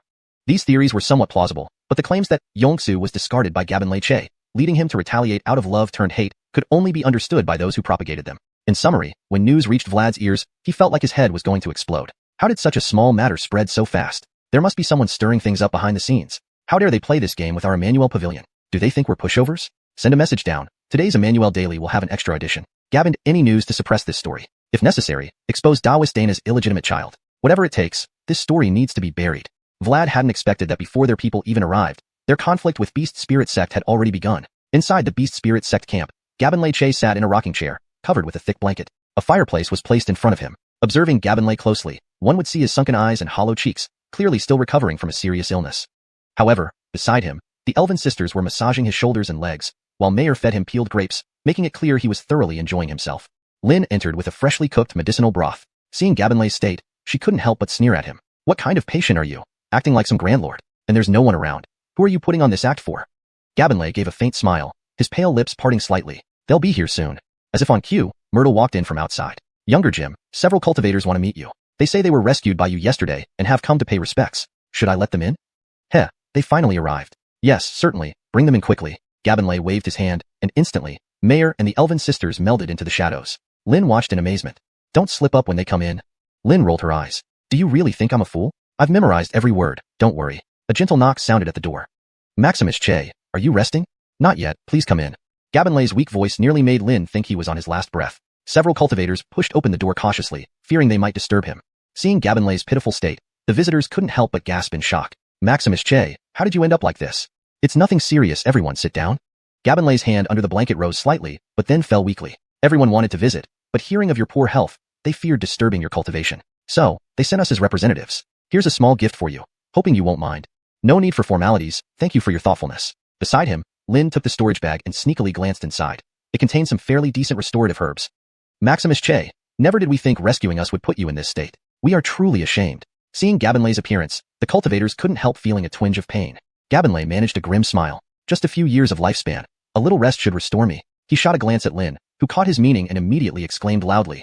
Just a few years of lifespan. Look at your remaining cultivation. With bad luck, you might not advance ever again. Lin, what are you saying in front of these guests? Cough, cough, cough. Gabinlay's sudden burst made him start coughing. Hearing Lin's words, the cultivator's eyes widened. Sure enough, Gabinlay only emitted fluctuations of a second rank. To think Maximus Che sacrificed so much. How can we ever repay you? Yes, knowing the consequences, Maximus Che still risked everything to save us. Such righteousness, how can we not admire him? With tears welling in their eyes, the cultivators originally thought Gabinlay's sacrifice of his lifespan was admirable enough.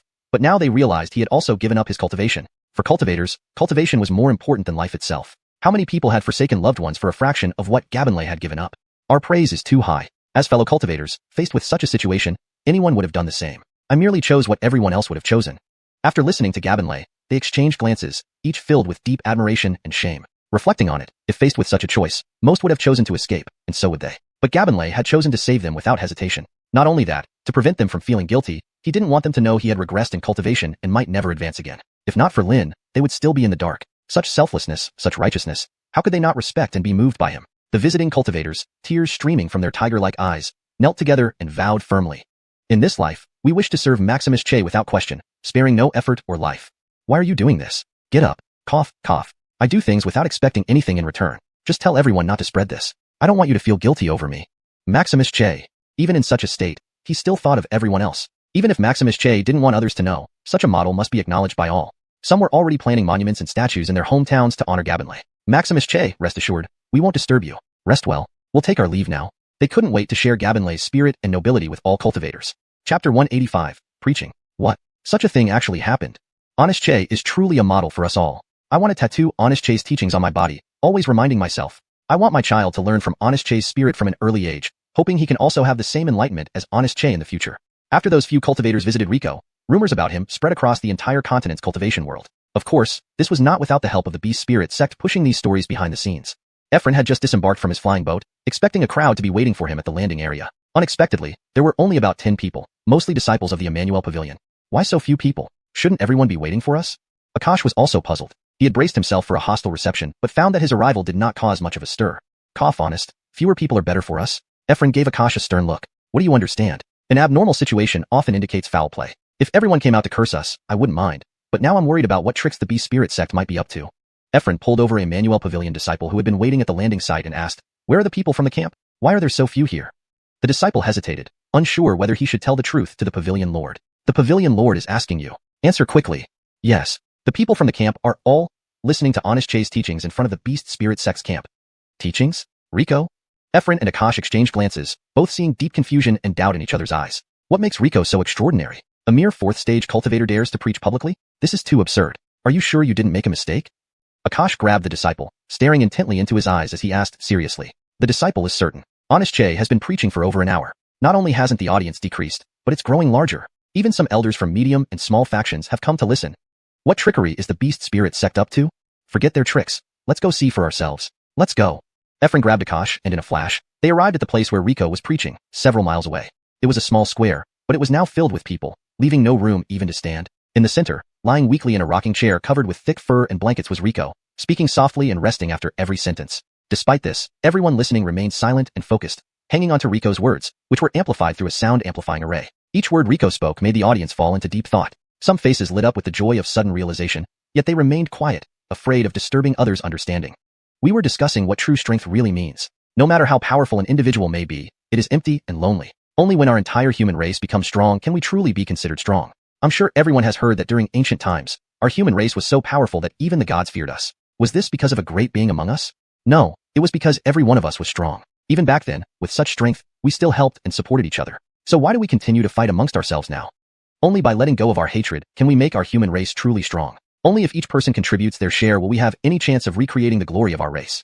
While many agreed with Rico internally, mentioning the ancient times left them feeling distant from the concept. After hearing this, Efren scoffed, finding it nothing more than empty rhetoric.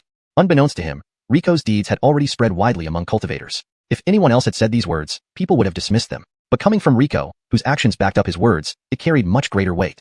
Rico subtly glanced at Efren hidden in the corner of the crowd, smiling inwardly. It was time. Everyone, please observe this relic from the ancient era that I discovered within the fire vein. Rico took out the repaired screen from the underground palace. Upon hearing about the ancient relic, everyone's eyes widened, including Efren and Akash standing far off, who turned their attention to the screen.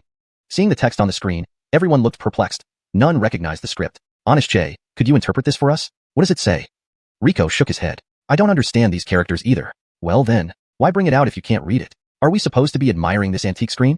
Noticing the crowd's reaction, Rico guessed their thoughts. Just as interest was waning, he finally spoke. While I can't understand the text, there's another screen paired with this one, adorned with illustrations. I believe both tell the same story. Could Honest Che show us that illustrated screen?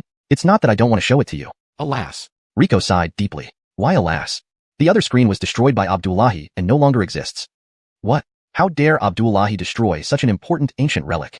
Don't blame honest Abdullahi. He didn't intentionally destroy the relic. You see, the fire vein was once where the last ancient ancestor of humanity, Christiana, practiced. Abdullahi believed this relic contained Christiana's legacy, but it turned out to be just an object belonging to her. His disappointment led to anger, causing him to act rashly. I barely managed to rescue this one screen under Abdullahi's rage. Rico's account was 7 parts true and 3 parts false. Even Efren couldn't immediately discern the truth. But don't be too disheartened, as I've memorized the images on the destroyed screen. Let me recount them to you now. Chapter 186. I have no intention of ending here. Next, Rico recounted a slightly adapted version of the story he had heard from Rachel to everyone present. Rico's voice was incredibly engaging, transporting everyone back to an era when humanity thrived. They seemed to stand alongside those powerful human figures, facing off against the heavenly gods with their flesh and blood.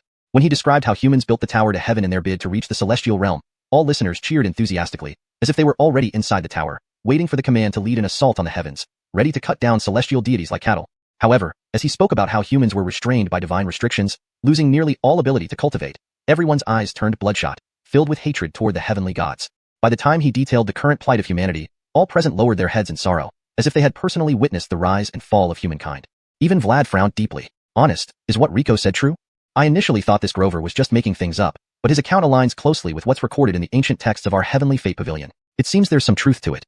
Seeing the reactions of everyone, Rico nodded in satisfaction. Although the details of the story were his own creation, the overarching narrative was rooted in genuine history. Even if someone from the heavenly fate pavilion tried to trace its origins, they wouldn't find any faults. Furthermore, during his storytelling, he casually mentioned the fiery vein several times, referring to this place as Christiana's temporary residence. Is this Che Gongzi? I've heard much about you as a prodigious young talent. Today, meeting you indeed confirms your exceptional nature. Rico looked up to find Vlad suddenly standing before him, despite having been outside the crowd moments ago. Predecessor, your praise is too kind. May I ask for your distinguished name? Vlad's demeanor was friendly, like that of a neighbor dropping by to say hello. But Rico didn't believe for a moment that Vlad was harmless. He pretended not to recognize him while remaining on high alert. After all, this was the most mysterious and powerful pavilion honest of the heavenly fate pavilion. Haha, Che Gongzi, it's normal that you don't recognize me. I rarely come out these days. I'm Vlad, merely the pavilion honest of the heavenly fate pavilion. Nothing worth mentioning. Vlad stroked his beard, and Rico quickly stood up. So this is Pavilion Honest Huang. My apologies. Rico stood up too hastily, his legs wobbled, nearly causing him to stumble. Fortunately, Vlad extended a hand, steadying Rico. Taking advantage of the moment, Vlad secretly scanned Rico with his spiritual sense. His frown deepened. Rico's physical condition was truly depleted, indicating excessive overuse. Could it be that he wasn't lying? Many thanks, Pavilion Honest Huang, for your assistance. My health isn't good, and I have caused inconvenience. What are you talking about? Helping you was no trouble at all. Vlad helped Rico sit down, using the opportunity to discreetly press certain points on Rico's body. Seeing Rico's pale face and signs of pain, it was clear he had suffered severe damage to his lifespan. Pavilion Honest Huang, since everyone is here, I'll be straightforward. This time, we've asked you here only hoping for a satisfactory explanation. Vlad's eyes narrowed. He hadn't expected Rico to be so direct, speaking out openly in front of everyone, giving him no face. However, as an experienced veteran, he handled this minor setback easily. Everyone, please rest assured. Before coming here, I had already heard of Greg's transgressions. It was due to my failure in discipline that such actions occurred. I didn't expect Greg would selfishly confine everyone within the array just for his convenience in extracting the fire seed. Such behavior is utterly selfish and unacceptable. Allow me to apologize on behalf of that disciple. To outsiders, Vlad's apology appeared sincere, taking responsibility bravely, and living up to the dignity of a great figure. However, to those who narrowly escaped death, Vlad's words sounded evasive and dismissive, shirking responsibility. At that time, they weren't just confined.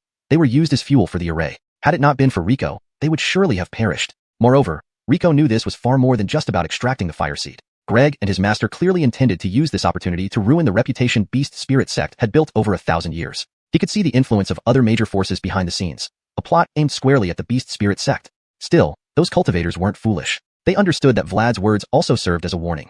Our esteemed Heavenly Fate Pavilion has already bowed to you lesser middle-tier powers. Don't push your luck. Knowing when to stop is your best option. Yet, Rico had no intention of stopping there. Pavilion Honest Huang, your words are too harsh. Inviting you here was never meant to blame you. As I mentioned earlier, only unity among our people can restore our glory. Besides, none of us were seriously injured. My injuries are negligible compared to what humanity faces. Cough, cough. Before Rico finished, he began coughing violently. Vlad couldn't miss the meaning behind his actions. It seems I was negligent. Please accept this storage bag, Che Gongzi. It contains potent restorative medicines which may aid your recovery. Vlad extended a storage bag. If Rico accepted it, the matter would end here. After all, he was the venerable Pavilion Honest of the Heavenly Fate Pavilion, having apologized and provided reparations.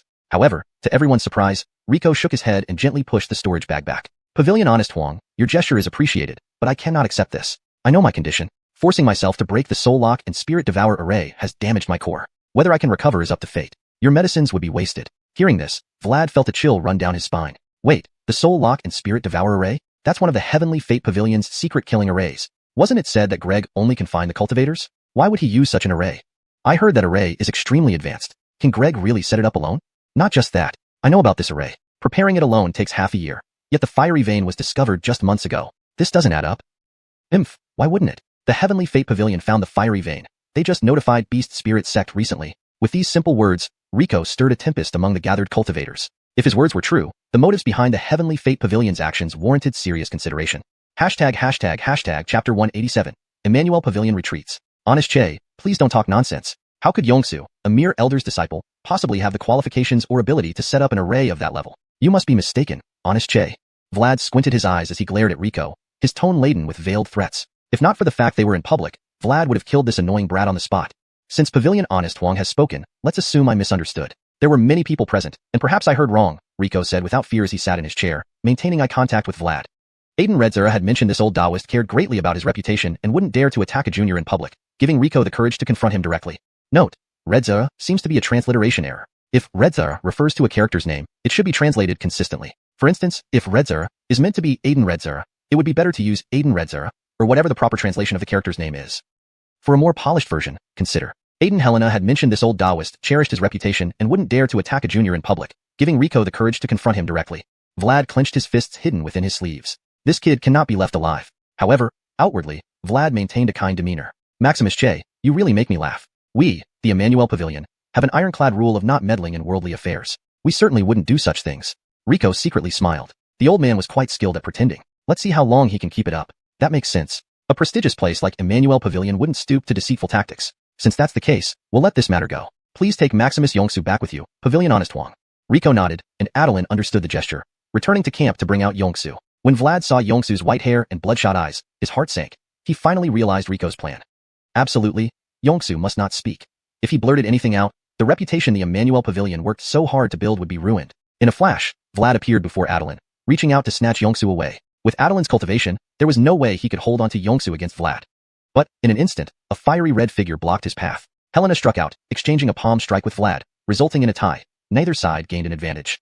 Pavilion Honest Huang, why such haste? We've already agreed to return Xianxia to your Emmanuel Pavilion. Why this rush? Helena shook her hand, acknowledging Vlad's prowess, one of the elite atop Dongyun Continent. She didn't dare to underestimate him for a moment. Emil Helena, Xianxia seems deranged, clearly affected by heart demons. I fear he might utter mad ravings, offending everyone further. Is that so? Pavilion Honest Huang thinks of everything. But since they're just ravings, surely no one will take them seriously. Perhaps we should all hear what he has to say for some entertainment. Helena raised a finger and gently waved. The red ribbon binding Yongsu's mouth fell away. Without the ribbon's restraint, Yongsu immediately began shouting. The inheritance of Sadie is mine. The position of Deputy Pavilion Honest is mine too. Mine. All mine. Rico. And those lowly worms. You all deserve to die. With Honest. Seeing Yongsu about to expose Akasha's arrangements, Vlad's eyes narrowed. Instantly, Yongsu's eyes bulged. His tongue swelled and protruded from his mouth, blood gushing from his 7 orifices, and he died moments later. Akash turned away, unable to bear witnessing his disciple's tragic fate, while also feeling relieved. He wanted to save Yongsu but ultimately chose not to intervene. If Yongsu revealed him, Akash would suffer as well, truly deserving of Pavilion Honest Huang's title. Even killing your own grand disciple isn't beyond you.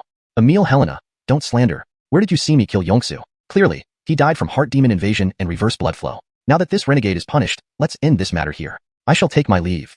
Vlad flicked his robes and turned to leave. Today's events were all because of Rico. Not only did he fail to obtain the Gabire vein, but he also lost an elder's disciple. Rico, you'll pay for this. Pavilion Honest Huang, please stay. Just as Vlad was about to leave, Rico called him back. I have a treasure for you, Pavilion Honest Huang. Please accept it. Rico extended his hand and threw a sea snail towards Vlad. Listening to the snail, Vlad's face changed dramatically. Quickly, he crushed the sound-recording snail into pieces. The snail contained the exact conversation between Yongsu and Rico earlier. Vlad gritted his teeth and forced out through clenched jaws. Thank you for the gift, Honest Che. Let's go. Watching Vlad's flying boat leave, Rico finally exhaled in relief. At least Vlad hadn't discovered his little move yet. Rico, thanks to you. If not for you, this situation might not have ended peacefully. Aiden, it's my duty. Do you want to come back to the sect? Yoltal Bretua misses you so much she can't sleep. Rico chuckled. Aiden, please don't tease me. I've only been out for a few days and barely scratched the surface of alchemy. Returning now would be embarrassing. Emph. You just prefer the beauties in Xuanhuan Valley over our Beast Spirit Sect. Forget it. Go wherever you want. I don't care. Oh right, Aiden. I have a gift for you. Nearly forgot. Rico quietly handed a large jade box to Helena. What is it? So secretive. Helena took the box casually and opened it, then instantly closed it, staring at Rico sternly. Rico, where did you get so many fire seeds? Did you drain the Gabire vein? Hee secret. Good you. Keeping secrets even from your senior. Helena reached to pinch Rico's ear, but retracted her hand when she saw his weakened state. Considering your significant contribution, I'll forgive you. Helena happily put the box away. With these fire seeds, the forging masters on Helena Peak would significantly improve their capabilities. On board the Emmanuel Pavilion's flying boat, Vlad frowned deeply in thought. Since Rico had the recording snail as leverage, why did he trick me into eliminating Yongsu?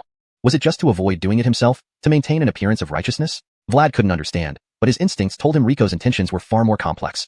Spread my order. All disciples of Emmanuel Pavilion must be low profile recently. Do not provoke any further incidents. As for Rico, avoid him for now, if possible. Wait until the heat dies down, then find a way to eliminate him.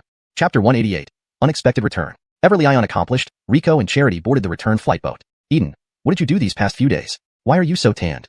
Just as they boarded, Rico and Charity were startled. If it weren't for the clothes, Rico wouldn't have recognized the tan man in front of him as Eden. In just a couple of days, Eden had transformed from a dashing handsome Sean into a hard-working farmer.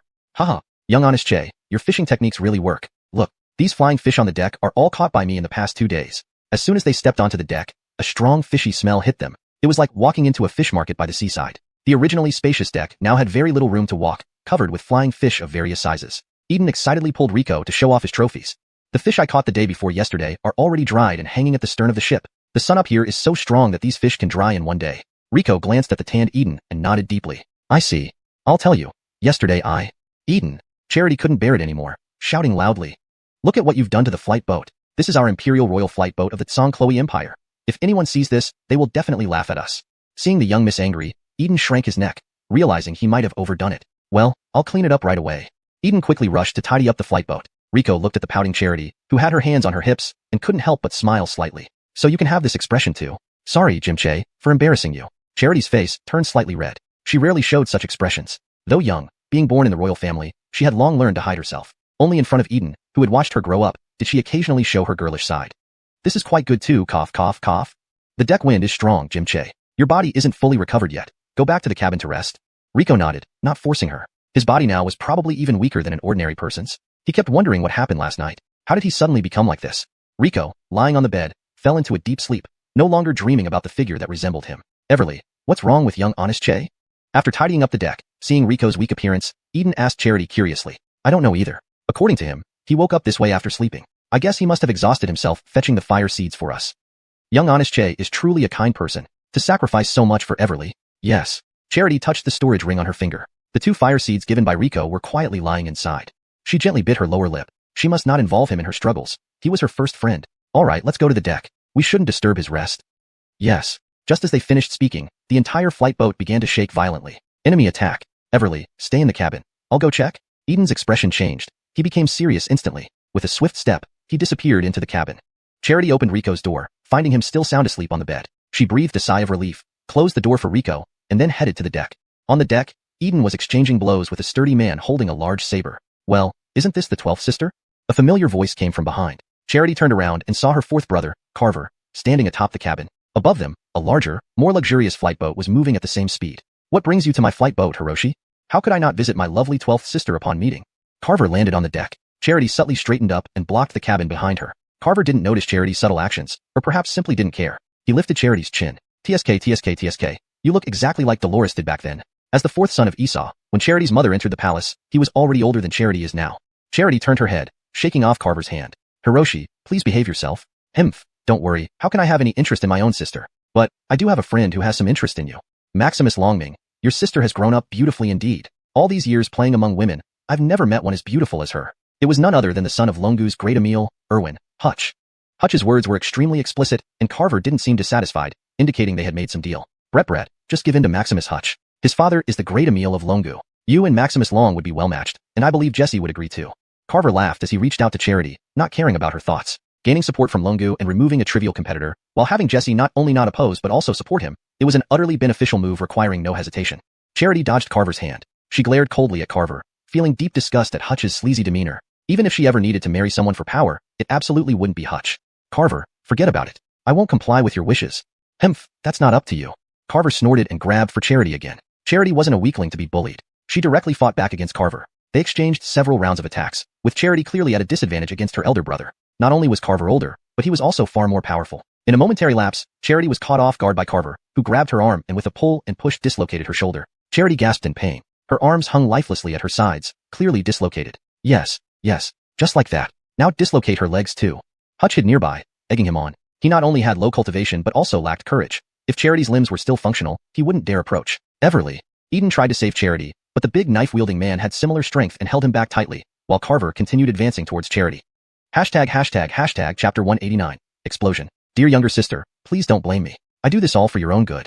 Carver kicked towards Hayden's pelvis with brutal force, showing no mercy at all. If this kick landed, Hayden's pelvis would undoubtedly shatter into pieces. Hayden tried to dodge, but Carver was much faster. As his foot was about to make contact, Eden risked being stabbed in the back to save her, but he was too far away and couldn't make it in time.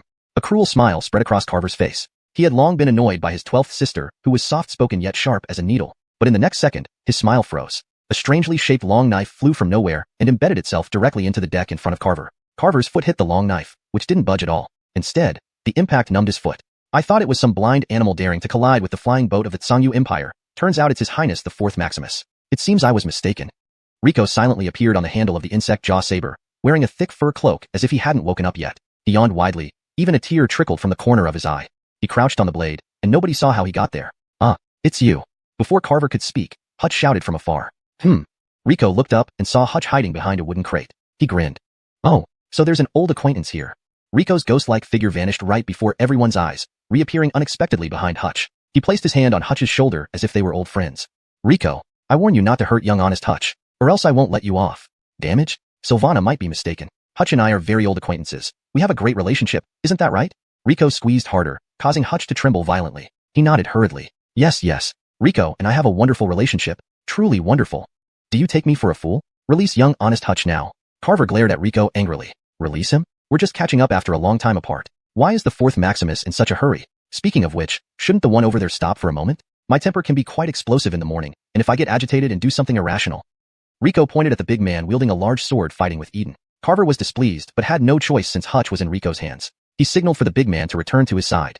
Without interference, Eden anxiously rushed back to Hayden. Seeing her poor condition, he felt heartbroken and gently held her arms. Mr. Che, you've done what you asked. Will you release young honest Hutch now? Carver stared intently at Rico, afraid of any harm coming to Hutch. The fourth Maximus doesn't need to be so anxious. I said, Hutch and I are old acquaintances. Is it wrong to catch up? How has your health been, young honest Hutch? Great. Absolutely great. Healthy and energetic. Hutch knew his life was in Rico's hands and dared not show any dissatisfaction. That's good. Seems like the medicine I fed you that day has already taken effect. Medicine? What medicine?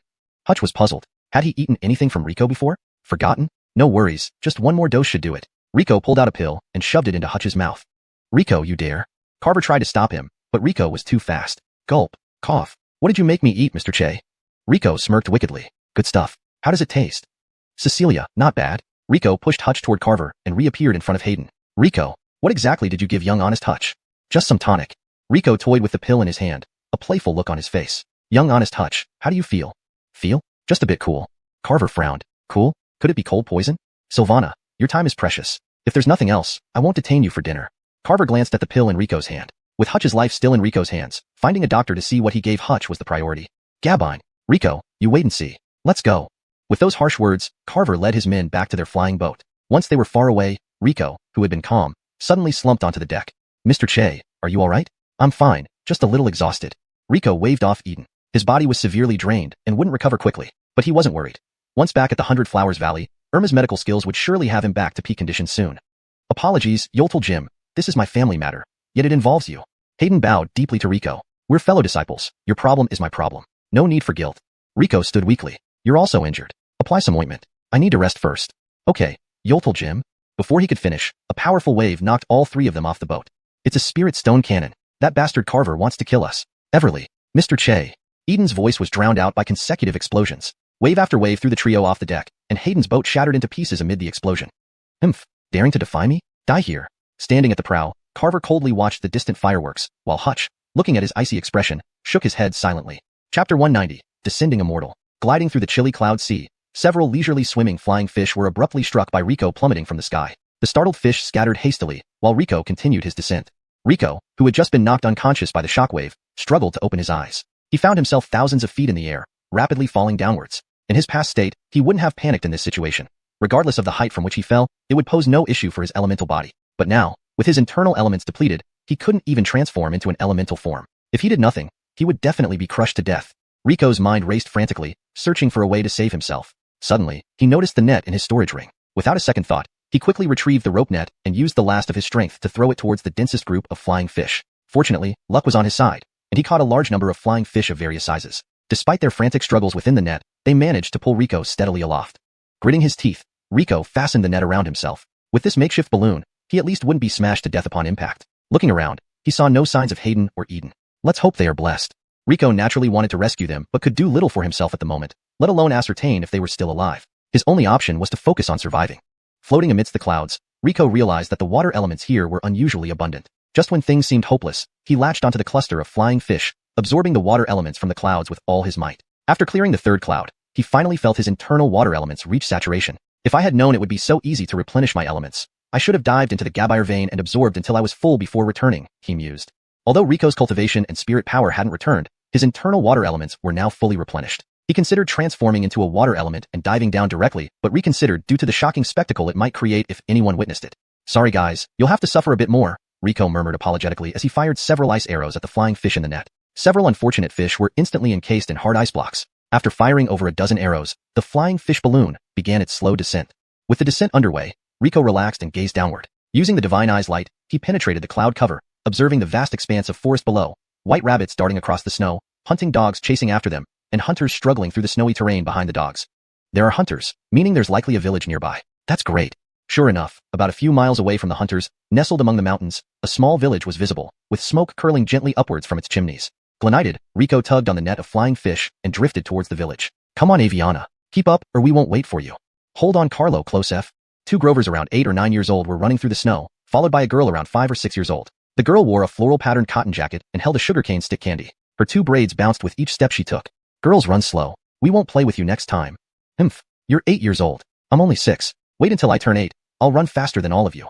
Huh. Aviana is so dumb. By then, we'll all be 10, and you still won't catch up. The taller Grover, Carlo, bent down to make a snowball and threw it at Aviana. Aviana screamed in surprise, trying to retaliate but couldn't let go of her candy. So she dodged instead. Stop fooling around. Look what's in the sky. Closef suddenly pointed upwards. What? Look out. Closef took advantage of their distraction to hurl 2 pre-prepared snowballs at them, making both Grovers eat snow. You ambushed us. Brother Closef is mean. The trio burst into laughter. Wait. Look, something is really in the sky. We won't fall for that again. Look out. No, seriously, hold on. There really is something. It really looks like something. I think it's a person. Brother Closef, you're funny. People can't fly. Why not? My mother says there are immortals outside the mountains who can ride clouds and mist. Very powerful. Did we see an immortal?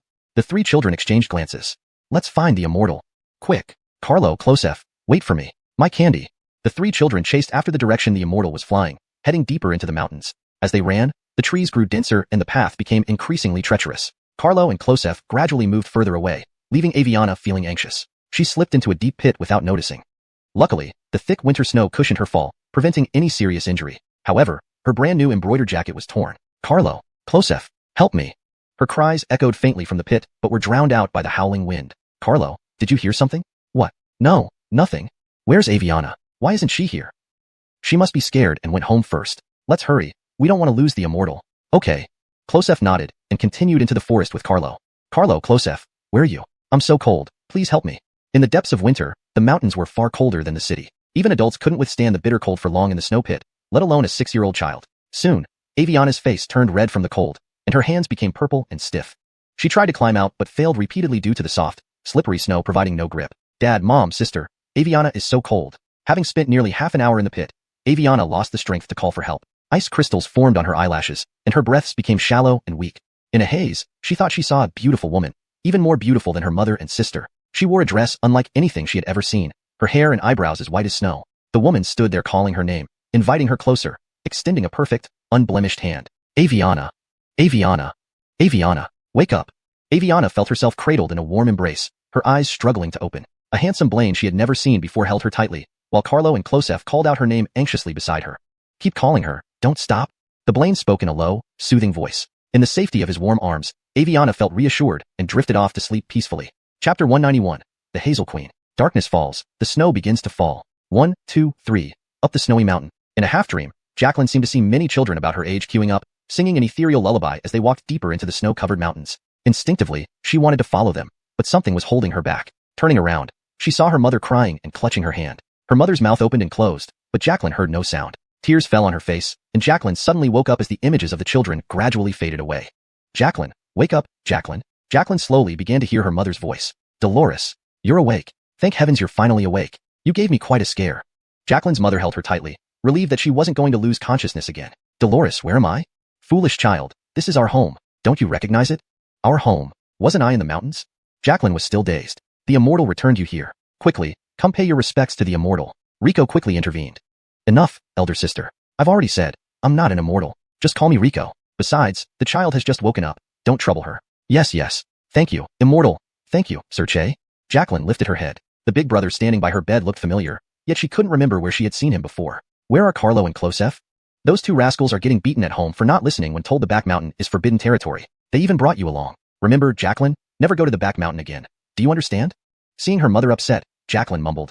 I understand. After putting Jacqueline back to sleep, Rico asked. Emil's sister, Jacqueline's condition doesn't seem like a common chill. You mentioned the back mountain is off limits. Is there something ominous about it? Jacqueline's mother hesitated as if making a decision. Sir, since you are a practitioner, I'll tell you. The back mountain is sinister. Over the years, dozens of children from our village have gone missing there. My grandfather once said his sister disappeared in the back mountain when she was young. Only children have gone missing? Yes, according to my father, those who return from the back mountain start babbling nonsense, talking about someone calling them or friends waiting for them. It's eerie. Babbling? And what about the two Grovers who came back with her? Are they fine? Jacqueline's mother shook her head. Not all children experience this. Only those chosen by the Hazel Queen suffer this way. Who is this Hazel Queen? It's a village legend. Many years ago, a woman arrived from outside the village. She was so beautiful, like a figure out of a painting. Our small mountain village had never seen such beauty. Some hooligans in the village got wicked ideas, but little did they know she was an immortal.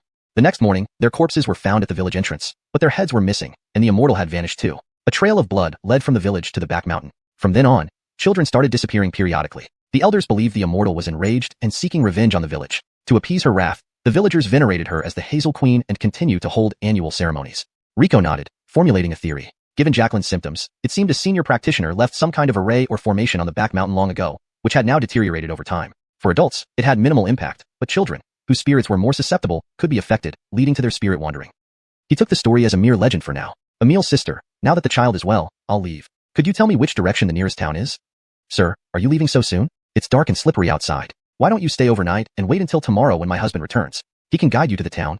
Rico thought for a moment. Staying one night wouldn't matter, especially with Eden protecting Xianxia. All right, I'll impose on you then. Jacqueline's mother smiled sincerely upon seeing Rico agree. Please rest inside while I prepare dinner. While Jacqueline's mother was busy in the kitchen, Rico checked on Jacqueline in the bedroom. Jacqueline lay in bed, shivering under thick blankets, her cheeks flushed red and brows furrowed, looking very uncomfortable. Touching her forehead, Riko found her burning with fever, obviously chilled by the cold.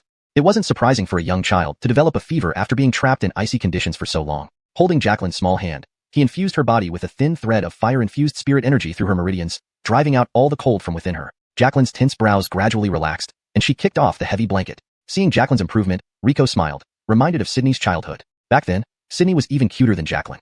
Wondering how that Dixie was doing now, Riko let go of Jacqueline's hand, leaving a trace of the spirit energy within her. That tiny bit would protect Jacqueline for the rest of her life. Honey, I'm back. Look what I caught. Before entering, a rough male voice called out from outside the courtyard. Don't shout. We have an important guest. Shake the snow off and greet our guest properly. Important guest? Jacqueline's mother explained today's events to the rough man. What? With a creak, the man barged in, running anxiously to Jacqueline's bedside. Seeing her calm demeanor, he calmed down. Noticing Riko, he removed his hat awkwardly, revealing a face red from the cold wind. Seeing the man stand silently like a mute, Jacqueline's mother pulled him aside. Excuse me, sir, my husband isn't much of a talker. Please don't mind him. Jacqueline's mother shot her husband a stern look. Say thanks to the gentleman. Realizing his mistake, Jacqueline's father immediately knelt down and kowtowed to Riko. Thank you for saving my daughter. Riko quickly helped him up. No need for formalities, it was nothing.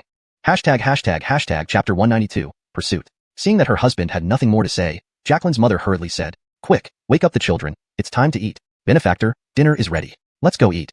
Because Riko was here, today's dinner was especially plentiful. There were 2 large pots of salted pork, which they only ate during the new year, and various dried vegetables covering the table. Jacqueline's mother even slaughtered the only egg-laying hen they had, cooking it with dried mushrooms she had collected from the mountains, serving it in a small pot, next to the larger pots of salted pork directly in front of Riko.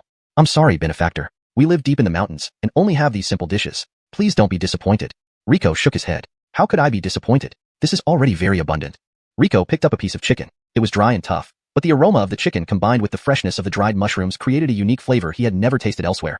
Seeing Riko savoring the meal, Jacqueline's mother smiled. Jacqueline stretched her chopsticks, reaching for a piece of chicken from the pot in front of Riko, only to have her hand slapped by her mother's chopsticks.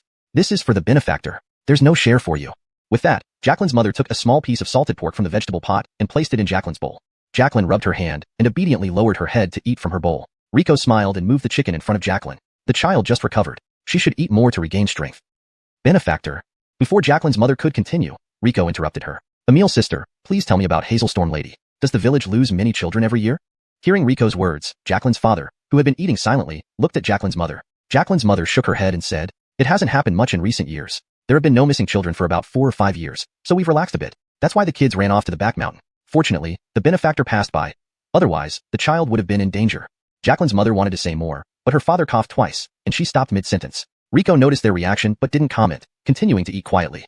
Thus, the dinner ended in an eerie silence. Deep into the night, Riko lay on the bed in the guest room. The mud walls of the mountain village couldn't muffle the voices of Jacqueline's parents outside. Why didn't you tell the Benefactor that Jacqueline was offered to Hailstorm Lady? I didn't. Why should I be afraid? The Benefactor is also a practitioner. The elder brother of the widow Jalmer from the East Village was also a practitioner. In the end, wasn't he still taken by Hailstorm Lady? But Jacqueline is our treasure. Do you want me to let the Benefactor send her back? But doing this will endanger the Benefactor. If he's taken by Hailstorm Lady, I won't be able to sleep peacefully for the rest of my life. Why don't you go tell him then? Why is our fate so bitter? Gabbers slayed, now Jacqueline. Why is it always us? Jacqueline's mother's suppressed sobs were clearly audible to Riko. Alas, it's all predestined. There's nothing we can do. Only hoping that the Benefactor, being a good person, won't be dragged down by us. May his profound Tao break Hailstorm Lady's curse. If the Benefactor is taken by Hailstorm Lady, then I will not live either. I'll serve him as cattle and horses in the netherworld. That duty falls on me. You need to take care of Jacqueline. She was saved by the Benefactor. Forget it. Let's sleep. Outside, only the howling wind and snow remained, accompanied by the man's sighs and the woman's sobbing.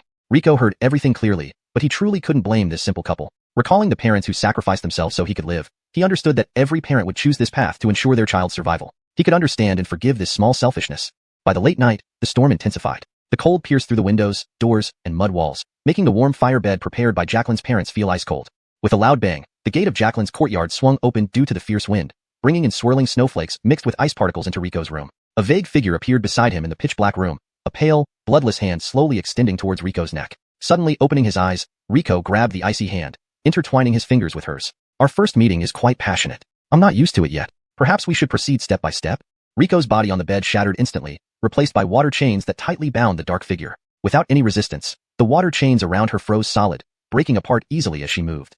But Riko's form had vanished from the room. The shadow in the snowstorm gradually dissipated, restoring peace to the courtyard. The family of 3 continued sleeping soundly, leaving no trace of snow or ice in the yard, as if everything just now was an illusion. In the dead of night, Rico's silhouette darted through the woods. With each light step, the snowflakes on the tree branches above fluttered down like fallen stars. Behind him, a raging blizzard pursued relentlessly. As it swept past, everything turned to ice. You're quite persistent. However, I'm not interested in spending the rest of my life with an unknown woman. Rico formed a fiery orb and hurled it at the storm. The snowstorm, as if recognizing its nemesis, swiftly dodged. Seeing that his attack worked, Rico couldn't celebrate. His internal fire elements were nearly depleted, and in this icy wasteland, there was hardly any trace of fire elements in the air. Rico could only run, but not aimlessly. When he felt that icy touch earlier, he had a hunch about what Hailstorm Lady really was. If he could reach the back mountain and find what he sought, this snowstorm would fall apart without a fight. However, the snowstorm moved incredibly fast. The fireball only slowed it slightly, and the distance between them continued to close. At this rate, he might be caught before reaching the back mountain. There's no choice. I have to rely on you. Chapter 193, Twisted Abomination. Just as the blade-like blizzard was about to touch Rico, a dark green spark flew from his fingertips and darted straight into the heart of the wind and snow. Ah! Following an ear-piercing, eerie scream, the swirling blizzard vanished in an instant, leaving only Rico standing alone in the snow-covered mountainside.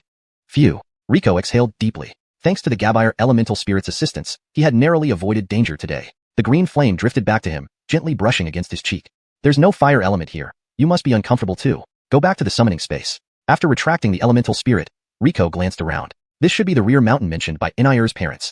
The hill was not very tall, with a gentle slope covered in low shrubs. Under the moonlight, everything was shrouded in silver, presenting a unique scenic beauty. A major task is about to begin. Rico stretched his shoulders. The moment he touched that hand, Rico recognized what it was. Initially, he believed that some remnants of an ancient array left behind in the rear mountain were causing the children's spirits to leave their bodies. However, it was now clear that his previous assumption was entirely wrong. I didn't expect there would be a powerful soul here. Judging by its state, it has been disembodied for a long time, almost losing all sanity. Rico fully activated his divine eye, trying to penetrate the thick layer of snow to locate the true form of the Hazel Lady. Gabbing her true form would resolve all the problems. Boy, I feel like something's off with that soul just now. It seems to be controlled by something, Christy remarked. Rico nodded in agreement. I feel the same way. That's why I need to find her true form and see what exactly is happening. Rico walked deeper into the snow-covered path on the hillside. In the dense forest, pairs of glowing eyes watched him intently from the shadows. Caw, caw, caw. Crows perched atop branches, suddenly disturbed, began squawking loudly. Unfazed, Rico continued walking deeper. Surprisingly, the wild wolves lying in ambush among the trees did nothing more than stare at him without moving. Not only the wolves, but ever since Rico entered the forest, whether it was the birds on the branches or the rabbits in tree hollows, hundreds of eyes were fixed on him. The strange atmosphere felt as if it could solidify the cold air into icy crystals. Despite this, Rico kept moving forward as if unaware of the attention. In the bitter winter, an unusual mist began to form within the forest. With each step, the fog grew thicker, soon reaching a point where one couldn't see beyond their outstretched hand. Occasionally, whispers and rustling sounds emerged from behind him, mixed with grinding noises akin to bones rubbing together. The distant, glowing eyes started inching closer toward Rico. Stay, stay, stay. From all directions, indistinct voices echoed simultaneously, muffled as if uttered through a cover over the mouth. Rico raised his hand and fired a water arrow at the nearest pair of eyes. With a dull thud, it hit. Yet the eye showed no reaction and continued to approach. This mist was peculiar. Even his divine eye couldn't penetrate it. He could barely make out something approaching through the fog. But, stay. Behind the thick mist, a grotesque creature twisted its exposed spine and lunged swiftly at Rico. The monster looked like a mass of mashed flesh sewn together haphazardly. Its bloated body bore a limp wolf head, while under its abdomen, one could barely discern a deformed deer head. You! How disgusting! Quickly destroy it! Christy shrieked, her entire being recoiling at the sight. There was no harmony in this creature. It seemed thrown together carelessly. Rico also felt physically revolted. He fired a water arrow at the bloated belly of the monster. To his surprise, the seemingly fragile belly proved abnormally resilient, taking his attack without leaving any trace. I didn't expect it to be so tough. Is it the same inside? Rico snapped his fingers, causing the water droplets within the monster to coalesce and explode outward. With a loud bang, the creature burst apart, its internal organs and limbs scattering everywhere. Some of the limbs were unmistakably human. An eyeball landed in front of Rico, eerily turning to fixate on him. Stay. The voice appeared right next to Rico's ear, startling him. He leapt to the side, yet there was nothing visible at his previous spot. Stay. The chilling voice persisted. Turning his head, Rico saw a hairless crow with 3 mouths perched on his shoulder. Frowning, he tried to shoo the bird away, but when he reached out to push it, the crow remained motionless. Rico noticed the bird's claws had penetrated his clothes, giving him an ominous feeling. He quickly tore the fabric on his shoulder, revealing that the crow had actually grown out of his skin. Rico then recalled that his shoulder had been touched by the monster's blood earlier. The fragments of the monster had scattered upon impact but were now reconstituting into new, deformed creatures. Stay.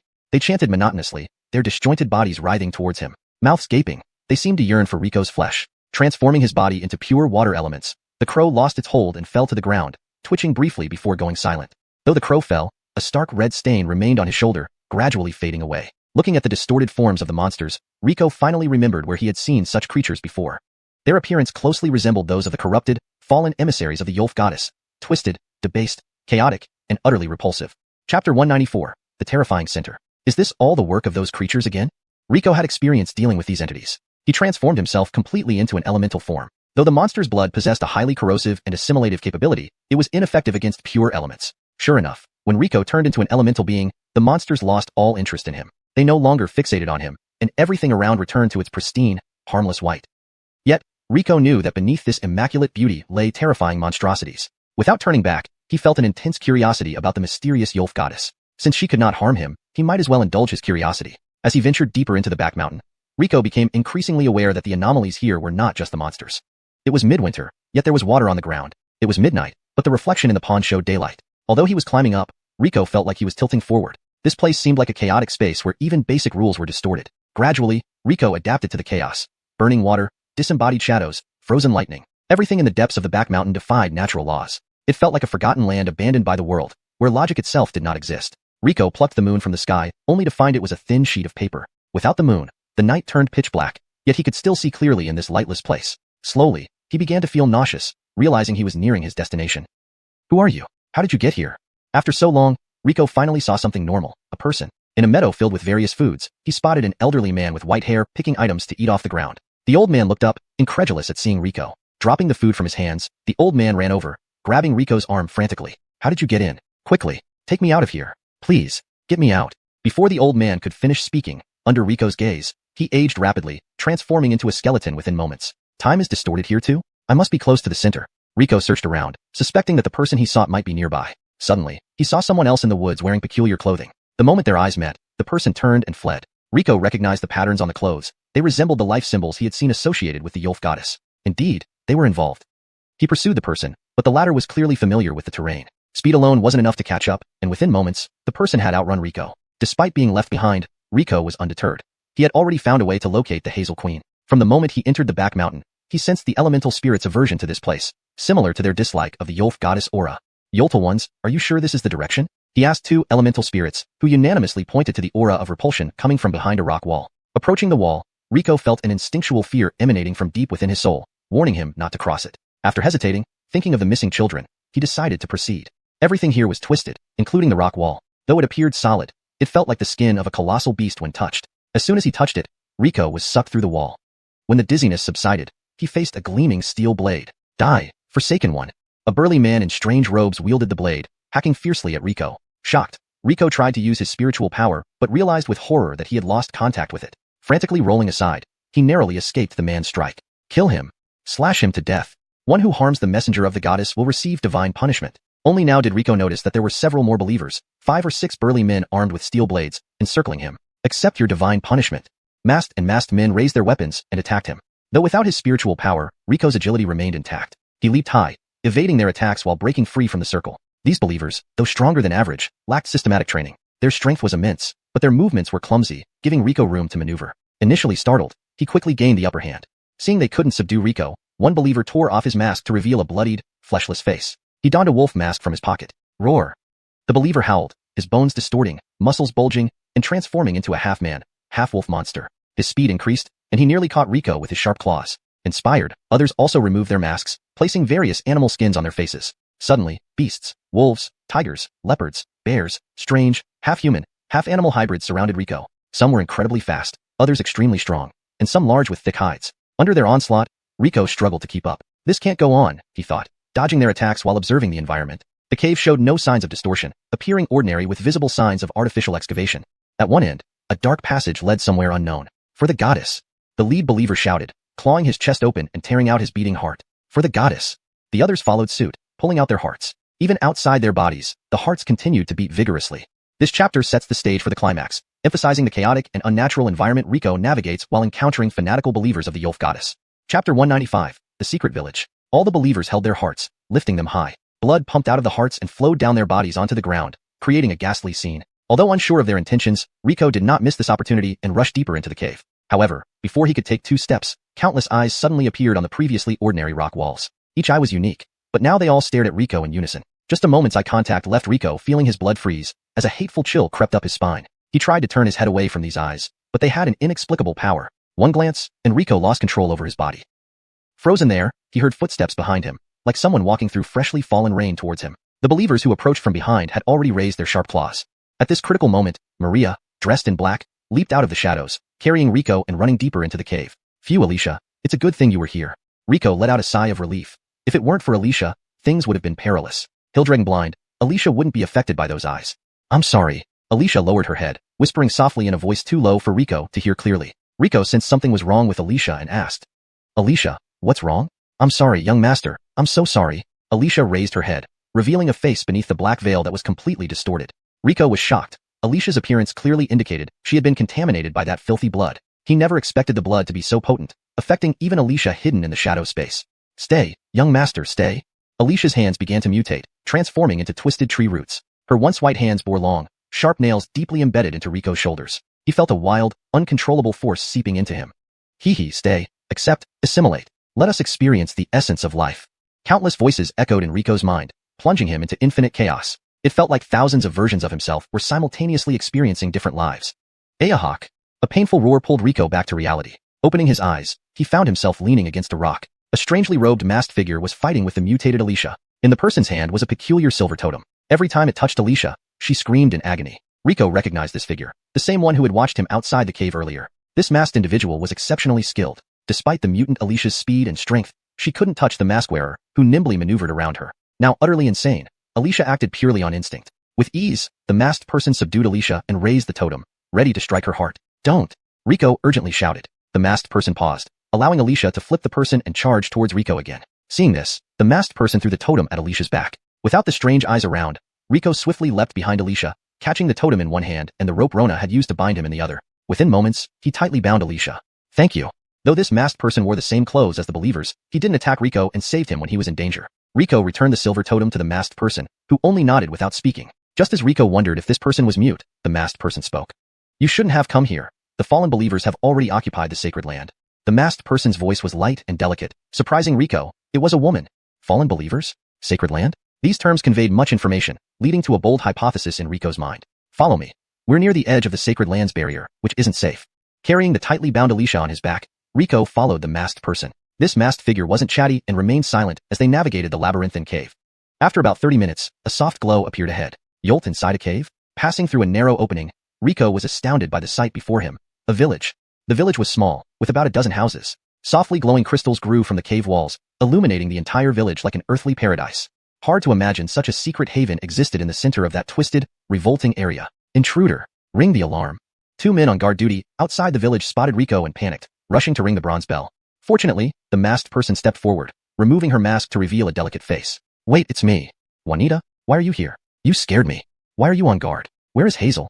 The vice captain went to patrol. Another breach in the barrier? Yes, but the elders have already repaired it. Vice captain is patrolling with Tiger and Laverne. The masked person nodded. Such occurrences were common. She led Rico toward the village, but the guards stopped him. Sorry, intruder, no fallen ones can enter. Clearly, they referred to the bound Alicia on his back. It's okay, let her in. I'll take her to the elder. But Juanita, it's all right, I'm with her. The guard glanced at Alicia, then at the masked person, reluctantly stepping aside. All right, Juanita, be careful. Sure, let's go. The masked person nodded, leading Rico into the village. Chapter 196, The Strange Occurrence of the Goddess of Yolf. On this journey, Rico only encountered a few villagers. They curiously came over to observe this rare outsider. But when they saw Alicia on Rico's back, their faces invariably showed expressions of fear. However, upon seeing the masked person, their expressions eventually eased. Looks like you're quite respected in your village. The masked person ignored Rico and remained silent. Brother Orin. In front of a slightly dilapidated house, a cute Dixie ran over and hugged the masked person's leg. Brother Orin? Rico looked at the masked person in surprise. A man? Can men really be this delicate? Orin, you're back? An elderly voice spoke, and an old woman, leaning on a cane, slowly emerged from the old house. I'm back, Emil. Good, that's fine. The old woman raised her hand and touched Orin's hair, just like a grandmother pampering her grandson. Oh, there's another guest here. That's quite unusual. The Emil turned to Rico, who quickly bowed in greeting. Greetings, Emil. My name is Rico. I was just saved by Orin. Yes. We haven't had guests here for many years. The Emil smiled kindly. When she saw Alicia, her reaction differed from the others. She was merely somewhat surprised but not afraid. This friend has been tainted by fallen blood. The Emil touched the totem on her chest and began murmuring incantations. Soon, her hand emitted a soft, gentle light. She placed her aged hand on Alicia's head, and the restless Alicia immediately calmed down. Luckily, it's a recent taint. Just give her some holy water, and she'll be healed. Bring her inside quickly. They entered the house, and as soon as they did, what caught Rico's eye was a vibrant green blade of grass. Rico didn't recognize what kind of grass it was. It looked like the common wild grass found everywhere on the ground, but it was huge, taller than Rico. Apart from its size, Rico couldn't discern anything special about it. A drop of dew hung at the tip of the grass leaf. The Emil instructed Rico to place Alicia under the leaf. She carefully pinched the leaf and gave it a gentle shake, causing the dewdrop to fall into Alicia's mouth. As soon as the dewdrop entered her mouth, Alicia's body convulsed. A distorted figure gradually separated from her body and finally became a clump of writhing flesh that fell to the ground. Orin reacted swiftly, using a silver totem to crush the flesh into a thin white mist that vanished. Praise the goddess. This friend is fine now. The Emil and Orin made a gesture together. Rico knew this was the gesture used by believers of the goddess of Yolf to thank her. Alicia moved in Rico's arms and had now returned to normal, though still a bit groggy. Young honest eye. That's enough. No need for apologies. Come, thank the Emil and Orin. They saved you. Alicia thanked them sincerely, and the Emil smiled, waving her hand. She then took out 2 small totems from behind her back. Although you are not believers of the goddess, coming here must be by her will. These 2 totems can protect you from the influence of fallen blood. Remember, as non-believers, you cannot replenish the blessing power of the goddess. They can protect you for up to 15 minutes. If you encounter fallen believers, run immediately. Understand? Rico and Alicia accepted the totems. Emil, you not only saved Alicia but also gave us life-saving totems. I don't know how to repay you. The Emil smiled kindly. No need to think about repayment. Whether or not you believe in the goddess, she loves all her children equally. As her children, we should help each other. We are merely following her teachings. Praise the goddess. Praise the goddess. Rico and Alicia mimicked the Emil's prayer. Come. At that moment, Rico thought he heard a voice. But when he focused, the sound was already gone. Rico was sure he hadn't misheard. But who was that voice? Rumble. Before he could ponder further, his stomach growled. After running all night and experiencing battles and other terrifying events, Rico's stomach couldn't help but feel hungry. Haha, you must be hungry, my friend. It's dinner time anyway. If you don't mind, join us for a simple meal. Rico scratched his head, feeling a bit embarrassed. I'd be more than happy to. Yolf in this cave offered very limited food options for the followers of the goddess of Yolf. Some mushrooms, moss, unpolluted animal meat dried into strips, all cooked in a large pot with a bit of rock salt. Although Rico wasn't picky, this yellow-green concoction with a strong earthy taste was indeed hard to swallow. Rico watched as others enjoyed the meal heartily. Even the Dixie who welcomed Orin ate with relish. Gritting his teeth, Rico lifted his head and drank the bowlful in one go. Instantly, a strong, indescribable strange taste filled his mouth, almost making him vomit. The Emil saw Rico's expression and sighed. I'm sorry, our food isn't very tasty, is it? This was someone's sincere offering. He couldn't say it was terrible. It's okay, just take some getting used to. You don't have to force yourself. We know it isn't good, but living in this cave, we can't find much better food. Emil, may I ask, have you considered leaving this cave and living outside? The Emil shook her head. We can't leave. This is the last sanctuary of the goddess of Yolf. We must protect it until she awakens. Awakens? Did something happen to the goddess of Yolf? Ah, who are we mortals to guess the affairs of the goddess? However, the Emil hesitated but finally spoke. We speculate that the goddess might have encountered some mishap. Her divine messages began showing problems. Believers started receiving contradictory divine messages. Contradictory messages? What does that mean? Believers would often receive 2 different divine messages simultaneously, often completely opposite. From then on, the Church of Yolf began to split. Chapter 197. The barrier broken again. At first, only a few believers received the wrong divine prophecy, but gradually, more and more followers were receiving erroneous messages. Yet all believers firmly believed that the prophecies they received could not be wrong. Moreover, prophecies that used to come only once every few years started to become increasingly frequent, first several per year, then several per month, and finally several in a single day. Chaos ensued. The holy tree planted by Astrid's decree was uprooted, and temples that began construction one day were ordered to be demolished the next. There were even instances where bishops appointed by Astrid were imprisoned during their coronation ceremonies. From that point on, the 2 factions within the church, which had been relatively restrained, became irreconcilable, and they began fighting each other openly with swords and daggers. Everyone thought that was already the darkest hour for the holy church, but darker events were yet to come. The elder took a deep breath. These fallen believers somehow conjured a grotesque monster, a creature sewn together from several different animals. Just looking at it made one's scalp tingle with dread. But these fallen believers did not find it terrifying. Instead, they revered it as a sacred beast, claiming it was a noble being personally bestowed by Astrid, and demanded that we also bow down and worship it. But how could this be possible? Lady of Yolf, daughter of the Dolorous Nature, could never create a monster that defies the laws of nature. Yet the fallen believers had lost their capacity to think rationally, blindly following the erroneous prophecies, and even began injecting the monster's blood into their own bodies, regarding it as the highest honor. But this wasn't the most insane thing. They even covered their entire bodies in polluted blood and stormed into the holy site, cutting down the sacred tree planted by Astrid's own hands. From that moment on, we knew those fallen believers had been completely ensnared by evil forces, utterly corrupted. To protect the holy tree from those fallen believers, my daughter's life was also sacrificed in the sanctuary. Tears streamed down the elder's weathered face, falling into the bowl she held in her hands. Everyone at the table showed expressions of sorrow, and Rico offered comfort. I'm sorry, Emil. I didn't mean to bring up painful memories. I believe your brave child has found peace and redemption in the embrace of Astrid. The elder looked up and smiled at Rico. I believe so too. After this interlude, everyone was about to resume their meal when a village militiaman burst in, covered in blood. A meal? Juanita Oren. It's no good. The barrier has been breached by those monsters again. Oren stood up, his expression grim. Where is Yuan? The deputy captain is still holding on, but he can't last much longer. Hearing this, Oren immediately shouldered his silver totem and rushed out. Rico also decided to follow with Mei, but the elders stopped him. Hold on, friend. This is a place blessed by Astrid. Without her permission, you cannot use your full strength. Take this, it will release part of your power. Rico took the amulet the elder offered, nodded gratefully, and flew off in the direction Oren had gone. Not far from the village, Rico saw Oren battling fiercely against a horde of monsters. Surrounded by radiant light, Oren wielded his silver totem, moving gracefully among the creatures without being touched. Every strike from his totem hit a monster's vital point, causing them to collapse in agony with each blow. Rico and Mei naturally couldn't stand idly by. With the amulet, they could at least manage the monsters effectively even if they couldn't use their full power. Together, the three of them quickly dispatched the creatures. Thank you. Oren nodded at Rico and ran toward the broken barrier. At the edge of the barrier, a tall man was struggling to hold back the monsters. His body was drenched in blood, yet he fought valiantly to prevent the creatures from entering the protected area. However, his strength was waning, and occasionally a monster would break through his defense. Fortunately, Oren arrived just in time and eliminated the remaining monsters. Brother Oren, you're finally here. Relieved to see Oren, Yuan collapsed onto the ground. He was exhausted. This wave of monsters was larger and faster than the previous ones. Leave it to me, Yuan. You rest for a while. Yuan was in poor condition. Although protected by divine power, prolonged exposure to the corrupt creatures had started to erode his body. Biting his teeth, he used a dagger soaked in holy water to cut away abnormal growths from his body. The pain of cutting flesh was excruciating, but Yuan didn't make a sound. After bandaging his wounds, he got up and charged back into battle. This ordeal had become routine for him. Rico admired Yuan's perseverance and reached out to stop him. Friend, you? Yuan turned around, puzzled by Rico's gesture. You're injured. Rest for a while. Leave it to Oren and us. Although Yuan wasn't fully convinced, Rico didn't give him a chance to refuse. Along with Mei, he rushed into the fray. Rico handed Mei a meteoric iron dagger and gripped two bug mandible knives, charging into the monster crowd like a whirlwind. Wherever his dual blades swung, monsters fell like harvested wheat. Rico's movements were aggressive, like a rampaging tiger. In contrast, Mei moved like an elegant butterfly, gliding silently between the monsters' gaps. Yuan barely saw her strike, yet the creatures were already sliced into pieces. Yuan's eyes widened in surprise. He had never seen outsiders with such prowess. In his experience, outsiders were usually lost mountain folk, not skilled practitioners like Rico and Mei. My goodness, these two are almost as formidable as Brother Oren. No, they might be even stronger. Their cooperation grew smoother. Rico and Mei slew the monsters, while Oren purified them. Slowly, the endless horde of monsters began to diminish visibly. However, none of them noticed that the blood of the monsters, which should have disappeared with their purification, was seeping into the ground bit by bit.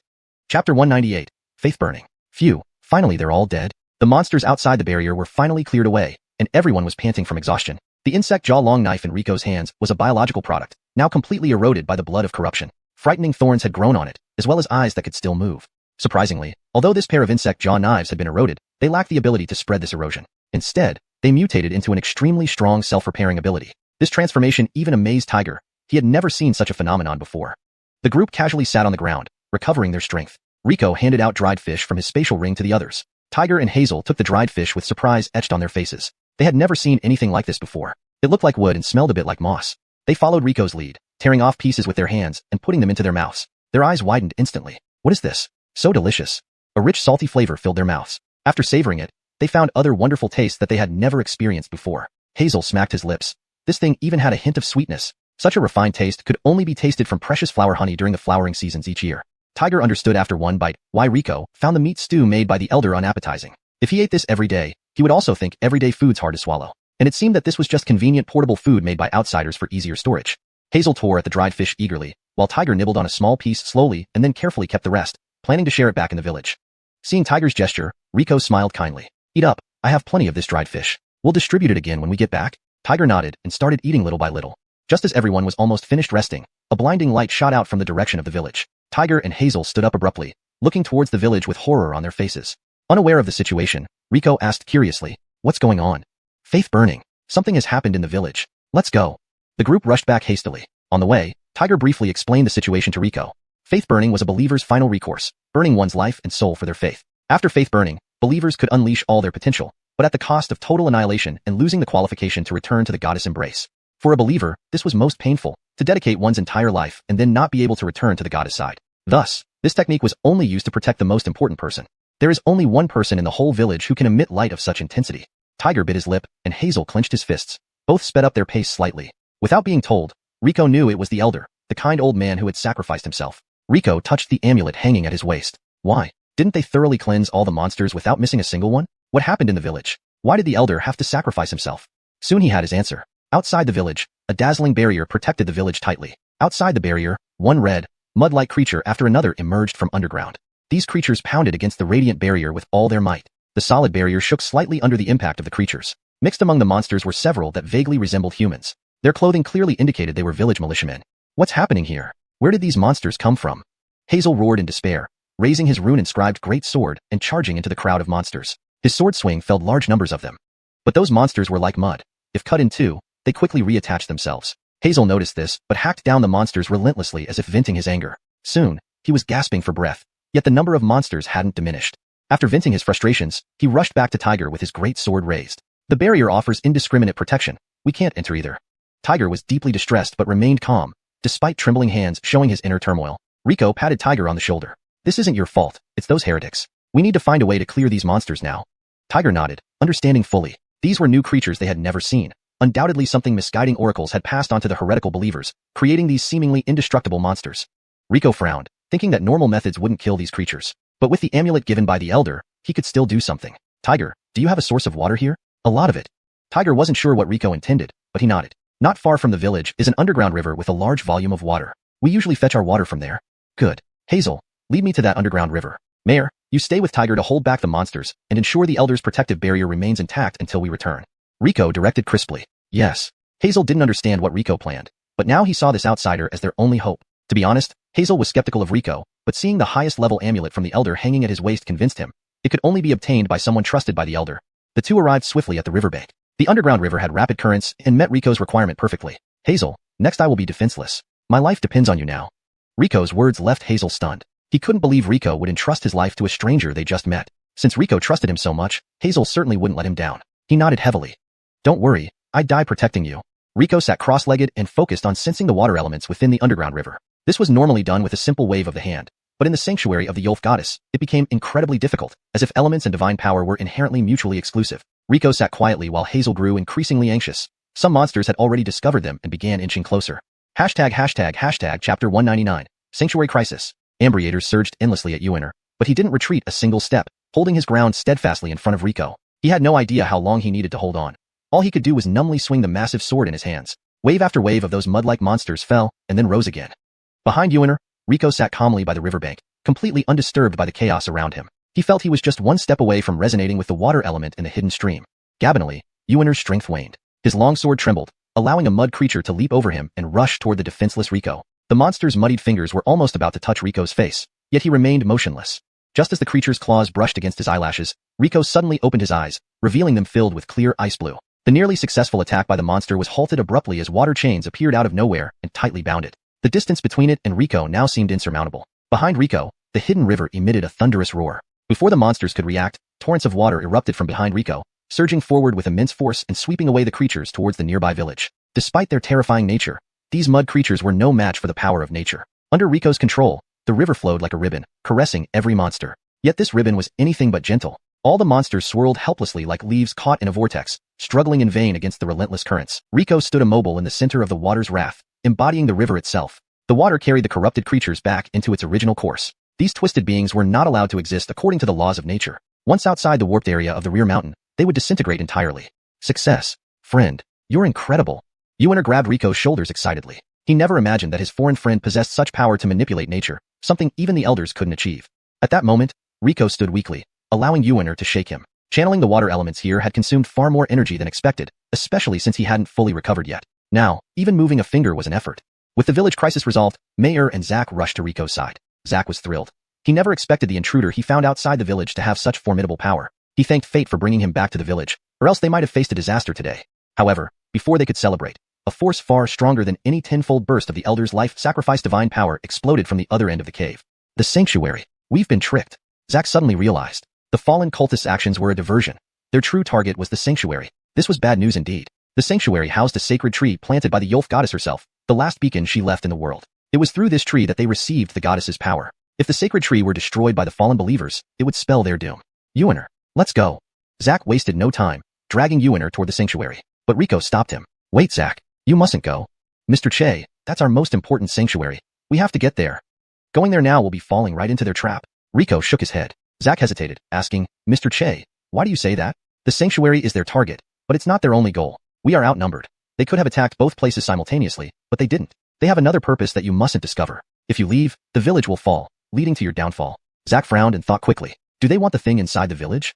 Thinking of that item, Zack broke into a cold sweat. If he had insisted on rushing off, they would have fallen right into the cultist plan. Fortunately, Rico reminded him. Mr. Che, thank heavens you're here. We must stay in the village, but what about the sanctuary? I'll go with Mayor, Rico said resolutely. But Mr. Che, your condition? Rico waved his hand. I'll be fine. I can recover soon. You must protect the village. Zack nodded firmly. Rest assured, Mr. Che. With the Elder's Barrier, we can defend the village. Very well. Rico took a handful of medicinal pills he had spent months refining specifically for situations like this. Under their powerful effects, Rico regained his peak state temporarily. Rico and Mayor rushed toward the sanctuary where the divine power was bursting. Meanwhile, Zack and Yuan returned to the village via resonance with the Elder's divine power. They comforted the panicking villagers and ran towards the Elder's residence, safeguarding something that must not fall into the hands of the fallen cultists, their last hope. Upon reaching the sanctuary, Rico found exactly as he predicted, few monsters, but elite ones. The fallen cultists he encountered earlier in the cave were also present. The elite monsters pounded relentlessly on the sanctuary's protective barrier while the cultists poured buckets of vile, corrupted blood onto it. This blood was specially prepared, more terrifying than anything Rico had seen before. Even from a distance, he could sense the sickening evil in the thick, sticky liquid. Each splash of corrupted blood dimmed the sanctuary's barrier further, which was now much weaker than when it first appeared. Rico shot a jet of pure water mixed with spiritual energy to cleanse the corrupted blood off the barrier. However, it proved ineffective. The corrupted blood clung stubbornly like a parasite. Noticing Rico, the cultists turned. Under their masks, they made disturbing clicking sounds that sent shivers down anyone's spine. #### Chapter 200, The Fallen Tate. Since the tainted blood couldn't be cleansed, the only solution was to deal with these fallen believers. Maydan, you handle those monsters. Be careful not to touch the tainted blood. Yes. Maydan nodded, and several bats flew out from under her robe. These were her familiars. Usually, she never summoned them when encountering enemies, but today, she called forth all of them, clearly showing she was serious. Faced with these fallen believers, Rico also wanted to summon Ronald and Xena for help, but for some reason, despite having the talisman given by the Elder, he still couldn't contact Ronald or Xena. However, Rico didn't dwell on it too much. After all, strange things had happened to him more than once. He was used to it. Even without the assistance of his familiars, Rico's combat strength remained formidable. With two mutated insect jaw scimitars in hand, Rico charged at the believers. They weren't pushovers either. They tore off their masks, revealing twisted faces. Some still had fur remnants from their last transformation. Without hesitation, they quickly replaced their bloodied faces with new ones. Their bodies swelled again, this time transforming even more completely into bestial forms, larger and more monstrous. Two of the believers chanted unintelligible words and lunged at Rico with their claws. Rico ducked low, slicing at their legs with his scimitars like a pair of scissors. But contrary to expectations, as the scimitars cut through their legs, the sticky tainted blood sealed the wounds back together, reattaching the severed limbs to their torsos, albeit crookedly. Undeterred, the two believers moved forward using their misshapen legs. Rico frowned at the grotesque sight, but didn't hesitate. The two scimitars spun like meat grinders, reducing the two believers to mush. But something even more revolting occurred. The mutilated pieces wriggled and fused, forming a monster with 3 legs and 4 arms. Its face was covered in countless eyes, and its mouth stretched from left chest to right abdomen, almost splitting it in two. No matter what method Rico tried, he couldn't kill these monsters. Under the influence of the tainted blood, they always resurrected in even more twisted forms. Give up, it's futile. From an overlooked corner, a fallen believer clad in elaborate priestly robes emerged from the shadows. He was entirely different from the half-human, half-beast believers. Rico saw no signs of beastification on him, yet the aura he emitted was terrifying, making Rico wary. It felt as if he were staring into an abyss filled with twisted darkness that made him nauseous. Are you their leader? While Rico casually sliced the monstrous believers and sealed them in water prisons, though this only slowed their reassembly, he searched for a way to truly destroy them. You can call me Tate. The Tate performed a respectful gesture, according to the rites of the Church of the Yolf Goddess. It seems you're a 4th-rank water adept? Truly surprising. Has humanity outside advanced so far that a 4th-rank Beastmaster can easily contain my devout believers? Well, your information is outdated. People like me aren't even notable outside anymore. As Rico chatted with the self-proclaimed Tate, he pondered how to thoroughly eliminate these believers. The Tate read Rico's thoughts, but remained unperturbed. No matter how strong Rico was, he was still only 4th rank. He doubted a 4th-rank water adept could pose any real threat. Haha, you sure know how to joke. Your talent is impressive. Why don't you join our Church of the Yolf Goddess? With your talent and the blessings of the goddess, I'm sure you'd soon become the strongest water adept of this generation. In a few years, reaching the ascension steps would be easy. Goddess blessing? You mean turning into those half-man, half-monster things? That sounds like a curse to me. Rico pointed at the believers struggling against the water prison chains, disdain evident in his eyes. How dare you insult the lady goddess? The previously composed Tate suddenly lunged at Rico, grabbing his neck and slamming him into the ground, creating a human-shaped dent in the rock. His speed was so swift that Rico barely had time to react. In this area, the Tate was faster than 9th-rank Jaylene. Holding Rico by the throat, the Tate snarled. The goddess blessing is the highest honor. It's not a curse. She has shown us the true essence of life and granted us the chance to return to it. But those false believers don't appreciate it and even defy the goddess will. Under the mask, the Tate's pitch-black eyes locked onto Rico's, filled with fanatical devotion and rage at his insolence. Return to the essence? Why do you want to do that? Why? Rico's simple question elicited surprise in the Tate's eyes, though he quickly laughed. Why indeed? The goddess command needs no questioning. She said this world has been consumed by darkness, and only by returning all beings to their essence can we resist it. Seeing his deranged state, Rico knew that reasoning with such a zealot was pointless, but he found the Tate's words intriguing. Return to the essence? Yolka those believers? Hee, try it yourself. Suddenly, thick, sludgy tainted blood surged from the Tate's hand, pouring into Rico's body through every opening. Eyes, nose, ears, and mouth. Rico convulsed like a drowning man. Influenced by the tainted blood, Rico relived the vision he had seen the first time he was exposed to it, now more vivid and lifelike. In a daze, Rico saw countless versions of himself. Chapter 201. The Holy Maid Falls. Under the influence of the tainted blood, Rico's consciousness became increasingly blurred. In a state between dream and reality, he seemed to see himself atop the world, overlooking all life. In the next moment, he appeared on an unfamiliar street surrounded by towering buildings he had never seen before. Then, he was on a battlefield at the edge of life and death, facing giant beasts in armor with a jagged greatsword in his hand. These images were things Rico had never experienced, yet they felt so real, as if he had truly lived through them. The flickering visions made Rico's mental state increasingly unstable. The Tate approached the barrier of the Holy Maid. After being attacked by the monsters, the barrier had dimmed considerably. He used his finger, smeared with tainted blood, to draw a twisted array on the barrier. As soon as the array was completed, the unfamiliar symbol seemed to come alive, frantically gnawing away at the barrier. Soon, they created a human-sized hole. The Tate dragged Rico into the depths of the Holy Maid. Honest, Mayer, having just escaped the clutches of the monsters, noticed something was wrong with Rico and hurriedly followed through the opening before it closed. Inside the Holy Maid, a towering tree grew silently, invisible from the outside world. Its massive canopy pierced through the upper rock layers, extending to an unreachable distance. This was the sacred tree planted by the goddess of Yolf herself. No one knew why she chose to plant it beneath the surface. It didn't matter much, as this last sanctuary had been guarded by devout followers for millennia. They willingly endured days without sunlight, hunger, and hardship, all for their most profound faith. However, the first visitor to this untouched sanctuary for thousands of years was a fallen worshipper who had betrayed the goddess. The Tate casually tossed Rico at his feet. He extended his hand, gently stroking the rough, petrified bark of the sacred tree. Lavernining his face against it, he whispered tenderly, "Sacred tree, I have come to save you. Soon, you will return to the embrace of the great goddess." Dark red tainted blood flowed from the Tate's body, trickling down the branches and into the roots. As the tainted blood seeped into the ground under the Tate's feet, the gray-white bark of the sacred tree began to turn reddish-brown from bottom to top. Oren's heart jolted back in the village. He looked up toward the direction of the Holy Maid. Just now, his connection with the sacred tree had been severed. Hazel rushed into Oren's room without greeting. "Brother Oren, the sacred tree?" "I know." Oren cut Hazel off, his expression grave. "It seems Mr. Che and the others have failed. We should go help them right away." "Of course we will go, but not now," Oren said solemnly. "Hazel, take everyone from the village and leave. I'll go to the Holy Maid." Hazel shouted out, "How can that be? We should all go together." Deep down, Hazel knew that even Mr. Che had failed. If Oren went alone, it would be suicide. How could he let Oren, who was like a brother to him, go to certain death? "Hazel, this is not the time for selfishness. If we all go, what will happen to the villagers? And you have a more important mission." Oren handed Hazel a crystal box. Hazel took it and saw a vibrant miniature grass sprout nestled inside. "This is a seedling of the sacred tree?" "Yes. With the goddess, the seedling remains, and our Church of Yolf persists. You must protect this seedling and our villagers." Hazel tightly gripped the crystal box, resolutely saying, "Brother Oren, rest assured, even if I die, I will ensure the seedling reaches safety." Oren knew that leading the villagers out would not be easy, especially with the twisted zones outside full of dangers. Because he trusted Hazel, he tasked him with leading the villagers to safety. As for himself, he would not let two unrelated friends who helped them lose their lives here. Even if he perished completely, he would bring Rico back. In the Holy Maid, over half of the sacred tree had turned reddish-brown. The Tate left the tree, no longer needed. Now, all he needed to do was wait until the goddess's blood fully assimilated the sacred tree, completing his task. Looking down at Rico, the Tate frowned, noticing his condition. At this moment, Mayer arrived. The tainted energy in the Holy Maid slowed her down, but thankfully, Rico was still alive. She swung a punch towards the Tate's face. Unexpectedly, the Tate ignored her completely, even as her fist touched his face. His brows remained furrowed, fixed on Rico. Impossible. Why can't the goddess's divine blood assimilate him?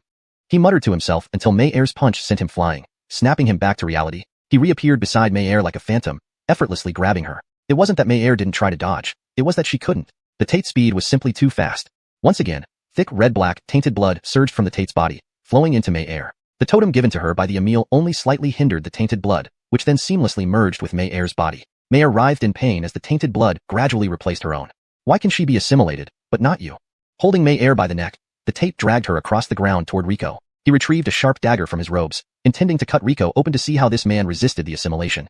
Just as the Tate's dagger was about to fall, a silver totem pinned him against the sacred tree. Orin arrived. Seeing Mei Er and Riko's conditions, he was horrified, realizing he had arrived too late.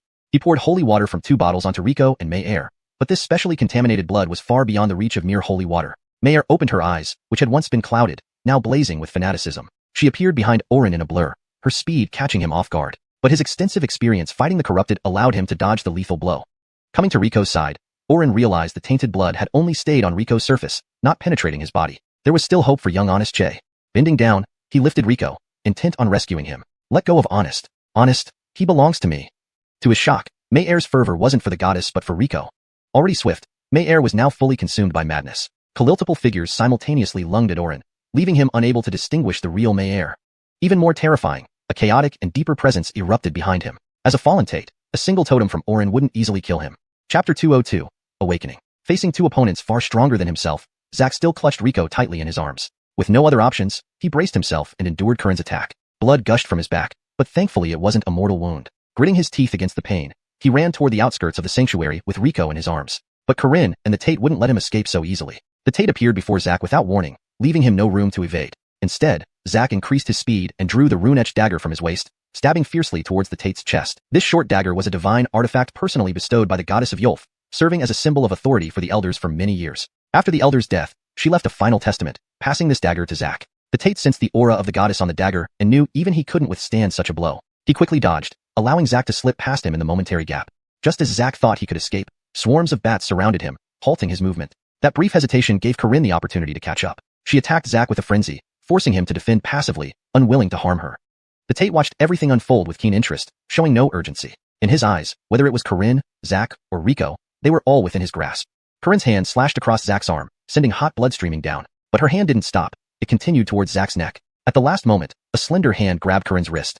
Corinne, that's not very nice, Riko said, opening his eyes. His smile was no longer the kind, approachable one they knew but had turned playful and teasing. Honest.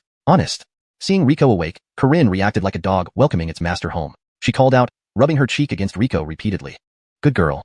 Riko continued smiling in that teasing manner, lifting Corinne's face and gently kissing her forehead. Suddenly, Corinne's aura exploded, blowing Zack several feet away, and even the distant Tate felt a shiver of fear. Corinne's eyes gleamed with fierce fervor. Riko glanced around, his smile widening when he saw the Tate.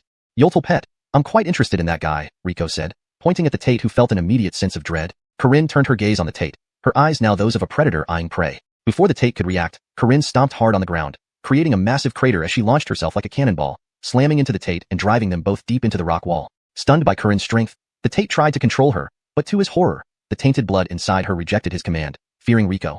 Holding onto the Tate, Corinne dragged him towards Riko. Forced to act, the Tate seized Corinne's arm and extracted the tainted blood, causing her to collapse and lose consciousness. Stepping out of the deep crater, the Tate felt immense interest in this man who made the tainted blood tremble in fear. Mr. Che? Are you Mr. Che?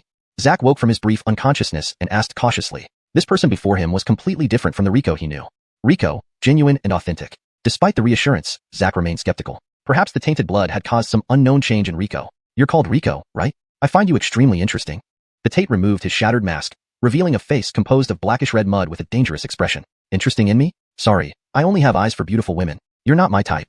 Haha, I hope your skills match your tongue. Tearing a piece of black mud from his face, the Tate formed a scepter and waved it. The fallen monsters and cultists stood up again, merging with each other until 10 vaguely humanoid creatures surrounded Riko and Zack.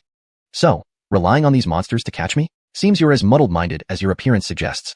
Riko withdrew 2 mutated insect mandible knives from his storage ring, testing them briefly before putting one away.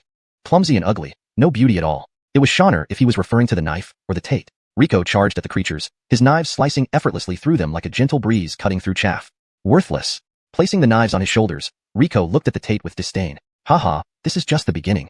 The Tate hadn't expected the corrupted creatures to capture Riko. They were merely a test of his strength. His true card was still himself. With a wave of the scepter, the creature fragments flew towards him. Zack watched calmly as the Tate absorbed them, growing larger and more grotesque. Now standing twice as tall, his body sprouted countless eyes, giving him no blind spots. Twisting muscles exposed to the air were covered in writhing, worm-like black veins. Most terrifyingly, his aura had reached the peak of the 6th tier, enhanced by the sanctuary's power. Facing this monstrous form, 4th tier Riko remained unperturbed, almost mocking the Tate with a finger wag. Haha, you'll pay for your arrogance. The Tate's figure vanished, moving silently and ghost-like. ####Chapter 203, Tiger's Sacrifice. This time, Riko's smile vanished from his face. The sacred land was now saturated with thick and corrupt energy, making it impossible for Rico to sense the bishop's position. Yolka a phantom, the bishop suddenly appeared behind Rico. Reacting instantly, Rico turned around and swung his blade downward. Unexpectedly, that was just an afterimage of the bishop. Just as Rico reacted, a hand shot out from the ground and grabbed his ankle tightly. Shocked, Rico slashed at the thick hand. To his astonishment, when the insect-jawed saber hit the wrist, it produced a metallic clang. With a sudden exertion of force, the bishop dragged half of Rico's body into the ground. The mud, mixed with corrupt blood, instantly solidified. No matter how much Rico struggled, the hard earth held him tightly, leaving him powerless. The bishop emerged from the ground, holding a bizarre dagger that wriggled in his hand. Dense waves of corrupt energy coiled around it. Even with Rico's elemental body, one cut from this would be unbearable. Damn, I'm really in trouble this time. A cold sweat trickled down the corner of Rico's forehead. Why did he have such bad luck? He encountered such a psychopath the moment he opened his eyes. It seemed this man wasn't going to let him go easily. The bishop's pitch-black eyes stared intently at Rico. Today, he had to find out why this Grover in front of him could resist the assimilation of the holy blood. Step by step, the bishop approached. Rico shouted loudly, wait, we can talk this through, right? Why are you so worked up? Can't we sit down and chat nicely? Seeing the bishop unmoved, Rico sneered, Gabine, don't say I didn't try. I only meant well. As soon as these words left his mouth, the bishop lifted the dagger in his hand. Suddenly, a figure rushed to Rico's front, embracing the bishop and rushing out of the way. It was none other than Tiger, whom the bishop had ignored. Tiger emitted a dazzling light from his body, not quite as brilliant as the elders, but his radiant light of faith still illuminated half the cave. Hazel, who was leading the villagers away, turned back towards the dazzling light. His face showed a brief flash of grief before it turned resolute. In his heart, he swore he would protect the villagers for Tiger. At this moment, burning his life, Tiger felt a power coursing through his entire body like never before. Even without the sacred tree, he could still hear the voice of the goddess of Yolf. Everything around him became exceptionally clear. The wind, dripping water, and even the sound of ants moving across the ground, all entered his ears without omission. For this moment, he was the incarnation of the goddess. Tiger threw a punch at the bishop's face. Though unskilled, this simple punch left the bishop unable to dodge. His jaw was struck sideways. What terrified the bishop was that Tiger's divine power of life suppressed his own corrupt divine power. His healing ability had weakened by more than half. Moreover, he knew this power could indeed kill him. Wow, brother, you look awesome. Hang on a bit longer. I'll help you shortly. Tiger drew the bishop's attention, significantly reducing the binding force on Rico. Seizing the opportunity, Rico broke free from the earth and emerged. He brushed off the dirt from his clothes, raised his big knife, and charged toward the bishop, fighting alongside Tiger. Already struggling against Tiger alone, adding Rico's interference put the bishop immediately at a disadvantage. Tiger's punches rained down on him. He hadn't felt pain in years. A ridiculous thought crept into his mind. Was he really going to die here? No, I won't die. The task given by the goddess is not yet complete. I will not die. Death was the greatest blasphemy to the goddess. Roaring, the bishop plunged his hand into his chest. TSK, you don't have to resort to self-harm just because you can't beat us, do you? Are we that scary? Breathing heavily, Rico patted Tiger's shoulder. Tiger glanced back at him, opening his mouth as if to speak. But having burned his life, he had lost his ability to speak. All he could do was grab Rico and hurl him forcefully toward the exit. What the heck, brother? What are you doing? Rico's voice grew distant, while a look of relief appeared on Tiger's face. At this moment, the bishop pulled his hand out of his chest, holding something indescribable in his hand. The bishop's hand looked empty, but all light passing through it was warped, evoking a sickening feeling with just a glance. Watching the bishop's hand, an unprecedented terror crept up Tiger's spine. As a believer of the goddess of Yolf, his intuition told him that whatever the bishop held possessed the power to destroy any life. Since it was extracted from the bishop's chest cavity, it began absorbing everything around it frantically. As it swallowed light, it turned into darkness. Gabinally, Tiger saw its true form. It resembled a piece of shattered glass, a fragment broken off from something unknown. Holding the shard, the bishop started being absorbed too. The twisted flesh fused moments ago began crumbling and falling off his body. Those previously indestructible fleshy pieces had now completely turned to dust. This is mine. The bishop's voice became distorted, as though something interfered with it, making it incomprehensible. He raised his hand, and instantly, Tiger's neck fell into it. Tiger's eyes widened in terror. What happened? Clearly, neither of them moved. It was as if the space between them had disappeared. Trying to struggle was futile. The bishop, holding that strange object like a dagger, thrust it into Tiger's chest. In an instant, all of Tiger's divine power vanished. Even the remaining trace of life energy within him was gone. His body turned into fine sand and dispersed in the wind. Tiger died, leaving no trace behind. The bishop shook his hand. His time was also running out. He couldn't control the artifact yet, and in just a few breaths, it had already sapped 30% of his power. The bishop raised the artifact and lightly sliced it. The space before him split open like thin paper, revealing a black rift, with dark, spiderweb-like cracks extending far. With a pull of his hand, Rico was yanked back from 100 feet away. Initially bewildered about how he returned there, Rico saw the bishop's hand and widened his eyes in horror. How did you get that thing? Chapter 204, Divine Corpse. The Tate ignored Rico and directly thrust the fragment in his hand towards Rico's chest. Rico was utterly terrified. If this thing pierced him, he would really die. He struggled frantically, but to no avail. The fragment tore through space and appeared right before Rico's chest. Screwed. This time I'm really going to die. Rico shut his eyes, unwilling to accept this reality. Ding! A resonating clang froze the world for an instant. At that moment, the universe fell silent except for the sword's ring. An invisible blade appeared disregarding spatial boundaries in front of Rico, colliding with the black fragment. Hey, this sword. Rico opened his eyes, gazing at the invisible sword in front of him in pleasant surprise. Who is it? The Tate roared angrily, not expecting someone to intercept the divine artifact granted by the goddess of Yolf. Spatial ripples formed as a mysterious figure cloaked from head to toe emerged. So it's you. I thought you hadn't died after all. Rico wriggled and yelled loudly. The mysterious person ignored him, only looking at the fragment in the Tate's hand. That's why I couldn't find it earlier. Turns out it was here. Hey, why so cold? We're close friends, you know? The mysterious person glanced at him briefly. Why are you here? Tisich, is this how you treat a friend? Forget it. I won't stoop to your level. Anyway, I came here because you suddenly went offline. I was worried about your safety and found things more complicated than expected. Knowing it's complicated, leave quickly. Heh, you guy. Rico rolled up his sleeves, seemingly preparing to charge over and teach the mysterious person a lesson, but he seemed to forget he was still in the Tate's hands. Ignored by the two people before him, the Tate roared in fury again, lifting the fragment once more to kill Rico. Unexpectedly, the mysterious person just glanced over, causing the Tate's hand holding the fragment to sever cleanly. Staring at the smooth stump on his wrist, the Tate stood there dumbfounded. Hurry, go. You're only making things worse. Yes, truly. I came to help, and this is the welcome I get. Truly hitting a stone wall with a warm face. Rico rolled his eyes and started to leave. I meant you should go, leaving him behind. Humph. Wait for me. Don't let me catch you again, or I'll give you a real beating. Rico gritted his teeth and then fainted on the spot. The mysterious person grabbed the unconscious Rico and threw him next to Alicia. Another slash of the sword severed the Tate's other hand attempting to retrieve the fragment. The Tate groaned in pain. This man's sword was bizarre. His severed hands could not regenerate. This strike cut off all connection between himself and his hands as though they had never existed. Where did you get this thing? The fragment on the ground floated up, hovering in front of the mysterious person. It now looked harmless and transparent, gently floating. This is the power of the great goddess. How could mere mortals understand? Ha ha ha ha. Noisy.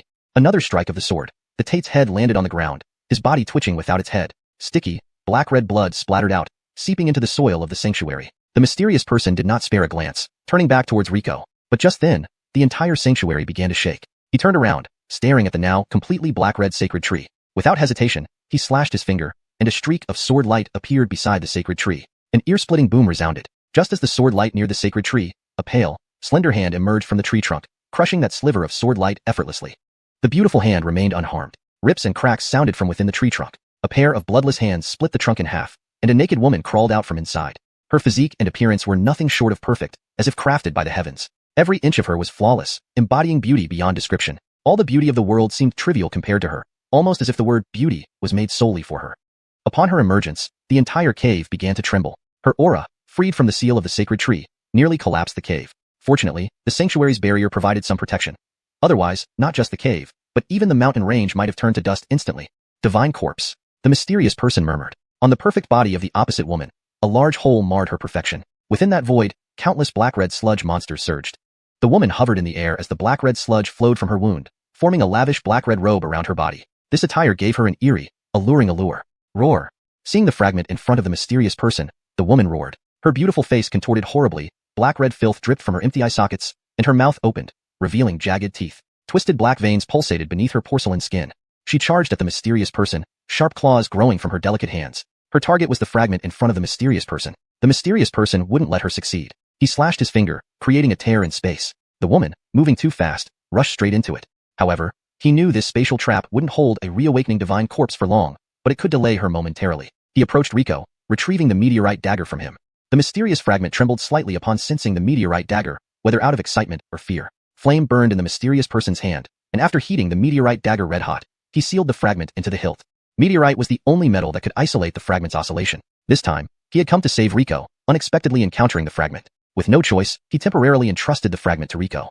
Just as he restored the meteorite dagger to its original form, a grating sound arose, and a pair of claws tore through the space before him. The woman broke through the dimensional space, returning to the sanctuary. But she no longer resembled the transcendentally beautiful woman from earlier. Now, she looked more like a grotesque monster covered in extraneous limbs.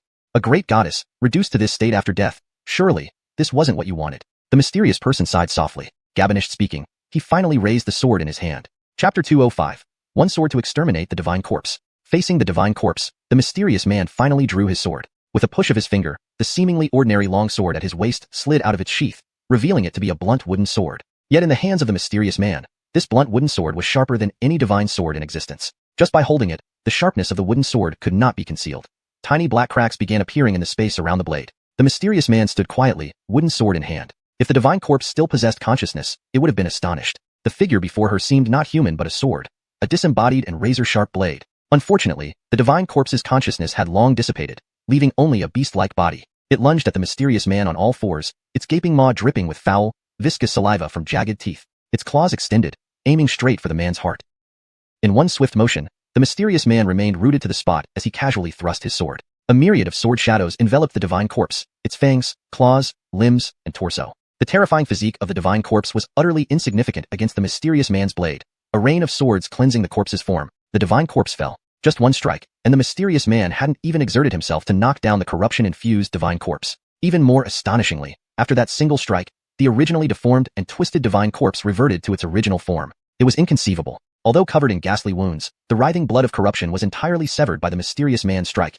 Even the aged blood within the massive gash on her chest was completely eradicated. Now, the divine corpse appeared eerily pure. Not just the divine corpse, but the entire sacred ground was thoroughly purified by the mysterious man's sword, restoring it to its initial sanctity. However, the towering holy tree now lay shattered in pieces, irreparable. Glancing at the divine corpse, the mysterious man then turned and grabbed Rico and Mayer, leaving the scene. After the mysterious man departed, a figure enshrouded in wind and snow appeared abruptly in the deserted sacred ground. Instinctively, the pale figure attached itself to the divine corpse. The divine corpse, which lay prone on the ground, rose up instantly, its injuries vanishing in an instant. She bowed deeply in the direction the mysterious man had left. Standing upright for a while, the beauty that once captivated so many went unappreciated. A snap of fingers later, both the sacred ground and the village vanished without a trace.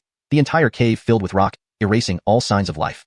When Rico opened his eyes again, he found himself lying on Jacqueline's bed, with Mayer still asleep beside him. Upon rising, an intense pain flooded his head.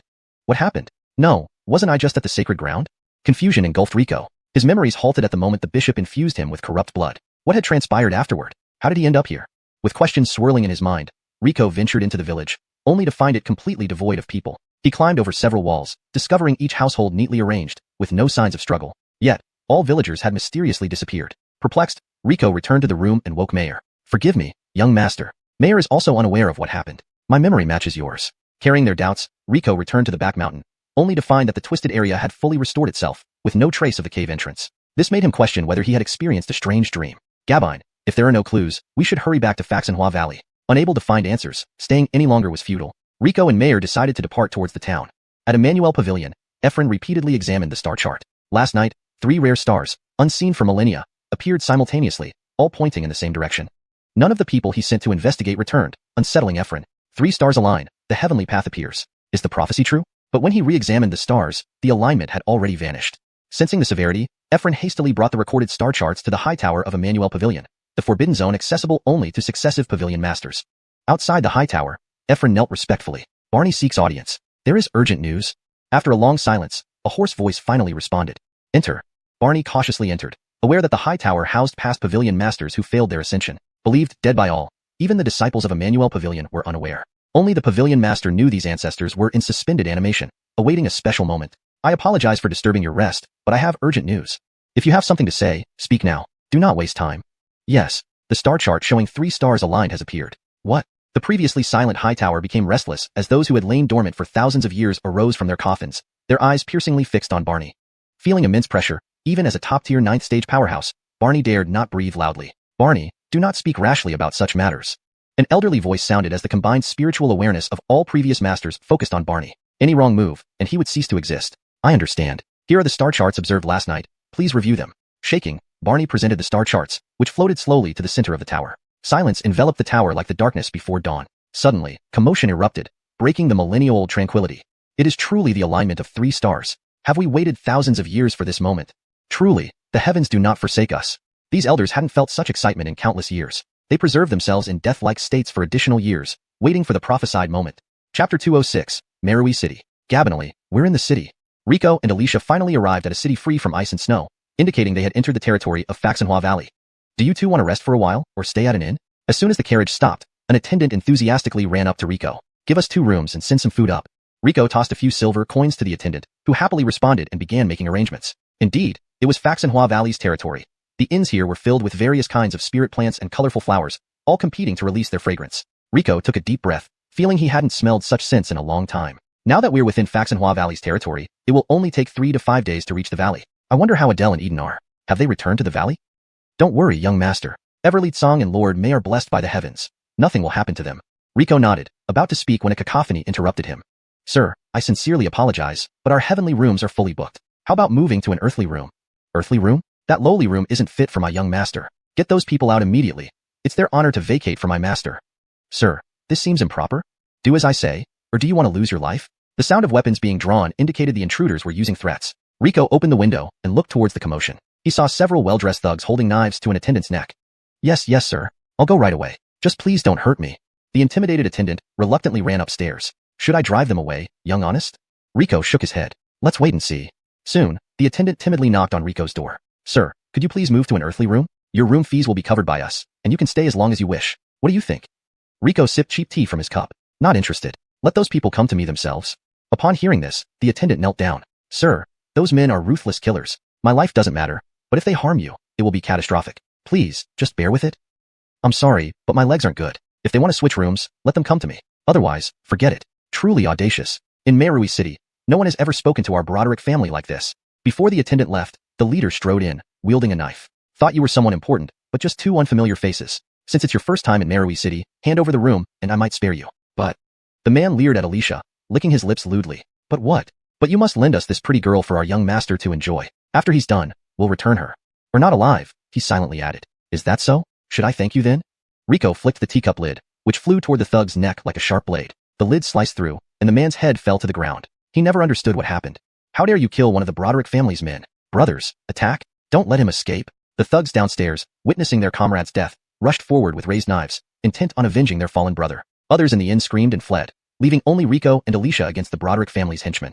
The henchmen charged at Rico, viewing him as easy prey. Before they reached the upper floor, Alicia descended the stairs, determined to protect Rico from these filth. Standing gracefully on the staircase, Alicia danced a dance of death. Her palm gently swept across the henchmen's necks, causing them to clutch their throats and collapse in pain, blood gushing from their wounds. Seeing their comrades fall, the remaining henchmen grew hesitant but continued shouting. You're finished. You killed a member of the Broderick family. Prepare to die. Alicia, unfazed, continued her elegant massacre. Soon, only a third remained, now truly terrified. They dropped their weapons and fled. Save us, young honest. I don't want to die. Spare us. The cries went unanswered by the Broderick family's young master, who remained motionless. Alicia ignored them too, continuing her lethal grace. Suddenly, soldiers stormed in, alerted by the fleeing henchmen. Juanita, it's her. She killed our brothers. The captain silenced him, already aware of the situation. Yolston up. You're surrounded. Surrender now if you want to live. Ignoring the soldiers, Alicia approached the carriage. Those who harmed her young master faced only one fate, death. Alicia, that's enough. Just teach them a lesson. Hearing Rico's voice, Alicia complied, returning upstairs. A mere lesson? Killing over 10 people? This blatantly disregarded Meruem City's laws. The captain, experienced in Meruem City, had never seen such arrogance and fury erupted within him. Hold it. Drop your weapon, or I'll order my men to fire. He signaled his soldiers to ready their bows, prepared to shoot if Alicia took another step. Chapter 207. You are actually a messenger? Wait. The voice came from the young honest of the Broderick family, who had been silent in the carriage all along. I want to see who in this Meruem City dares not give me, Maverick, some respect. With a loud bang, Maverick's carriage suddenly exploded, and a figure darted directly towards Rico's room. Alicia tried to intercept him but was stopped by Rico. Who are you? To dare kill so recklessly in my Meruem City? Get down on your knees and apologize. Maybe I'll let you keep your head if I'm in a good mood. Maverick barked with overbearing arrogance. He indeed had the right to be arrogant. Meruem City had an ordinary location and few special products. It rarely attracted any high-level experts. As the city's top expert at Gabbath rank, Maverick knew very well that Rico wasn't likely to be a formidable opponent. Upon seeing Rico, he became even more certain. A mere 4th-rank cultivator daring to act so brazenly in front of him? You're the Broderick family's young honest they talked about? Himph. Knowing my identity and still acting so arrogantly? Killing openly here is truly lawless. I advise you to surrender quietly. Our actions were clearly in self-defense. It was your people who provoked first. Himph. I say you're guilty, so you are. Ha! Rico sipped his tea calmly. I can't surrender, but I need to see your Xander of Meruem City. Ridiculous. How can you just meet the Xander whenever you wish? Without waiting for a response, Maverick lunged at Rico without further ado. Maverick moved extremely fast, with faint sounds of dragons and tigers accompanying his fists and palms, showing that despite his frivolous appearance, Maverick was indeed no pushover. Unfortunately for him, he was facing Rico, and these tricks were nothing to Rico. Rico easily dodged Maverick's powerful strike without spilling a single drop of tea. Maverick narrowed his eyes, realizing he had underestimated this man, who indeed had some skills. But what difference did it make? After all, he was only 4th rank, while Maverick himself was a Gabbath rank expert. Maverick attacked Rico again, raining blows that sealed off all of Rico's escape routes. A cruel smile appeared on Maverick's face. How could a mere 4th rank cultivator possibly escape this attack? Unexpectedly, Rico smiled slightly and did not dodge, instead advancing forward and directly charging into Maverick's arms. What? Despite the powerful momentum of Maverick's fists, Rico saw through their weaknesses with one glance. Rico clung tightly to Maverick and delivered an uppercut to his chin, sending Maverick flying. Maverick crashed through the inn's roof, landing on the debris of the carriage. Young, honest Broderick, are you alright? The guards rushed to his side when they saw his pitiful state. After a while, Maverick groggily opened his eyes. Seeing the surrounding guards made Maverick's anger flare up. Get out of my way. All of you, get out. Pushing away the guards, he couldn't believe how a 4th-rank cultivator could defeat a Gabbath-rank expert like himself. Think I cheated? Rico's voice sounded behind him. Maverick turned sharply to find Rico leisurely eating a candy skewer. Maverick, unable to accept his defeat, kicked out at Rico's legs. Rico leaped to avoid it, but Maverick smiled. It was a trap. With Rico airborne, Maverick unleashed his prepared punch directly at Rico's chest. Just as it seemed Rico would be struck down, there was no panic on his face. A large snake tail materialized before Rico, lashing out like an iron whip against Maverick's arm. With a scream of pain, Maverick clutched his twisted and deformed arm. I will kill you. Why bother? If you'd taken me to the Xander earlier, we wouldn't have come to this. Who dares hurt my son? A thunderous roar accompanied by galloping hooves approached, and a splendidly dressed middle-aged man rode up, followed by hundreds of armored soldiers. Jesse, that's him. This man disregarded the law and killed over a dozen of my guards. When I confronted him, he broke my arm. Jesse, please seek justice for me.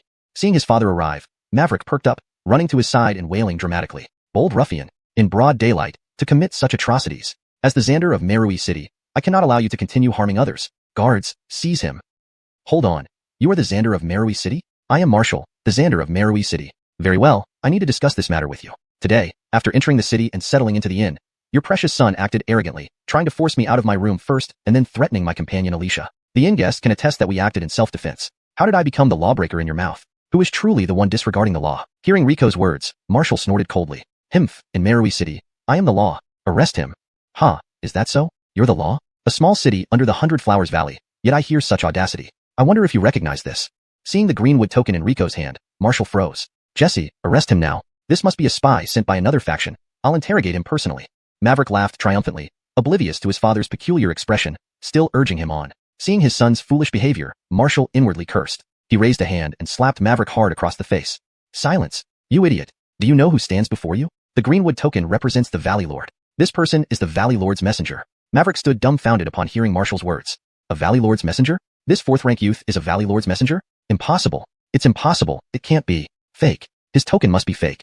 Maverick shouted, refusing to believe Rico was truly from the 100 Flowers Valley. Blasphemy. The greenwood token cannot be forged. How dare you question the envoy? Marshall bellowed, glancing at Rico who wore an amused expression. Biting his lip, Marshall struck Maverick with several bolts of spiritual energy, crippling him instantly. Chapter 208, Beauty Ointment. Hearing Maverick's agonized howls, Marshall turned away, unable to bear it. He didn't want this either, but offending the Ashan was a matter of life and death for Edith. As long as she lived, her limbs could be treated later. However, he didn't know that Rico initially had no intention of pursuing further. After all, he suffered no losses and had already killed so many of their people. But who would have thought that the Xander would act so decisively, immediately crippling his own daughter without a word? Xander is truly just and wise, even being so merciless with your own child. Marshall wiped cold sweat from his forehead. Ishan overpraises me. I merely did what needed to be done. Xander's level of understanding is indeed a blessing to the citizens. I hope you continue to uphold it. Marshall understood Rico's meaning. Once he returned, he would thoroughly teach Maverick a lesson to keep him in line from then on. May I ask, Ishan, why have you come to our remote town? We were attacked during our return voyage and ended up stranded here. We wish to borrow 2 flying beasts from Xander to return to the valley. Is that convenient? Convenient. Of course, it's convenient. However, after such a long journey, the 2 of you must be exhausted. Why not rest at my residence before proceeding? That's unnecessary. Thank you for your hospitality, but we wish to return to the valley sooner. Very well, if Ishan insists, I shall not press further. I will arrange the flying beasts for you right away. Indeed, with the Xander's order, everything moved swiftly. Soon, 2 large flying creatures landed beside Rico. Then I thank Xander. Rico and Alicia mounted the creatures, preparing to leave. Unexpectedly, the Xander spoke again. Ishan, it takes at least a day and night to reach the valley. Here is some food. If Ishan doesn't mind, please take it for the journey. Rico accepted the storage bag from the Xander. Inside, besides some food, were several glowing spirit stones. True to the nature of a Xander, indeed quite diplomatic. Nodding, Rico kept the bag. Although his spirit stones now outnumbered what he could use in lifetimes, who wouldn't want more? Only after Rico flew far enough did Marshall breathe a deep sigh of relief. Tell everyone to maintain order and not oppress the people. If I find anyone violating this, they shall be executed regardless of status. In 100 Flowers Valley, nearly half a month had passed since Rico's departure. During this time, Perry resumed her old life, reading books and refining pills daily, a tranquil yet fulfilling existence. Occasionally, she wondered if the handsome and formidable Ed Gym was just a dream. Yet the newly renovated pill hall reminded her that it wasn't. One day, Perry planned to look for some books as usual when an unexpected visitor blocked her path. Yolahan, what are you back for? Our pill hall does not welcome traitors. The intruder was none other than Yolu Han, the former manager of the pill hall. Yolu Han's legs had been reattached, making him indistinguishable from any ordinary person now. Looking at Perry's pretty face, he smiled lewdly. Don't be so cold, Aiden's sister Yolu. After all, we were once siblings. I just wanted to see how you're doing. He even reached out to touch her face. Perry recoiled in disgust. This Yolu Han was even more unbearable now. Just say what you want. Don't touch me. Yolu Han casually withdrew his hand. I brought a gift for you, Aiden's sister Yolu. Surely you know what this is. From his robes, Yolu Han produced an exquisite jade bottle. How could Perry not recognize this item? Everyone called it beauty ointment, and it had caused a frenzy among female cultivators in Hundred Flowers Valley. One application of this ointment could turn even the ugliest person into a stunning beauty. I don't need this. Laverneve now. For someone naturally beautiful like Perry, the allure of the ointment wasn't as strong. Besides, she heard that using it would make one dependent. Understandably, who could accept reverting from breathtaking beauty to an unremarkable existence? Please, don't reject it hastily, Aiden's sister Yolu. A natural beauty like you will become even more enchanting with this ointment. Then, no man will be able to escape your charms. Hearing Yolu Han's words, Perry paused, picturing the handsome figure she had admired. Seeing her reaction, Yolu Han smiled. He knew she was intrigued. If you don't want it, I won't insist. But as a man, this has no use for me. I'll leave it here. If you change your mind, feel free to take it. Laverneving the ointment behind, Yolu Han left. Surprised by his decisive departure, Perry hesitated for a moment, but ultimately turned towards the library. However, she hesitated again and finally picked up the ointment bottle. Watching this from afar, Yolu Han smirked evilly. That evening, Perry returned to her room, finding two identical ointment bottles on her dressing table. One came from Yolu Han today, while the other was given by a strangely dressed man on the street long ago. After a brief hesitation, Perry opened one bottle. As soon as the lid lifted, a peculiar fragrance wafted out. She took a small amount of the ointment onto her palm, recalling the handsome figure once more. If I apply this, might Ed Jim fall for me? Biting her lip, Perry applied the ointment to her face. It felt refreshingly cool and comfortable. After a while, she looked at her reflection in the mirror. Is this really me? Touching her face in disbelief, she stared at the stunning woman in the mirror. If I'm this beautiful, perhaps Ed Jim might. Blushing, she shook her head. What am I thinking? Embarrassed by her thoughts, she lay down on the bed, covering her face with a blanket. Chapter 209. Return to the valley. Phew, we're finally back. Rico and Mayor dismounted from the bird's back. After several days of continuous travel, they finally returned to the Hundred Flowers Valley. Ed Jim Che, you're back.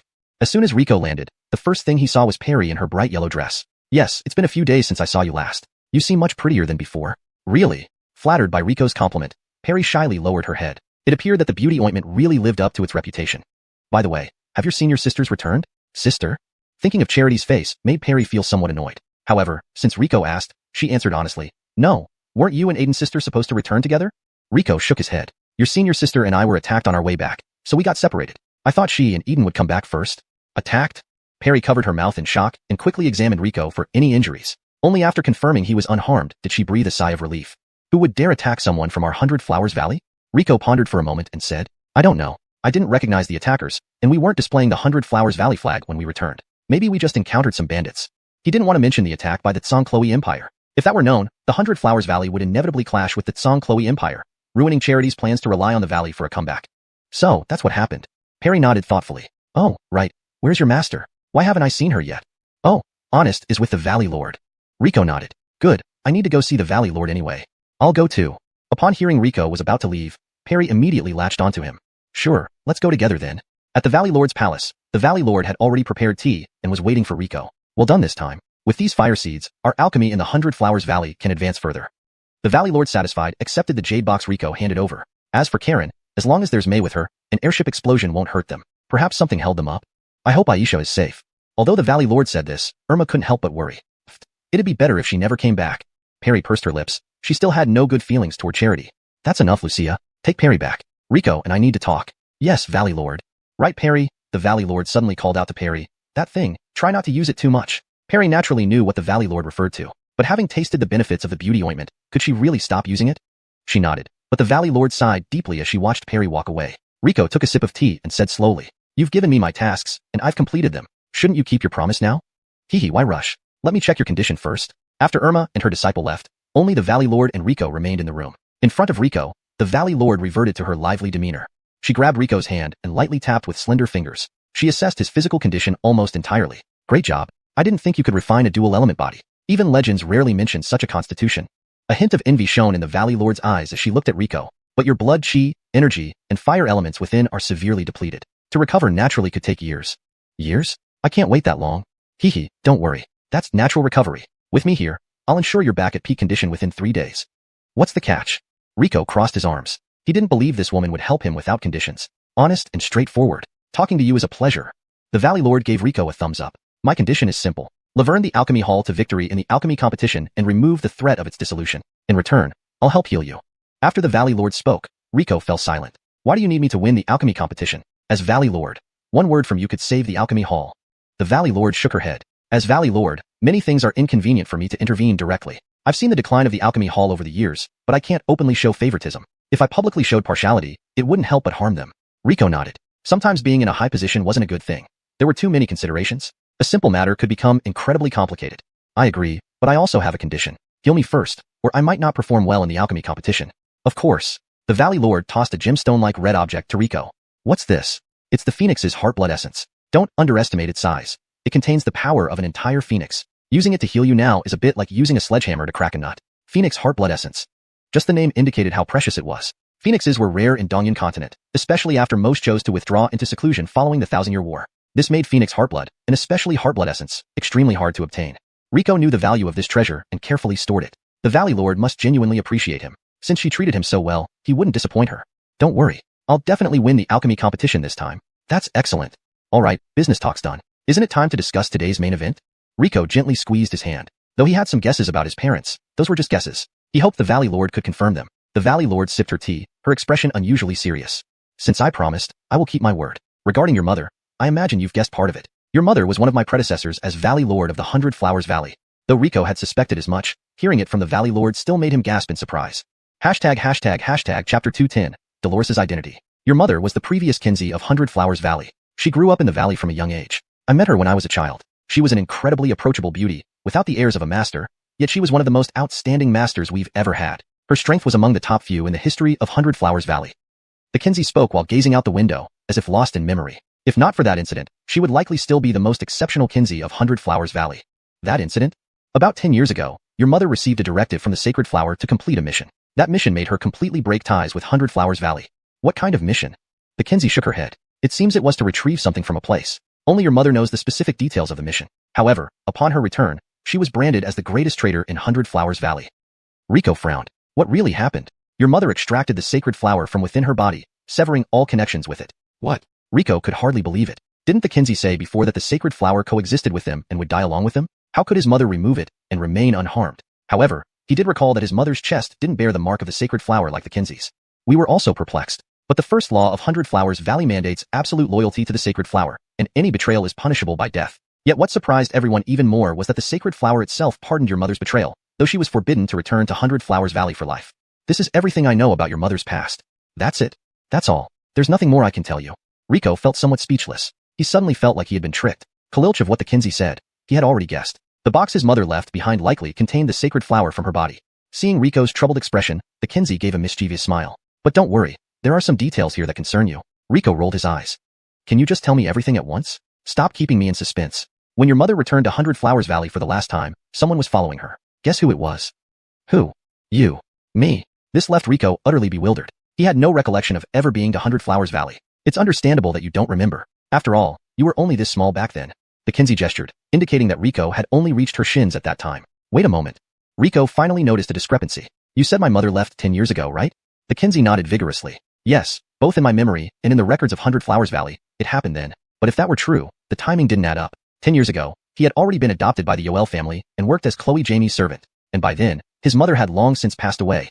Cold sweat broke out on Rico's back. He realized that it seemed he had been caught up in a massive deception since the day he was born, and he was still clueless. If the Xianxia wasn't lying and his own memories weren't mistaken, could it mean that his mother was still alive? At this thought, Rico perked up. For so many years, he believed his mother was dead. Now, with the possibility that she might still be alive, how could he not be excited? His mother hadn't seen him in all these years, possibly because she was still at the center of the deception. Given his current abilities, he needed to become stronger before they could meet.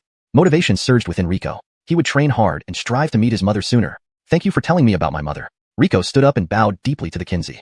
No need for that formality. After all, this was a trade between us. Rest assured, I will do my best for the alchemy competition. Seeing Rico's fervent determination, the Xianxia smiled approvingly. Good. I look forward to seeing your performance. Upon returning to the alchemy hall, Rico's first action was to take out the Phoenix Heartblood given to him by the Xianxia. He aimed to restore his strength as soon as possible. Although he boasted that he would secure victory for the alchemy hall, his water-based alchemy technique couldn't be used in the competition. Regarding fire-based alchemy, Rico was not just inexperienced but essentially clueless. With only a few days until the alchemy competition, he had to master fire-based alchemy in that short period. To others, this seemed preposterous. His opponents, though all disciples, were at least veteran alchemists with over 10 years of experience. How could they be outmatched by a novice who had practiced alchemy for only a few days? Yet Rico was brimming with confidence, not only because he mastered water-based alchemy, but also due to his Gabire elemental body and the alchemy notes left by his teacher, who was reputed to be the world's foremost alchemist. With unwavering resolve, Rico swallowed the Phoenix Heart blood in one gulp. If anyone else had been present, they would have been horrified by his action. That was Phoenix Heart blood. Even regular Phoenix blood required cautious absorption, as it contained pure flame energy. Phoenix fire ranked among the top 10 flames in the world. A single misstep could result in being incinerated into a pile of ashes. Yet Rico swallowed the purest Phoenix Heart blood directly. Instantly, its intense flame energy engulfed his entire body, making him appear like a blazing figure from afar. A translucent image of a phoenix emerged from Rico's body. It seemed displeased at being consumed and raised its head to emit a resounding cry. This cry echoed throughout Hundred Flowers Valley, drawing the attention of everyone. They saw a fiery phoenix soar skyward, unfurling its magnificent wings. In the beast space within Rico, the long-forgotten hen suddenly lifted its head. Gone was the usual timidity and dullness in its eyes, replaced by a mix of hatred and anticipation. After a while, the fiery phoenix returned to Rico's body, and the hen resumed its usual vacant demeanor, clucking softly as it laid a warm egg smeared with chicken droppings. Chapter 211, Gabith rank achieved. After absorbing the phoenix's heart essence blood, an unprecedented surge of energy filled Rico's entire body. Gabith rank achieved.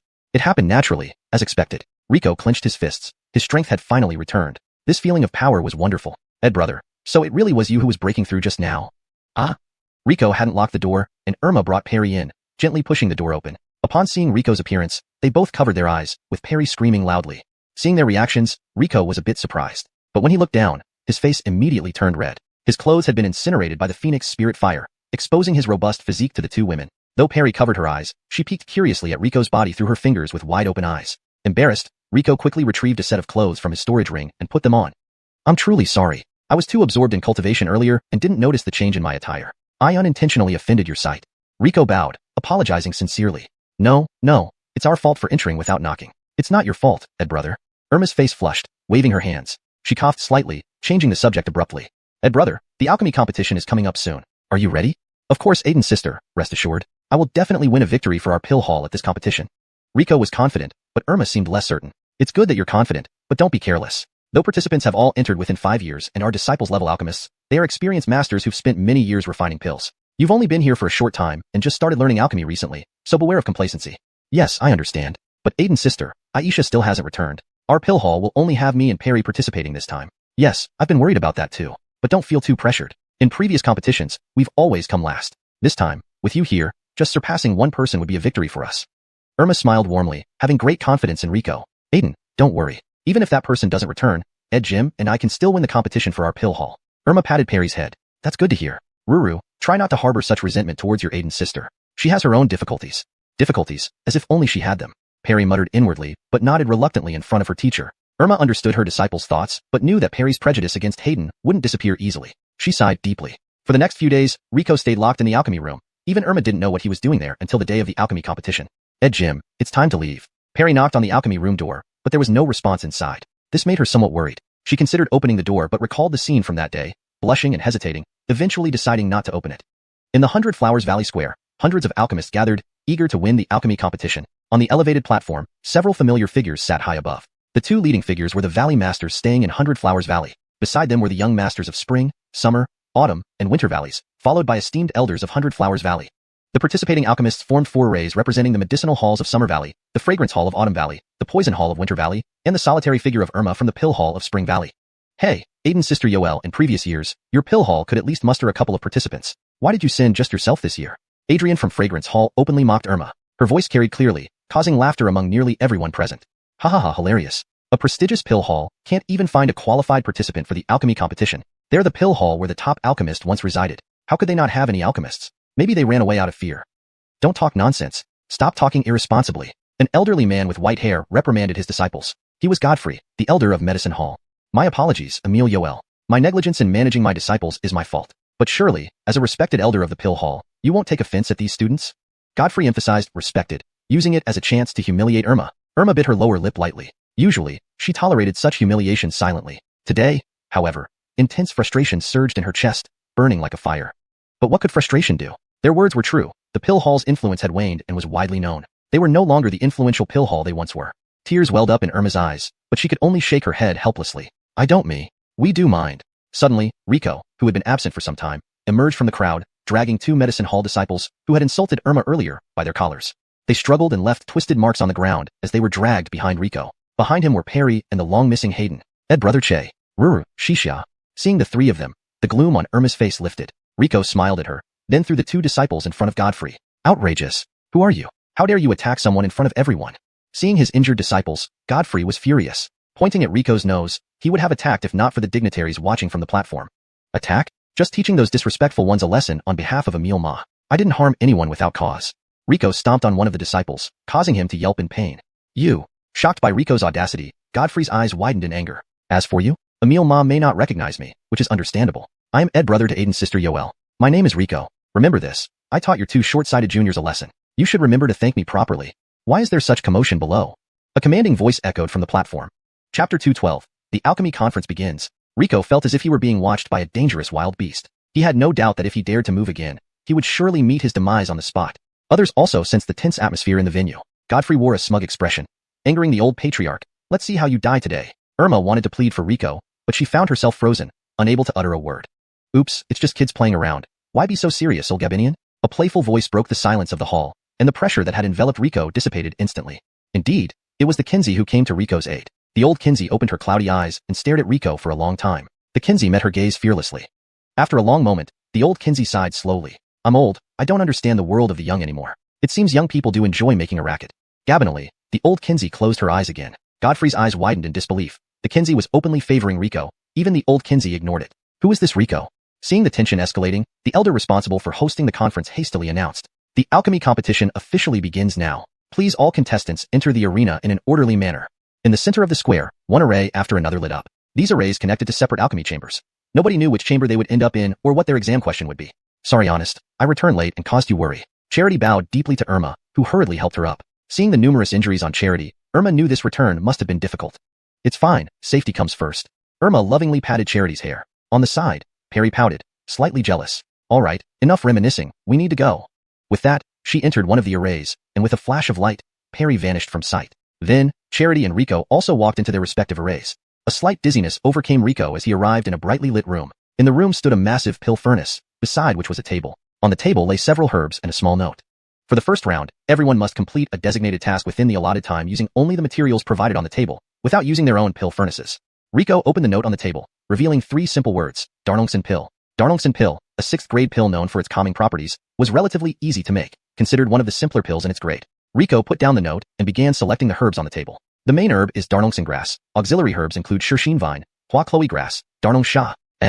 Rico suddenly noticed that the herb Gu Imi was missing from the table. While Gu Imi played a significant role in stabilizing and solidifying the Darnongson pill, it wasn't entirely indispensable. Experienced alchemists could still make the pill without it, and less experienced ones could use similar herbs, ensuring there was no conflict with other ingredients.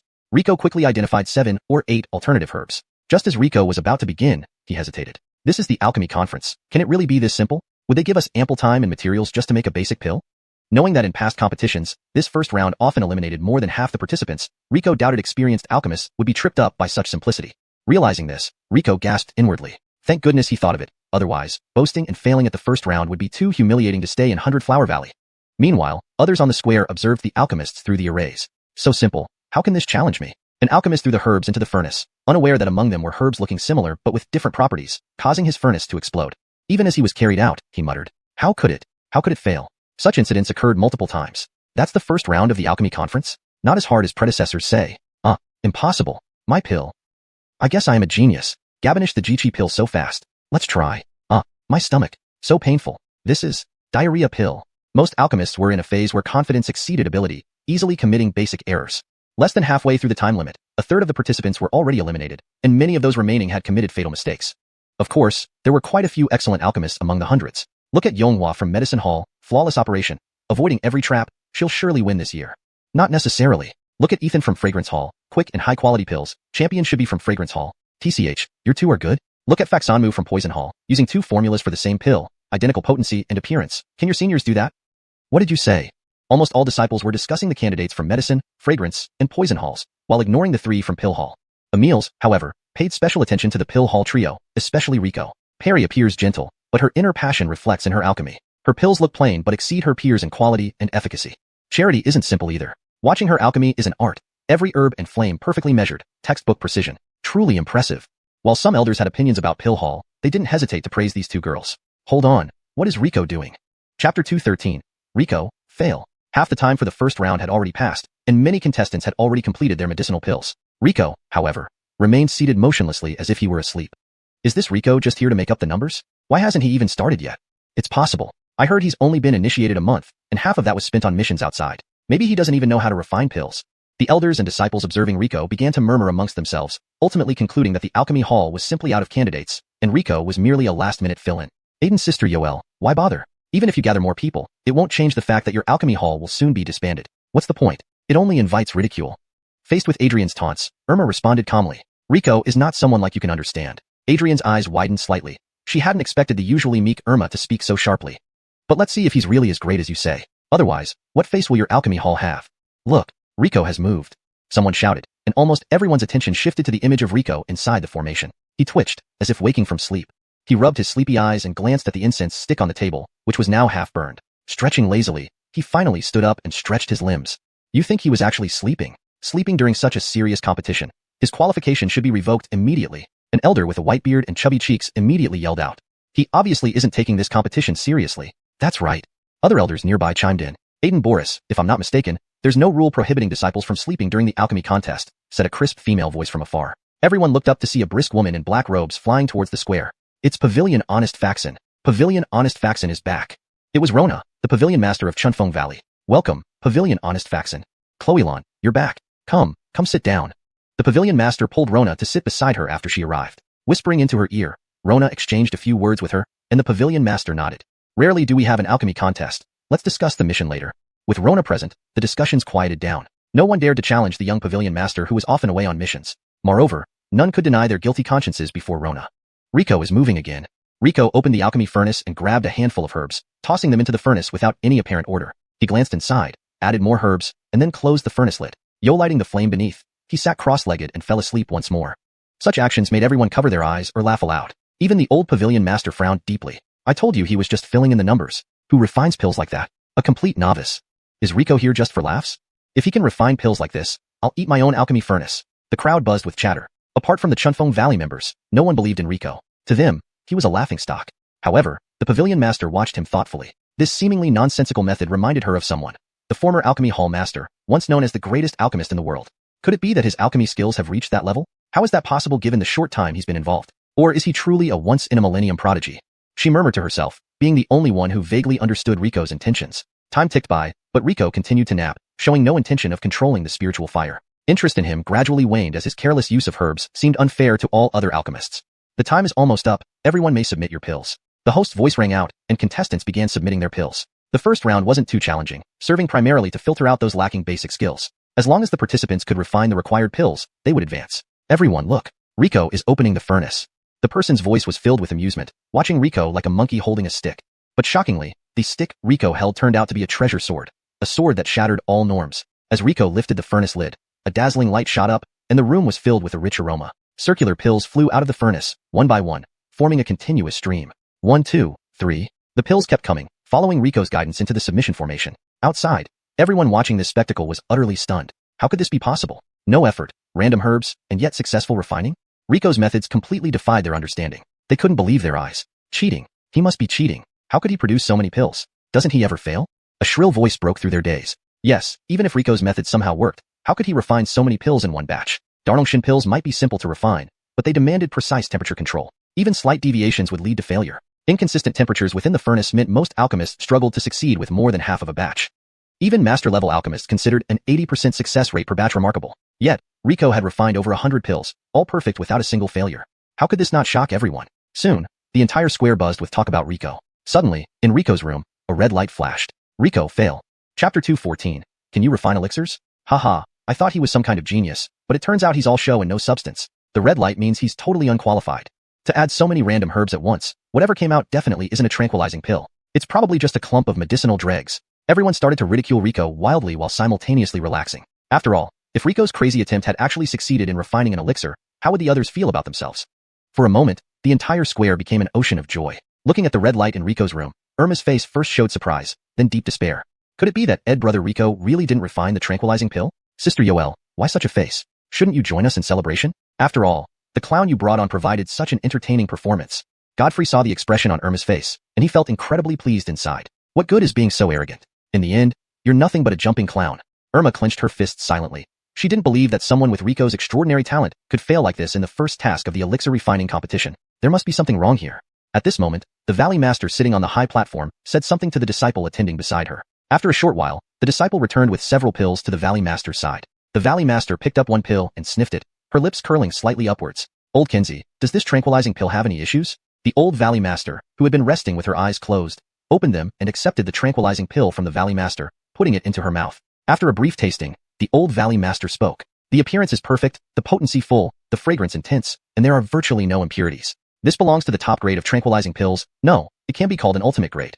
Hearing the words of the old Valley Master, the Valley Master smiled even wider. If even the old Valley Master finds no issues with this tranquilizing pill, then it's the judges who judged Rico as unqualified who have problems. Are you saying these ultimate grade tranquilizing pills were refined by Rico just now? Hearing the Valley Master's words, the old Valley Master raised an eyebrow. The Valley Master nodded. Yes, these are the pills I had someone fetch just now. The old Valley Master placed those pills in her palm. Each pill was perfectly uniform, as if they were made from a single mold, and each possessed the same quality as the previously mentioned ultimate grade tranquilizing pill. Seeing these tranquilizing pills, the old Valley Master furrowed her brows. Bring Rico's judge to me. I want to see who dares to tamper in the elixir refining competition.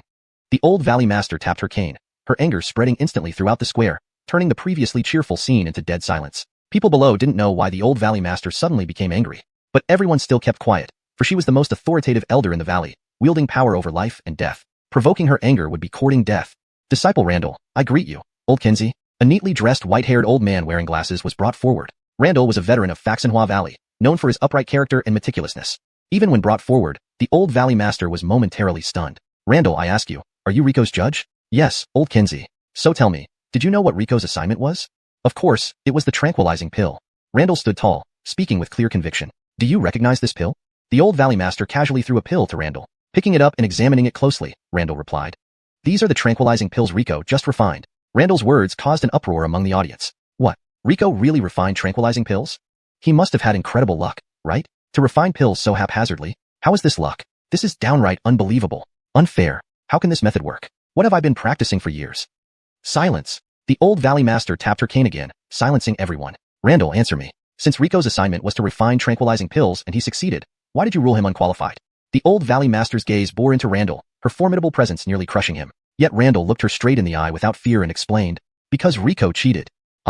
Due to the old Valley Master's authority, everyone remained silent, though many believed this was expected. Oh, explain in detail. The old Valley Master withdrew her pressure, and Randall let out a breath. This is how it is. For the first stage of this competition, we prepared a fixed quantity of herbs for each participant, 50 in total. If no mistakes were made, each contestant should theoretically have refined up to 50 pills using only the herbs in their room. However, Rico managed to refine 100 tranquilizing pills. That exceeds the herb supply we provided. Therefore, I concluded that Rico brought additional herbs into the competition, which is against the rules, making him unqualified. Randall's explanation was logical and convincing. Nodding, the old Valley Master understood that she might have misunderstood Randall. However, instead of immediately disqualifying Rico, the old Valley Master lightly tapped her cane, casting a dazzling light that summoned a handsome Blaine who had been dozing on the ground.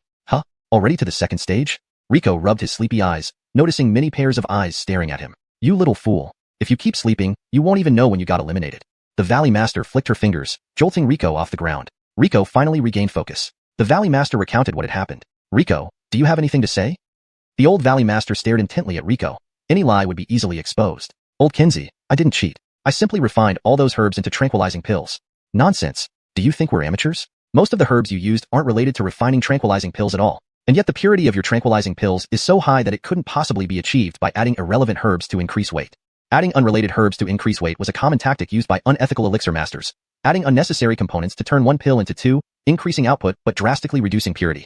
Rico glanced back at the elderly man shouting at him. Then he said something that left everyone speechless. Bond, who are you? Can you refine elixirs? Chapter 215. Collaborative Alchemy. Randall's face darkened at Rico's words. Is Rico really too arrogant? Honest Randall is one of the 5 alchemy masters in the valley, and he dares to speak to a master like this. How dare a cheater talk to a master like that? Throw him out of 100 Flowers Valley. We don't welcome such people here. Throw him out. Throw him out. The audience below was agitated. Some had already rolled up their sleeves, ready to march on stage to teach Rico a harsh lesson. But when Randall raised his hand, the crowd fell silent instantly. Rico, though I may not be the most talented, I am still an alchemy master. Why do you think I cannot practice alchemy? Rico casually scratched his ear and said indifferently, Honest Yen, since you say you can practice alchemy, may I ask Honest Randall, how many formulas are there for Darnlingson pills? Such a question posed no difficulty to Honest Randall. He straightened his posture and spoke confidently.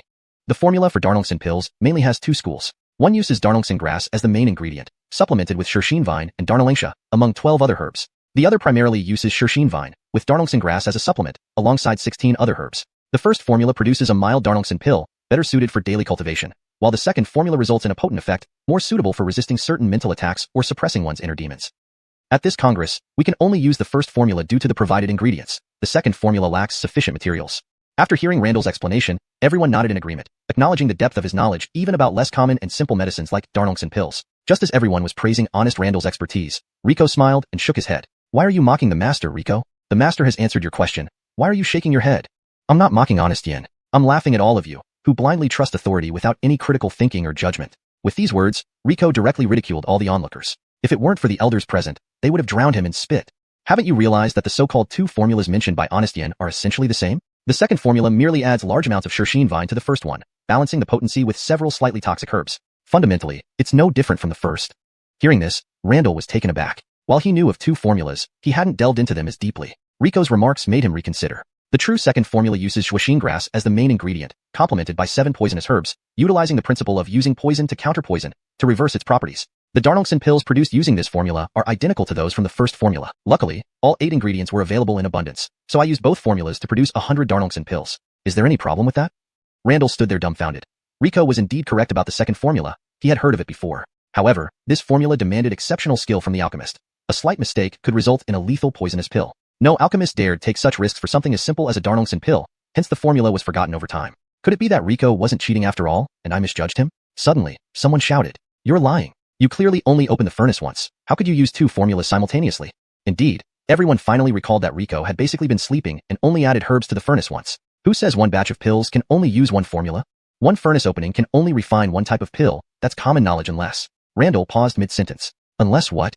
Unless these 2 formulas are complementary. Rico finished for him, balancing yin and yang, mutual generation and support. This is the yin-yang alchemy technique of the old Holly. Wasn't this technique lost long ago? How could you know it? Randall stared at Rico with widened eyes. Didn't anyone tell you? I'm the old Holly's disciple. Using my teacher's techniques is perfectly normal, right? For a moment, silence filled the hall. After a long pause, Randall walked to Rico, bowing deeply. Apologies, Rico. My earlier judgment was wrong. I will report everything to the conference and restore your eligibility. I will also resign from my position as a judge. Such a misjudgment makes me unworthy. Honest Randall actually bowed to Rico. The audience was stunned. How could Honest Randall, one of the Gabive Honests of 100 Flowers Valley, admit his mistake publicly? Does this mean Rico's alchemy skills might surpass even the master's? Honest Randall, there's no need for that. I only read about Darnlingson pills in my teacher's notes. As a master of 100 Flowers Valley, if you're not fit to be a judge, who else would dare claim the role? Gabine, now that the truth is clear, Rico's qualification is restored. Don't waste any more time. The conference continues. Get back quickly. The elder patriarch rapped his cane, and both men vanished instantly. What just transpired was a minor incident. Next came the second phase of the conference. This time, everyone was teleported together. In the center of the hall, a box containing numerous damaged formulas awaited the participants. Each contestant could either choose to decipher their own damaged formula or collaborate with others. This formula is only half complete. Rico examined his piece of the formula. Clearly, the other half must be in someone else's hands. Perry and Myrtle approached Rico, displaying their formulas. Unfortunately, their pieces did not match. Rico glanced around at the others, noting everyone searching for potential collaborators. A half-completed formula was too complex and time-consuming to decode alone. However, seeing the looks from others, he doubted anyone would want to work with them. What should we do, little Sean? Does this mean we'll stop here this year? Perry looked at Rico with teary eyes. She felt aggrieved. The rules seemed intentionally designed against them. No one wanted to share their formulas, preferring them to fail altogether. Myrtle didn't say anything, but shared her sense of frustration silently. Translation ends here, following the original structure and tone closely. Chapter 216. Provocation? Elimination. Don't worry, I'm here. Rico's resonant voice strangely put Perry and Hayden at ease. Give me your formulae. Rico took the 2 formulae from them, comparing them with the notes from his master in his mind. After a while, those who had found their corresponding formulae were already starting to refine their pills. But not everyone was so lucky. Some lone wolves didn't want to cooperate with others. They chose to decode it themselves. Worse still, some even destroyed the half of the formula after memorizing it. Because, for now, everyone in this room was an enemy, each a final competitor. The more that got eliminated, the higher their own chances of winning became. In the room now, some worked in pairs, some looked confident, some were scratching their heads, and some were trying to steal formulas from others. Irma, watching Rico and the other 2 from outside, clenched her clothing tightly. Such rules were too disadvantageous for the trio who were isolated. Rico was still deep in thought when several pill masters from the medicine hall approached. Aren't these our fellow disciples Hayden and Perry? What a surprise you haven't been eliminated yet. The speaker was a luxuriously dressed Blaine, Einar, the senior disciple of the medicine hall. Why is it surprising we're still here if you are? Perry retorted without yielding. Ignoring Perry, Einar continued on his own. Looking at your pitiful state, do you need us to share our formulas with you? Hayden glanced coldly at him. We don't need your help. Don't refuse so hastily. Think about your master, think about your pill hall. If you lose, you'll have nothing left, he sneered. These words made Hayden hesitate. Indeed, the pill hall was at its last stand.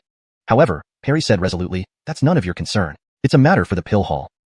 Hope you won't regret it. Unexpectedly, Einar did not argue further but turned and left with the people from the medicine hall.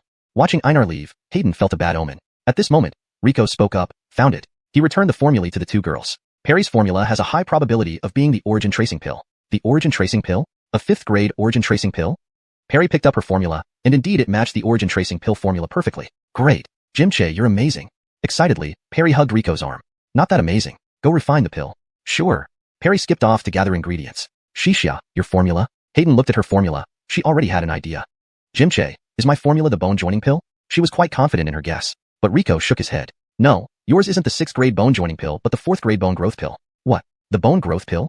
Right, look here. Rico pointed to an ingredient on Hayden's formula. The leaf of clear wind bamboo. This is an ingredient used in the bone growth pill, not the bone joining pill. Got it. Hayden nodded, grateful that Rico was around. She went to gather her ingredients as well. Rico then pulled out his half of the formula, frowning. I didn't expect mine would be the hardest. Most of his half formula contained auxiliary herbs for adjustment. These could refine too many types of pills, making deduction extremely difficult. Suddenly, Perry's scream interrupted Rico's thoughts. Einar, you interfered with my pill refining. Despicable. Perry's alchemy furnace was open, black smoke curling out, a clear sign of failure. Einar stood aside, smirking at Perry. Fellow disciple Yolu, don't make false accusations. Where did you see me interfere? I just happened to pass by. And fellow disciple Yolu, there's no rule against mutual interference in this second round. Einar chuckled maliciously. A group of pill masters surrounded Perry, clearly intending to prevent her from continuing. With their numbers, they could take turns refining the pill in time. Perry's side only had 3 people, unable to shake off their harassment.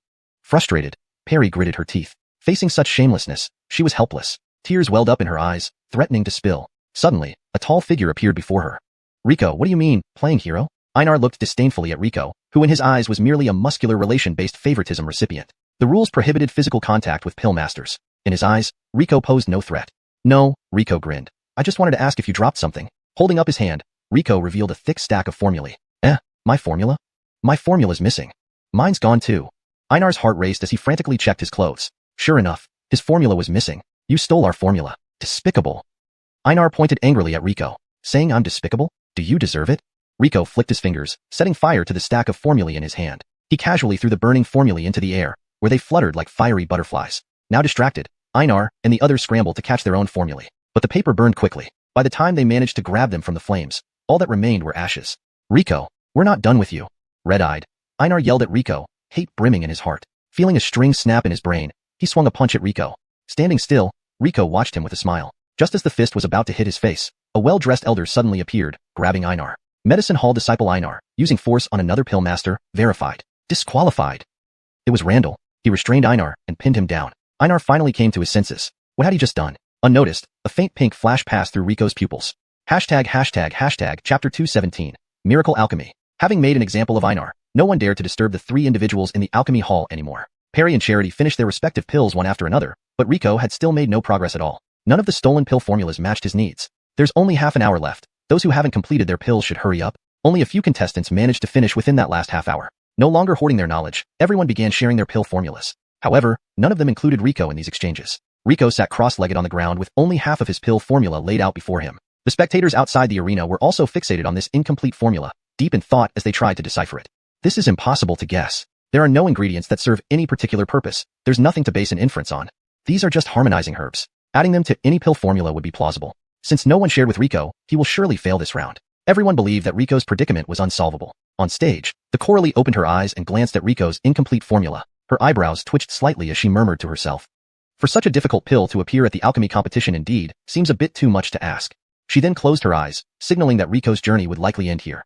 Inside the arena, Rico was deeply engrossed in thought. How could he derive the formula from only harmonizing herbs? The medicinal properties weren't visible. Everything depended on these seemingly ineffective herbs.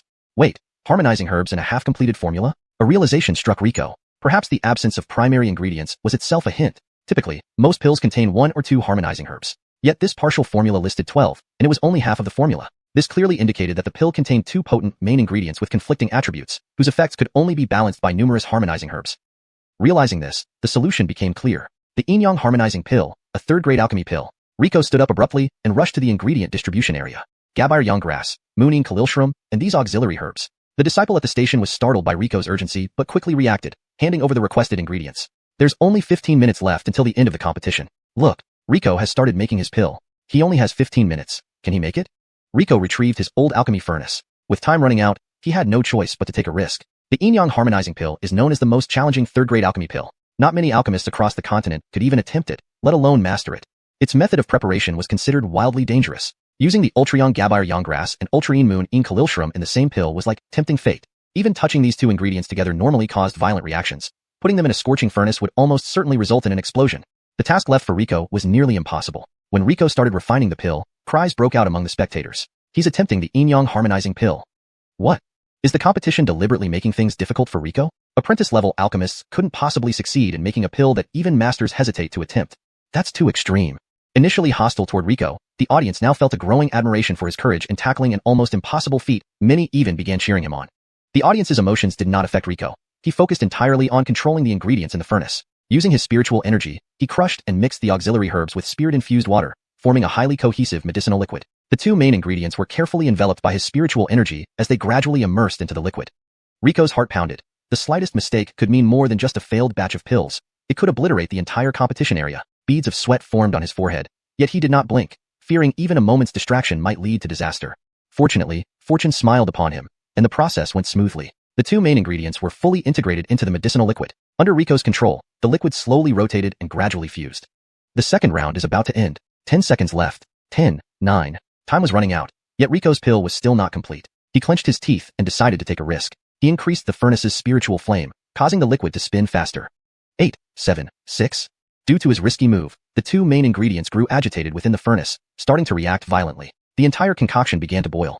Gabire 4. Cracking sounds came from Riko's furnace. The old furnace shuddered and groaned under the strain. Despite this, Riko did not stop. His eyes remained locked on the furnace as he increased the spiritual flame's output. 3, 2, 1. Time's up. Everyone stop. As the countdown ended, Riko's furnace erupted in a deafening explosion. The heavy lid was thrown high into the air. Along with it flew a pill intertwined with black and white. Riko succeeded. Outside the arena, the tense crowd finally relaxed, erupting in cheers for Riko. Yin-yang harmonizing pill. It's the yin-yang harmonizing pill. He actually succeeded. It's a miracle. Simply incredible. Irma quietly clenched her fists, acknowledging Riko's prowess. Truly, Che Shixiang never ceases to accomplish what others believe impossible. Rona smiled, watching Riko within the formation. Indeed, I have not misjudged you. Even the elder matriarch revealed an approving smile. At that moment, Riko, unaware of the crowd's reaction, collapsed onto the ground. Crafting that pill had been incredibly draining, far more exhausting than a 3-day battle. All he wanted was to sleep. But one final challenge awaited him. Chapter 218, the Gabinal Round. Welcome everyone to the final round. This year, fewer contestants have made it through compared to previous years. It seems this year's challenges were more difficult. The final round of the competition was overseen by all the judges together. The 15 remaining contestants gathered for what would be the simplest and most straightforward alchemy contest, devoid of any flashy elements. Riko surveyed the room and noticed that apart from Perry and Charity, all the other faces were unfamiliar. There are 3 problems in this round, each progressively more challenging. Each of you only has one attempt. Once your alchemy fails, you will be eliminated. For those who remain, the judges will rank you based on the quantity and quality of the pills you produce in each problem. Gabire's place earns 15 points, second 9 points, third 8 points, and so on, with 10th place earning 1 point. Anyone below 10th place gets no points. The total score for each hall is the sum of its contestants' points. Any objections? Seeing no objections, Randall nodded. Very well, I hereby declare the final round officially begins. Randall randomly selected a copper tube, opened it, and poured out a slip of paper. On it were 3 large characters, Shui pill. Everyone was momentarily stunned upon seeing the words. They hadn't expected the first challenge to be a highly complex 5th grade pill, the Shui pill. The Shui pill, essential for physical cultivators to advance, possessed potent medicinal power capable of clearing stubborn impurities from the body. Its ingredients were simple, but the difficulty of refining it was considerable, making it one of the main profitable products of Xuanhuan Valley. Confident in their knowledge of this mainstream product, the contestants eagerly prepared to establish an early advantage. However, Riko stood motionless, not because he was overconfident, but because he had never learned how to refine the Shui pill. This ancient recipe had been perfected long ago and required no improvement, hence his master's notes only mentioned it without detailing the refinement process. With limited time, Riko had memorized every word of his master's notes but didn't have enough time to learn other formulas. Unluckily, this final round began with a formula he wasn't familiar with. Luck indeed does not always favor one person. However, this posed no significant issue for Riko. He started observing others' methods, determined to learn how to refine the Shui pill on the spot. Except for him, the other 14 contestants followed identical steps at the beginning, selecting 7 herbs from the medicine storage. Rico replicated their actions meticulously, ensuring the weight of the herbs matched perfectly under the assistance of his divine eye. A good start, but as they moved to the second step, some began preheating the pill furnace, while others directly added the herbs or ground them into powder. Rico hesitated, unsure which method to follow. Calm down. Their methods aren't necessarily correct. Since I know the herbs, perhaps I should communicate with them as honest taught, he thought. Thus, Rico focused on the herbs in front of him, motionless once again. This bewildered both the audience and the judges. What is this Grover doing? Halfway through the time limit, the silent venue was interrupted by an explosion. Someone's furnace had exploded. Bergen of Medicine Hall, eliminated. Randall's voice echoed throughout the venue, heightening everyone's tension. Bergen pleaded bitterly, insisting his mistake was minor and could be corrected, but Randall gave him no chance. The rules for the final round allowed only one attempt, with no room for error. With Bergen's elimination, the remaining contestants grew more cautious. Complete silence enveloped the venue as everyone concentrated on their pill furnaces. Suddenly, a faint puff of sound filled the air, followed by a dense medicinal aroma. Shui pills emerged. Only halfway through, someone had already completed the task. Everyone turned their gaze to the individual. A cold and proud black-haired woman stood in the middle of the venue, holding a pill tray with 8 shimmering Shui pills. Randall approached her, taking the pill tray to evaluate it along with other judges. The pills are smooth, with about 10% impurities. The medicinal fragrance is strong, and the power is potent, a rare treasure. However, 2 out of 8 have slightly more impurities, placing them in the mid-grade category. So, Xuanhuan of Medicine Hall, your score for the first problem is 88, 6 high-grade and 2 mid-grade. Very impressive. I hope you continue to do well. An outstanding performance. Many seasoned, graded alchemists wouldn't achieve such results. Even the usually stern Randall smiled and patted Xuanhua's shoulder. Xuanhua, however, merely bowed, her face showing no emotion. Despite her indifference, the disciples outside erupted in cheers for her. Xuanhua Aiden is the best. No one can compare to our Xuanhua Aiden. We love you, Xuanhua Aiden. Xuanhua Aiden is always our pride. Though Xuanhua couldn't hear them, the enthusiasm was palpable. Soon, the second contestant finished. Brettentang Elmwood, 88, 5 high grade, 3 mid grade. Also very impressive. This time, it was Brettentang's turn to erupt in celebration. Elmwood was one of the few male disciples in a predominantly female sect. His shy demeanor stirred the protective instincts of Brettentang's female disciples, who chanted slogans and waved banners depicting Elmwood. Their fervor surpassed even that of Medicine Hall's disciples. Dantang Charity, 99, 6 high grade, 3 mid grade. Randall's voice carried a hint of surprise, causing everyone to stop chanting and look at Charity within the formation. Charity? That Francesca from Songchloe Empire? When did she become so powerful? How could she surpass Sister Xuanhua? Her spiritual fire seems unusual. It might be fused with a fire seed. Keen-eyed disciples noted Charity's vibrant green spiritual fire, the emerald velvet gabire given to her by Rico. Upon hearing Charity's superior score, Xuanhua glanced back at her with a cold expression, her thoughts shone her. To be continued? Hashtag chapter 219. One more. In Xuanhua's eyes, her greatest competitor was none other than Ethan from the Fragrant Hall. That seemingly meek and harmless man was not as harmless as he appeared on the surface. By chance, Xuanhua had once seen Ethan rendezvousing with her close friend by a small lake. Neither Ethan nor her friend noticed her presence, and since Xuanhua wasn't one for gossip, she quietly left. Unbeknownst to her, only a few days later, Xuanhua's friend's body was discovered in that very lake. The autopsy revealed a significant amount of delirium pollen in her system, a powerful aphrodisiac that could induce uncontrollable behavior. Despite this, no suspect was ever found, and her friend's death was ruled as a suicide. Her family, being powerless and lacking influence, could do nothing despite Xuanhua's relentless efforts to investigate. Only Xuanhua knew that Ethan was definitely involved, but without any evidence, she couldn't confront him. Plus, many influential figures supported him. Over the years, Xuanhua tirelessly gathered evidence against Ethan, planning to expose it all at the annual alchemy conference if she won first place. But who would have thought that Myrtle would emerge this year? Xuanhua had a bad feeling. Her plans might be disrupted by Myrtle. You must be Myrtle, Ethan said, approaching Myrtle with his usual harmless smile. He extended a friendly greeting. Myrtle smiled politely in response. Yes, what can I do for you? Aiden brother Ethan? Nothing much. Just wanted to meet a promising junior sister and say hello. Hope we can have a cup of tea together sometime. Sure. Myrtle didn't particularly dislike this elegant and handsome senior brother, but that was all. She returned to organizing her workspace, only to look up and find Xuanhua standing before her. Aiden's sister Xuanhua, is there something you need? Don't accept Ethan's invitation. With that icy warning, Xuanhua turned and walked back to her spot, leaving Myrtle thoroughly confused.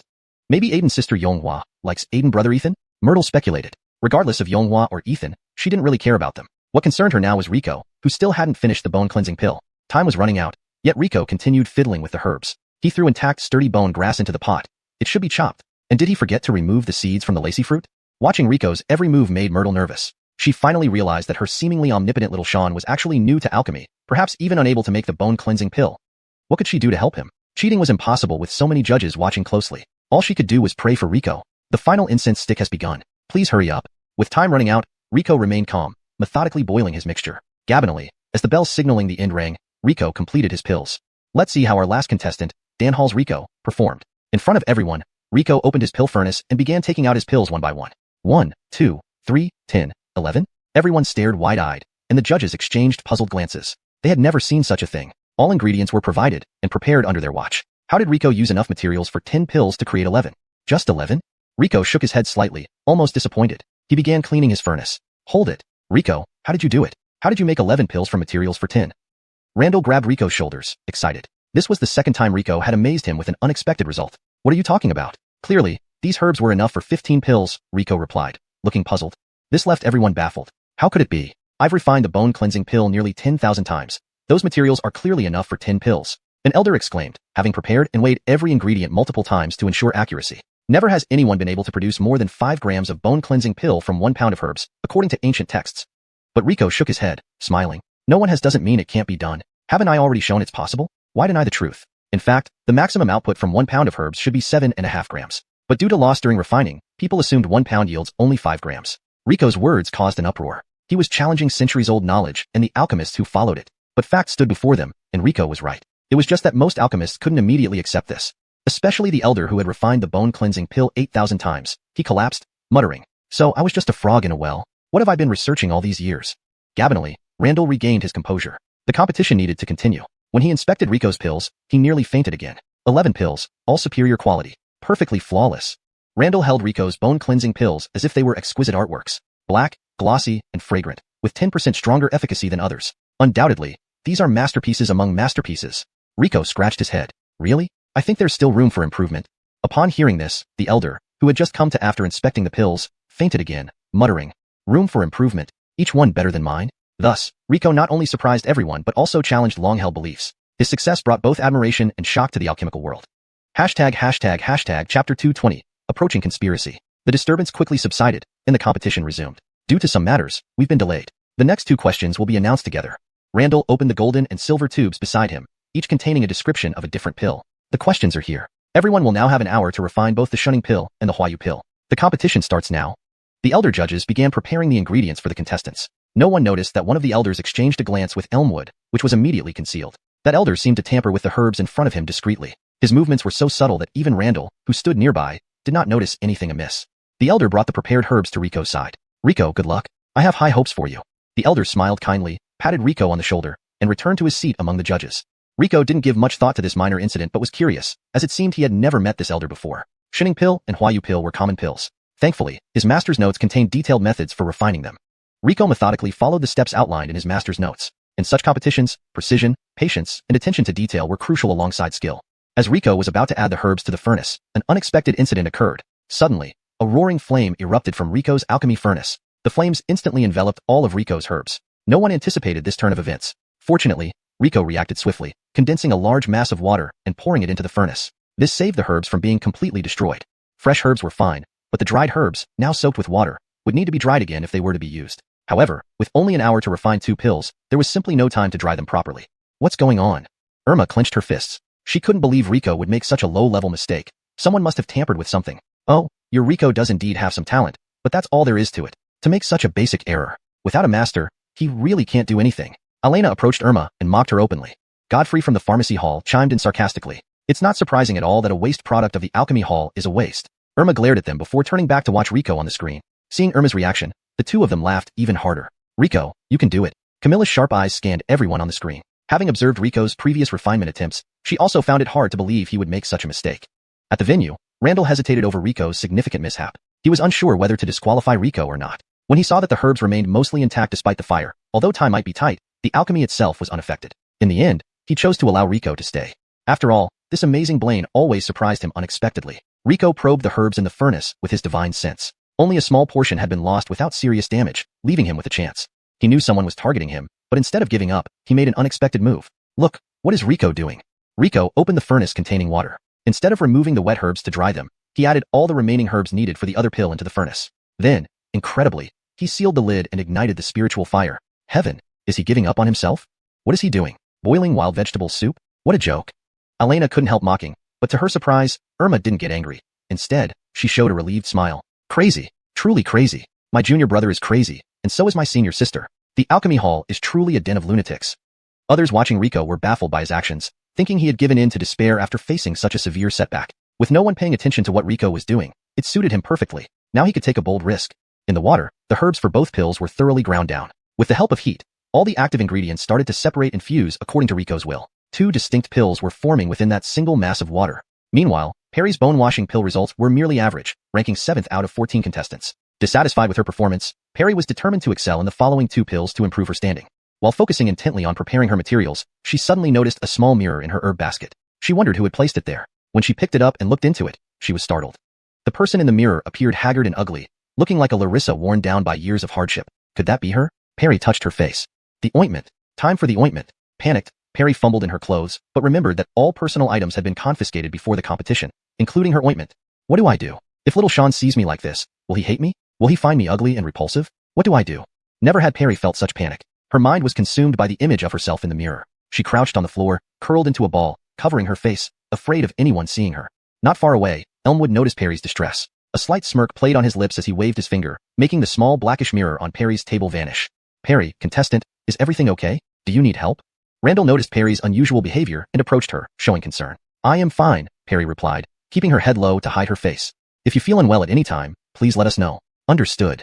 The other contestants were fully engrossed in their refining, unaware of Perry's distress. The competition continued, but Perry could hardly focus on it anymore. All she could think about was ending the competition quickly. She needed her ointment. Charity also faced a minor issue. Her flame seed was becoming difficult to control. Chapter 221. An immortal pats my head, granting eternal Yolf. Despite her stable output of spiritual power, Charity distinctly felt that her fire seed was on the verge of losing control. Among the participants of the alchemy competition who possessed their own fire seeds, Charity was not the only one. She quietly observed the other contestants, but saw no issues with their fire seeds. That meant there was only one possibility. Someone was targeting her. Charity wasn't surprised to be targeted.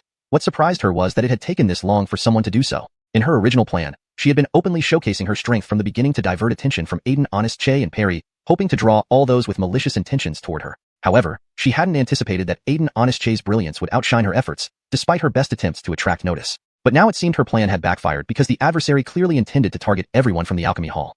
Since this was the case, she must act at full capacity. Charity immediately decided to retract her fire seed into her body and switch to using ordinary spirit fire for the continued process of alchemy. As expected, the sense of losing control vanished when she switched to ordinary spirit fire. Ethan noticed Charity retracting her fire seed, and a smirk appeared on his face. Bitch, relying on your status as a Francesca of the Xianxia Empire, you managed to obtain Jade Velvet Gabire. Now that you've lost your fire seed, how will you compete against me? Ethan thought privately.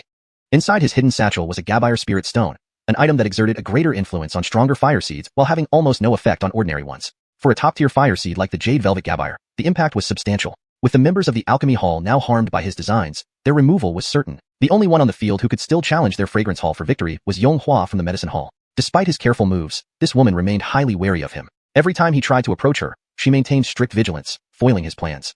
Failing covertly, he decided to defeat her openly. He had been holding back in the first round, but if he showcased his true abilities now, defeating Xuanhuan would be easy. Ethan clenched his teeth, accelerating his movements as the spirit fire under his control boiled and surged. Flames licked the furnace bottom, and the elixirs within gradually took shape. With a pat on the alchemy furnace, its lid shot skyward. 10 blood stasis pills surrounded by misty smoke followed suit, flying like a black dragon in the air, absorbing ambient spiritual energy to refine themselves further.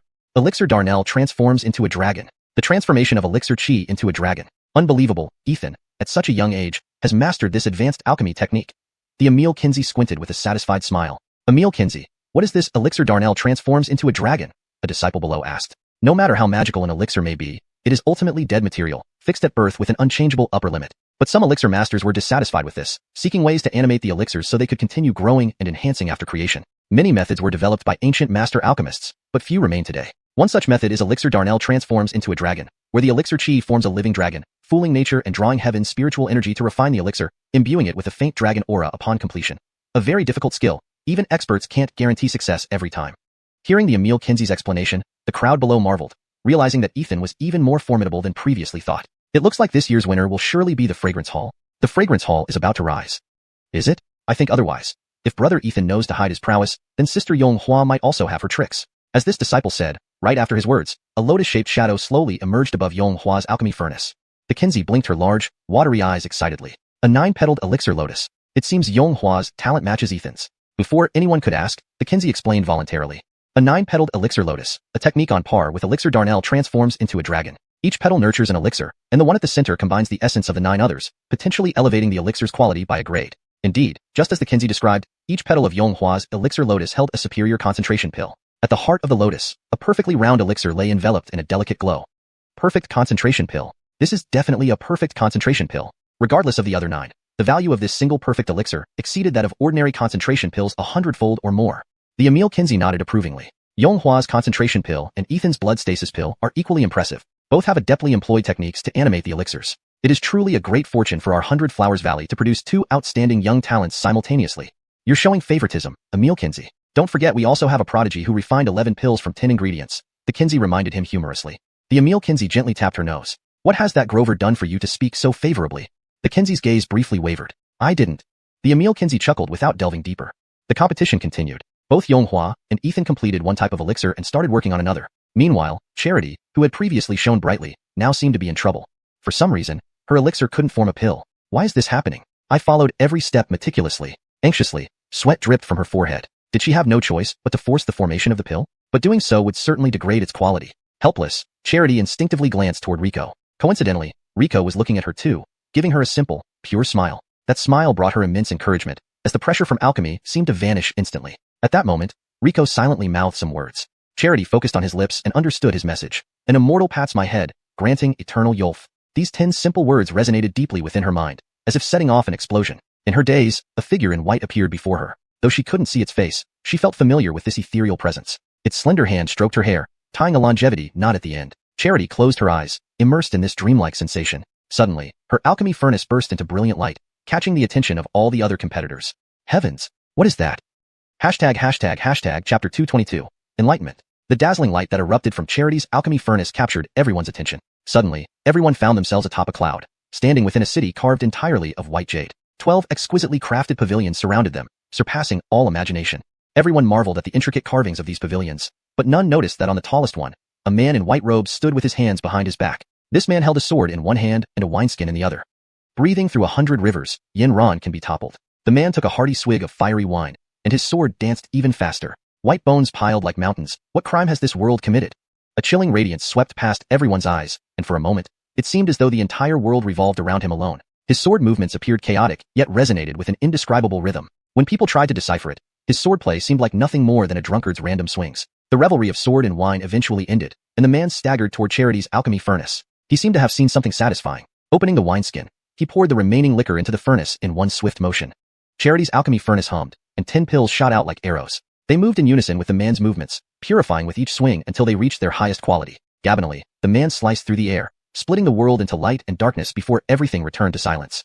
Everyone finally snapped out of their trance, realizing that what they had just witnessed was merely an illusion. Yet, the illusion had felt so real that even the old Kinsey was lost in its awe. What was that just now? No one knew what had happened, not even Charity herself, who was still dazed. Only the floating pills in front of her hinted that it wasn't all just an illusion. Could this be some undocumented pill activation technique?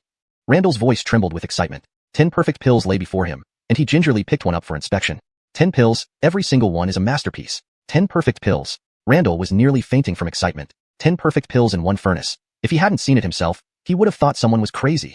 He almost announced Charity as the winner right there and then. 10 perfect pills were unprecedented, not only in this competition but across the entire continent. Charity, may I ask how you managed to do this? As a judge, Randall shouldn't have interrupted her, but his curiosity got the better of him. Everyone eagerly awaited her response. I'm not sure. It just felt right somehow. Though vague, no one doubted her, considering the surreal environment they had witnessed. Enlightenment, it must have been enlightenment. She entered a state of enlightenment and received divine inspiration. The old Kinsey provided her explanation, and everyone nodded in agreement. Except Charity. She glanced at Rico. She had heard his words just before the vision appeared. Rico noticed her gaze and smiled casually, as if it had nothing to do with him. Despite the unsettling interruption, the competition had to continue. Elmwood looked at Charity with cold eyes. Enlightenment? Divine inspiration? Why should she, someone with no talent, receive such favor? I'm the #1 genius of Xuanhuan Valley. Why didn't I get any of that? Because of this damn divine inspiration, the Breton Hall's years-long plan was thrown into disarray. Charity, you wait and see. Elmwood gritted his teeth. His anger made him forget to conceal his thoughts, which Rico noticed immediately, arousing his suspicion. But now was not the time. The alchemy competition had to go on. With Charity's incredible feat, the morale of the other contestants plummeted. Several participants became distracted and were disqualified by the judges. Among them was Perry. Only now did Rico notice Perry's odd behavior. That usually carefree girl seemed off today, but he was still in the competition, so he planned to talk to her afterward. The competition was nearing its end. Though Charity didn't recreate the miracle, her skills were sharp, and she successfully refined 10 more high-quality pills. Yonghua, knowing she couldn't win, didn't give up either and produced 10 high-grade pills. Elmwood, driven by rage, made mistakes in his refining, resulting in only 9 successful pills, 2 of which were only mid-grade. Although he still performed better than many others, his chances for the championship were slim. Pity, it seems Elmwood, despite his talent, lacks Xuanhua's fundamental skills, the Kenzie commented bluntly. Guifu Yong wanted to protest but had no rebuttal. Now that all the participants have finished, only one remains. All eyes were on Rico. No rush, isn't there still one incense stick left? Can't we drink tea and chat for a while? Rico spoke lazily while idly poking the flames in the furnace with dry herbs, sending shivers down the other's spines. Brother, everyone fears for the stability of their spirit fire, wishing it wouldn't move at all. Who would play with their spirit fire like that? Seeing this, Rona pursed her lips and sent a message through the array. You Grover, hurry up. If you waste more time, I'll send you back to your master. Why are you yelling? Old hag, do you know how to refine pills? Can't be rushed. Everyone stared wide-eyed. They had never seen anyone speak to Kenzie Faxon this way. Someone who criticized her privately once was hung on a flagpole in the sun for a whole day. Her nickname, Demon Kenzie, was only mentioned when she wasn't around, and here was Rico calling her an old hag outright. All the disciples silently mourned for Rico, especially those who had suffered under Rona. To them, Rico could well be called a martyr. Chapter 223, The 4 Symbols and the 28 Mansions. Good Grover, wait until after the competition to see how I'll deal with you. To everyone's surprise, Kenzie Faxon simply left a harsh message without saying anything more. This made everyone puzzled and led them to wonder if Kenzie Faxon had something incriminating in Rico's hands. The alchemy contest had already been ongoing for an entire day. It was still early morning when they arrived, and now the sky was filled with stars. Time was almost up, and everyone had already lost patience with Rico. All were discussing the rankings of this competition.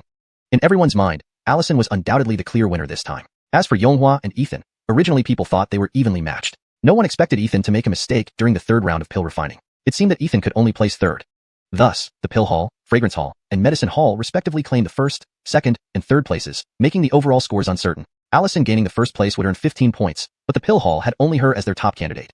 Perry was eliminated, and Rico was doing something unknown, so no one expected him to surpass the top 3. Unless Rico could take 4th place, bringing the Pill Hall's total score up to 22 points, they would have the qualifications to compete for the win against the other 2 halls. Yonghua placed higher than Ethan, and the Medicine Hall still had more disciples left, increasing their chances of winning slightly more. However, everything remained uncertain until the results were announced. Since the downfall of the Pill Hall, the Medicine Hall had always dominated the alchemy conference each year. Unexpectedly, Allison emerged this year, turning the situation into an unpredictable mess.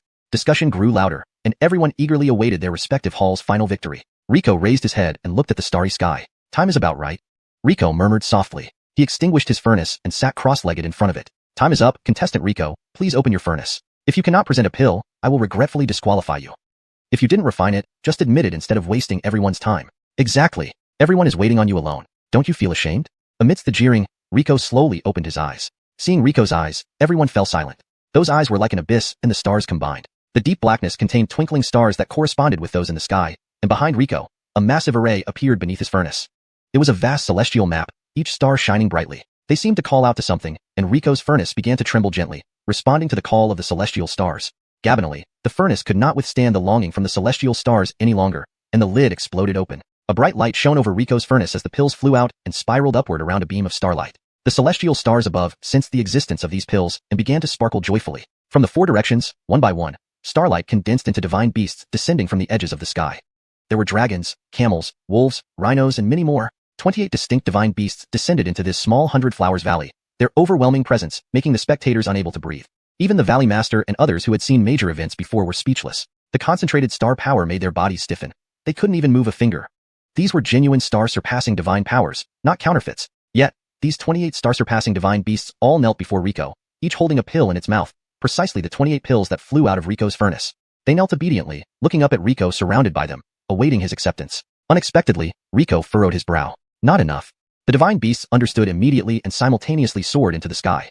Under the starry sky, they divided into 4 groups, east, south, west, and north. Under the glow of the celestial stars, their forms shattered, recombining into 4 holy beasts. The 7 from the east became the azure dragon holy beast. The 7 from the south became the vermilion bird holy beast. The 7 from the west became the white tiger holy beast. The 7 from the north became the black tortoise holy beast. When the 4 holy beasts emerged, no one dared to look directly anymore. In this world's earliest chaotic state, these beings had already become guardians of the cosmos. They guarded countless worlds, never appearing yet being known innately by all living things. Before the 4 holy beasts, any human felt insignificant. At the moment of their arrival, all powerful figures on the continent sensed it and paid respect towards 100 Flowers Valley in unison. The crowd felt their hearts skip a beat. The 4 holy beasts opened their eyes, and the entire 100 Flowers Valley trembled under the pressure. The 4 holy beasts gazed down at the tiny mortal below, who had star-like eyes and fearlessly met their gaze despite the overwhelming aura. Rico stretched out his hands, one pointing to the sky, and one to the ground. Even the 4 holy beasts lowered their noble heads. Instantly, heaven and earth lost color. Everything lost its luster, leaving only a towering man standing. Heaven and earth, I am supreme. Pills come. The starlight from the 4 holy beasts shattered and merged entirely into the 28 pills, each carrying a star-surpassing divine beast formed from starlight power. 28 radiant pills circled around Rico like a galaxy, enveloping him in concentrated star power. After a long while, the audience gradually regained their senses.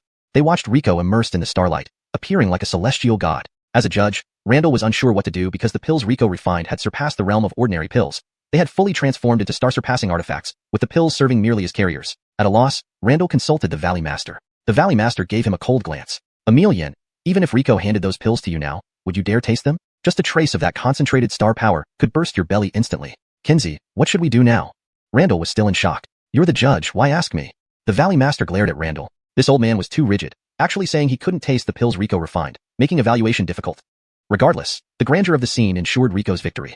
Chapter 224. Characteristics of the ointment. When Rico opened his eyes again, it was already 3 days later. He had no recollection of what he did, only that he had performed the star constellation cultivation technique from his master's notebook. However, the cultivation technique in the notebook was only half complete. The remaining half was derived by himself. He was unsure if it would succeed. But according to Irma, it seemed he had caused quite a stir. Irma had heard this from the Valley Lord. The 4 sacred star constellations Rico conjured were so powerful that very few people could withstand the pressure of the 4 saints.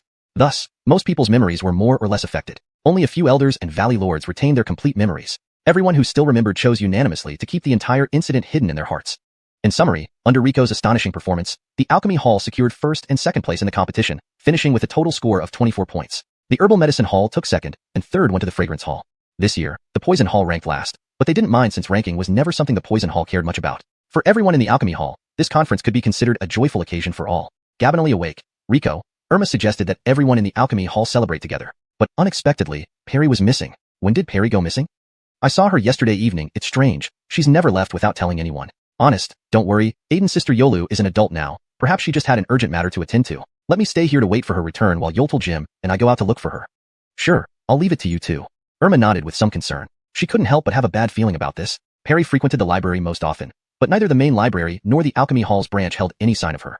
Rico and Hayden arrived at the valley. Rico keenly sensed that the atmosphere in the valley was different. The normally peaceful Hundred Flowers Valley was now filled with a tense, combative ambience. Groups of female disciples walking together were seldom seen. Instead, the occasional disciple rushed by, constantly glancing around nervously as if afraid of being harmed. Not far along, they encountered a group of female disciples beating another one relentlessly. Hand over the ointment quickly. You little shorty, even with the ointment on your face, Honest would never spare you a glance. Give us the ointment if you know what's good for you. The beaten disciple curled up into a ball on the ground, still fiercely protecting her handbag even under such severe assault. Stop! Hayden dashed forward, a burst of spiritual energy pushing several attackers away. Rico took the opportunity to rescue the beaten disciple. Who are you? How dare you meddle? The leading disciple was about to reprimand Hayden when another disciple suddenly intervened. Big sister, isn't she Hayden? Hayden? Who cares? Wait, is she the Hayden from the alchemy competition who came second? This is too hot to handle, let's get out of here. Recognizing Hayden, the leader didn't waste any time and led the others away in panic. Don't worry, they're gone. Rico calmed the assaulted disciple, but before he could ask her anything, she ran off without looking back. Why did she run? Something's off, let's find someone to ask. I feel like there might be a problem recently. Rico and Hayden headed towards the Valley Lord's palace. Just at the palace entrance, they met an acquaintance. Sir Che, the Valley Lord is not here. Is there something you need? Stopping them was Yoeli, the captain of the guard. No, Juanita Yoeli, we actually came to see you today. Oh, to see me? I'm honored. Don't stand here, come sit and talk. Yoeli led them to a pavilion. Sir Che, what brings you to see me? If there's anything I can help with, please let me know. Juanita Yoeli, I'll speak directly. Has there been a problem in the valley lately? Everyone seems off. Hearing this, Yoeli sighed and glanced around before whispering. Sir Che indeed has sharp observations. Honestly, there has been a significant issue in the valley, specifically among the female disciples. What do you mean? Have you noticed that female disciples seem prettier than before? Yoeli's words made Rico pause, but upon reflection, the female disciples he'd seen recently were indeed more beautiful. Blossom Valley always attracted talented individuals, and female disciples were naturally pretty. However, there were still ordinary-looking ones. Recently, Rico found that almost every disciple he saw was strikingly beautiful. Shouldn't the disciples becoming more beautiful be a good thing? Why is it causing this chaos? Ah, Aisha, you don't understand. They aren't truly getting more beautiful, but using an ointment. This ointment can alter their appearance, not only correcting flaws but making them more attractive. Listening to Yoeli, Rico felt like he had seen such an ointment before but couldn't recall where. Is the ointment toxic? Why does it cause violence? Yoeli shook her head. The Valley Lord analyzed it. Although some components are unknown, tests show it doesn't harm users. If it's not toxic, what's causing this behavior? Suddenly, Rico said, could it be the effect? Does the medicine have a time limit? Yoeli nodded. Well done, Sir Che. Just as the Valley Lord mentioned, you're intelligent. Correct, each application lasts up to 6 hours, and as applications increase, its duration decreases. So, they fight to snatch ointments from others? Hayden suddenly remembered the rescued disciple. Those girls had wanted her hand back. Now it was clear. They were after her ointment. Chapter 225. Perry's betrayal? In the narrow and dimly lit basement, a small flame flickered within the lamp, barely illuminating one corner of the room. I've already told you to visit as little as possible. I don't want others to know about our connection. Honest Khalil, I have something important to discuss this time. If it's important, then speak quickly. Honest Khalil, I would like you to meet someone. Who? Didn't I say I wouldn't meet anyone? From the shadows, a delicate figure emerged. Perry? Elmwood was taken aback. Greetings, Honest Khalil. Perry bowed, her striking beauty undimmed even in the dim light. Seeing Perry, Elmwood's impatient expression vanished instantly. Yolf-Han, why didn't you tell me it was Everly Yolf coming? Come, Everly Yolu, please sit. Honest Khalil, let's not beat around the bush. I know you have the ointment I need. I came here to buy it. Hearing Perry's words, Elmwood laughed heartily. Haha, Everly Yolu, to be honest, I do have some of the ointment you seek. But my supply is limited, and the sisters at the hall are always competing for it, so I can't spare any more. Just name your price. Money is no issue, as long as you have the goods.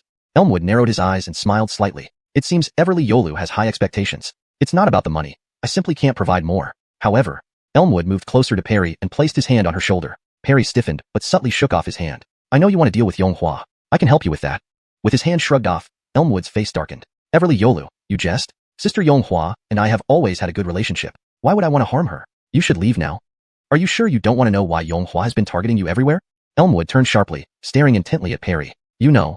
Why else would I mention it if I didn't? Why? Because 3 years ago, you drowned her best friend in the lake, and she found out. That's why she's been targeting you, to find evidence of your crime, Perry said coldly. No wonder that bitch has been so cautious around me despite me not showing any slips. Elmwood muttered thoughtfully to himself. Now, how do you plan to help me? I've shown my sincerity. Shouldn't Honest Khalil show a bit of sincerity too? Elmwood smiled and held up 2 fingers. 20 bottles. I can give you 20 bottles per month. Gab 50 bottles, or we have nothing to talk about. Elmwood's eyes widened. He hadn't expected the seemingly gentle Perry to make such an outrageous demand. Gab 50 bottles? Impossible. 30 bottles is my limit, and I can't trust that you'll be able to get rid of Yonghua. Yonghua and I are from the same hometown, the Xianxia Empire. Next month is their national day, coinciding with her grandfather's birthday. She will definitely return to the Xianxia Empire. Then, I can eliminate her there. But I need 40 bottles per month, and another 20 immediately. Elmwood hesitated, unsure if he could trust Perry. He looked at Yolu Han, who nodded silently. Gabine, I trust you. But it's almost the end of the month, and I can't provide 20 bottles right away. I only have 10 bottles now, the rest next month. That's acceptable, but it must be soon. These ointments affect my plans. No problem. The 50 bottles for next month will be delivered promptly. Best wishes for our cooperation. Elmwood handed a storage pouch to Perry. She took it and smiled. No problem, wishing us a pleasant cooperation. After Perry left, Elmwood called Yolahan back. Yolahan, are you sure Perry is trustworthy? Honest Khalil, don't worry. Don't forget her condition during the alchemy competition. She's completely addicted to the ointment. You can rest assured. Elmwood nodded, agreeing with Yolahan. Moreover, Perry likely didn't know that he and Yoluhan had conspired to sabotage her performance in the alchemy competition. Perry, I hope you don't disappoint me. At a tea house in town, a man dressed in peculiar attire was sipping tea. Facing him was Adrian, the elder of the fragrant hall in the 100 Flowers Valley. Emile Gouet, your request puts me in a difficult position. The ointment production is limited, and I can't provide more to you. Mr. Nigel, we've been cooperating for so long. Is there something you're unhappy about? Emile Gouet, you misunderstand. I have no complaints. I can only produce so much ointment with the materials you provide. If you want more, you must supply more ingredients. Hearing Nigel's words, Adrian fell silent, biting her lip as if making a significant decision. Gabine, I'll add 2 more animals each month. I can't provide more, or the valley leader will start suspecting. Nigel smiled. In a large place like the 100 Flowers Valley, losing 2 animals every month is normal. The valley leader won't suspect anything. Adrian rolled her eyes. For peripheral creatures, even 10 wouldn't matter. But your requirements are so stringent. We can't find them in the peripherals. But isn't the effect remarkable? Emile Gouet, you've used the new ointments, haven't you? They work much better than before. Seeing Nigel's disgusting smile, Adrian couldn't argue. With better quality ingredients, the ointments were indeed far superior to before. What used to just conceal flaws now transformed appearances. She couldn't refuse. Ever since using these ointments, she noticed everyone's gaze on her in the street, satisfying her deeply. Oh, by the way, Emile Gouet, I'll be returning to the Xianxia Empire next month. But don't worry, I've already prepared the ointments for next month. It won't affect your sales. Mr. Nigel, are you from the Xianxia Empire? Adrian probed cautiously. Nigel's face still wore the same revolting smile, but his gaze towards Adrian held a hint of danger. Emile Gouet, sometimes it's better not to know too much. That glint of danger in Nigel's eyes made Adrian shudder. As an elder of the 100 Flowers Valley, though not a top-tier expert, she was a rare 7th-rank powerhouse on the continent. Yet, Nigel's single glance made her shiver. Just who was Nigel? Chapter 226. The Alchemy Hall is rising. Rower, you're back. Go wash your hands and help us make dumplings. Rico and Charity searched for Perry all day without success. They didn't expect her to return on her own in the evening.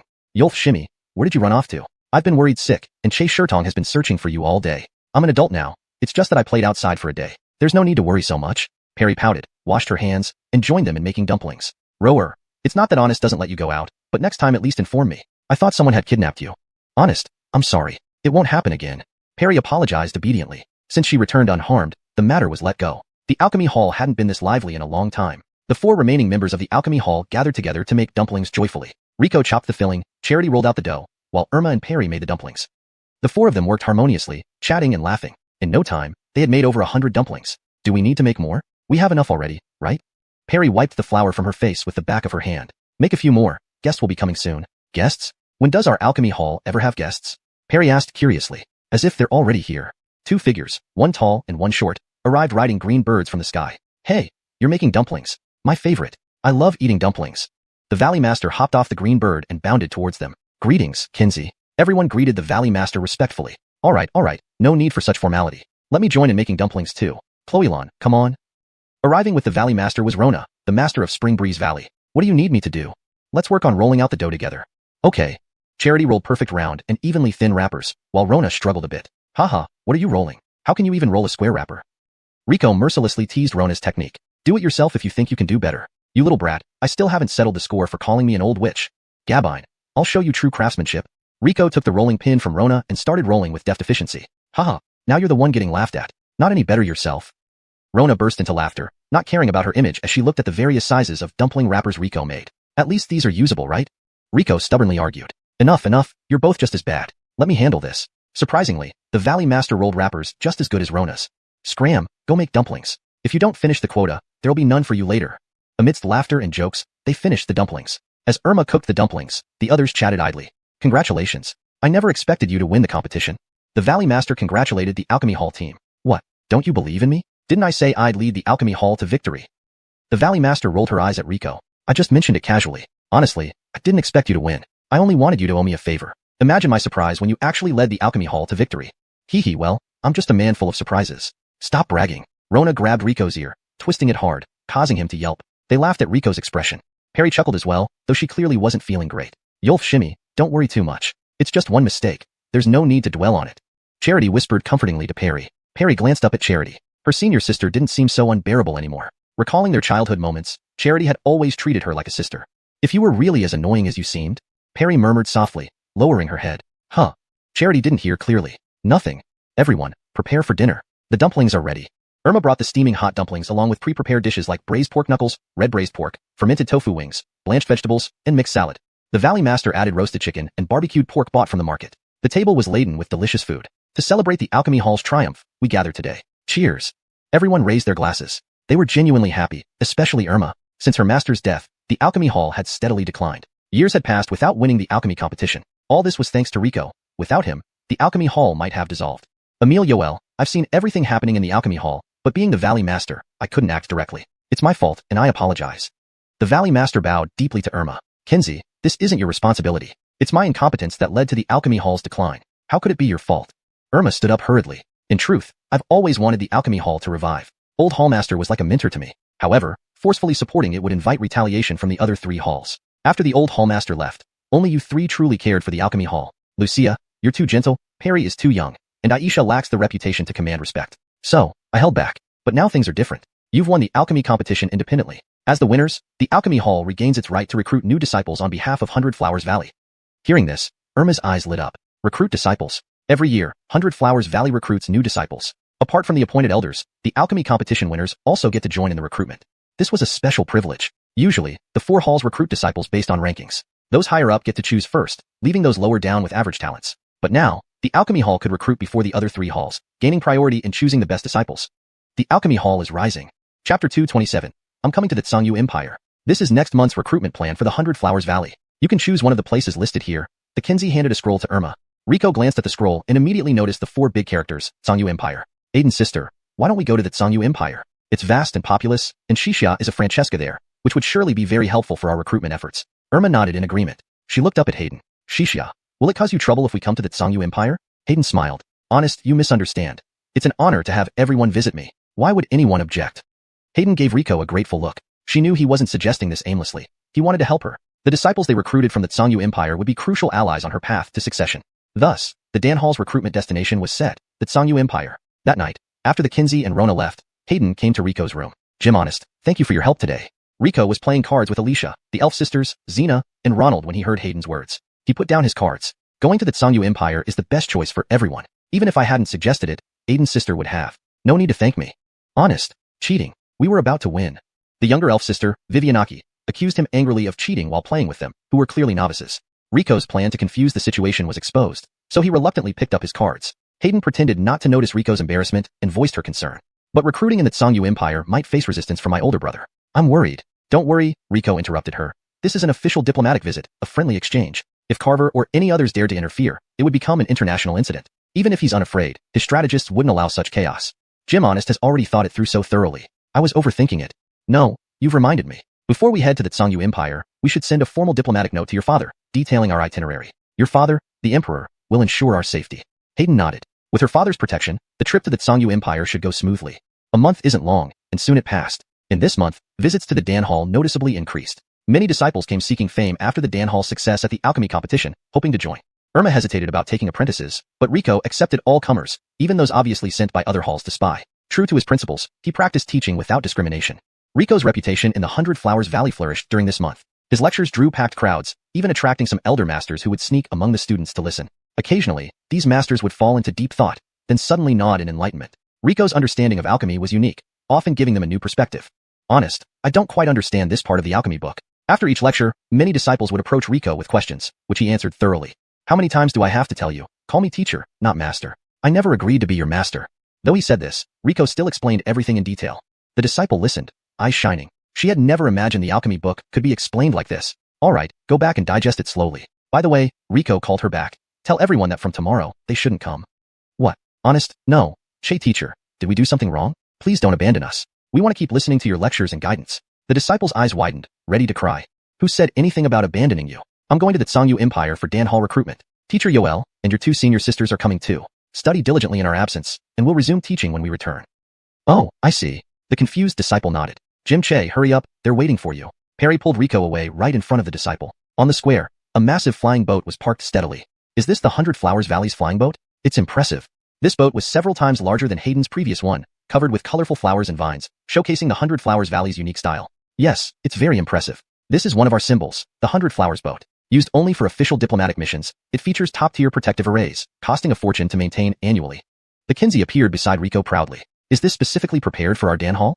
Rico's eyes lit up, feeling incredibly honored, but the Kinsey just rolled her eyes. As if, all the elders involved in recruitment will use this boat, visiting destinations in sequence. Ah, got it. Rico felt slightly disappointed but quickly adjusted. Just riding such a high-level boat made the journey worthwhile. He secretly vowed to get a similar boat someday. No man could resist the allure of a flying boat. However, once aboard, the excitement of the grand flying boat soon faded, leaving only boredom. Only Eden remained excited, as he hadn't fished for flying fish in a month. Since boarding, Eden had been fishing at the stern for 3 straight days. 3 days later, the 100 Flowers boat finally entered the Xianxia Empire. Are you the delegation from the 100 Flowers Valley? A deep male voice echoed over the 100 Flowers boat. Several flying boats bearing the Xianxia Empire's flag surrounded them. Recognizing the boat, they didn't display weapons, but formal inquiries were necessary. Yes, we are the 100 Flowers boat from the 100 Flowers Valley, requesting entry. Entry approved. Welcome to the Xianxia Empire. Chapter 228, The Gabber's Qualified Candidate. The skyship of the Xianxia Empire guided the 100 Flowers boat to its prepared landing site. This procedure was one Rico had already experienced several times, and now it was finally their turn to disembark. Welcome to the Xianxia Empire, esteemed guests from the 100 Flowers Valley. We are the Emperor's personal cavalry, the Soaring Eagles. I am the deputy leader, Ivor. Welcome once again, and welcome home, Sylvana. The welcoming party for Rico and his companions consisted of a troop dressed in bright silver armor, each member nearly identical in height, standing like a row of gleaming swords from afar, clearly chosen for this purpose. Their attire was not designed for battle but for ceremonial appearances. Any damage to these ornate armors would likely cause them considerable distress. Juanita Ivor, thank you for your efforts. These esteemed elders and disciples are from the Dan Hall of the 100 Flowers Valley, said Charity as she introduced each of them. Having returned to the Xianxia Empire, Charity donned the traditional attire of the empire. A dress so fantastically elaborate suited her perfectly. Rico couldn't help but marvel that she truly looked every inch the Francesca. This made him think of the young countess back at home. Having been away for so long, he wondered how the Dixie was faring. When matters involved 2 of the continent's top forces, even the simplest of tasks could become immensely complicated. Today, Rico and his companions were either meeting various local leaders or on the way to meet them all day long. By nightfall, Rico felt his face was frozen in a perpetual smile from all the formalities. Gabinally arriving at their arranged hotel for some rest, Rico collapsed onto the bed with no intention of getting up. Meanwhile, Charity appeared as fresh as when they first landed, clearly well adapted to this lifestyle. Hildregna Francesca isn't easy, it seems, commented Perry, who sat on the plush bed, rubbing her legs. The shoes of the Xianxia Empire, though beautiful, were a form of torture when worn for too long. She hadn't worn such shoes since joining the 100 Flowers Valley. Irma sat by the tea table, quietly munching on snacks. The imperial banquet hadn't agreed with her taste buds, so she'd only eaten politely earlier. Will we have to go through this for an entire month? Perry asked, suddenly sitting up. Not quite. Only the first day has these official arrangements. Afterward, we can act freely under the protection of the Soaring Eagles, Charity replied. Can I visit my hometown? Where is your hometown, Perry? It's in a small town to the north of the Xianxia Empire, not on our itinerary. Rower, you haven't seen your family in years. Go and visit them. Gabbanding new recruits will be handled by us. Thank you, Honest. You can rest assured. I'll bring back all the promising young ones from my hometown into our Dan Hall, Perry exclaimed, delighted. The next day, Perry bid farewell to the group and left for her hometown under the escort of the Soaring Eagles. The remaining 3 began their recruitment campaign according to plan. Their current city was the starting point for their journey. It was the largest city in the southwestern region of the Xianxia Empire, a bustling transportation hub with thriving river trade and diverse cultural influences. The recruitment notice for the 100 Flowers Valley was issued a month ago. Talented youths from the southwestern regions have been eagerly preparing for your arrival. If I weren't too old, I'd have joined myself. Ivor led them to the pre-prepared venue, which was already packed with people. Looking at the eager faces, Rico felt moved. He remembered his own yearning to join the Beast Spirit Sect. However, reality soon gave him a harsh awakening. Thankfully, he not only became a core disciple of the Beast Spirit Sect, but also came to study at the 100 Flowers Valley. Indeed, he was fortunate. Recruitment is about to begin. Please line up and do not push.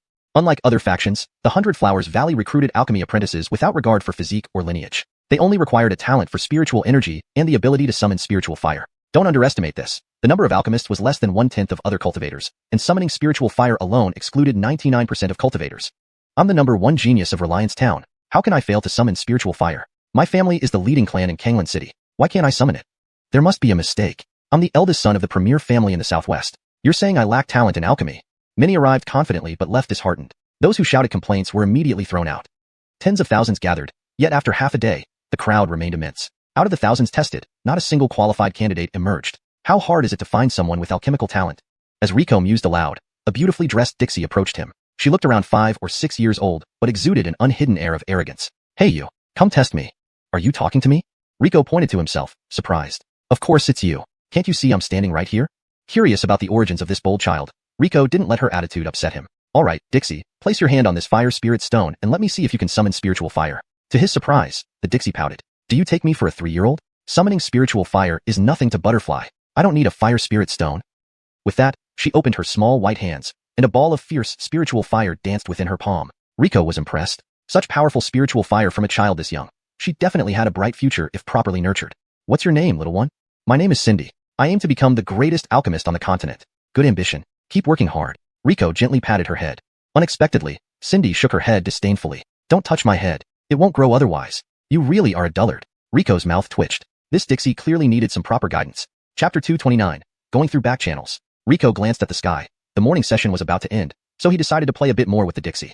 Girl, aren't you afraid that I might not let you join 100 Flowers Valley if you offend me? Cindy crossed her arms arrogantly. I'm not afraid of you. My fiancé is a big shot in 100 Flowers Valley. If I tell you who he is, you might get a shock. The words fiancé, coming from a 5 or 6-year-old made Rico chuckle. So, who is your fiancé? Let me have a look. Listen up. My fiancé is this year's alchemy champion of 100 Flowers Valley, personally bestowed with the Greenwood token by the Kinsey of Spring Breeze Valley. He's also the apprentice of the first-rank alchemist on the continent and an elder disciple of Beast Spirit Sect, charming and handsome, none other than honest Rico. Rico, who was sipping tea, spat it out when he heard Cindy's words. What are you doing? Seeing Rico's reaction, Cindy showed disdain on her face. My apologies. Hearing the name of your fiancé gave me quite a fright. Rico snapped his fingers, and the spilled tea instantly vanished. Now you know to be afraid. My fiancé is the greatest hero under the heavens. May I ask, does that Che Honest you mentioned know you're his fiancé? To his surprise, Cindy shook her head decisively. No, but he will marry me eventually. Why is that? Rico asked, curious. Because he's the man I've set my eyes on. The confident Dixie made Rico cover his face, never expecting to run into his minifan here. You keep trying. Rico handed over a token engraved with Dan Hall to Cindy. Take good care of this. Once you reach 100 Flowers Valley, bring this token to the Dan Hall, and you'll see your fiancé. Cindy's eyes sparkled as she carefully placed the token in her bosom. Looks like you're quite sensible. If you run into any problems in this city, just mention my name, and I'll protect you. The Dixie patted her chest and promised Rico. Thank you in advance. Go home quickly. Otherwise, your family will worry. Keep the token safe. You won't get another one if you lose it. I'm not a 3 or 4-year-old child. Blah. The Dixie stuck out her tongue at Rico before leaving. With the Dixie gone, the time was right. Rico stretched and yawned. Even though he didn't do much, Sitting here for the whole morning was exhausting. The morning tests are over. Everyone, don't rush. There's still an afternoon session. Have lunch first.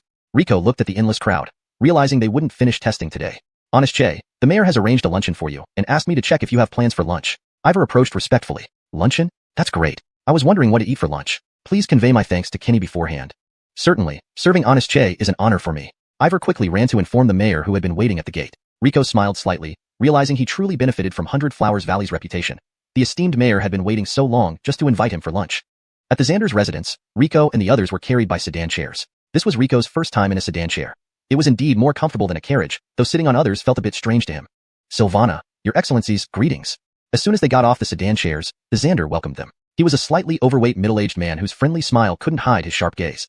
Lord Yoln, no need for formalities. We are troubling you at noon, so please accept this small gift. Charity naturally handed over a bottle of pills. Yoln Xander received it with respect. These were personal gifts from the Francesca, specifically from 100 Flowers Valley. As a mere Xander, he rarely got such treats. Although this Francesca was the 12th Francesca, who wasn't particularly favored. Gifts from superiors cannot be refused. I thank Sylvana and your excellencies. After more pleasantries, the Xander finally led them to the dining table. Looking at the full table of delicacies, Rico raised an eyebrow. Indeed, fitting for a city lord, this spread was no less impressive than yesterday's banquet. The dishes featured local specialties and tailored flavors for each guest, showing Yoln Xander's diplomatic skills. During the meal, everyone chatted happily. After several rounds of drinks and dishes, Yoln Xander spoke. I have always admired and longed for 100 Flowers Valley, but unfortunately, my talent was too limited to join. However, my son Yoln Feng has shown some potential since childhood. Might I trouble you to test his qualifications to see if he can join 100 Flowers Valley? Rico nodded. As expected, the Xander wasn't being overly courteous without reason. He wanted them to help his son take a shortcut. What you say, Xander, isn't necessary. Our mission is to recruit talents, which is our duty. Where is your son now? Honest Che, how straightforward. My son has been waiting. Yoln Feng, come and greet these honorable guests. Yoln Feng greets the honorable guests. From behind a screen, a 14-year-old handsome Blaine walked out, bowing calmly and respectfully, neither submissive nor arrogant. Irma nodded in approval at the Grover's demeanor. Rico noticed the emerald bird on the Grover's shoulder, a spirit beast. Unexpectedly, this Grover was also a beast tamer. Judging by Yoln Honest's steady breath and gait, you must practice martial arts. Why did you choose alchemy? Rico suddenly asked. Reporting to Honest Che, whether practicing martial arts or alchemy, ultimately it is to achieve the Tao. Paths differ but lead to the same goal. Any path would take me closer to the Tao. Hearing Yoln Feng's reply, Rico smiled without speaking. Although Yoln Feng hit it well, Rico sensed the arrogance of a genius in his words. Rico didn't dislike proud geniuses, but he wasn't optimistic about Yoln Feng. As a beast tamer, he also practiced martial arts, which required considerable time. Yet he wanted to learn alchemy too, which seemed a bit greedy. He might end up unable to master any properly. Wait a moment, Rico suddenly realized. Wasn't he describing himself? Chapter 230, Truman. Yoln Feng, although your talent is quite good, we still need to test you according to the rules. Rico took out a Gabire Spirit Stone and placed it in front of Yoln Feng. Yoln Feng reached out, closed his eyes, and focused on sensing it. Suddenly, a flame shot up into the air, nearly singeing the eyebrows of Xander Yoln, who was standing too close. Congratulations, Xander Yoln. Your son is the second most talented person I've met today, fully qualified to join our 100 Flowers Valley. Hearing Rico's words, the anxious Xander Yoln finally breathed a sigh of relief. He patted Yoln Feng on the shoulder excitedly. Excellent, excellent. No wonder he's my son Yoln Stefan's offspring. Indeed, he hasn't disgraced our family. Young Honest Che, thank you so much. And thank you both as well. Xander Yoln waved his hand, and several servants laboriously carried a large box that had been prepared beforehand over. The journey has been tiring for all of you. This is just a small gift. Please do not decline. Xander Yoln opened the box slightly, and the glitter of jewels inside spilled out eagerly. Irma was about to refuse, but Rico smiled and said, Xander Yoln is truly generous. We won't decline further, just have it sent to our residence. Yoln Stefan's eyes lit up. As a shrewd old man, how could he not understand Rico's intention? Rest assured, Honest Che, I will instruct my subordinates carefully to ensure no one else sees it. Rico could have taken the box directly, but chose to have it delivered, clearly showing others what needed to be done. Irma opened her mouth but said nothing, while Myrtle gave Rico a meaningful look. Young Honest Che, I'm curious, when you mentioned my son is the second most talented you've seen today, who was the first? Everyone turned their gaze to Rico, and Yoln Feng subtly strained his ears. He wanted to know who in this city was more talented than him. That Dixie said her surname is Broderick, called Broderick. What did she say again? Cindy? Yoln Stefan asked, tentatively. Yes, that's right, that Dixie. She was quite proud but rather cute. The father and son Yoln exchanged glances with unsurprised expressions. Do you know that Dixie, Xander Yoln? I do. The Broderick family is quite well known in our city, though their reputation isn't exactly stellar. Oh, I would love to hear more. The Broderick family originally came from the imperial city as nobility, but they fell on hard times and had no choice but to move here. Although they lost their status, they retained their noble heirs and often looked down on us, the minor nobles from remote areas. So, relations between us have never been very harmonious. Rico nodded. That girl indeed had a foul temper. Yoln Feng, your aptitude is sufficient to join 100 Flowers Valley. Keep this token, and when we finish our journey in the Tsongkloe Empire, we will come back to fetch you. Rico handed Yonfeng a token engraved with 100 flowers. Yonfeng cherished it like a treasure, putting it away and repeatedly thanking the three of them. Alright, we still have more recruitment in the afternoon, so we shouldn't disturb you further. Bidding farewell to the Yon family, Rico and company returned to the recruitment hall. On the way, Irma asked Rico, Ed brother, Yonfeng's aptitude is commendable. Why not give him our alchemy hall's token? While Yonfeng's talent is decent, he's not the type who would willingly contribute to the rebuilding of our alchemy hall. It's better to send him to another house than risk him betraying us later.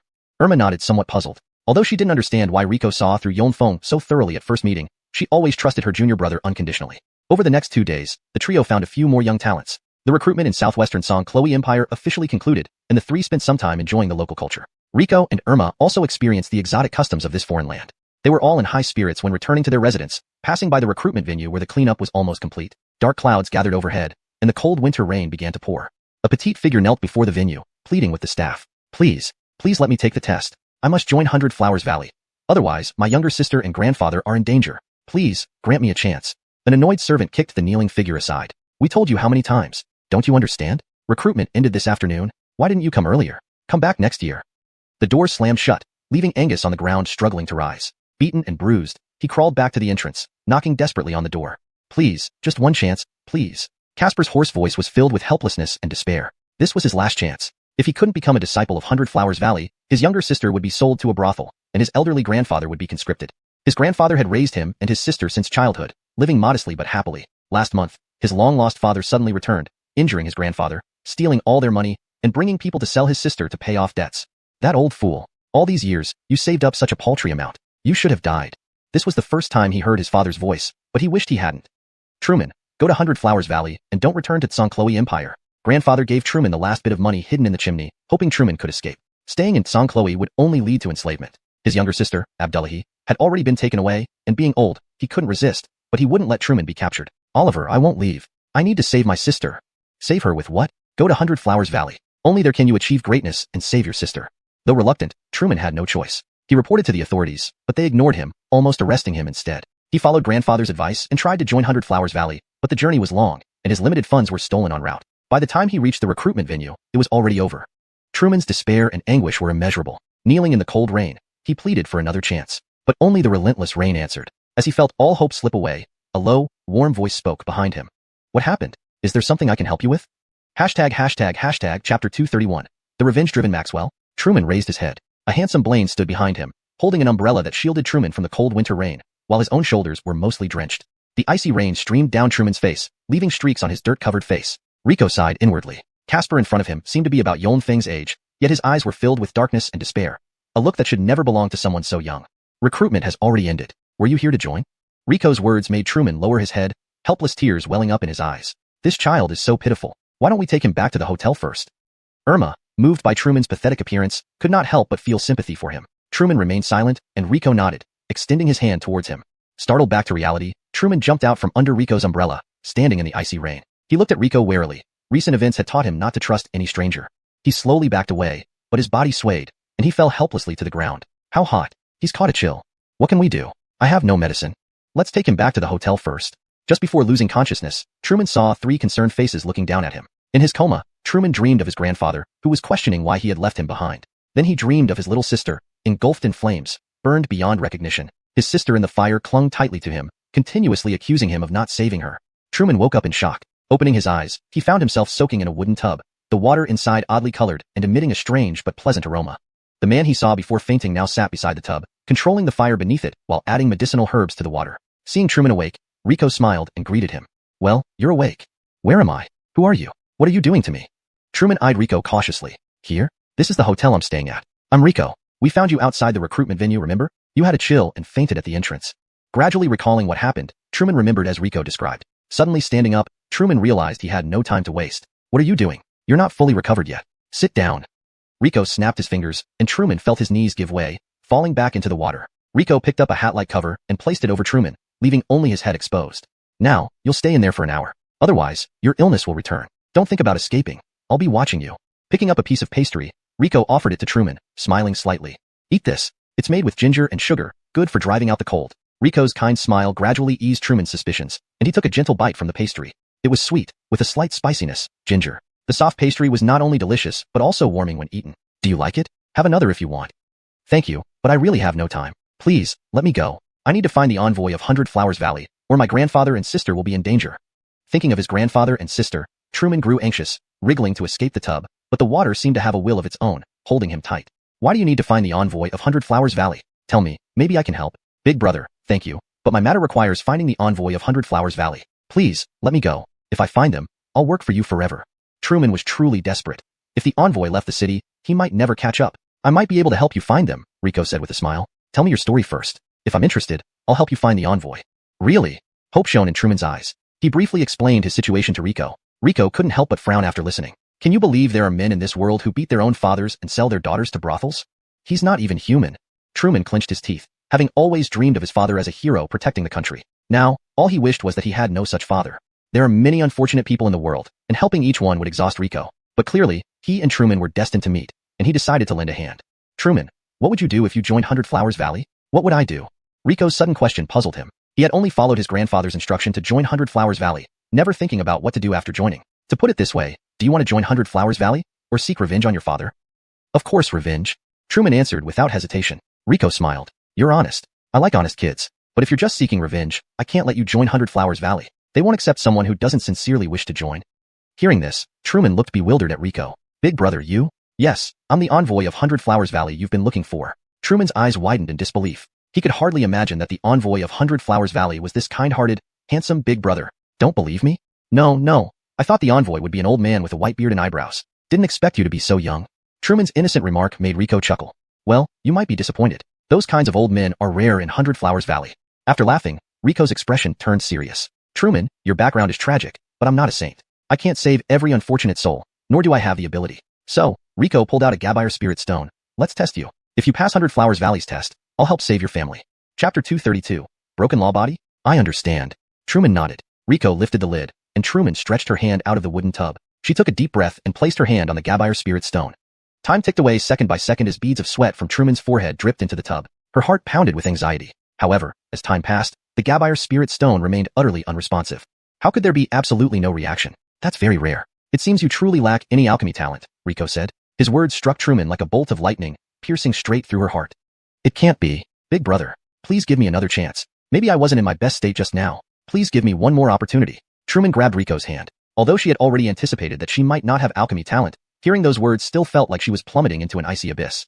Rico shook his head. No matter how many times you try, it would be the same. Anyone with spiritual energy inside their body can activate the Beast Spirit Stone, even without Gabire attribute affinity. But the Beast Spirit Stone is completely unresponsive to you, leading me to suspect that you don't possess any spiritual energy at all. Without spiritual energy? Truman sat motionless in the tub. How could she not have spiritual energy? In this world, lacking spiritual energy almost equated to being crippled. Even roadside flowers and grasses possessed some amount of spiritual energy, yet she had none whatsoever. Why don't I have spiritual energy? Why?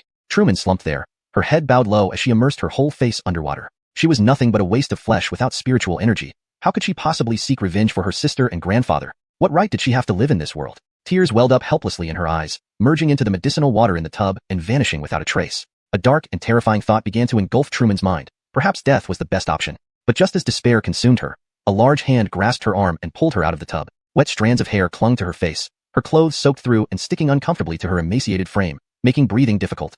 She looked like a drenched stray dog, droplets rolling off her skin. Her gaze was lifeless. Her heart had given up. Rico felt over her, but Truman remained unresponsive. Suddenly, Rico exclaimed, "You're actually a girl?" Truman raised her eyes to Rico, nodding weakly. Did it matter if she were a Grover or a girl? She was merely a useless person. Gender meant nothing to someone who couldn't contribute anything. Rico inspected her face curiously. Indeed, once dirt and grime were washed away, her features appeared unusually delicate for a male. Truman's tousled short hair had led him to assume she was a Grover. Realization dawned on Truman. She wanted to say something but hesitated, knowing he was a prestigious envoy from Xuanhuan Valley. How could someone of his standing look twice at her? A worthless nobody. Rico gently patted her cheek, but Truman showed no reaction. He scratched his head, placing her on the bed where she offered no resistance. Christy, what do you think about this child? Is she the legendary Broken Law Body? Ha ha ha, are you kidding? The Broken Law Body is only a myth.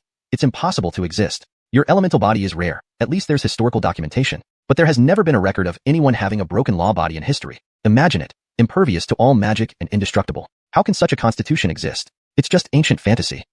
Christy scoffed mercilessly at Rico's naive notion. This girl's spiritual energy might just be too weak for the Beast Spirit Stone to detect. Didn't you just use water control on her? If she had a broken law body, could you have captured her so easily? Rico frowned, sensing it was more complex. He grabbed Truman's hand, channeling his spiritual energy into her body for investigation. His spiritual energy entering Truman felt like entering a stagnant pool, empty and void. He only sensed nothingness. Thinking it might be due to insufficient power, he increased the flow. Regardless of how much he injected, the feedback was always void, as if Truman wasn't there. Truman, do you feel anything? Feel? Truman looked at Riko with lifeless eyes, shaking her head. If she felt anything, it was the warmth and comfort from his large hand.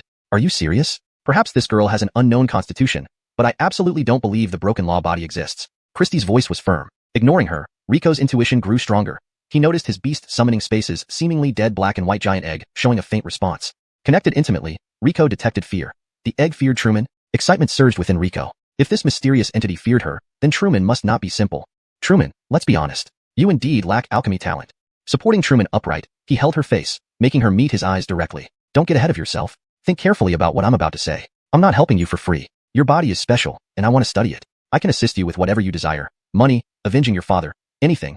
But in exchange, you must allow my research. It will be painful, maybe even excruciating. You could become deformed, barely human. Can you accept that? Riko stared into Truman's eyes, his own filled with fervor and ruthlessness. Truman imagined her future, becoming a half-human, half-monster strapped to a bed while Riko injected various substances, leaving her in agonizing screams, unable to speak. Chapter 233, Cold Observation. Truman's gaze towards Riko gradually turned from shock to fear. She started to panic and hesitate, her inner resolve wavering. Riko felt a bit disappointed.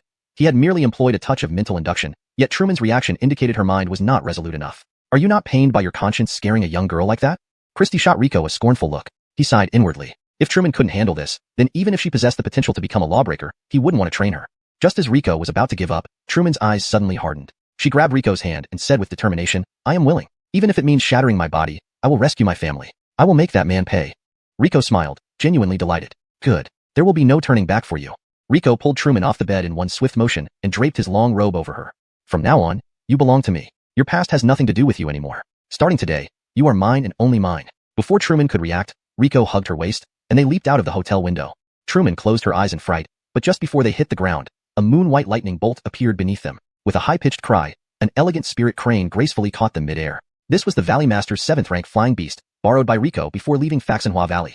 Truman, which direction is your home? Truman opened her eyes to find herself soaring above the city, an experience she'd never imagined. The dark land below offered only faint glimmers of light, while the city's lights resembled stars fallen from the sky, a scene both dreamlike and breathtaking. Regaining her composure quickly, she pointed south. The place where grandfather and I live is a small town beyond those mountains. It takes about 10 days to walk there. Riko gently patted the spirit crane's neck, which immediately understood and took off toward the south at incredible speed. Despite being sheltered in Riko's arms, Truman couldn't open her eyes due to the strong wind pressure. What would have been a 10-day journey on foot took less than the time it takes to burn an incense stick. When they landed, Truman was still dazed. Had they really arrived so quickly? Let's go to your home first. At the edge of the town, several crooked mud huts seemed ready to collapse at any moment. Poor families could not afford lamps at night, but Truman knew this dark corner of the town well. Even with her eyes closed, she could find her way home. Guiding Riko through narrow, muddy alleys, they approached her grandfather's house when Truman heard commotion. Sounds of smashing mixed with a man's angry shouts. An uneasy feeling gripped her heart, and she hurried her steps. Pushing open the rotting door, she was horrified to see her elderly grandfather lying in a pool of blood on the ground, being viciously kicked by the man who, by familial standards, was her father. Her grandfather clutched his head, curled up, and endured the abuse. Red-eyed fury flashed across Truman's face as she rushed forward and shoved the man away. Startled by her sudden appearance, the man fell unprepared, landing hard on the ground.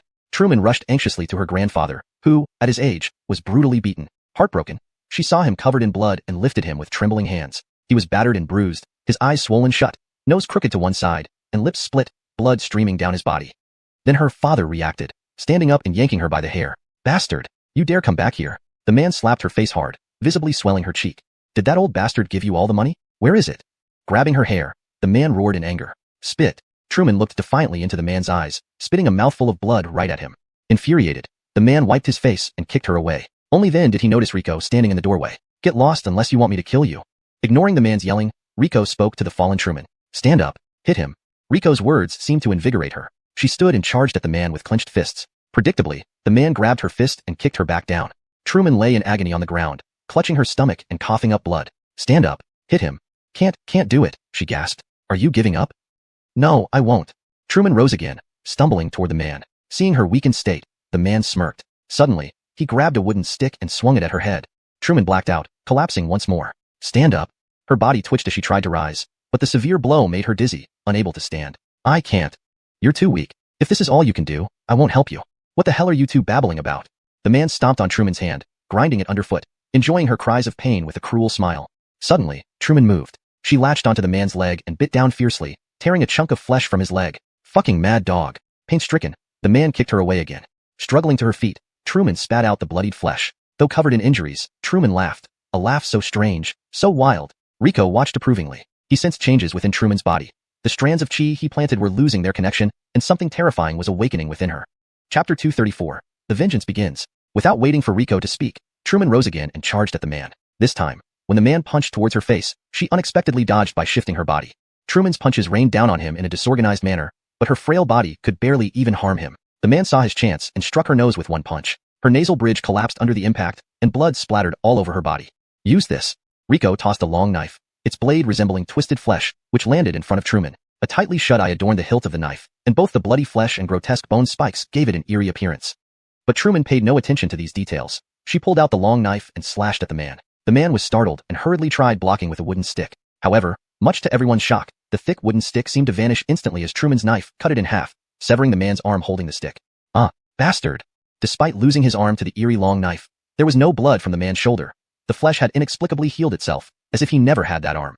Truman swung 3 more times, severing the man's remaining arms and legs. With no limbs left, the man lay helplessly on the ground, finally showing signs of fear.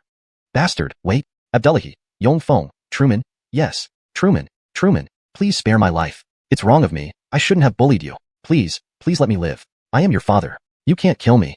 Truman glanced at him expressionlessly before sticking the long knife into the ground and turned to examine her grandfather's injuries. She lifted the pitiful old man, whose cold body had become stiff, the blood having clotted, staining his clothes. In the elder's rigid hand were 2 copper coins, earned by Truman and her sister Abdullahi during their first job outside. He had kept them as mementos, never spending them. Even in death, he didn't release the 2 coins.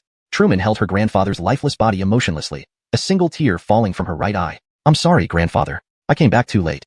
She gently placed her grandfather's body on the bed and retrieved the blood-stained coins from his hand, treasuring them in her chest. Then she approached the man again, pulling out the long knife and placing it against his neck. Where did you sell Abdullahi? Please don't kill me. Please. The man pleaded and sobbed frantically, soiling himself from fear. I'm asking where you sold Abdullahi. Truman flicked the knife tip, blood trickling along the blade and disappearing into it. I'll tell you. I sold Abdullahi to the town's black brothel. Yanhua Lu said she was too young, so I sold her to the black brothel instead. That bald guy only gave me 2 silver coins, and I used them to pay off my debts, not a single coin left. Before he could finish, Truman swiftly beheaded him. The man's eyes remained wide open, filled with terror. Sorry, I still need to go to the black brothel, to save my sister. Truman returned the long knife to Rico. I will go with you. Keep the knife. It suits you well. Thank you. Truman led Rico to the town's black brothel district, not actually a brothel but rather a street on the other end of town. Unlike the scented streets near Yanhua Lu, this place reeked of tobacco, alcohol, feces, vomit, and rotting meat. Old and worn-out sex workers gathered here, renting themselves out for low prices. The bald man mentioned by the man was a local thug who lived off collecting protection money after serving as a mercenary for 2 years. The boss, someone's coming. They're tough. We've all been beaten up. A subordinate burst into the bald man's room, bleeding and panicking. Just as the bald man was about to lash out, seeing his subordinate's state made him push aside the woman on top of him reluctantly and ask while dressing. How many are they? 2 of them. The subordinate stammered. 2? You mean your entire crew with weapons couldn't handle just 2 people? The bald man glared angrily. Boss, it wasn't our fault. They were just too strong. We were wiped out as soon as we clashed. Only I managed to escape. Before he could finish, a flash of the blade sent his head rolling to the side. A teenage girl wielding a large knife, nearly her height, appeared in the room. Before the bald man could react, Truman placed the blade against his neck. Where is Abdullahi? Spare my life. Who is Abdullahi? I truly don't know her. The bald man trembled. A few days ago, a Dixie around 10 years old was brought here by him. Truman threw the severed head in front of the bald man. Seeing the head, he quivered. I remember now. Yes, I know that girl, but she wasn't here long. Someone bought her away immediately. Who bought her? The Yolu family. Their steward bought her. Which Yolu family? The wealthy merchants who moved here a few years ago, in the south of town. They're very secretive. I've only ever seen their steward. Truman recognized which family he referred to. Rumors circulated about their secrecy, never stepping out, with all matters handled by their steward. I understand. Truman withdrew her knife. Just as the bald man was about to breathe a sigh of relief, he felt dizzy and, in the last moment before darkness enveloped him, saw his own body slowly collapsing. Knowing where her sister was, Truman and Rico rushed to the Yolu family mansion in the southern part of town. Upon arriving at the gate, Truman was about to slash through it when Rico stopped her. Puzzled, Truman looked at Rico, who stared gravely at the Yolu family mansion. Rico was all too familiar with the aura emanating from inside. It matched the same origin as the long knife Truman held, the aura of a fallen believer of the Yolf goddess. Translation completed as requested. Chapter 235. Praise the Holy Dolores. Stay here and wait for me. It's dangerous in there, but I promise I'll bring your sister back safely. Rico wanted Truman to stay outside because those creatures were too bizarre. He didn't want Truman to fall into danger. To his surprise, Truman shook her head. She looked straight into Rico's eyes and said firmly, I'm going with you. I want to rescue my own sister with my own hands. Rico hesitated as he looked into Truman's determined eyes, but eventually relented. All right, but you must stay close to me. Under no circumstances should you act on your own. There might be some terrifying creatures inside. Understand? I understand, Truman nodded. The two of them climbed over the courtyard wall and entered the Yolu family estate. As soon as they stepped in, a foul stench forced both of them to wrinkle their noses. Walking on the grass, they felt its surface was gelatinous and sticky. Rico noticed that these seemingly ordinary grass leaves were gnawing at their shoe soles. The leaves were not the usual green but a horrifying blood red. This place indeed had something to do with those fallen believers. Rico's gaze flickered, and a ripple of water quietly enveloped Truman for protection. They continued deeper into the yard. The night was eerily silent and sinister. The trees stretched out their branches like claws, and a few crows with red eyes perched silently on the branches, their bloodshot eyes scanning around vigilantly. They were the guards of the Yolu residence, missing nothing that moved. Suddenly, the crows seemed to notice something. They spread their wings toward the wall, revealing fangs that shouldn't belong to birds. A poor little mouse that wandered in was quickly torn to pieces by the vicious red-eyed crows, right before Truman's astonished eyes. Don't worry, they can't see us, Rico whispered softly. His elemental barrier shielded both of them. Since his last encounter with the fallen believers, Rico had discovered that these monstrous creatures could sense life forms but were blind to elemental barriers. They carefully searched the vast mansion but found it strangely empty. How can it be empty? Truman wondered aloud. A heavily guarded mansion like this wouldn't be without people. They're just using this house as a ruse. They are underground, Rico pointed to the ground. Through careful observation, Rico noticed everything in the mansion appeared normal, except for the lack of use. Only near a rock formation were there signs of frequent passage. The entrance is within this rock formation. Rico felt the rock formation and found traces of a mechanism. However, instead of opening the door hastily, Rico placed a drop of water in the keyhole to observe the situation inside. His caution was justified. Two black-robed figures were guarding the entrance. With a snap of his fingers, the drop of water adhered to the back of their heads, rendering them unconscious instantly. Rico then opened the entrance, slipping in quietly with Truman. They donned the black robes of the guards and secured the unconscious figures away. While changing, Rico noticed that these people showed no signs of mutation despite the obvious aura of transformation in the area. As they ventured deeper into the underground prison, they saw many children captured by the Yolu family from who knows where. The oldest child was only about 11 or 12 years old, while the youngest were merely 5 or 6. All the children were chained up, devoid of the innocence and vitality typical of their age. Only fear and numbness remained. When the children saw the two black-robed figures, terror filled their faces, yet none dared make a sound. Rico wished to save these children but held back. He needed to understand the Yolu family's strength first. Any rash action could endanger the children. Truman checked each cell but found no trace of her sister, deepening her unease. Suddenly, footsteps approached from the end of the corridor. Rico was startled. There was nowhere to hide. The footsteps grew closer, leaving them with no choice but to take a chance. Rico and Truman stood on either side of the corridor with their heads down, hoping the newcomers wouldn't notice them. 3 black-robed figures passed by without showing any suspicion. Just as Rico began to relax, the 3 figures halted abruptly. The leader turned to look at Rico. As Rico hesitated whether to act, the leader spoke.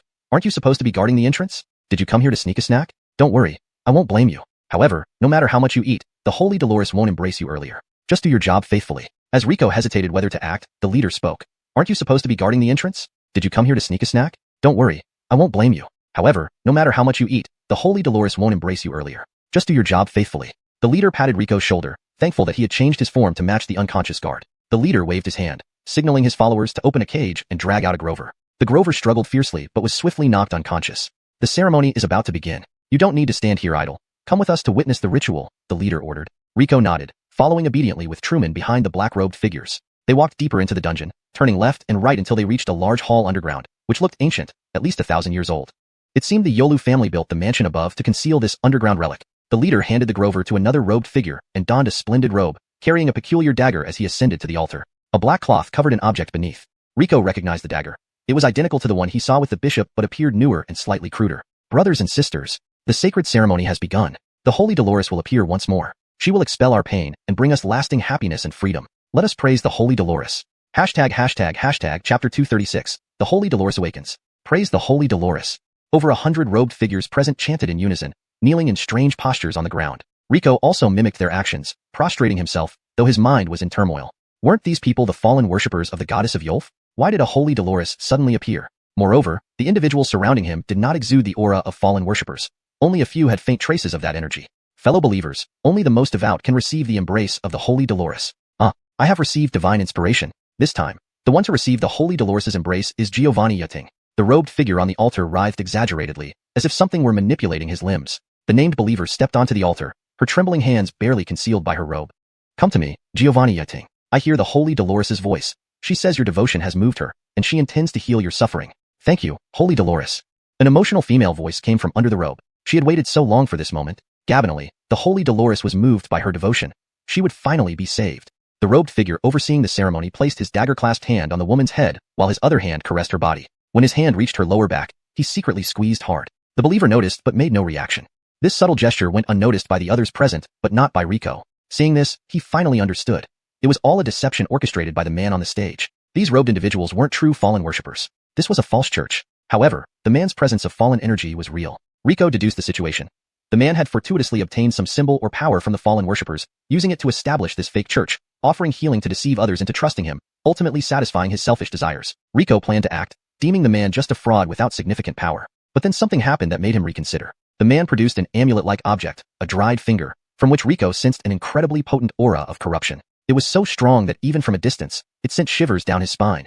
Surprisingly, this concentration of corrupted energy should have instantly turned everyone into monsters. Yet everyone remained fine, even as the man pressed the finger against the woman's forehead, causing her no apparent discomfort. Do you feel the Holy Dolores' presence? The man asked in a deep, slow voice. I do. I feel the Holy Dolores' presence. The believer clasped her hands together, answering with evident emotion and devotion. Very well. You have established a connection with the Holy Dolores. Next, we must sacrifice this Grover. Once the Holy Dolores receives the offering, she will descend into this body.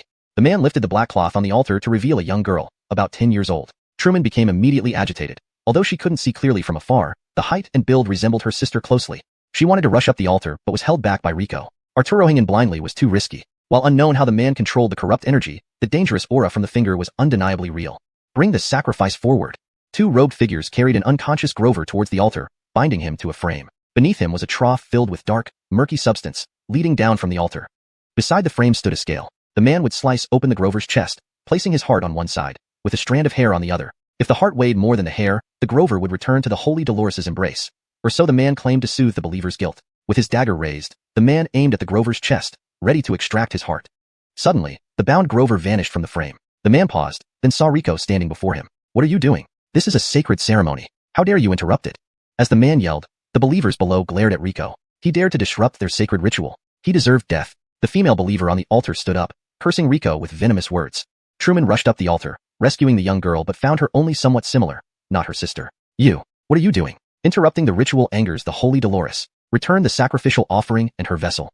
The man's angry tone carried a hint of desperation. If you give me that finger, I'll return the two children. Rico pulled back his hood, revealing his handsome face. Cursed. The man finally realized the Blaine knew his secret. Seize this blasphemer. The believers responded, rushing towards Rico on the altar. But could such frail and elderly followers possibly capture him?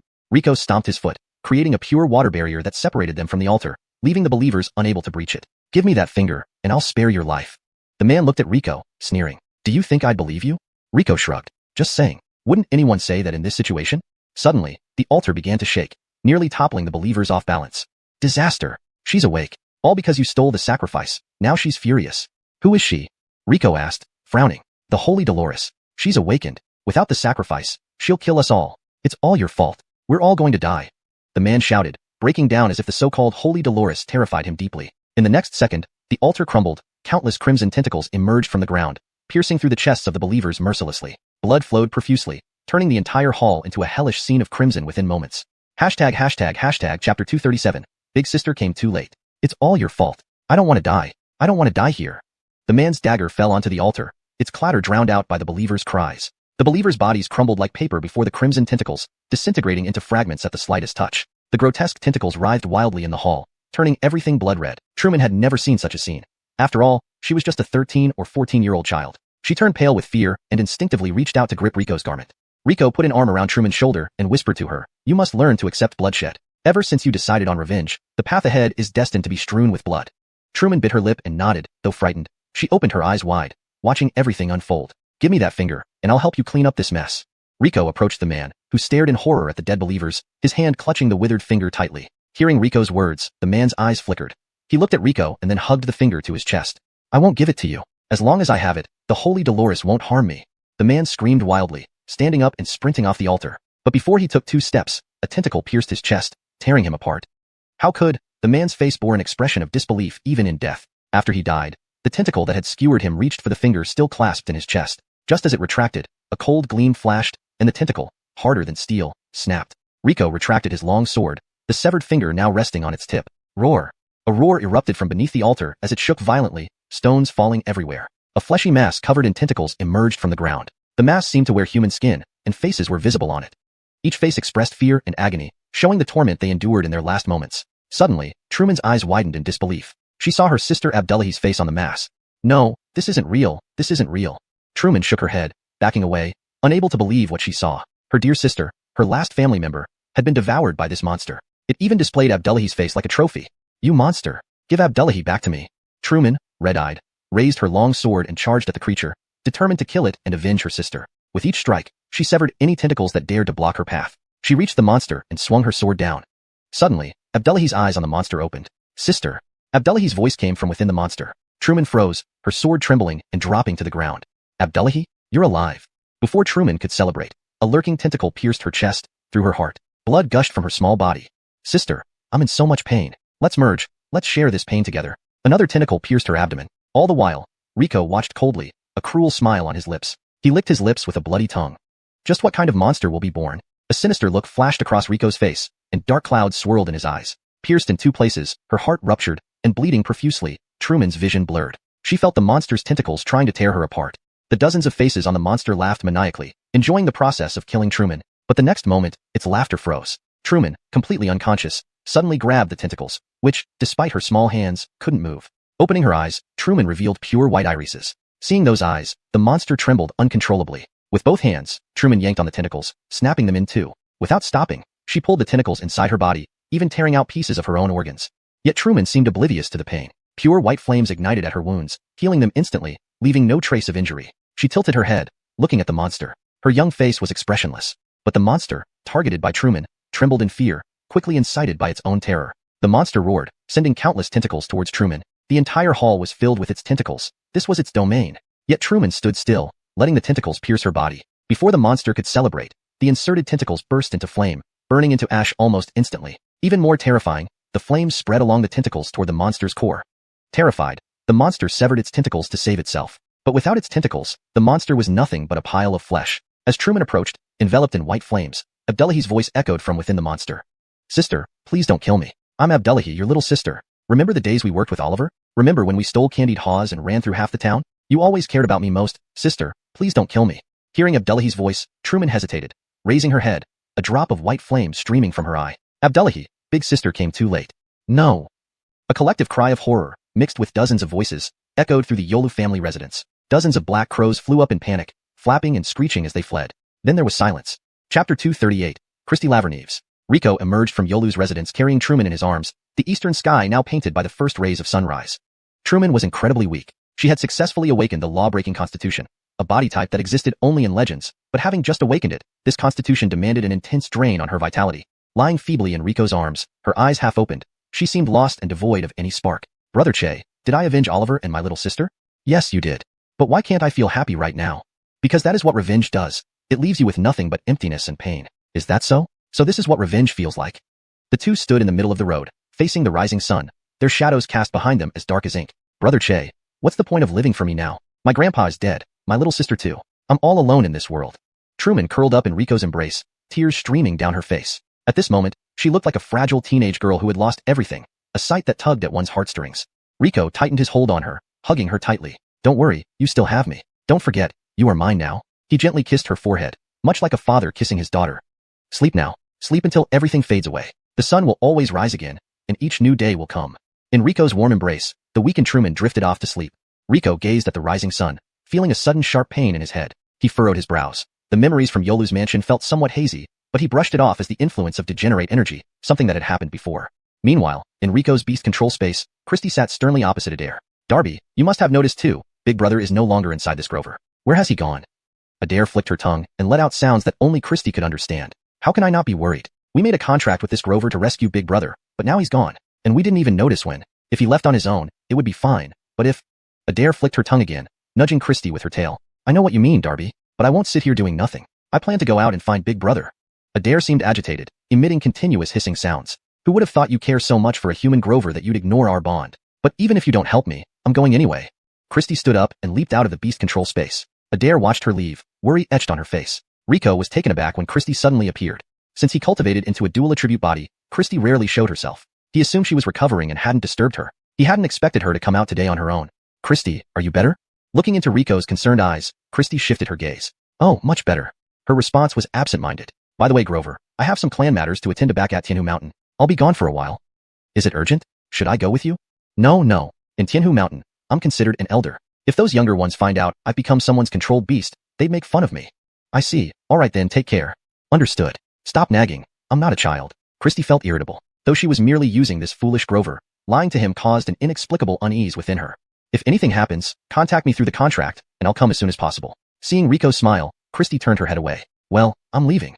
Taking a few steps, Christy suddenly turned back. Boy, take care of your body. With that, she left without looking back. Rico found it odd that Christy would say such a thing, but brushed it off as courtesy. Riding the white crane lent by the Kinsey, Rico returned to the hotel quickly. After settling Truman, he ran into Charity on her way down for breakfast. Jim Che, where were you last night? My teacher and I searched for you everywhere, worried you had gone missing. Oh, sorry. I had some urgent business to attend to and forgot to inform you. I hope I didn't cause you too much concern. That's okay, Jim Che, as long as you're safe. After breakfast, Rico told Charity, Aisha, I need to visit a pharmacy in the city. Do you want me to accompany you? No, just a pharmacy. You're the Francesca of the Tsong-Chloe Empire. Everyone knows you. Oh, and the kid isn't feeling well yet. She's sleeping in my room. Could you look after her? Sure, no problem. Alone, Rico arrived at the largest pharmacy in the city, which stretched across 3 floors. Upon entering, he couldn't help but marvel. Indeed, Southwest City, even a pharmacy is this huge. A young woman nearby overheard him and shot him a disdainful glance. Another bumpkin who's never seen a pharmacy. Truly laughable. She walked past Rico, heading upstairs. Rico scratched his head, unsure what he had done to provoke her, but he ignored it, treating it as barking from a dog. At the counter downstairs, the crowd surprised him. After a long wait, it was finally his turn. Hello, I need some medicine. The pharmacist glanced at him coldly. Do you have a prescription? No, just a few herbs. Can you help me with? Before he could finish, the pharmacist threw a piece of paper and pen over the counter. Write it down there and come back when you're done. Next.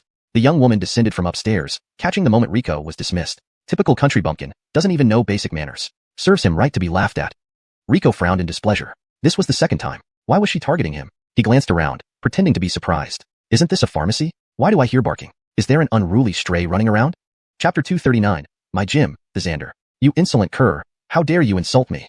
The young woman's face flushed with anger upon hearing Rico's words. Without a second thought, she rushed toward him and swung her hand to slap his face. Rico naturally wasn't going to let her hit him.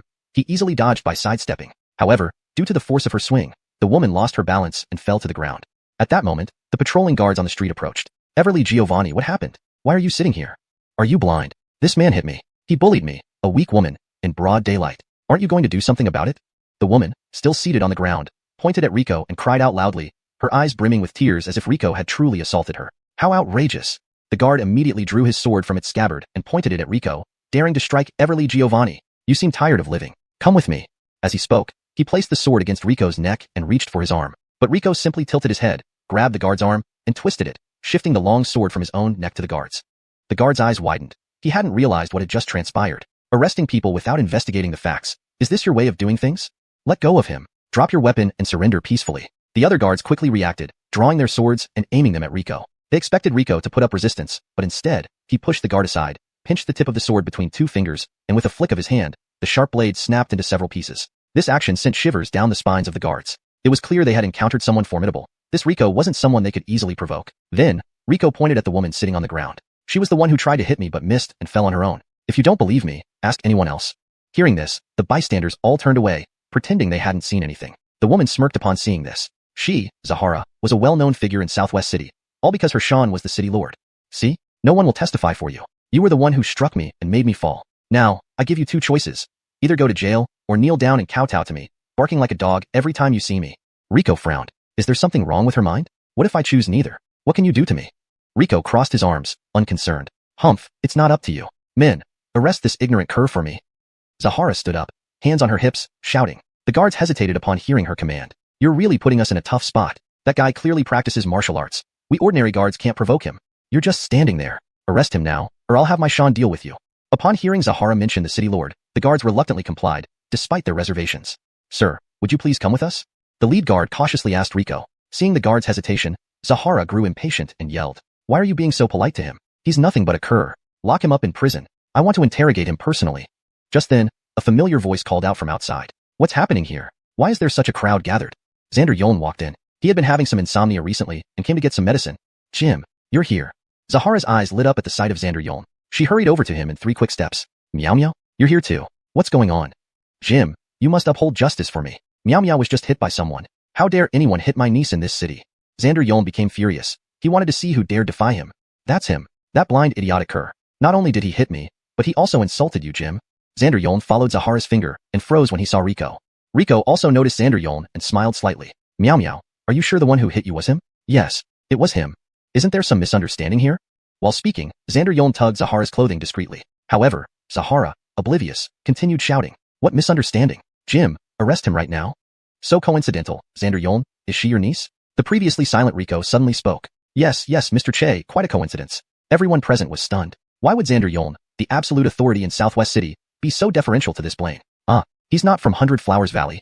Gabinally, someone recognized Rico. Seeing her Sean's awkward expression, even Zahara, slow as she was, sensed something amiss. Jim, who is this person? Shut up.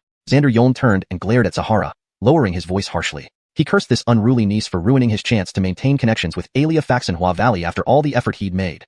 Terrified by her Sean's expression, which she'd never seen before, Zahara finally realized she might have caused trouble. This cur she had been insulting might be someone even her Sean couldn't afford to offend.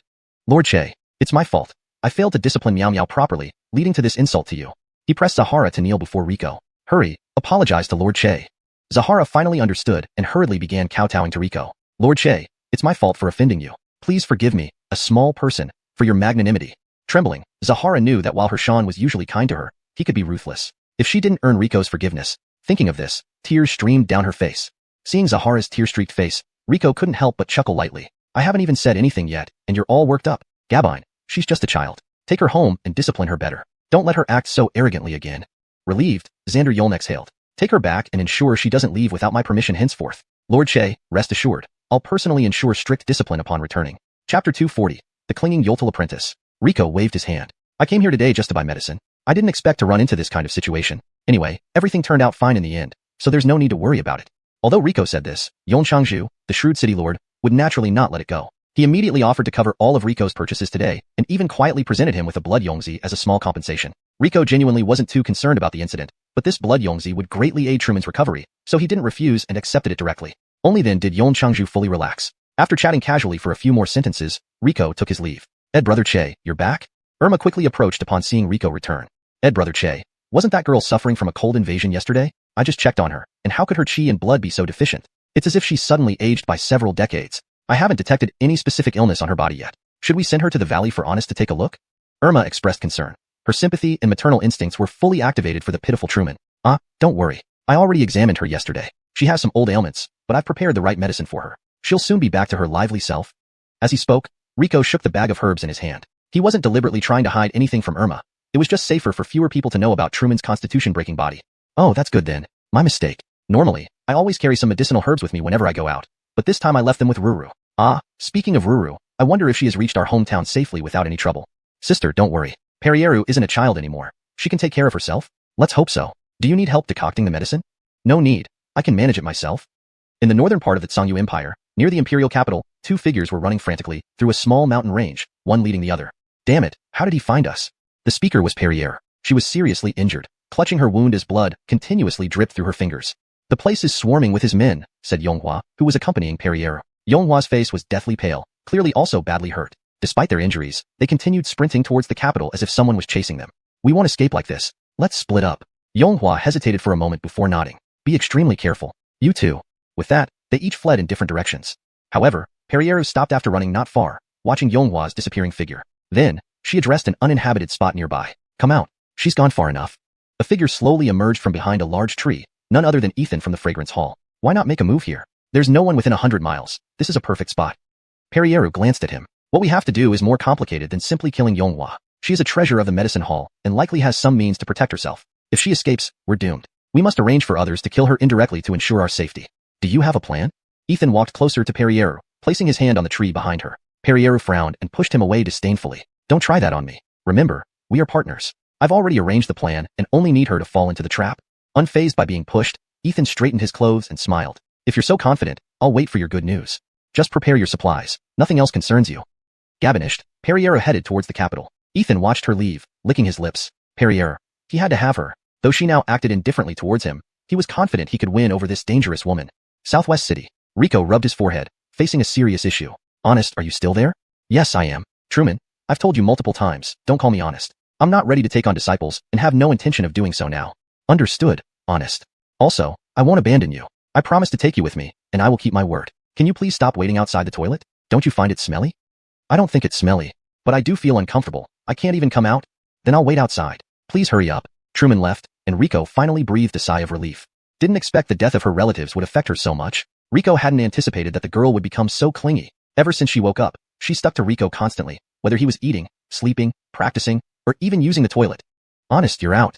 Upon seeing Riko emerge, Truman, who had been leaning against the wall, brightened up instantly and skipped to his side. She stood obediently a foot behind him. This was what troubled Riko the most. This girl wasn't misbehaving but was overly well behaved. While she loved sticking close to Riko, she always kept a slight distance and never disturbed him, making it hard for Riko to send her away. Truman, come here. Riko held out his hand. Truman happily ran to him, pushing her small head under his large hand.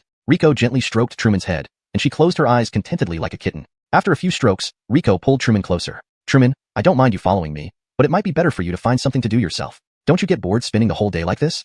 Not at all. I don't find it boring to be with Honest. Truman shook her head. A new necklace around her neck jingled lightly, adorned with 2 copper coins and a grayish-white crystal. Riko made this necklace for her, which encapsulated Truman's entire longing for her past. Don't call me, forget it, call me whatever you like. By the way, I have something for you. Riko lightly touched Truman's forehead, and a tiny lotus mark appeared there. Hashtag chapter 241. The Darnellin family splits. Riko handed a small mirror to Truman, who examined her forehead in the reflection. Honest, what is this? A good thing. Once you're in danger, I can instantly teleport to your side or summon you to mine. The lotus imprint was one of the rewards Riko received from the Tianmen trial. The 9 rewards would be unlocked gradually based on Riko's cultivation. Up until now, Riko had only used the cultivation technique and the divine eye talent. The remaining 4 skills were reserved for special circumstances, one of which was the lotus marking. The lotus marking was an extremely convenient life-saving skill that ignored spatial barriers and any obstacles. However, it had significant limitations. The person marked could not possess spirit power, as it would interfere with the effect of the marking. Riko had always considered the lotus marking to be a useless, trash skill because almost no one in this world lacked spirit power. It wasn't until he met Truman that he remembered this gift he once received. This mark can only be used once a month, so don't think you're completely safe just because you have this mark. Understood, Honest. Truman nodded heavily. Jim Che, we should set off, Charity reminded Riko, signaling it was time to depart. The Eagles' night order had been waiting for a long time. I know, coming right away. The Eagles had prepared a flying boat for the 4 of them. As guests of the Empire, the Knights did not dare show the slightest negligence. Our next journey will head north, detouring through Jian, Jitsai, and Sukurin cities, finally reaching the capital in the northern part of the Empire, where His Majesty will personally meet us. In the cabin, Charity displayed a map of the Xianxia Empire to everyone. She explained their route to the 3 companions. Since Charity was the most familiar with the Xianxia Empire, she was entrusted with designing the entire route. Riko glanced at the map. Despite only having 4 stops, the route covered almost all of the Xianxia Empire. It must be said, Charity's planning was indeed impeccable. This was Riko's first detailed look at the Xianxia Empire's map when he suddenly noticed something peculiar. Aisha, why is this area marked differently from the rest? Riko pointed to a red dot on the map. All areas representing the Xianxia Empire were marked in light blue, except for this region, which was marked in red. Their route deliberately avoided this red area. Seeing Riko pointing at this place, Charity's expression turned strange. Because that land does not belong to our Xianxia Empire. Huh? Isn't this part of the Xianxia Empire's territory? Why wouldn't it belong to you? A few hundred years ago, a group of very strange people occupied a small city within our borders and established a country there. Established a country within your own country? Riko was puzzled. Didn't you try to destroy them? How could we not have tried? We exhausted our national resources over several decades, but still couldn't breach the occupied city. Even the monarch considered rallying all the Empire's experts to wipe it off the map, but they failed in the end. Charity sighed. This was not a matter of pride. Failed? That group is too powerful. They claim to be a branch of the Darnellin family. They took over one of our cities, yet after occupying it, they did not mistreat the residents, but let them leave freely. Surprisingly, they became low profile afterward, and lived peacefully alongside us for nearly 1,000 years. You haven't thought about reclaiming this land over the past millennium? Of course, many times. But those people stayed put, content with their small territory, and never expanded further. No negotiations or military force could make them leave. When we claimed the city as ours again, they didn't respond at all. So we eventually stopped bothering and declared it a restricted zone, keeping people away. We still don't understand why they do this. Darnellin family. Riko thought of the man at the auction who bought his pills at an exorbitant price and claimed to be from the Darnellin family. Initially, Riko expected the man to seek him out, but he didn't. Recalling the man's odd demeanor, Riko wasn't surprised anymore. Perhaps their unpredictable behavior was a family tradition. Now, we are passing by the edge of that city. Charity lifted the cabin curtain and pointed toward a small spot in the distance. Riko looked in the direction indicated by Charity. Through his divine eye, he clearly saw the somewhat dilapidated walls of the city. He even spotted a silver-haired man repairing the damaged walls with stone bricks. Suddenly, the man seemed to sense Riko's gaze and looked up towards him. Riko was startled and quickly lowered the curtain. From such a distance, this person could detect his spying. What kind of powerhouse was he? They seemed to have discovered us. Riko told the others what he had seen. Charity widened her eyes, incredulous. No wonder our ancestors exerted so much effort but couldn't take over the city. Those people are terrifying. We should hurry and leave, getting as far from the city as possible. If they mean harm, it could be disastrous. Charity instructed the eagles to speed up, and they hastily moved away from the city. Fortunately, the Darnellin family seemed uninterested in them and let them go. At night, the view from the flying boat under the starlit sky was beautiful and serene. But it wasn't Rico's first time on a flying boat, and he had little interest in the scenery. He went to bed early. As he drifted off to sleep, he felt something crawling into his bed. Rico opened his eyes. Truman curled up beside him like a small animal. Noticing Rico awake, Truman raised her head, her large watery eyes timidly looking at him. Honest, I can't sleep. Don't send me away, please. Seeing Truman's face, Rico didn't say anything. He merely pulled the blanket over her. Truman nestled against Rico's chest, her body trembling slightly. Rico felt his clothes becoming damp. With a sigh, he gently hugged her closer. Chapter 242, The Flying Boat Ambush. The next morning, when Rico woke up, Truman was still fast asleep with her eyes closed. She clung to him like a koala bear, and faint tear marks could still be seen on her face. Rico did not want to wake her, so he used the shell-shedding technique to leave a doppelganger on the bed. Truman hugged his doppelganger and continued to sleep soundly while he quietly slipped out to freshen up. However, as soon as he stepped out of the cabin, the flying boat suddenly started shaking violently. Rico quickly steadied himself. He noticed that the protective array on the boat had disappeared at some point, and items were continuously falling off the boat. The flying boat's altitude was also dropping rapidly, though thankfully, the floating array was still operational, preventing it from crashing. At that moment, Ivor, the deputy captain of the Soaring Eagle team, rushed over. Honest Che, it's a relief you're safe. Someone tampered with our flying boat. The protective and propulsion arrays are both malfunctioning, but we'll handle it. Please return to your cabin for now. Before Ivor could finish speaking, he suddenly turned around and caught a harpoon that was flying toward him. Indeed worthy of being Soaring Eagle's deputy captain. Your skills are impressive. A flying boat appeared from above the clouds, and several iron hooks with steel chains dropped down, hooking onto the Soaring Eagle's boat tightly. A Fraser, accompanied by a group of thugs, leaped down from the upper boat and landed directly on the Soaring Eagle's flying boat. Armin? How dare you? We didn't come after you, and yet you dare to attack a public vessel. Ivor pointed his steel fork at Armin, anger evident on his face.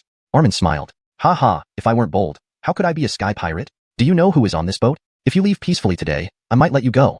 Haha, small fry aren't even worth my attention. I only enjoy robbing those high and mighty nobles. Men, get in there. Capture them alive. With Armin's order, he led his thugs straight towards the cabins. Ivor wouldn't let him have his way easily, and threw his harpoon at Armin. Seeing him dodge, Ivor drew his longsword and engaged him in combat. Meanwhile, Armin's thugs took advantage of the situation and charged towards Ivor's cabin. For some reason, the Soaring Eagle Knights were nowhere to be found, but luckily Rico was there. Rico stood in front of the cabin door. The thugs saw only a Blaine and laughed mockingly. They raised their weapons and rushed at Rico. Without any panic, Rico reached out to the nearby clouds and pulled, summoning a longsword made of mist into his hand. The thugs were momentarily stunned by this display but quickly recovered, shouting, "Just for show. Let's all attack him together." The Sky Pirates charged at Rico, expecting him to flee. Instead, Rico charged right back at them. His mist sword slashed through a pirate, turning him into a mummy instantly. The mummy fell to the ground and shattered into fragments. The other pirates froze in fear, never having seen such a bizarre attack. As soon as the mist sword made contact, all moisture seemed to be drained away, leaving only a dried-up corpse. The target is tough. This kid isn't an easy mark either. Quickly call the second in command. Several pirates turned and fled. Rico didn't stop them. He merely watched them go for reinforcements. A black shadow flickered across Rico's face, and a wicked smile curled his lips. He leaned against the cabin door, waiting for the Sky Pirates' backup. It wasn't long before a Francis, surrounded by the pirates, approached. Seeing Rico, the Francis smiled and nodded approvingly. Not bad, really not bad. Handsome Grover, why don't you join me for some fun? She even gave him a sultry wink. Rico glanced at her and shook his head. Sorry, I'm not interested in the steps outside the temple. The Francis paused, momentarily puzzled by Rico's response. But then she reacted with fury, glaring at Rico and roaring. I'll tear that filthy mouth of yours to shreds. She drew a whip from her waist, cracking it in the air, the sound making the pirates wince from the pressure. Without further ado, she lashed the whip at Rico. If an ordinary Gabith stage cultivator were hit by this whip, they would surely suffer serious injuries, possibly even fatal ones. But Rico was no ordinary cultivator. The mist sword in his hand transformed into a whip, and without dodging, he swung it back, the speed and force exceeding even the Francis's attack. The Francis was startled. She hadn't expected Rico to counterattack so fiercely, willing to trade blows. She wasn't about to take the full force of Rico's whip, so she dodged to the side. Her thugs were less fortunate. Rico's whip struck 3 of them, instantly reducing them to dry, shattered pieces. Seeing this, the Francis was taken aback, surprised by the vicious nature of the handsome youth's attacks. What kind of move is that? Wanna know? Take a lash from me, and I'll tell you. Heh, do you think I'm foolish? The Francis cracked her whip again, faster and more forcefully this time. Whips filled the sky, heading towards Rico. Rico raised an eyebrow, impressed by the woman's skill. Instead of retreating, he moved forward, the whip in his hands transforming into 2 daggers. Though the Francis's whip was deadly, the soft part of the whip remained its weak point. As Rico rapidly closed in, a satisfied smile appeared on the woman's face. When Rico reached her, she opened her mouth and unleashed a toxic gas that eroded flesh and bones directly onto his face. It turned out that the menacing whip attack was a feint. Her true attack was the poisonous gas from her mouth. You're too naive compared to me, little Grover. Just as the woman laughed in triumph, Riko emerged unscathed from the purple-black toxic smoke. Before she could react, Riko's hands slashed, causing her limbs to wither and shatter instantly, and she collapsed on the deck. How is this possible? My poison can even make 7th-stage cultivators hesitate. How could you remain unharmed? Without answering, Riko plunged the mist sword into her chest. People like you don't deserve to know my secrets. Chapter 243. I always keep my word.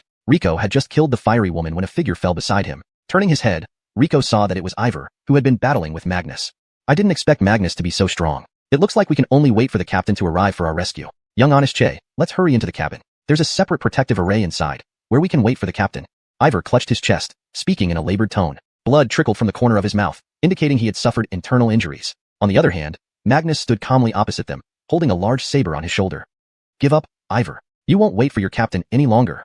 Magnus laughed heartily, as if the people on the ship were already in his grasp. Magnus, as long as I'm here, you won't hurt a single hair on their heads. Young Honest Che, get inside the cabin. Ivor stood resolutely in front of Riko, urging him urgently to return to the cabin. However, Riko remained motionless, hands crossed over his chest, coldly observing the two before him. Young Honest Che, what are you waiting for? Get back inside the cabin. Seeing Riko standing still, Ivor grew anxious. Oh. Riko responded indifferently and then moved. He thrust the long sword in his hand forward, and the bloody blade pierced through Ivor's chest. Ivor looked back at Riko in disbelief. Young Honest Che, you? Don't act. Your acting is terrible. Speak up. Who sent you to kill us? Which prince or Francesca? Riko gazed coldly into Ivor's eyes. As expected, upon being exposed, Ivor's face turned icy. How did you discover this? The stench of blood on you is too heavy, impossible to conceal. The rest of the knights should have been killed by you, right? Ivor suddenly laughed. Hee, to die for his highness is their honor. After saying this, Ivor's body rapidly swelled as he detonated his soul force. The powerful shockwave hurled all nearby pirates into the air, and a few unlucky ones plummeted from the great height. However, Riko, closest to the explosion point, remained unharmed. A thin water barrier shielded him from Ivor, absorbing the entire impact. What loyalty, to even detonate one's soul force, not even allowing a soul search. Riko looked at Magnus. Is there anything you want to say? Magnus shrugged. I know nothing. I take money and do work. Asking me won't help. He raised his large saber toward Riko. But I always keep my word. I suggest you surrender willingly. It would be easier for everyone. Let's see about that. Both charged towards each other simultaneously. Their long sabers collided, emitting a sharp hum. Magnus had operated as an air pirate within the Xianxia Empire for so many years, not just due to his connection with the knights, but because of his formidable strength. Initially a peak 6th tier expert nearing the 7th tier, his saber wasn't ordinary either. This large saber had accompanied him for years, even helping him slay a 7th tier powerhouse. Magnus wielded his saber impenetrably. Its gleam formed a curtain before him. Each strike was delivered with full power and speed. Hard to believe it came from a 6th tier saber expert. Riko gripped his mist-covered long saber, barely fending off Magnus' assault. Clearly, he was outmatched. Riko smiled faintly, impressed by the strength of this rogue pirate. He transformed his weapon into a spear and threw it at Magnus. Magnus split the spear into mist, while Riko took the opportunity to draw a blood-red saber lined with bone spurs. The moment the saber appeared, Magnus shuddered involuntarily. His honed intuition told him this long saber was extremely dangerous. The sinister appearance of this saber made Magnus genuinely fearful. Riko, dressed in white, wielding such a fiendish weapon, created an oddly harmonious image. Taking advantage of Magnus' momentary hesitation, Riko dashed forward, striking directly at Magnus' face with the long saber. Reacting just in time, Magnus blocked with his own saber. Unexpectedly, his own saber emitted a mournful cry. It feared Riko's saber. Now, the tables had completely turned. Riko's blade strikes rained down continuously like raindrops. Feeling genuine fear, Magnus could only defend passively. He couldn't believe that a 5th tier successor could push him to such limits. Moreover, each of Riko's strikes became faster and more powerful. He seemed to be growing stronger. Realizing this, Magnus decided to retreat. He sought no personal vendetta with Riko, merely profit. Determined to retreat, he risked injury by slashing at Riko's waist. Riko deflected with his saber as Magnus leaped onto the flying boat, fleeing without looking back. His subordinates stared at Riko, bewildered. Their leader fled just like that? Boss, wait for us. No matter how they shouted, Magnus showed no intention of stopping. The pirates glanced at each other before kneeling before Riko in unison. Spare our lives, sir. We were just following orders. Please have mercy on us. Sir, I have elderly parents and young children. For their sake, please spare me. Please spare us, sir. Riko looked at the kneeling pirates, thinking for a moment. He threw the parachutes from the ship to them. You can go. I won't trouble you, but you must do something for me. Anything, sir. 10 tasks, 100 tasks, no problem. Riko smiled. Spread this story across taverns, brothels, tea-houses, anywhere crowded. The notorious pirate Magnus hijacked the Xuanhuan Valley envoy. The Kanjing Knights rescued the Francesca and envoy successfully and sacrificed themselves to ensure their safe departure. Remember? Remember. We'll spread it exactly as you asked. Go. Riko waved his hand. The pirates, relieved, put on the parachutes and jumped off the ship. It's fine now, everyone can come out. Riko opened the cabin door. Truman rushed out, tightly hugging Riko around the waist. Charity and Irma also emerged.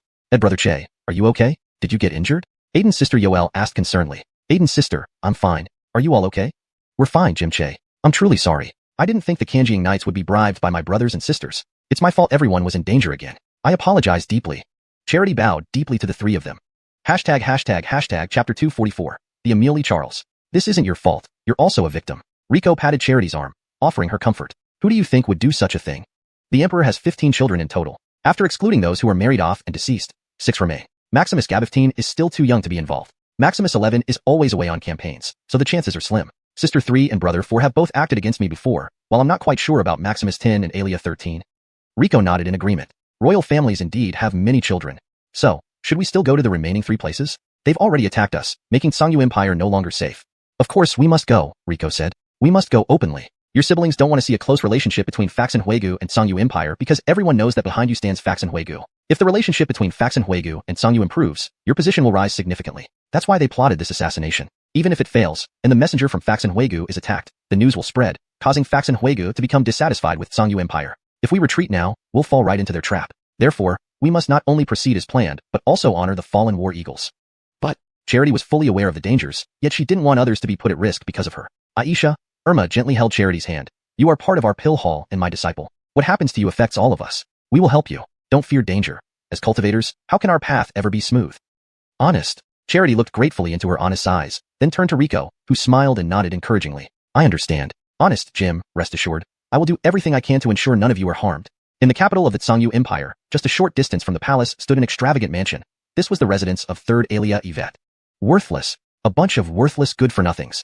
Unable to accomplish even this simple task. Always boasting about how strong they are. And now they flee like rats at the hands of a mere Gabith-Frank alchemist. 3rd Alia Yvette angrily threw the priceless tea, set from the coffee table to the ground, frightening the serving ladies nearby into kneeling silently. Her once beautiful face twisted in rage. Sylvana, calm down. While our plan failed, it might turn out to be for the best. A hooded middle-aged man bowed respectfully before Yvette. Yvette frowned. Best? My years of effort in planting operatives within Jesse's Charles were almost ruined when they climbed to the rank of deputy commander, only to die by a Gabith-Frank alchemist's hand. And you say it's for the best. She hurled the last teacup at the man's head. He did not dodge, allowing her to vent her anger. Please, Sylvana, calm yourself. There is reason behind my words. Yvette snorted coldly. Reason? What reason? Sylvana, recently Jethro has been gaining prominence. He has completed several missions to the Emperor's satisfaction, and his rewards have even surpassed yours. Yvette narrowed her eyes, glaring at the man. The man ignored her gaze, continuing, lately, rumors circulate that the Emperor plans to name Jethro as Johnny. Nonsense. Hiroshi doesn't deserve to be the Johnny. Sylvana, please calm down. These are merely rumors from uninformed people. However, it shows that Jethro's influence has grown too much. Though the Emperor lavishes him with rewards, he likely doesn't wish for him to grow so quickly. Yvette nodded. She knew her father well. In his youth, he was known for being ruthless, but as he aged, he became more peaceable, favoring balance and moderation. Jesse has groomed Hiroshi to counterbalance me. Given his recent prominence, Jesse must be looking for opportunities to curb him. Realization dawned on her. You mean, frame Hiroshi for the attack on the envoys? The man nodded slightly. Exactly. But Jesse might not believe it. Highness, even if the Emperor believes it, he won't publicize it since attacking envoys isn't trivial. By creating doubt, the Emperor will find opportunities to suppress Jethro. Yvette nodded again. Right, your logic holds. Do as you suggest. Yes, Sylvana. Xianxia City. As soon as Rico and his companions landed, they were surrounded by fully armed soldiers. As they stepped off the flying boat, a veteran general in armor approached, kneeling before them. Esteemed envoys, Alia, I apologize for failing in my duties and causing alarm. This humble servant, Rachel, accepts all blame. General Rachel, you haven't failed. It was the valiant efforts of the Charlists that saved us. Due to their sacrifice, we escaped safely. They are true heroes. Charity helped the old general to his feet, speaking earnestly. To give their lives for the Alia is their greatest honor. Tears welled up in the old general's eyes. These soldiers were his children. Over 100 lost their lives to sky pirates, a pain too deep for him to bear.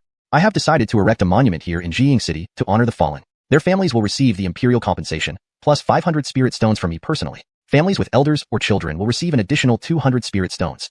The old general was speechless. 500 spirit stones per family was a significant amount. One spirit stone could support a family of 5 for a month.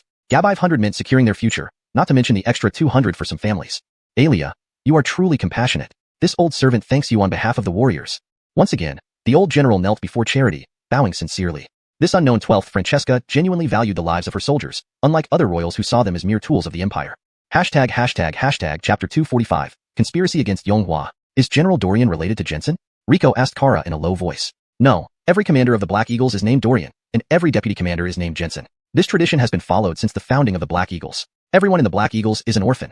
They are born for the nation and regard the unit as their home. They are our country's most elite and loyal force, Kara said proudly when talking about the Black Eagles. Seeing her expression, Rico decided not to tell her about Jensen for now. Since he was already dead, it was best not to let him tarnish the image of the Black Eagles in everyone's minds. From this moment on, I, as an old servant, will be fully responsible for the safety of Her Highness the Alia and the other envoys. Please rest assured, even if it costs me my life, I will ensure none of you are harmed. Though General Dongyun was advanced in years, his formidable aura had not diminished. As a 9th-rank powerhouse, his presence alone was enough to deter any miscreants. With the protection of the old general, those who had sinister intentions in the shadows also reigned in their thoughts. The journey through the 3 cities went especially smoothly after that, and they recruited many qualified new members for the Alchemy Hall, laying a solid foundation for its future revival. Please rest well. We'll set out for the capital early tomorrow morning. Yes, thanks to Aiden Dorian's protection over these few days, our recruitment trip has been so smooth. This is a small gift. Please do not hesitate to accept it. Haha, how could I possibly reject a gift from young honest Che? Dorian took the storage bag handed by Rico and glanced inside. It was filled with various sizes of jade bottles containing different kinds of healing pills. Although the quality wasn't extremely high, the quantity was enormous. Seeing that there were enough pills for each member of the group, Dorian was delighted. He had devoted his whole life to the unit. Nothing compared to providing them with equipment and pills. Young honest Che, you truly have a heart of gold. Allow me to thank you on behalf of my brothers. Dorian patted Rico's shoulder. After spending several days together, Dorian found that this envoy from 100 Flower Valley had a temperament quite compatible with his own. During the drinking sessions, the seemingly frail Mr. Che had single-handedly drunk all the soldiers under the table. If it weren't for needing to protect everyone's safety, Dorian would have liked to challenge Mr. Che to a duel. It's my duty, Aiden. You should rest well too. Imperial capital. What do you mean? Go find out when did Genie Studio ever sell counterfeit goods. This is clearly extortion. Inside Genie Studio, the largest pharmacy in the Imperial capital, Xuanhuan stood at the counter confronting the manager. 2 pills lay on the counter before them. To ordinary people, they might look identical, but everyone present was no amateur. A closer look could easily distinguish that one of the 2 pills was fake. You just sold these to me, and now you deny it? Didn't I ask you to check carefully before leaving? After you left and returned, who knows if you didn't swap the real pill for a fake one? Xuanhuan glared and slapped the counter. Do you mean I intentionally faked it to extort your Genie Studio? Do you know who I am? Seeing Xuanhuan about to reveal her identity, Perry quickly pulled her aside. Xuanhuan, we need to keep a low profile right now. There are Wood Clan people everywhere in the capital. Sorry, Perry, I got carried away, but I can't swallow this. You must swallow it for now. Once my master arrives, we'll be safe. Let's endure what we can. Sigh. Xuanhuan sighed helplessly. I have no choice. Let's go. I don't want to argue with them anymore. Yes, let's go. As they left, Perry nodded discreetly at a man in black inside the shop. He understood and quietly slipped into the crowd, leaving Genie Studio.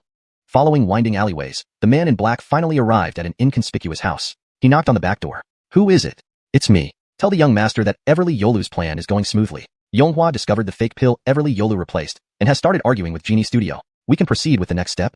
Understood. The voice from inside acknowledged, then fell silent. The man in black also put on his hood and left the alley. Perry and Xuanhuan returned to their inn. To avoid attracting attention, they chose a very unremarkable place. Only 2 guests and an older woman running the inn were present. Due to the earlier incident, Xuanhuan was upset and went to bed early. After they left Genie Studio, rumors spread across the city that Genie Studio had sold fake medicine. Damn it. Have you found the addresses of those 2 bitches? Boss, we found it. They're staying at a small inn in the southern part of the city. The manager of Genie Studio smirked coldly. Who else dared to falsely accuse Genie Studio? On the surface, Genie Studio was the largest pharmacy in the capital, but secretly it was also the biggest underground operation of the imperial capital of the Xianxia Empire. Many high-ranking officials in the Xianxia Empire commissioned them to do dirty work that couldn't be done openly. It was with the support of these officials that Genie Studio gradually grew in this chaotic capital. Go give those 2 girls a lesson to show them the consequences of messing with us. Boss, shall we?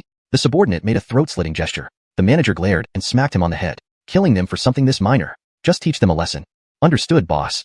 The subordinate covered his head and ran out. At the inn in the southern part of the city, Genie Studio's men quietly sneaked into the 2nd floor, having already identified their rooms. But when they opened the door, the room was empty. What? Where are they? Brother, Yoltal Wu seems to be missing. What? Before the lead subordinate could react, the innkeeper's shout came from downstairs. Gabire, help, Gabire. Looking out, the leader saw flames starting on the 1st floor. He noticed something wet on the windowsill, sniffed it, and recognized the smell. Damn it, it's kerosene. We've been ambushed. Run.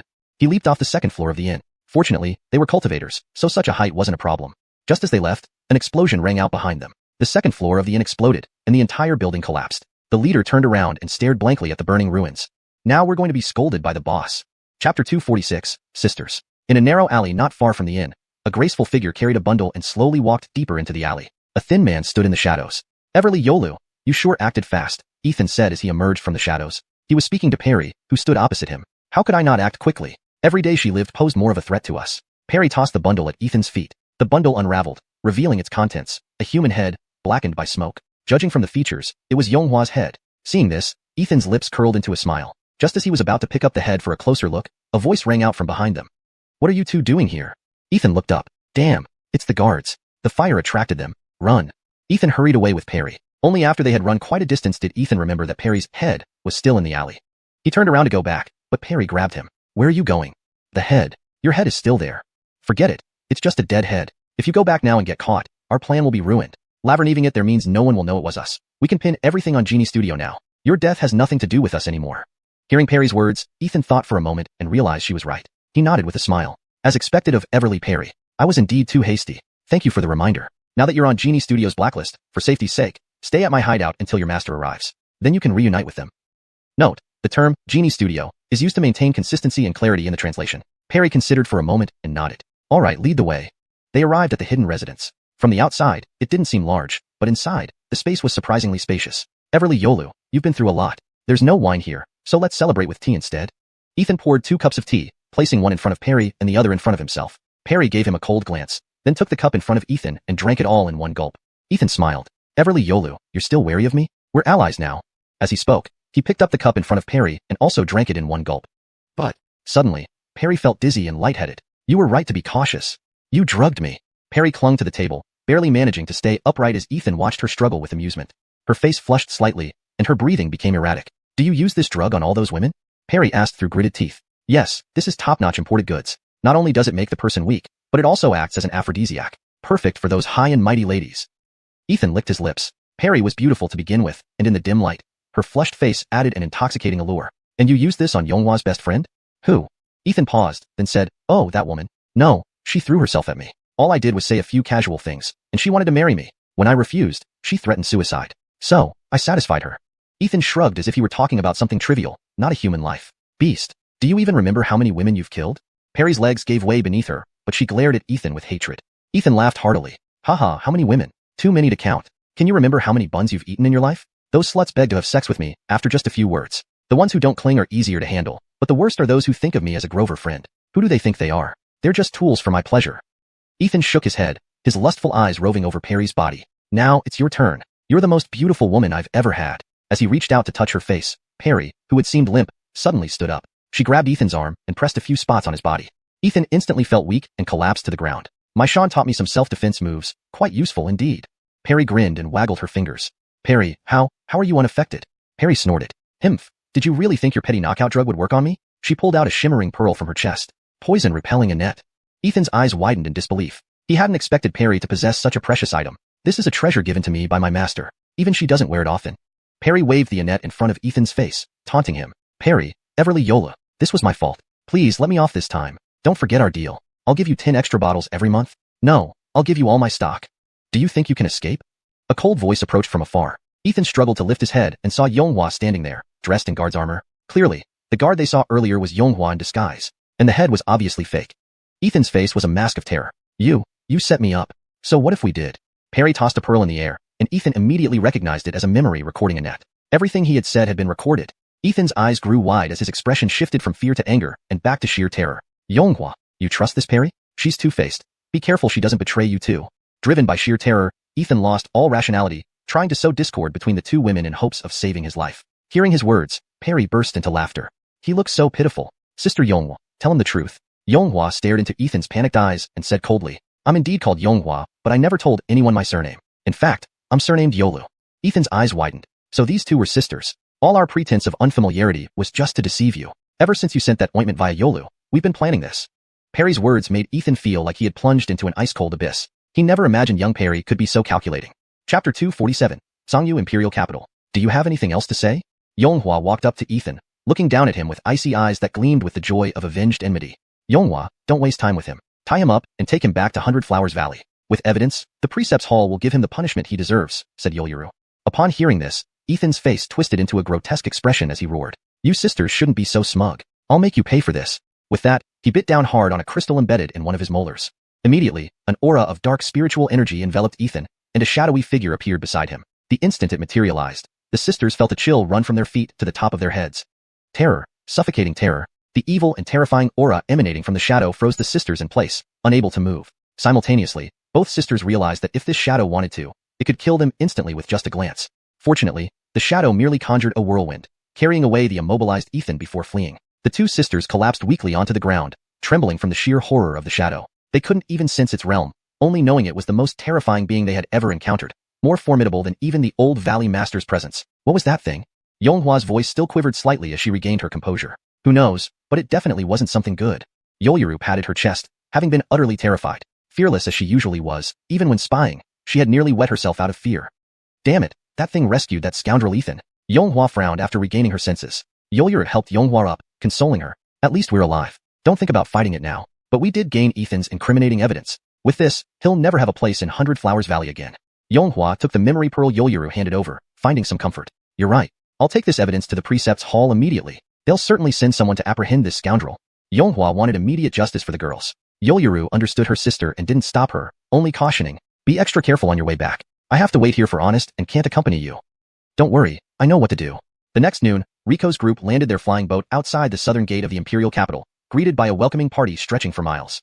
Riko couldn't help but feel surprised at the lavish welcoming party before him. This is the protocol of Artsangyu Empire. The more distinguished the guest, the longer the welcoming procession. I've only seen a procession of this length when welcoming leaders of other forces. It seems Jesse really values this visit from 100 Flowers Valley, explained Charity while leading them to the flower carriage.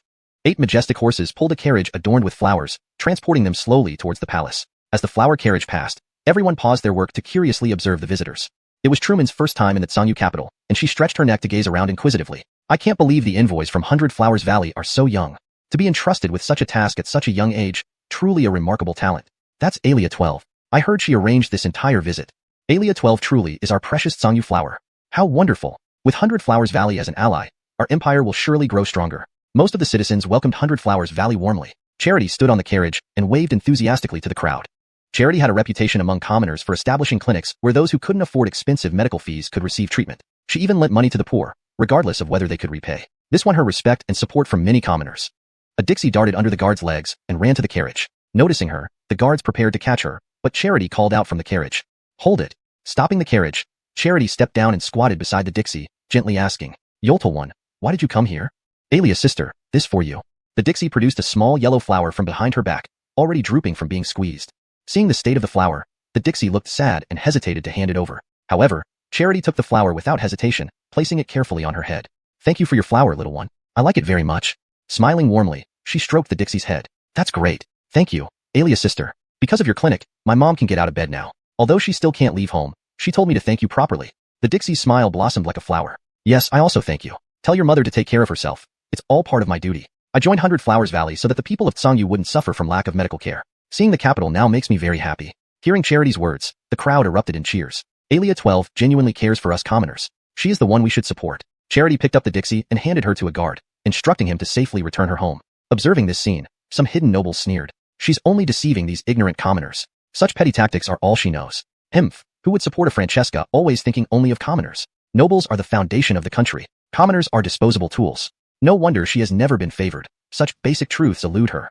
Chapter 248. The Yolving Dead. Of course, the nobles wouldn't dare say these things to Hayden's face. After all, she was still the imperial Francesca of the empire. The group entered the Tsangyu Imperial Palace amid a throng of citizens. Indeed, the Tsangyu Empire lived up to its reputation as the continent's premier secular power. The grandeur of this palace was unparalleled. It occupied nearly a third of the capital city, fittingly described as a city within a city. They walked for quite some time after entering the palace, and Riko began to feel somewhat drowsy without reaching the emperor's main hall. At this moment, the flower carriage passed through the imperial garden, and a fleeting white figure caught Riko's eye. The woman in a simple dress seemed to notice Riko, their gazes meeting briefly. In that instant, something about her captivated him. He saw deep melancholy and an overwhelming loneliness in her eyes, as if every second spent in this world sullied her purity. Riko had never felt this way about anyone before. It was like witnessing a pristine snowflake fall into dust. He wanted to help her but feared that his closeness might harm her. Who is that person? Riko asked out of instinct. Who? Hayden turned back, but saw no one. A very beautiful woman in a white dress. She looked very sad. So, Jim Kesey, you're just like those other men, a pervert, Perry said with puffed cheeks. They had coincidentally met Perry on the street, and invited her to enter the palace with them to meet the emperor. I'm warning you, the beautiful women here are either Francescas or concubines. If you have any funny ideas, beware my elder sister's father will make your life miserable. Riko rolled his eyes. Am I really that kind of person? I just found it strange. White-dressed woman? Hayden pondered, then suddenly gasped. Jim Che, did you see Emil's sister 7? Emil's sister 7? Ren? What about her? Why do you look so surprised? Could it be that? Perry's eyes widened in horror as she looked at Hayden, clutching onto her master's robe. Hayden coughed awkwardly. Emil's sister 7 is still very much alive. Sorry. Shaking her head, Hayden sighed lightly. Emil's sister Seven has had a tough life. When she was my age, she was betrothed to the Johnny of a neighboring kingdom. But before they could meet, the Johnny suddenly fell ill and died. So, she was then betrothed to the third Maximus. On the day before the wedding, he also died suddenly. Is this some sort of drama? Perry's eyes widened in surprise. Irma lightly tapped Perry's head. Don't interrupt.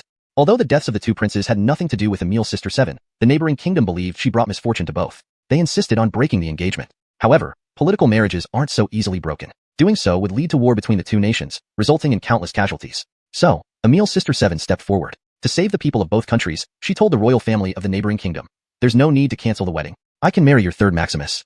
But the third Maximus is already... You're right. She sacrificed herself by marrying a dead man. Hearing this, Perry's eyes widened further. In Xianxia culture, marrying a dead man meant giving up one's identity as a living person. Though not truly dead, such individuals had to forever follow the rules of the dead.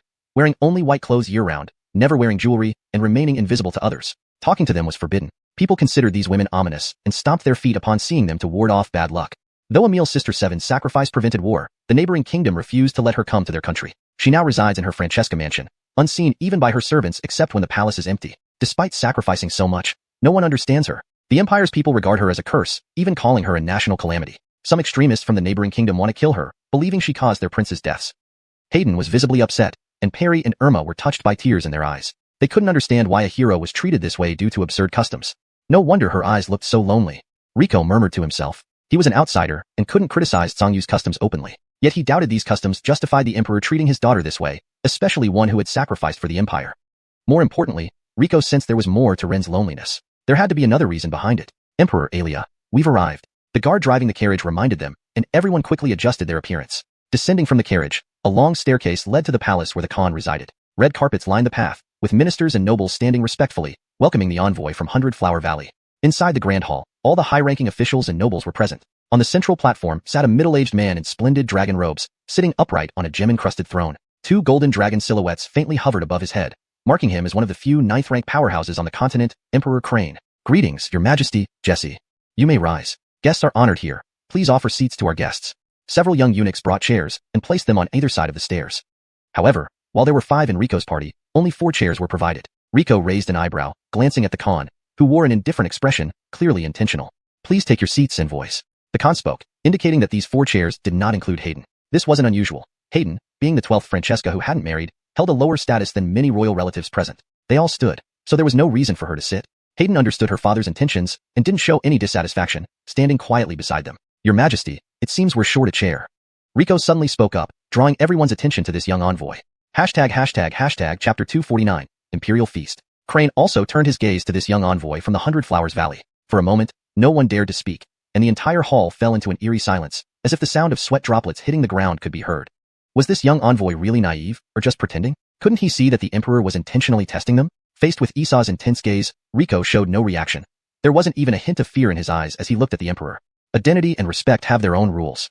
The emperor didn't get angry, but simply said these 8 words calmly. Rico seemed to suddenly realize something and said, "That makes sense. Perry, Aisha, you are my junior disciples, and Truman is my disciple. All of you are juniors, so stand behind us." With that, Rico sat down on the second chair without hesitation. This move by Rico made everyone in the hall draw in a sharp breath. It was clear that Rico was sending a message to Esau. Alia Charity may indeed be a Francesca of the Tsong Empire, but she is also a disciple of the Hundred Flowers Valley. He was openly telling all the ministers and nobles that this 12th Francesca had changed. Now she had the entire Hundred Flowers Valley backing her, and they should reconsider their positions. Esau looked at Charity, adding more scrutiny and consideration to his gaze. Charity knew her father was evaluating her, but she stood behind Irma with neither humility nor arrogance. After a moment, the emperor finally spoke. "How can I let such esteemed envoys stand? It was my oversight." A nearby eunuch immediately brought out a chair and placed it behind Charity. "Please, all esteemed envoys, take your seats. Aisha, you too. You are the driving force behind this visit." "Thank you, Jesse." Originally, Rico's words only stirred some thoughts among the nobles, but the emperor's attitude was particularly noteworthy. Are the envoys satisfied with this visit to our Tsong? Esau looked at Irma, as she was the chief envoy. "Your Majesty, we are very pleased with our visit to Tsong. Your kingdom's care for our delegation and the hospitality provided everywhere have made us feel right at home. Thank you again for the importance and support given to our visit." Irma bowed to Esau, saying only formalities and empty pleasantries. She didn't mention the earlier attack, and Esau didn't ask about it. They tacitly ignored the incident. The emperor smiled and continued exchanging pleasantries with Irma while a court historian recorded their mutual flattery. Rico found this nearly meaningless conversation uninteresting and quietly scanned the nobles present. Apart from a few old dukes who were almost dozing off, the highest-ranking person seemed to be the woman dressed in splendid palace robes with long black hair. That must be Charity's elder sister, Alia Adelina, the third Alia of Xianxia. Behind her were several other princes. The spectacled Blaine, who looked somewhat frail, must be the Maxim, hung Jacob. Further back were two children who appeared to be around 7 or 8 years old, standing restlessly and secretly eating snacks they had brought in advance. The girl must be the 13th Alia, and the slightly younger Grover must be the 15th Maximus. Two princes were absent, for reasons unknown. After finishing his conversation with Irma, Esau noticed Rico looking around and asked, "Is Xianxia satisfied with his stay in the Xianxia Empire?" Rico smacked his lips. "Very satisfied. Except for some local delicacies that don't quite suit my taste." Haha, Xianxia speaks candidly. But to tell the truth, some traditional dishes aren't exactly to my liking either. Esau laughed heartily, and the ministers followed suit, creating a festive atmosphere in the hall. I see Xianxia observing everyone. Looking for old acquaintances? You are astute, your majesty. I am acquainted with your fourth Maximus. Why isn't he here today? At this, the smiling emperor's expression darkened slightly, but he still responded with a smile. Ah, my son has been rather unruly lately. He nearly committed a grave mistake recently, so I've confined him. Rico nodded. I see. What a pity. Rico had his answer. It seemed Carver was responsible for the attack. His father seemed deeply displeased, so it looked like he wouldn't be seeing him anytime soon. The emperor chatted a bit more with Rico, then a little eunuch whispered something to him. The emperor nodded. It's getting late. Please follow me to the rear hall. I've arranged a feast to welcome you all. Thank you, your majesty. Please join us, all of you. Thank you, your majesty. The earlier scene was merely for show to the whole continent. The feast to follow would be the true purpose of this visit. In the garden outside the rear hall, long tables stretching hundreds of meters were laid out with various delicacies. This is the Xianxia special Ranjun banquet, specifically for our esteemed guests. Feel free to indulge in all the delicious offerings. Esau raised his wineglass and drank in one go. The ministers and nobles followed suit, drinking their wine quickly. Compared to the solemn court session, the banquet was much freer. The emperor held his wineglass and went around greeting the dukes he hadn't seen in a long time, while some ministers took the opportunity to approach the envoys. I've heard Xuanhuan is outstanding. Seeing you today, it's clear you live up to the praise. Several well-dressed lords surrounded Irma, who had put on a slightly extravagant dress for the occasion. The normally plain-faced Irma wore light makeup, enhancing her natural beauty and grace. Everly Yolu is already a Gabith stage alchemist at such a young age. Only the 100 Flowers Valley could nurture such talent. Young aristocrats gathered around Perry, eager to chat with her. As for Rico, whose comments in the hall had stunned everyone, no one approached him. But Rico didn't mind. In fact, this suited him perfectly. He and Truman, the two food lovers, started exploring the sea of delicacies. Truman, try this chicken leg. It's delicious. And this stewed beef, so tender and fragrant, have more. Oh my, what's this? Swan pastries? They have red bean paste inside. Glenicious. Rico fed Truman while he ate, and Truman eagerly accepted everything her master offered. Just as they were enjoying themselves like a whirlwind through the food, an unwelcome voice interrupted them. What uncultured country bumpkins. They have no manners at all.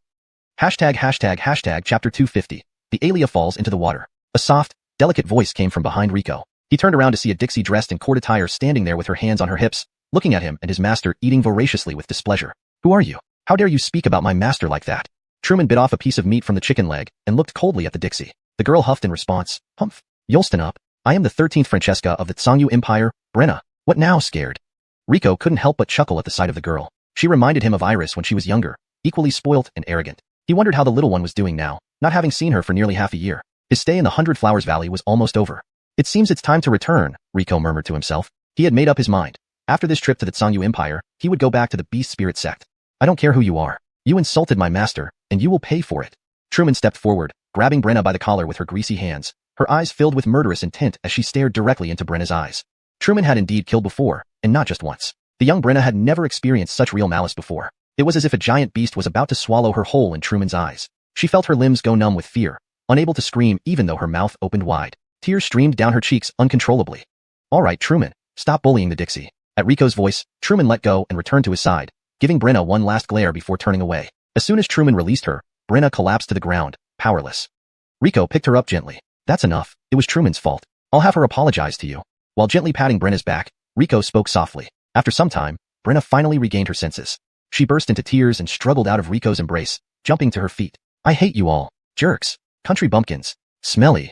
With that, she stomped her foot and ran toward the garden. The others present noticed but only chuckled, thinking it was normal for children to play and cry. Only a few palace maids chased after her. Rico called over Truman, his face stern as he lectured her. Truman, what you did was wrong. Power is not meant to bully the weak. But she insulted honest. People will talk about you in this world. Are you going to kill everyone who says something bad about me? Of course, Truman replied matter-of-factly, nodding her big eyes. I'll kill anyone who speaks ill of honest. Rico covered his face in exasperation. Truman, remember, don't always think of killing. If they intend to harm us, then we can retaliate. But if they only say a few words against us, responding with violence is wrong. Honest, what should I do? Rico tapped Truman's head. You brat. Would you hurt people for saying a few words to you before you met me? Truman shook her head. Hildred insulted myself is fine, but insulting honest merits punishment. Rico was speechless. He rubbed his temples. Truman, remember? Unless someone intends to kill us, don't think of killing them, even if they insult me. This is Honest's order, understood? Yes, Honest. Truman accepted his command without hesitation. Now, find Brenna and apologize. I didn't give you power to bully the weak. Apologize properly and seek her forgiveness. Go. Oh. Reluctantly, Truman put down the chicken leg and followed the direction Brenna had gone, taking a swan pastry from the table as she left. Watching Truman's back, Rico was slightly worried and thought of following discreetly when a tall figure appeared before him. Rico, would you grace me with your company for a drink? Standing in front of him was the third Francesca of the Xianxia Empire, Adelina. In a nearby garden close to the banquet, Brenna walked aimlessly by the lake, bird songs making her mood more irritable. She kicked stones along the way. Jerks, big jerks. I'm right, yet they bullied me. Jesse saw everything and did nothing. Sister Wanlan did nothing. Brother Jacob did nothing. Jerks. All jerks. Brenna grew angrier, kicking a stone into the lake with a splash. Suddenly, she noticed someone appearing behind her reflection in the water. Before she could turn fully, the person pushed her into the lake. Eyes wide open, she struggled, splashing water everywhere. She couldn't swim. Help. Gah, save me.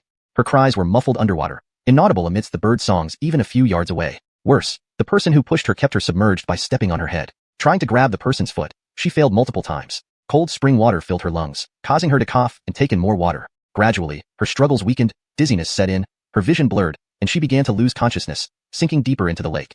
Just before she lost all awareness, she glimpsed a familiar yet detestable face. After an unknown period, Brenna opened her eyes, feeling terribly uncomfortable. She coughed violently, spitting out large amounts of lake water. You're awake? A cold voice came beside her. Having coughed out most of the water, she turned to see Truman, soaking wet and expressionless, watching her. Seeing Truman, Brenna paused for a second before bursting into loud tears. Her cries caused a fleeting panic on Truman's cold face, unsure of what to do. Her younger sister Abdullahi was always obedient and never cried.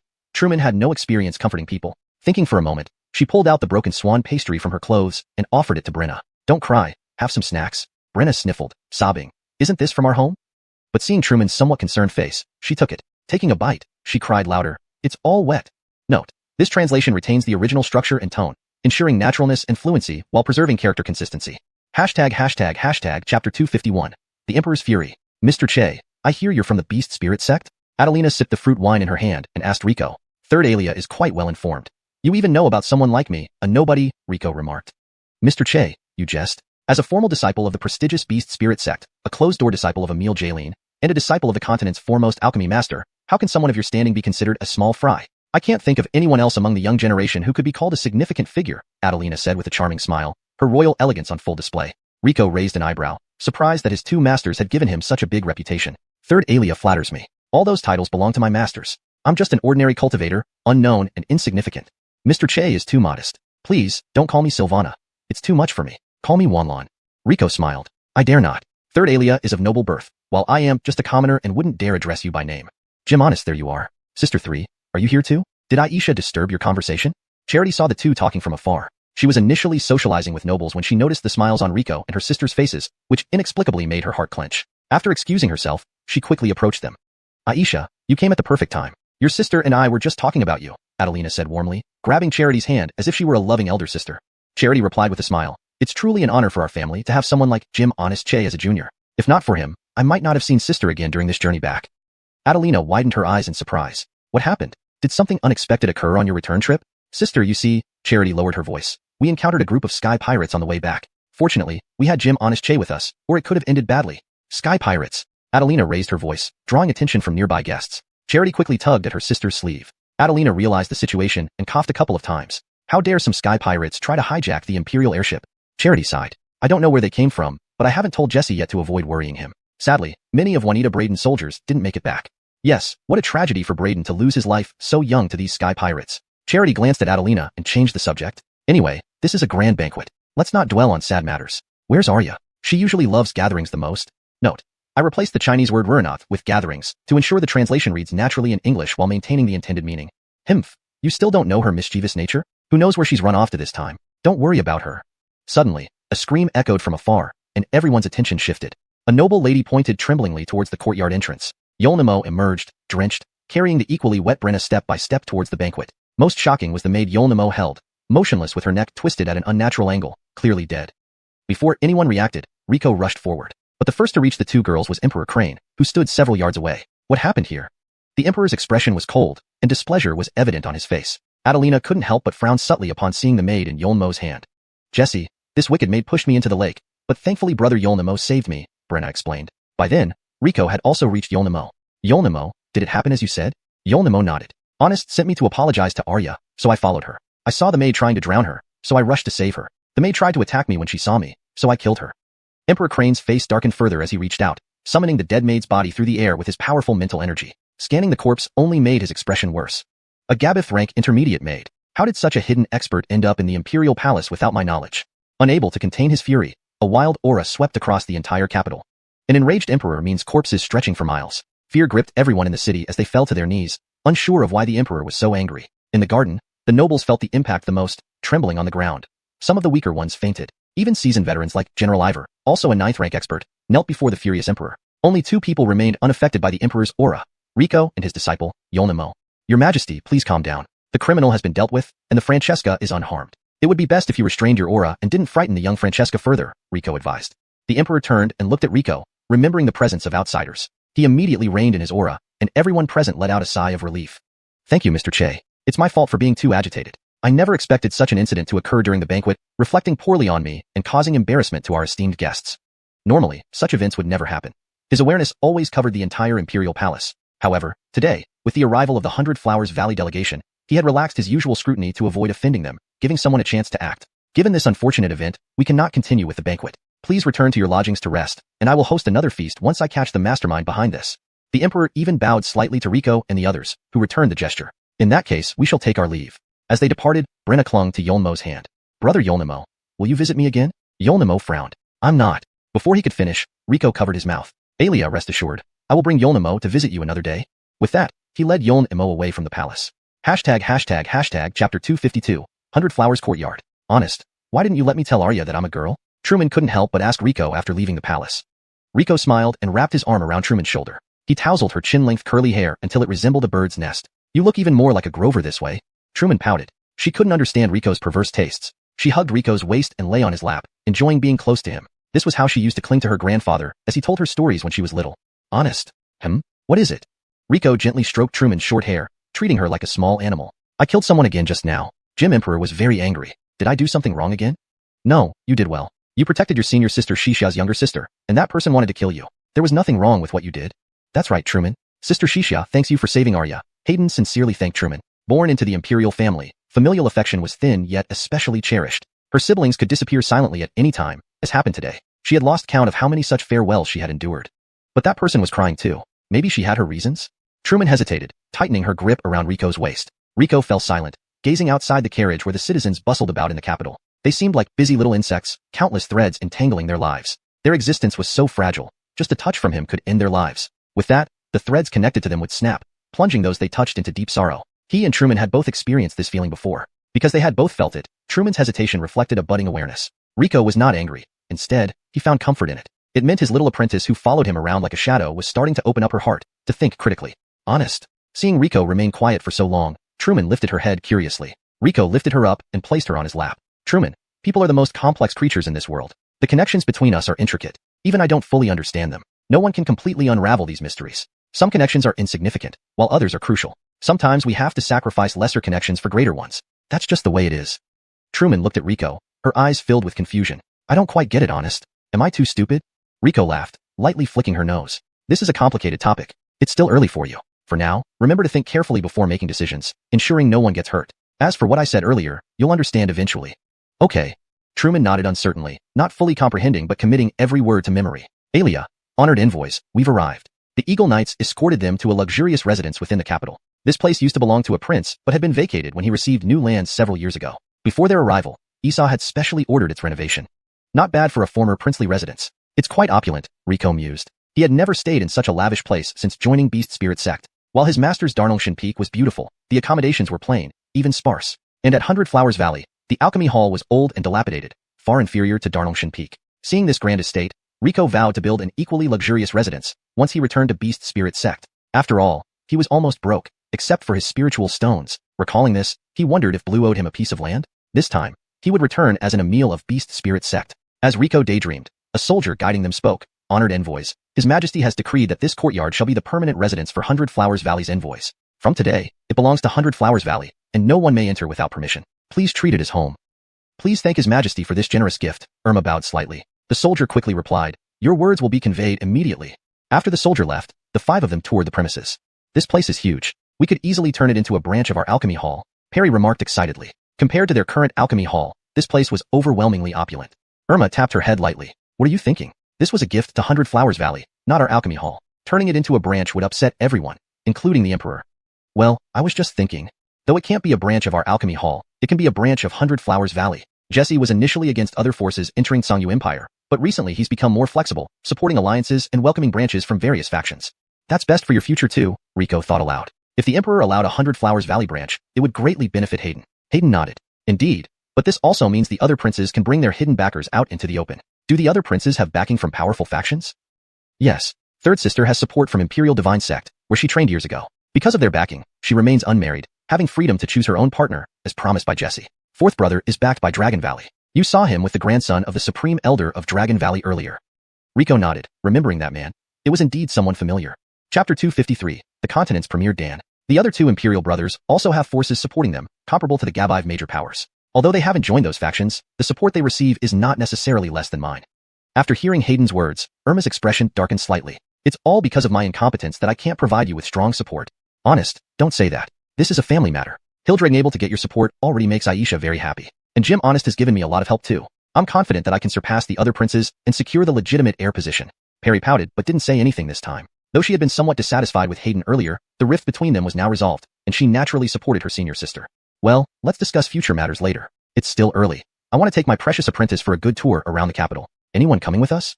Rico interrupted the conversation, noticing that Truman wasn't interested in their discussion. This was the first time the girl had come to the capital. Previously, she had always stayed in that small town and never visited such an extravagant city like the capital. Hearing that Rico wanted to take her out, Truman's eyes sparkled with excitement. Honest is the best. Truman hugged Rico's waist, and he lovingly patted her head. If you spoil Truman so much, be careful not to raise a spoiled child. Ed's sister, do you really think so? Why do I feel like you're a bit envious of Truman? Hayden unusually teased Perry a little. Perry immediately widened her eyes. I am not. I think it's more like Aiden's sister you who is envious. Truman didn't understand what her senior sisters were envious of. She rubbed her face against Rico's waist, thinking that her master was the best, and she wanted to stay with him forever. The 5 agreed and happily arrived at the most bustling market in the capital. Truman couldn't help but widen her eyes. She had never seen such a large marketplace. The streets seemed endless, lined with vendors on both sides, and countless people were bustling about. Hawkers' cries, the sounds of opera from tea houses, street performers' shouts, and even quarrels outside taverns formed a lively picture of life in the capital. Truman eagerly pulled Rico to the nearest stall. The stall sold various kinds of masks, half-face, full-face, animal, monster, and even feathered masks with distinct Songchloe cultural features. Seeing Rico, the stall owner immediately enthusiastically introduced his wares. My craftsmanship is the best in the entire capital. You won't find a second place like this anywhere else. Rico picked up a mask casually, and indeed, it was exquisitely crafted. I'll pick a few.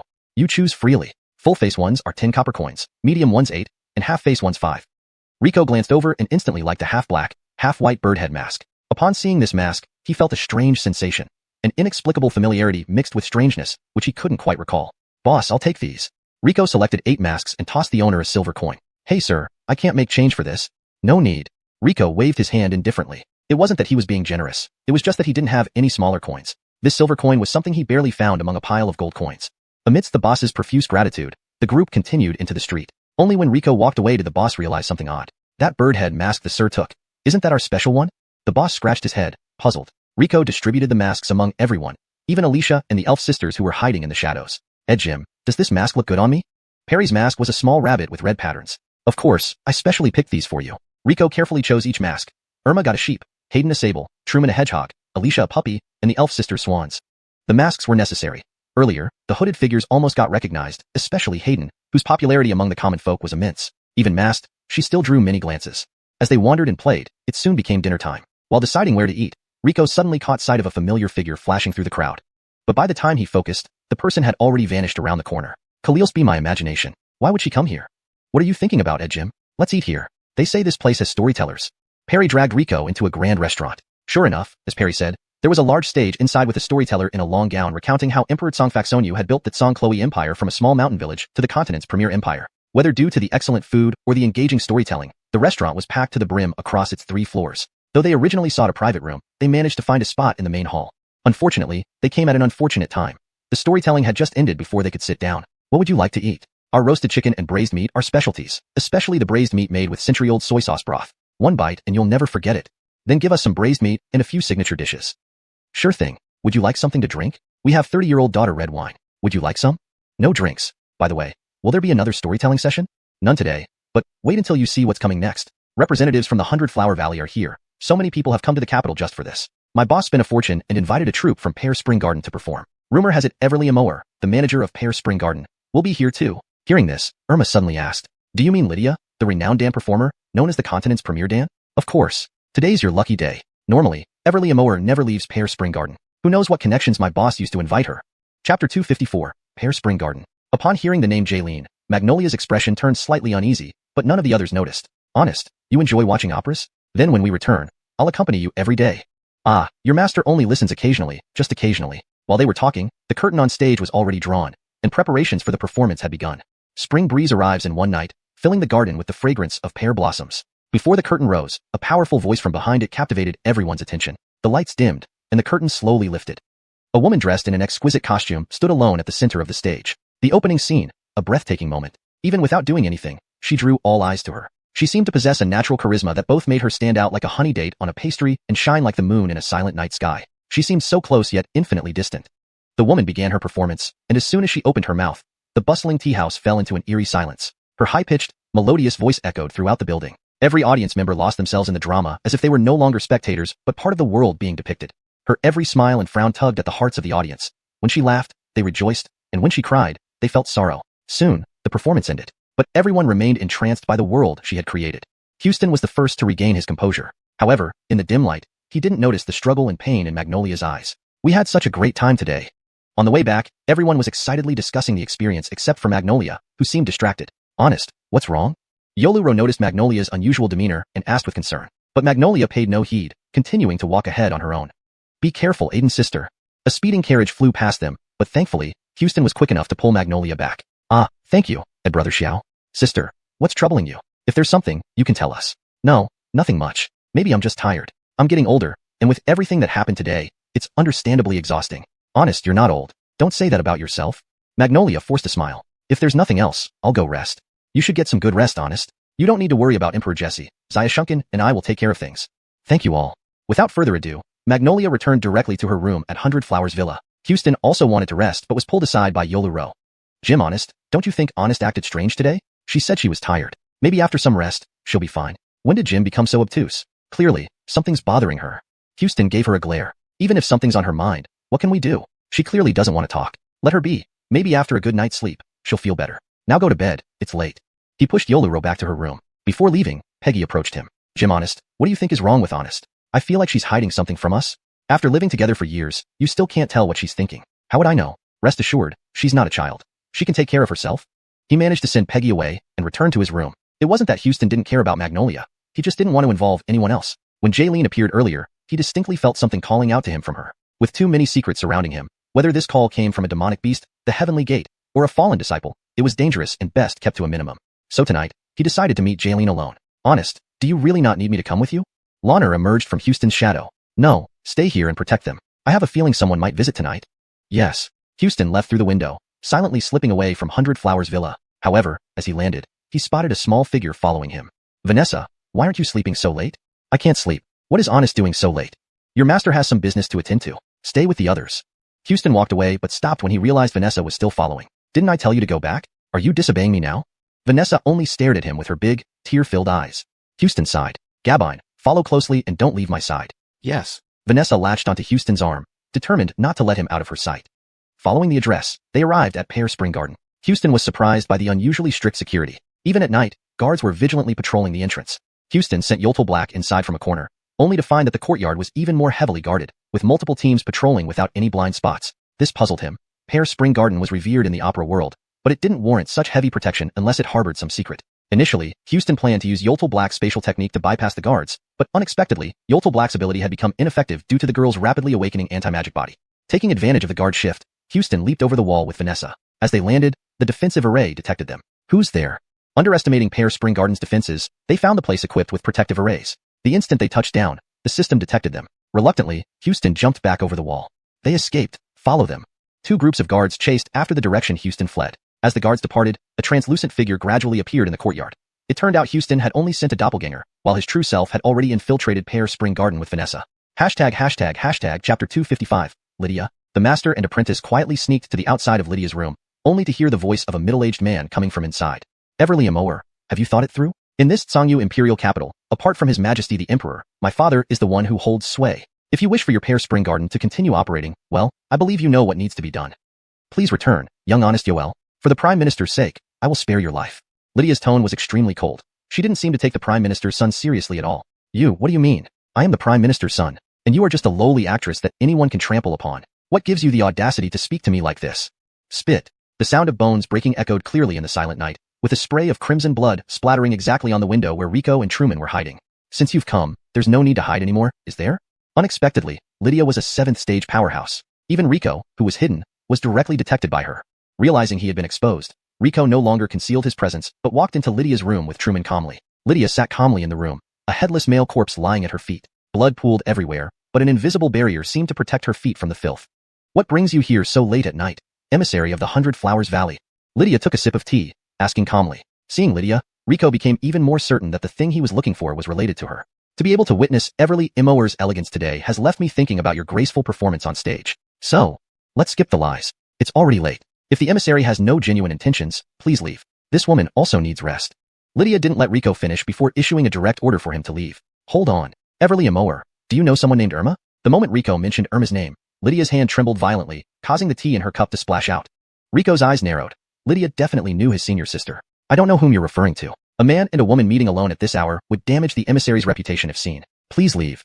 Unexpectedly, Lydia flatly denied knowing Irma. This surprised Rico, indicating that something unknown must have transpired between them. But without much hesitation, Rico turned to leave. Initially, he came here worried about Irma. Seeing her distracted state, he hoped Lydia could provide some answers. But since Lydia refused to acknowledge any connection, staying here made no sense. Just as he turned, he was stopped by Lydia. Emissary, please wait. Lydia hesitated. Did that Irma ask you to find me?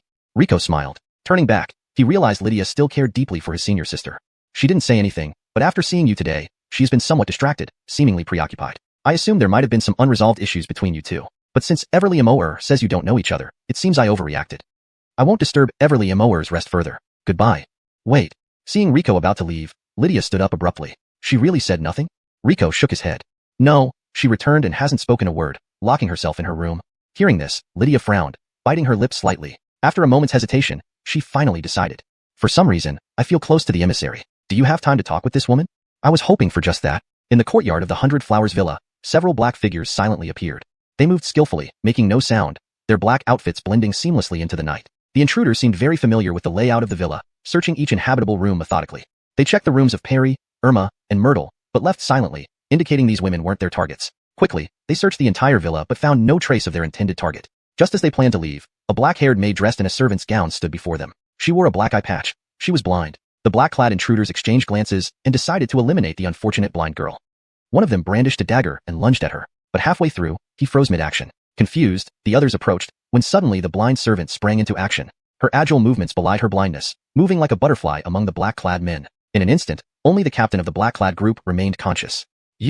Before the captain could finish speaking, Alicia appeared behind him like a ghost, covering his mouth with her slender hand. Her ethereal voice whispered softly in his ear. Shua, don't wake the others. Then, with a flick of her finger, the captain stiffened and fell unconscious like the others. I wonder how young master is doing. At the Pear Spring Garden. Mr. Che, Everly Truman, please enjoy your tea. Thank you. Lydia sighed softly. To be honest, I indeed know big sister Che Fong. She set down her teacup and gazed at the pale moon outside, her eyes filled with nostalgia. We grew up together, practically sisters from childhood. Although we were not related by blood, we were closer than sisters. We once promised to be best friends forever. But then, everything changed because of that person. Lydia's expression hardened. Cold moonlight shone through the window, casting an eerie glow on the blood-stained floor. That person insisted big sister Che Fong was an extraordinary talent in alchemy, a rarity. He forcibly took her away from me. Lydia's beautiful face twisted grotesquely, and a pair of crimson feathered wings materialized behind her. He should die. Everyone around him should die. Turning back, her appearance startled Rico. Where once was a human face now lay a menacing bird-like head. Hashtag chapter 256, the Imperial Feast. Rico sensed something was amiss. Without time to think, he grabbed Truman and bolted for the door. A piercing bird call rang out behind Rico, followed by countless wind blades as dense as spring rain rushing toward him. Rico quickly formed a water shield to protect Truman while transforming himself into a mist of water. The sharp wind blades passed through Rico's body harmlessly, leaving the elementally transformed Rico unscathed. The attack failed, and Lydia, now fully transformed into a large black bird, let out an enraged cry and spewed forth a massive cloud of dark red flames. Though these flames were not extremely hot, they carried a dense negative will, which even in his water elemental form, Rico could not withstand. Fortunately, at the last moment, Rico transformed into fire, and as a fire elementalist, no flame in the world could harm him. Lydia had not expected her 2 successive attacks to be so easily countered by Rico. Enraged, she began to gather her strength, intending to finish off these 2 detestable individuals with one blow. She retracted her wings, and a thick black fog billowed out from her body, enveloping the entire pear spring garden in an instant. Rico felt as if he were trapped in quicksand. Moving even a finger became incredibly difficult. In contrast, Lydia moved effortlessly within the black fog, flashing right beside Rico. Everly Amoer, we have no grudge or enmity between us. Why are you trying to kill me? Rico asked with a panicky expression. Haha, blame yourself for being that guy's disciple.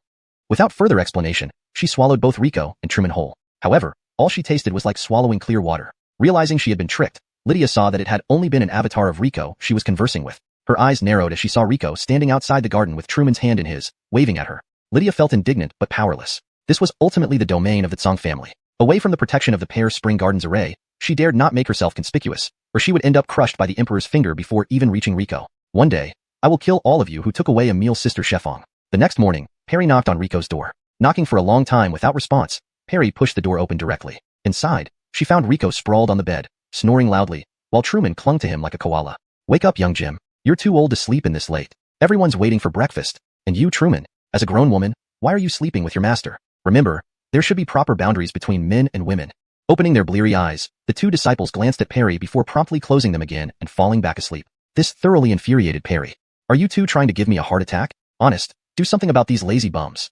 Unable to handle the duo, Perry went for reinforcements. When she reached Irma, the latter was staring absent-mindedly out the window. Honest, please deal with Jim and the others. They'll turn into pigs if they stay lazy like this. Irma remained distracted from the previous day. Only after Perry shook her arm several times did she finally come to her senses. Let them sleep if they want to. They've been tired these past few days. Hearing her master's lackadaisical reply, Perry huffed in frustration. Gabine. Spoil them all you want. I won't care, and I'll eat their share of breakfast so they can go hungry later. Honest, Yoltal sister. Jessie has sent someone to invite us back to the palace. Hayden walked in from outside. This invitation is from Jessie personally and also includes guests from other factions. Which factions are invited this time? Rico's voice suddenly echoed from the dining area. Gah, Jim, when did you arrive? You gave me a fright. Hearing that you were going to eat our breakfast, we decided to come protect it, said Truman with a mouthful of bun. There are quite a few factions coming this time. Not only the minor factions nearby, but even the Divine Control Sect and Dragon Valley are invited. Rico pondered for a moment. The Divine Control Sect is at least 15 days travel from here. It seems the Emperor prepared for this banquet long ago. Be mentally prepared, as this might be crucial for you. Hayden nodded, understanding well that today's event would place her on equal footing with her siblings. Should we go to such an important feast empty-handed? Perry asked casually between bites. Certainly not. We are bringing the Emperor a grand gift, one that will surprise him. Rico had already prepared this gift, but the previous banquet ended abruptly, leaving no chance to present it. Now was the perfect time to surprise the Emperor.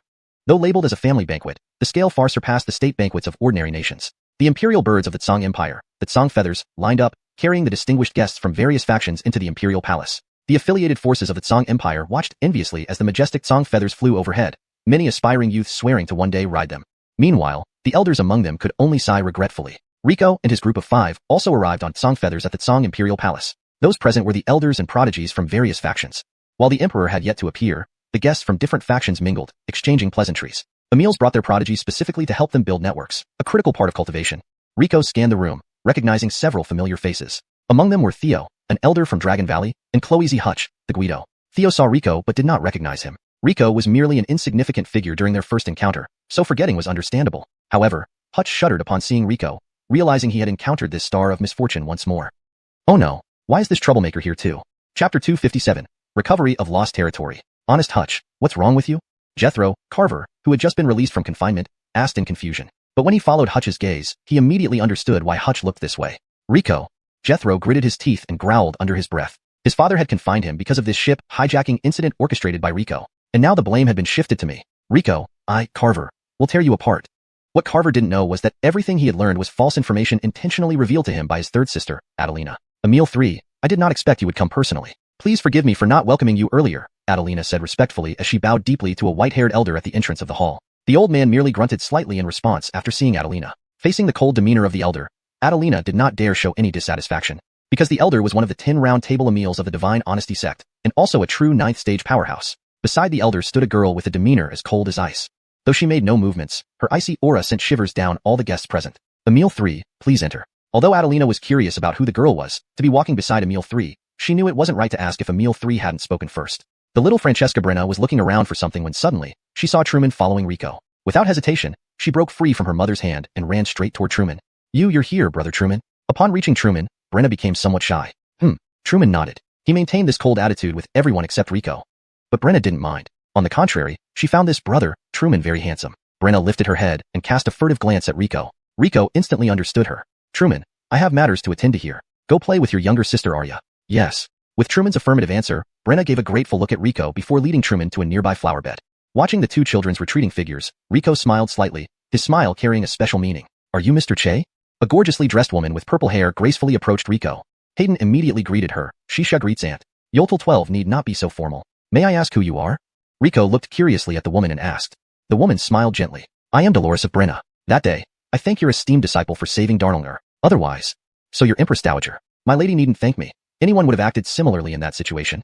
Rico finally recognized the woman. Hayden had told him about Brenna's mother, whose status was unique. Not only was she an imperial concubine of the Tsong Empire, but also the daughter of the leader of Purple Encampment in Gabive Poison Valley. Mr. Che, don't be too humble. Ordinary thanks can't measure what Darnelnger means to me. Please accept this token of trust, representing a debt of gratitude owed by the Purple Encampment.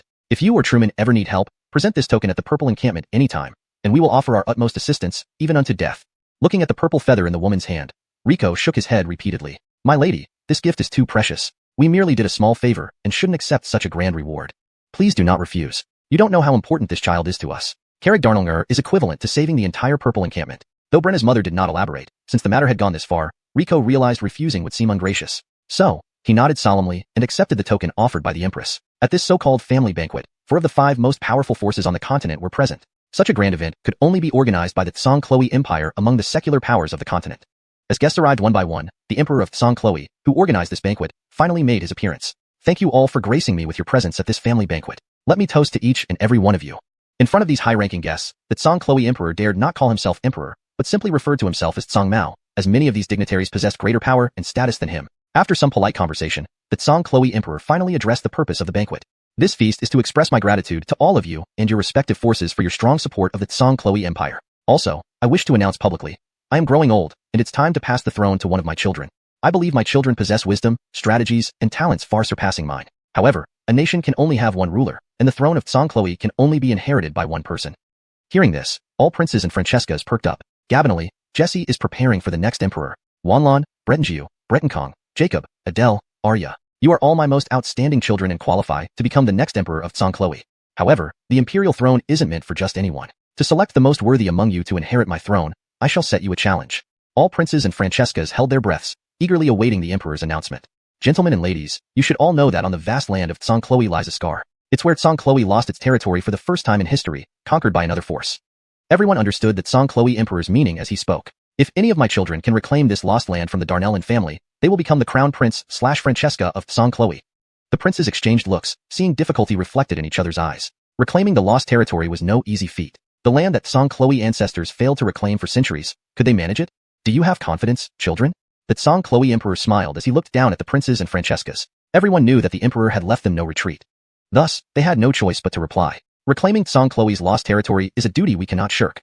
Chapter 258, Cleodorus Intent. The banquet officially began after Jason finished his speech. The elders had their own circles, and naturally, the younger generation had theirs as well.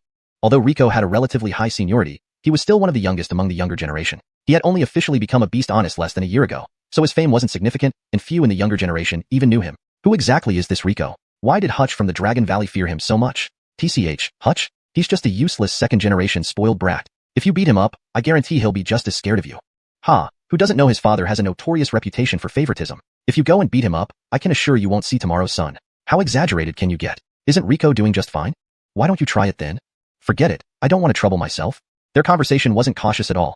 Their voices were loud enough for Hutch to hear clearly. Hutch's face contorted with rage. Although what they said was true, when had anyone ever looked down on him like this? Is Lord Long someone you can gossip about? Before the two could walk away, a tall figure appeared behind them. They turned around to find Carver standing there with a grim expression. Carver didn't waste any time. He grabbed each of their heads and slammed them together forcefully, rendering both of them unconscious immediately. Lord Long, please don't be angry. These two were too disrespectful. I've already disciplined them for you. Carver returned to Hutch's side, showing utmost respect. Thank you, Maximus Carver, for handling them. Rest assured, once I return home, I will ask my father to send troops to assist you. I guarantee the crown prince position will be yours. Thank you, Lord Hutch. Carver put on a happy facade, but inside, he scoffed coldly. He had been waiting for these words. If not for Hutch's father being the supreme Emil of the Dragon Valley, who would lower themselves to play with this fool? Carver knew himself well. He hadn't trained in any major powerhouses and lacked influential connections. To achieve his goals, the fastest way was to win over Hutch, whom everyone despised. Inwardly, he despised Hutch too, a good-for-nothing scion living off his father's name. But who wouldn't when his father doted on him like a treasure? Adelina watched this unfold, feeling disdainful yet anxious. She felt disdain because her brother was allying with a fool like Hutch for support, yet she was anxious because despite training at Xianxia sect for years, she knew she held little importance within the sect. Emil III, noticing her thoughts, snorted and said coldly, "What are you worried about? Since I'm here, the crown prince position naturally belongs to you." Adelina was overjoyed. Did Emil III mean he would personally intervene? If Emil III took action, this small branch of the Darnellen clan would be no match. Honest Che, what do you think of Jesse's strategy?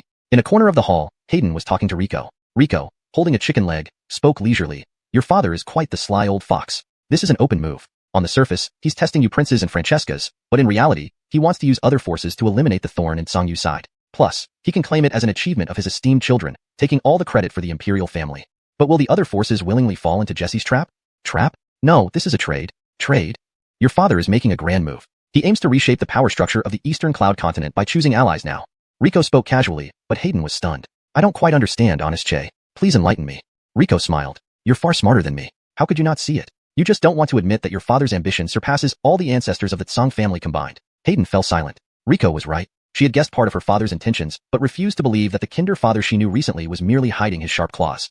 This is a huge gamble. If he wins, it will break the 5 major powers' control over the Eastern Cloud Continent. If he loses, the Tsangyu Empire will cease to exist. Hayden understood this. So did the representatives of the major powers present. Why wasn't the Beast Spirit Sect invited? Because this meeting was essentially about how to divide the Beast Spirit Sect. Hayden suddenly realized something and widened her eyes. Honest Che, you. Mr. Che, I've been looking for you. Jason suddenly appeared before them, smiling warmly like a kind Sean. But after speaking with Rico, Hayden saw deep-seated murderous intent hidden in her father's smile. Jesse already knew Honest Che was from the Beast Spirit Sect. This was a trap. Jesse. Hayden, let me talk to Mr. Che. Go chat with others. Jason glanced at her with a stern warning in his eyes. Hayden couldn't let her father kill Rico like this. She wanted to say more, but Rico interrupted. Yes, I was also hoping to have a proper chat with your majesty. Hayden, why don't you check on your senior sister? She seems distracted. Hayden, reassured by Rico's calm smile, returned to Irma's side but remained worried. Mr. Che, I've always wanted to talk to you, but I've been too busy lately. As the Emperor, your majesty must handle numerous matters daily. It feels wrong to waste your precious time on someone like me. Not at all, Mr. Che. As the beloved disciple of Jaylene Emil from the Beast Spirit Sect and the strongest alchemist of the 100 Flowers Valley, your noble status is unparalleled among the younger generation. Jason stared intensely into Rico's eyes, creating an invisible pressure around him. Haha, am I really as great as your majesty says? Rico laughed heartily, seemingly oblivious to the Emperor's murderous intent. Hashtag chapter 259, impeaching the Beast Spirit Sect. The air around Rico turned heavy due to the Emperor's intense killing intent, a pressure that not everyone could withstand from a 9th-rank powerhouse. Yet, from start to finish, Rico remained calm and unperturbed, completely unfazed by the Emperor's menacing aura. After a while, Rico felt the oppressive atmosphere suddenly lighten as the Emperor's killing intent vanished without a trace. Mr. Che truly lives up to his reputation as a distinguished young talent of this era. Even the Sabrina of the Divine Control Sect speaks highly of you. Today's test has indeed shown your exceptional composure, which I greatly admire. If any of my unworthy children were as excellent as you, I wouldn't have to worry about the issue of choosing an heir. Jason smiled, as if he hadn't just emitted such intense killing intent toward Rico. Rico understood now why he was still standing here unharmed. It must have been because the woman from the Divine Control Sect had already spoken to the Emperor on his behalf. Though he had prepared survival measures, he appreciated that the Sabrina saved him the effort of setting up a decoy.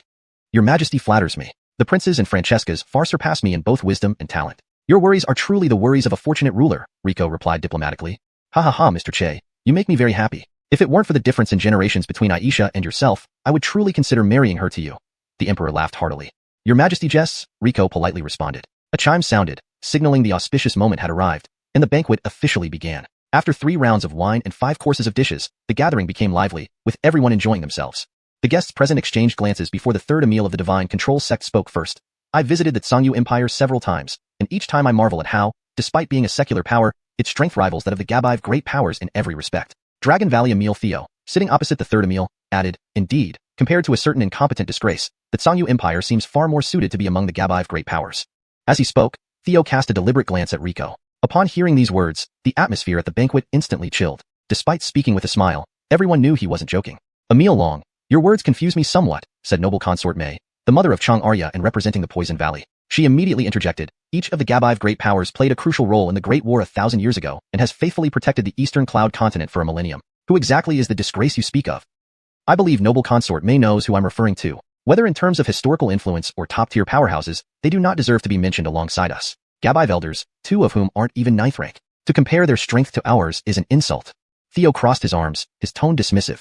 He held deep disdain for the Beast Spirit Sect, a barely 1,000-year-old sect with only 3 9th-rank powerhouses, yet occupying some of the best lands in the Eastern Cloud Continent, while their Dragon Valley, with over 10 9th-rank powerhouses, was relegated to a small corner in the northwest. How could he accept that?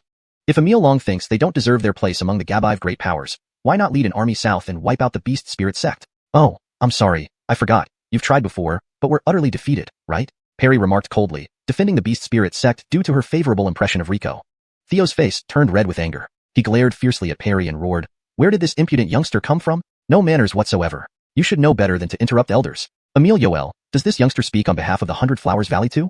Theo directly pressured Irma, knowing she was usually weak-willed and would likely yield under pressure. To his surprise, Irma looked him in the eye fearlessly and calmly said, "Rower's opinion represents the stance of our 100 Flowers Valley. The Beast Spirit Sect has never failed in its duties as one of the Gabive great powers. What intention lies behind your denigration of them, Emil Long?" "You." Theo was speechless, caught off guard by Irma's firm response, revealing her true character, a soft exterior with a hard interior. Unable to respond, Theo sought help from the third Emil of the Divine Control Sect, who gave a reassuring look, signaling that he had a plan. "Noble Consort May, esteemed Saintess of Purple Fort of the Poison Valley, what is your opinion on this matter?" Noble Consort May hadn't expected the question to be thrown back at her. However, given Rico's favor towards her, she stood firmly on his side.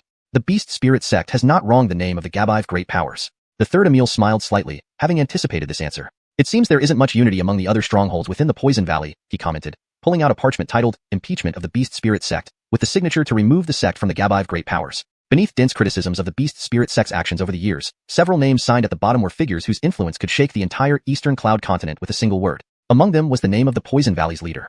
Noble Consort May frowned. Their valley's internal politics were complex, with the 5 caverns and 7 strongholds operating independently. Only the leader could truly represent the valley's collective will. She wondered how the third Emil had managed to get the leader's signature. She gave Rico an apologetic look. While she wanted to support him, she couldn't change a decision made by the valley's leader.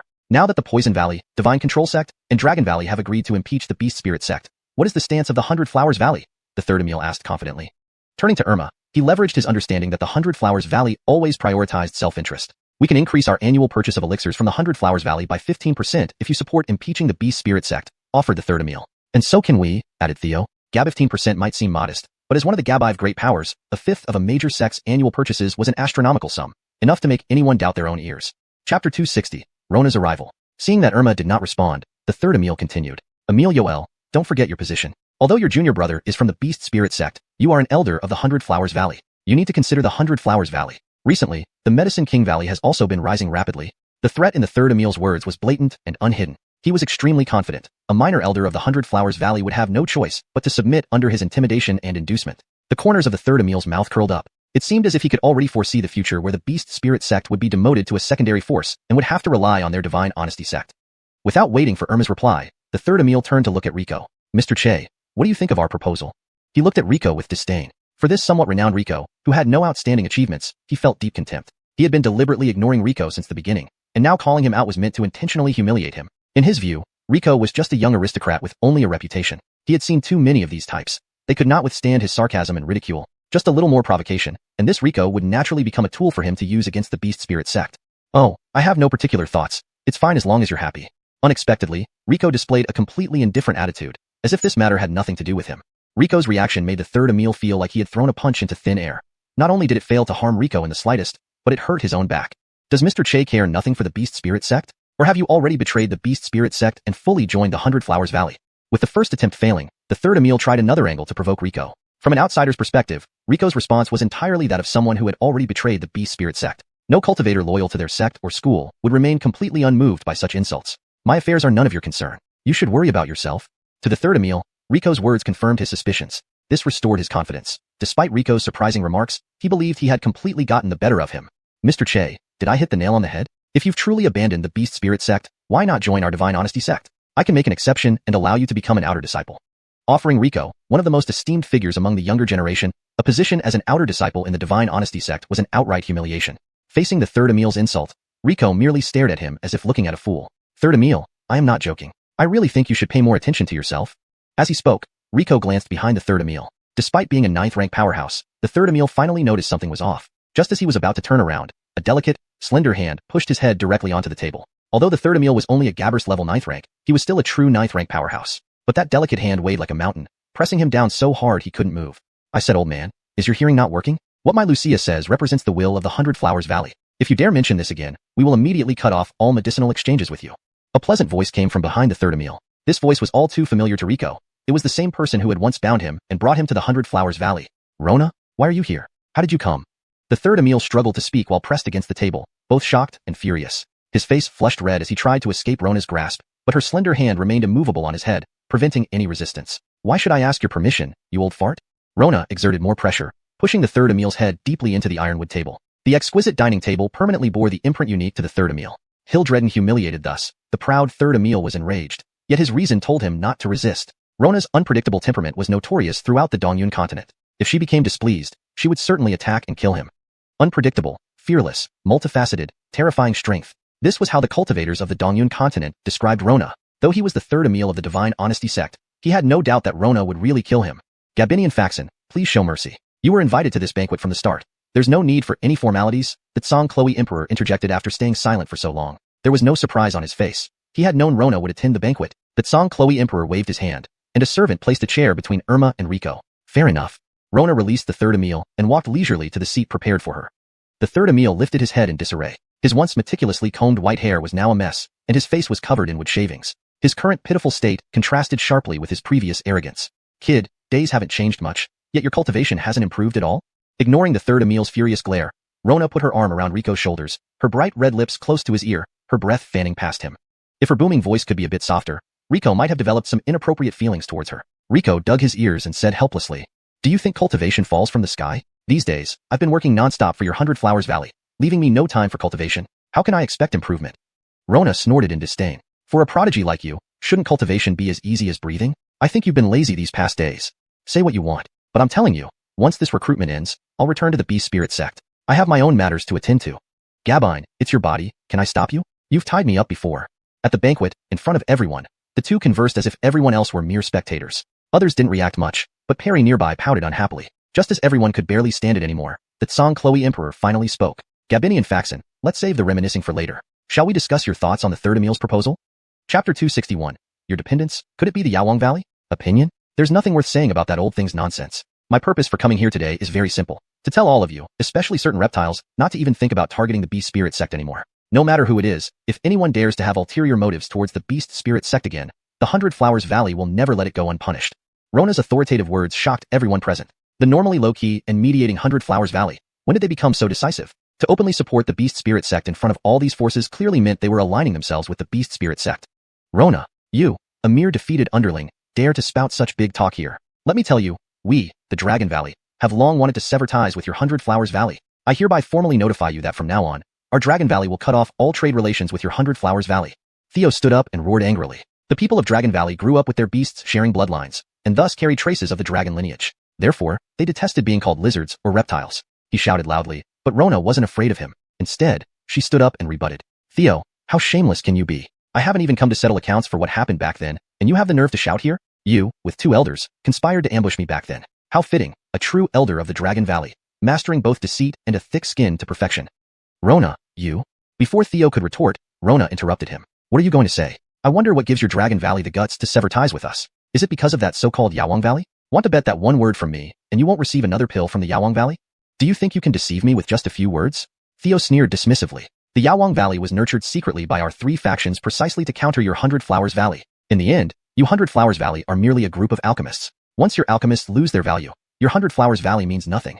Hearing Theo expose their secret, the third Emil frowned, thinking how foolish Theo was for revealing their plans. Cultivation required elixirs, which was why the major forces tolerated the 100 Flowers Valley schemes. However, as one of the 5 major forces on the continent, how could they endure being controlled by others? It was like putting their necks under someone else's knife. Thus, the Dragon Valley, Gabai Venom Valley, and Divine Servant Sect collaborated to cultivate the Yaowang Valley in secret. He hadn't stopped Theo because after centuries of cultivation, though Yaowang Valley couldn't compare with the 100 Flowers Valley, its annual elixir output was barely enough for their minimum needs. As long as Yaowang Valley existed, they had the capital to break ties with the 100 Flowers Valley. Is that so? Rona pulled out a token and drew a few strokes on it with her spirit energy. I hope you can still laugh later. Unmoved, Theo was curious to see what tricks Rona had up her sleeve with no negotiation leverage left. Suddenly, Theo's token flashed twice. He looked at it, his face instantly changing. How is this possible? At the same time, the third Emil received news that the entire Yaowang Valley had vanished. leaving only an empty yard.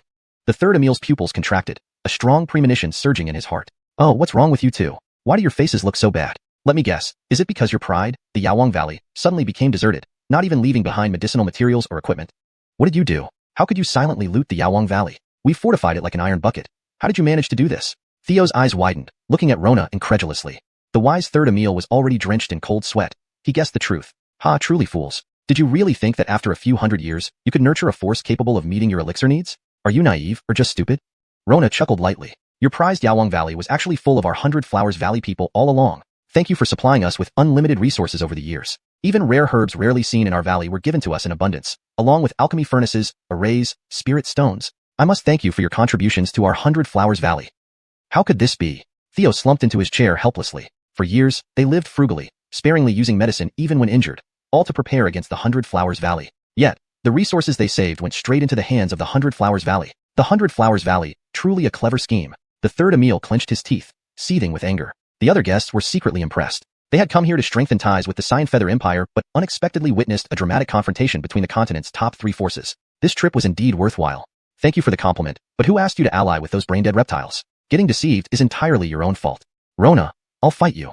Theo couldn't bear Rona's repeated provocations any longer. He revealed sharp claws, launching 5 streams of aura directly at Rona. Rona smiled faintly, waiting for Theo's move.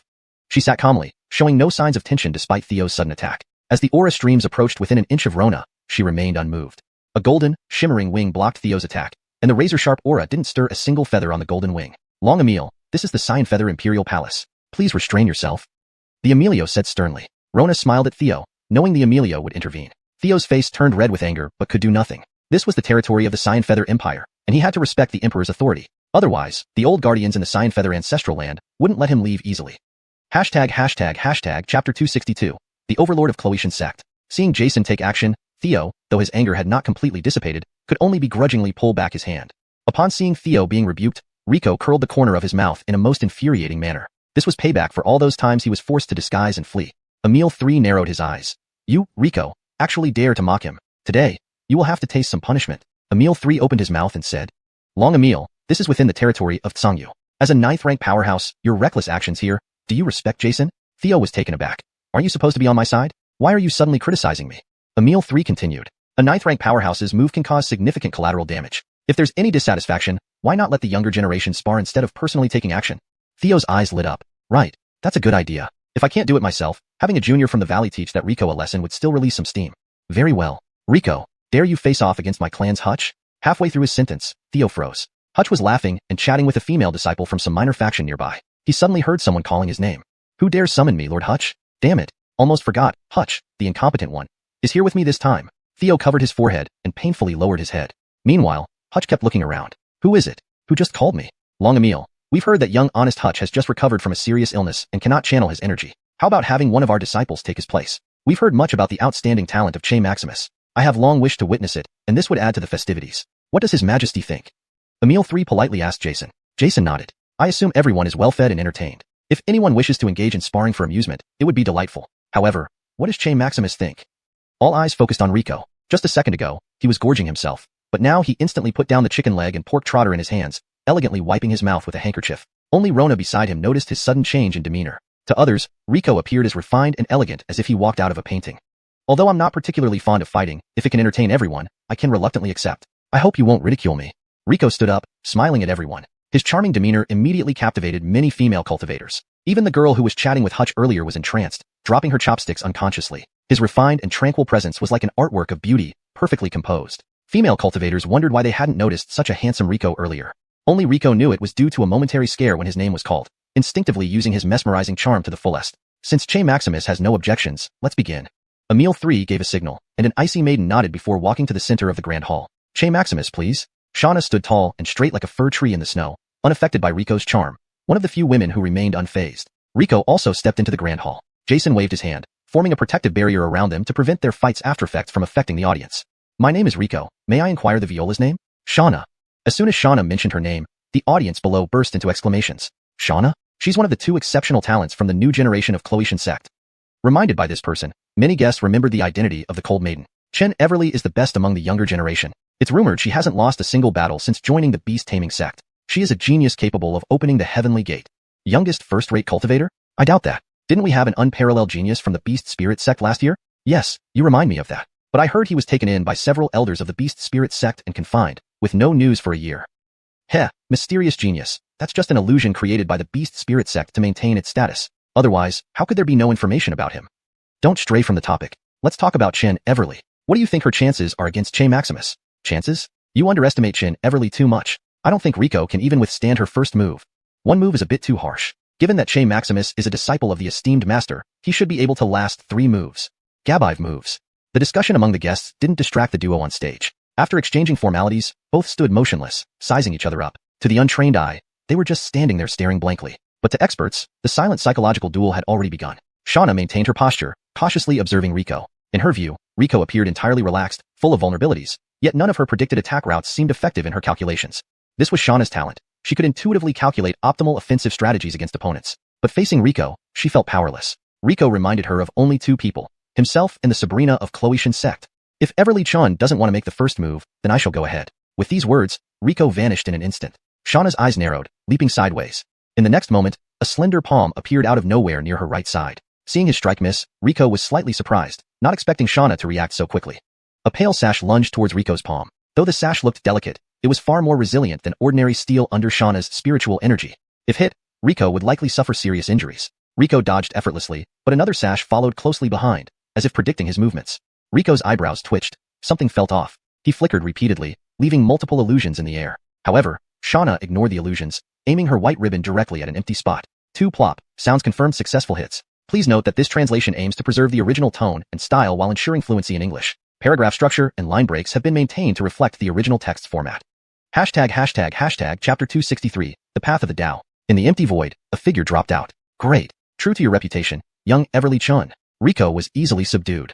Seeing the figure collapse on the ground, the audience cheered for Xianxia. However, Xianxia's pupils constricted as she quickly darted to the side. Moments later, an earth-shattering explosion erupted, sending water droplets like needles toward Xianxia. Realizing there was no place to hide, Xianxia instantly summoned her spirit energy to form a thick ice barrier between her and Rico. The water droplets hit the ice shield with crackling sounds that made one's scalp tingle. An illusion? Indeed, the figure struck was only a decoy. Rico's real body had already vanished. Xianxia remained vigilant, scanning the surroundings. This small arena offered no hiding place for Rico. Where could he be? Suddenly, as if sensing something, Xianxia pushed off with both feet, leaping high into the air. Beneath her, a hand holding a dagger slowly retracted into the shadows. The spectators, mostly experts, were impressed by this move they'd never seen before. Rico's transformation into shadow. Even several 9th stage experts among them hadn't noticed the shadow was actually Rico. Leverping into the air, Xianxia walked right into Rico's trap. With no solid ground to brace against, Xianxia had no means of dodging. Rico manipulated the air, causing water elements to surge toward Xianxia from all directions, wave after wave, each stronger than the last. Even someone as talented as Xianxia struggled under the increasing assault. However, as a prodigy, she far exceeded the average. After enduring a few attacks from Rico, Xianxia decided to stop holding back. With a flick of her jade-like hand, a snow-white wolf materialized beneath her. The white wolf let out a roar, releasing its spirit energy which instantly shattered the water elements suspended in midair. Riding the white wolf, Xianxia slowly descended. That's the xuanhuan Hazel Shadow Wolf. Xianxia's mount. She's getting serious. The audience had momentarily forgotten that both contestants were Beastmasters from their respective sects, Divine Spirit Sect and Beast Soul Sect. Mounted on the wolf, Xianxia appeared calm on the surface, but inside, she was greatly shocked. She thought that the initial attack from the wolf would at least leave Rico injured, but unexpectedly, he never even showed up. However, as a prodigy, such a minor shock wouldn't affect her. On the contrary, it piqued her interest. Xianxia didn't plan to hold back. This was the first time she felt pressured by a peer. Since she started cultivating, everything had gone smoothly, and no one her age could withstand more than 3 moves from her. But Rico not only endured, he even overpowered her. Now, she was going to get serious. Xianxia's long black hair gradually turned snowy white, and her eyes lost focus. The third Emil nearby stood up in surprise. Could Rico really be so formidable? Is she about to use that technique? Xianxia's entire body became as white as snow, her skin nearly translucent, resembling an icy goddess incarnate. Behind her, 4 beast companions slowly emerged from her summoning space. Hazel-winged falcon, ice spirit rabbit, polar frost bear, and cold-wind vulpes. Together with the xuanhuan Hazel Shadow Wolf, 5 6th-rank beasts stood around Xianxia, bowing their heads in submission to their queen. Despite the protection of Jason's barrier, the guests still felt a chilling cold. Look, ice is forming on Emperor's protective shield. They realized the cold emanating from Xianxia could freeze Jason's personally set barrier. Though only a small area froze, it was enough to shock everyone. Xianxia was merely a 6th-rank Beastmaster, not even a pure ice cultivator, while Jason was a solid 9th-stage expert. Jason nodded approvingly. He couldn't help but acknowledge that the Divine Spirit Sect's Emil's council had indeed found an excellent candidate. At her young age, she already possessed such formidable power. If she continues growing, another saintess might appear in the Divine Spirit Sect. Inside the hall, everyone believed Rico was surely going to lose. Female cultivators couldn't bear to see Rico hurt, closing their eyes, hoping he would concede now. Xianxia hovered slightly above the ground, surrounded by swirling snow, looking like an icy queen descending upon the world. Now, she was about to pass judgment on Rico. Yolfting her delicate hand, Xianxia pointed at a corner, and an ice mountain appeared, trapping a puddle of water within it. Despite the water's desperate struggle, it was swiftly frozen solid. Sighing inwardly, Xianxia thought she had overestimated Rico. He hadn't even endured a single strike. Though disappointed, she was intrigued. Rico's ability to transform into water was what kind of technique? It provided exceptional stealth and immunity to most attacks. However, no matter how miraculous his technique, it was useless against her. Do these mounts exist merely for show? A low, resonant voice came from beside Xianxia. Startled, she turned around. She saw her 5 beasts lying on the ground, while Rico sat atop the polar bear, smiling at her. Xianxia sent a blast of cold air at Rico, but he easily evaded it. Xianxia was taken aback. She was certain she had frozen Rico inside the ice pillar. Her Dao sight could detect the traces of the Dao on a person, and at its peak, predict moments into the future. Her invincibility stemmed from this advantage. Indeed, your eyes can see the future, can't they? Rico looked at Xianxia with interest. Unsatisfied, Xianxia sent 2 more blasts of cold air, but Rico evaded them effortlessly. How is this possible? You were clearly going to dodge that way. How can you defy the Dao? Xianxia's previously emotionless face finally showed expression. She looked at Rico in disbelief, unable to understand why he could defy the arrangements of the Dao. Chapter 264. A great victory over Xianxia. Do you feel very surprised? Well, sorry, but I have never believed in fate. Rico flashed forward to stand before Xianxia. She was still in shock from the surprise Rico had given her. By the time he reached her, she finally reacted. She tried to dodge, but it was too late. She could only watch helplessly as Rico's fist grew larger in her vision. However, the expected pain did not come. His fist stopped just touching her forehead, and the strike was not delivered. This is only a sparring match. Let's leave it at this. Thank you for your forbearance, Everly Chan. Rico retracted his fist, like an unfathomable master. He walked out of the protection shield set by Esau with his hands behind his back, leaving Xianxia standing there dazed. Everly Chan lost? How can this be? Rico's strength is so terrifying. One must not underestimate the Beast Spirit Sect. Rico ignored the discussions around him and calmly sat back down. Opposite, the third Emil and Theo were almost infuriated by Rico's calm demeanor. They originally wanted to embarrass the Beast Spirit Sect to make Esau face reality and stand on their side. Instead, they not only failed to win Esau's support, but also strengthened his stance with the Beast Spirit Sect. What angered the third Emil even more was that they had carefully cultivated Xianxia from childhood, arranging her life meticulously so she would never taste defeat, all to build her unshakable confidence. Yet, Rico effortlessly shattered her invincible mindset. It could be said that the recent blow dealt to Xianxia was enough to shake her resolve and stall her cultivation progress. It might take a long time for her to emerge from the shadow cast by Rico. Emils, how do you find this battle? Rona deliberately asked them to provoke their anger. As expected, upon hearing Rona's question, the 2 men immediately felt their teeth grinding in fury. But they themselves proposed the sparring match, so now they could only grit their teeth and bear it. Emils, I deeply appreciate both of your high regard for Tsang Chloe, but I cannot agree with your proposal. Esau did not waste words and directly gave his response. Humph, since that's the case, we shall not disturb further. Farewell.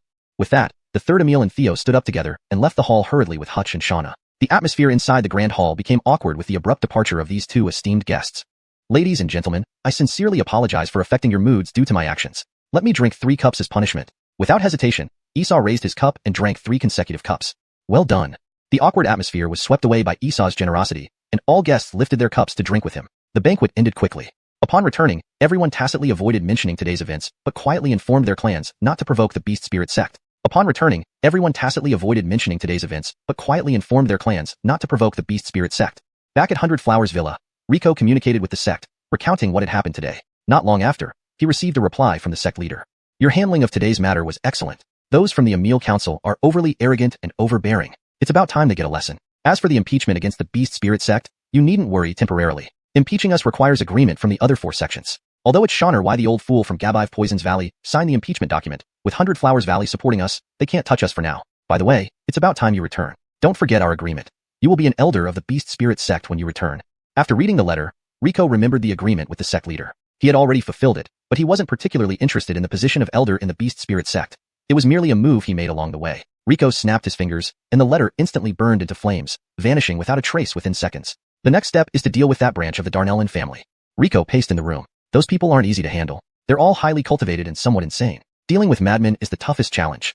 Rico pondered, relying solely on their strength without the sect's support. Taking down those madmen seemed unrealistic. Suddenly, an idea struck him. Yes, how could I forget them? With their help, maybe I can subdue those guys without spilling blood. Rico took out a token inscribed with Xianxia in flowing script. He put the token away, dressed, and headed out. Opening the door, he saw Hayden standing outside, hand raised. So late, what do you need? Rico already had a rough idea why Hayden was here, but still asked. Jim honest Che, regarding the Darnellin branch? You don't need to worry about it yet. The Darnellin family isn't as simple as your siblings think. Even with the sect's support, it won't be easy to take them down. Moreover, no sect would openly dispatch troops against the Darnellin family. Even the 5 major powers would dread dealing with those madmen's retaliation.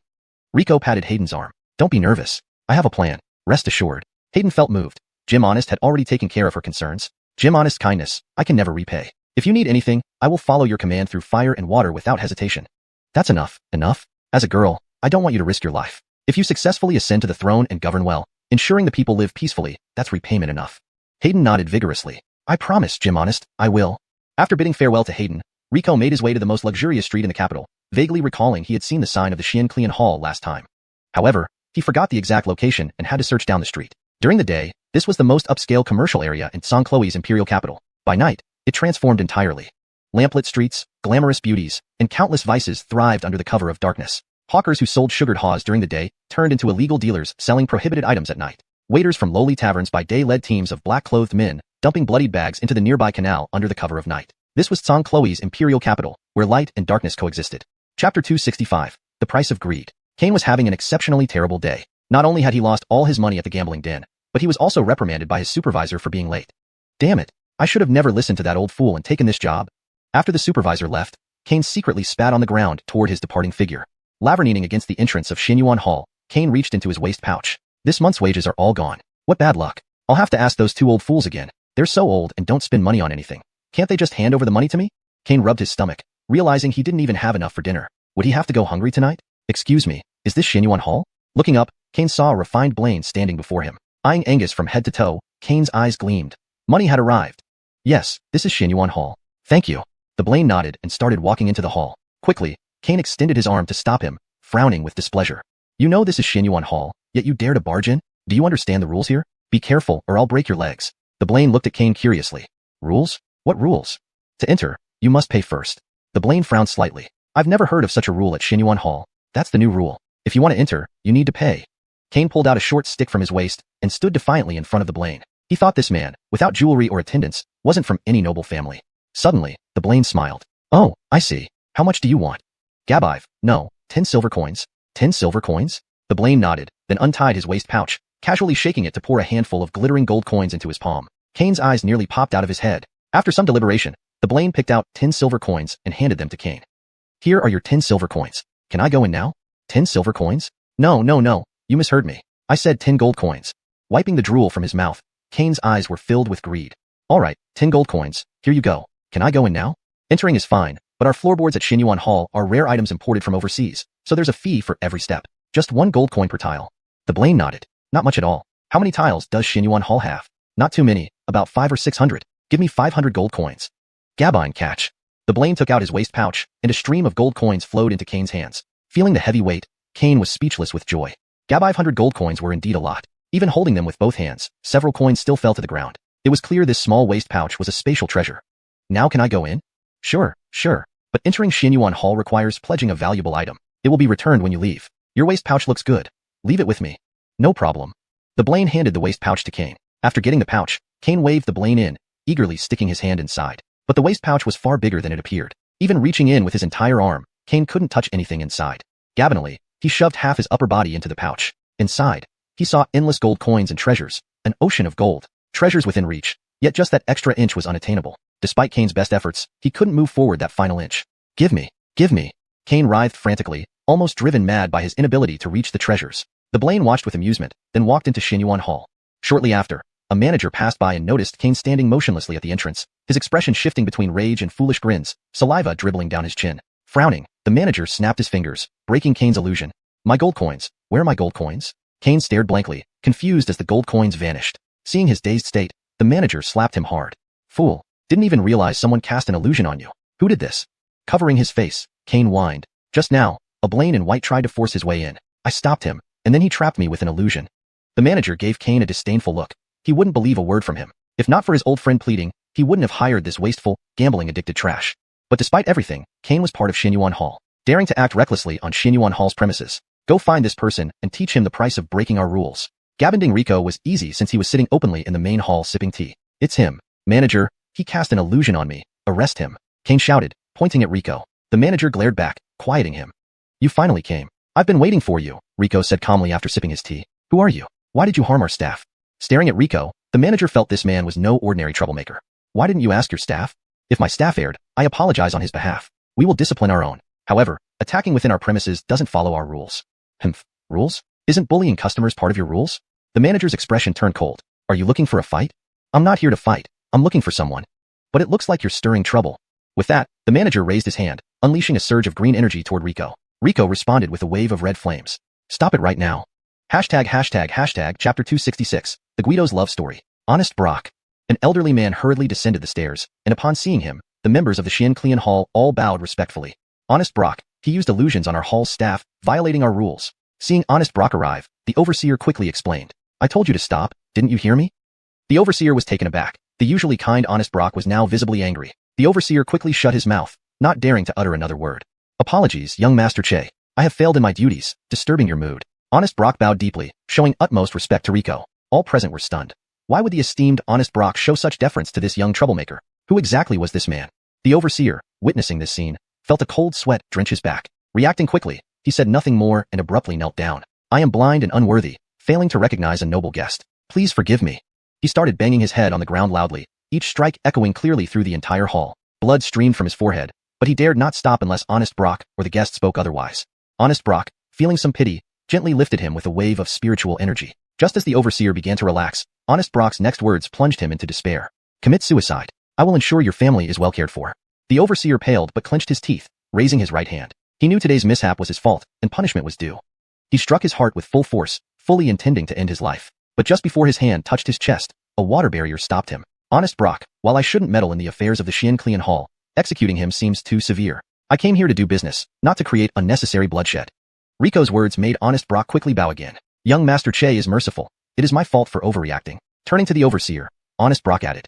Aren't you thankful to young Honest Che for sparing your life? The overseer, who had just crossed the line between life and death, still pale-faced, finally regained his composure and thanked Rico profusely. You disturbed a noble guest, deserving of death. However, from today onward, you shall clean the latrines. Thank you, Honest Brock. Thank you, young Honest Che.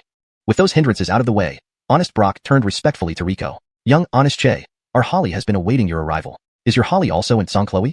Yes, the Holly was invited to the Tsong Imperial family banquet, though you did not recognize her. Honest Brock led the way, and they soon reached the third floor of the Xianxia Hall. On the entire third floor, there was only one room, guarded by 4 7th-stage experts on either side. 7th-stage experts were pivotal even among the 5 major forces. In smaller factions, a 7th-stage expert could establish a sect on their own. Here, they served merely as doorkeepers. The hard work is appreciated. This is the guest the Holly wishes to see.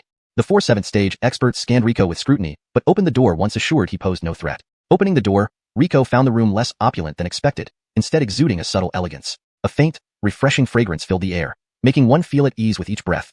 Gabinally we meet, young Honest Che. The long chair behind the table swiveled around, revealing a familiar face. Yelena, Rico frowned. Holly, why are you using my Sean's face?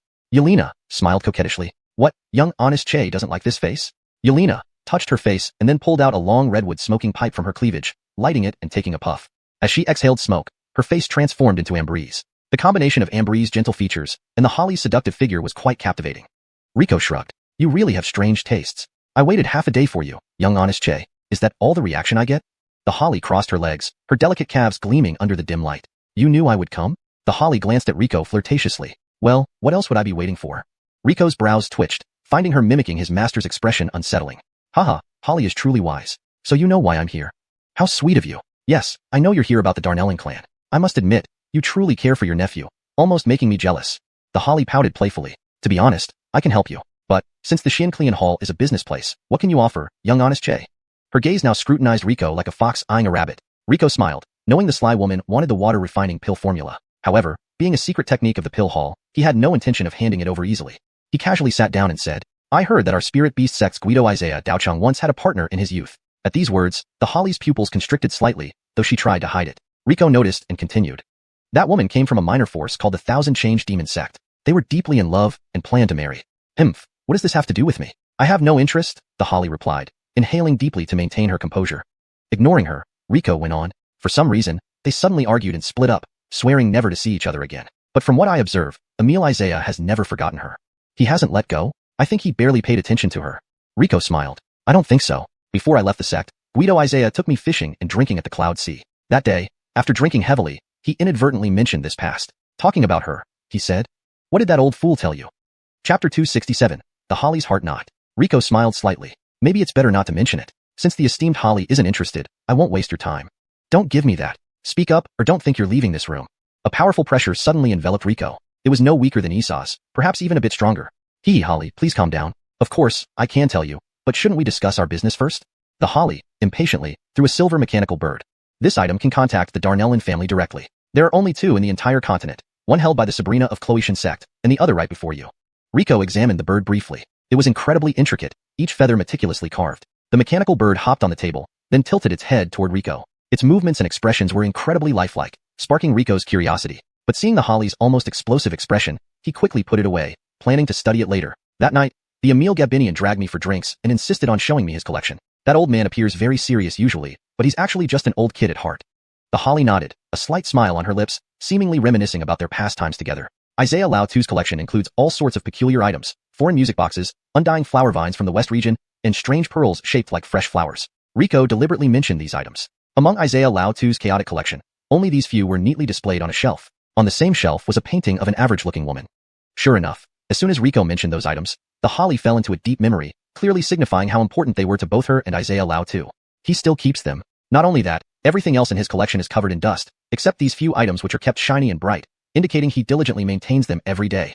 Rico said intentionally. That night, after dragging me to see his collection and having some drinks, he waved his hand grandly and told me to pick a few pieces as parting gifts. At that moment, I immediately noticed the music box. I've always liked such rare items. Who knew the old man would clutch it tightly, saying, absolutely not. It's more important to me than my own life. The Holly giggled. The old guy hasn't changed. Seeing the Holly's reaction, Rico also smiled genuinely. At that moment, I became curious. Why was this thing so important? We had already had quite a few drinks, so with the courage from alcohol, Isaiah Lao Tu began telling me about his love story. He cried and told me, I didn't care about her appearance. All I wished for was to spend my whole life with her. But why did she remain so fixated on her looks? Could it be that for women, appearance is really more important than someone who truly loves them? Afterward, despite being a grown man, he sobbed uncontrollably, tears and snot streaming down his face. The Holly fell silent, contemplating something deeply. Rico, tell me, do you think appearance is crucial for women? Rico pondered for a moment and replied, it is and it isn't. I believe if there's someone who truly loves you, regardless of your looks, background, or past, why would you forsake them for a false appearance? The Holly lowered her head in pain, tears streaming down her cheeks. You wouldn't understand. He was once so brilliant, with outstanding talent, mastering various formations effortlessly. Everyone thought he had the greatest chance to inherit the mantle of the Luis. Compared to him, I felt like just a weed by the roadside. I knew why he loved me, but I feared his love was a lie. I feared that one day he would wake up and say, actually, I never loved you. I lied. Because of my insecurities, I trained relentlessly and devoted myself to running the xuanhuan hall left by my master. From then on, I dared not show my true face to him, feeling that I was always burdening him. Rico sighed, realizing that despite their combined age surpassing 1,000 years, their emotions were still like those of young lovers. I think Isaiah Lao Tu sincerely doesn't care about your appearance. On the contrary, he has always loved the purest version of you. Seeing the Holly wavering, Rico seized the opportunity. So many years have passed. Isaiah Lao Tu is no longer the Blaine he used to be. He has become an old man, yet he remains unmarried, waiting for the girl from the 1,000 Transformation sect, isn't he? The Holly was thoroughly convinced, but still had concerns. But, we swore a deadly oath never to meet again. Rubbish. Rico dismissed casually, swearing is nothing. If swearing really worked, I'd be struck by lightning 800 times a day. Besides, it wasn't a vow from the Taoist heart. What's there to fear? But Rico stopped her mid-sentence. Can't face him, huh? The Holly nodded shyly. Easy to say, Holly. Please help me deliver this note to my master Jaylene, and ask her to bring me something. Rico handed over a slip of paper. Remember, you're going to run an errand for me, not to see him. Whether he sees you or not is his business. The Holly understood and carefully kept the note Rico gave her. She felt excited, wishing she could fly straight to Beast Spirit Sect immediately. But before leaving, she had something else to tell Rico. Rico, thank you for helping me resolve this long-standing knot in my heart. I have news regarding Xuanhuan Valley. It might be useful to you. Please share, Holly. Many years ago, to gain beauty, I paid several masters to develop a beauty ointment. Later, after separating ways with Isaiah Daoshu, I sold the formula to a strange man. The next time I saw this ointment, it was in Xuanhuan Valley. By then, the formula had been altered to be more potent, but also highly addictive. Coincidentally, I recently saw that man who bought the formula in Sangyu Imperial Capital. Be very cautious. That man is no ordinary person. Chapter 268, Kicking the Cat. Rico had been tinkering with the mechanical bird ever since he returned to the 100 Flowers compound. After speaking with Rico, the hall master couldn't wait a moment longer and headed straight for the Beast Spirit Sect. Rico hadn't even managed to ask how to operate the mechanical bird. Jim Che. Rico looked up and realized it was already daylight. He had spent the entire night in his room studying the mechanical bird. Xianxia? What's the matter? Rico opened the door and saw that Hayden was fully dressed and standing outside his door. Jim, third sister, and the others have already left. When are we departing? Cough, cough. Seeing Hayden's expectant gaze, Rico awkwardly cleared his throat. Xianxia. What is it, Jim? After spending so much time together, Hayden had completely trusted Rico. In her mind, this incredible young Sean could do anything. Since he promised to handle the Darnellin family, he would surely make it happen. Seeing such trust, Rico found it hard to speak. The thought of not even being able to figure out a simple mechanical bird made him embarrassed, his pride preventing him from admitting it. Oh, nothing. Just wait a bit while I pack up. We'll leave as soon as I'm ready. Okay.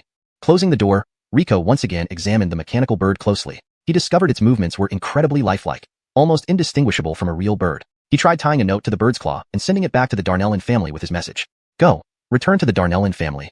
The bird tilted its head and completely ignored his command. Rico sighed, realizing he had no control over this stubborn little thing. With no help from the main Darnellin family, he decided to take things one step at a time. Darnellin City. Once part of the Xianxia Empire, this city used to be called Bretonjiang City. A few years ago, a branch of the Darnellin family took over and renamed it Darnellin City. Today, hundreds of thousands of troops gathered outside the city, bearing different banners and uniforms, coming from various factions, but all with the same goal, to retake Bretonjiang City from the branch of the Darnellin family. Lord Hutch, I sincerely apologize for the events a few days ago. You've come to help me despite everything. I truly don't know how to thank you enough. Carver stood inside the tent, bowing deeply to Hutch. SK, Brother Bretonjiang, you're too kind. The Emperor's decision wasn't under your control, and besides, I never agreed with Theo's plan. That Beast Spirit Sect may appear weak, but they're a bunch of psychopaths inside. Hutch shivered as he recalled the fear instilled by the Beast Spirit Sect. I'm helping you, Carver, because you are my brother, not because you're the fourth prince of Xianxia. I believe our friendship is pure and true. Brother Hutch. Carver nearly teared up, moved by Hutch's words. To think Brother Hutch truly sees me as a brother. Then I, Carver, will not hesitate either. From now on, you will always be my brother. Unexpectedly, Hutch's expression turned somewhat awkward. Carver. Carver was startled, unsure what he said wrong. I've always considered you a brother, waiting for you to say just this. Brother Hutch. Brother Bretonjiang. Ha ha ha. After we triumph, I'll invite Brother Hutch to drink at the Red Willow May. That's exactly what I wanted to hear. They both laughed heartily inside the tent once more. However, not everyone in the Allied forces was as harmonious as those two. In Noel's tent, the atmosphere was heavy and oppressive. Xuanhuan, you know why we are here to help you. An elderly woman sat at the head of the tent, while Alia Adelina, the core of this force, knelt humbly before her. Guido, please rest assured. I guarantee there won't be any incidents like those few days ago. Alia Xuanhuan trembled as she promised. How dare you mention that day? Who confidently assured the council that she could persuade Jason to ally with us. Adelina immediately bowed her head deeper, explaining, Guido, the situation was almost certain until that unexpected Rico appeared. He not only saved Hayden alone but also changed Jesse's mind. Useless. The Guido hurled her teacup at Adelina, scalding hot tea drenching her. Yet, Adelina gritted her teeth, barely moving an inch to endure the pain. Don't blame others when you fail. How did our Divine Honesty sect produce someone like you? Do you think your Francesca status makes you high and mighty? In Dongyun Continent, strength is paramount. Without strength, who cares about your royal title? Faced with the Guido's reprimand, Adelina remained silent, knowing that if she argued, it would only provoke further wrath. Enough, you can go. I need to rest. The Guido waved her off, and Alia Xuanhuan respectfully exited the tent. Only when she returned to her small tent did her rage finally burst forth. Damn, damn, damn. Adelina furiously swept everything from the table, fine porcelain cups and vases smashing into pieces. Why does that old hag boss me around? Why can she scold me whenever she wants? Just because she's some rotten elder of the Divine Honesty sect? Pa, what is she? An old, decrepit nobody? Adelina vented her anger until every decorative item in the room was shattered, her fury gradually subsiding. Her servants trembled, afraid to speak for fear of incurring her wrath. Where's Emiliano? Where is he? The sudden roar frightened the servants, who all knelt silently. One servant, trembling, spoke up. Lord who went to count the troops. He'll be back soon. He's never around when I need him. What good is such useless trash? Adelina hurled the last porcelain bottle at the servant's head. Blood poured from the servant's scalp, but she dared not move or wipe it away, fearing a worse fate. Alia Xuanhuan watched the bleeding servant, eyes gleaming ominously, lost in thought. Hashtag chapter 269. The Silver-White Forces. You seem unfamiliar to me. Alia III extended her slender fingers, gently lifting the injured maid's chin.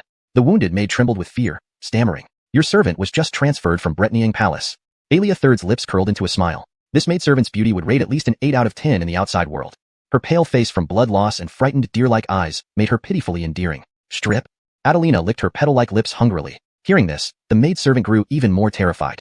She had heard before coming that the Francesca disliked men. Please have mercy, Silvana. Spare your servant. Enough chatter. What do you think you are? Here, you belong to me. Will you undress yourself, or shall I help? Seeing Alia III angry, the maid had no choice but to reluctantly remove her blood-stained uniform. Inside the tent, the maid's agonized screams echoed endlessly. After some time, Emiliano arrived outside Alia III's tent. Silvana, Emiliano requests an audience. Enter. With Alia III's permission, Emiliano entered the tent. Upon entry, he saw the dead maidservant on the bed, her body horribly mutilated. He turned away, pretending not to see. Emiliano pays his respects to Silvana. All right, there are only 2 of us here. No need for formalities. Why did you take so long to return? Aelia III sounded displeased. She had planned to vent her anger on Emiliano upon returning from the Guido, only to find him absent. Pity for the beautiful maid, whom she intended to play with further, now lay dead due to excessive bleeding from her head wound. To Silvana, I inspected the military situation. Although our troops are elite, days of rapid marching have left them exhausted. I suggest we let the soldiers rest tonight and attack tomorrow to capture Brentjiang City. Although Aelia III knew Emiliano was right, she retorted, 1 night's rest? Do you think my siblings will give me that time? Please calm down, Silvana. I returned late because I also secretly inspected other armies. They too have endured long journeys, and some are worse off than ours. If their leaders are wise, they will rest their soldiers. Aelia III raised an eyebrow. Oh, so you're saying I'm not wise enough? I dare not, Silvana. Enough, I don't believe you have that audacity. Follow your suggestion then, let the army rest tonight and march again tomorrow. Your wisdom, thank you, Silvana. In the large tent where Carver and Hutch were drinking wine and exchanging toasts, a soldier reported. Report to the lords. Aelia III's army has set up camp and does not intend to advance towards Brentjiang City today. Understood. Dismissed. Wait. Just as the soldier was about to leave, Hutch stopped him. Hutch's eyes sparkled with excitement. Brentjia brother, if your elder sister camps here today, isn't she handing us a perfect opportunity? Internally dismissive, Carver respectfully replied. You make a valid point, brother Hutch. However, after several days of travel, our soldiers might be exhausted and may not perform at their best without rest. Though Carver's tone was tactful, Hutch paid no attention. Waving his hand, he declared boldly, our Long Valley soldiers are renowned for their endurance. A few days' march is nothing to them. He then turned to the reporting soldier. Do your fellow soldiers have the strength to fight? Though extremely tired, the soldier still managed to respond. The soldiers are ready to fight at any moment. Haha, I knew it, Brentjiang brother. Let's go. Ignoring Carver's objections, Hutch dragged him towards Brentjiang City. Behind them, tens of thousands of black-scaled armored soldiers followed in formation. Such a large force could not remain unnoticed. Aelia III glanced at the black army and sneered disdainfully. My younger brother truly lacks strategy, attacking at night when both humans and horses are weary. Does he really think such an army can match the forces of the Tsang Kingdom? Tired of looking, she pulled the curtain and went to rest. Carver did not approve of advancing now either, but seeing Hutch's enthusiasm, he could not stop him. Secretly, he instructed his soldiers to put on a show during the attack and retreat immediately at the first sign of trouble, prioritizing their safety. The soldiers appreciated Carver's orders. This fourth Maximus of Tsang doesn't seem as arrogant as rumors claim. Pity he chose the wrong partner. Carver overheard the whispers and smiled bitterly. Despite appearances, he knew his true role. He was a pawn selected by his father to temper his elder sister. Even Hutch was chosen for him by his father. To survive, he had to act according to plan. However, an unexpected variable emerged in his father's plan. His once low-profile 12th sister recently rose to prominence. She won public favor by opening a medical clinic and contributed a powerful ally like the Hundred Flowers Valley. Moreover, Rico, whom she brought back, even caught the Emperor's eye. 12. I hope you know when to step back and not stand in the way of Emil's sister. I don't wish to eliminate you myself. Just as Long Valley's forces reached Brentjiang City, drums yet to be beaten. A silver-white force suddenly emerged from the side, charging straight towards Brentjiang City. Clad in silver armor and riding gray wolves, these warriors wore silver masks except for their leader, dressed in black with a black veil. Riding an incomparably magnificent black stallion, this 1,000-strong unit radiated a terrifying aura, far surpassing Long Valley's tens of thousands. These seasoned warriors lost all fighting spirit, awed by the grim and deadly aura emanating from the Silver Army. Whose troops are these? Such overwhelming presence. Chapter 270, The Hunched Emil. Such a terrifying force was led by a woman. As the commander, she took the lead, charging ahead with her troops. Some praised her bravery and courage, stating that women could be as formidable as men. Others criticized her for being valiant but reckless, oblivious to death. However, for her, perhaps dying here would be a better outcome. Guardians of the Moon Goddess, follow me. Form the Moon Guardian charge formation. Her cold voice echoed through the night sky. Behind her, the silver-armored warriors aligned themselves into a dagger-like formation, with the Suzy at the tip, rushing straight towards Yangqing's city gate. In the dark night, Yangqing resembled a lurking giant beast, and this silvery dagger charged fearlessly toward its gaping maw, determined to pry it open. The first impact from this force struck solidly against Yangqing's gates. A shockwave as bright as moonlight erupted, momentarily turning the night into day. The immense force caused the Longu army stationed a mile away to stagger and reel. Even Hutch fell off his carriage. Goodness gracious! What kind of monsters are those people? Hutch steadied his headwear, looking disheveled as he spoke. This blow stunned everyone. Its power rivaled a full-force strike from a Tier 9 powerhouse. An army composed entirely of cultivators above Tier 6 was already impressive. What was even more frightening was that this force could unleash a Tier 9 attack when working together. Why have I never heard of such a fearsome unit? High-level experts from various groups rushed over to observe, including the Guido of Cloetian sect, who observed from the shadows.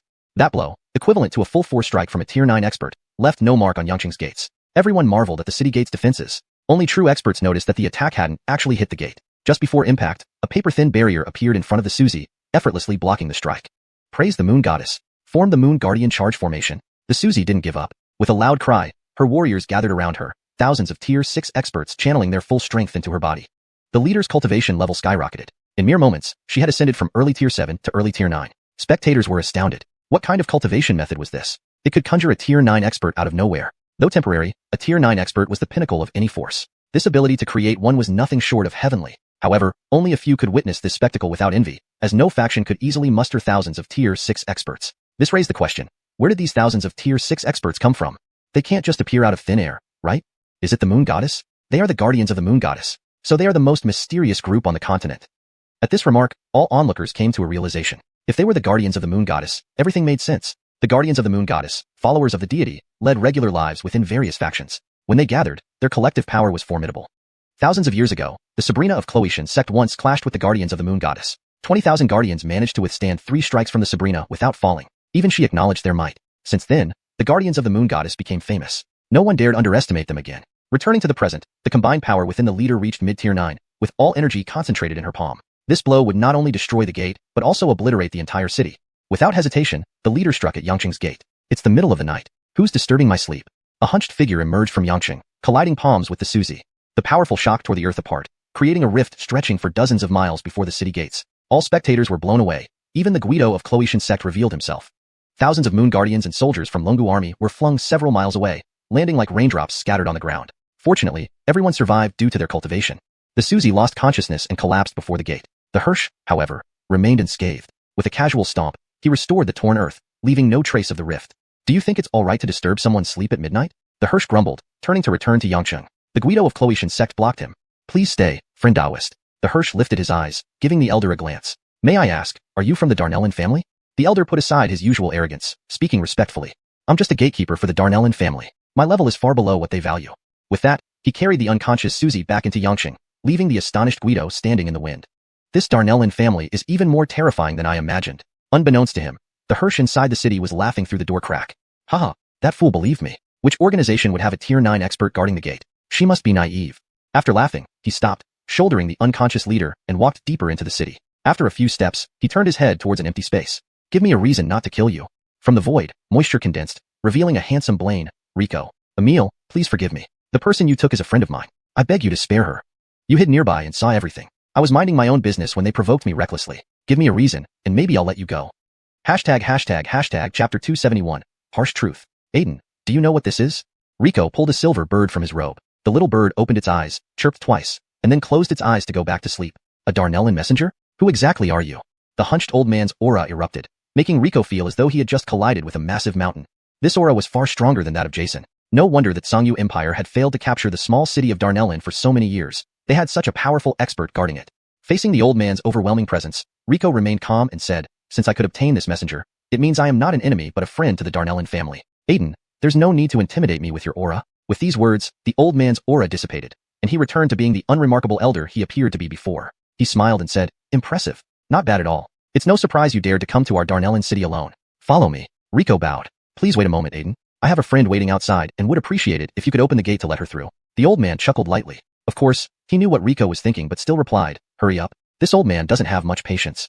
Rico transformed into mist and returned to Charity's side. It's done. Come with me quickly. Don't keep the senior inside waiting too long. Since the awe-inspiring display of power moments ago, the other armies also hastened their march to the city of Bretonjiang. None of the princes wanted to be left behind.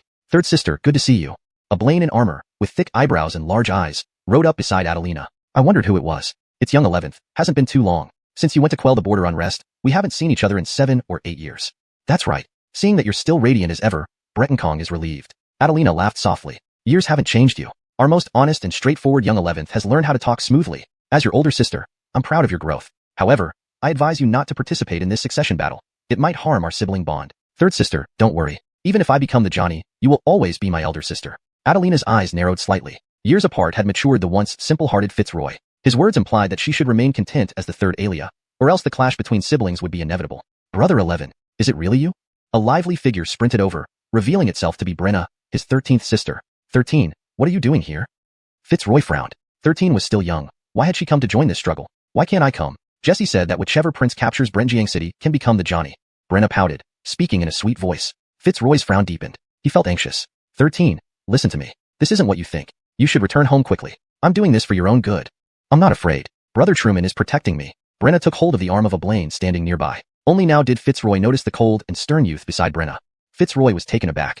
He couldn't read this youth at all. Despite appearing only to be at the 6th rank, Fitzroy was already a 7th rank expert. Yet he couldn't sense this youth's true strength at all. What kind of person was he? He 11th, 13 is already a grown-up. She knows what she's doing. We shouldn't overly interfere with her choice, right? The 3rd Alia laughed, her eyes flashing dangerously. Fitzroy's expression soured. He hated infighting within the clan, especially orchestrated by his 3rd elder sister. Many siblings were secretly killed by her before they could grow strong enough. Even rumors suggested that the previous Johnny, his Kale whom he never met, was also designed by this evil elder sister. Now she was using this opportunity to eliminate other siblings. Fitzroy couldn't stand it. 3rd sister, I advise you to watch your actions.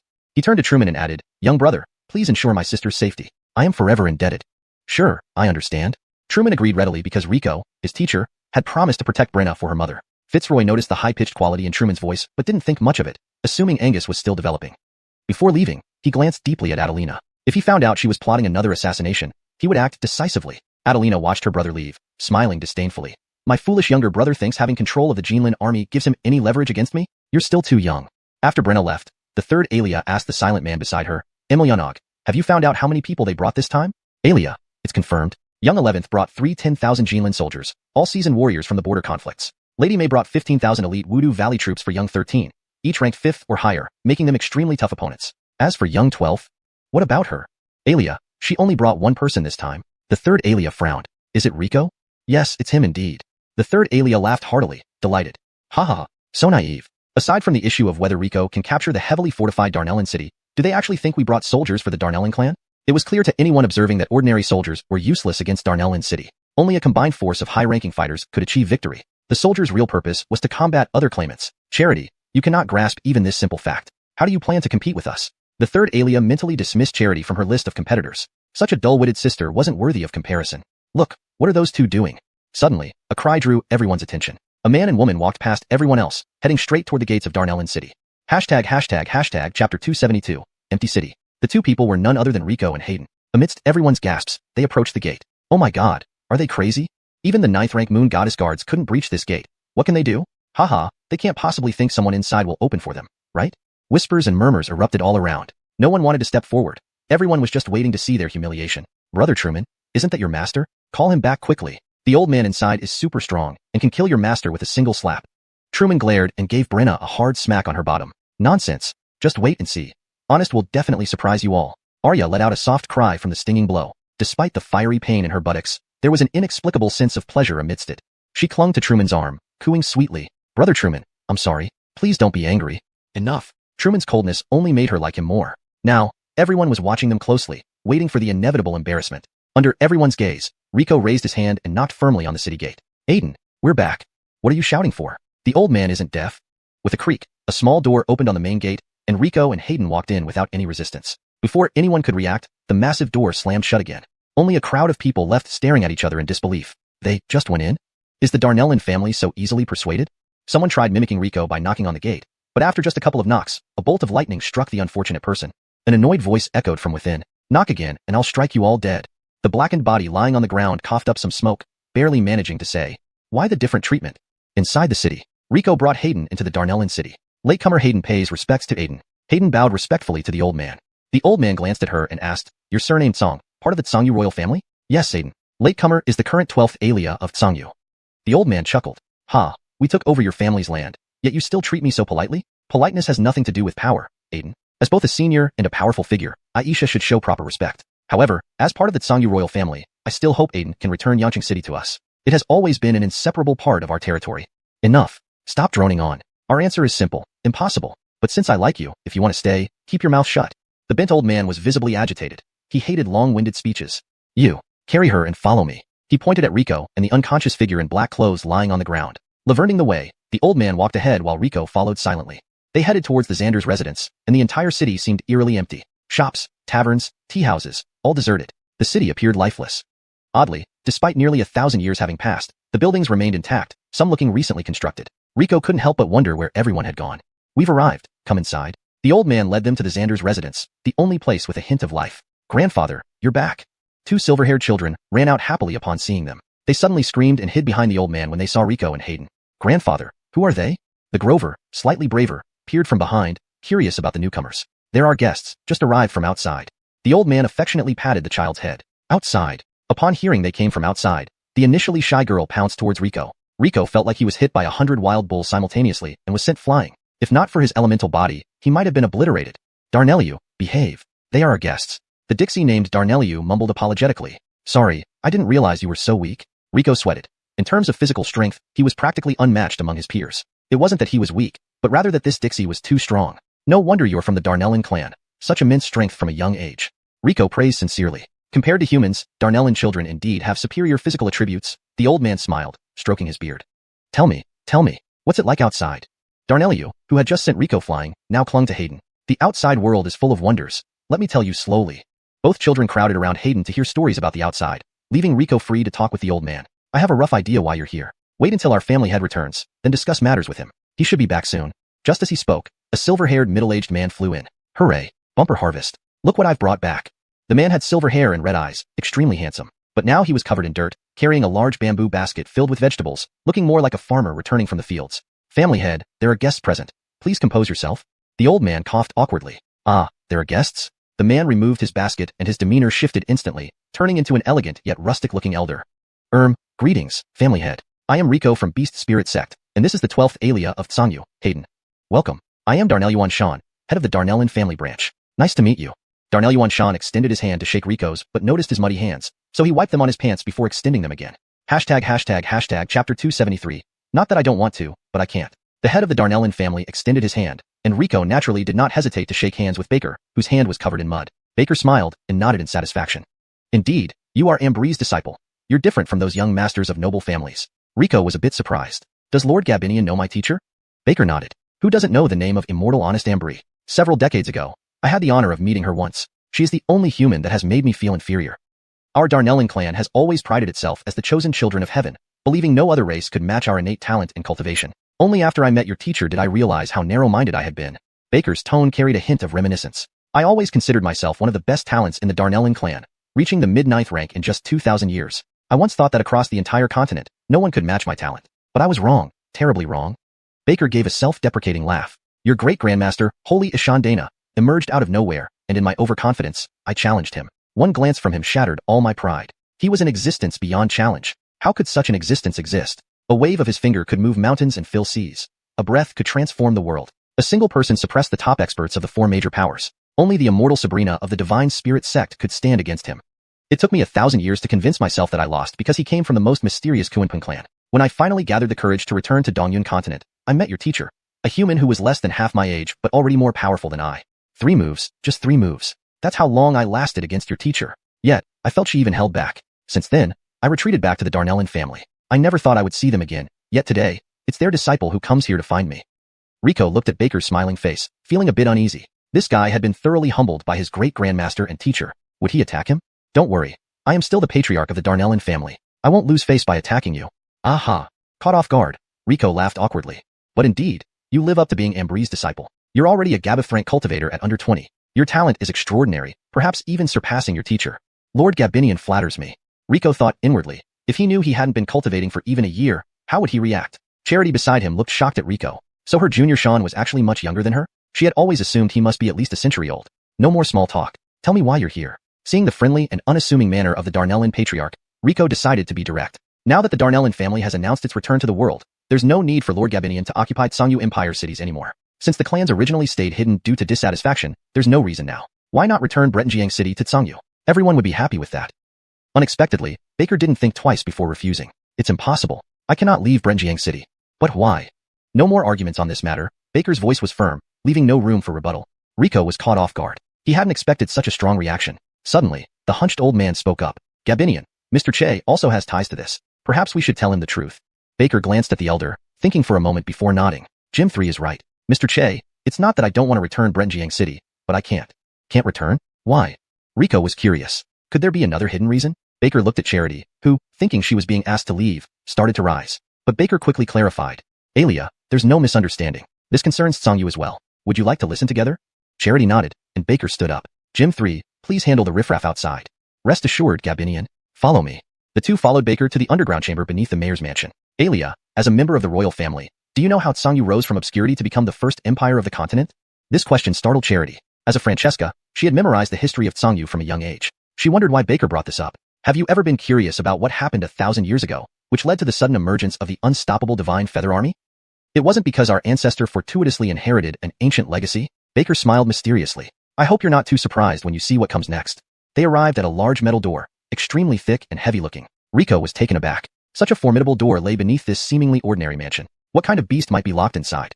Baker formed seals with his hands, chanting incantations as the complex lock arrays on the door gradually unlocked. Once the arrays were undone, Baker braced himself and pushed hard with both hands. The massive door slowly creaked open. Rico was astonished. The material of the door seemed so strong that even a 9th-rank expert had to exert all his strength. Stay close to me, and don't get too far away.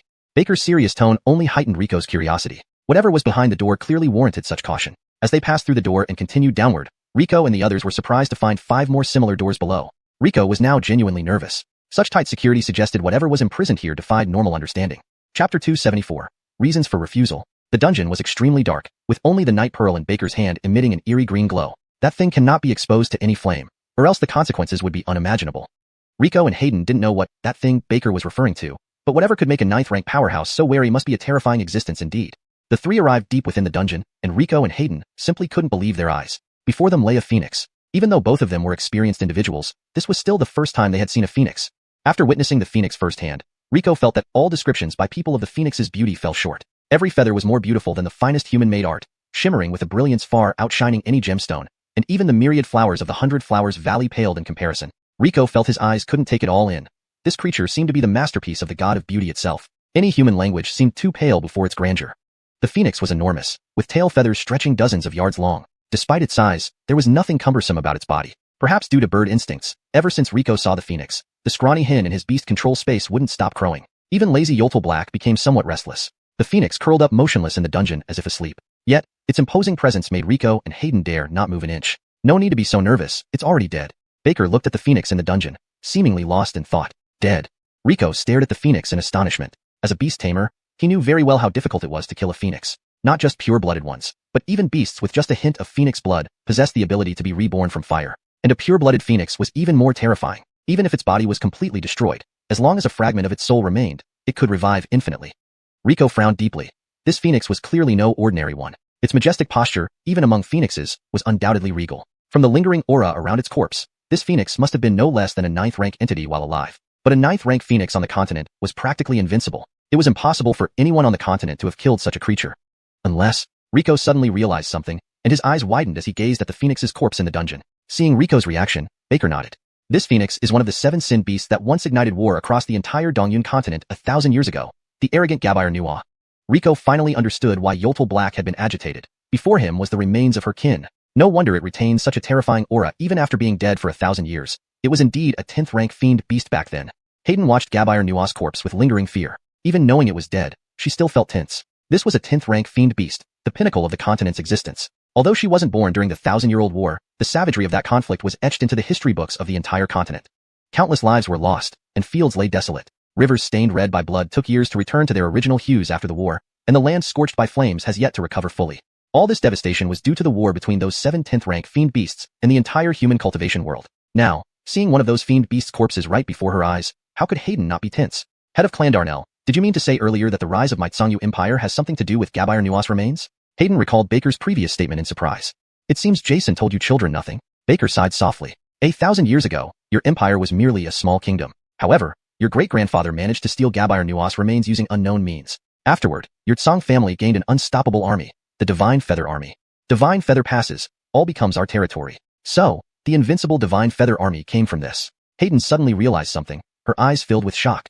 No wonder the Divine Feather Army hasn't launched any expeditions since Aiden borrowed, took control of Brentjiang City. Baker chuckled. You don't have to be so diplomatic. We forcibly took Brentjiang City. But everything happened unexpectedly. Initially, we only planned to stay temporarily in Brentjiang City and find another place to settle. However, I accidentally discovered the secrets of Brentjiang City and realized that your Xianxia Empire had secretly been siphoning power from Gabair Nuwa's remains. To prevent further warfare on the Dongyun Continent, we occupied Brentjiang City. We also aimed to keep the secret of Gabair Nuwa's remains. As participants in that war 1,000 years ago, our Darnellan family cannot allow anyone to access Gabair Nuwa's powers.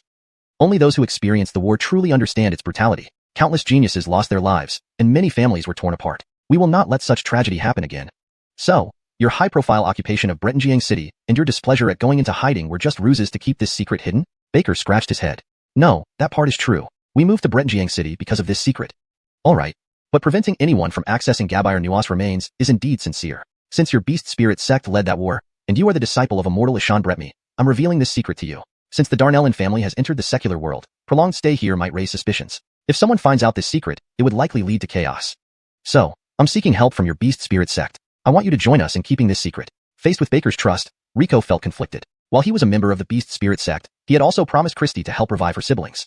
In a way, he was exactly what Baker feared, someone with ulterior motives. What's troubling you? Baker noticed Rico's unusual expression and asked. Oh, nothing. I was just thinking about the current situation outside. Various forces are gathering, including strong figures. The situation is complex. If these forces enter the city, it will be hard to keep the secret safe. What's difficult about that? Just kill them all. Hashtag chapter 275, the fourth person. Who is it?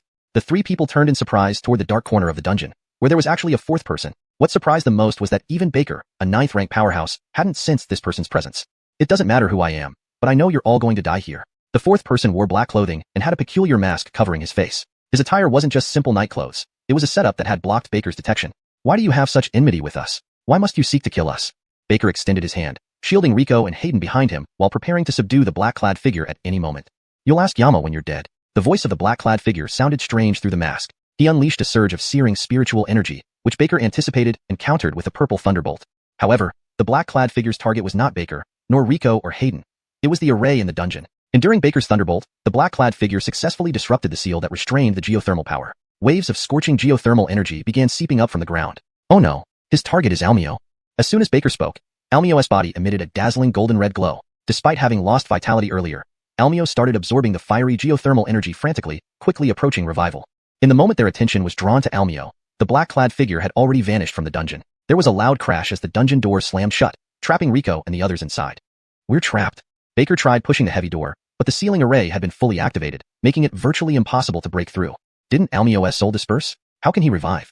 Rico posed the question. Baker struck the door again with all his might, only for the array to easily neutralize his attack. He sighed in frustration. Don't underestimate the power of the Phoenix clan. Even if their soul disperses, higher-tier Phoenix bodies can still live autonomously. Without a soul, they become mindless automatons driven purely by instinct. But Almio is a 10th-rank beast. Even with just instinct, it's not something we can easily handle. Baker's brow furrowed as he watched Almio slowly awaken in the dungeon. He dared not approach, fearing premature provocation might hasten its awakening. He knew from witnessing Almio once from afar that even just passing overhead had felt like his soul would be set ablaze. In this small dungeon, Almio's resurgence, even as an automaton, could incinerate them into ashes. Hayden kept her eyes fixed on Almio. Its increasingly powerful aura gnawed at her nerves. Instinctively, she edged closer to Rico. In this dire situation, only Rico seemed to give her any courage. Rico noticed a cold hand grasp his. Turning around, he saw Hayden trying to stay composed, but her pale face and trembling hands betrayed her fear. Teacher Jim, are we really going to die here? Hayden's voice quivered. Though prepared for death, fear, regret, and resentment welled up within her, and tears brimmed in her eyes. Almio's intensifying aura felt like a countdown to their deaths, tightening their nerves. Initially, Rico wasn't too worried with his Spirit Beast's assistance. However, the Spirit Beast delivered a bad report. The dungeon walls contained bloodband stones, which suppressed the innate abilities of all tamed beasts, especially those of lower ranks. Unfortunately, Rico's Spirit Beast spent its days eating and sleeping, neglecting training, remaining only 3rd rank. Against bloodband stones, its abilities were useless. Rico silently vowed that if they survived, he would train this creature mercilessly. Don't worry, we'll find a way out alive. Rico gripped Hayden's cold hand tightly, hoping to give her some courage. Nearby, Baker, true to his Kalin family roots, bemoaned his vegetables that would soon ripen yet remain uneaten. Unexpectedly, the strongest among them proved unreliable, but Rico refused to resign to fate. He reviewed every detail of their journey. Suddenly, an idea struck him. Quick, follow me. Without explaining, Rico pulled Hayden and grabbed Baker's collar, leading them to where the black-clad figure appeared. Now unconcerned about hiding his strength, Rico's divine eye detected a subtle anomaly in the corner. Brother Che, what did you find? Baker leaned over, but saw nothing unusual. Family head Darnell, please attack this area with all your might. Rico drew a rough circle on the wall corner. All right, step back. Baker wasted no time, unleashing full power with purple lightning surrounding him. Behind him, a Kalin phantom emerged. With a punch, the phantom rammed into the marked spot. With a loud boom, debris flew as a dark crack appeared in the dungeon wall, revealing a secret passage. How did you find this, Brother Che? Hurry, we'll talk as we go. Rico pushed Hayden into the passage first, following closely behind. Just as they entered the passage, a piercing phoenix cry erupted from behind them, followed by a soul-piercing heat. Too late. Almio had awakened. Chapter 276, Gabayar Nu awakens. The piercing cry of a phoenix, accompanied by a terrifying wave of heat, surged into the narrow secret passage. Even though Baker had already cast a protective shield for the 3 of them, they still felt as if they were about to be incinerated. Hurry, I can't hold on much longer. Baker gritted his teeth. barely managing to speak. All his spiritual energy was now being used to maintain the protective barrier. He didn't dare hold back even a little. Any lapse in concentration in front of the 1,000-year-old Gabair Nu, who once swept across the entire continent, would instantly turn the trio into ashes. Rico was equally determined. With one hand pulling Baker, who could not move, and the other pushing Charity ahead, he unleashed all his spiritual energy without reserve. The three moved so quickly they almost became blurs, yet the scorching heat was relentless. Yoltal brother Che, I really can't make it. Rico shouted through gritted teeth. Hold on, just a bit longer. I see the light outside. Rico's pants couldn't withstand the strain of his sprint and tore apart, but he paid no heed. That light meant hope.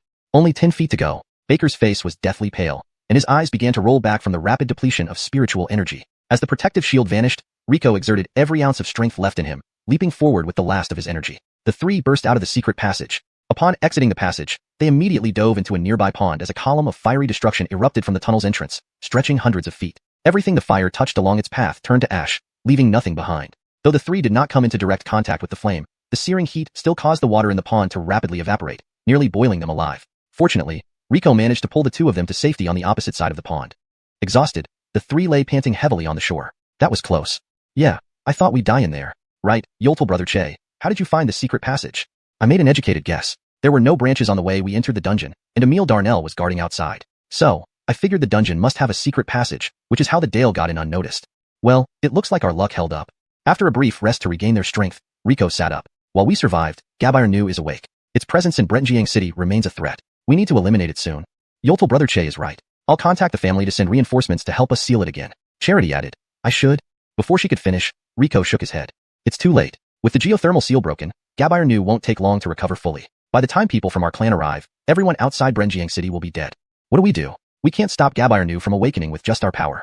Rico paused, looking at Baker hesitantly. Honest Darnell, can I trust you? Hearing this, Baker stood up abruptly. Yoltal brother Che, how could you doubt me? You saved my life, you're my savior.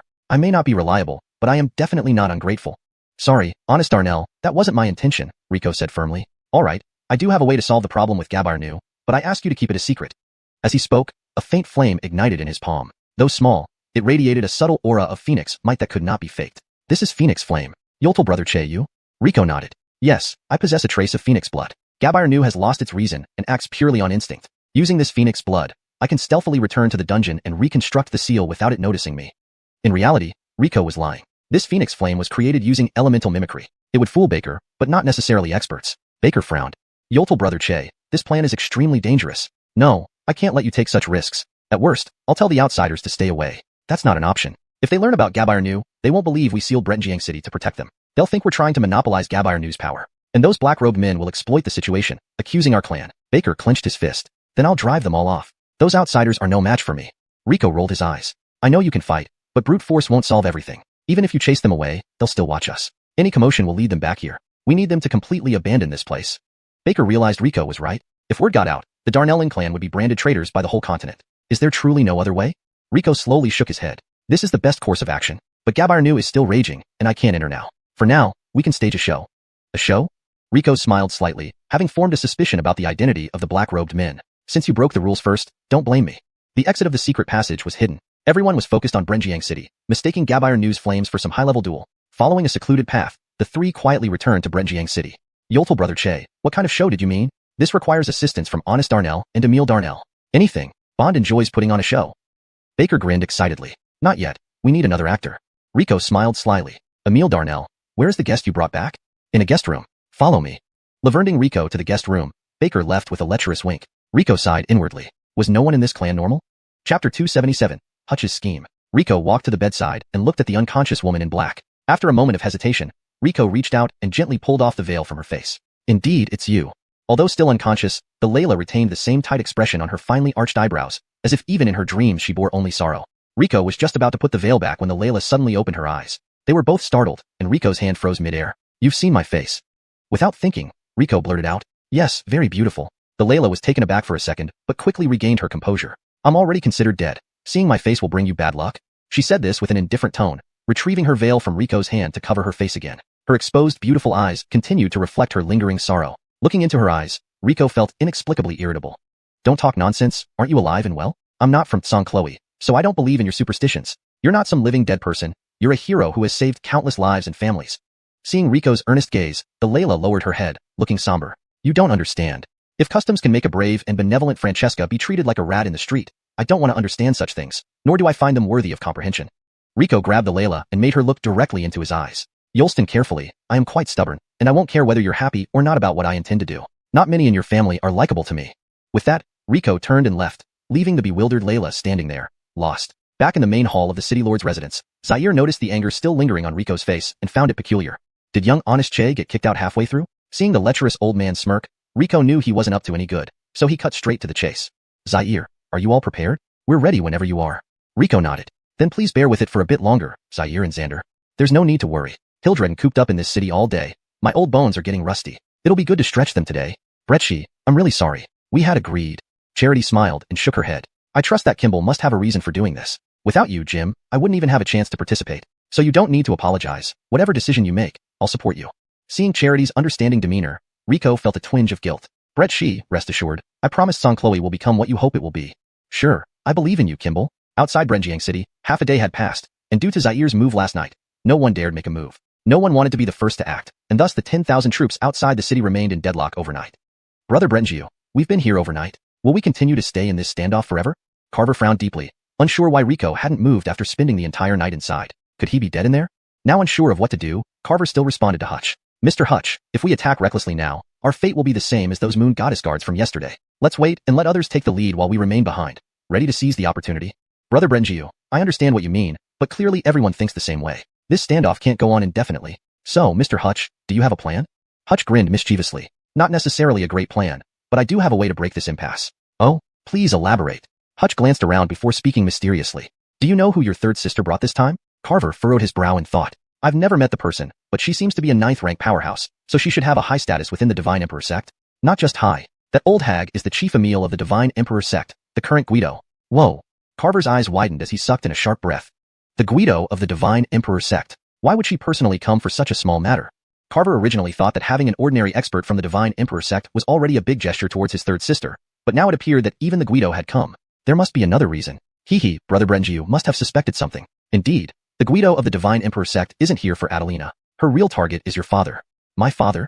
Yes, His Majesty rejected an alliance with the Divine Emperor Sect's Council of Emils last time. The council lost face, and this time that old hag must be here to reclaim it. If His Majesty refuses again, it might not end well.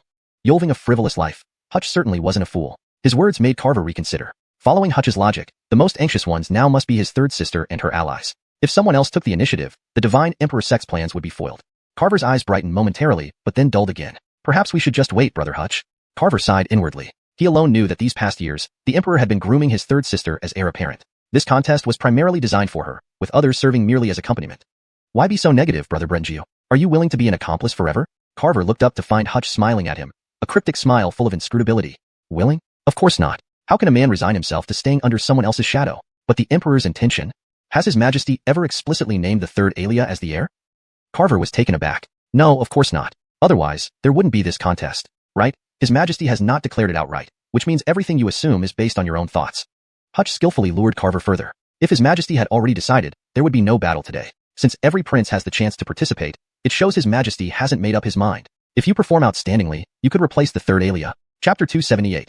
The Emil emerges to battle. Great Emil. Hutch seeks an audience outside the tent. Inside the grand tent, the Great Emil was meditating, contemplating how to make Esau willingly cooperate with them. Suddenly, a disciple of the Divine Honesty Sect entered to announce the visitor. Oh, what does he want? The Great Emil frowned. Why would this brainless waste of space who only knows how to eat and wait for death come see her? Never mind, let him in. Although the Great Emil had no respect for Hutch, she still needed to give some face to his father. I am Hutch, your junior. Greeting Great Emil.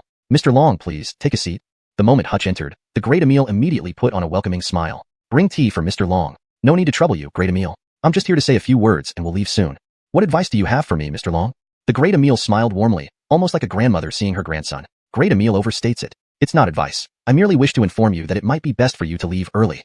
Upon hearing this, the Great Emil's face turned sour, and she snorted coldly. What does Mr. Hutch mean by this? Does my Divine Honesty Sect need to consult the Dragon Valley now? Hutch quickly replied. Please don't misunderstand, Great Emil. I'm just offering a friendly reminder, not advice. I accidentally saw the Moon Goddess Guards and the Gabai of Poisons Valley teaming up to rescue their leader. The Gabai of Poisons Valley has the old chief of Purple encampment with them. With his help, they'll likely capture the broader Court City soon. By then, we'll only be able to follow behind them and get scraps. The Great Emil did not believe Hutch. She communicated telepathically with one of her disciples outside. Have you seen any movements from the Moon Goddess Guards or the Gabai of Poisons Valley? The old chief of Purple Encampment was indeed seen meeting with the Moon Goddess guards, but there has been no troop movement. With this information, the great Emil began to trust Hutch slightly more. Still, she remarked, just the old chief of Purple Encampment and the Moon Goddess guards. What if we let them go first? You saw the strength of that elder from the Kirin clan yesterday. A mere gatekeeper had such power. Can this Broad city be taken so easily? That is precisely where you're mistaken, great Emil. In my view, that gatekeeper is likely the strongest fighter in this city. Why do you say that?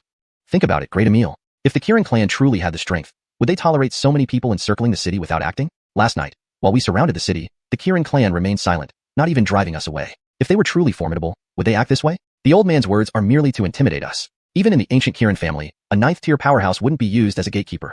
The great Emil furrowed her brow, pondering. She had to admit, Hutch made a valid point. Any force, especially one as proud as the Kirin clan, would not tolerate such provocation without responding. The great Emil looked at Hutch closely. He had deceived everyone, proving himself to be shrewd.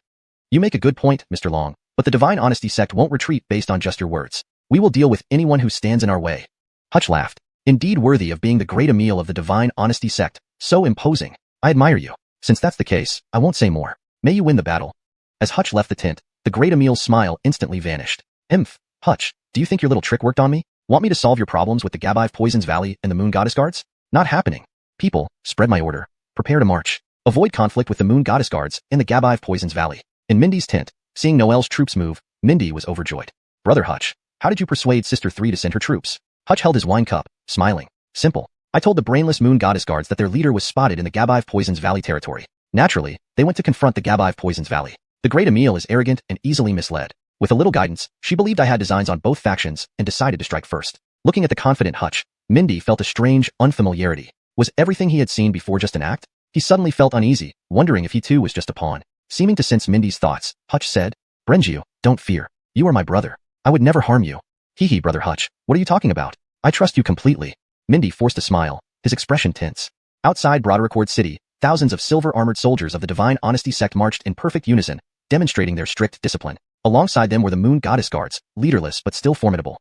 Suddenly, a powerful aura approached. An elderly woman with youthful features appeared at the gates of Broad City. Fellow Taoist, why not come out and chat? The great Emil's voice boomed over Broad City, shaking the ground. It's too noisy so early in the morning. A bent figure appeared outside the city gate as if waiting for some time. Fellow Taoist, we didn't get a chance to talk yesterday. The old man doesn't have anything to say to you disturbers. Rahim closed his eyes, showing no interest in further conversation. The great Emil frowned, surprised by the elder's arrogance. Immediately, she waved her hand, sending rows of ice spears toward Rahim. Without opening his eyes, Rahim merely coughed lightly, shattering the ice spears into fragments. Don't play childish games. If you're serious, show something real. Hashtag chapter 279. Baker steps in. Hee. Since you're so eager, let's have our duel in the heavens. The Guido stomped his foot and soared into the clouds first. Eduardo snorted coldly, unwilling to be outdone. Thunderclouds surged beneath his feet as he followed the Guido into the sky. The two figures disappeared into the clouds, and instantly, thunder roared, lightning flashed, and an icy storm raged within the thick white clouds. Even from 10,000 feet away, the crowd outside Brenjiang City felt their hearts race at the overwhelming power of the two 9th-rank powerhouses engaging in battle. The Guido has engaged the gatekeeper. Now is the best time to attack while Brenjiang City's defenses are weakened. Ithandiers of the Cloetian sect, heed my command. Attack the gates of Brenjiang City with full force. Noelle was thrilled. That old hag finally did something that made her happy. With her order, tens of thousands of Cloetian sect soldiers clad in silver armor charged toward the city gates, like a massive silver hammer slamming into the defensive array. The shimmering barrier outside Brenjiang City trembled slightly, and the defensive formation that had withstood the full power of a 9th-rank expert yesterday now showed signs of instability under the assault. Noelle rejoiced. There's a chance. It seems the defense of Brenjiang City relied entirely on that elderly man. Now that he has been lured away by the Guido, the city's defenses are no longer impregnable as they were yesterday. Keep pounding. Pound it harder. We must breach the array before the old man returns. The Cloetian sect soldiers continued to hurl spells at the defensive array, bathing Brenjiang City in a kaleidoscope of colors. The other princes couldn't sit still either. If Noelle took the lead, it would be difficult for them to reclaim the city later. So, they immediately ordered their armies to advance, refusing to surrender Brenjiang City easily. Carver excitedly found Hutch. Brother Hutch, can we launch our attack now? Hutch held a wine glass and sipped slowly before calmly saying, Have you forgotten what I said? Those who rush ahead end up as cannon fodder. Carver frowned, confused. But hasn't the gatekeeper been lured away by the Guido of the Cloetian sect? Isn't this the perfect time to attack? Hutch glanced sideways at Carver and said coolly, Brother Brenjiu, don't you think the Darnelling clan is too simple? Who said there's only one 9th-rank expert in Brenjiang City? What? Carver's eyes widened. There's another expert inside the city? Hutch looked towards Brenjiang City and smiled subtly, a smile filled with a deeper meaning that Carver couldn't comprehend. Charge! 11th Maximus Fitzroy, clad in golden armor, led the charge with the Golden Feather Army from the flank. Though numbering only 20,000, they exuded the most formidable killing intent. These golden feather soldiers had long battled on the borders of Tsong Feather Kingdom, each soldier a seasoned veteran brimming with unyielding ferocity accumulated over years of combat. It's too noisy this early in the morning. A deep voice echoed above Bretonjiang City, clear and unmistakable to every ear. A middle-aged man with silver hair and red eyes appeared above the city. He flicked his finger, releasing a faint streak of lightning from his fingertip. The bolt was tiny but could not be ignored. It rippled through the air like a pale purple wave, gently brushing past every soldier outside the city. The moment it touched them, their bodies went numb and they collapsed uncontrollably to the ground. Just moments ago, the tens of thousands of soldiers had seemed invincible. Now they lay sprawled across the ground. Outside Bretonjiang City, silence once again reigned supreme. Noelle and Carver, watching from afar, widened their eyes simultaneously, mouths agape, unable to believe their eyes. Who is that? To take down tens of thousands of cultivators in one move. Is this the power of a 9th-rank expert?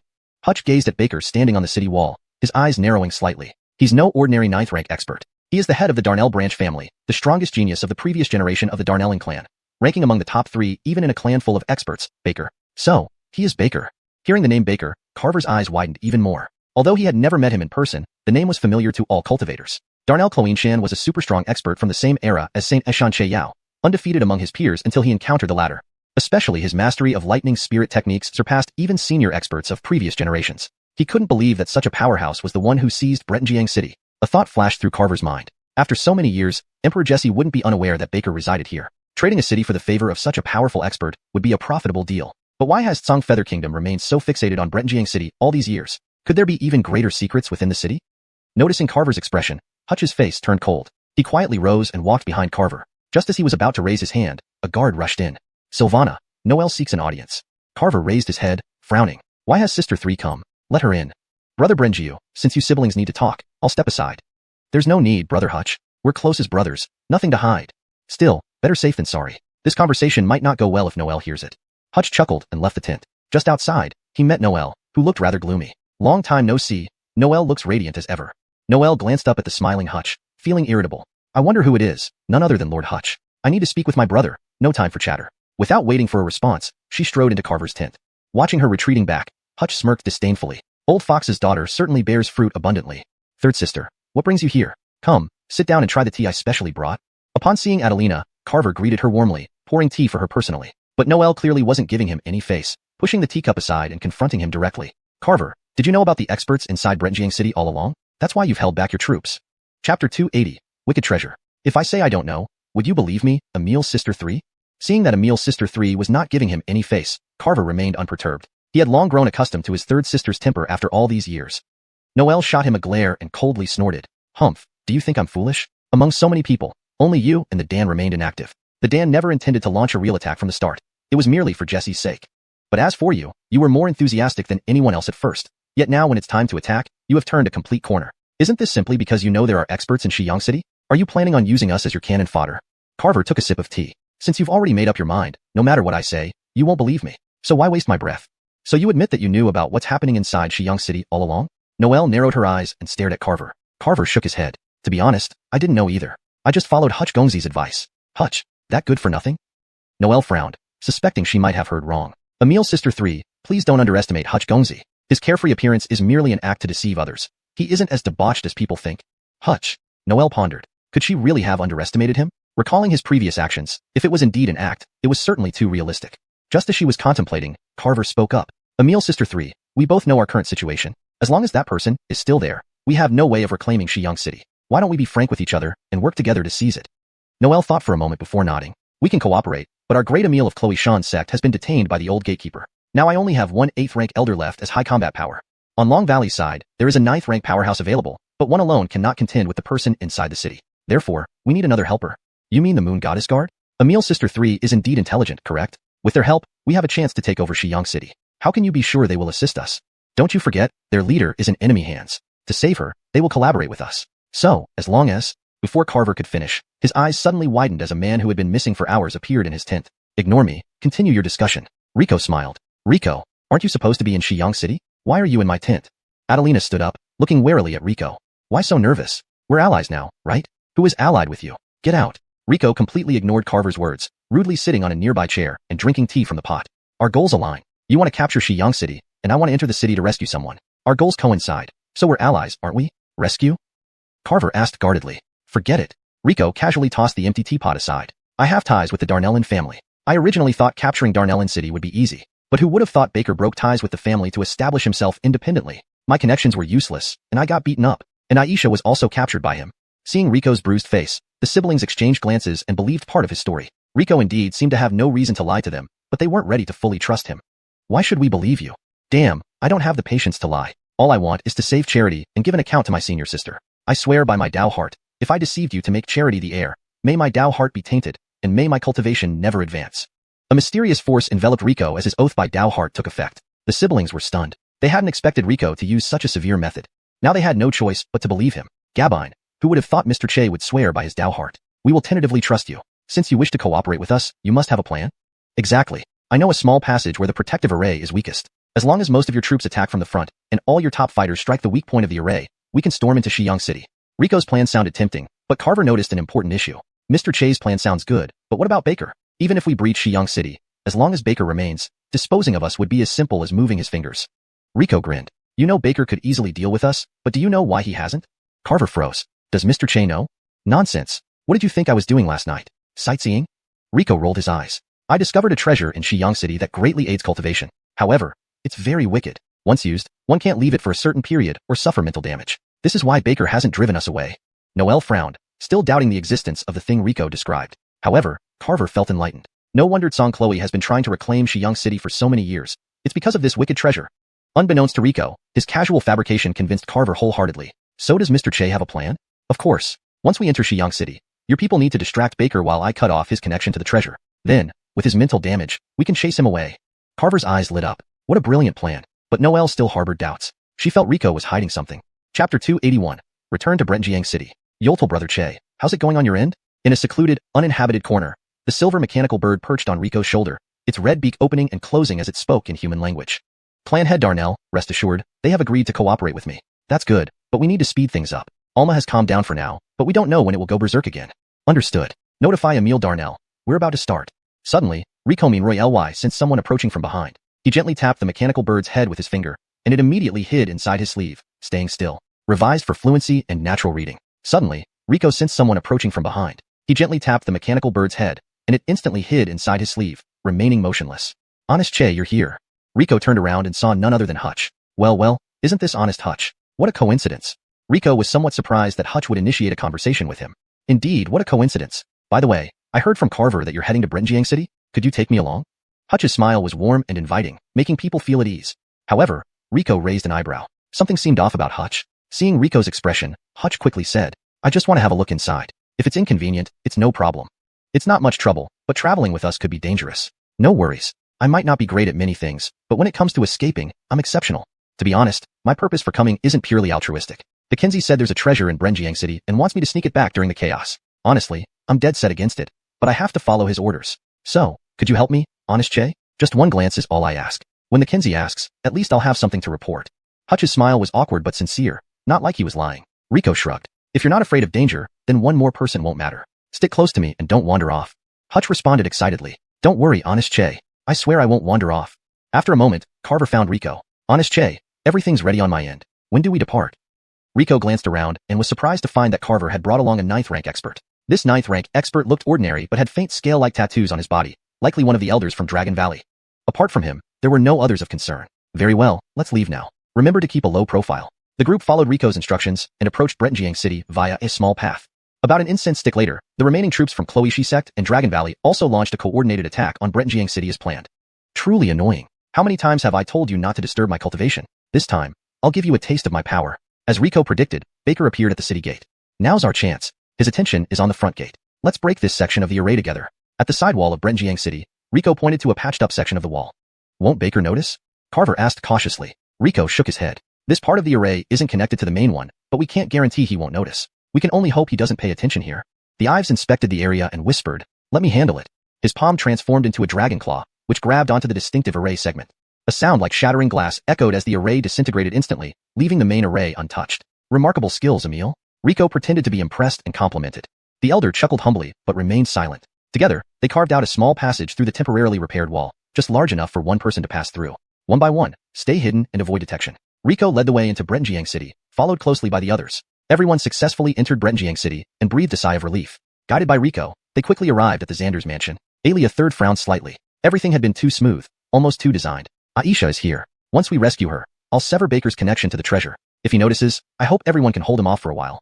Third, Alia suddenly interjected. Hold on. Since Alia 12th isn't in immediate danger, why doesn't Honest Che go cut off Baker's link to the treasure first? The longer we wait, the higher the risk of being detected. Rico glanced at third Alia coldly. That's your sister. Don't you care about her safety? As a royal family member, she's prepared to make sacrifices for the kingdom. Besides, there's no immediate danger. Let her wait a bit longer. Seeing them about to argue, Carver stepped between them. All right, stop arguing. How about this? We split up. Honest Che goes for the treasure, and we rescue Aisha. Both sides act simultaneously. Is that acceptable? Rico smiled inwardly but feigned dissatisfaction. You must ensure her safety. Otherwise, I won't be able to explain to 100 Flowers Valley. Don't worry, Honest Che. Aisha is my sister, and I will protect her. Hearing Carver's assurance, Rico rolled his eyes. I haven't forgotten what you did on the airship. Carver coughed awkwardly. Gabon, trust you once. But if anything happens to Aisha, you'll regret it. With that, Rico ran towards the center of Brenjiang City. How dare you command me? Third Alia yelled at Rico's retreating figure, but Carver held her back. Enough, sister. Time is pressing. Let's hurry before Baker returns. Though annoyed, Third Alia understood the urgency. They silently slipped into the Xander's mansion. Inside, they saw two children with silver hair and red eyes playing in the courtyard. Carver gestured for silence to avoid drawing their attention. However, the accompanying elder from Dragon Valley smiled upon seeing the children. Hashtag chapter 282, a play. The elder disregarded Carver's attempts to stop him and leaped straight to the two children, his large hands reaching out for them. Why didn't Che mention earlier? With these two children, do you think Baker wouldn't submit obediently? The elder's smile was hearty, but a dangerous glint shone in his eyes. Just as his hands were about to touch the children, a silver light flashed around them, and a translucent Kirin enveloped in purple lightning roared to life, hurling the elder out of the Xander Manor. Who dares to scheme against our descendants? Baker's roar echoed across the entire Broderick city, everyone hearing his fury. The faces of those within the Xander Manor instantly turned ashen. They all despised the Azariah deeply. Why did you have to be so self-righteous? If only you had followed young Honest Che's plan. Now look what you've done. When Baker returns, they will all die. Indeed, a flash of purple lightning zipped by, and Baker, enveloped in purple electricity, reappeared at the Xander Manor in an instant. His eyes coldly swept over everyone present. Who dared to lay hands on our clan's descendants? Was it you? In Baker's hand was a spear formed entirely of lightning, which he pointed directly at the highest-ranking person present, the 8th-rank Emil of Xianxia Sect. Pointed at by Baker's spear, the elder trembled visibly and hurriedly spoke up. Don't blame me, Aiden. No, it wasn't me. Baker knew very well it wasn't him. He was merely teasing them on purpose. Not you? Then it must be you. Baker's eyes narrowed sharply, ready to pierce through the elder with the spear in his hand. Terrified, the elder fell to his knees, continuously bowing to Baker. Please understand, Aiden. It really wasn't me. I just couldn't stop it in time. Please spare my life. Not you? Then who? It was him. He tried to attack the two Kirin children just now. Without hesitation, the elder of Xianxia Sect pointed at the Azariah who had just returned from being hurled away. The Azariah was flabbergasted. Damn it, you betrayed your ally so decisively? Spare me, Aiden. Before the Azariah could finish speaking, a translucent purple Kirin flew out from behind Baker and bit into the elder's neck. The Azariah used all his strength to defend himself, his body covered in dense layers of black dragon scales. These scales were incredibly defensive. Even a full-strength attack from an 8th-rank powerhouse would leave no trace. But in Baker's Yoltning Kirin's mouth, these scales were like cheap snacks, shattering to pieces at a single bite. The Azariah spat out a mouthful of blood, but was lucky that Baker showed mercy and did not kill him immediately. Tell me, who brought you here? Baker hovered midair, looking down at everyone. It was Rico. He brought us here. Faced with Baker's question, Noel didn't hesitate for a second and answered immediately. Rico? The white-robed Blaine? It's him. He entered Broderick City with Charity yesterday and said he'd lead us in today to deal with you. Seeing this as her only chance for survival, Noel recounted every detail of how Rico persuaded them and led them into the city. Baker frowned. Could it be that Grover went for the treasure? This isn't good. Just as Baker was about to fly towards Rico, suddenly a flash of electricity surrounded him, extinguishing all the purple lightning around his body. He let out a pained scream and fell to the ground. The lightning Kirin biting the Azariah also dissipated into thin air. The few exchanged glances. It seemed Rico had severed Baker's connection with the treasure just in time to save their lives. Seeing this rare opportunity, the Azariah, ignoring the blood flowing from his wounds, decisively attacked. His entire body transformed into a massive black dragon, heading straight for Baker on the ground.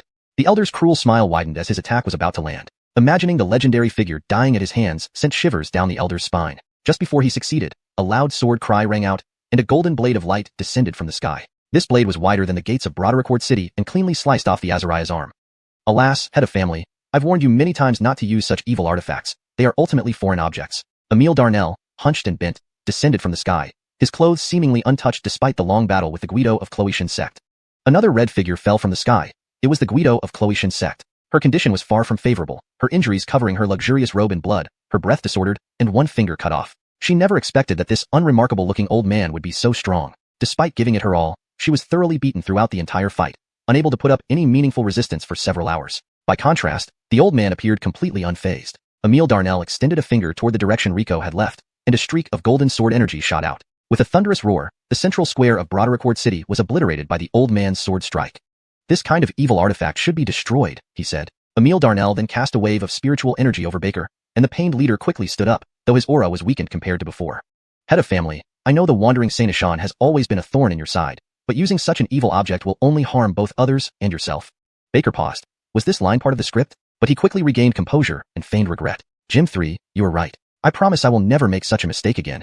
Emile Darnell stroked his beard and smiled like a sage. Very well. There is hope yet for you. Baker rolled his eyes inwardly. To think this old man managed to pull it off. Next time, if there's another chance, he would play the wise sage too. But Jim 3, this isn't the time to talk about this. What should we do with these people? Baker's gaze swept over the crowd, causing them all to shiver with fear. Hee, nothing to ponder. They trespassed on the territory of the Kirin family and dared to harm our descendants. Emile Darnell laughed coldly. Kill them all. Chapter 283. A sword severing Gabive Rivers, Sword Saint Darnell Aviv. Everyone in the Xander's mansion stiffened upon hearing Emile Darnell's words, never imagining he would actually want to kill them to cover up. Noel instinctively moved closer to the Guido. But the Guido was already in dire straits, barely able to handle his own situation. Emile Darnell, we originally had no intention of offending you. If you kill us here, aren't you afraid that my divine control sect will take revenge in the future? The Guido forced out these words. Emile Darnell gave a cold snort. It was you who intruded into my Kylan city and attacked my descendants first. I merely acted in defense of my home. Should your Sabrina come questioning, I shall be perfectly justified. Noel also mustered the courage to speak. Emile Darnell, haven't you forgotten that Xianxia originally belonged to our Blue Feather territory? It was forcibly taken by you. If we are talking justice, perhaps it is you who lacks the upper hand. Haha, what a joke. As if this Xianxia wasn't forcefully taken from another force as well. In Dongyun Continent, strength has always been the highest standard. If you couldn't protect Xianxia, why blame us for taking it? Noel opened her mouth but found herself speechless against Emile Darnell's rebuttal. Alright, so as not to be accused of bullying the weak, here's what we'll do. You all attack together. If you can escape from this Xianxia, I will forgive your disrespect. From then on, we have no further connection. The Guido's eyes lit up. Afraid that Emile Darnell might change his mind, he hurriedly said, Emile Darnell, may I hold you to your word?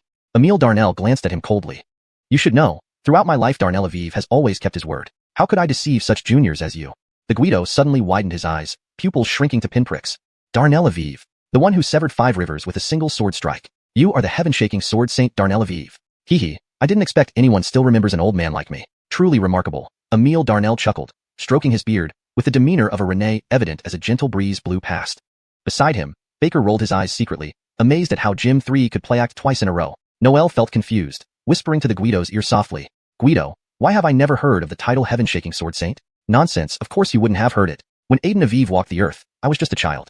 Around 2,000 years ago, the continent saw 2 absolute geniuses, one wielding a saber and the other a sword. Their battles were so intense that every move caused heaven-shaking destruction. The saber leveled 3 mountains, while the sword severed 5 rivers. That describes the terrifying power those 2 predecessors wielded in their battles. Upon hearing this, Noel sucked in a breath sharply. 2,000 years ago, Aiden Darnell already possessed such immense power. With 2 millennia of refinement, could they really escape Aiden Darnell today? Despair soon enveloped them. Baker noticed that Jim 3, absorbed in his act, had frightened these people into not daring to flee. This wasn't part of Che Laudi's plan. This wouldn't do. So, Baker immediately started coughing loudly, even coughing up blood. Jim 3, the evil entity's influence on me is too great. Please help me heal. Seeing Baker's exaggerated facial expressions, Emile Darnell immediately caught on. Avon, hang on. Jim 3 will heal you now. Emile Darnell placed his palm on Baker's back, and spiritual energy surged around both of them. Baker's complexion visibly improved. However, Emile Darnell's face grew increasingly pale, showing signs of excessive use of spiritual energy. Your heart meridian is saved. But my spiritual power. Realizing others were present, Emile Darnell abruptly shut his mouth. But the Guido and company perked up instantly, sensing hope for survival. The Guido quickly bowed. Aiden Darnell, you were healing family Lord Darnell, and we did not disturb. But please remember your promise. Even though pale, Emile Darnell still looked down upon them disdainfully. Himph, do you think I am powerless because of this? Do not delay, attack now. With that, Emile Darnell struck towards the Guido. This purple lightning-infused palm strike was impressive, yet the Guido detected Emile Darnell's bluff. It lacked the devastating power from their earlier aerial battle. The Guido grew more confident. Emile Darnell was clearly running on fumes. Now is the time to escape. Comrade from Dragon Valley, let's go together. Others, deal with Baker. Despite disliking each other, they joined forces under duress. Thus, 2 9th-rank powerhouses targeted Emile Darnell, while the rest cooperated with the 8th-rank elder to confront the heavily injured Baker. The Ives transformed into a colossal black dragon, wings flaring, and lunged toward Emile Darnell. The Guido was no less aggressive, summoning an ice mountain above Emile Darnell. On Baker's side, the situation wasn't optimistic either. Pretending to be seriously injured, his aura was chaotic, hindering smooth spiritual energy flow. Against their coordinated attacks, he struggled, nearly hit several times. Seeing this, the attackers grew more confident, speeding up their attacks. But none noticed the smirk at the corner of Baker's lips, believing victory was near. Emil Darnell dodged the black dragon's bite, only for the elder to realize he bit a broken sword. Attempting to retreat, the dragon elder was met with Emil Darnell's sword, causing excruciating pain. A massive tooth, larger than a human head, dropped to the ground. Quickly get away. The Guido attacked simultaneously, forcing the dragon elder to dodge rapidly. A colossal ice mountain appeared over Emil Darnell, emitting piercing cold. Even standing far away, the dragon elder felt needle-like pain. Under the ice mountain, Emil Darnell stood still, moving only his wrist, without budging the sword. Yet, the ice mountain shattered instantly, fragments scattering everywhere. Back at the mansion, Ren had been confined in the room for a long time. The room was stocked with food, drink, and daily necessities. To prevent boredom, books and albums were provided. She felt no sense of imprisonment, experiencing unprecedented peace and security as if troubles vanished. But her Moon Goddess Guard sisters awaited her outside. She couldn't stay. However, the array on the door remained unbreakable despite her efforts. Just then, the door opened from outside. Kylan family's 2 children stood there. Big sister, please help them. They anxiously ran to Rin, clutching her legs. What happened? Oliver 3 and Jim Big went berserk during cultivation and are going wild outside. The visitors from outside are almost dead. Chapter 284, Infinite Trust. Ren was startled by the children's words. Could it be that third sister and the others have come in? Oh no. Although she had little interaction with her siblings over the years, they were still family. She couldn't let them die. Where are they? Just outside. Big sister, hurry up, or they will be killed soon. Without much thought on why the 2 of them would experience a simultaneous practice mishap, Noelle rushed to the courtyard and saw Baker about to strike her. Ren reacted immediately, flying in front of Noelle and blocking Baker's palm strike. Third sister, are you alright? Noelle's eyes widened as she looked at Ren in disbelief. 7th sister? What are you doing here? She realized it herself after asking. She'd wondered who summoned the Moon Goddess Guards, and now it seemed their leader stood before her, her 7th sister.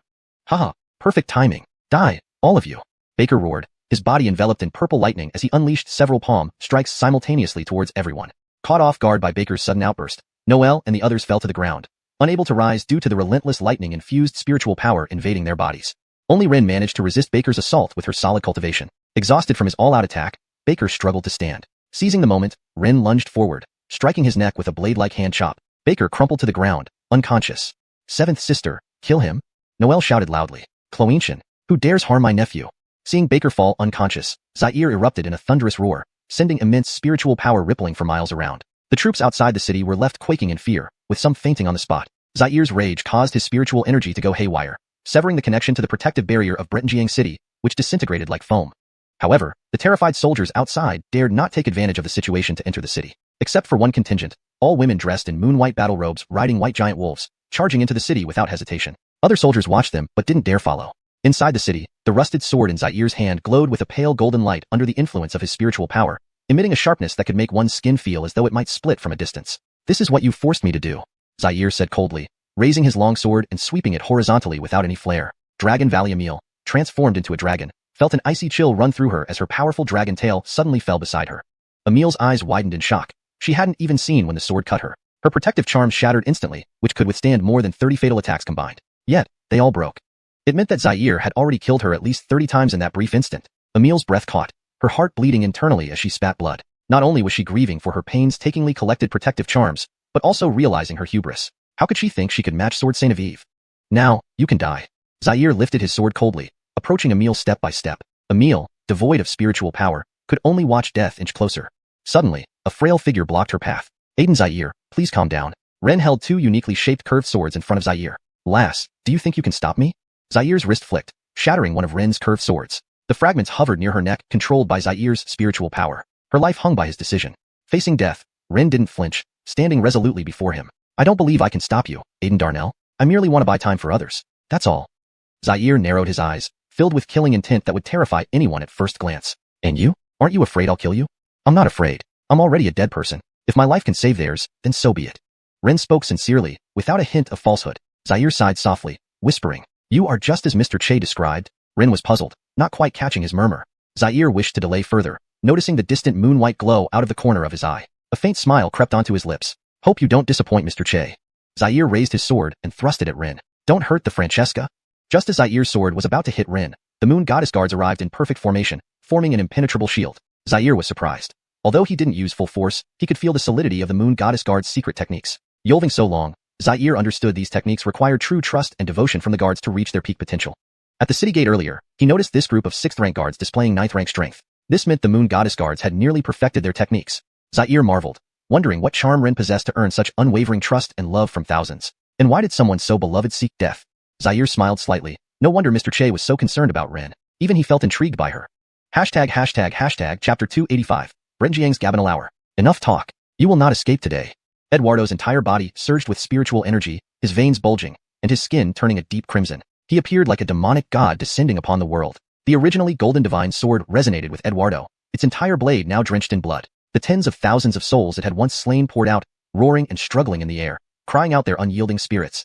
A chilling wind howled through the Xander's mansion, turning it into a hellish scene. Those lying on the ground stared wide-eyed, hardly believing what they saw.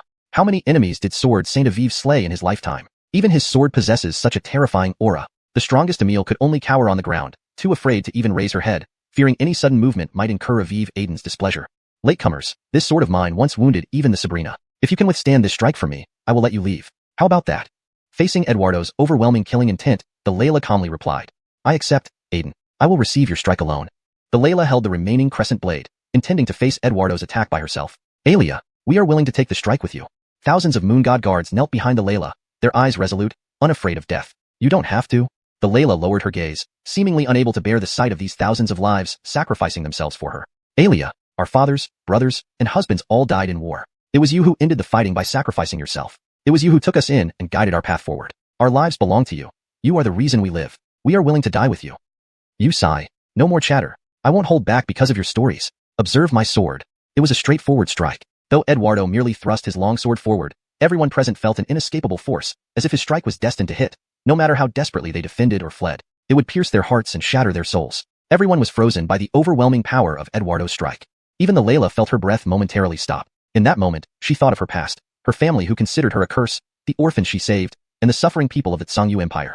So much unresolved. In that instant, desires she hadn't felt in decades filled her heart. To live. The Layla had never wanted to live as much as she did at that moment. There were still so many things she hadn't done. Wars still raged on the borders of Xianxia. Her people were not yet safe and prosperous. There was so much she still wanted to see, experience, and do. She hadn't seen the beauty of the world, watched the sunrise over the eastern sea, admired the snow-capped mountains in the far north, or smelled the flowers in the Valley of 100 Flowers. She didn't want to die.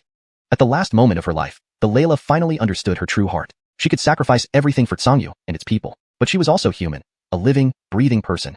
She wasn't a saint. She had her own dreams and desires. Unfortunately, it's too late. Indeed, she realized too late. It's not too late. Don't give up. Moon God guards, support the Layla. Yes. A black figure emerged from the ground, his body almost unrecognizable, but his features were faintly visible. It's you. The Layla looked at Rico in surprise. Though he was charred black, his aura was several times stronger than before. Focus. Now is not the time for reunions. Rico tossed Hutch aside and gathered all his spiritual energy into a single palm strike aimed at Eduardo's sword.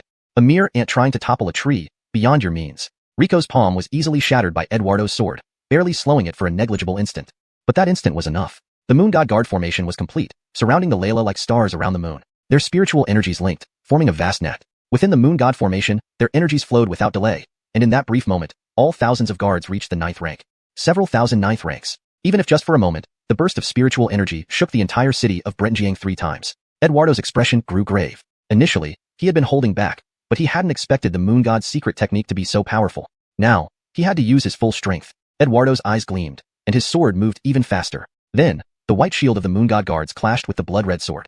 For a moment, the entire world fell silent. Next, a massive shockwave accompanied by a deafening roar blew everyone away, dust and debris flying everywhere, shards of stone shooting out like arrows. The armies outside Brenjiang were also shaken by the impact, wobbling and falling over. They struggled to stand, craning their necks to see what had happened. After a long while, the dust settled, and only 3 people remained standing in Brenjiang. Eduardo's sword pointed straight at the Layla. Both the Layla and the Moon God guards had exhausted their spiritual energy, the guards lying haphazardly at her feet. Standing in front of the Layla, shielding her from Eduardo's strike, was the fully charred Rico. Rico held the meteorite dagger tightly in front of his chest. After destroying the Moon God guard's defense, Eduardo's sword was ultimately stopped by Rico's dagger. You youngsters truly inspire awe. Eduardo took a deep breath. He couldn't remember how long it had been since he used his full strength. He had planned to stop, but he hadn't expected his all-out attack to be countered by these young ones. I guess I really am getting old. Eduardo's aura dissipated, and he reverted to being the frail elder he once was. Exchanging a glance with Rico, Eduardo summoned all his spiritual energy and shouted to everyone outside Brenjiang, including the influential figures watching in secret. We honor our agreement. We agree to return Brenjiang to the Layla of Xianxia. Chapter 286, Shayna and the Hin. Che brother, did you really seal Shayna? Deep beneath the city lord's mansion, tens of thousands of feet underground, molten lava surged, and the air was abnormally hot. Unexpectedly, there was an ancient relic here at such a depth, though it had been mostly destroyed. I've already explained several times, it wasn't me who sealed Xianxia. It was this ancient relic that sealed her. Look, she's now in this state. Beside Rico, a chubby, fluffy red bird was flapping its wings, trying to fly. Eduardo and Baker exchanged glances. Although they could sense Xianxia's aura from the small bird, believing that this cute little bird was the terrifying Xianxia was still a bit hard to accept. Well, Che brother, it's not that we don't want to believe you, but your account is just too strange. This is, after all, Xianxia. We need to be cautious. Rico shrugged. That's the truth, believe it or not, it's up to you. In his recounting, while he was putting on a show with the people from Songyu, he felt that Xianxia had already calmed down earlier than expected. Without any other options, he had to come to the dungeon ahead of schedule. Unexpectedly, he met Hutch, who was lost here. With time running short, he brought Hutch along to where Xianxia was imprisoned. However, before reaching the room, Hutch fainted from the shock of Xianxia's aura. Next, Rico placed Hutch outside the dungeon and went to reinforce the seal. But unexpectedly, Xianxia suddenly woke up. Under her attack, the dungeon crumbled, and both man and bird fell into the ancient relic. Xianxia's immense power triggered the relic's restrictions, sealing her once again. Her struggles destroyed the relic. Isn't all this a little too coincidental? If we tell all this to the Sabrina, will she believe us? His intuition told him that Rico was definitely lying. However, only Rico and the long unconscious Hutch were there. He could say whatever he wanted. Why do you care so much? Let the Sabrina make her own judgment. We'll just report everything as it happened. Eduardo seemed to understand clearly. He trusted Rico more. Since Rico wasn't being honest, there must be some reason behind it, and he didn't wish to pry further. Well, alright. Che brother, we'll take our leave. Take care of yourself. After Eduardo and Baker left, Rico was alone in the underground depths filled with lava. They're gone. Rico turned back, addressing an empty space. You actually managed to fool them. Why do they trust you so much? A figure emerged from the shadows. It was Hutch. What you say goes without evidence. Rico looked at Hutch. Surprising that you have a relationship with Hutch. Hee. As the first leading actor renowned across the continent, isn't it normal for me to know many people?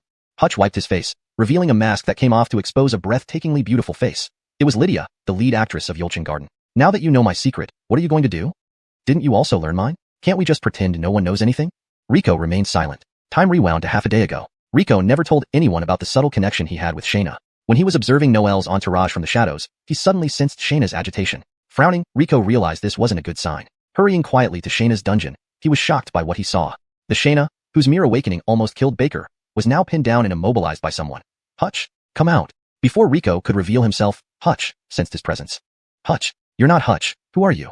Upon discovery, Rico revealed himself. It's you? What are you doing here? Hutch frowned, surprised to see Rico. Rico noticed the surprise in Hutch's eyes, a look like waiting for a neighbor named Air who to sneak out to play, only to see his tutor instead. So, who should I be? Realizing he was caught, Hutch stopped talking and launched a wind blade at Rico. You're definitely not Hutch. His spiritual energy isn't wind type. Dodging the wind blade, Rico wondered who the person really was. Observing closely, Rico noticed a patch of red markings on the person's wrist, which seemed to allow them to suppress Xianxia. Feeling Xianxia's distress again, perhaps sensing the aura of Christie and Chihii on him, her instinctive body begged for his help. Both parties watched each other nervously, neither daring to move. Suddenly, Rico felt an unnoticeable fluctuation in his beast space. A black hen appeared between them. The hen glanced at Rico, then at Hutch, clucked, and dropped an egg. Both Rico and Hutch were stunned. This chicken is your tamed beast? Why yes. The hen looked back at the egg, stretched her wings, and walked toward Xianxia as if nothing had happened. Hold your beast back, or I'll kill it. Hutch glared at Rico angrily. Chicken, come back. The hen glanced back, but continued walking toward Xianxia. Hutch's eyes narrowed, sending a wind blade towards the hen's neck. Cock-a-doodle-doo. Hit by the wind blade, the hen screamed and fell over. Before Hutch could relax, the hen kicked a few times on the ground and stood up as if nothing had happened. Bok bok. Shaking her wings, the hen called out to Xianxia. Suddenly, Xianxia lifted her head, breaking free from Hutch's control and flinging him into the air. Hutch stared in disbelief at the standing Xianxia, muttering, how is this possible? Why can't I control my body?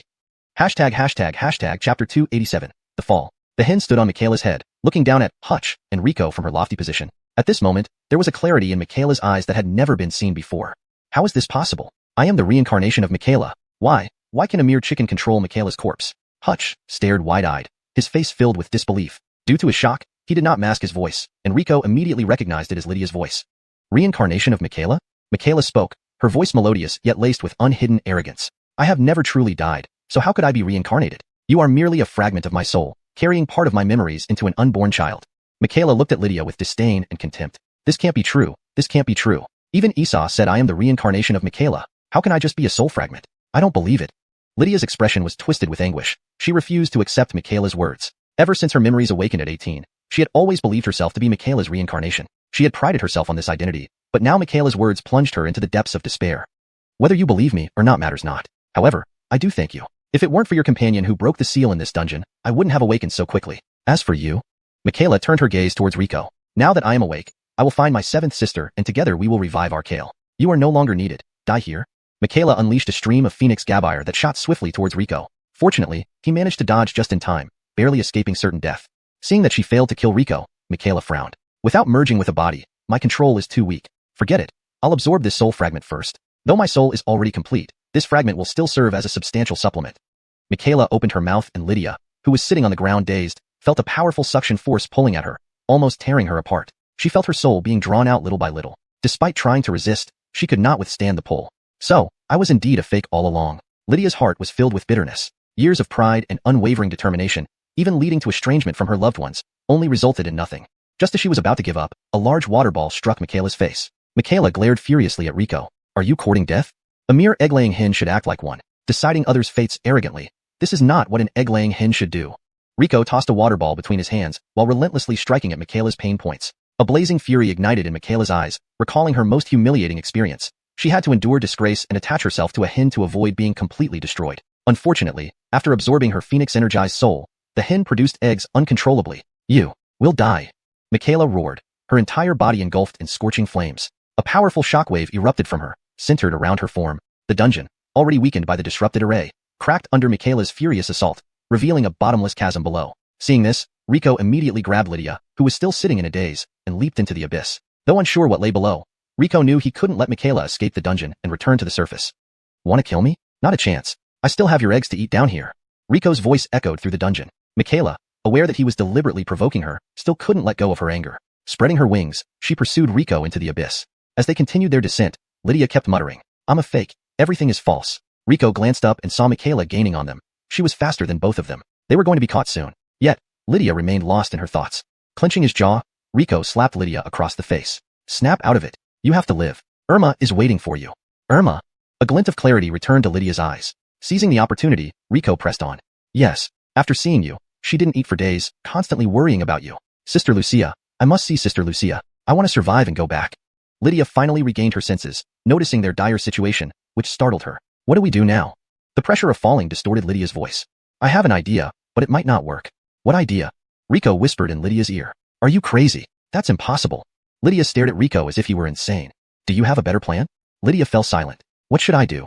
Survive. Rico's gaze was resolute. From the moment he jumped into the abyss, he had prepared for the worst. Be careful, Michaela is catching up. A fiery projectile narrowly missed Rico, singeing his hair. Michaela's figure drew closer, while darkness stretched endlessly beneath them. Rico threw a golden net at Michaela, ensnaring her despite her speed. Though the net slowed her for only a moment, Rico took advantage to slash her with a barrage of blade energy, pushing her further behind. Careful, we're landing. The flowing magma illuminated the dark abyss, casting Lydia's face in a crimson glow. At such speed, any ordinary person would turn to pulp upon impact. Luckily, both possessed strong cultivation levels, using their spiritual energy to land gracefully on a few rocks amidst the magma. With such dense fire elements, you're making sure you won't live long enough. Note, the translation maintains the original tone, style, and structure, preserving character names and pinyin accurately. Hashtag chapter 288, a wager. Surrounded by the dense, almost palpable fire elements, Michaela sneered in disdain. You're really at a loss and acting rashly now. This place is my domain. Several sparks slowly gathered around Michaela. She didn't even need to guide them. Gabire elements naturally favored the Phoenix lineage, especially the absolute ruler among them, the only 10th tier Phoenix king, Michaela. If not for her current state of separation between body and soul, making her actions extremely difficult, these two insignificant beings would have already been wiped out without a trace. Why are you raving? As a laying hen, your duty is to lay eggs. If you had obediently come back to lay eggs, I might have considered sparing your life. Rico deliberately provoked Michaela loudly, aiming to make her lose her reason so they could have a glimmer of hope. Shut up, Michaela roared, but suddenly a familiar sensation came over her. Just as the hen lifted its behind, another large, round egg was laid. The egg hit the ground, and the surrounding heat instantly cooked it. The aroma of fried eggs wafted through the air. Rico couldn't help but laugh. Chicken, your eggs are still so delicious. You're asking for death. Michaela blushed with embarrassment, her wings flapping fiercely as countless golden feathers enveloped in scorching winds flew toward Rico. Rico was well prepared and dodged swiftly. However, the golden feathers were too dense. Despite his best efforts, several fine, long cuts appeared on his body from the feathers. What? The great lady egg hen can only do this much? Though Rico looked disheveled, he continued to mock Michaela relentlessly. Just as Michaela's attention was entirely on Rico, Lydia quietly climbed up the rock wall above Michaela. She swallowed nervously. Her plan was simple. If the hen was controlling Michaela's body, separating them should solve the problem. Seizing this opportunity when Michaela wasn't paying attention, Lydia focused all her energy. She knew chances like this wouldn't come again. She took out a hairpin carved from xuanhuan coal jade, a gift from Irma that had a special suppressing effect on Phoenix power. Chicken, without your eggs, breakfast isn't satisfying. Riko sighed dramatically. Riko, if I don't kill you, Michaela will be a failure. Michaela's eyes turned red, gathering all her strength in her mouth, intending to blow up the entire underground. As long as she could kill Riko, she didn't care if the entire Broderick Flower City was destroyed. Lydia saw her chance. This was when Michaela was most unguarded. With a flick of her wrist, the xuanhuan cold jade hairpin broke through the air, carrying icy coldness directly into the hen's body. It worked. Balk. The hen let out a miserable cry, falling off Michaela's head. The energy Michaela had gathered lost control and dissipated into the air. But before they could celebrate, Michaela lowered her head and swallowed the hen whole. Damn, what kind of move is this? Riko was completely stunned. He had planned to seize the chick as soon as it detached from Michaela. Now, the chick was inside Michaela's stomach. What could they do? Watching Michaela's growing momentum, Riko gritted his teeth and shouted to Lydia, "Run now. What about you? Don't you remember our plan?" "But, no buts. You'll hinder me if you stay here." Hearing Riko's roar, Lydia knew this wasn't the time to be stubborn. "Then please, stay alive." Lydia steeled herself, leaping upwards toward the abyss. Watching Lydia's retreating figure, Riko exhaled deeply. Now, it's just us two. Riko stretched, grabbing his tattered robe and tossing it aside, revealing his well-built frame and faintly visible muscles. "I'm curious, you don't seem to fear me." Michaela's tone was unusually calm. It was the first time since arriving underground that Riko heard Michaela say anything other than, "You're asking for death?" "Of course, I have my cards up my sleeve. But you, ever since returning to your body, your power has significantly weakened. That's because my soul hasn't fully merged with my body yet. Once the fusion is complete, the once revered Michaela will return. By then, my mere presence will kill you 100 times over." Michaela didn't mind engaging in idle chatter, as prolonging the time benefited her more. In her eyes, Riko was already a dead man. "Gabine, let's make a wager." "A wager? What stake do you have against me?" "Well, since you're about to die anyway, consider it a thank you for bringing me back here. What do you want to bet?" "I bet you can't kill me." "Huh?" Michaela couldn't help but laugh. "You think I can't kill you? Even with at least 8th tier strength, killing a 5th tier brat like you won't take a moment. But after all this time, haven't you failed to kill me?" Michaela's expression darkened. She forced an explanation. "That was because I hadn't adjusted to the body yet. It's different now." "Is it? Let's wager on my life then. If you can't kill me, stay by my side and lay eggs for the rest of your days." "You." Blood rushed to Michaela's face, nearly provoking her into attacking. But she clenched her teeth and said, "Gabine, I'll take the bet. If you die, I'll lock your soul in my flame sack and let you experience the agony of being burned alive. Deal. Try your best." At this, Michaela no longer held back, sending a flurry of golden feathers at incredible speed, faster than sound itself. The golden feathers pierced through Riko's body without hesitation, leaving a trail of bloody wounds. "Is that all? You were so confident in your bet, and that's all you got?" Michaela's sneer lingered as she watched the blood from Riko's wounds turn into clear liquid and heal instantly. "Is that all? The great, pride, fiend beast, Michaela, is only this powerful? Water elemental body? You're actually a water elemental body?" Michaela widened her eyes. She never expected this seemingly ordinary Grover to be a water elemental body. "No wonder you dared to wager against me. But your hopes may be dashed. I don't fear a mere water elemental body." Chapter 289. Dottie's Anomaly. For humans, a water elemental body is indeed a heaven-defying constitution. But for our phoenix race, it's not that impressive. Dottie lifted her head and let out a loud cry. Brilliant phoenix flames erupted from her body, rolling and scorching Riko. In the midst of the flames, Riko instantly turned into a wisp of smoke without even managing to scream in agony. However, there was no trace of a smile on Dottie's face. She could sense that Riko was not dead yet. With a flap of her wings, all the surrounding phoenix fire extinguished, leaving behind only a human-shaped flame standing where he once was. "You're actually a Gabire elemental body as well?" Dottie's pupils constricted. A person who possessed 2 elemental bodies was certainly worthy of being recorded in history. "So this was your true card all along. I admit, I underestimated you before," Dottie said sincerely. "But if you think that by doing this, I have no way to deal with you, then you are gravely mistaken." Dottie flapped her wings, and countless intricate runes spread across the ground beneath them. The glowing runes rose from the earth like chains, binding Riko's body. Riko felt everything around him speed up, splattering sparks, bubbles rising from the magma. Even Dottie's voice became high-pitched and rapid. He soon realized it wasn't the surroundings that had sped up. It was he who had slowed down. Temporal power is of a higher tier than elemental power. Your elemental body cannot immunize you against attacks using temporal power. Dottie shook her feathers, and a meticulously crafted silver feather shot toward Riko's heart like a flying dagger. From outside the formation, Dottie watched coldly as Riko's expression turned to terror. He slowly raised his hand, trying to block the incoming silver feather. Unfortunately, to him, the feather was faster than lightning. Despite his best efforts, the silver feather still pierced through his heart. Strangely, the feather left no visible wound on Riko's body, but the moment it touched his heart, it froze as if petrified, ceasing its beating. Riko felt an intense wave of weakness wash over him, followed by dizziness, as if a black veil had been draped over his eyes. Dottie smiled as she watched Riko's face turn pale. She saw him weakly reach out, trying to grab onto something. Seeing Riko inch closer to death gave Dottie a peculiar sense of relief. This is what happens when you challenge a superior. Be more careful next time. Riko's life flickered out like fireworks submerged in water, vanishing completely. Dottie exhaled deeply, feeling a sense of relief. Yet, inexplicably, Though she detested that insolent fellow, the absence of his curses felt oddly itchy. She shook her head to dispel these strange thoughts, attributing them to spending too much time in that body. Stretching her wings, Dottie prepared to fly back down and incinerate the last remaining witness to her identity. Suddenly, a familiar voice echoed above her. Should I say your 1,000 years as a mother hen has dulled your senses, or were you always this dim-witted? Did you really think you had killed me? Rico leaped down from the rock wall, landing directly on Dottie's head. His eyes swirled with dark mist, and his sinister smile made people uneasy. How is that possible? You were clearly... Dottie turned around to find the Rico, trapped in her formation, dissolving into a pool of transparent liquid. To be unable to tell between a clone and the original, you've truly weakened. Rico bent down, his head close to Dottie's lantern-sized eye, courting death. An enraged Dottie stood her feathers on end, which were sharper than any sword. However, they were no match for Rico. With a backflip, Rico easily dodged, landing gracefully while mocking Dottie. Gabinished playing chicken, now you want to play porcupine? Enough. Don't think I can't handle you. Dottie finally snapped. Her soul and body fusion allowed her to barely use some secret arts. A rust-red sun rose slowly behind her, distinctly different from the vibrant sun in the sky. This rust-red sun seemed lifeless and ominous.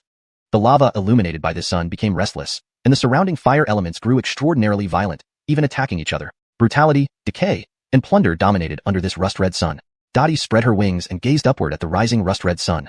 Multiple eyes appeared in her eye sockets, looking in different directions. Lava surged continuously, and the air exploded constantly. On one side of Dottie's face, two faces emerged simultaneously. One face, with multiple eyes, gazed piously at the rising rust-red sun. The other normal face was filled with horror. What did they do to my body? Why, there's something inside me. No, not just my body, but my soul too. What are these things? So disgusting. Get them out. Get them out.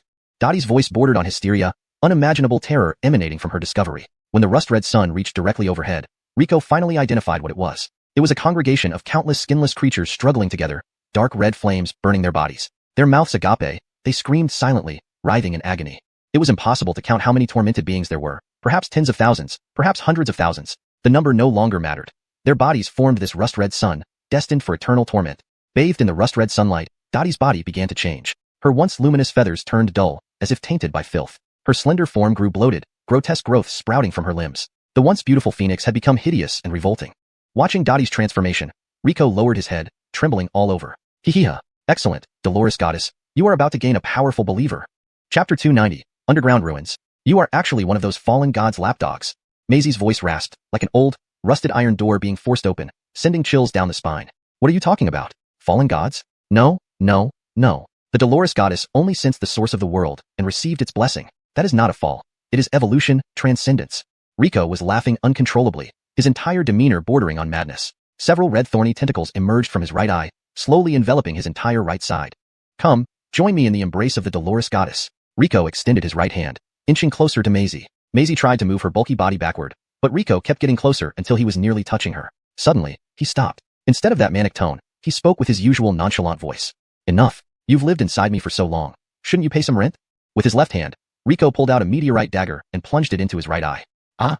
A horrific scream echoed in Rico's mind as he yanked out his eye along with twisted flesh. A flash of turquoise light, and his right eye instantly regenerated. The mass of flesh flew toward Maisie, but Rico quickly slashed it away with a black aura extending from his dagger, then cleaved Maisie in two, leaving her as a pile of decaying flesh. The blob of flesh writhed, transforming into a humanoid figure. Rico immediately recognized it, the Grand Tate from the Holy Maid. It had not died but had been parasitizing within him. Seeing this creature, Rico felt intense revulsion and immediately engaged in combat with the meteorite dagger. Such followers of fallen gods must be eliminated thoroughly for peace of mind. His dagger whirled, creating a barrier too dense for the Grand Tate to penetrate. Don't you want my body? Come, defeat me face to face. Hiding is no way to prove your strength. Rico taunted, realizing he couldn't easily overpower the Grand Tate. So what? You fallen god worshippers are just as sneaky as your gods? Apparently, this struck a nerve. The Grand Tate finally responded. Do not insult Her Majesty the Dolores Goddess. I'm merely waiting for backup. A rust-red flame leaped over the Grand Tate, burning toward Rico. He swiftly dodged as the bisected Maisie stood up, now barely resembling a phoenix, covered in blood vessels, tumors, sharp teeth, and extraneous limbs. Now, it's 2 against 1. The Grand Tate's contorted face showed a mocking smile. No, it's 2 against 2. Before the Grand Tate could revel, bright flames erupted from the uncorrupted half of Maisie's body. A melodious voice rang out, and a resplendent phoenix rose from the ashes. Maisie, though she was now smaller. Rico, I grant you the honor to fight alongside me. Kneel and thank me. This is a supreme honor for you. Rico glanced at her dismissively. Gabiting a brooding hen isn't exactly honorable. You, Gabine, don't forget our bet. I'll kill you after we deal with them. Spreading her wings, a radiant sun appeared behind Maisie. Bathed in its warmth, Rico felt all the oppressive energy from the rust-red sun dissipate. The bright red sun faced off against the rust-red sun as Maisie fought the monstrous entity. Rico couldn't let himself lag behind. He vaguely remembered a mysterious figure embedding something into his dagger. Perhaps due to that fragment, the dagger was clearly effective against fallen powers. You've lived inside me for so long, now it's time to end this. Swift as a shadow, Rico lunged at the Grand Tate. The Grand Tate, wary of the dagger, attempted to dodge, but Rico anticipated his movements. One swift cut, and the Grand Tate lost an arm. His severed limb fell to the ground, turning into a shriveled husk. After a moment's thought, the Grand Tate wisely chose to flee. He sprinted without hesitation, as if set on fire. Rico wouldn't let him escape. He didn't want more tragedies like Emilio's. They raced through the depths until they reached an ancient ruin. Without thinking, the Grand Tate bolted inside, and Rico followed. Upon entering, Rico felt a coolness, contrasting sharply with the external heat. The ruins were evidently very old, yet some formations still functioned. This wasn't the time to study. Rico cautiously scanned each corner, expecting an ambush from the Grand Tate. Approaching the center, he felt the formations activate, followed by a heart-wrenching scream from deep within. Arturoing deeper, Rico saw a colossal statue standing in the center. Eroded by time, the face was indiscernible, but the man held a spear pointing skyward, exuding an undying courage. The Grand Tate lay before the statue, charred and lifeless, wisps of smoke rising from his body. Who was carved here? What kind of ruins were these? Puzzled, Rico cautiously moved away from the statue.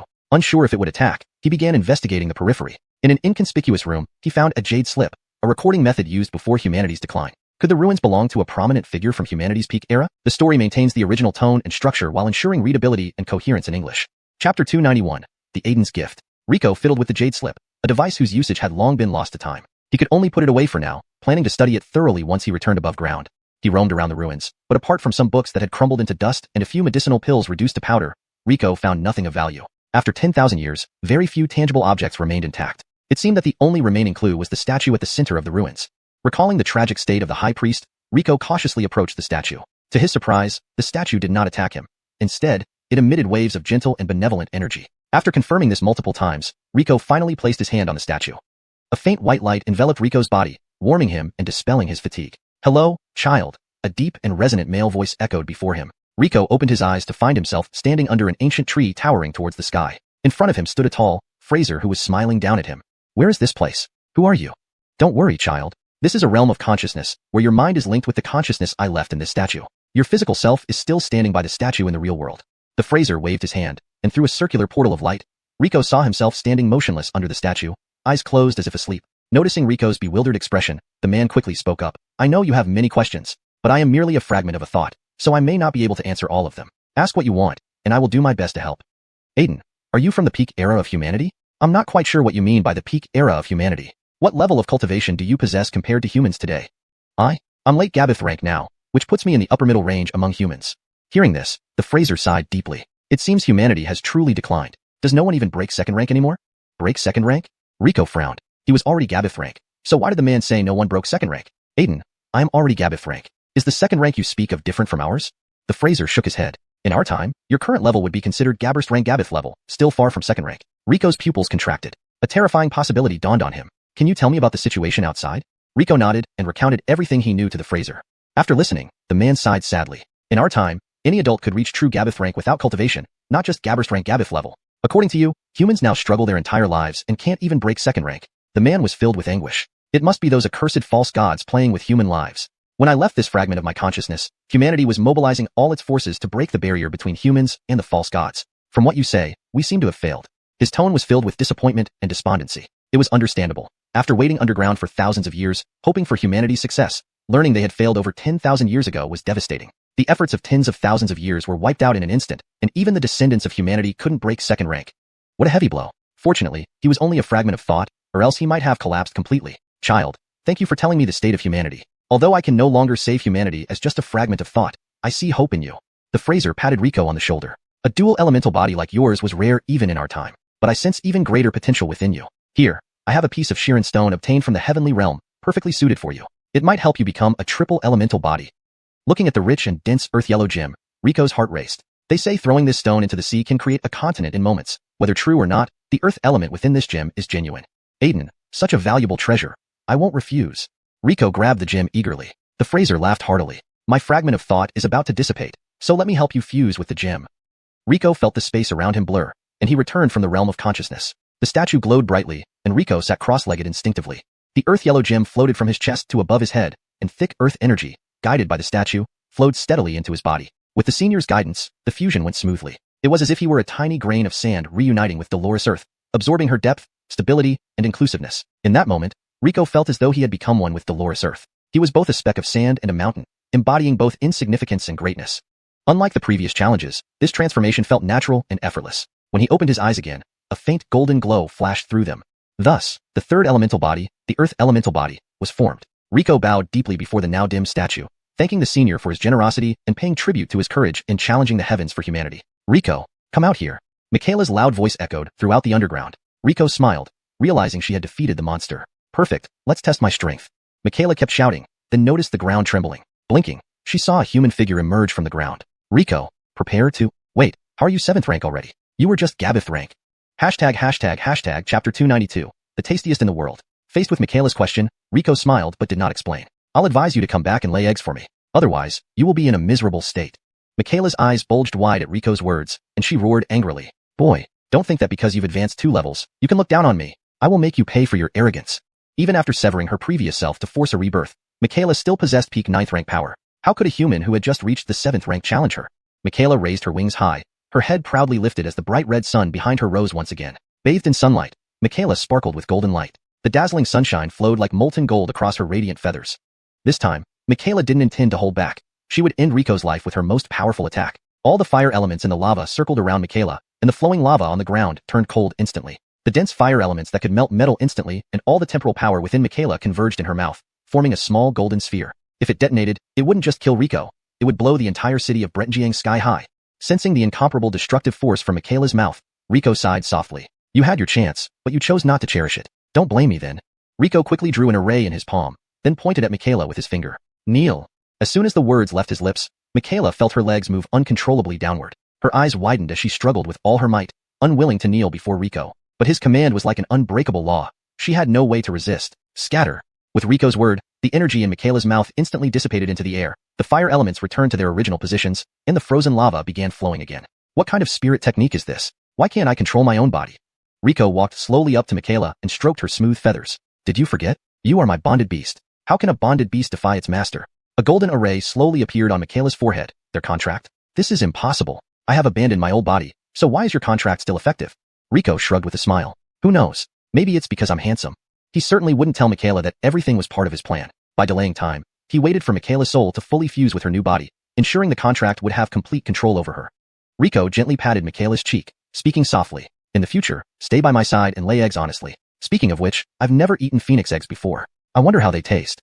Michaela was utterly devastated. She had endured humiliation for 1,000 years, finally escaping her egg-laying body, only to be bound again by Rico's contract. To top it off, this bastard wanted her to lay eggs for him to eat. You're dreaming. Even if I die, I won't lay another egg for you. Michaela gritted her teeth, glaring fiercely at Rico. I thought you quite enjoyed laying eggs. How? How dare you? Making me lay eggs is simply humiliating. What are you doing? Michaela screamed as the bastard smacked her but hard. Every morning when she was a hen, he would do this to urge her to lay eggs for him. Worse yet, this single smack actually triggered an impulse to lay an egg. Hold on. Resist it. My dignity rests on this one egg. Slap. Another smack came, but Michaela held on, remembering she was a noble phoenix now, not just a hen. She couldn't possibly lay an egg so easily. Seeing Michaela's face flush red but still holding on, Rico smiled mischievously and placed his hand in the fluffy feathers under her belly, gently caressing it.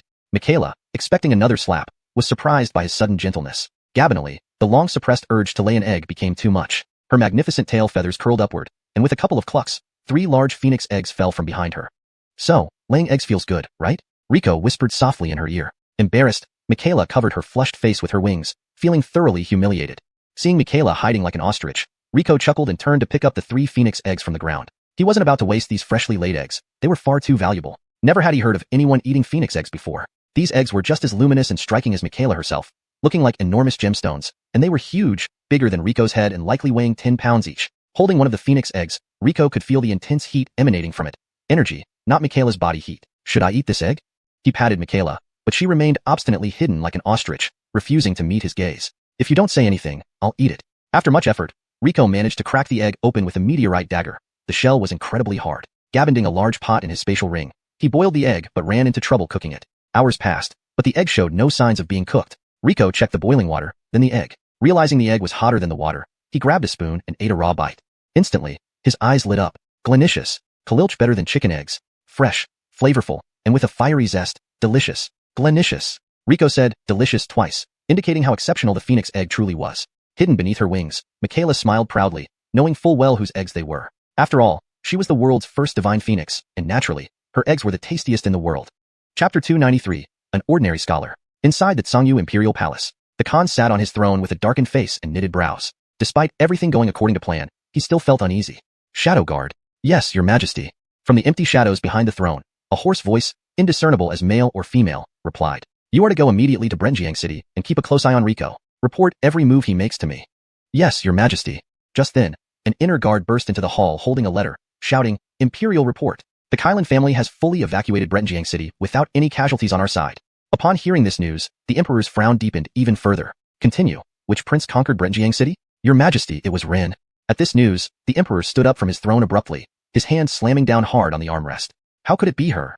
Originally, he had already prepared for either the 3rd Maximus, 4th Maximus, Maxim, or 12th Maximus taking over Brenjiang City without affecting his plans. However, it was precisely the stubborn and disobedient Layla who took over the city. This threw his entire plan into disarray. Your majesty. At this moment, an old minister caught the emperor's eye, reminding him that there were still outsiders present. Realizing this, the emperor regained his composure and said to the inner guard, Bring the detailed report up, you may leave now. Yes, your majesty. The inner guard respectfully handed the report to the emperor. After only a brief glance, the emperor fell into deep thought. He casually passed the report to the old minister who read it meticulously, eyes widening in disbelief.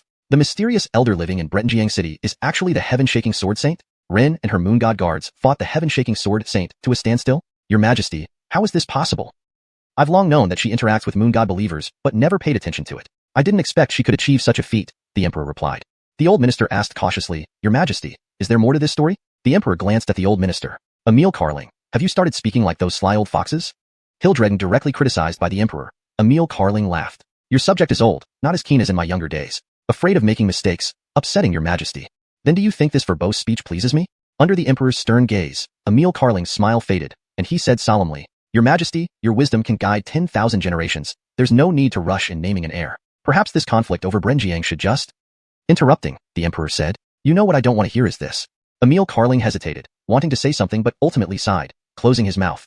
Do you look any different from those flatterers who just cater to my moods now? Seeing the emperor truly angered, Emil Carling finally spoke. Your majesty, calm your anger. In my humble opinion, your promise was too hasty. You've already planned for the Maxim to succeed. Why create unnecessary complications? It's a grave offense for ministers to guess the emperor's intentions. No ruler likes their thoughts laid bare to their officials. Yet, when Emil Carling boldly stated the emperor's true thoughts, the emperor smiled. This is what I wanted to hear, he remarked emotionally. Only you understand me. The world knows only of Xiangyu's unrivaled secular might and the invincible divine feather army. But who understands that despite our surface glory, we can never compare with those powerful sects? Emil Carling also sighed. But borrowing the power of the Imperial God sect elders and Dragon Valley is like quenching thirst with poison. Their ambitions are clear. They see us as a sword against the Beast Spirit Sect. Once the Beast Spirit Sect falls, we'll be next. These things I know. Hence I've stalled, unwilling to meet their demands. But now they've issued an ultimatum, leaving me with no choice. The emperor wore a pained expression.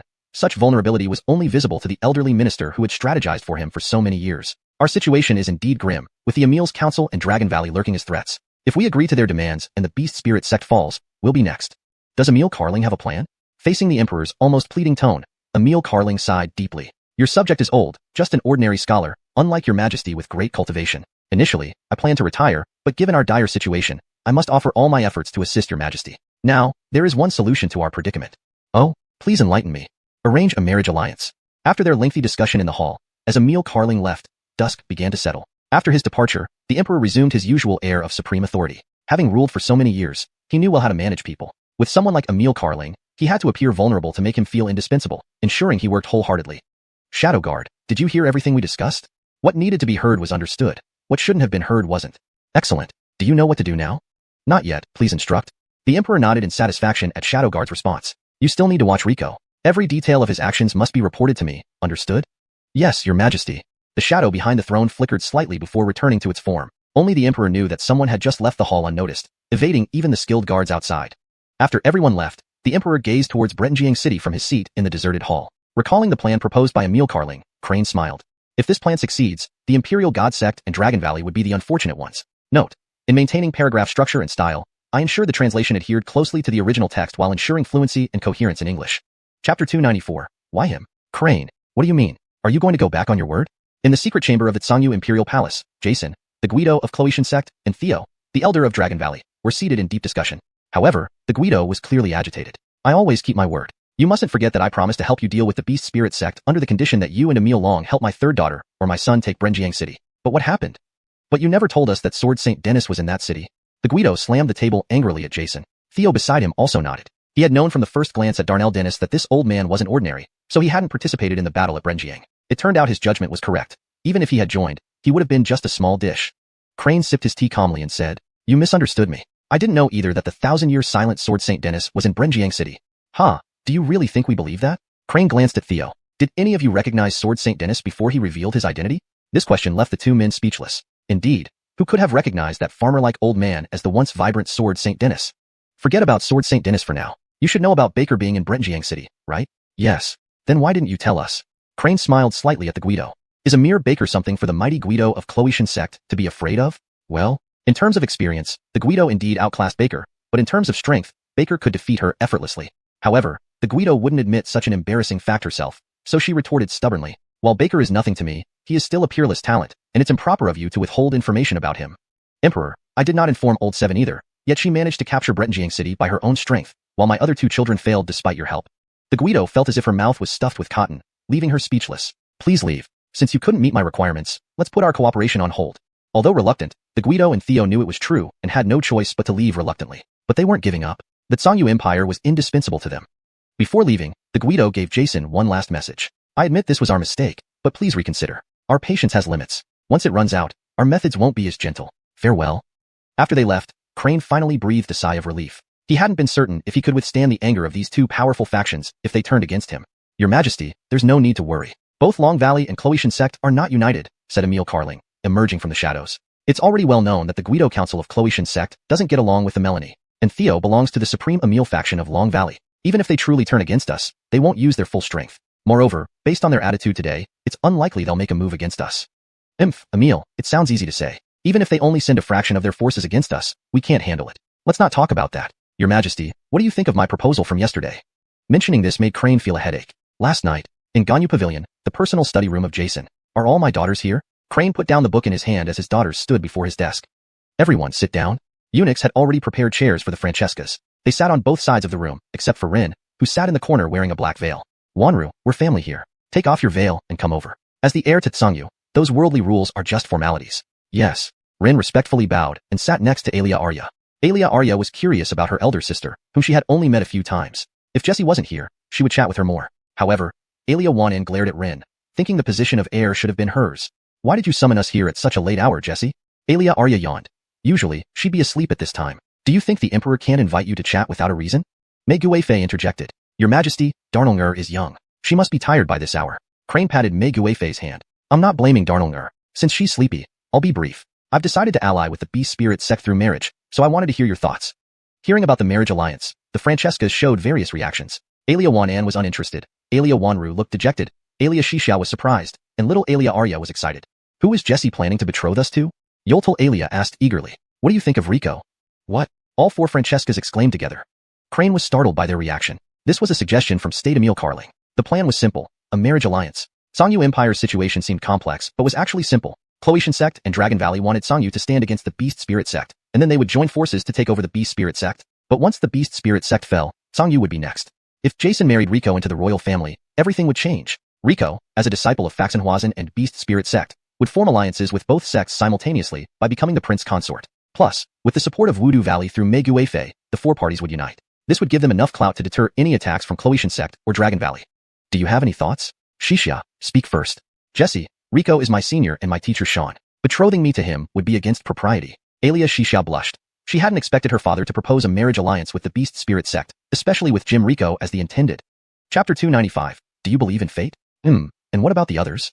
Jessie Emperor, as the widow of a neighboring country's crown prince, it might displease young honest Che if I were to be betrothed to him. The Layla spoke in a calm tone, as if she were speaking of a complete stranger rather than herself. Esau took a sip of tea and remained silent. He had always felt indebted to his seventh daughter concerning this matter. Your Majesty, Darnell is still young. An arranged marriage would be too early for her. Though consort May had a favorable impression of Rico, she was unwilling to marry her own daughter to him. Seeing her mother's stance, little Francesca Brenna finally breathed a sigh of relief. She was going to be Truman's wife when she grew up. How could she marry her brother-in-law? Jessie Emperor, Before the third Alia could finish her sentence, Esau interrupted sharply, Enough! No more talk. Crane's displeasure was clearly visible on his face.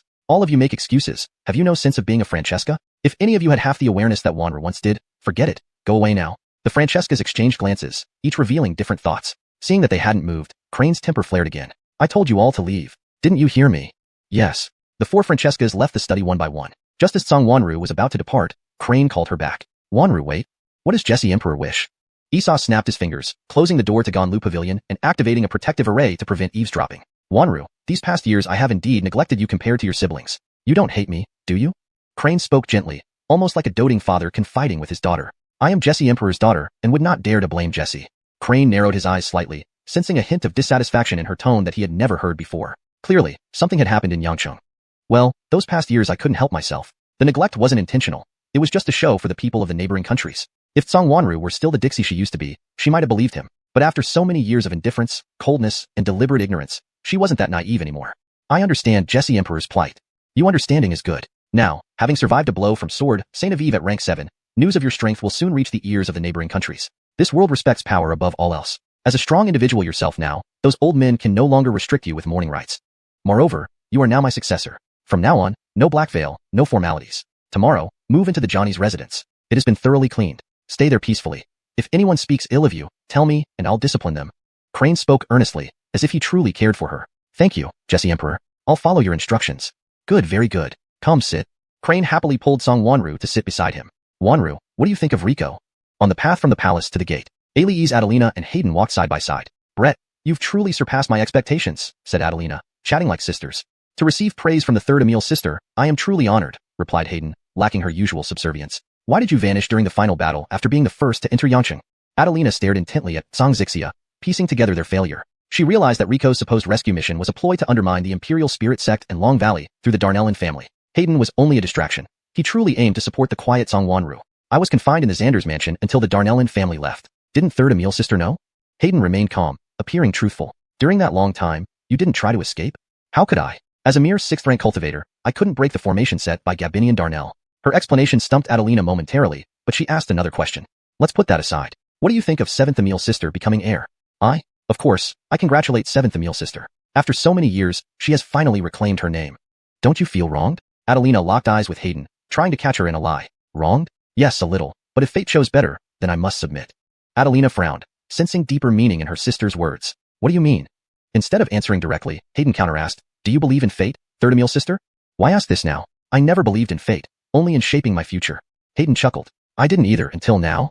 After a pause, she added, before fate unfolds, there are no signs. But once it starts rolling, nothing and no one can stop it. Then she turned and left, leaving Adelina bewildered in the wind. What's wrong with her today? So cryptic.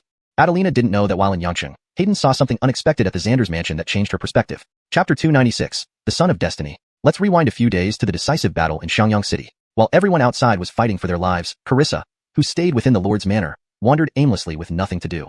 Honestly, when her Shan master told her to assist the 7th Emil's sister in becoming the giantess, she felt somewhat upset and unwilling. However, she ultimately hid these feelings deep inside because she knew that without her Shan master, she wouldn't even have the qualification to participate in this battle for Xiangyang City. Even with his help, she had no strength to confront Aiden, Honest, and Rico, forcing it would only expose her Shan master's plan. Moreover, she recalled what her Shan master once said to her. Isn't what you truly want not the imperial throne but peace and prosperity for the people of Tsangyu? You know your 7th elder sister well. She can sacrifice her own lifelong happiness for the sake of the people of Tsangyu. If she becomes the empress, it would be a blessing for all of Tsangyu. She understood that her Shan master was right. Still, her efforts over so many years had been in vain, leaving a lingering regret in her heart. With her inner turmoil unresolvable, Carissa aimlessly wandered through the Lord's manor. Unexpectedly, this wandering led her to uncover a massive secret about the Dongyun Continent, or perhaps the entire world. Wandering around, she accidentally came across the manor's collection room. Out of politeness, she initially intended to leave immediately. But for some reason, her curiosity was inexplicably much stronger than usual that day, driving her irresistibly to push open the door to the collection room. They're all busy. I'll just take a quick look and won't touch anything, Carissa reassured herself, though she doubted she would actually follow her own words. The collection room was much smaller on the inside compared to its appearance from outside. It was cluttered with various artifacts, antiques, paintings, sculptures, some collected by former lords, others added by the Enrico family later. Among them were several highly valuable ancient relics. However, for Carissa, born into royalty and a cultivator, they held little significance. Skimming through a few items left her somewhat disinterested. As she pondered whether to leave, her arm accidentally brushed against a landscape painting, revealing a hidden mechanism behind it. The clattering sound startled Carissa. A narrow passageway, just wide enough for one person, appeared before her. Seeing the hidden chamber ahead, there was no way she could resist exploring it. Carissa cautiously entered the chamber, relieved that no traps or arrows impeded her path as she made her way through smoothly. Inside, there was only a bookshelf full of books placed centrally, with nothing else around. This surprised Carissa. Why were the more valuable paintings casually placed outside while these seemingly ordinary books were kept in the secret chamber?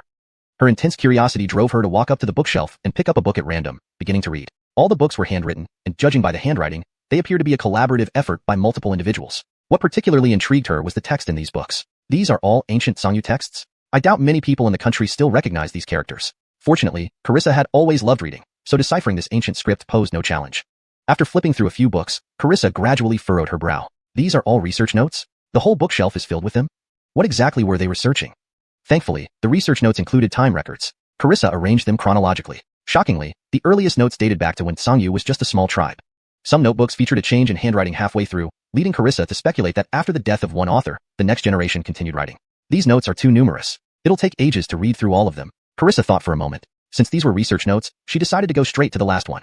There should be a summary at the end of such long-term research. Sure enough, in the final thin notebook, the summary of this nearly 10,000-year-long, multi-generational super research project was neatly presented. The study of the Son of Destiny has finally been completed. Our clan spent almost 10,000 years organizing, summarizing, and analyzing everything related to the Son of Destiny. Through countless changes and disasters, including the end-of-the-world calamity brought by savage beasts, we have persisted. We firmly believe in the existence of the Son of Destiny. Although he has not yet appeared, he will someday lead humanity to end the era of divine rule, guide humanity onto the trunk of the world tree, and eliminate the ignorant, bloody, and terrifying entities. Our analysis of all prophecies about the Son of Destiny concluded.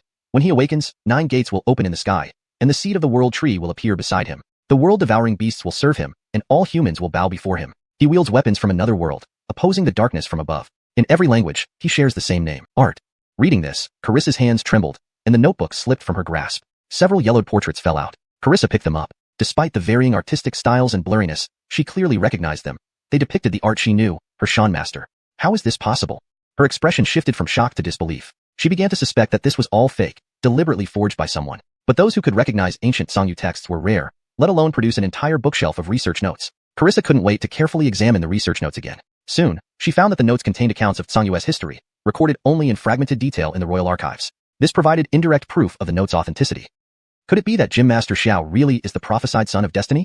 As she continued reading, she gradually grasped more about the prophecies regarding the Son of Destiny. The more she learned, the more engrossed she became. She began to firmly believe that the Son of Destiny was indeed her Xianmaster. Alia, here you are. Carissa was so absorbed in her reading that she didn't notice Enrico Cloentian approaching her side. Ah, sorry, head of the Enrico family, I didn't mean to snoop. Seeing Carissa's deer-in-headlights reaction, Enrico Cloentian chuckled. It's alright, Alia. Actually, these things originally belonged to you. We've been using this collection room as a storage area. As for these books, we discovered them when we first arrived, but we couldn't understand the text, so we never touched them. Hold on, head of the Enrico family. You mean these books were already here when you arrived? Enrico Cloentian scratched his head, unsure why Carissa suddenly seemed so excited. Yes, they've been here since we arrived about 1,000 years ago. Apart from me and Third Jim coming here once, no one has visited this place. You're the first. Excited, Carissa pinched her fingers tightly. Head of the Enrico family, may I take these books? Of course. They belong to you anyway. Thank you, head of the Enrico family. Also, please keep this a secret. Chapter 297. Become a Maximus consort? Yolnemo, get up. Honest, let me sleep for just another quarter of an hour, just 15 minutes more. Rico was loudly calling Yolnemo to wake up outside the room, while Yolnemo remained lying in bed with her eyes closed, tightly hugging Rico's pillow. You girl, I told you yesterday that we need to wake up early today. Oh, just 15 minutes more. Rico sighed helplessly, and Perry couldn't help but giggle at the sight. Jim, honest, you look more and more like my mom. Go away, go away. You're everywhere. By the way, did your Aiden sister come back last night? Didn't she enter the palace? She came back. She returned last night. That's good. Hurry up and have breakfast. Someone will soon be here to announce our summons to the palace. Before Rico finished speaking, a team of people stopped at the gate of the 100 Flowers Villa. A distinguished eunuch walked in. Seeing Rico and Perry, he immediately bowed deeply. This humble servant greets young honest Che and immortal Lady Yolu. No need for such formalities, Sir Eunuch. Is there something important? The eunuch smiled and said, His Majesty the Emperor invites you all. Are you free now? We're free, but the timing isn't great as we are just about to have breakfast. Would you like to join us? The young honest's kindness is appreciated, but this old servant has already eaten. Please take your time, and I'll wait outside the door until you finish, then I can escort you all into the palace. No problem, thank you for your trouble. Not at all, not at all. It's what this old servant should do. After the eunuch left, Perry curiously asked Rico, Jim, honest, can you really foresee the future? How did you know the Emperor would summon us today? Rico smiled. Do you want to know? Perry nodded eagerly. I won't tell you. You can guess it yourself slowly. Saying that, Rico turned around and left, leaving Perry standing there fuming. Inside the carriage on the way to the palace, Yolnemo was lying on Rico's lap, still sleepy, while Rico affectionately stroked her hair. Perry pouted and stared out the window, clearly still upset over Riko teasing her earlier. But she finally couldn't resist and asked again, Jim, honest, how did you know the Emperor would summon us today? This time, Riko didn't keep her waiting and replied, we've been back for several days. Calculating the timeline, he couldn't hold off any longer. Hold off? Hold off from what? Riko wore a knowing smile. The crisis with the Imperial Divine Sect and Longu hasn't been resolved, and I haven't met with him yet. With no other options, he had to summon me into the palace. But summoning just me would be too obvious, so he summoned all of us together. Perry pouted even more. So Jim, honest means we're all just extras this time. Riko shook his head. Not all of you, just you. What? That remark made Perry erupt in indignation. Riko shrugged. I'm just telling the truth. Aiden's sister represents 100 Flowers Valley. Aisha is already a Francesca. Yolnamo came to find the little Francesca. Only you came along as company. Not that I wanted to see her, but she insisted on seeing me, said Yolnamo, who was still lying on Riko's lap. So, you're saying only I'm unwanted. Then I won't go. Humph. Irma, who had been worried, couldn't help but laugh at the sight of these two antics. All right, little brother. Stop teasing Ruru. How could anyone not want Ruru? Honest wants you. Hearing this, Perry rushed to Irma's side, clinging to her arm. Honest is the best. Ruru loves Honest most. Unlike some people, Honest never bullies her disciples. And after going to Xianxia, you didn't even bring me a gift. Riko laughed. You're such a kid, always asking for gifts. Besides, this trip wasn't for fun. Do you know that your Jim Honest almost didn't make it back? Pfft, I don't believe it. They say good people die young, but bad ones live for centuries. Someone like you could haunt for 10,000 years. Oh, so I should thank you for wishing me a long life. As the two bickered, the carriage pulled into the Xianyu Palace. Unlike previous visits, their carriage didn't stop at the main hall but went straight to the rear garden. Jason, concubine May, and several Francescas were already there with tea prepared, awaiting Riko's arrival. You've finally come, Jason greeted them warmly, interrupting his conversation with the Francescas. Please, feel free to sit down and try the new tribute tea that arrived a few days ago. Compared to previous visits, Jason was much more welcoming this time, even pouring tea for Riko himself. This attitude confirmed Riko's suspicions. The Emperor definitely needed something from him. Sorry for the delay. Some minor matters held us back. Please forgive me, Your Majesty. Che, don't say that. It's I who called you so early in the morning, and I must apologize to all of you first. After exchanging pleasantries, Jason spoke up. This time, I invited young honest Che and everyone here mainly to thank you for saving my daughters in Xianxia. Without you, I might never have seen them again. Jason stared into Riko's eyes. He knew from ALE 7 and 3 that things in Xianxia went much smoother than expected because of this blame before him. Riko couldn't help but know what the Emperor was thinking. He smiled and replied, Your Majesty speaks too highly. The three Francescas are exceptionally talented and fortunate. Even without me, they would have returned triumphantly. Seeing Riko's reluctance to take credit, Jason directly addressed the matter. Young honest Che, you are truly humorous. Let's set this aside for later thanks. By the way, I heard you are a direct disciple of Emil Jaylene from Beast Spirit Sect. That's correct. How coincidental. When I was younger, I traveled across Dongyun Continent and had the honor to meet your master once. Truly outstanding in both appearance and talent. Sadly, I never met him again. But meeting a disciple of Jaylene now feels like reuniting after many years. Jason gazed toward the direction of Beast Spirit Sect with nostalgia. Suddenly, he changed the subject. I wonder, young honest Che, would you consider becoming my son-in-law? Chapter 298. Marry me. Be a prince consort? Not only was Riko shocked, but so were the few people sitting there sipping tea, nearly spitting out their drinks. Truman, who was playing with the little Francesca in the garden, nearly popped his eyes out. Riko had anticipated that Esau would seek an alliance with him because of the current situation. Forming an alliance with him was the quickest way to resolve Tsang Chloe's crisis. He had even thought about how to bargain with the old man, but he never expected the Emperor to go this far, actually proposing to marry his daughter to him. Undoubtedly, this move was brilliant. By marrying his daughter to him, Riko would be irrevocably tied to the entire Tsang Chloe. He wouldn't just be involved in this one crisis. He would have no choice but to get involved in any future issues of Tsang Chloe as well. However, Riko still felt there might be a larger conspiracy behind it all, though he couldn't see through it yet. Your Majesty, I appreciate your kindness. However, according to our Yin Kingdom's customs, such decisions should follow the parents' wishes and the matchmaker's advice. Although my parents passed away when I was young, my master is still alive. Matters like this should be decided after consulting my master. Since you mentioned my master, I'll use him as a shield to deflect this proposal. To Riko's surprise, Esau not only didn't show disappointment after hearing Riko's words, but smiled and replied, No problem. I'll send someone right now to ask Ambri Brentchi's opinion. I believe Ambri Brentchi will approve of our marriage alliance. Hearing they didn't have to marry Riko immediately, the Francescas all breathed a sigh of relief, especially the third Alia. All her sisters had reasons why they shouldn't marry Riko, but she had none. The more she interacted with Riko, the clearer it became how terrifying he was. Riko surely knew about what she had done behind his back before. If she really married him, her days would never be peaceful again. Esau was about to say something else when suddenly his face turned pale, and he started coughing violently. Your Majesty. Meguefe stood up in concern, wanting to check on the Emperor, but Esau waved his hand, indicating he was fine. It's nothing. I've just been having some issues with my cultivation recently, causing a bit of a cough. Emperor, let me examine you, Irma offered. Though her combat abilities were weak, she was still an elder of 100 Flowers Valley, possibly the best physician in all of Tsang Chloe. Thank you for your offer, Emil Yoel, but it's unnecessary. I can recover by resting for a few days. Seeing the Emperor's pale face, Riko had some suspicions. Since your Majesty isn't feeling well, we won't disturb you further. We hope you recover soon. Farewell. Very well. Wanro, escort them back to their residences. Yes. The Layla nodded. Gentlemen, please. She escorted them all the way to the entrance of 100 Flowers Courtyard. They stood outside the gate, staring at each other for a moment. Alia, would you like to come in and sit down? Sure. The Layla nodded without hesitation and walked in. Rico was speechless. He had only noticed her melancholic aura before, never expecting that the resolved Layla could be somewhat naturally clumsy. Rico led the Layla to his study. He knew she had something to discuss privately. Alia, please sit. Have some tea. Truman, bring some snacks. Truman reluctantly served a few snacks she didn't particularly like to the Layla. She had virtually no good feelings toward this woman who might become her master's wife. Thank you. The Layla didn't notice Truman's feelings. Taking a bite of the snacks, her eyes lit up. This was a kind of snack she had never tasted before, soft and sweet on the outside, slightly tangy inside, perfectly balanced between satisfying and not overly sweet. What is this? It's delicious. Seeing the Layla enjoying her food, Rico smiled. This is a hawthorn glutinous rice ball, a specialty from the Yin Kingdom. I have many more here. If you like it, I'll give you some to take with you. When leaving Yin, Rico brought a lot of its snacks. Most were eaten by Truman, but she disliked the sour taste of hawthorns, leaving many of the hawthorn rice balls uneaten. Yes, thank you. The Layla sipped her tea, the elegant aroma dissolving the slight sweetness of the rice balls, bringing her immense happiness. Watching the Layla across from him, this was the first time Rico observed her up close without her black veil. He finally understood why poets wrote such lines as, a single glance could topple a city, a second, a kingdom. Her red lips were bright, her white teeth fresh, her eyes full of warmth, her dimples charming. Such beauty should belong to the likes of the Layla. It was a pity that such a beautiful woman lived so long secluded in the palace, always wearing a black veil. You came here, do you have something to tell me? Rico turned his head away, fearing he would lose himself in her beauty if he kept looking. Mr. Che, that day, Zaire and Lord Darnell were acting along with you, weren't they?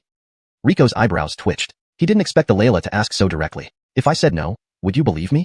The Layla looked into Rico's eyes and slowly nodded. If you say that, I will believe you. Why? The Layla extended a finger, gently touching Rico's chest. A faint light flashed and merged into his body, effortlessly blending into him like raindrops falling into a lake.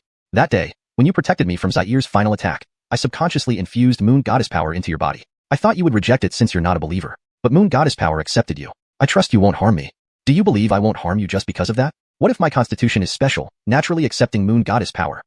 The Layla shook her head. No, Moon Goddess power comes not just from the goddess, but from the heart. A corrupt heart cannot be accepted. But, before Rico could continue, the Layla placed a slender finger on his lips. Marry me. Chapter 299. You were duped? Ah. I said, marry me. Ren suddenly leaned close to Rico, her left hand grabbing the backrest of his chair and her right hand resting on the armrest. Rico was completely cornered in his seat, their faces almost touching. The tranquility in Ren's eyes resembled deep, clear autumn waters. A beauty mark at the corner of her eye appeared like a drop of the moon goddess's tear on her snow-white skin. A faint fragrance wafted from her body, gently tugging at Rico's heartstrings. Their lips were less than half an inch apart. If Rico stretched his neck just a bit, he could kiss Ren's cherry lips. However, the slightly rapid breathing of Ren let Rico know that her inner turmoil far surpassed her calm exterior. Rico reached out, grasped Ren's shoulders, and gently pushed her away. Sorry, I can't agree to it. You despise me because I'm a widow? Ren stared into Rico's eyes, her tone tinged with barely concealed agitation. I've never despised you. I told you before, you are a hero. So why won't you marry me? Ren persisted. We've only met a few times. We don't know each other well at all. I would never marry someone I hardly know. But you helped this person who you've only seen a few times become Tsang Chloe's crown Francesca. Rico shrugged. I don't see the contradiction. If you want to marry me as repayment for my help, then I must apologize. I don't need your gratitude. It was just a minor effort for me, and I did it not for you but for your younger sister. She has exceptional talent in alchemy, but being born into the royal family will only drag her down with mundane affairs. That's why I put you in line for the crown. This is the best choice for both you and Tsang Chloe. Seeing Rico's resolve, Ren grew anxious. I don't care about these things. You have to marry me. Otherwise, you'll die. I'll die. Rico frowned, past details flashing through his mind. Suddenly, he smiled. Do you think your emperor father will kill me? You know Tsang Chloe's greatest secret. If you can't be tied to Tsang Chloe, Jesse will absolutely kill you. No matter what, you have to marry me today. Looking at the agitated Ren, whose face had turned red, Rico tapped her forehead sharply, painfully holding her forehead. Ren crouched to the ground. Silly girl. Let me guess. Last night when Aisha entered the palace, Esau discussed the alliance with Beast Spirit Sect with you all. None of you Francescas agreed to marry me, disappointing your emperor father. In anger, he sent everyone else away and told you the secret of Bretonjiang City. He also said, Rico knows our greatest secret. If we can't recruit him as a prince consort, we must eliminate him. Is that it? Ren widened her eyes, looking at Rico in disbelief. How do you know this? Do you have spies in the Imperial City? Dumb. Rico laughed. Your emperor father knew you're simple-minded, so he told you this. Go back now, assured and safe. Your emperor father won't harm me. He doesn't dare. Now that Tsang Chloe is teetering on the brink, killing me now would be self-destruction. Your father is smarter than you. He won't make such a mistake. Ren wasn't truly dumb. She was just sheltered, with a simple heart. After some thought, she understood the situation. Relieved, she smiled, convinced that her father wouldn't harm Rico. But when she lifted her head and saw Rico's playful smile, She remembered how she had pressed him for marriage, her fair face turning beet red. Rin quickly turned away, unwilling for Riko to see her flushed face. Since there's nothing else, I'll take my leave. With quick steps, Rin hurriedly left. Just as she was about to exit the room, she suddenly turned back. She came to Riko and held out her small hand. Pastries. Riko chuckled, realizing Rin was also a food lover. Here, take them. There are many special snacks from Yin country inside. If you find one you like, tell me, and I'll send more to you. Rin had just left when Riko picked up his teacup, blew on it, and took a sip. Come in already. What are you peeking for? Riko's voice echoed in the empty study, but no one responded. Well, shall I invite you in? Riko raised his voice, causing Perry and Truman, hiding outside the window, to hesitantly show themselves. Isn't it interesting to eavesdrop? Hearing Riko's words, their heads shook vigorously. Truman, go and copy the chi manipulation incantation I taught you 30 times. No lunch until you finish. Upon hearing the punishment, Truman's little face fell immediately. Before she could run over to plead, Riko glared at her. Get going. Yes. Realizing her master was angry, Truman pouted and reluctantly went to her room to copy the incantations. Seeing Truman's dejected look, Perry chuckled. Perry. Hearing Riko call her name, Perry was startled, feeling the hairs on her back stand up. As the senior disciple, you should set an example, not encourage chaos. I'll have to talk to your master about this. No. Jim, honest, I was wrong. Please don't tell honest. Hearing that Riko would tell Irma, Perry panicked. Irma was gentle by nature, but during teaching moments, she was as cold as ice frozen for 10,000 years. Oh, don't want me to tell your master? Riko smiled. All right. Seeing Riko's smile, Perry's intuition told her something was amiss. Jim, honest, let me massage your shoulders. I've noticed you've been quite tired these days.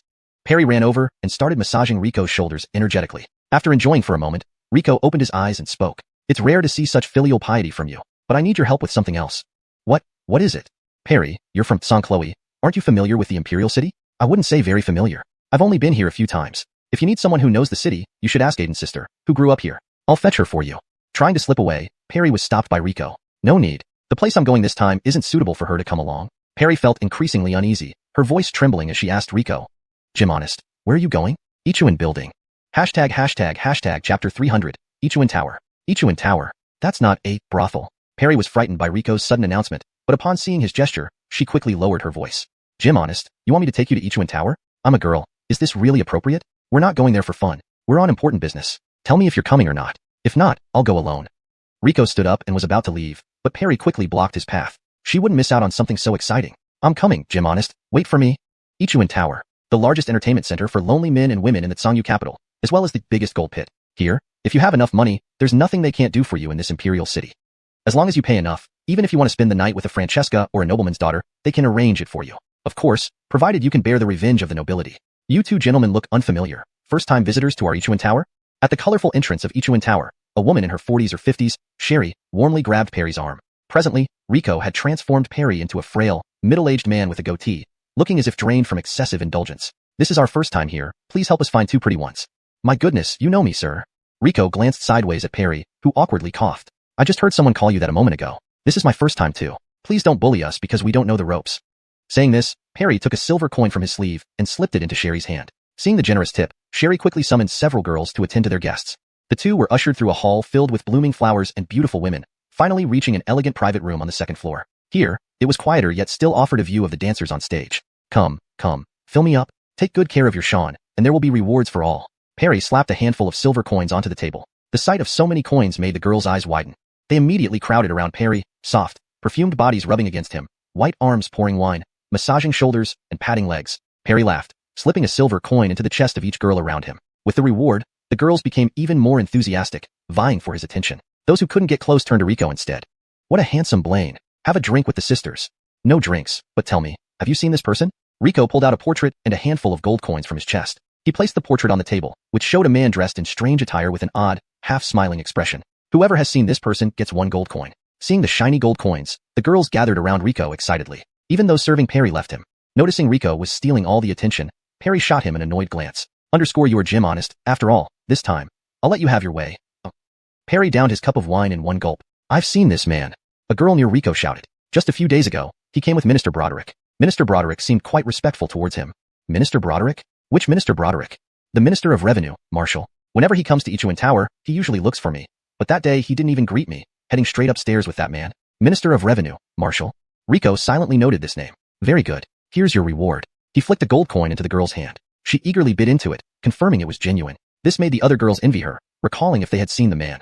Word spread quickly that someone was distributing gold coins on the second floor. Idle girls rushed upstairs, hoping for a share. The crowd grew, but one girl quietly slipped away, sneaking up the stairs. She glanced back. Neither of the two men noticed her, and hurried up to the 5th floor. At a corner door on the 5th floor, she knocked gently. Who's there?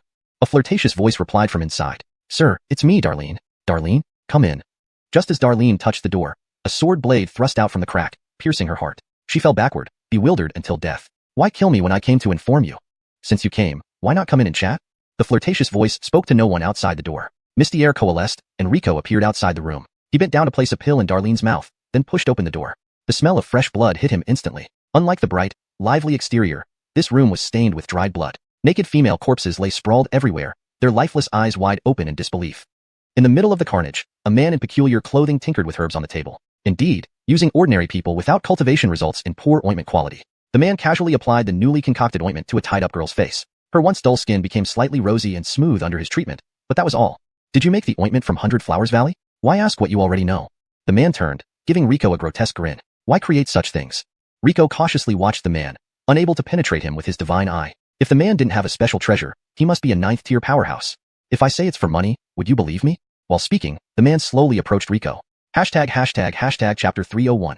A major event is about to happen. Are you a believer in the fallen gods? What? The man's astonishment was genuine. He truly had no knowledge of the fallen gods. Never mind. What was your actual purpose for making those ointments? I already said, it's for money. Do you really think I would believe that? The man lit up his pipe and took a puff. I've told you, whether you believe me or not is your choice. But tell me, young honest Che, why did you come after me when my actions have nothing to do with you? Indeed, we have no grievances against each other. However, someone asked me to do this, and I must give it my all. Rico shrugged and smiled at the man before him. The man frowned in thought for a moment. Suddenly, his eyes widened. Bastard. He immediately turned and ran, abandoning the test subjects in the room. Just as he took 2 steps, a pink whip lashed through the window with overwhelming force, shattering the entire wall as it struck straight for the man. The one wielding this whip was none other than Rona from the 100 Flowers Valley. Rona stood surrounded by light pink petals, appearing like a descending flower fairy. To the man, however, the soft, sweet trail of the whip felt like a venomous snake, vivid and deadly. Despite his desperate attempt to evade, Rona's whip still caught him around the waist. A bright red streak of blood, like scattered rose petals, dyed half the wall. Hiss! His protective aura offered no resistance as Rona's whip tore through it effortlessly, nearly splitting him in two. You were quite difficult to find. Rona stepped lightly, her movements harmonizing with the floating petals as she entered the bloody room. Who exactly are you? Why were you creating that evil potion inside my 100 Flowers Valley? Evil potion? The man smirked, blood uncontrollably trickling down his lips. On what grounds do you say my potion is evil? Everyone who used it adored it. I restored confidence to women who were insecure about their appearance. What's wrong with that? Why do you want to kill me? Rona looked at him with disgust, coldly replying, you killed innocent people just to create an addictive ointment for your selfish desires. Do you really think you're not guilty?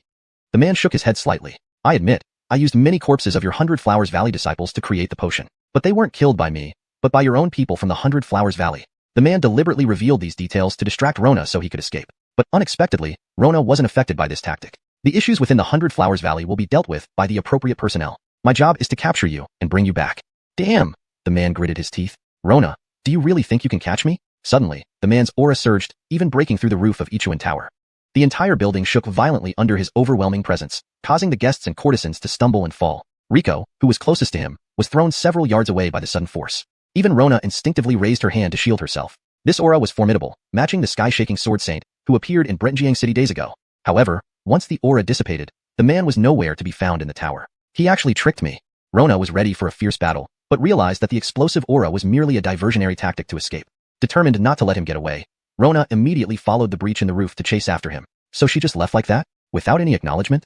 Rico sighed as he watched Rona leave. Forget it, he thought, considering how many times he'd used her token, helping her a bit was only fair. By now, the Tsangyu guards finally arrived due to the commotion. To avoid trouble, Rico quietly pulled Perry, who was hiding with some courtesans, and left this chaotic place. This was fun, Jim. When can we come back? On the way back, Perry still had an eager look on her face. Rico glanced sideways at her. Haven't you been here several times? Cough, cough, cough. No, this is the first time. Perry's eyes shifted, clearly lying. Judging by her behavior today, she was obviously irregular. Why do you, Viola, go to such a place? Jim, you wouldn't understand. The people in the valley act superior. They wouldn't flatter me or even talk nicely to me, someone without power or influence. But here, for a few worthless coins, the courtesans try their best to please me. Isn't that a wonderful feeling? Jim, don't walk so fast. Wait for me. Rico wanted to pretend he didn't know her. He initially thought this girl was an innocent, cultured youth, unaware of worldly matters. Yoltal did he know, she was an expert in covert indulgence, a master of subtlety. As they walked, Rico suddenly felt a familiar sensation from his beast domain, a black and white egg that had remained lifeless. Now, it was trembling intensely, seemingly trying to convey something urgent. At first, Rico was curious about what was happening, but soon, as an elemental body, he sensed the elements around him beginning to fluctuate. Elements in the air and ground were rapidly converging towards a distant location, suggesting that something significant was about to happen. Ouch, Jim, why did you stop? Perry complained, but seeing Rico's serious expression, she promptly shut up. Perry, inform your master and others that I have important matters to attend to and need to leave. Tell them to return to the 100 Flowers Valley soon, because something big is about to happen. What big event? Don't ask questions, just go. Without further explanation, Rico summoned Seeker Spirit Beast. In just half a year, this palm-sized creature had grown much larger, resembling a small horse. Rico mounted Seeker Spirit Beast's back. With a flap of its snow-white wings, both man and beast transformed into a streak of white lightning, flying towards the distant place where the event was unfolding. ####Chapter 302. The Tower to Heaven will appear. Such a massive anomaly, of course, was not felt by Rico alone. The top experts from the 5 major forces all sensed the sudden change in the air's spiritual energy and elements at the same time. Inside the Heavenly Secrets Pavilion, chaos erupted. How can this be? With the Northern Dipper no longer visible, and Polaris directly overhead, the celestial phenomena are chaotic. Floodwaters rising against the tide, well water boiling, and the Earth's vital energy in disarray. These are premonitions of a great calamity. Pavilion honest. The divine artifact left by our ancestors is reacting. As the Jamar, who was holding a Taoist compass to try and divine the celestial secrets, heard his disciple's voice, he immediately raised his head. He frowned, his eyes fixed on the disciple who had brought the news, asking excitedly, "Is it the ancestor's celestial measure that has reacted?" The disciple was startled by Jamar's intense gaze and hurriedly replied, "Yes, precisely." With confirmation, the Jamar excitedly put down the compass. "Excellent, excellent, wonderful indeed." The Jamar threw back his head and laughed heartily. The other elderly Taoists, who were previously panicked by the abnormal celestial phenomena, looked at him together in confusion. Could their pavilion honest have gone mad? "You old fellows, stop trying to calculate. It won't yield any results now. Today's anomaly was foretold long ago by our ancestors. Follow me." Jamar draped himself in his robe, swept his arm broadly, and led the elderly Taoists to the rear mountain. Emil Ancients, Nopath seeks an audience. Unlike his usual timidity, this time Jamar boldly pushed open the tall tower's door. "Nopath, you dare approach without being summoned. How insolent." A terrifying consciousness pressed down upon Jamar. The elderly Taoists behind him, merely receiving a fraction of this pressure, already felt drenched in cold sweat, knowing they could be crushed into powder by just a thought. However, Nopath ignored the ancestral pressure, exclaiming, "Disciple was too excited and forgot the rules. Please forgive me, Emil. Emil, there's something important I must report." "What is it?" The Emil's tone remained unfriendly. If it was over some trivial matter wasting their precious lifespan, this Grover would certainly face punishment. Reporting to Emil, today's celestial changes indicate the gathering of the entire East Cloud Continent's spiritual energy and elements toward its center. Furthermore, the divine artifact left by our ancestor has also reacted. It seems the Tower to Heaven is about to manifest. What? As soon as Jamar finished speaking, several elderly voices within the tower responded simultaneously. Those elders, nearing the end of their lifespans and lying in coffins awaiting death, rose out of their sarcophagi en masse. 11 figures appeared before Jamar. They were past generations of pavilion honest and Emils of the Heavenly Secrets Pavilion. Their cultivation was limited by this world, unable to advance further, yet their lifespans were nearly exhausted, so they had sealed themselves in the tower, waiting for that moment to come. Facing the gaze of these ancestral figures, even Jamar felt immense pressure. "Are you certain you did not misinterpret?" Nopath swallowed hard. The one questioning him now was the oldest living elder, a formidable figure in his prime. Reporting to Emil, Disciple has verified the situation, which matches exactly with the prophecy of our ancestor, and the artifact has already responded. "Ah, finally," one elder sighed deeply. After so many years of enduring life in a dark coffin, the time had finally come for their resurgence. Don't rejoice too soon. The prophecy says that the stars aligning, the Earth's energy disrupted, is only the precursor. It will take at least 3 months for the Tower to Heaven to open. Nopath, send people to seize control of the area where the tower will open at all costs. "I understand." One elderly figure, with skin dry and shriveled almost to bone, lifted his head to gaze far into the distance, where clouds were gathering. Though his eyes were cloudy, his gaze remained piercing and intimidating. Similar events unfolded across the other major forces except the Beast Spirit clan, as well as among the hidden factions. All the ancient elders were ordering their descendants to occupy a place for the opening of the Tower to Heaven at any cost. Every old bones knew that the Tower to Heaven offered them a once-in-a-lifetime opportunity. If they could enter the tower, they might break through their barriers and reach the next level. Once reaching the next level, they would no longer worry about their lifespans. And if they managed to reach the next level ahead of others, they would gain an overwhelming advantage, leading to another era of turmoil. Not only the old bones but also the young cultivators were eagerly awaiting the chance. Since childhood, they had heard stories of human glory, and none of them wanted to miss the chance to ascend the Tower to Heaven and recreate human brilliance. However, not everyone was optimistic. If the Tower to Heaven opens, would the deities remain passive? Could humans, already weakened, withstand another suppression from the deities? These concerns were valid, but for those elderly figures nearing the end of their lifespans, such matters were outside their consideration. Almost all factions sent disciples to investigate the location simultaneously. However, this investigation would not be easy. Based on the guidance of spiritual energy and elements, the Tower to Heaven's opening site was precisely where the decisive battle between humans and beasts took place 1,000 years ago. It is now one of the top 3 deadly zones on the East Cloud Continent. Spatial rifts scattered everywhere could sever your body with the slightest misstep. Surviving in that area are extremely powerful beastmasters and near-immortal demons. For humans, setting foot there meant near certain death. Once, a team of 8th rank experts ventured deep into the battlefield ruins, but only half a person escaped alive. From the survivor, who had lost his lower body, people finally learned the true conditions inside the ruins. That place isn't somewhere any human should step foot. Poisonous insects and spatial fragments are randomly patched together. One step may lead you from a safe altar straight into the jaws of a beastmaster. Most terrifyingly, you might encounter remnants of the beastmasters and energy attacks from that 1,000-year-old war twisted by time. This death zone, where even teams of 8th rank experts couldn't survive, has become the focal point for all factions. Even if they dared not enter, they could not let others enter either, not before their own ancestral figures arrived. At least, no one else should enter first. Now, all factions stood at the entrance of the battlefield ruins, armed to the teeth, locked in a tense standoff. Chapter 303, Xianxia. Xianxia. This place was spotted by us, the Wild Saber Sect, first. Quickly take your bunch of good-for-nothings and scram. Outside the battlefield ruins, a group of men and women, dressed in various attire, were quarreling over a position. Though they were quite far from the entrance to the ruins, it was still fortunate for members of these small sects to be able to claim a spot here. The closer spots had long been divided among disciples of major forces backed by ancient masters. However, before Xianxia arrived, the patriarch of her Pure Water sect had already told her not to expect much from this opportunity, only hoping they could get some scraps. Thus, when facing the Wild Saber sect's disciples, Xianxia restrained her anger and yielded this hard-earned territory. Since the brothers of the Wild Saber sect have their eyes on this place, I will leave now. Xianxia sighed inwardly. After all, the master of the Wild Saber sect was an 8th stage powerhouse, while the strongest elder in the Pure Water sect was only 7th stage. She walked further away with a heavy heart, but hadn't taken 2 steps when the Gabith stage leader of the Wild Saber sect leered and said, "Ed's sister Broxian, don't be in such a hurry to leave. Although we found this place first, our Wild Saber sect has always been friendly with your Pure Water sect. Ed's sister Broxian might as well stay here." The leader of the Wild Saber sect looked at Xianxia with lascivious amusement. His fellow disciples surrounded her with similar expressions, even drooling at her curvaceous figure. Xianxia forced herself to smile despite feeling deep disgust. Gritting her teeth, she said, "I appreciate your kindness, brothers, but I just remembered urgent matters back at the sect. I won't disturb you any longer." Without waiting for a reply, Xianxia turned and ran, showing no intention to stay. But the Wild Saber sect disciples clearly had no intention of letting her go. On them, catch that little bitch.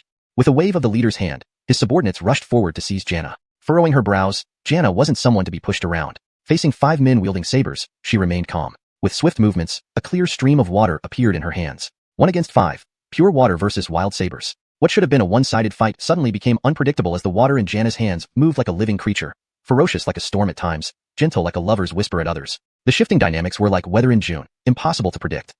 For a moment, the 5 early Gabith stage disciples of the Wild Saber sect couldn't handle the mid-Gabith stage Xianxia. She seemed to be gaining the upper hand. A bunch of useless fools. You can't catch a little bitch? Step aside, let me do it. Seeing his underlings fail to overpower Xianxia, the leader grew impatient. Wielding a 9-ring saber, he swung it with overwhelming killing intent towards Xianxia's head. Startled, Xianxia quickly withdrew and dodged to the side. Despite her quick reaction, the leader was a 7th stage expert. His sudden attack managed to wound her right arm. In pain, Xianxia used her left hand to press on the bleeding wound. Blood blossomed across her white robes, staining them red. Not indecisive, Xianxia acted decisively, using a burst of cold energy to instantly freeze her wound, though it brought excruciating pain. Her actions were swift and decisive, but the opponent wasn't weak either. Seizing the opportunity with her injured right arm, the leader raised his saber and delivered 3 consecutive strikes aimed at her wounded arm. These 3 strikes flowed seamlessly like continuous streaks of crimson energy, a clear sign of his expertise. Facing this relentless assault, Xianxia had no choice but to brace herself. A wave of water encircled her, attempting to fend off the strikes. However, one strike was enough to shatter Xianxia's protective aura. The next strike cut into her wounded right arm, and the final one slashed through her clothes, exposing her upper body. The leader, Burton, stared at Xianxia's bare skin, licking his dry lips. He intentionally held back. Otherwise, she would already be dead. Humbled and furious, Xianxia covered herself with both hands, glaring at him. Through gritted teeth, she yelled, "Burton, know this. I would rather die than let you humiliate me." Lustfully smirking at Xianxia's fair skin, Burton replied, "Feel free to kill yourself, but don't blame me if I tell my master to slaughter all the old, weak, and sick members of your Pure Water sect after you do." "You, despicable." Confronted by Burton's threat, Xianxia could only clench her teeth and glare at him fiercely. She knew the entire Wild Saber sect consisted of ruthless killers who wouldn't hesitate to carry out his threats. "Hee, I'll treat you well." Unbuttoning his trousers, Burton leered and lunged at Xianxia. Just as he was about to commit unspeakable atrocities, a handsome man approached them from afar, accompanied by a blind girl with a cloth wrapped around her face. "Run fast. Don't come near." Upon seeing the newcomers, Xianxia's first instinct wasn't to seek help but to warn them to flee. She didn't want to be violated, nor did she wish for strangers to die at Burton's hands. The newcomer appeared to be in his mid-20s and emitted the aura of a 4th stage cultivator, a mere commoner. The blind girl beside him showed no signs of spiritual energy at all. Neither stood a chance against Burton. Where did these little brats come from? Want to live? Scram and don't ruin my fun. Ordinarily, Burton would have struck without hesitation. But now, he was unbuttoning his trousers. Chapter 304. Not a drop of blood. Honest Ma told you to scram. Didn't you hear him? Since Burton was in an inconvenient position, his subordinates naturally didn't want to waste this opportunity to impress their boss. They each drew their knives and approached the newcomers. You need to run. They are from the Wild Knife Sect. They will really kill you. Jana, who was pinned under Burton, was still shouting at the two to flee for their lives. Where did these nuisances come from? How irritating. Let me clean them up. The Blaine in white spoke up. His voice was low and magnetic, soothing to the ear. Yes. Before the disciples of the Wild Knife Sect could even mock the other party's overconfidence, the blind maid had vanished into thin air, disappearing from everyone's sight. The sound of blades slicing through flesh was faint, too faint for the disciples of the Wild Knife Sect to even register it. Gabive disciples of the Wild Knife Sect almost simultaneously felt a chill at the back of their necks, followed by a sudden pain spreading from both their chests and throats. Next thing they knew, everything went black. Burton and Jana stared wide-eyed at what just happened. They hadn't seen clearly how the disciples of the Wild Knife Sect had died. From their perspective, the moment the Blaine in white spoke, the blind maid vanished and then the 5 disciples of the Wild Knife Sect started spurting blood uncontrollably. Throughout the entire process, they never saw how that maid managed to kill 5 fifth-stage experts at once. Where is she? Burton's words were cut short as a dagger appeared before him out of nowhere, slicing off his tongue as he spoke. This is the price for speaking ill of young Honest. The cold voice of the maid came from behind Burton. In excruciating pain, Burton turned around just in time to feel a thick silver needle pierce through his left ear, instantly turning his brain into mush. All 6 members of the Wild Knife Sect, utterly wiped out in less than a breath's time. Jana looked dazedly at the slowly appearing blind maid. This frail maid seemed to have obliterated the 6 experts from the Wild Knife Sect in an instant, yet not a single drop of blood marred her body. Why you did this? At this moment, Jana seemed to lose her ability to speak. She could hardly believe her eyes. If it weren't for the cooling body of Burton lying beside her, she would never have believed that such a renowned 7th-stage expert like Burton could be taken down so easily without any resistance. The maid wiped the silver needle on her handkerchief. The dagger she held in her other hand remained spotlessly clean, not even a drop of blood staining it. Put this on. The maid tossed a servant's uniform onto Jana and coldly retreated back to stand obediently behind the Blaine. Only now did Jana realize that her torn clothes no longer covered her delicate body. After hurriedly dressing herself, she approached the 2 people and bowed respectfully. This humble girl is Jana from the Clearwater Sect. I shall forever remember your great kindness. The lady speaks too humbly. Cultivation is not easy. We cultivators should help one another. Here, take this healing pill quickly. The Blaine in white spoke softly, his voice pleasant and soothing. Jana couldn't help but feel drawn to him. Pale-faced and trembling, with blood still flowing from her right arm, she did not refuse his offer. She took the pill without hesitation and swallowed it whole. As soon as it entered her mouth, Jana felt something sweet burst from the outer layer of the pill, which immediately dissolved into a concentrated medicinal liquid, sliding down her esophagus into her stomach. The moment the medicine entered her body, Jana felt warmth enveloping every part of her body, especially her injured right arm, which felt as if it were burning. Next, an intense itching sensation spread from the wound. Jana quickly pulled up her clothing to check it. To her amazement, she found that her almost severed right arm had mostly healed, with only a shallow wound remaining, rapidly closing before her eyes. What kind of divine pill did the young master give me? To heal a broken bone in mere moments. It must be even faster acting than the divine medicine from the 100 Flowers Valley. The Blaine in white smiled. Just a common blood-clotting pill, nothing worth mentioning. Jana naturally didn't believe him. He must be saying this to alleviate her worries. A pill that could mend bones in moments must be some sort of divine remedy.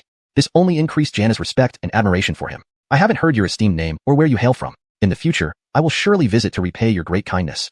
I am Don, from the 100 Beast Sect. This is my maid, May. As for visiting, there's no need. It was just a small matter, not worth mentioning. Not at all. For you, it might be a small favor, but for me, this is a life-saving grace. Tears welled up in Jana's eyes. As a cultivator, she had long prepared herself for death, but Lord Don had helped preserve something far more precious than her life, her purity. Don smiled. If so, could Everly Broxian do me a favor? Speak, Lord Ding. Even my life would be willingly given if asked. Rest assured, Everly Broxian, I wouldn't ask for your life. I only wish for you to accompany me to the battlefield ruins. Okay, what? Jana instinctively nodded, but paused upon hearing the destination. Lord Ding, the battlefield ruins are forbidden. It's a place of certain death. Even 8th-stage experts can't return alive from there. We would surely die even more miserably if we go. Don smiled gently. Everly Broxian, please don't worry. We won't delve deep into the ruins. We'll only visit the outskirts. Relieved by this, Jana still voiced her concerns. Currently, most of the outskirts have been claimed by major forces. A small sect like our Clearwater sect might be driven out by their disciples if we enter uninvited. Everly Broxian, you don't need to worry. Just accompany us inside, and we'll handle the rest. I guarantee that we will secure a place for your Clearwater sect within the ruins. Jana naturally doubted Don's words. She thought he said this out of pride. Furthermore, she carried a mission from her sect to claim a foothold outside the ruins. But given the great kindness shown by Don, refusing him would go against her principles. After much deliberation, Jana finally said, very well. Since Lord Ding has spoken, Broxian will go with you. Chapter 305. Mingjin Sect? Never heard of it. Although she had agreed to accompany Honest Don to the outer perimeter of the ruins, Janna was in fact deeply uncertain. The 100 Beast Sect, where Honest Ding resided, was not a top-tier sect and even paled in comparison to her Clearwater Sect. Janna really couldn't understand how Honest Don could be so confident that those from major forces would give them a place. Everly Broxian, what are you thinking about? Seeing Janna lost in thought, the white-robed Honest Don asked proactively. Nothing. Janna waved her hands nervously, fearing that her wild speculations should never reach Honest Don's ears. Isn't that Janna from the Clearwater Sect? Since when has their sect had the qualifications to come here? The Clearwater Sect is not worthy, as you said, but look at that elegant and graceful young master beside her. He certainly isn't an ordinary person. Perhaps Janna came to accompany him. What's the origin of this young master? I've never seen him before. Of course you haven't. Dongyun Continent has many powerful families with disciples who never step out. Do you think you'd meet every one of them? This young master must be a genius disciple from a secluded family coming for training. Why do you say that, brother? Look at the maidservant by his side. There's no aura of spiritual energy from her. How can an ordinary person without cultivation stand here? She must have terrifying strength. She's likely an appointed protector for that young master by his family. You're making sense. Thanks for the warning, brother. I should stay away from that young master. If someone inadvertently offends him and his anger involves me, it won't be good. Throughout all of this, Don did not utter a single word, merely proceeding towards the outer ruins. Yet, people around him had already imagined him to be a talented disciple from a super family out for training. Everyone automatically made way for Janna's group. Thank you all. Don maintained a gentle and elegant smile, politely thanking every cultivator who made way for him. The cultivators found Don even more agreeable and confirmed their assumptions. Naturally, Don and Janna wouldn't explain themselves to these people. Their misunderstandings saved them considerable trouble. Of course, not everyone was willing to let Don's trio pass based on a mere guess. Halt! Where are you from? Why have I never seen you before? A middle-aged man dressed in a white robe blocked their path. Behind his back were 8 long swords, and a magnificent precious sword hung from his waist. Upon seeing Janna's group arrive, the man immediately drew his sword slightly, flashing a dangerous glint to warn the newcomers. Taking another step forward would mean they take responsibility for any consequences. Facing the man's confrontation, Janna instinctively hid behind Don. Honest Ding always gave her a sense of security, even though his realm wasn't as high as hers. Don didn't disappoint her either. He showed no fear, stepping forward to face the man directly. I am Don from the 100 Beast Sect. And who might you be? Upon hearing Don's words, the middle-aged man laughed aloud. 100 Beast Sect? When did a minor sect like yours have the right to come here? Scram. Be grateful my Mingjin Sect doesn't kill waste like you. Janna exclaimed softly, finally recognizing the man. He was Yoel Weiming, an inner disciple elite of the Mingjin Sect. Yoel Weiming himself was a peak stage 7th rank sword cultivator, and his backing, Mingjin Sect, had 8th rank experts standing guard. Among medium-sized forces on the continent, they were dominant. Facing such an expert, Janna instantly wanted to retreat. Pulling on Don's sleeve, she whispered. Honest Ding, the Mingjin Sect is beyond our small forces' capabilities. Let's go back. Although the earlier spot was far, it had a wide view and was quite good. Don tilted his head. Mingjin Sect? Never heard of it. Are they strong? Don's words made everyone present gape. How could someone be so ignorant? Yoel Weiming was even amused by Don's naivety. Typical of 100 Beast Sect's garbage. A frog at the bottom of a well, never having heard of the Mingjin Sect. Yolston up, our Mingjin Sect ranks 3rd among mid-sized forces on the entire continent, incomparably stronger than your petty 100 Beast Sect. Yoel Weiming stared down at Don with disdain and arrogance. He spoke so much because the girl behind him looked quite attractive, and he wanted her to throw herself at him while this fool was shocked. However, today's scenario was different. Although the girl seemed scared, she showed no intention of abandoning the fool. And after all his boasting, the fool showed no fear at all. Was he really a brainless idiot? If you're so strong, why aren't you inside the ruins but guarding the gate? Don asked genuinely, with clear eyes. This question startled everyone. How dared he provoke the Mingjin Sect openly? With just the 100 Beast Sect, did they have a death wish? At this moment, the blind maidservant who had been silent until now spoke up. Honest, it's not that they don't want to go in, but they can't. Why? Because they're too weak. Oh, I see. Seeing Don's smiling face, everyone finally realized he wasn't an idiot, but was intentionally provoking Yoel Weiming. Yoel Weiming was enraged, his face red and trembling with fury. You dare insult the Mingjin Sect. You'll pay for it today. The sounds of ringing swords filled the air as Yoel Weiming's 9 swords, including the precious sword at his waist, were drawn, forming a splendid sword formation. He intended to tear apart the master and servant duo to assuage his hatred. A silver flash followed by a thud. Yoel Weiming fell to the ground. Silence engulfed the area as everyone watched in disbelief. Moments ago, the overbearing Yoel Weiming lay pinned to the ground by a single silver needle, resembling a discarded rag doll. This needle strike was impeccable. It immobilized him without causing fatal damage, leaving him utterly helpless. Hundreds of onlookers witnessed everything, yet no one saw who struck. Only Janna, staring in shock at the silver needle pinning Yoel Weiming, recognized it as Everly Alicia's weapon. Chapter 306, Beating Up the Small One, Encountering the Aiden. Yoel Weiming lay on the ground, filled with shock and fear. He was shocked because all he saw was the blind maid lifting her hand before she sealed his 3 meridians with a needle. Now, only his eyeballs could barely move. The fear stemmed from wondering what level of cultivation this maid possessed to suppress him so accurately with just 1 needle. Was she late stage 8th rank? Or 9th rank? And what identity would the young master protected by such a Dao Guardian hold? Thinking of this, Yoel Weiming felt a tinge of small happiness. At least he hadn't done anything too outrageous. If the blind senior had any intention, he would have died right here. Are there any other issues? If not, we're going in, Don said courteously to the surrounding crowd. None of the cultivators dared to object. After all, few among them were of higher cultivation than Yoel Weiming. With Yoel Weiming already grievously subdued, who would dare provoke these calamities? Janna walked into the battlefield ruins amid fearful and envious gazes, following honest Don. Upon entering the battlefield ruins, an intense feeling of suffocation hit the three of them. While Don and Alicia handled it well, Janna became dizzy and nearly fell over from the pressure. Fortunately, Don quickly caught her. Thank you, Honest Ding.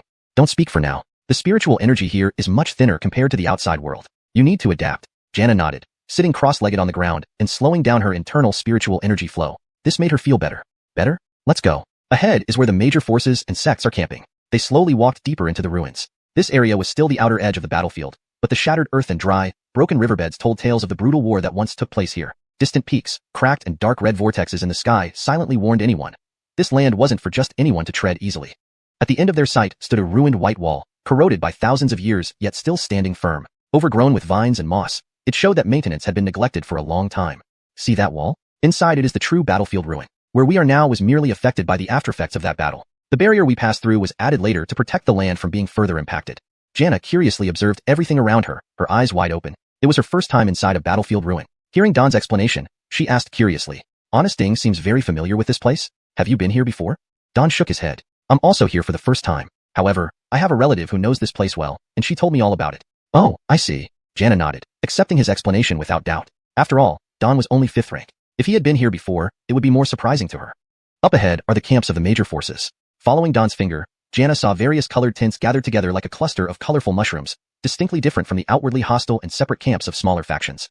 It turns out that relations among these major forces are much better than among our smaller ones. Don shook his head. Things aren't as they appear. They are merely forced to gather together. Relationships between major forces are very complex, not simply good or bad. Forced to gather? Why? This is a battlefield ruin, dangerous everywhere. They cluster together for safety, not because they get along well. Let's go. Since we're here, let's make them give us some space. Ah. Janna stared blankly at Don. Did Honest Ding just say something incredible? Outside the relic array, Yoel Weiming was still pinned to the ground. No one dared remove the silver needle from him for fear of offending the mysterious young master. Yoel Weiming, lying helplessly on the ground, regretted ever trying to show off. If he had pretended not to notice those people, he wouldn't be in this misery. Weiming, what happened to you?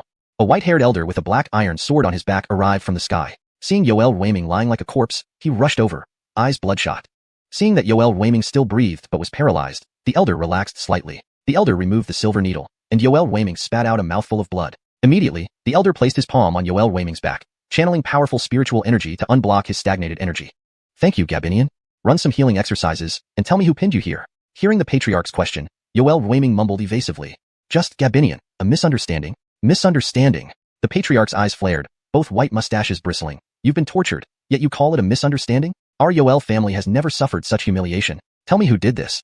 Seeing Yoel Weiming remain silent, the Yoel family patriarch bellowed in frustration. How did our Yoel family produce someone as weak as you? He threw Yoel Weiming aside and grabbed a bystander.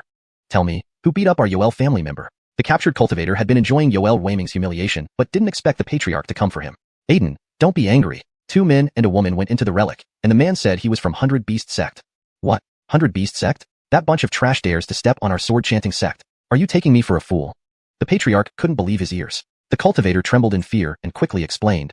Aiden, please understand. I wouldn't dare lie. Janna from Pure Water Sect just entered with that man. Note.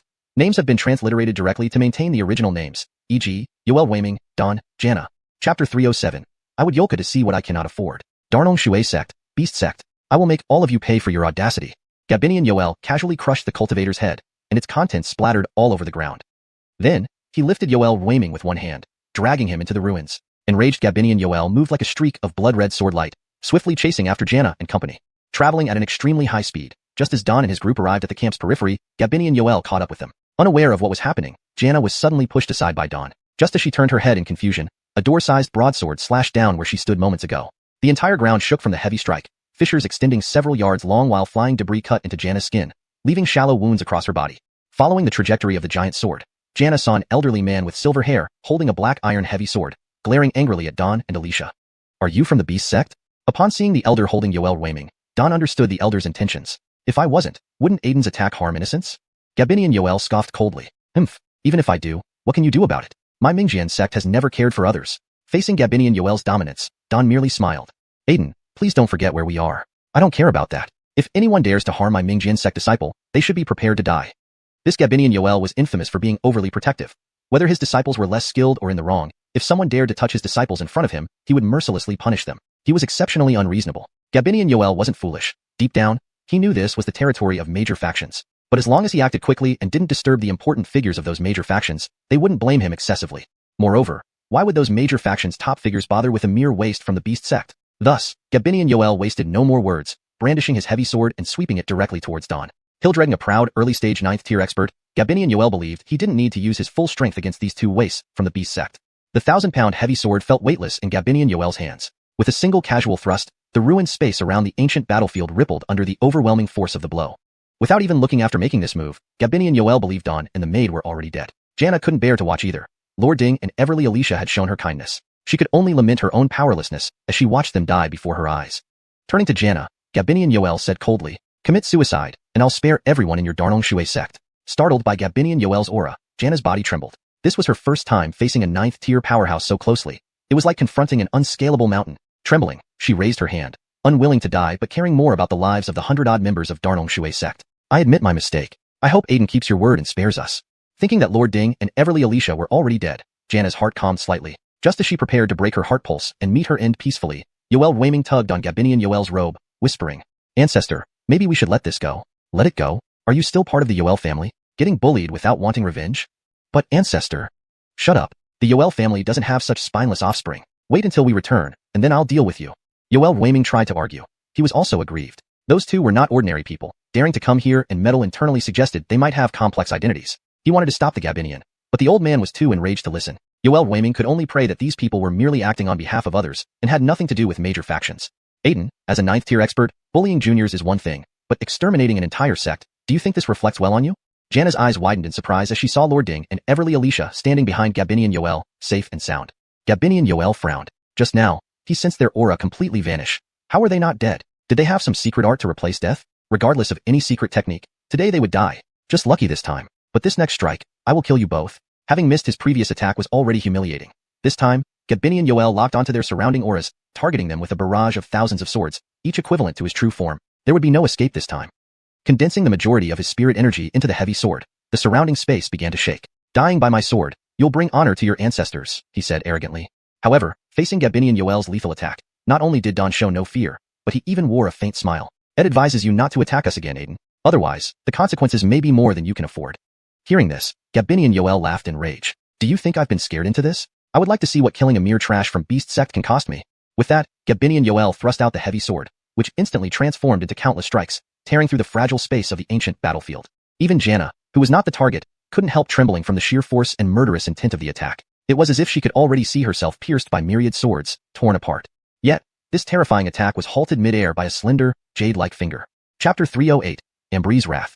The Gabinian of the Yoel family's ultimate killing blow was stopped by a single finger, and the tremendous backlash sent him reeling backward for 8 or 9 steps before he managed to stabilize himself. However, what shocked him wasn't that his move was foiled by a finger, but rather the owner of that finger. Graceful like a peach in spring, serene as a chrysanthemum in autumn. Upon seeing this person, one couldn't help but think, could it be a fairy descending from heaven, with eyes dazzling like starlight? But the aged Yoel family Gabinian, who had dedicated his life to his clan, was not amazed by this woman's unearthly beauty but by her identity. "Darnong Ambree Emile, why are you here?" This woman was none other than Ambree, the elder of the Beast Spirit Sect. Ambree, who was usually composed and gentle, now had an unkind look on her face, her eyebrows furrowed, her star-like eyes coldly fixated on the Yoel family Gabinian. "You petty Mingjian sect really believe yourselves invincible, killing at will without reason. How audacious." The once domineering Yoel family Gabinian now broke out in cold sweat, unsure of where he had offended Ambree. Ambree wasn't just an elder of the Beast Spirit Sect, but also one of the top 3 experts on the Eastern Cloud Continent ranking list of the Emmanuel Pavilion. "I'm unaware where I have offended Emile Ambree. Those 2 attacked my Mingjian sect disciples first. I merely disciplined them slightly." "Really? From what I heard, it was the young fellow beside you who started it first. And from what I see, your friend seems lively enough. Doesn't look like he suffered any serious injuries. So why did you old man want to kill them?" A middle-aged man draped in a purple fur cloak appeared nearby. Seeing the middle-aged man, the Yoel family Gabinian's pupils contracted. It was the head of the Poison Valley, Honest May. What was he doing here? "To touch this young master, I, Yonglu, am the first to disagree." A beautiful young girl riding a white deer skipped over. Pink plum blossoms bloomed on the antlers of the white deer, spreading a light fragrance that filled the air, making everyone feel refreshed. The Yoel family Gabinian watched in horror, recognizing the head of the 100 Flowers Valley. He felt utterly hopeless, letting his black iron heavy sword fall to the ground. What kind of person was this Don that he could receive support from these three major forces simultaneously? Honest Ding, I failed to recognize your greatness and insulted you. Please forgive me, this insignificant person. Don sighed softly. Well, senior, I warned you already, yet you remained obstinate. Why must it come to this? You. The Yoel family Gabinian glared at Don. Although he was unhappy, under pressure from these important figures, he had no choice but to suppress his anger. It is my fault, and I shall take responsibility. All this stemmed from that son of mine. I will give you an explanation, honest Ding. With that, the Yoel family Gabinian raised his hand and shattered Yoel Weiming's heart meridian with a single palm. Yoel Weiming's eyes widened in disbelief. His last thought before dying was a sense of immense injustice. It was because the Gabinian ignored his advice that led to this disaster. Don frowned, never expecting the Yoel family Gabinian to be so ruthless. Ambry and the others also frowned, harboring no goodwill towards the Yoel family Gabinian. Since Senior has acknowledged your mistake, knowing one's faults can indeed lead to reform. I believe our grudges are settled. Thank you, honest Ding. I am truly grateful. The Yoel family Gabinian let out a sigh of relief. However, he only capitulated due to pressure from the three major figures. In reality, he had already made up his mind. If he left alive, he would surely annihilate the Beast Gate and Pure Water Sect to quench his hatred. If there are no other matters, then I will take my leave. Wait. Just as the Yoel family Gabinian was about to leave, Don called him back. Is there anything else, honest Ding? I only said our grudges were settled, but what about Lady May and Everly Janna? You wanted to kill all three of us. One life may not be enough compensation. You, Don, don't push your luck. The Yoel family Gabinian finally lost his temper, angrily pointing at Don. Don looked at him coldly, saying in a chilling voice, weren't you thinking of massacring the entire Beast Gate and Pure Water Sect? The Yoel family Gabinian was startled, not expecting Don to read his mind. People like you, who commit brutal killings, are a menace even if allowed to live. How about this? Kill yourself, and I'll spare the entire Mingjian sect. What do you say? Don returned the threat almost verbatim from what the Yoel family Gabinian had threatened Janna with earlier. Don, I'll take you down with me even if I die. Realizing he was doomed, the Yoel family Gabinian swiftly drew a small sword from his heavy black iron sword, lunging at Don with lightning speed. The Yoel family Gabinian, who normally wielded a heavy sword effortlessly, handled the small sword with incredible speed. The strike tore through space, appearing directly in front of Don. With a savage expression, the Yoel family Gabinian believed this attack was unstoppable. Even a 9th stage expert wouldn't escape. Don was bound to die, seeking death. Seeing the Yoel family Gabinian attempting to kill Don, Ambry instantly erupted in fury. A mountainous wave of terrifying aura surged out, blasting everything around into chaos. The Yoel family Gabinian was hit hardest. He felt endless mountains crushing over him. His small sword shattered instantly, followed by his fingers, forearm, upper arm, and shoulder disintegrating into a bloody mist. In his last moment of consciousness, the Yoel family Gabinian realized the incomprehensible power of Ambry. Just her burst of aura was enough to slay a 9th stage expert.